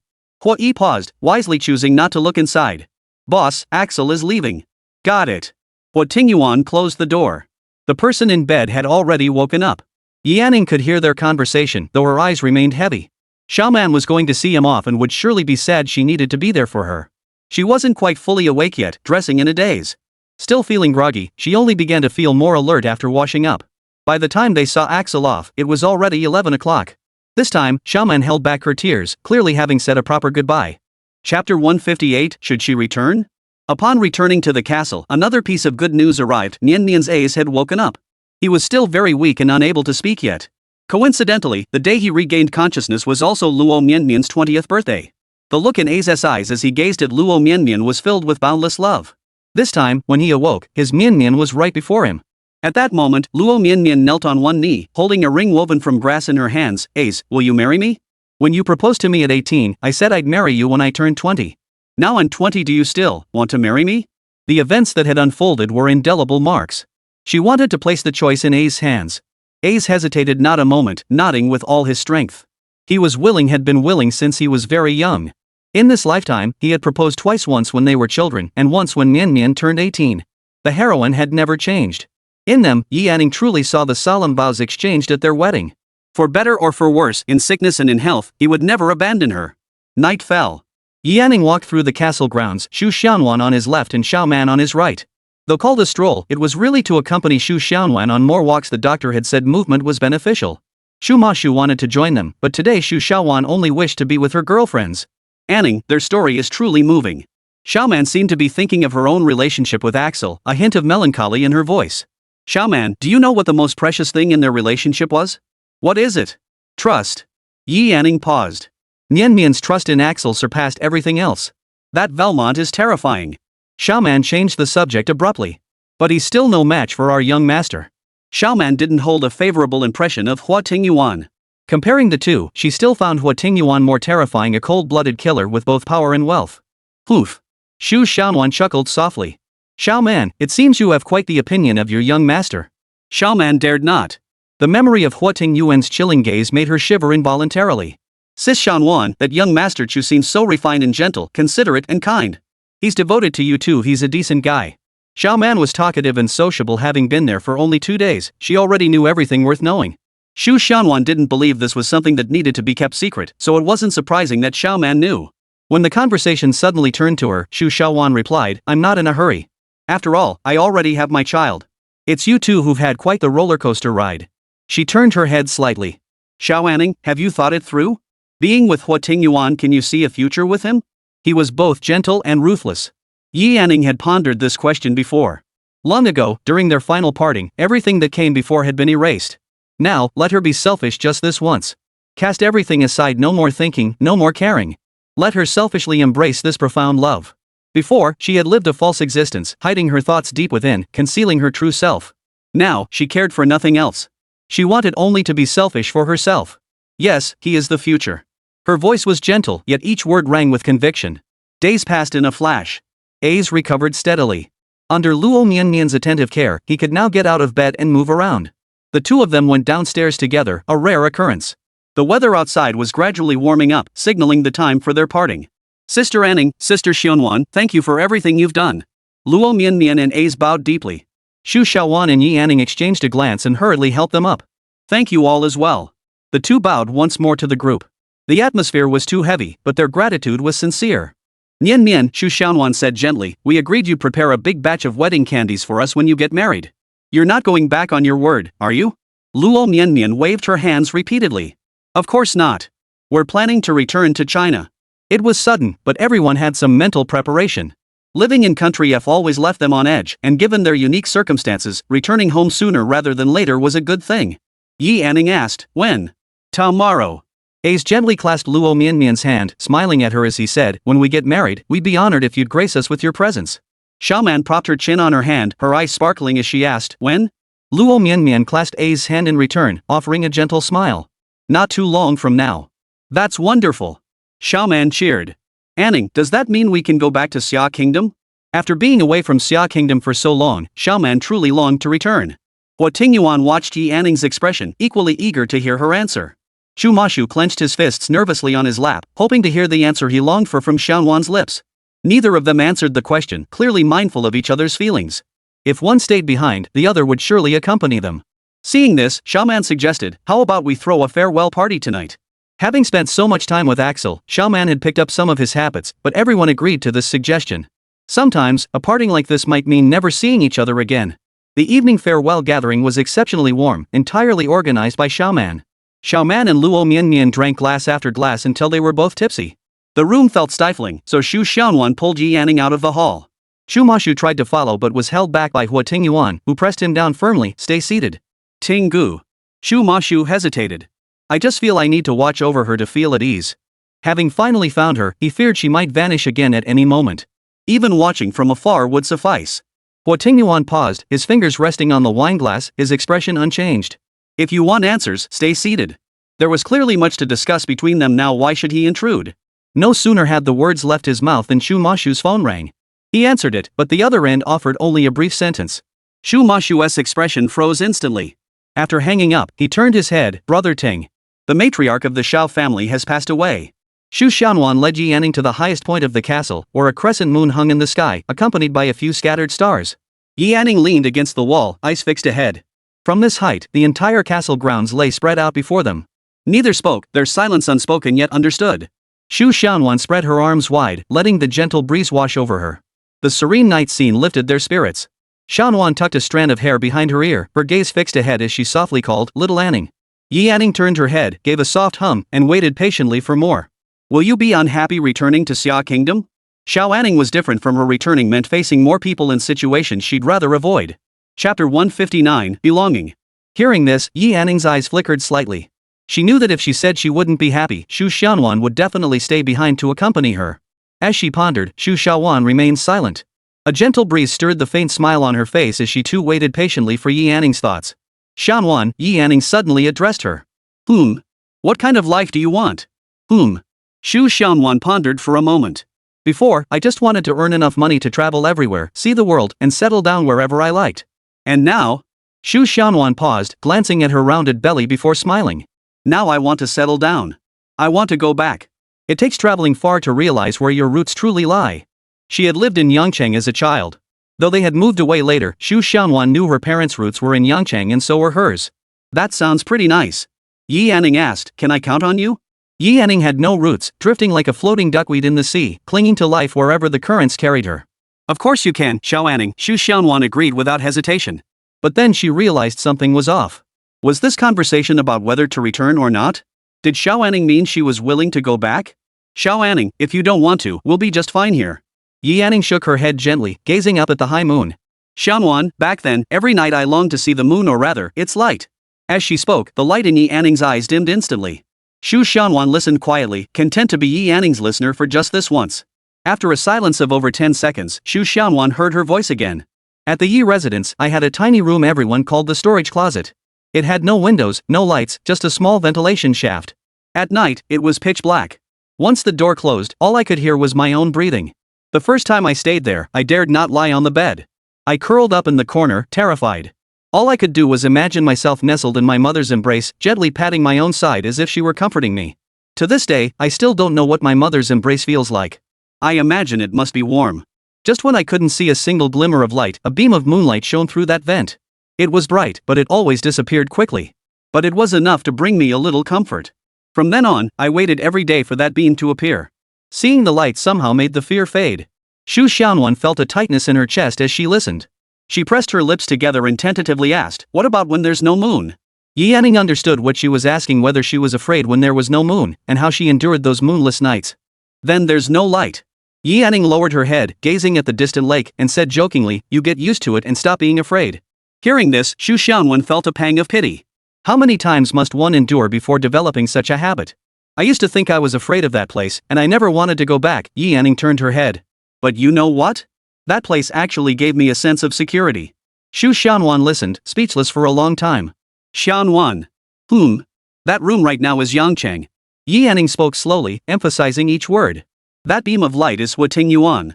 Briefly appearing, vanishing just as quickly, elusive and intangible. Returning home would bring fear and uncertainty, but above all, it would bring peace of mind. Xianwan, let's take Lingdian back to China." The two shared a knowing smile. That was the direction of home. Back inside the castle, only Xiaoman remained, leaning against the sofa. The others were nowhere to be found. Cyril entered then and said to Yi Anning, "The master took them back to the country. There are matters to attend to over there." Yi Anning asked, "How long ago did they leave?" "Half an hour. They left in such a hurry, taking Chu Mashu with them. Clearly something urgent had come up. Why didn't he tell us?" Xu Xianwan frowned. "That jerk just left without a word." Cyril thought the gentleman truly had a knack for predicting events. Clearing his throat, he said, "The gentleman said he knew you two would have much to discuss privately, so he asked Mr. Chu not to disturb you. The master also said to call him if you miss him." "Who taught him to speak in such fragmented sentences?" Yi Anning pressed her fingers to her temples. "What else did your master say?" Cyril shook his head and pulled a business card from his bag. "If you two encounter any issues in Country F, feel free to contact me. Here's my number." After they took the card, Cyril stepped out of the room. Yi Anning helped Xiaoman back to her room, poured her a glass of water, and placed it by the bedside. Returning to her own room, Yi Anning pulled out her phone and looked at the number labeled Mr. Z. He should be on the plane by now. After a moment's thought, Yi Anning sent a message. "Huo Tingyuan, wait for me in Yangcheng." Without this message, Huo Tingyuan would surely come find her the moment he finished his business. This time, she would be the one rushing to him. Putting her phone down, Yi Anning gradually drifted off to sleep. This time, she had a vivid dream. In it, she found herself back at the airport. Just as she was about to board the plane, every passenger froze in place.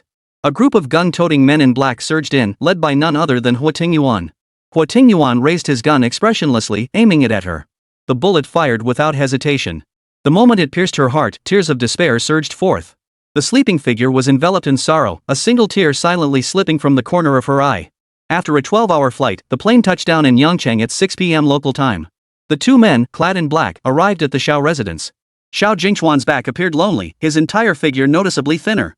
After offering incense, Huo Tingyuan patted his shoulder and stepped aside. Chu Mashu bowed 3 times with sincere respect. "Jingchuan, please take care of yourself." Xiao Jingchuan gave a slight nod. His grandmother had passed peacefully. Growing up meant learning an inevitable lesson. Farewell. Mrs. Chu stood demurely nearby. Seeing Chu Mashu arrive looking weary from travel, she frowned, wondering what he had been doing all this time. But since it wasn't the right moment to ask, she held her tongue. As a family steeped in culture, the Chus would never tolerate Chu Mashu's reckless behavior. After the ceremony, Huo Tingyuan cracked his neck. His lips curved upward as he pulled out his phone and read the message. The little cat was coming back willingly. Just as he was about to reply, a voice rang out behind him. "Huo Tingyuan, where the hell did you hide in Ning?" Huo Tingyuan frowned at the voice and turned to find Huang Pu Shang glaring at him, fury evident.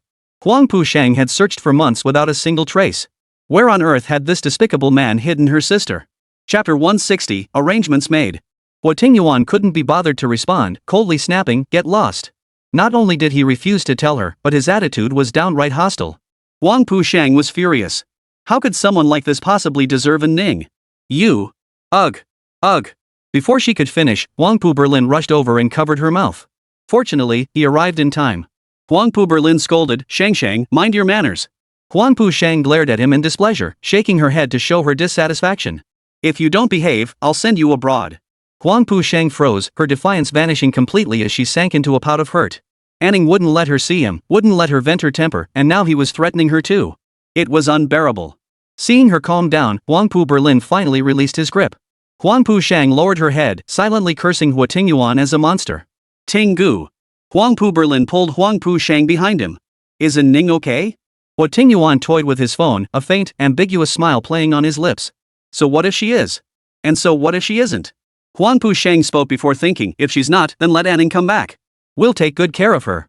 Tinggu, Huang Pu Berlin quickly changed the subject, I'll take Shang over first. Please give our regards to Anning. Huang Pu Shang was dragged away to a secluded spot. Huang Pu Berlin warned, Shang, Brother Ting isn't someone you can treat with unreasonable tantrums. Brother! Huang Pu Shang's tone was reproachful. It's clearly him who won't let us see Anning. I can't even be kind to her. But do you realize that sometimes your kindness can be a burden to others? You need to learn to see things from others' perspectives. If you went through everything Anning has endured, what would you do? Huang Pu Shang paused, genuinely pondering the question. If it were her, she'd likely go mad, resent everyone. Brother, I'm sorry. Huang Pu Shang had always acted on impulse, but now she desperately wanted to make amends yet found no outlet for her efforts. Having been unable to see Anning or Huo Tingyuan all this time, she'd been overwhelmed with emotion upon finally seeing them.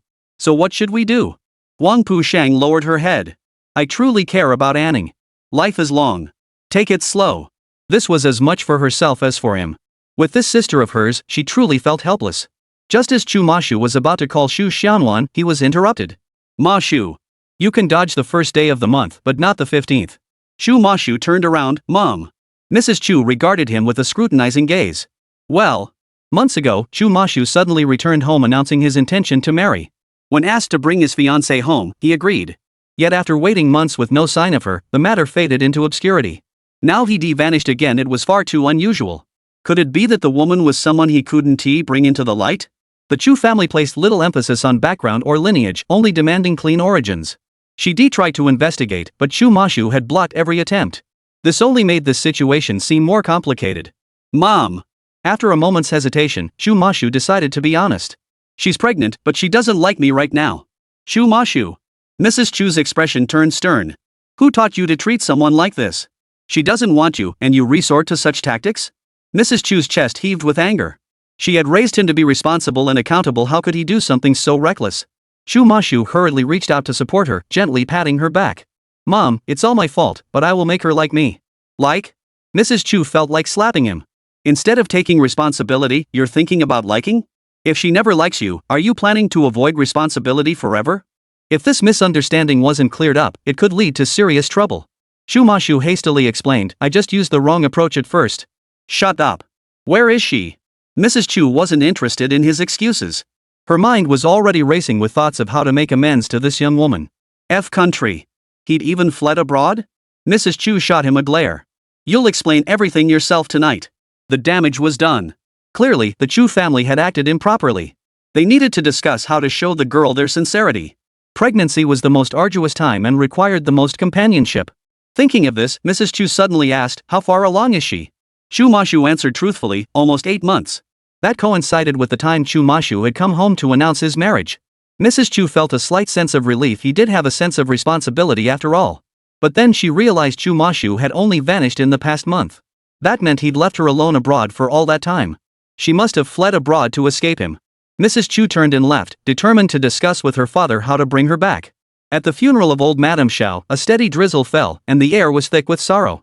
After everyone had departed from Country F, the three of them left the castle and returned to their small home. 0 Point here represented a fresh start for the two of them. They needed to find a reliable person to continue managing it, and entrusting this task to Cyril was the most suitable choice. Upon returning home, Xu Xianwan would join 0 Point under her warm-hearted pen name. From then on, 0 Point would become a brand, and they would recruit additional designers. With Cyril's assistance, everything was arranged within a week. The only remaining task was recruiting designers.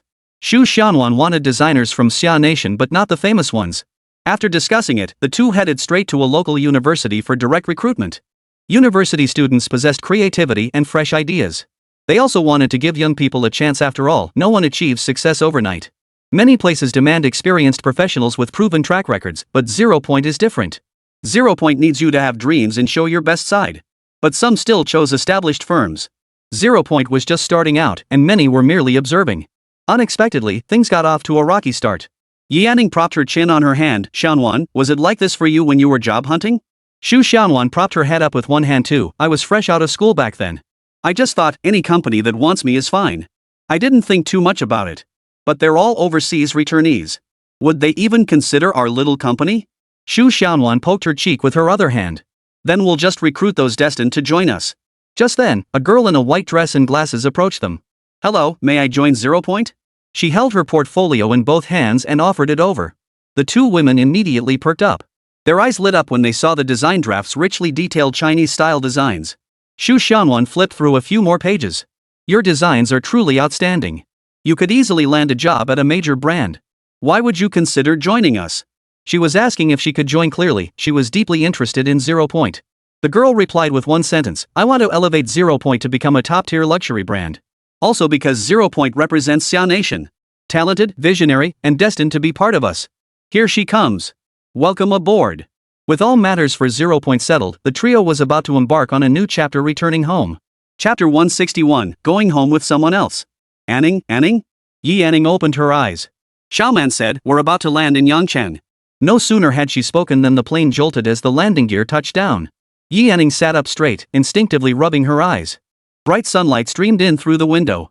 Every Chinese character outside seemed to declare, after 8 months, she had returned to Yangcheng and Xia Nation. The landing time was exactly noon. After disembarking, Xiaoman excitedly snapped photos to share online. Xiaonuan moved slowly, while Yi Anning pushed 2 large suitcases. Xiaoman tucked her phone into her bag and took 1 suitcase from Yi Anning. Anning, where are we going now? Xiaonuan tilted her head. Let's go to my place first. The trio hadn't informed anyone about this trip. Yi Anning wasn't rushing to find Huo Tingyuan, partly to surprise him, partly to secure their own little nest first. As the automatic doors opened, sunlight flooded their faces. Yi Anning instinctively raised her hand to shield her eyes. Yi Anning. The sudden, familiar voice made Yi Anning's heart skip a beat. Lowering her hand, she lifted her gaze to see a tall, straight figure silhouetted against the light. She couldn't make out his face, but she knew exactly who it was. Xiaonuan took a step back and turned her head. Xiaoman, do you want to go with Xiaoan or come to my place? Thinking of Huo Tingyuan, Xiaoman couldn't help but shrink her neck. Sister Xiaoan, please take me in. Leaving with the two of them now seemed unrealistic. Yi Anning watched silently as they got into the car. Only after the car vanished from sight did she walk toward Huo Tingyuan. Huo Tingyuan, one hand in his pocket, strolled leisurely toward her. Just as he was about to pull her into his embrace, Yi Anning turned back. I forgot my suitcase. His hand met empty air, but Huo Tingyuan showed no annoyance. He glanced sideways at Huo Yi, who immediately strode toward the suitcase. Seeing Huo Yi approach, Yi Anning waved her hands repeatedly, signaling the suitcase was too heavy. Without a word, Huo Yi pushed the suitcase toward the car, leaving Yi Anning to offer a quiet thank you. Huo Tingyuan watched them go. In the sunlight, Yi Anning's small face looked even more fair. Could her slender frame really handle such a large suitcase? As she approached him, before Huo Tingyuan could extend his hand, Yi Anning threw him a big bear hug. Mr. Hua, it's been a long time. Her voice was soft and sweet. Huo Tingyuan curved his lips. Why didn't you tell me? Yi Anning released him and pursed her lips. I wanted to surprise you. Now that he knew about her plans, the surprise was ruined, and the idea of buying a little nest would have to be put on hold. Is that so? The surprise was sneaking back and then following someone else home? Had he not guessed, she might already be on her way to someone else's home by now? Hearing his question, Yi Anning felt a twinge of guilt and blurted out, how did you know I was coming back today? The sun beat down fiercely. Seeing the fine beads of sweat forming on her forehead, Huo Tingyuan took her hand and guided her toward the car. Huo Yi opened the back door and climbed in, instantly enveloped by the cool air. Yi Anning exhaled comfortably, releasing a puff of warm breath. Huo Tingyuan twirled a strand of her hair around his index finger, studying her closely. Was it that hard to guess? They had always kept in touch, so it was only natural that Huo Tingyuan assumed she hadn't replied for so long. Seeing her silence, Huo Tingyuan pressed, want to go home with someone else? Yi Anning lifted her gaze, tugging a stray strand of hair back into place. So what if I do? Are you planning to lock me up again? Her trip out had clearly emboldened her. Huo Tingyuan chuckled. Go if you want. But you're spending your first day back with me. After finally coaxing her back, how could he possibly treat her like before? At his words, Yi Anning's heart surged with delight. Fine. The Huo Tingyuan of now seemed different from the one before. The old him had been stubbornly domineering yet tinged with tenderness now, his gentleness carried respect. Huo Tingyuan tilted his head, his smile gentle. Little kittens were just that so easy to coax. At the same moment, in a private room of a bar in country F. Just a door away, the outside was silent, while inside, the air was thick with suggestive tension. Inside, the scene was somewhat chaotic. A man with a Xia nationality face straddled the sofa, a lightly clad blonde woman perched on his lap. The two were deeply entangled in an intimate embrace when an extremely impatient voice cut through the air from across the room. Are you done yet? On the opposite sofa, Valmont sat in a grey suit, a half-smoked cigarette dangling between his fingers. A petite woman knelt beside his legs. Unlike the other two's passion, she kept her head bowed, daring not to move an inch. After 2 minutes of waiting, the man finally paused. The two women sensed the mood and exited. Oh dear, boss, you really are no fun. The cigarette between Valmont's fingers burned steadily, wisps of white smoke curling upward. They brushed against the veins bulging on his knuckles before silently dissipating into the air. But regarding the price, he clearly intended to drive a harder bargain whoever complains about more money? As he finished speaking, he saw Valmont lean back lazily and flick ash from his cigarette. If I understand correctly, you wish to increase the price? The smile playing at his lips was unsettling. The man hurriedly pulled an ID card from his bag and placed it on the table. Not at all. It's already taken care of. Valmont shot him a dismissive glance, pulled a card from his bag, and tossed it onto the table. You can leave now. The man scrambled to pick it up, grinning at Valmont. Boss, if you need this kind of thing again, come find me. Valmont crushed out his cigarette. As the man reached for the door handle, Valmont's smile turned wicked. What awaited him as he opened the door was a knife to the throat. Greed for money is one thing, but greed for life is another. Watching the man collapse, Valmont rose and picked up the ID card. Clean it up. After showering, Yi Anning changed into her pajamas and emerged to find Huo Tingyuan seated on the sofa, a laptop before him, apparently working. Huo Tingyuan didn't look up, merely patting the space beside him. Come here.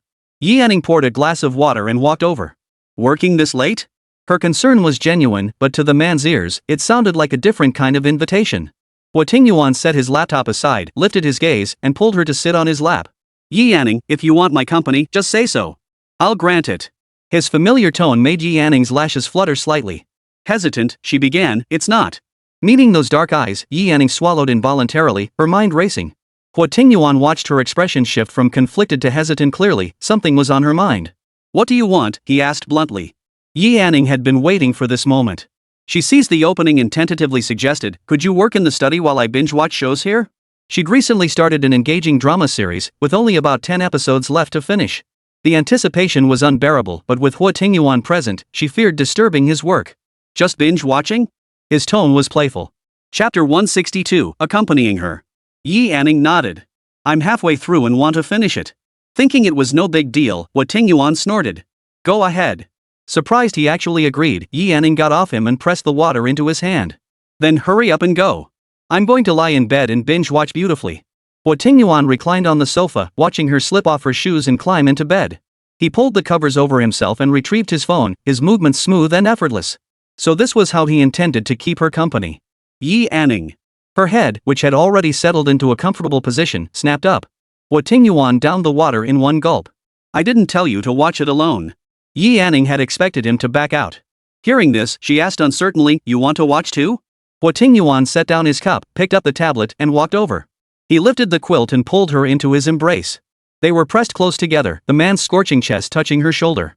Yi Anning froze, then shifted slightly to the side when she realized what was happening. The next second, an arm wrapped around her waist, pulling her back. What are you hiding from? Be still. He shoved the tablet into her hands, casually grabbed another pillow, and propped it behind her waist. Watch. Yi Anning couldn't help but glance at him. This man was actually going to watch TV with her. She had no choice but to start watching. Each 45-minute episode was filled with endless misunderstandings between the leads. They clearly had mouths but couldn't seem to speak their minds. After about 10 minutes, Huo Tingyuan began to grow impatient. Yi Anning, however, was completely engrossed, her mind fully absorbed in the show. Huo Tingyuan simply closed his eyes, his body drifting in and out of sleep. After finishing one episode, it was already 1 a.m. Perhaps from the long flight or perhaps infected by Huo Tingyuan's drowsiness, Yi Anning yawned. The slightest movement made the man beside her snap his eyes open. Watching her, both exhausted and determined to keep watching, was endlessly amusing. He ruffled her hair carelessly. Yi Anning, time to sleep. Just one more episode, then I'll sleep. Her voice was soft, tinged with drowsiness. Soon, another episode ended. It was nearly 2 a.m. When he heard her steady breathing in his arms, Huo Tingyuan closed the tablet. The room instantly fell silent. He adjusted her into a comfortable position. Having stayed in one posture for too long, Yanning rolled over onto her back as she rested against the pillow. Her eyes were closed, and she slept soundly. Huo Tingyuan leaned down and saw her perfectly defined lashes and her fair, delicate face. Just lying there like that, she made him feel restless. Huo Tingyuan was never one to back down. He leaned down and kissed her, and when he entwined her tongue, she offered no resistance. After the kiss, Yanning remained deeply asleep. That she could sleep through such a kiss made Huo Tingyuan lose hope of the night. Satisfied, he simply held her close and drifted off himself. Yanning had no idea when she'd fallen asleep. Before she could open her eyes, she sensed daylight streaming in, but it was the heat that woke her. Not only was she hot, but her entire body was trapped in Huo Tingyuan's embrace. She could also feel something pressing uncomfortably against her. Yanning shifted slightly, and at that moment, a lazy, muffled groan escaped from her neck. The man tightened his arms around her waist, pulling her closer. Awake? The person in his arms stiffened. Huo Tingyuan watched her with amusement. You've watched TV, your sleepiness is gone, now it's time to keep me company, right? Yanning gave a light cough, replying ambiguously, how about I watch TV with you instead? Huo Tingyuan rolled over, tugging her wrist. I wouldn't mind watching TV while. Before he could finish, the phone by the pillow suddenly rang. Yanning hurriedly called out, the phone. The phone. It must be for me. The person in his arms had already arched up to answer it. Huo Tingyuan gave a helpless smile and got up to go to the bathroom. It was already past 10 o'clock. The caller ID showed it was Xiaoman. Yanning pressed the answer button, glancing back to see Huo Tingyuan had gone into the bathroom. She also got up and sat on the edge of the bed. Anning. Xiaoman sounded anxious. Several people are at Sister Xiaowan's place. You need to come over immediately. It was indeed unusual for 3 people to show up so soon after their return. Yanning frowned. Xiaoman, don't panic. Do you know who they are? The leader is a dignified middle-aged woman. She seems to be someone important. I'll be right over. After hanging up, Yanning quickly washed up and changed clothes. Just as she was about to leave, Huo Tingyuan emerged from the bathroom. Where are you going? Xiaoman's place. Yanning rummaged through the cabinet. Have you seen the keys to my scooter? Seeing she planned to ride her scooter in the blazing heat, Huo Tingyuan raised an eyebrow. Have Huai drive you. That worked too, it would be faster. Yanning went downstairs to find Huai already waiting in the lobby. Could you give me a ride to Sister Xiaowan's place? Seeing Yanning's anxious expression, Huai glanced upward but didn't spot his boss. Sure. Without the boss's permission, Yanning wouldn't normally bother him. Xu Xiaowan and her companion had planned to sleep in, but a knock sounded at the door by 10 in the morning. Considering Xu Xiaowan's discomfort with her large belly, Xiaoman heard the noise, rolled out of bed, and approached the door. Who is it? Checking the security feed, she saw 6 bodyguards standing outside, surrounding a middle-aged woman. Xiaoman hesitated to open the door. Xu Xiaowan emerged from her room and shook her head upon seeing the group, indicating she didn't recognize them. The door knocked softly again. Xiaoman immediately called Yanning. After hanging up, Xiaoman asked, should we open the door? Since the people outside wouldn't identify themselves, it was best to pretend no one was home. After waiting a long time with no response, Mrs. Chu stepped up to the door and knocked herself. I'm Chu Mashu's mother. Hearing this, the two inside exchanged a glance.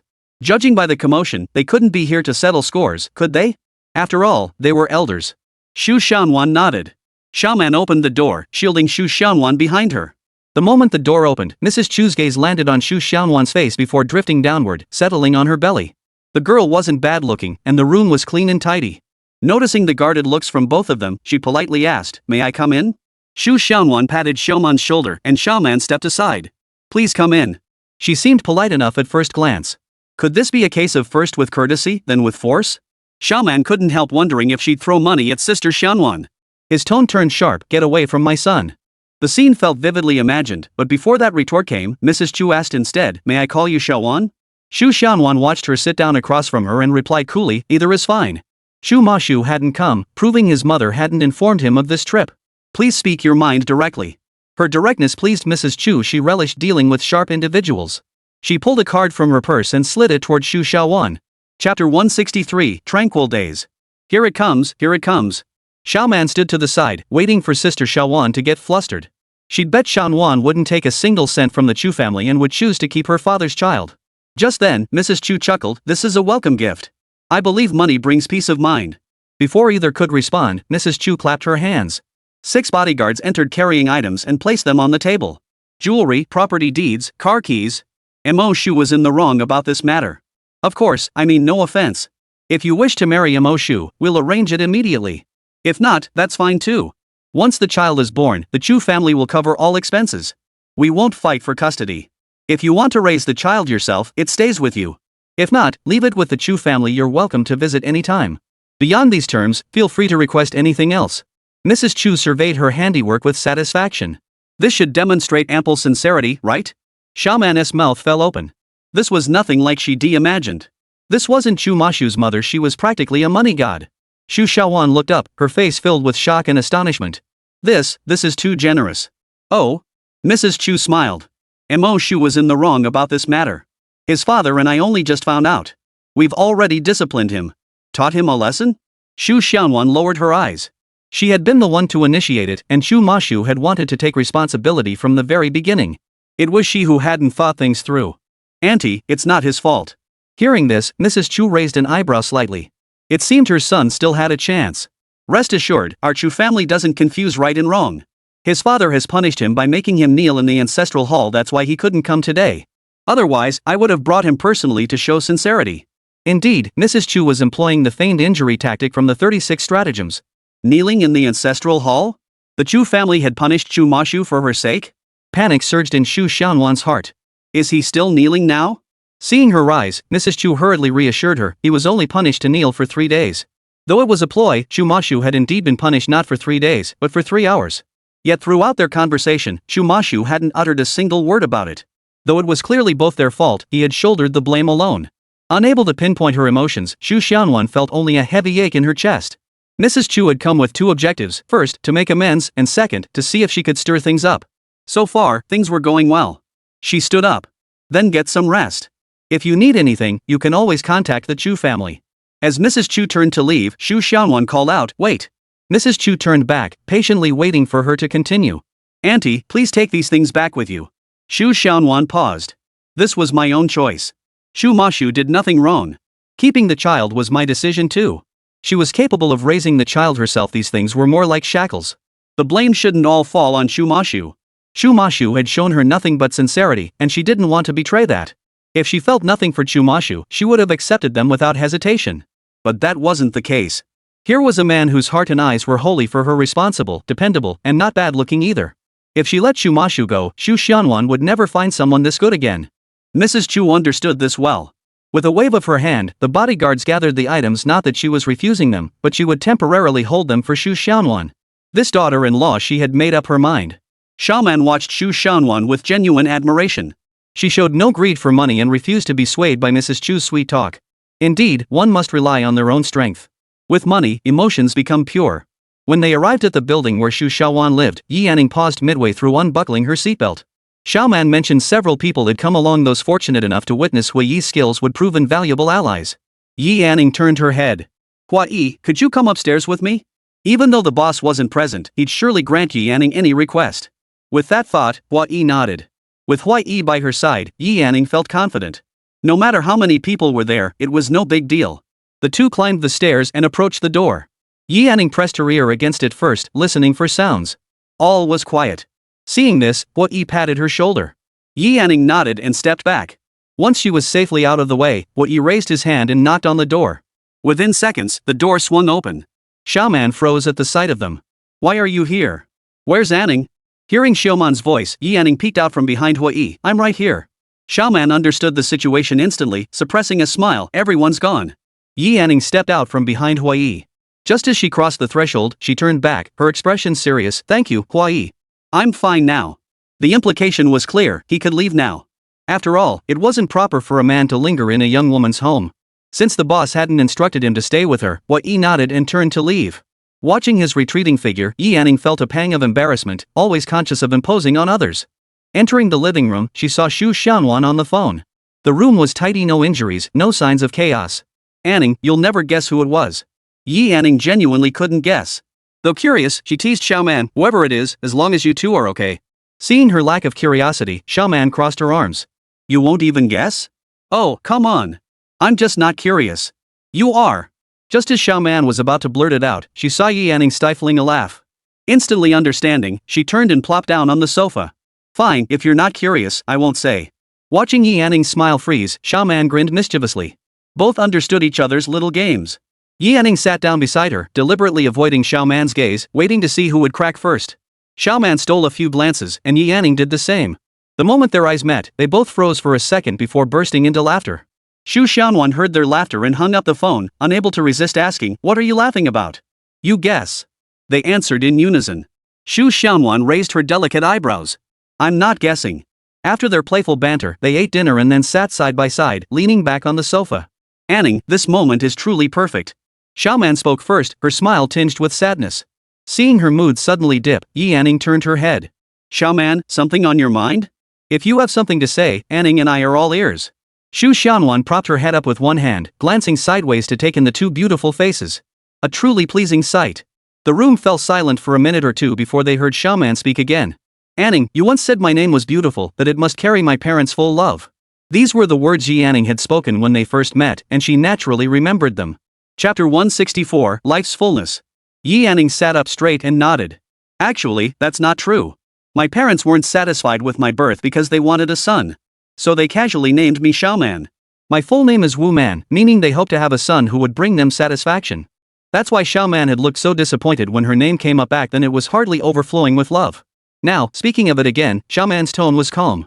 Perhaps it really was because of my name. They did end up having a son. He was clearly disobedient, always getting into trouble, and frequently fighting. Yet this unruly boy received all their love." Xu Xiaonan and Yi Anning held their breath. Though they understood every word, the whole sentence felt incomprehensible. That's not even the worst part. In the end, I was the one left cleaning up the messes he created. Last year, he beat someone into a vegetative state.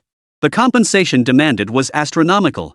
When they learned the Huo family's servants paid more, they didn't hesitate for a second. I had two choices then: marry someone, or go to the Huo family. 10 million. Even after paying off the damages, it'd be enough for them to live in luxury for the rest of their lives. After saying this, Xiaoman sat up straight. "So, my name is Xiaoman. I don't carry the Wu surname." Little did she know this would be the wisest decision she ever made, leading her to meet Anning and Axel. Xu Xiaonan affirmed, "Yes, you are Xiaoman, the full of life's fulfillment." Yi Anning's eyes welled up. She tilted her head and smiled. "You are Xiaoman, the full of heartfelt joy." Xiaoman had tried not to cry, but seeing this scene, she lifted her gaze, fighting back tears. "Anning, Sister Xiaowan, you're both so kind. Everything is so perfect now." Yi Anning's arrival had been a ray of light for Xiaoman back then. So whenever Yi Anning needed her, she would help without hesitation. She didn't need family now, she had friends. Meeting the right people could heal the wounds of an unhappy childhood. This moment was truly perfect. With friends and a lover, life felt complete. The trio had no plans to work today. Instead, they binge-watched dramas together. Inside the office, Huo Tingyuan stared at his phone, which remained completely silent. She'd been gone so long, yet hadn't sent a single message. An inexplicable restlessness crept over him. Sometimes he truly wished he could lock her away, to belong solely to him. "Yi Anning, come home." The screen lit up with a quick reply. Huo Tingyuan curved his lips and tapped to open it. "Go to bed early tonight. Don't wait up for me." The implication was clear: she wouldn't be coming home tonight. The smile on his lips froze. Fine. For the sake of two women, she wouldn't be coming home. Why hadn't he dealt with these two women back then? The fallout was truly endless. Either you come back to keep me company, or I'll come over to keep yours. Just as the two were engrossed in binge-watching a show, the trio had planned to grab late-night snacks. Yi Anning stared at her phone, frowning at the blatant threat. Huo Tingyuan always kept his word. If he came, chaos would ensue. "Then I'll be back later." The reply came almost instantly. How late? It was already 8 p.m. Late-night snacks would likely run until around midnight. After a moment's thought, Yi Anning replied. 3 in the morning. If she'd said midnight outright, Huo Tingyuan would have refused. She'd start with the impossible, wait for his rejection, then propose midnight. After being turned down once, he'd surely agree the second time. Okay. Yi Anning stared at the screen. Huo Tingyuan actually said okay?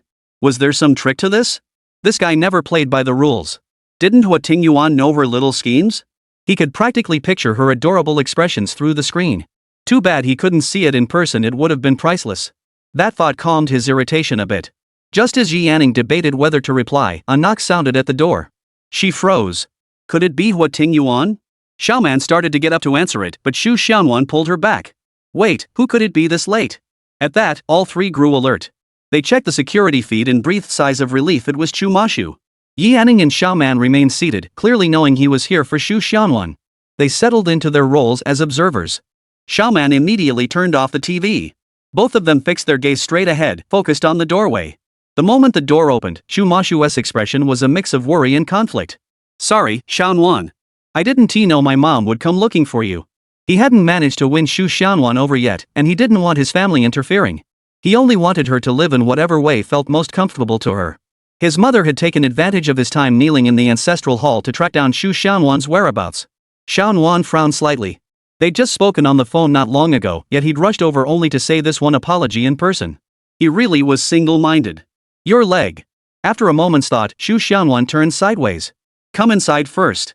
Xu Mashu flatly refused. I won't come in. I just came to tell you I won't let them bother you anymore. Please don't sneak away again, okay? He was genuinely afraid Xu Xianwan would disappear again if she felt disturbed. He didn't enter because they hadn't confirmed their relationship yet. It wasn't proper for him to just walk into a girl's home. Hearing this, Xu Xianwan froze. She hadn't even considered leaving, yet he feared she'd abandon him again. For a moment, she didn't know whether to laugh or not.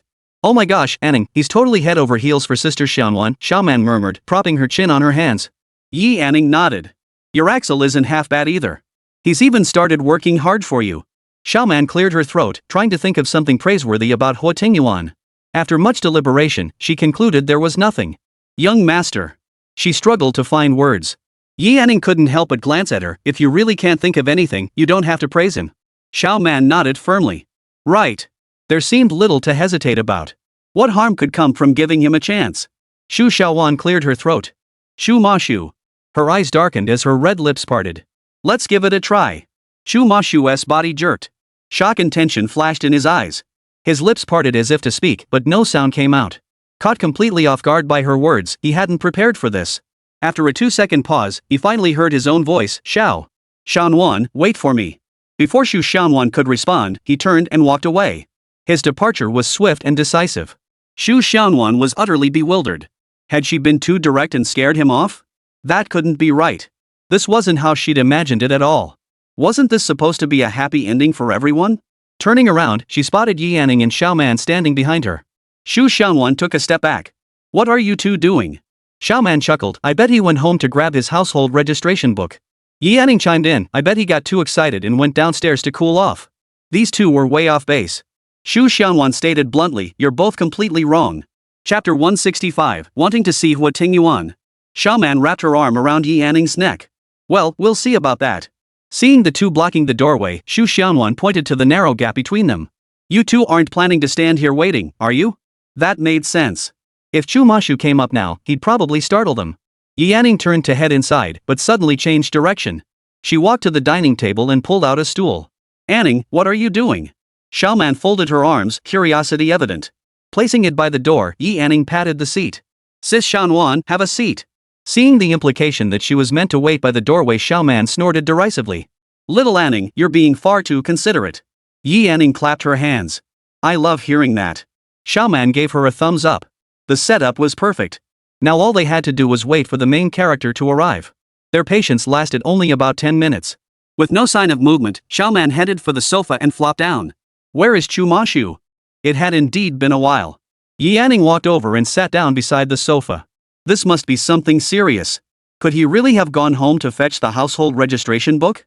Xu Xianwan couldn't help glancing at her phone. Could Xu Mashu be planning to propose?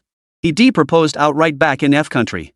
Now that she agreed to be his girlfriend, it seemed plausible. But hadn't he jumped the gun a bit? If he really was proposing, should she accept? Xu Xianwan felt incredibly conflicted. Another 10 minutes passed without a sound. Xu Xianwan rubbed her temples, torn between waiting and leaving. Fine, she'd wait just 10 more minutes. Waiting was torture.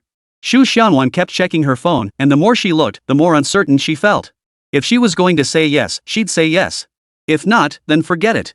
What was this waiting game? Half an hour slipped by in that limbo. Xu Xianwan took a deep breath, stood up, and closed the door. Not a minute more would she wait. Xianwan. Xiaoman's words were cut off by the ringing of a phone. Xu Xianwan's phone. All three pairs of eyes focused on the device. It was Xu Mashu calling. What the hell was he playing at? Xu Xianwan pressed the answer button. Xianwan, come downstairs. The room fell silent as the voice, neither loud nor soft, reached their ears. Xiaoman grinned widely, coming. Yi Anning also stood up. Let's go, let's go. It's time to see how this plays out. Xu Xianwan was practically pushed along by the two of them. Sometimes, the onlookers were more excited than the person involved. The elevator doors slid open to reveal both sides lined with flowers. The lights in the lobby below had been dimmed, and beyond the flowers, candles stretched along both walls, extending all the way to the lobby entrance. Xiaoman couldn't help but gasp, wow, this is so beautiful. Xianwan's heart raced. Could he really be proposing? Should she accept? Yi Anning witnessed this scene, and memories of standing beside the castle lake with Huo Tingyuan surfaced in her mind. A faint smile touched his lips. Having experienced it himself, he genuinely felt happy for Sister Xianwan, yet he didn't envy her. This was for Xu Xianwan. The two of them instinctively waited for her to go first. Xianwan glanced back at them. Xiaoman beamed, go on, Sister Xianwan. Yi Anning nodded firmly at her. Xiaowan, everything that happened before is the path that led you to happiness. Now the road lies before you. Go. Xu Xianwan took a deep breath and stepped forward, inch by inch, toward her happiness. Outside the hall, Xu Mashu held a bouquet of vibrant red roses. The moment he saw her emerge, his grip on the flowers tightened and his eyes reddened. Memories of their encounters flashed through his mind. He felt profound relief that he hadn't lost his heroine. As she approached, he knelt on one knee without hesitation. Xiaowan, thank you for giving me this chance. But I should have been the one to take it. His voice faltered, likely overwhelmed by emotion. Xu Mashu paused, took a deep breath. Finally, he voiced the words aloud, Xiao Xian. I really like you. Will you be my girlfriend? Xu Xianwan stared at him in a daze. The moment she saw the redness in Xu Mashu's eyes, she couldn't hold back any longer. It turned out someone would travel across the world just for her. He hadn't proposed, hadn't put her in a difficult position, he simply wanted to give her a proper confession. Tears streamed down her cheeks as she took the flowers with both hands, choking out, I will. Xiaoman witnessed the scene, deeply moved. Though a smile played on her lips, tears silently rolled down her cheeks. She raised her hand, wiping her face with her fingertips. She looked at the damp spot on her fingertip. Would she ever have a day like this? A year apart, separated by distance, could she and Axel make it to the end? Yi Anning lifted her gaze to watch the embracing couple, genuinely happy for Sister Xianwan. Yet after the joy, a hollow feeling settled in her heart. She lowered her eyes, suddenly longing to see Huo Tingyuan. Xu Mashu released Xu Xianwan and pulled a green emerald necklace from his bag. Do you like it? She recognized it instantly, the very piece she had designed for Xu Mashu back then. She had regretted never seeing the finished product, but now, here it was before her eyes. It was time to give the couple some privacy. Yi Anning exchanged a glance with Xiaoman, preparing to slip upstairs quietly. Yi Anning. The familiar voice made Yi Anning snap her head around. In the distance, Huo Tingyuan leaned against a car, a smile playing on his lips. Seeing this, Xiaoman silently headed upstairs, her retreating figure carrying a hint of loneliness. Huo Tingyuan paid no heed to the situation. Seeing Yi Anning frozen in place, he raised an eyebrow. Come here for a hug. Xu Xianwan and Xu Mashu smiled and stepped aside. To avoid further interruption, Xu Mashu lowered his head and asked, Xianwan, would you like me to take you somewhere? With her permission, Xu Mashu took Xu Xianwan's hand and led her away. Watching them depart, Yi Anning ran toward Huo Tingyuan with a smile in her eyes. She stopped 2 steps away and asked cheerfully, Mr. Hua, what brings you here? Seeing her halt, Huo Tingyuan frowned in displeasure before abruptly pulling her into his embrace. His expression softened as he murmured, Yi Anning, you missed me. Yes. Yi Anning smiled softly. Huo Tingyuan, I missed you. Surrounded by Yi Anning's scent, Huo Tingyuan tightened his arms around her. Yi Anning, he called her name again. Held so tightly, Yi Anning could only tilt her head back slightly and murmur a soft What do you want? Huo Tingyuan was in a good mood and simply wanted to give her something. This wasn't the first time he'd asked.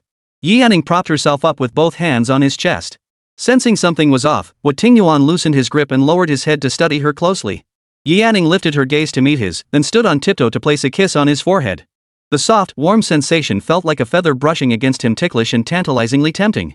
Huo Tingyuan's arms tightened around her waist, pulling her close. Their bodies pressed together abruptly as he leaned down, ready to kiss her. Chapter 166, A Gentle Call. The kiss landed on Yi Anning's index finger. Watching her finger pressed against her lips, Huo Tingyuan released her. You better have a good reason for this. Hearing the shift in his tone, Yi Anning tensed slightly, her hand dropping to grasp his arm. Huo Tingyuan, what do you want? A kitten asking him what he wanted. He'd never heard such a thing before. He always got whatever he desired, the only uncertainty was the person standing before him. Want it, and you get it? Seeing the corner of Huo Tingyuan's mouth lift in a smile, indicating his good mood, Yi Anning nodded. As long as I have it. Huo Tingyuan had given her so much, done so much for her, yet he had never once asked her for anything in return. She had never asked either, subconsciously assuming he lacked nothing. But lacking nothing didn't mean he didn't want anything. Huo Tingyuan released her completely, leaning back against the car. Meeting her hopeful gaze, he spoke lazily, Yi Yanning, you owe me. Oh it? Yi Yanning pondered. Don't you want anything right now? This was the first time she'd ever asked him what he wanted. Huo Tingyuan didn't want to cash it in too easily. What? Does it expire or something? Of course not. She wasn't the type to make empty promises. Once spoken, her words were final. Whatever Huo Tingyuan desired, she would give him if she possessed it. If she didn't have it, even if he wanted it, there was nothing she could do. Seeing her earnest expression, Huo Tingyuan chuckled softly and ruffled her hair casually. Then it'll stay on hold. Preferably for a lifetime. Just so we're clear, you can only ask for one thing and only if I have it. Fine. Huo Tingyuan's presence filled the void in her heart. He always seemed to appear when she needed him most. Thinking of Xiaoman still alone upstairs, Yi Yanning's lips curved into a smile. I want to stay here tonight. Xiaoman would definitely return tonight. After something like this happened, she'd surely want to share her joy, and how could she not be there for that moment? Which meant she was telling him to go home alone. Huo Tingyuan looked at her calmly. No way. How long has it been since you spent time with me? Clearly, they'd been together yesterday and were together now.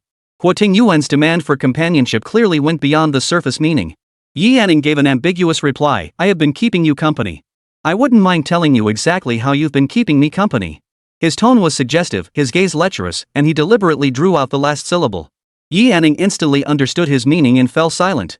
Seeing her disappointed expression, Huo Tingyuan leaned down and kissed her. Yi Yanning feared someone might come in, but sensing her distraction, Huo Tingyuan kissed her deeply and passionately without restraint. The kiss lingered for an eternity before he finally released her. His large hand gently traced her cheek. Go ahead. Consider this interest. Yi Yanning's face lit up with joy. All the excuses she'd prepared went unused. He'd agreed just like that. After finally coaxing her back, what harm was there in indulging her a little? Once she was upstairs, Huo Tingyuan pulled out his phone and dialed Huo Yi's number. The call connected quickly. By the apartment next to Xu Xianwan's. Yes. Since she liked it here, she could live next door. What excuse would she have not to come home? He hadn't bought the entire building because Yi Yanning enjoyed the bustle of neighbors. When bored, she could come down to watch people dance or take a stroll. It had that lively, everyday feel. The villa was too quiet and empty, no wonder she disliked coming home. Xu Mashu drove Xu Xianwan to the elementary school gate. What's this? The transformation was so drastic, Xu Xianwan almost didn't recognize it. Want to go inside and take a look? The classroom building was pitch black. Xu Xianwan shook her head. I remember there was a really good takoyaki place nearby. Wonder if it's still open. It was so late now, even if it was open, it would be closed. Xu Mashu silently made a mental note. The car moved slowly. As they passed an alleyway, Xu Xianwan leaned against the window. I think that's where you got bullied back then. Too much time had passed, and Xu Xianwan couldn't recall the details clearly, only a vague impression remained. Xu Mashu, however, remembered clearly.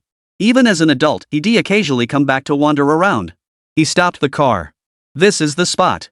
Want to get out and walk around? Xu Xianwan nodded. It's about time we did. She was nearing the end of her pregnancy, and the doctor had advised her to walk more, but she felt increasingly clumsy. Hearing this, Xu Mashu quickly got out, walked around to open the door for her, and carefully helped her out. The car's high ground clearance made it difficult for Xu Xianwan to get in and out, a detail Xu Mashu silently noted. As they walked near the school, childhood memories gradually came into focus. Like how she'd naively brandished the peachwood sword her father had meticulously carved for her, declaring it the greatest sword under heaven. Or how she'd founded the Dragon Phoenix sect, convinced the name had to be grand and imposing. Now it seemed both pretentious and laughable.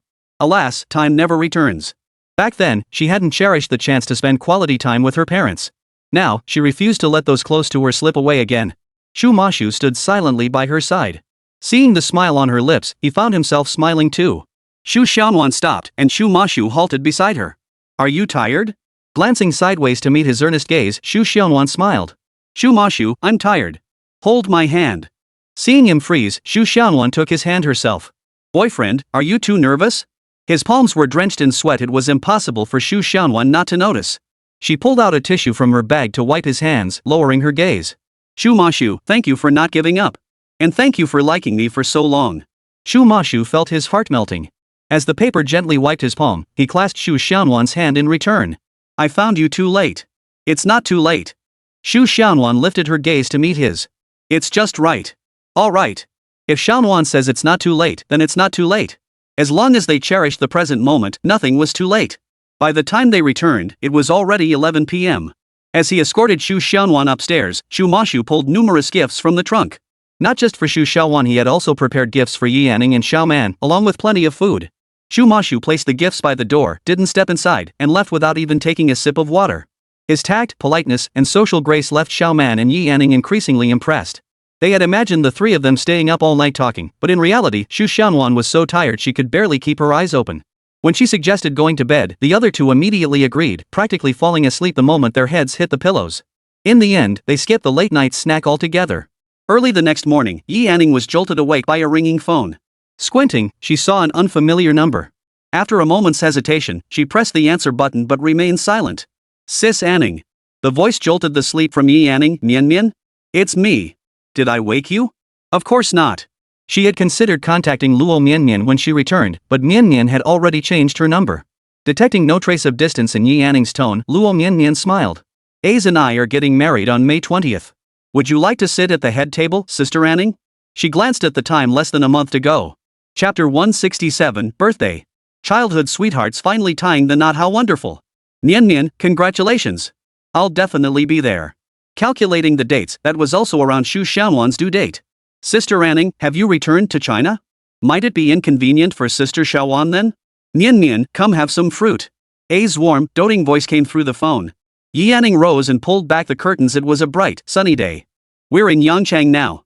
The due date is around that time. If we can make it, we'll go together. If not, I'll bring Sister Xiaowan's blessings with me. Yangchang, huh? It's quite a distance from Jiangcheng. I'll have Ace pick you up when you land. Jiangcheng was nearly 2,000 kilometers from Yangchang, no short distance. Xu Xiaowan definitely wouldn't be able to make it. All right. After hanging up, Yi Anning flopped backward onto the bed, staring blankly at the ceiling. In a luxury residential complex in Jiangcheng, Luo Mian lay sprawled on her bed, snacking on fruit while binge-watching dramas, returning to her carefree days of old. Mian. Ace sat beside her, ruffling her hair. Time is tight. I'm sorry to inconvenience you. Luo Mian set down her fork. What hardship. I've already planned it all. We'll get married on the 20th and register our marriage on the 21st. She didn't care about the formalities. Both sets of parents insisted a wedding ceremony was necessary. After consulting a master, they learned New Year's Day next year was an auspicious date. But Luo Mian couldn't wait that long. Every day she wasn't married to A's brought her unease. Whenever she recalled Valmont's warning to hide for a month, her heart raced with panic. A's knew Mian had returned but hadn't mentioned it. Yet the matter remained like a thorn lodged in her heart, painful to remove, yet equally painful to leave. My Mian, stay happy every day. Luo Mian clasped his hand, rubbing her palm against his. A's, I'm so glad you're here. A's stood at the edge of the abyss, reaching out to pull her back, waiting for her at the end of the darkness. With him by her side, she had no regrets. Silly girl. A's thumb gently traced her cheek. No matter what happens, I'll always be here. Both families were equally well off, running small businesses that often crossed paths. To everyone, they were a match made in heaven. Most importantly, their mothers were best friends. Both families had only one child. When news of Luo Mian's death arrived, it was entirely up to A's to hold both families together. Now that Mian had returned, happiness felt within reach.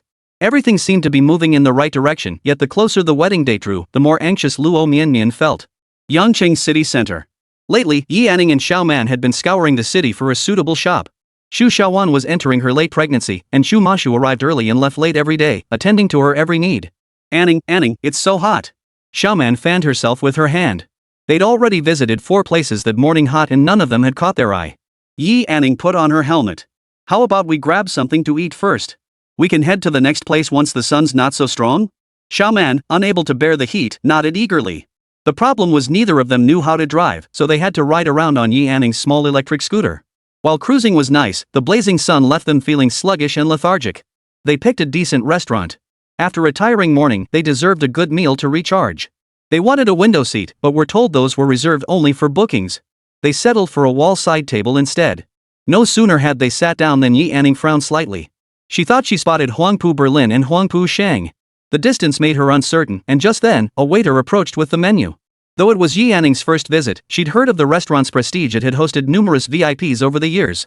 May I recommend some dishes for you? The waiter smiled, noticing Xiao Man staring at the menu without ordering. Xiao Man flipped through the menu, utterly clueless about what to order. Every dish had such pretentious names that she couldn't picture what they actually were. Sure. Xiao Man handed the menu back, relieved by the waiter's timely offer. Thank you. Would you like to try our signature dish? The server inquired again. Are there any dietary restrictions either of you might have? No, no restrictions, Xiao Man waved her hand. Just put together a few dishes for us. As long as there's enough to eat. Certainly. The waiter took the menu and left. Xiao Man glanced around. There aren't many people here, and they won't let us sit by the window even though there are so many empty seats. I don't really get it. Yi Anning nodded in agreement. Maybe those seats symbolize special treatment, highlighting how some customers are different. This kind of thing happens everywhere, it's not uncommon. Some people think they're better than others and enjoy that special feeling. Xiao Man stood up. Anning, I'm going to the restroom. Want me to accompany you, my beauty? Teased by Yi Anning, Xiao Man shot back without missing a beat. No need, my dear. Just sit here and wait for me, okay? Watching Xiao Man leave, Yi Anning idly played with her phone, snapping a photo to send to Huo Tingyuan. Getting ready to eat. Have you eaten yet, Mr. Hua? Before she could get a reply, an incredulous voice reached her instead. Anning, is that really you? Yi Anning looked up at the voice. It could only be Huang Pu Sheng. At first, Huang Pu Sheng thought she might be mistaken, but driven by the mindset that it was better to be wrong than to miss someone, she ran over to take a closer look. It really was her. Clearly, she hadn't misjudged the situation earlier. Besides Huang Pu Sheng and Huang Pu Berlin, could there be anyone else? Huang Pu Sheng made small talk awkwardly. Are you dining alone? Since one shouldn't bite the hand that feeds them, Yi Anning tapped her phone lightly on the table. With friends. She had spoken to her. Though distant, it was acknowledgement. Suppressing her excitement, Huang Pu Sheng extended an invitation. My brother and the others are in the private room. Care to join us? No, thank you. That group was far too large. Yi Anning declined decisively. I won't disturb you, and I hope you won't disturb me either. But today is our birthday. The words instantly extinguished the faint glimmer in her cold eyes, leaving only a still, deep pool. She didn't know her birth date. The adoption date was recorded in her household register, and no one had ever cared. From childhood to adulthood, Yi Anning had never celebrated a birthday. After all these years, she only learned today that her birthday was April 28th. Birthdays were for celebration, but what was there to celebrate? After saying this, Huang Pu Sheng realized his mistake and hurriedly tried to salvage the situation. I didn't mean anything by it. I'm just really happy to see you. I'm sorry. She felt frustrated. After finally seeing her, Anning must despise her now. Chapter 168, just wanted to be kind to her. At that moment, 1,000-pound weight crushed down on Yi Anning's chest, leaving her gasping for breath. Seeing the person standing here at a loss, I decided against it. Why bother arguing with a little girl? She hadn't done anything wrong, nor had she ever wronged me. Everything was fine now. Why dwell on such trivialities? The thought brought a sense of relief to his chest. Then I wish you a happy birthday. Hearing those words, Huang Pu Sheng instantly lifted her head to look at her, shock and delight surging through her. Sheng? Huang Pu Berlin's voice called out. Huang Pu Sheng had been gone from the private room for quite some time, and Huang Pu Berlin, concerned, came out to check. Yi Anning was seated, but Huang Pu Berlin didn't notice her. At that moment, Xiao Man returned. Spotting Yi Anning, her gaze immediately fixed on Huang Pu Sheng's face. Anning, is she your friend? She's so beautiful. Yi Anning pressed her hand to her forehead. This meal was clearly going to be anything but peaceful. Huang Pu Berlin had already approached. The moment he saw her, he froze in surprise. Anning? Is it really you? It was true that family members spoke with the same tone. Both brother and sister used identical phrasing. More people arrived. Xiao Man glanced between Yi Anning and the two unfamiliar faces. Anning hadn't mentioned having other friends, and Anning's expression seemed off. Xiao Man, Yi Anning stood up. Let's find somewhere else to eat. Though confused, Xiao Man firmly sided with Yi Anning. She nodded. All right. Huang Pu Sheng panicked upon hearing she was leaving and grabbed her hand. Don't go. Huang Pu Berlin also blocked her path, his voice tinged with urgency. Anning, could we have dinner together today? He deliberately avoided mentioning it was their birthday today, clearly holding back. Huang Pu Sheng sheepishly withdrew her hand. If her brother found out she'd already spoken up, she'd be in big trouble. The waiter witnessed the scene and hurried to find the manager. Little did he expect that the person they'd refused a window seat to would actually be acquainted with the Huang Pu family. Huang Pu Sheng chimed in, yes. It's so hot outside. Let's eat together. Seeing Yi Anning clearly didn't want to stay, Xiao Man made an excuse. Anning, let's go back and eat. Sister Xiaowan must have prepared something delicious for us. All right. Yi Anning frowned as Huang Pu Berlin blocked her path ahead. This situation was truly vexing. It wasn't that she disliked them, the siblings hadn't done anything wrong, but she simply didn't want to have anything to do with the Huang Pu family. The thought made her feel uneasy. Fearing she might leave, Huang Pu Berlin hurriedly suggested, how about this? Just the four of us can eat together. The others had plenty of time to eat together, but if they missed Yi Anning now, who knew when they'd see her again? Just then, the manager approached, embodying the customer is king philosophy to perfection. Gentlemen, I see you have quite a few people here. Would you like me to arrange seating for you in our finest private room? He was perceptive enough not to mention the Huangpu family's status. Move aside. Yi Anning's tone turned icy. If you don't make way now, I won't be so accommodating. Sensing the tension, the manager wisely stepped back. Spotting a waiter approaching with water, he hastily waved him away. Huangpu Sheng steeled himself, deciding to ignore the consequences. He grabbed Yi Anning's hand and shook it insistently. Anning, please. Just have dinner with me, okay? Meeting those utterly innocent eyes, Yi Anning found herself unable to stay angry. Her tone softened as she tried to reason with him. I just want to have a proper meal with my friends. You don't owe me anything. Really? I settled everything with your family long ago. You can ask your father if you don't believe me. No need for guilt or repayment. I made a deal with your father, we're even. Ask him if you don't believe me. Her words were sincere, but Huangpu Sheng didn't see it that way. She gazed into those amber eyes, speaking slowly and deliberately. I want to be close to you not because of any of that. From the very first time I saw you, I've wanted to be near you. It has nothing to do with those things. Her sincerity touched Yi Anning. After all, they had met before any of those events had occurred. Huangpu Berlin's mind raced as he heard these words. Yi Anning didn't sound like she was lying. His thoughts lingered on the time last year when Mrs. Huangpu's condition had improved. Something must have happened then. He needed to get to the bottom of it first. Unresolved emotional knots required careful, gradual unraveling. Huangpu Berlin shifted aside. I'll find out. My desire to be kind to you isn't born of guilt or compensation. It's simply because you are my sister. You may choose not to acknowledge us, but we will always acknowledge you. These words pelted Yi Anning like a hailstorm. Xiaoman looked at her with concern. Anning. Yi Anning gave Xiaoman a faint smile. I'm fine. Xiaoman, let's go. Xiaoman nodded. This time, she wasn't stopped. Huangpu Sheng tried to say something else but was cut off by Huangpu Berlin. Yi Anning felt disoriented. After taking a few steps, she collided with a solid frame. She looked up. Huo Tingyuan? He hadn't made it in time for dinner with Yi Anning, but he had arrived just as her emotions were in turmoil. Huo Tingyuan pulled her into his arms and ruffled her hair. Did someone upset you? Xiaoman watched the scene unfold, inexplicably feeling that he'd come to support Anning. No, I'm just hungry. Clearly wanting to process this alone, Huo Tingyuan raised an eyebrow, glancing at the motionless siblings. You two are asking for trouble, Huo Tingyuan said with a faint, mocking smile. How many times have I warned you? The restaurant's atmosphere instantly turned icy, and the manager couldn't help but shiver. Her wrist clamped in his grip. Yi Anning explained, they didn't do anything. They just wanted to eat with me. This wasn't the time for reckoning. The kitten hadn't eaten yet at this hour. Huo Tingyuan gave the siblings a cold stare. What? Do you want me to ask you to leave? Why should Yi Anning leave? If anyone was leaving, it should be the entire Huangpu entourage. Huangpu Berlin understood perfectly. Tingo, let's go. Huangpu Sheng opened his mouth to speak but was silenced by a warning glance from Huangpu Berlin. As he reached Yi Anning's side, Huangpu Berlin paused. Anning, happy birthday. From the very beginning, I've always looked forward to your arrival. These words weren't empty platitudes from Huangpu Berlin. Back then, Huangpu Haitang and Huangpu Berlin knew nothing. They genuinely anticipated Yi Anning's arrival. Their desire to dine with her stemmed from wanting to present her with gifts. Huangpu Balan and Huangpu Haitang had prepared every gift Yi Anning had missed out on throughout her childhood. Even Huangpu Sheng bought everything he could find, not out of guilt, but because he genuinely wanted to be kind to her. Once everyone had left and the dishes were served, each one looked appetizing. Yet when Yi Anning tasted them, she couldn't discern any flavor. Everything seemed different from what she had imagined. Her birth had been anticipated by someone. Her heart quietly spiraled into chaos. Setting aside worldly expectations and prejudice, did she truly resent it? Chapter 169, Wanting to see Xiao Jingchuan. Xiaoman finished eating at lightning speed and stood up. Anning, I'm full. I'm going to wander around.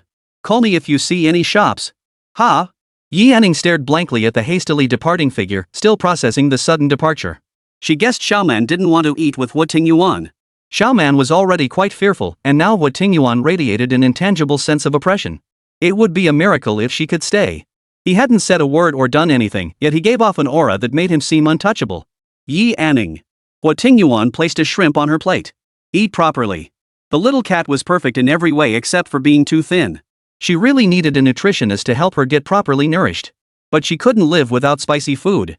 Huo Tingyuan pondered finding someone who could create nutritious meals using spicy ingredients. Her speech had noticeably grown sparse, no doubt weighed down by the words Huangpu Berlin had spoken. Until this matter was resolved, she wouldn't eat properly. Huo Tingyuan ruffled her hair. What are you thinking about? He could guess a little, but he wanted to hear it from Yi Anning herself. Hearing this, Yi Anning set down her chopsticks. Gripping the sides of the stool beneath her, she took a deep breath as if gathering her courage. Then she lifted her gaze to meet Huo Tingyuan's. Huo Tingyuan. I'm torn. Should I hate them? Yi Yanning rarely opened up to others about her feelings, often processing them alone. This was a bit of a change. The man's slender fingers tapped lightly on the tabletop, once, twice. He asked, why should you hate them? Yeah, why? Just because they're from the Huanpu family? But they've never done anything to hurt me. It felt like I was condemning them all to death for one person's mistake. But I just can't bring myself to like them. At best, she could interact with them as strangers. Asking herself to call them brother or sister? She might never be able to bring herself to say it. Yet seeing them, I couldn't ignore them either. Then why should I like them? Huo Tingyuan brushed a strand of hair from her cheek. Sweetheart, this world doesn't demand you reciprocate kindness. If something annoys you, vent it. If you're unhappy, let it out. I've got your back. Just be yourself.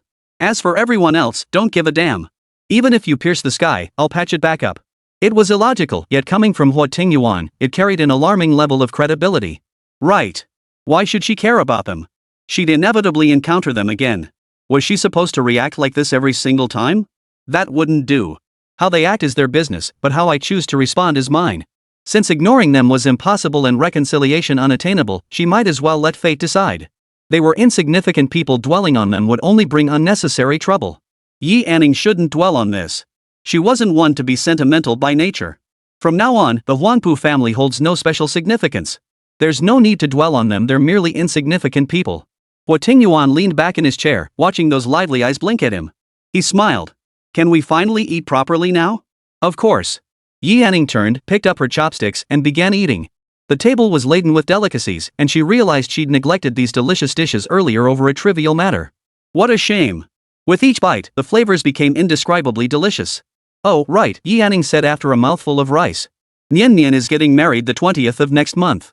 Huo Tingyuan tilted his head, smiling beautifully. When Yi Yanning was in a good mood, she chatted more and shared little details. That's a good date. Yi Yanning nodded immediately, taking a sip of juice. Exactly. True love conquers all. Just then, the ringing of the phone interrupted their conversation. It was Xiaoman calling. Xiaoman said, Anning, it's too hot. I'm going back to take a nap. We'll go see it later when it cools down a bit. Yi Yanning glanced out the window. The restaurant was perfectly air-conditioned, but stepping outside felt like walking into an oven. Where are you? I'm done eating. Let's go back together. Ha? Xiaoman quickly declined. No, it's too hot. I'll take a taxi. You and the young master have fun. It seemed Xiaoman genuinely wanted nothing to do with Huo Tingyuan. Yi Yanning didn't press her. All right, text me when you get there.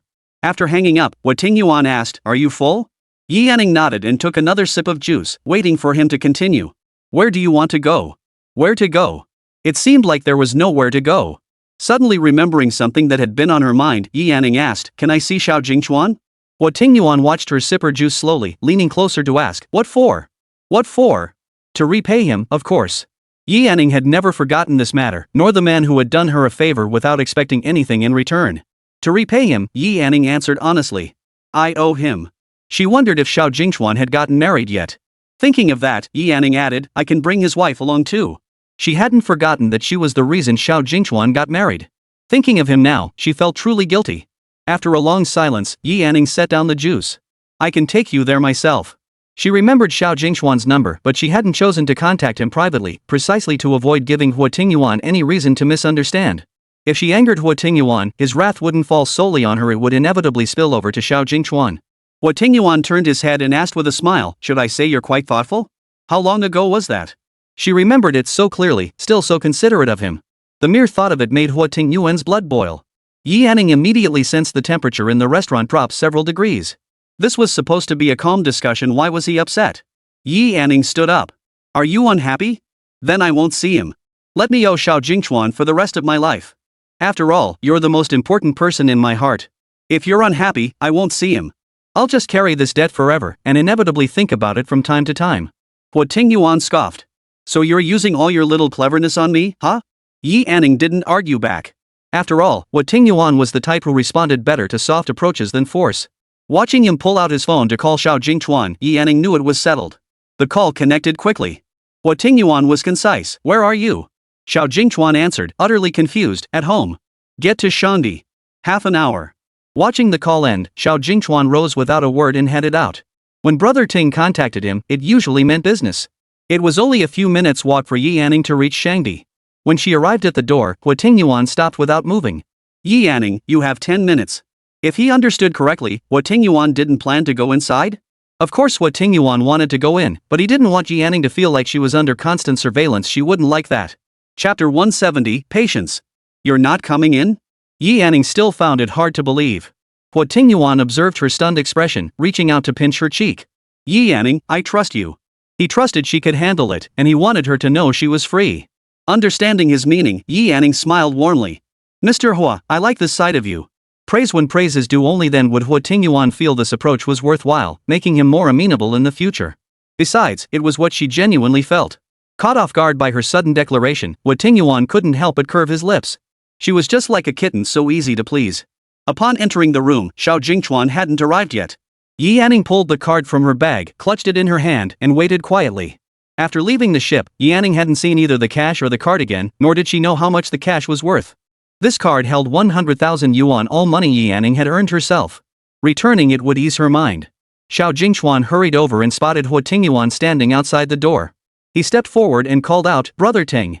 Huo Tingyuan leaned against the wall, one hand in his pocket, and gave a slight nod with his chin, signaling him to enter. Opening the door, he saw the slender figure on the sofa and his breath caught. "You're here?" Yi Anning rose, greeting him like an old friend. "Long time no see." Seeing her smile directed at him, Xiao Jingchuan instinctively glanced behind him. Only a heavy, closed door met his eyes. "Are you okay?" He shouldn't have asked, but seeing that face, he couldn't help but show concern. "I'm fine." Yi Anning gestured for him to sit. "After I escaped, they found me pretty quickly." Xiao Jingchuan walked over and sat down on the sofa opposite her, his gaze fixed intently on her. "Then what happened?" "Later, I faced danger, and it was Huo Tingyuan who saved me time and again, appearing when I needed him most." It was a simple description, yet it revealed her feelings. At this point, what else could Xiao Jingchuan not understand? He gave a self-deprecating smile. All right. Some people, once missed, are lost forever. If he had gone to country Yi with her back then, might the outcome have been different? Yi Anning placed the card on the table and slid it toward him. "Remember? I said I'd return it." Fearing he might refuse, Yi Anning added, "This is money I earned myself, but you'll have to replace your own card." Xiao Jingchuan stared at the card as bitterness spread through him. Money could be repaid, but a heart could not. He reached out, took the card, and slipped it into his bag. All right. The card still seemed to carry the lingering warmth of her touch. He accepted it to spare her guilt. If she wanted to repay him, then so be it, as long as it made her happy. The sudden silence left Yi Anning at a loss for words. She stood up, ready to leave. "Did you ever think about contacting me?" Yi Anning froze, answering honestly, "I have." She had thought about it, but she didn't want to drag him back into this. She had already caused him trouble, how could she dare to involve him further? She desperately wanted to say sorry, but the words stuck in her throat. She wanted to say thank you, but gratitude felt like the cheapest thing in the world. What if? Xiao Jingchuan watched her retreating figure. What if I'd met you before Ting met you? Would the outcome have been different? If he had met her sooner, would her life have been less bitter? Xiao Jingchuan knew deep down they would likely never meet again. But the world had no room for what ifs. Yi Anning turned around. Everything happens for the best. Had she not met Huo Tingyuan, they would never have crossed paths. It seems I truly missed my chance. Since he couldn't be by her side, he would be her final pillar of support. Xiao Jingchuan stood up and smiled. "Be happy. If you ever aren't, call me. My line will always be open for you. Whenever you call, no matter how far away, I'll be there. You have support. I can help you leave once, and I can help you leave a second time. Next time, I'll make sure they never find you." Hearing these words, Yi Anning's eyes finally reddened. Faced with such sincere goodwill, the words of refusal lingered on her lips. She opened her mouth, but in the end, no sound came out. There would be no next time. A minute of silence stretched out before Yi Anning's voice finally broke the quiet. "Xiao Jingchuan, take care." Watching the receding figure, Xiao Jingchuan murmured a single word after a long while, "All right." If there was a next life, he wanted to be the first person to meet her. Emerging from Shangdi, the slender figure was long gone. His gaze fell upon the ice cream shop, and Xiao Jingchuan found himself inexplicably drawn toward it. The ice cream melted on his tongue, sweet as he remembered, yet his heart felt bitter. The shop remained the same, but he would never see that radiant person again. With one matter resolved, Yi Anning felt much better. They got into the car, no driver present, and both sat in the back seat. Yi Anning couldn't help but steal a glance at Huo Tingyuan. She couldn't tell if he was pleased or displeased. She hadn't expected Huo Tingyuan to simply wait outside without even asking what she'd discussed. This was very unlike his usual manner. Seeking something to say, she remarked, "My little electric scooter is still over there. Someone will take you back later." Yi Anning asked again, "Then?" Where are we going next? Huo Tingyuan turned his head. Where do you want to go? Nothing else. Yi Anning stared intently at him. Where do you want to go? I'll accompany you. The busy man taking time to accompany him, Huo Tingyuan scoffed. How exactly?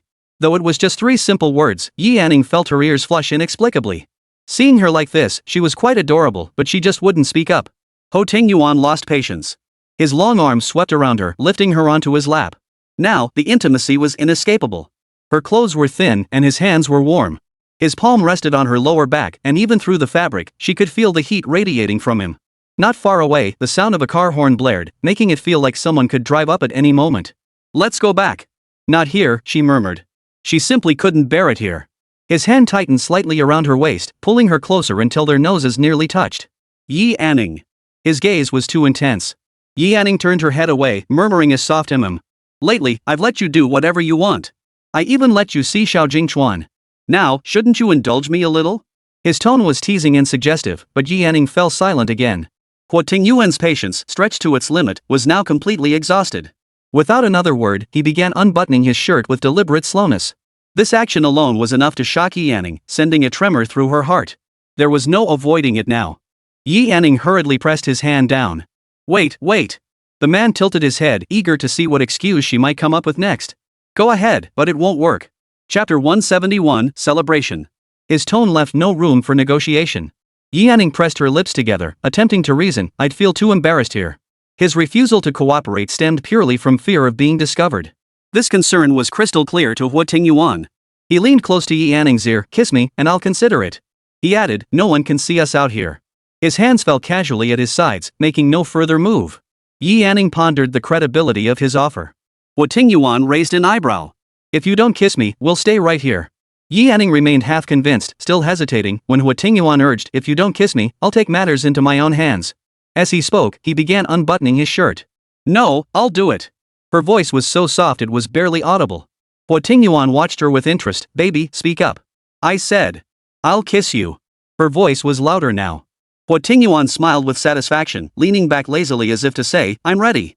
Go ahead and kiss me. A kiss was better than standing here, she thought, and suddenly found herself filled with a desperate courage. She leaned in and pressed her lips against his. The soft, warm sensation sent tingles through Huo Tingyuan's body. His large hand cupped the back of her head, taking control and deepening the kiss. The car's atmosphere rapidly heated up with this passionate, lingering kiss.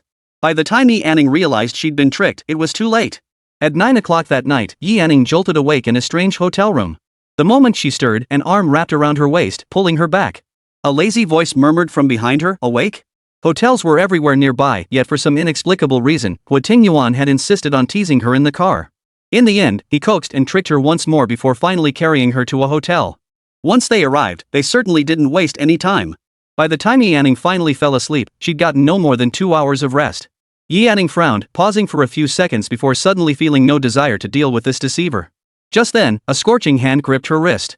Huo Tingyuan stroked her skin. Yi Anning, sleep a little longer. Not a trace of guilt from the instigator in his words. It was utterly infuriating. Yi Anning yanked the covers over her head, refusing to acknowledge him. Suddenly remembering her appointment with Xiaoman to view a shop, panic struck Yi Anning. She frantically searched for her phone. Sure enough, there was a missed call from Xiaoman. As she prepared to call back, Huo Tingyuan pulled back the covers and headed for the bathroom. Feeling guilty, Yi Anning pressed the redial button. The phone rang once before being answered. Xiaoman. Her voice came out slightly hoarse, and Yi Anning quickly cleared her throat to cover it up. Anning, are you coming back tonight? Xiaoman didn't ask much, and Yi Anning breathed a sigh of relief. I'm coming back. She was angry and didn't want to spend any more time with that dog of a man, Huo Tingyuan.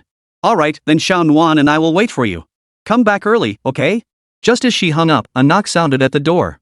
Yi Anning pulled back the covers, wrapped herself in a bathrobe, and went to answer it. It was a hotel attendant holding 2 bags containing fresh clothes.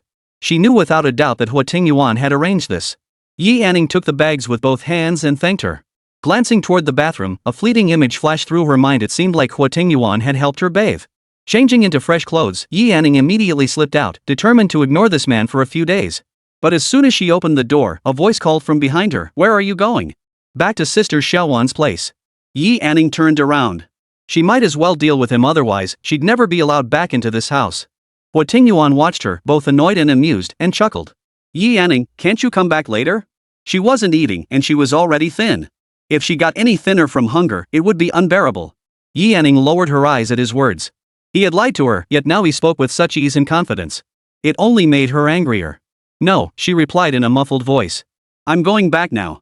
Her voice was low, but her tone was firm. Huo Tingyuan strode over and pulled her into his arms. Calm down, okay? I won't lie to you again. Yi Anning. Huo Tingyuan ruffled her hair. This is a one-time thing. Given his sincere apology, Yi Anning reluctantly forgave him. By the time they finished dinner and returned home, it was nearly 11. Huo Tingyuan watched her ascend the stairs before turning to leave. Upon reaching her floor, Yi Anning entered the code to unlock the door. Complete darkness greeted her. It was perfectly normal for both of them to be asleep at 11. She closed the door quietly. Happy birthday. Happy birthday to you. The sudden singing startled Yi Anning, and she slowly turned around. Before her eyes stood Xiaoman holding a beautiful cake, while Xiaowan walked alongside her, clapping out the rhythm. Xiaoman had overheard their conversation earlier that day, so she had returned early to surprise Yi Anning. They walked slowly, the singing and clapping growing louder as they approached. Thinking of Xu Xiaowan, Yi Anning immediately reached up to flip on the light switch. The room instantly flooded with brightness, revealing decorations of balloons and flowers, clearly a labor of love. Xu Xiaowan raised her hand. Xiao Anning, make a wish. Having never celebrated a birthday before, Yi Anning didn't particularly want one now. But seeing how much effort the two had put into this, she immediately closed her eyes. In that instant, a warm memory surfaced in her mind, a tender scene of the three of them celebrating Yi Anshue's birthday. And she? She was merely a voyeur, hiding in the corner and peeking. Little Anning, did you forget? You have to say it out loud for it to work. This made Yi Anning suddenly recall that saying, wishes must be spoken aloud to those who can make them come true. I wish for the safety, health, and happiness of everyone I care about. Opening her eyes, Xiaoman exclaimed happily, then blow out the candles. As the candles went out, both voices rang out in unison. Little Anning, happy birthday. Anning, happy birthday. So this was what birthdays felt like. Xiaoman, Sister Xiaowan, thank you. I'm so happy you did all this for me, but I don't like birthdays. Among close friends, there was no need for pretense. One glance could tell if someone was genuinely happy, and Yi Anning didn't want to deceive them. Xiaoman could see the delight in Yi Anning's eyes at the scene, but also the lingering hesitation. She placed the cake on the coffee table. Come on, everyone, sit down. Xiao Xian took Yi Anning's hand and led her to the sofa. Xiao Anning, Xiaoman, and I understand. But we still decided to celebrate for you. She hadn't mentioned her relationship with the Huangpu family, but it wasn't hard to guess, though others couldn't fathom that her biological mother had tried to kill her. Meeting their gazes, Yi Anning remained silent, patiently awaiting their next words. Xiaoman gently lifted a dab of cream with her finger and dabbed it onto Yi Anning's nose. This is a blessing. Xu Xiaowan wiped her brow. Birthdays aren't about celebrating how many years you've been in this world, but about the people who care about you taking the time to think of you and giving you their most heartfelt blessings. Chapter 172, Family. Xiaoman nodded. Our Anning has someone who cherishes her, someone who loves her, and someone who blesses her. Anning, Xiaowan, and I will be your family from now on. Xu Xiaowan held her hand in the air. That's right. From now on, the three of us are family to each other. Xiaoman placed her hand over Xu Xiaowan's. From now on, we'll always celebrate birthdays together forever and ever. Both turned to look at Yi Anning, waiting for her response. Seeing this, Yi Anning's eyes reddened, tears falling steadily. Perhaps it was the abundance of food tonight, so filling it made her want to cry. Family had always felt like a distant dream to her. How incredibly fortunate she was to have found two people who truly cared for her. Yi Anning lifted her hand to rest it on theirs. From now on, I have family too. The thing she had craved most yet never possessed since childhood was now being filled by these two warm souls. When she recalled this day in the future, it wouldn't be her birthday, it would be the day she gained a family. The three embraced tightly, their hearts intertwined throughout the night. That night, Yi Anning had a rare good dream. In it, everyone was paired up, and two little figures surrounded her, one nestled in her arms, cooing affectionately, while the other clung tightly to her arm, refusing to let go. The next morning, Yi Anning rose early, dragging Xiaoman out of bed with her. Glancing at the clock, it was barely 7. Anning, why get up so early? Yi Anning handed her a carton of milk. To look at shops. It'll be too hot at noon. I've already planned it. After we check out the shops, we'll go sign up for our driver's licenses. Driving would be more convenient sometimes, at least you wouldn't get blown by the wind or drenched by the rain. Great. Xiaoman downed the milk in one gulp. Let's go. Xiaoman and Xu Xiaowan never dampened Yi Anning's spirits. Whenever she needed them, they were always there to accompany her. As soon as they opened the door, they saw Chu Mashu standing outside. Yi Anning raised an eyebrow. Why are you here so early? Sister Xiaowan usually doesn't wake up until around 9. You wouldn't actually come this early every day, would you? Xiaoman couldn't help but ask. If that were true, it would be nothing short of devotion. Shu Mashu replied, I know you two have been out running errands a lot lately. I was worried she'd be alone. He needed to be there to feel at ease, terrified that Shu Xiaoruan might be alone when she needed someone. No wonder Chu Mashu appeared outside the door without fail every morning. He really did come this early every single day. Then go inside and wait. Xiao Man and I are heading out anyway. Sister Xiao Nuan is in your hands. This time, Chu Mashu didn't refuse. If Yi Anning and Xiao Man were both inside, he wouldn't go in. But with only Shu Xiaonuan there, he would go in to cook for her. With Chu Mashu present, both felt more at ease. After all, she was now in the late stages of pregnancy. The three of them had agreed they would find a suitable shop, complete the renovations, and finish all preliminary preparations. By the time they officially opened, Shu Xiaonuan would have finished her confinement period and be ready to dive into the business. Upon seeing the second shop, both were immediately impressed. They snapped photos to show Shu Xiaonuan, who also approved. Its layout resembled the one in F country, featuring 2 floors. However, it was significantly larger than the one in country F. The trio unanimously decided on this location and signed the contract immediately. In the office, Huo Yi walked in from outside. Boss, the contract is signed. A night had passed, yet traces of satisfaction still lingered on the man's handsome face. Huo Tingyuan, engrossed in paperwork, didn't even lift his head. Just get it done. At that moment, his phone lit up with a message from Yi Anning. Found the shop, but I'm planning to get my driver's license. Won't be able to hang out with you for a while. Seeing the message, Huo Tingyuan curved his lips. Got it. Yi Anning didn't reply. Huo Tingyuan looked up at Huo Yi. How's the renovation coming along? Since Yi Anning couldn't accompany him, he'd have to go accompany her instead. Huo Yi answered truthfully, Boss, to avoid disturbing Miss Shu's pregnancy, the workers only renovate for 2 hours a day. Progress is slow. With your brain, you should know better. Huo Tingyuan shot him a glance. Why not hire more people? This question caught Huo Yi off guard. He assumed the boss wasn't in a hurry to move in, but now he realized he misjudged the situation. I'll handle it immediately. From then on, Yi Anning and Xiao Man were busy every day supervising the construction in the mornings and practicing driving in the afternoons. 17 days passed in the blink of an eye. Luo Miannian's wedding was only 5 days away. Yi Anning had already planned to take Xiao Man along, but then Axel suddenly arrived. At the same time, issues arose with the company's operations in F country, prompting Cyril to call and insist that Huo Tingyuan make the trip. With Axel's arrival, there wasn't enough room at Shu Xiaowan's place, so the group moved into the villa. Inside the villa, Axel cradled Xiao Man, complaining about how exhausted he was and seeking comfort. Xiao Man was heartbroken to learn he'd been working day and night just to carve out a few days to see her. The villa became bustling with activity in an instant. Shu Mashu decided not to leave, insisting he stay to look after his Xiaonuan. The villa was spacious enough, though it was a pity Huo Tingyuan wasn't there, otherwise it would have been a complete reunion. With everyone paired off, Yi Anning sat alone in a corner, looking lonely. Noticing this, Xiao Man immediately left Axel's side and sat down beside her. Anning, what are you thinking about? That's obvious, she's thinking about my brother. Axel declared with certainty. Yi Anning propped her chin on her hand. I'm thinking how wonderful this reunion is. Once Sister Xiaowan has the baby, we should all go to the estate together. The estate was so vast, offering everything imaginable and plenty to do. If everyone went, it would surely be lively and fun. Especially that breathtaking maple forest, a group picnic, there would be pure joy. Sounds great, let's all go together then. Shu Xiaonuan smiled, covering her belly. Oh, Xiao Anning, the matching rings I designed for Mian Mian are ready. Remember to bring them when we go. Sure. Imagination always paints endless beauty. At the same time, inside the Valmont castle in F country. Sir, everything is ready. Valmont stared grimly at the wedding photo of Luo Mianmian and A's on his phone. Little darling really isn't so little anymore, how dare she get married? Valmont tossed the phone carelessly onto the floor. What's the situation with Huo Tingyuan? He's already landed in France. Valmont curled his lips. Good. Keep causing him trouble. Just delay him for a week.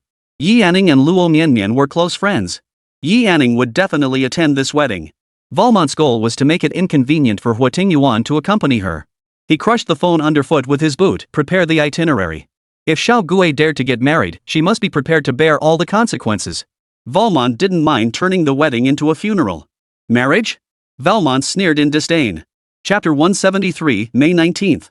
Early the next morning, Axel whisked Xiao Man away to another city for a trip, ensuring she could devote her full attention to him. He called it letting Xiao Man show him around. Shu Xiaowan felt more at ease in her own home and decided to return as well. The once bustling villa instantly grew quiet again. Yi Anning didn't want to disturb their private time either, so she chose to stay at the villa alone. The following days passed without incident. She lay in bed, air conditioning blowing, flipping through job listings. After a while, she lost interest. Doing anything alone was indeed boring. She rolled over and dialed Huo Tingyuan's number. The phone rang for a long time before being answered. Before Huo Tingyuan could speak, Yi Anning took the initiative. Huo Tingyuan, I miss you. A cheerful laugh came from the other end, being so obedient all of a sudden? What do you want? Nothing right now, but I want to go to the estate with Xiaonuan after her confinement period ends. It'll be so lively then. Yi Anning, Huo Tingyuan called her name. You can go anytime you want. Just then, Cyril entered the office. Seeing Huo Tingyuan on the phone, he sensibly stepped aside to wait. Do you think Sister Xiaonuan will have a boy or a girl? Yi Anning just wanted to talk to him. Huo Tingyuan hadn't guessed. Glancing at his watch, he said, Yi Anning, I've got work to do. I need to hang up. Busier than expected, she didn't want to hang up but didn't want to delay him either. Yi Anning replied softly, okay. Cyril saw the call end and stepped forward. Sir, riots have broken out on the streets. Huo Tingyuan, unfazed, stood up and headed out. Have they found him yet? No. We haven't detected Valmont's presence on any transportation routes. He must still be in Country F. He sure knows how to hide. We'll see how long he can keep it up. Huo Tingyuan suddenly stopped in his tracks. What day is it today? Though he didn't understand why the gentleman would ask that, Cyril answered truthfully, May 19th. After hanging up, Yi Anning rolled out of bed and prepared to head to Jiangchang. She had booked an afternoon flight, intending to tell Luo Mianmian upon arrival there was plenty of time. Jiangchang. The man in the backseat fiddled with his lighter. This was where she grew up, home to family, friends, and that man who should have died long ago. Was he really that good? True, they were childhood sweethearts. He'd been part of her entire 18 years, bringing her countless joys. But what did that matter? It couldn't compare to the mark he'd left on her these past few months. Even in this familiar place, she couldn't escape his grasp. The driver in front turned his head. Sir, we have at most one night. This wasn't France, this was the absolute maximum time we could buy. Valmont curled his lips. Enough. The wedding was modest, inviting only the closest relatives and friends from both sides. On the eve of the ceremony, Luo Mianmian waited at home for her wedding day. The room was festively decorated. Luo's mother gently pushed open the door. Mianmian. Luo Mianmian sat at her dressing table wearing a red pajama set, a face mask still on. Seeing her mother, she peeled off the mask. Mom. Thinking of her daughter leaving home tomorrow, Mrs. Luo wiped away tears as she walked behind her, placing both hands on her shoulders. My Mianmian, you're so different now. Seeing her mother's reddened eyes reflected in the mirror, Luo Mianmian clasped her hands. Mom, even after marrying Ace, I'll be just like before. I'll come back often to see you and Dad. Luo's mother felt a lump in her throat and exhaled heavily. Mianmian, since you came back this time, you really are different. How could she not notice such a profound change in the daughter she'd raised from infancy? She had come back from the dead, yet never mentioned it. The innocence of her youth was gone, replaced by a constant air of deep thought. For a perfectly healthy person to die and then suddenly come back to life, one could only imagine what had transpired during that time. Moreover, when the two returned, Ace bore visible injuries. No matter how much both sets of parents pressed them, neither would open up. The person had returned, but their spirit was profoundly altered. As parents, they saw it all and felt the pain in their hearts. Luo Mianmian felt a pang of unease at these words. Turning to her mother, she said, Mom, it's all in the past. She didn't want to revisit those events. Being back with her parents now was the greatest happiness she could ask for. Luo's mother pulled her into an embrace. Mianmian, your father and I only wish for your safety and happiness. Thinking of Ace, Luo Mianmian smiled.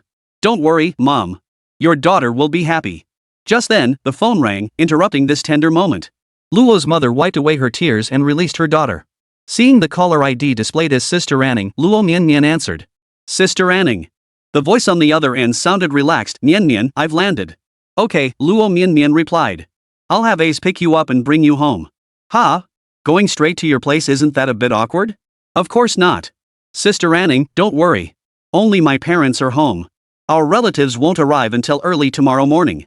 I can't sleep tonight anyway, and I have so much I want to talk to you about. These were the kind of heartfelt confessions she couldn't share with family or friends. Yi Anning knew everything and was the perfect person to confide in. She was feeling particularly unsettled, and Yi Anning's arrival gave her a sense of security. With that, Yi Anning naturally didn't refuse. After hanging up, Luo Mianmian called Ace and instructed him to bring Yi Anning directly to the Luo residence. After everything was settled, Luo Mianmian stood up. Mom, a very good friend of mine is coming over later. Since returning, Luo Mianmian had rarely socialized with friends, spending her time either at home or with Ace. She hadn't invited many friends to her wedding either. Hearing that a friend was coming, Luo Mianmian's parents were overjoyed. Wonderful, wonderful. I'll have your father prepare a few dishes. Make sure to treat your friend well when they arrive. Alright, Mom and Dad are the best. It was now 7:30 p.m. Before 8 o'clock, a knock sounded at the door. Mr. Luo wiped his hands and hurried to open the door. The moment he opened it, his eyes widened in shock. You. Before he could finish, a bullet pierced his heart. The silenced pistol made little noise. Hearing the commotion, Luo's mother rushed out from the kitchen to investigate. Another shot rang out, striking precisely between his eyebrows. Mr. and Mrs. Luo's bodies crashed heavily to the floor. 2 men in black dragged the corpses away as Valmont slowly walked in. 4 or 5 more men in black followed behind him, instantly crowding the room. Luo Mianmian emerged from her room just as the men dragged her father's body away. Her shrieks of despair caused a flicker to pass through Valmont's eyes, but it vanished in an instant. Who could blame her for being disobedient? She wanted to distance herself from him, but it was only because these people kept her preoccupied. Now that she was dead, there was nothing left to preoccupy her. Little darling, I hear you want to get married? Luo Mianmian stared at that calm, composed face in utter disbelief. Chapter 174. I thought happiness was finally within reach. He even met her gaze, as haughtily as before. Luo Mianmian, come to me now. I can make sure your ace passes away peacefully. Luo Mianmian thought she misheard. But that arrogant voice was crystal clear. He seemed utterly oblivious to how outrageous this demand was. Gazing at the figure in the pool of blood, overwhelming fury and hatred surged through her. Luo Mianmian felt her blood run cold, her hands turning icy. Never before had she imagined this man would dare come here and even brazenly enter her home to commit murder. Had his power truly grown so absolute? The more she thought about it, the paler her face grew. How could such a devil be allowed to act with impunity? Tears blurred her vision as Valmont lost patience, striding toward her. Luo Mianmian paid him no mind. Her hand dived into her pocket, drawing out a small knife, the one she kept close ever since returning. She never imagined it would come in handy. Even if it meant death, she refused to be taken back. This absurd mistake would end with her death. Luo Mianmian closed her eyes and plunged the blade into her own artery. Bang! Valmont's bullet struck the blade with pinpoint accuracy. The powerful recoil wrenched Luo Mianmian's hand away, sending the knife that had just sliced into her neck flying through the air. Blood trickled down her neck, making the crimson nightgown seem even more sinister. Luo Mianmian snapped back to her senses and reached for the knife on the floor, but it was too late. Valmont had already rushed forward, pulling her into his arms. A torrent of rage followed. His hand clamped around her throat. Luo Mianmian, you dare attempt suicide? Bright red blood stained his knuckles, sending a jolt through Valmont's nerves as his fingers tightened relentlessly. Luo Mianmian offered no resistance. Death was what she craved. As suffocation closed in, her pale face flushed crimson. But Valmont suddenly released his grip. Want to die? Then you'll have to send your ace on his way first. He released his grip on her throat, roughly tied her up, sealed her mouth with tape, and kissed her cheek. Now it's time for your groom. But, Valmont sneered, it seems you won't be able to have your wedding after all. The man in black retrieved her phone from the room. Valmont unlocked it with her fingerprint. The man was easy to find, he was the only one pinned to the top. He casually skimmed through the chat history, they were indeed exceptionally affectionate. His expression darkened with each read, yet the gloom only fueled his patience. Imitating Luo Mianmian's tone, he sent a message. I really want to see you right now. It took several minutes for a reply to come through. Mianmian, I'll be right there. Valmont operated the device in front of Luo Mianmian, curling his lips. It was effortless.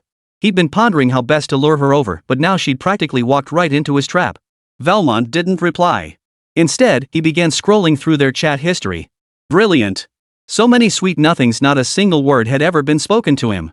He narrowed his eyes, a dangerous aura filling the entire hall. Luo Mianmian's eyes suddenly widened. A cold, numbing fear spread from her spine throughout her entire body.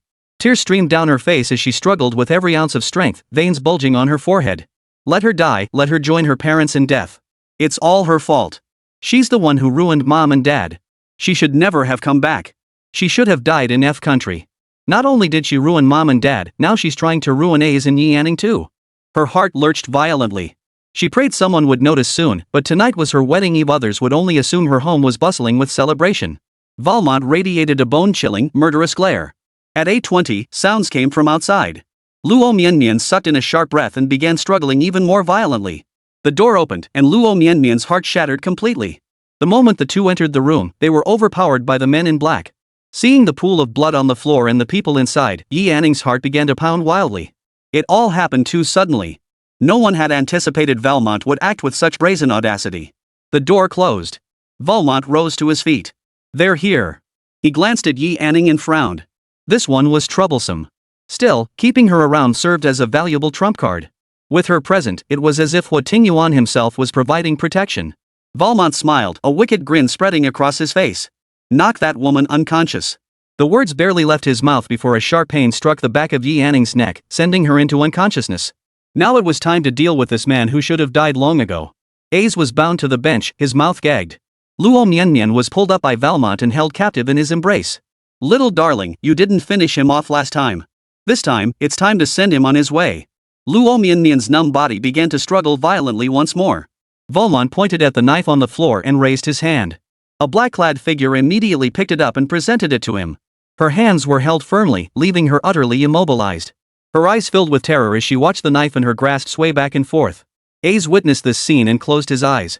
The devil's whisper echoed in his ears, "The harder you strike, the less pain he'll feel. If you hold back, we'll just keep stabbing until he's dead." Valmont gripped her arm, raising it high and aiming it at Ace's heart. This is the price for disobeying. The price was unbearably high. Luo Mianmian completely broke down, gasping for breath. Her blood ran cold, her hand gripping the knife numb and lifeless. She watched helplessly as the blade pierced Ace's heart. Blood seeped out drop by drop. Ace's features contorted in agony, yet he uttered not a sound. He wouldn't let Ace off easily. He wanted to watch him suffer until death. At this thought, a crack of madness began to form in Luo Mianmian's heart. The next second, Luo Mianmian thrust the knife through Ace's heart with every ounce of strength she possessed. Staring at the motionless body after 2 seconds of struggle, then at the blood of Ace on her hands, a long, ringing buzz filled her ears. Her eyes widened in horror as the full weight of her actions finally sank in. She had killed her parents. She had killed her beloved with her own hands. Dead. All dead. Her beloved and his family were dead. She had almost believed happiness was within reach. Valmont's voice was light and mocking, tinged with a faint smile. How wonderful. Now there's no one left for you to care about. From now on, the only one you'll ever care about is me. The man was utterly satisfied. A metallic taste filled Luo Mianmian's throat, the iron-like flavor spreading throughout her mouth. Overwhelming pain threatened to consume her, unbearable. Her vision darkened, and she lost consciousness. Valmont pulled out his gun and fired 2 more shots. Finally satisfied, he picked her up and walked away. From that day forward, Luo Mianmian hated him with a passion so fierce it left no room for anything else. How could that not mean he filled her entire heart? By the time Asen arrived, the man was long gone. Seeing the gruesome scene inside, he couldn't help but suck in a sharp breath. Chapter 175, The Blade of Murder. The room's crimson decor paired with dried bloodstains created an eerie, unsettling atmosphere. Asen immediately dialed Huo Tingyuan's number. Speak. Boss, we were too late. Luo Mianmian's parents were shot dead, and her fiancé met a gruesome end. There's no sign of Miss Yi. Truly heartless. Huo Yi noticed the darkening expression on Huo Tingyuan's face. He knew without being told that this call brought bad news, and a cold sweat broke out on his brow. Huo Tingyuan uttered only 2 words, investigate. If Valmont could slip into Jiangcheng undetected, it meant he was using a false identity. In this vast sea of people, a thorough investigation would be both time-consuming and labor-intensive. The longer it took, the more danger Yi Anning faced. After the call ended, Huo Yi cautiously asked, Boss, what's the plan now? Huo Tingyuan's fingers tapped the desk rhythmically. Valmont's network was based in Country F, making his return highly likely. Yet he also knew Valmont would be found there. Where could he hide? Huo Tingyuan narrowed his eyes. Search every inhabitable island. Given his nature, he'd likely stay on an island for a while. By kidnapping Yi Anning, he probably intended to use her as a trump card, meaning she wouldn't be in immediate danger. Understood. Have Cyril investigate every single one of his residences. Every single one, no matter how big or small. Sometimes the most dangerous place was the safest. Huo Tingyuan wouldn't overlook a single possibility. All that remained was to wait. With Yi Anning in his grasp as leverage, contacting Huo Tingyuan was only a matter of time. When Luo Mianmian awoke, she found herself in a pitch-black room. There were no windows, no lights, not even a finger's length of visibility. She instinctively felt her way around. The room was large, everything soft to the touch. There was no furniture at all, not even the walls, they were soft too. She gave a bitter laugh. She didn't even have the right to end her own life. Then she wondered, how many days could a person survive without food or water? At that thought, she collapsed. Staying awake meant enduring endless agony that seared through her entire body, pain so intense it made breathing impossible, pain that made her wish for death. Yet she seemed unable to cry. Not a single tear had fallen since waking. Why? Had she become as heartless as that? The more she thought about it, the more suffocated she felt. Luo Mianmian began pounding her head with all her strength, as if she couldn't feel the pain. Just then, the door swung open from the outside. Light flooded in, blindingly bright, yet she stared at the doorway numbly, lacking even the instinctive reflex to shield her eyes. Valmont clapped his hands, and the room instantly flooded with light. The entire space was made of foam, vast and empty except for the spongy material. The man slowly approached, crouching down to examine her closely. It was the first time he'd seen her looking so utterly defeated, as if she'd given up on life. Before, no matter what he did, she always radiated a stubborn resilience. Now, she resembled nothing more than a soulless shell. Valmont clamped her jaw, forcing her to meet his gaze. What? So eager to die? Luo Mianmian stared blankly ahead. He released her, his smile chilling. Sweetheart, even if you die, it will only be by my side.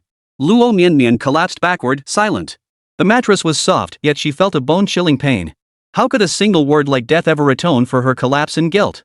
Now, even uttering a single word to him sent sharp pains through her chest. Yet Valmont didn't grow angry, he smiled instead. Speaking of which, it's time to go talk to your sister, Anning. The recumbent figure finally stirred.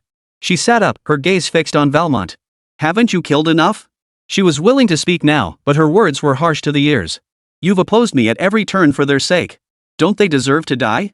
Luo Mianmian couldn't fathom what kind of madness this was. If it weren't madness, how could she utter such words? What right do you have to kill them? What qualifies you to take their lives? If death were granted to whomever you wished, wouldn't you be the one most deserving of it? Her voice cracked with fury as she hurled the accusation, freezing Valmont's face like a sheet of ice. Say that again? Luo Mianmian couldn't help but sneer coldly. Say it 100 times, the one most deserving of death is you bastard. The room's temperature plummeted instantly. Luo Mianmian felt sickened by his very presence and closed her eyes in exhaustion. It would be best if he just killed her. Poof. Valmont's contemptuous laughter echoed overhead. I'm a. What are you? A S-woman? Before Luo Mianmian could process his meaning, something flew out of Valmont's pocket and slammed into her. The startling sight of the small red booklet made her mind go blank. The moment she saw the words marriage certificate, her eyes widened in shock. She didn't even have the courage to open it. Valmont picked it up, opened it, and held it before her eyes. Like what you see. They had never taken a photo together, yet Luo Mianmian didn't doubt for a second that this was fake. If he was capable of murder, what else was he capable of? The longer she stared, the colder her heart grew. Yet she forced herself to stay calm. This bastard had destroyed everything she had, and he was still alive and well. Why? The only thing keeping Luo Mianmian alive now was likely that endless hatred. If she couldn't be a ghost seeking death, then she would become the blade that took lives. One day, she would send him to hell with her own hands. She kept her head bowed, her mind constantly flashing back to the times her parents were alive, the moments the three of them spent together as a family, and the constant companionship that had never been absent throughout A's entire childhood. And finally, how would A's parents ever come to terms with such a reality? The day before the wedding, her best friend died, her son was brutally murdered, and her daughter-in-law vanished without a trace. It was an utterly undeserved calamity, and the very person responsible for it all could walk free. The more she thought about it, the heavier her tears fell. Luo Mianmian clutched the hem of her dress tightly, her heart filled with desperate pleas. Mom, Dad, A's, please don't leave just yet. Wait for Mianmian a little longer. Wait until she sends that monster to hell, then she'll join them. With that thought, Luo Mianmian lifted her head stubbornly. Release Sister Anning. Too many people were already entangled in this. She was already mired in the mire.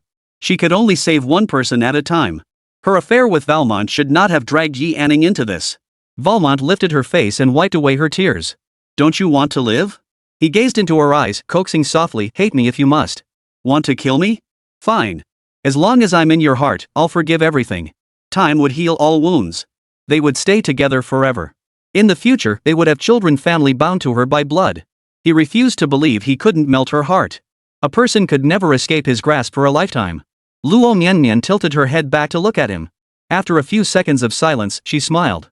Valmont raised an eyebrow, about to speak again, when she said, Is that so? Lock me up here for the rest of my life? He reached up and ruffled her hair. Of course not. As long as you don't want to die, I'll take you out. Chapter 176, The Path to Death. Valmont's palm was warm, yet the touch on her head sent a chill down her spine. Death? Sometimes, even death felt like a luxury. Luo Mianmian closed her eyes, tears silently sliding down her cheeks. When Yi Anning awoke, she found herself in a completely unfamiliar room. Recalling the scene she'd witnessed before fainting, she instinctively held her breath. She rubbed the back of her neck and stood up to survey her surroundings. She approached the door, opened it, and looked out. The view resembled that resort island in M country she had visited before.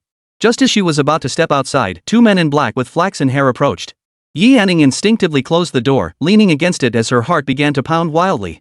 She forced herself to calm down, rapidly formulating a plan. The fact that Valmont hadn't killed her and had gone to such lengths to bring her here meant he definitely had something in mind. Yi Anning believed she held little value herself. Valmont's true target was likely Huo Tingyuan, the man behind her. With no clock in the room, she had no idea how long she'd been gone or where she was. Huo Tingyuan must be worried sick. The door burst open violently. Yi Yanning hurriedly stepped aside, deciding to observe their actions before formulating a counterplan. The moment the door opened, they shoved Yi Yanning out without a word. Knowing when to back down, she wisely offered no resistance. After walking for about 10 minutes, Yi Yanning was brought to a large hall. Along the way, she noticed many black-clad figures on the island, well-trained, physically strong, and moving with orderly precision. Could this be Valmont's headquarters? Escaping from here would be as difficult as climbing to the heavens. Even setting aside the lack of a boat, the ever-present black-clad figures alone made it a daunting prospect. The hall was empty. 2 black-clad figures stood silently by the door. Yi Yanning had no choice but to find a place to sit. After what felt like an eternity of waiting, she finally heard movement at the entrance. She instinctively looked up. Valmont entered, cradling Luo Mianmian in his arms. Yi Yanning immediately stood up. Men. The child in Valmont's arms heard the voice and looked toward Yi Yanning, struggling to get down. But Valmont's grip didn't loosen an inch.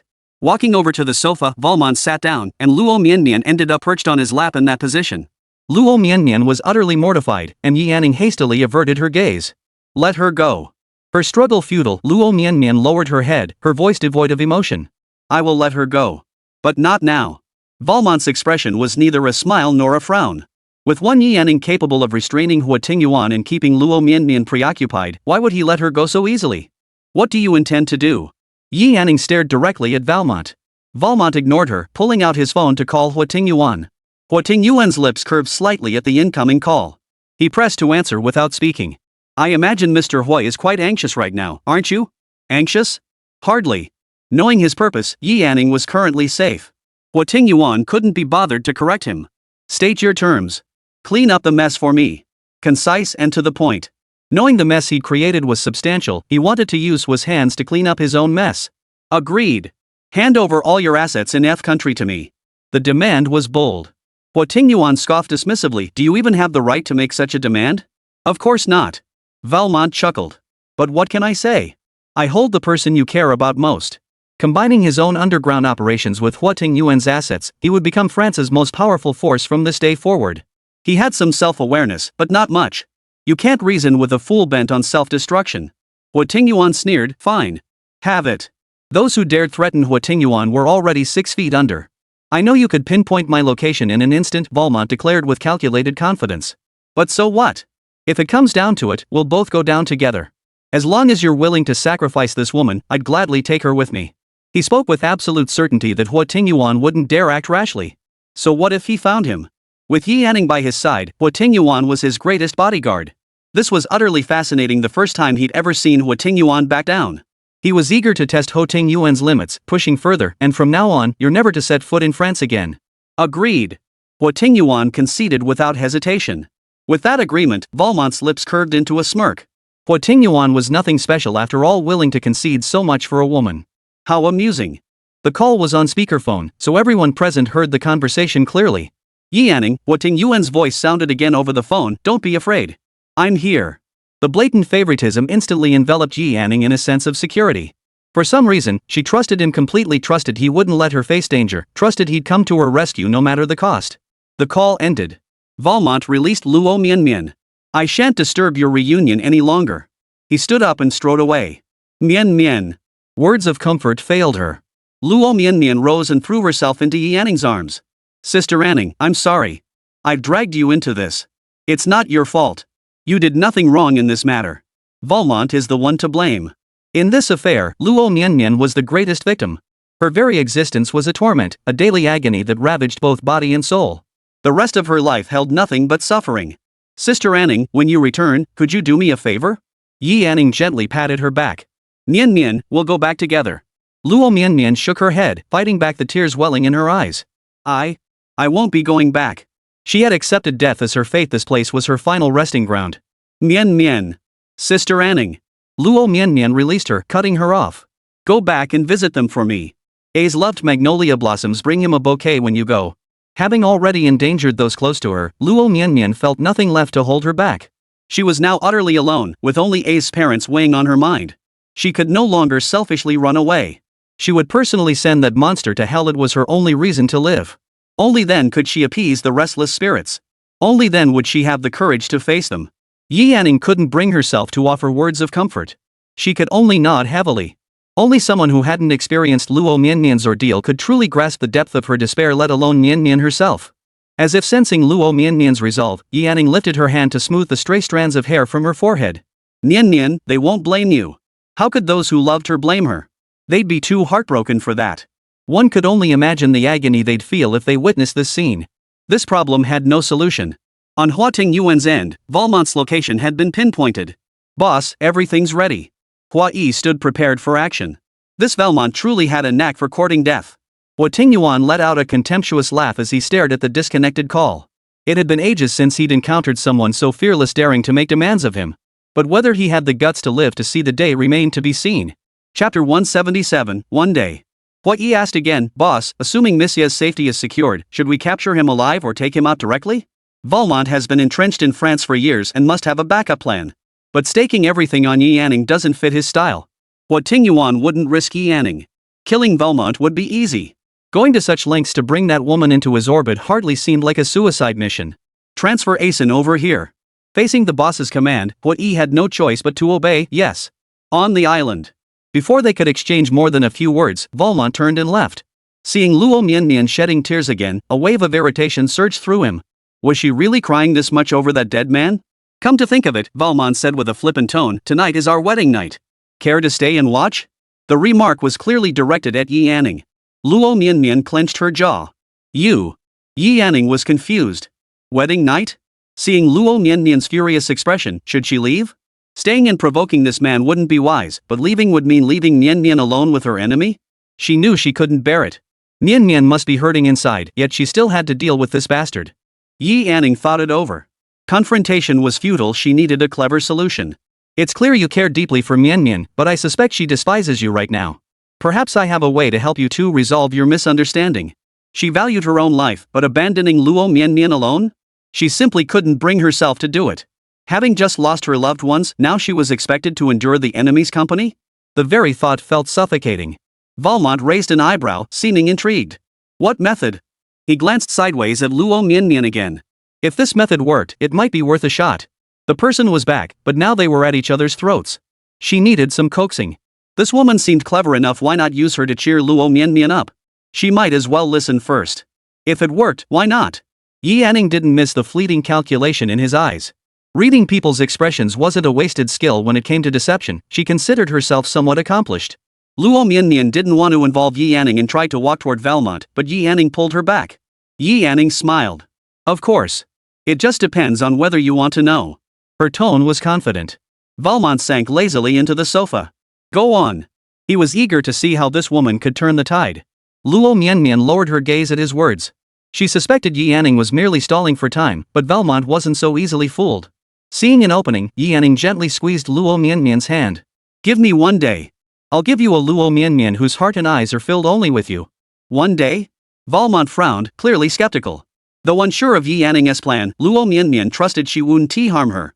She played along, Sister Yanning, how could I possibly have eyes and heart only for him? Judging by their demeanor, it didn't seem like they'd planned this in advance. Valmont concluded that either this woman was genuinely skilled or she was simply stalling for time. Seeing Luo Mianmian play along so readily, Yi Yanning breathed a sigh of relief. Perhaps this would yield twice the result with half the effort. She shrugged. Believe it or not, it's up to you. After all, there's a blood feud between you two. You can spend a day getting the whole Luo Mianmian, or you can choose not to believe it and spend a lifetime guarding a Luo Mianmian who only hates you. She'd considered saying 3 days, but that seemed too long. Valmont would never believe it. Every moment gained was precious, at least buying Luo Mianmian some breathing room. Hearing this, the offer seemed tempting. Fine. I'll give you 1 day. If Huo Tingyuan couldn't break through in a day, he'd be damned if he didn't see what tricks this woman had up her sleeve. But what if it doesn't go as you say? Finally getting to the crux of the matter, Yi Yanning's lips curved slightly. Then we'll have to discuss a deal. To even consider a deal in this situation. Valmont shot Yi Yanning a dismissive glance.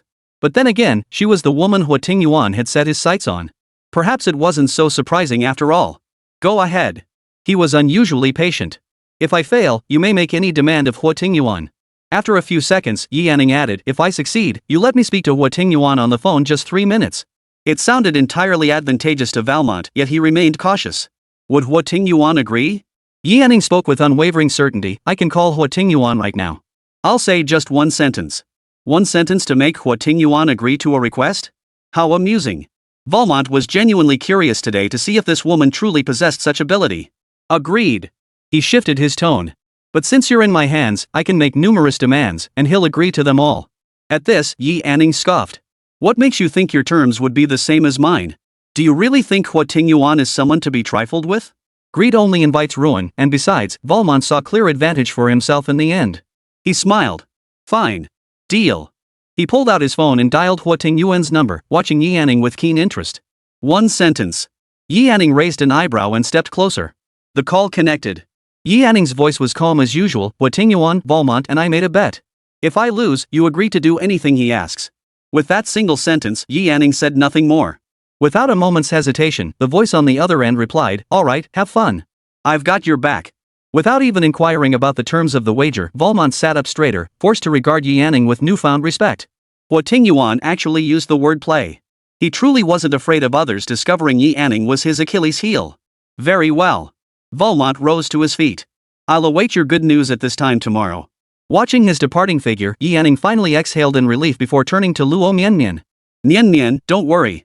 Any request, and this was Huo Tingyuan we were talking about. He'd gone this far for her sake. Luo Mianmian resolved that tomorrow, even if she had to pretend, she'd make it convincing. Sister Anning, I dragged you into this mess, yet you're still helping me. Rest assured, I won't let you down tomorrow. Yi Anning brushed a stray strand of hair from her face. Nian, what you need to do now is stop forcing yourself. If you want to cry, cry. If you need to vent, vent. This will only buy you one day. On that day, you can mourn them to your heart's content. I'll be right here with you. Luo Mianmian had expected Yi Anning to ask her to put on a facade, but to her surprise, Yi made no demands at all. Instead, she simply gave her this entire day. Tears fell in heavy drops. Besides her parents and A's, who else would care so deeply for her? The more she realized this, the more determined she became not to burden Yi Anning. Chapter 178, Taking the Initiative. Luo Mianmian knew exactly what to do. It was merely a delay tactic anyway. Yi Anning needn't say more. She pulled Luo Mianmian into her embrace. Cry. This entire day belongs to you. In the room, quiet sobs turned into loud wails. Yi Anning sat silently beside her, gently patting her back. Her gaze drifted upward to the ceiling. She missed Huo Tingyuan so much, missed Sister Xianwan, missed Xiaoman. They must be so worried about her. Now she was no longer alone. There were people who worried about her, people who would do everything in their power to save her. But Luo Mianmian? She truly had only herself. Yi Anning could rely on Huo Tingyuan, Xu Xianwan could rely on Xu Mashu, and Xiaoman could rely on Axel. Luo Mianmian's pillars of support were all dead. The one person left, she couldn't rely on and never would. The room was filled with a profound, heart-wrenching sorrow. Luo Mianmian's mind was flooded with memories of her family of three living together day by day, and all the beautiful moments she shared with Axel. She couldn't even bring herself to kowtow. The man she loved had died because of her. Her parents had spent their entire lives worrying about her, only to meet such a tragic end. In the end, she couldn't even fulfill her filial duty at the altar. How utterly pitiful it was to have reached this point in life. If she could live her life over, she would never set foot in this country again. She would simply stay by her parents' side, cherishing every single day she had with them. Accidents and tomorrow, you never know which will come first. She regretted it, and she suffered. Luo Mianmian raised her hands, still stained with the blood that had flowed from A's. A's hadn't even struggled before dying. Her beloved Luo Mianmian's heart ached unbearably. She felt she had made mistake after mistake, each one more terrible than the last. Sister Anning, should I not have run? Luo Mianmian choked out through heavy sobs, her voice thick with tears. If she hadn't run away back then, her family would have assumed she was dead, and none of this disaster would have happened. No, Mianmian. This isn't your fault. Valmont is the one who started it all. Yi Anning felt a heavy knot in her chest. She was clearly the biggest victim in this whole affair, yet she could only blame herself. Over and over, she doubted herself, tormented by self-loathing. I truly wish I could die. I wish I could have died with them. I longed to go home, back to those carefree days. Her words spilled out, and she no longer knew what she was saying. Yi Anning's eyes reddened. We will go back. Hearing this, Luo Mianmian shook her head painfully. We can't go back. She knew this place would be her final resting place. Boss, what will Miss Yi wager with Valmont? Huo Tingyuan wasn't curious, but Hua Yi was. What does it matter what she bets? This call is her way of letting me know she's safe. She could make calls, her voice sounding normal. She wanted to say she was safe. Is that what he meant? Hua Yi thought. The boss is the boss. He could grasp the most crucial meaning from a single word or phone call. Hua Yi couldn't help but ask again, Boss, if Miss Yi really loses, are you truly prepared to grant Valmont any condition he demands? Huo Tingyuan curved his lips. She won't lose. Yi Yanning never fought unprepared battles. She had undoubtedly considered every possible angle. Even if she did lose, he would be there to catch her fall. Just then, Wei Yi's phone rang. It was Asen. The call lasted 2 minutes. After hanging up, Huo Yi reported, "Boss, Asen is in position. Here's the island's full layout." Huo Tingyuan glanced at Huo Yi's phone. Proceed. Yes. In the blink of an eye, it was 6 o'clock the following afternoon. Valmont entered the hall punctually, finding the two seated at the dining table. Luo Mianmian had already composed herself. "Would you like to join us?" This was the first time Luo Mianmian had ever asked proactively. Valmont studied her closely. Aside from her slightly puffy eyes, all the hatred in her gaze had vanished. Was this an act, or did that woman truly have some skill? Valmont found himself inexplicably drawn to sit at the opposite end of the table. Luo Mianmian promptly served him rice. "I've thought it through. Sister Anning was right. I'm alone now, with no one to rely on. With so much life left, it seems you're the only one I can depend on. You won't let me go, and I don't want us to keep hurting each other. Perhaps we should both give each other a chance." Luo Mianmian spoke these insincere words with great effort. Yi Yanning offered her only one sentence: opportunities are created, not waited for. She probably knew what to do now. You really believe that? Valmont clearly didn't buy it. Yi Yanning stood up. You two talk. I'm going outside for some air. Watching him leave, Luo Mianmian wore a faint smile as she stepped beside him and took his hand. Just promise me you won't hurt anyone close to me again. Let's give each other a chance. She had no one left by her side. This was merely an excuse to comfort him. Luo Mianmian cupped the face she loathed most, steeled herself with resolve, and kissed him of her own accord. Valmont's eyes flickered. This was the first time Luo Mianmian had ever taken the initiative. Whether it was coercion or threats before, it had never happened. Whatever that woman had said, whether feigned or genuine in this moment, Valmont was utterly lost in it. The thrill in his heart overwhelmed everything else. He gripped the back of Luo Mianmian's neck and deepened the kiss. Luo Mianmian showed no sign of disgust. Instead, she responded with surprising compliance. He lifted her onto the dining table, his lips teasingly close yet distant. "My darling, you're mine." Her rare compliance lifted Valmont's spirits. His hand reached for the opening of her blouse, about to touch her skin, when suddenly a thunderous explosion shook the hall, making it tremble. Alarms instantly blared across the island. Following the explosion came a barrage of gunfire. Valmont frowned. Why did Huo Tingyuan have to show up now? Luo Mianmian would undoubtedly be safest with Yi Yanning. Valmont ordered his men to bring Yi Yanning inside, but Luo Mianmian clung desperately to his sleeve. "I'm scared." Gunfire echoed incessantly as 10 helicopters circled overhead, encircling the island. Luo Mianmian had never experienced anything like this. Her fear was understandable. Valmont soothed her. "Sweetheart, wait for me to return. Once this is resolved, I'll take you anywhere you wish." Yi Yanning had already entered the room. Luo Mianmian reached out and hugged him. "You, stay safe. Don't worry." Valmont ruffled her hair before striding away. After he left, Luo Mianmian wiped her lips with disgust. She stood up and scanned the room. Nothing here interested her. The bombing targeted the island's outermost edge. Asen was pinpointing Yi Yanning's location. "Miss Yi hasn't been found," Asen reported. "Everyone, stay clear of the buildings." "Boss, Valmont's here." Directly beneath the helicopter, Valmont appeared as if he belonged there, a smirk playing on his lips as he held a detonator in his hand. Huo Tingyuan issued the order. "Everyone, ceasefire." Chapter 179, No Way Back. Valmont looked down his nose at the helicopter overhead, his gaze brimming with defiance. He raised his hand, and one of his henchmen behind him grabbed a megaphone. Valmont's voice was flippant yet tinged with excitement. "Huo Tingyuan, you're scared." The next moment, a walkie-talkie was tossed from the helicopter, landing with pinpoint accuracy as someone below caught it securely. Huo Tingyuan's dismissive voice crackled through the radio. "Hand over the hostage." Valmont tossed the megaphone aside and barked into the walkie-talkie. "Hand over the hostage?" That shows no good faith. Instead of good news, he'd been ambushed. And now they wanted him to hand over the hostage? Dream on. Oh? Huo Tingyuan curved his lips. Then let me show you my sincerity. Huo Tingyuan tossed the walkie-talkie aside and slowly opened his mouth. Fire. The next moment, the ground 20 meters ahead of Valmont collapsed under the blast. His men tackled him to the ground. Valmont's eyes snapped up to Huo Tingyuan. How dare he? Was he so certain Valmont wouldn't dare detonate the entire island and take everyone down with him? Just an appetizer, Huo Tingyuan sneered coldly. The man beside him is a bit of an eyesore. Before the words faded, Huo Yi fired a single, precise shot that struck the man beside Valmont squarely between the eyebrows. Valmont staggered to his feet, fury boiling. Bring him up here. Arson hissed, "Boss, we should just flatten this place." Huo Tingyuan remained silent. Through his binoculars, he saw Yi Yanning's slender figure, escorted by the black-clad men behind her. Her fists were clenched tightly, likely from extreme tension and fear, or perhaps discomfort. Following behind the two of them was another figure, Luo Mianmian. Velmon froze upon seeing her. How had she managed to follow them here, given the danger? Luo Mianmian immediately stepped in front of Valmont. Concerned, she asked, "Are you okay?" Stunned, Valmont pulled her behind him. Had she just been concerned for him? Wouldn't his death have suited her perfectly? With everyone present, before either side could speak, Luo Mianmian seized Yi Anning's hand. "Sister Anning, let us go." The outcome of this confrontation remained uncertain, but Luo Mianmian intended to seize the initiative. If she understood correctly, Luo Mianmian intended to leave with Valmont. Yi Anning stared at her in shock. "Mianmian? Have you lost your mind? You're going with him?" Luo Mianmian had delivered too many surprises to Valmont in one night. He pulled her close. "Sweetheart, are you truly willing to come with me?" Valmont had a backup plan. Explosives were planted throughout the island.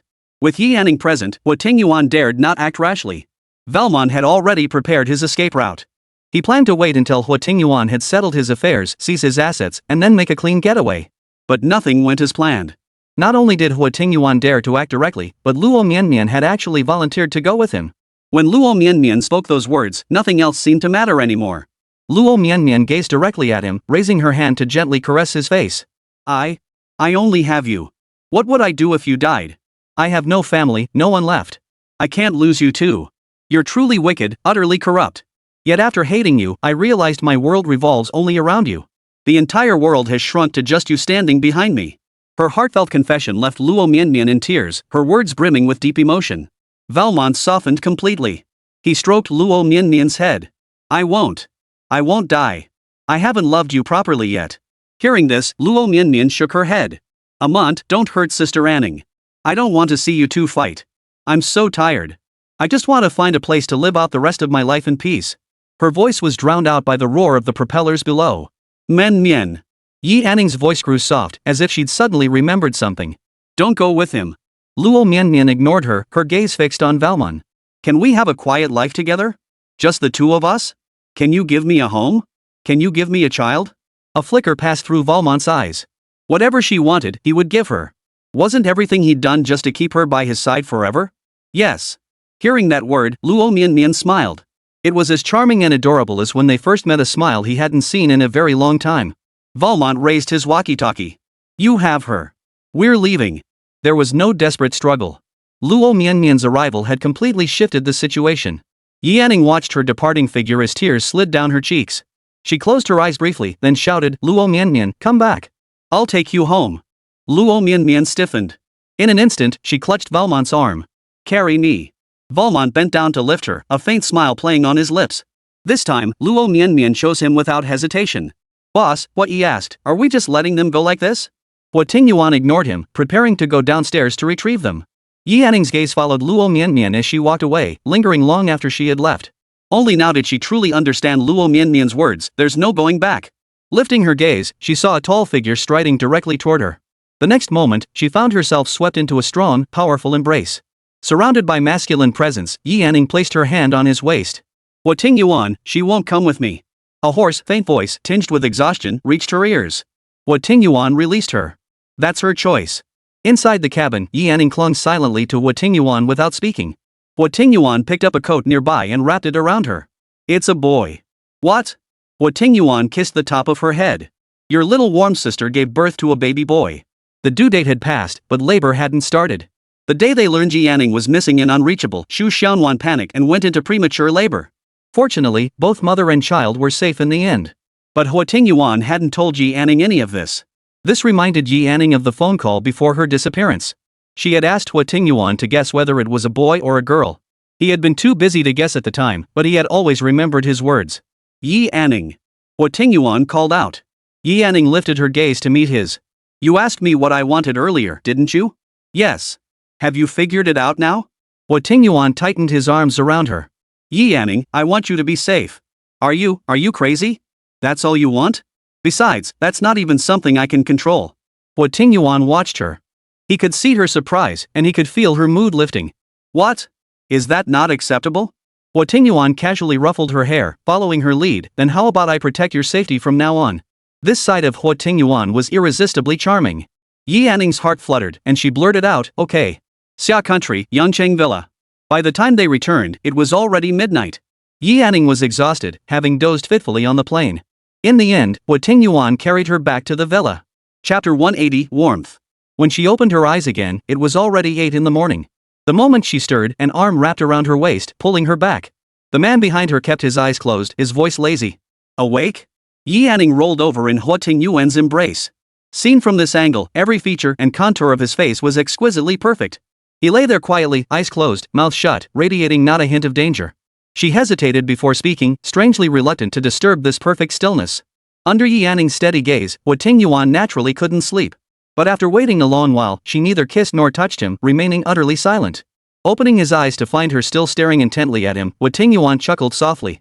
Baby, do you like what you see? Caught staring, Yi Anning didn't look away. Huo Tingyuan. That single word sent a tingle through his heart. The arm around her waist tightened slightly, pulling their bodies together abruptly. Yi Anning braced her hands against his bare chest as his masculine scent enveloped her. Yi Anning lifted her arms to wrap them around Huo Tingyuan's neck, closing the distance between them. Even through his clothes, she could feel the tremors in his chest. His chin brushed against her hair, soft and fragrant. He reached up to touch it, then lowered his head to kiss the top of her head. The atmosphere instantly grew tender. Yi Anning tilted her head back and pressed her lips to his. Huo Tingyuan wrapped his arms around her slender waist, his Adam's apple rolling as he savored lips untouched for so long. The consequence of taking the initiative was waking up to find it was already afternoon. Yi Anning shot upright. She was alone in bed, and the room wasn't the one they'd been in before. She'd intended to visit Sister Xianwan, but this little detour had carried her into the afternoon. Truly, beauty was a dangerous thing. Downstairs, Huo Tingyuan glanced up just as she was rushing out in a fluster. Yi Anning. Halted, Yi Anning stopped immediately and explained, I need to see Sister Xiaowan. She had only called yesterday to let them know she was safe, and now Yi Anning couldn't wait to see Sister Xiaowan and Xiaoman. Not eating? She'd mostly been sleeping since returning, so Yi Anning shook her head. I'll grab something on the way. It sounded like she absolutely had to go now. Huo Tingyuan glanced at her, stood up, and headed outside. When he reached Yi Anning's side, he said, Follow me. Huo Tingyuan slid into the driver's seat. Seeing Yi Anning still standing outside, he rolled down the window. What? Want to stay at the villa with me instead? Huo Tingyuan was usually swamped with work, so Yi Anning hadn't expected him to personally drive her. After a moment's hesitation, she opened the door and climbed in. Aren't you busy today? He glanced sideways at her, tapped his fingers on the steering wheel, and uttered 3 casual words, finished. On the way, Huo Tingyuan bought her some snacks. Yi Anning ate while gazing out the window. Spotting a flower shop ahead, she urgently said, I want to buy flowers. With the flowers in hand, they headed straight to the hospital. As Yi Anning got out and started walking inside, Huo Tingyuan frowned. Yi Anning, didn't you wait for me? Yi Anning turned back, uncertain. Are you coming up too? Huo Tingyuan had already parked and stepped out of the car. He raised an eyebrow. Is that not okay? Judging by his demeanor, he had plenty of time today. Seeing Sister Xiaowan was the priority now. Yi Anning nodded. Sure. Let's go. Upon entering the room, it was crowded with people. Xiaoman spotted Yi Anning first and exclaimed happily, Anning. Her greeting drew the attention of everyone present. Aside from Xu Xiaowan and Xiaoman, the Chu family members automatically ignored Yi Anning and fixed their gaze on Huo Tingyuan. Their gazes held more surprise than anything else. Yi Anning stood frozen at the doorway, unsure whether to enter or stay put. Just as she hesitated, Huo Tingyuan spoke up, Do I need to ask you to leave? Hearing this, the others quickly averted their eyes. After instructing Chu Mashu to take good care of Xu Xianwan, they departed. As they passed Huo Tingyuan, they hesitated to greet him, but a single glance from Huo Tingyuan sent them scurrying away. The once bustling and crowded room suddenly emptied. Xiaoman breathed a sigh of relief, and only then did Yi Anning step inside. Yi Anning handed the flowers to Xu Xianwan. Sis Xianwan, you've been through so much. Her first words were of concern for her, not prying questions. Xu Xianwan felt a warmth in her heart. Little Anning, where did you go? You scared me to death. A hint of hurt crept into her voice, and Yi Anning immediately sensed something was off. Xiaowan, what's wrong? Xiaoman scanned Yi Anning from head to toe. Seeing no injuries, she breathed a sigh of relief. When she'd learned Yi Anning was missing, her first instinct had been to blame herself. If something had truly happened to Yi Anning, Xiaoman would have been consumed by guilt. Yi Anning noticed Xiaoman's low spirits too. After several days away, both their moods felt off. Xiaoman, I'm fine. Yi Anning stood up and hugged Xiaoman. See? I'm perfectly fine. Only then did she remember Huo Tingyuan had followed them. Releasing Xiaoman, she turned to Huo Tingyuan. Could you take Chu Mashu outside for a moment? Huo Tingyuan shot Chu Mashu a glance before turning to leave. Chu Mashu sensed the hint and followed suit. Anning, you scared us to death.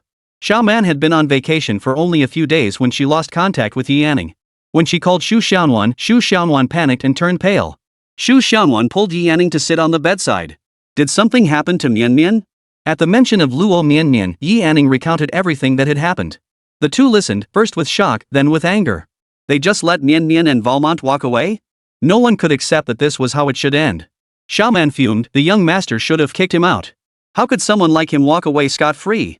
A flicker of sadness flickered in Yi Yanning's eyes. Mian Mian wanted to protect him. Mian Mian has her own reasons. The topic was too heavy, so Yi Yanning changed the subject. I've caused my little warm sister and Xiaoman such worry. How can I make it up to my two treasures? Xiaonuan smiled, then your punishment is to look after the baby. Xiaoman handed Yi Yanning an apple. Your punishment is to eat this apple for peace and safety in the future. Yi Yanning took a bite of the apple. It was sweet. She stood up and walked to the crib. Inside lay a tiny bundle, sleeping peacefully, his skin rosy pink. Before they knew it, evening had fallen. After Xu Xiaonuan fell asleep, Yi Yanning and Xiaoman quietly got up and left. Outside the door, Yi Yanning asked, "Do the Chu family come every day?" Xiaoman nodded. Yi Yanning understood immediately and walked straight toward Chu Mashu.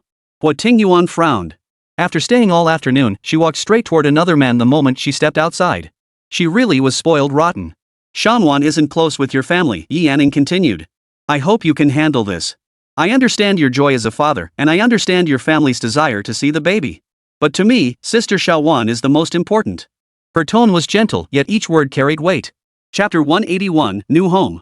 Xiaonuan is also the most important person to me, Chu Mashu assured them. Rest assured, I'll handle it properly. The birth of the child couldn't be concealed, as the Chu family was closely monitoring the situation. Their overwhelming joy, coupled with Chu Mashu's mishandling of the matter, made it impossible to keep it secret. Yi Yanning's words were spot on at this moment. Xu Xiaonuan's emotional well-being was the absolute priority. After speaking, Chu Mashu added, Xiaonuan is truly blessed to have friends like the two of you. Yi Yanning and Xiaoman exchanged a glance and spoke in unison, we're family. Before the conversation could drag on and risk annoying a certain man, Yi Yanning walked over to Huo Tingyuan and took his arm. Mr. Hua, let's go home. Xiaoman had no desire to be the third wheel and prepared to return to Xu Xiaonuan's side. After descending the stairs, Xiaoman was about to hail a cab when Huo Tingyuan raised an eyebrow. It's on the way. The villa and Xu Xiaowan's home were in opposite directions. Yi Yanning couldn't help but glance sideways. In what way is it on the way? Yi Yanning, Huo Tingyuan opened the passenger door. When have I ever lied to you? Come to think of it, was Huo Tingyuan planning to drop Xiaoman off first? That made sense. It wasn't safe for a young woman to be out alone late at night. Yi Yanning pulled open the back door. Xiaoman, get in. We'll take you home. Xiaoman felt the atmosphere suddenly grow oppressive. The words of refusal were on the tip of her tongue, but when she met Huo Tingyuan's icy stare, she hurriedly climbed into the car. Huo Tingyuan stood motionless. He wanted to see if Yi Yanning dared to sit in the back. Yi Yanning wanted to, but Huo Tingyuan's gaze was too intense. She had a premonition that if she dared sit in the back, she'd be finished. Watching her obediently settle into the passenger seat, Huo Tingyuan smiled with satisfaction. As soon as she got in, Xiaoman buried her head in her phone, typing away incessantly.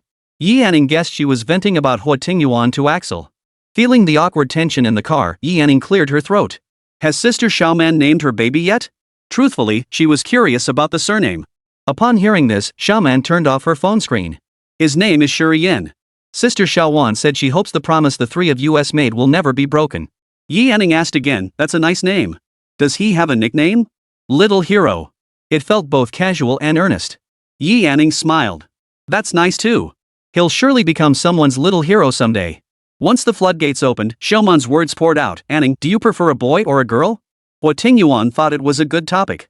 Yi Yanning didn't answer offhand but thought seriously for a few minutes. I think I'd love either. As long as it's my baby, I'll love it. If she ever had a baby, she would love her dearly. Xiaoman rested her chin in her hands. I want a baby girl. I'll spoil her like a little princess and give her all the love in the world. Xiaoman and Axel's child, a mixed-race baby, would surely be absolutely gorgeous. Plus, she could inherit the throne someday, born a princess or prince. Just thinking about it sounded wonderful. Xiaoman, your baby will be mixed race. It'll be absolutely gorgeous.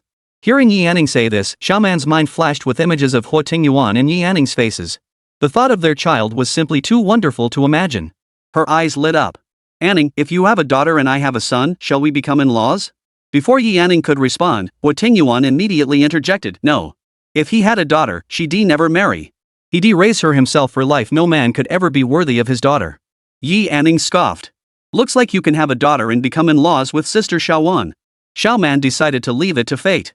She wanted both families and would decide based on the situation when the time came. Chatting and laughing, they soon arrived at the building where Xu Xiaowan lived. Huo Tingyuan drove straight into the parking garage.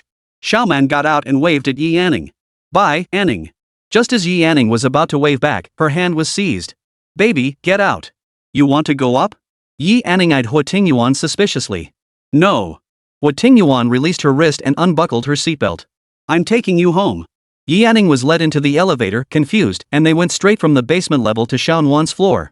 The elevator doors opened, and he didn't press any other floor buttons. Was Huo Tingyuan heading to Sister Xiaowan's place? Xiaoman walked to the door and opened it, unable to resist glancing back. Was he escorting her upstairs, or did he intend to come in for a visit? Huo Tingyuan stepped out of the elevator, glanced left and right, then walked away in the opposite direction of Sister Xiaowan's apartment. Yi Anning glanced at Xiaoman, then at Huo Tingyuan, a thought flashing through her mind. The next moment, Huo Tingyuan opened a door. Yi Anning froze in place, staring at him blankly. "What are you staring at?" Huo Tingyuan turned back. "Come see if you like it." Xiaoman's mouth fell slightly open. Could it be that the recent renovations across the hall were for the young master? Evidently so, no wonder the operation was so elaborate. She and Xu Xiaowan had complained about it quite a bit. She had intended to go take a look, but then thought better of it. Such a delightful surprise deserved some privacy for the two of them. There would be plenty of time to see it later. Smiling, she entered the room and closed the door behind her. Yi Anning walked slowly over and paused by the doorway. The entire room was dominated by light green tones, radiating a fresh, minimalist style that felt both warm and comfortable. It was exactly the kind of cozy little nest Yi Anning had always envisioned. She stiffened, then looked up to meet those dark eyes. "Why are you looking at me? Look at your new home." He de-invited her to see his new place, yet her gaze remained fixed on him. She looked surprised, but it was impossible to tell if she was pleased or displeased. Yi Anning was stunned by this enormous surprise. This meant she and Sister Xiaowan would be neighbors from now on. She could spend time with both Huo Tingyuan and Sister Xiaowan and the others. Watching the astonishment on her face gradually give way to delight and joy, Huo Tingyuan's lips curved into a smile. It seemed he'd finally gotten it right this time. Before, when he gave her a bracelet, she sold it. When he gave her a room full of gifts, she didn't even open them. Now, finally, he'd gotten it right. Huo Yi had done well this time. Yi Anning stepped inside. It was clear every piece of furniture had been chosen and arranged with great care. She loved it, absolutely loved it. She turned and embraced Huo Tingyuan. "Huo Tingyuan, I love it. I love this home, and I love you." Huo Tingyuan raised an eyebrow, accepting her affection with a smile. "Do you love this home more, or do you love me more?" Yi Anning tilted her head back, a soft smile touching her lips. "Mr. Huo, you're my favorite." She was being so sweet today, saying exactly what he wanted to hear. Huo Tingyuan reached up and pinched her cheek. "Yi Anning, I'll give you anything you want." As long as he possessed it and she desired it, his only fear was that Yi Anning might refuse. Moved and filled with joy, Yi Anning replied, "Okay." Happiness was within reach. Yi Anning was no longer alone. She had the warmest family and the most admirable lover. Chapter 182, Liberation. Seeing her adorable, docile expression, Huo Tingyuan couldn't resist leaning down to kiss her lips. Yi Anning, her emotions running high, instinctively frowned at the sudden kiss. "Yi Anning," Huo Tingyuan said calmly, "you're happy, yet you won't let me kiss you?" Who knew what else he might do after kissing her? Yi Anning gently struggled. "I haven't seen the room yet." Such a small thought couldn't escape Huo Tingyuan's notice. A low chuckle echoed through the living room as he pulled her into his embrace. "What's so boring about looking around?" His tone was blatantly teasing. Yi Anning pressed her lips together, unable to speak. Huo Tingyuan brushed her cheek. "Where do you want to be tonight? The bedroom? The bathroom? Or the sofa?" Yi Anning gasped, shaking her head frantically as she covered his mouth. The door wasn't even closed. Thankfully, Xiaoman wasn't around, otherwise, if she'd overheard, Yi Anning would never show her face again. Realizing he hadn't mentioned her favorite spot, Huo Tingyuan brushed her hand away and said generously, "Go ahead, tell me where you want it." She refused to say a word, but Huo Tingyuan didn't get angry. Whether she spoke or not wouldn't change the outcome much. He picked her up, closed the door, and ended up doing everything she had mentioned and everything she hadn't. Huo Tingyuan always took the lead in these matters, and sometimes Yi Anning really wanted to run away. 1 month later. The very first thing Xu Xiaowan did after her postpartum confinement ended was drag the two of them out for a massive feast. Though the confinement meals were nutritious and very daily, they nearly drove Xu Xiaowan stir-crazy. The trio spent the entire day eating, drinking, and enjoying themselves. After a month of preparation, everything was ready at midnight, just waiting for Xu Xiaowan to finish her confinement period and officially open. During this period, Yi Anning oversaw production and filming, while Xiaoman handled poster design and marketing. 0 Point was gradually gaining significant recognition in Country F. On the same day, Xu Xiaowan announced that Warm Sunshine had officially joined 0 Point, which immediately brought considerable buzz to the company. Upon hearing the news, several colleagues from Xu Xiaonuan's former company reached out to her, expressing interest in joining 0 Point. Their previous company had gone bankrupt. Xiaonuan was naturally delighted. With their addition, 0 Point gained a substantial head start. Moreover, the 4 great families directly promoted 0 Point. The M Kingdom announced that the royal family would exclusively use 0 Point jewelry from now on. Wave after wave of hype propelled 0 Point to the pinnacle. At this moment, Yi Anning's jewelry was being heavily promoted. The most stunning set featured her lying on the beach, with the ocean and sunset as her backdrop. Adorning her neck was 0 Hour's crown jewel, the Blue Abyss. The backdrop was exquisitely beautiful, yet people's eyes inevitably drifted to the jewels adorning her. In an instant, it wasn't just the jewelry that became a sensation. Many were captivated solely by the glimpses of Yi Anning's neck, ears, and wrists, falling madly in love with this elusive West beauty who never revealed her face. Even before opening, the buzz was already overwhelming. The official launch day promised to be a visual feast. The opening date was set for July 7th. That evening, Yi Anning received news Valmont was dead, and Luo Mianmian was nowhere to be found. Over the past month, Luo Mianmian's affection had grown evident, and Valmont gradually let down his guard, taking her on a vacation aboard his private yacht. At night, the yacht glowed with lights. Luo Mianmian stood on the deck, the sea breeze ruffling her hair, a faint smile playing on her lips. After a month, she had become much more easygoing. Valmont approached her and gently ruffled her hair. "Sweetheart, are you enjoying this trip?" Jiangcheng was far from the sea, and Luo Mianmian had longed for the ocean since childhood. That's why Valmont planned most of their trips by the coast. Luo Mianmian tilted her head back, her smile deepening. "I love it. I love the sea, I love this breeze, and I love having you by my side. Amant, I love days like this." Such heartfelt words were something Luo Mianmian had never shared with him before. Likewise, he never imagined that one day Luo Mianmian would interact with him so calmly and openly, or even tell him she loved him.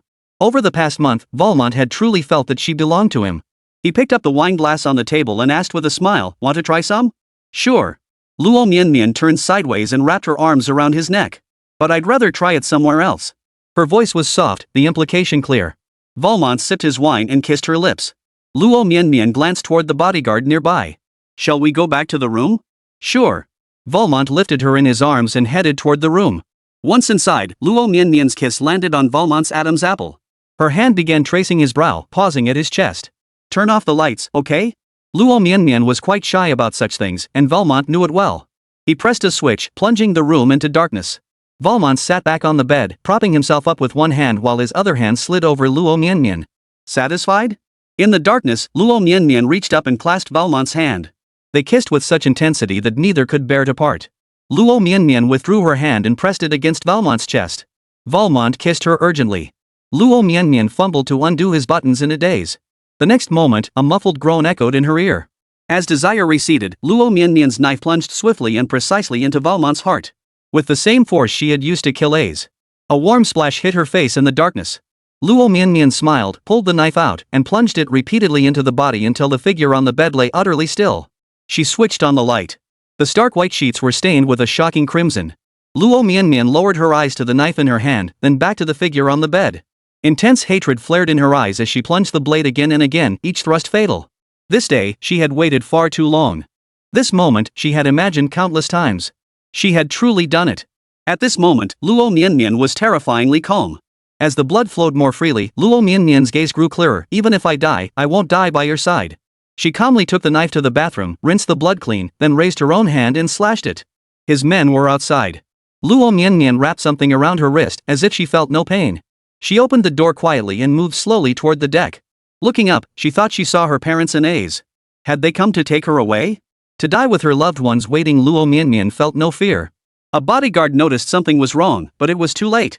Luo Mianmian mustered every ounce of strength to flip herself over and plunge into the sea. She was so exhausted.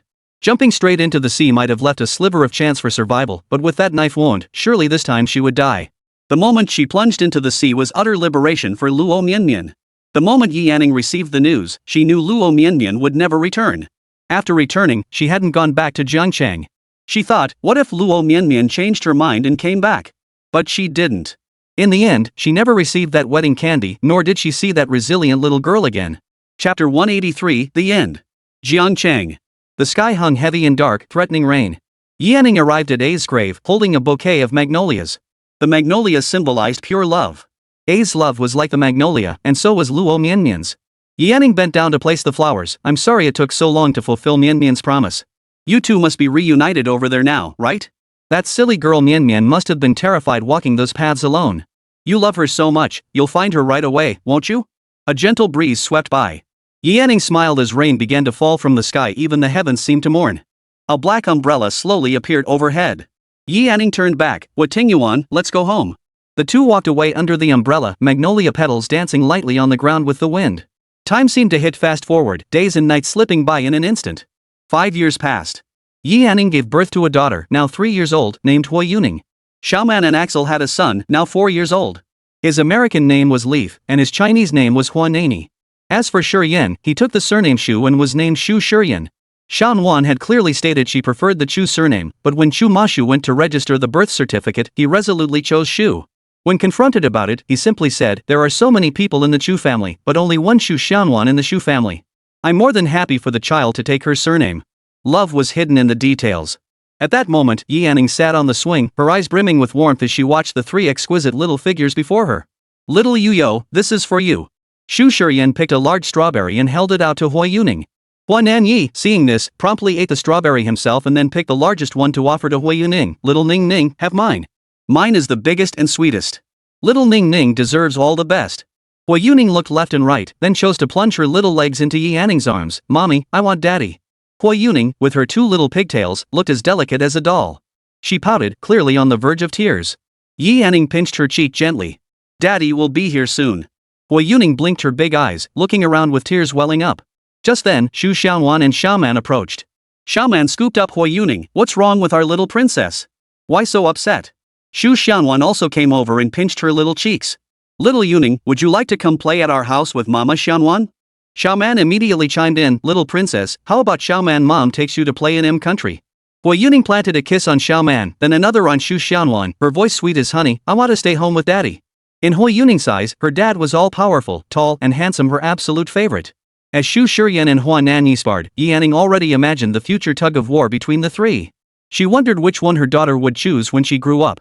Just then, Shu Mashu approached, draping a jacket over Shu Xiaowan's shoulders. "Be careful not to catch a chill." Xiaowan smiled faintly. "It's not that cold."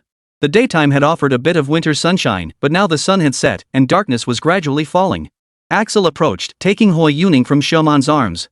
"Little princess, say daddy. Huo Yuning squirmed in his arms and excitedly called out behind him, "Daddy." Axel thought she really called him. After coaxing her for so many years, he finally heard it. The next moment, his arms were empty, the child was gone. Before he could savor the joy for even a second, Huo Tingyuan's icy voice cut through the air. "Who did you mean?" "Brother," Axel replied guiltily.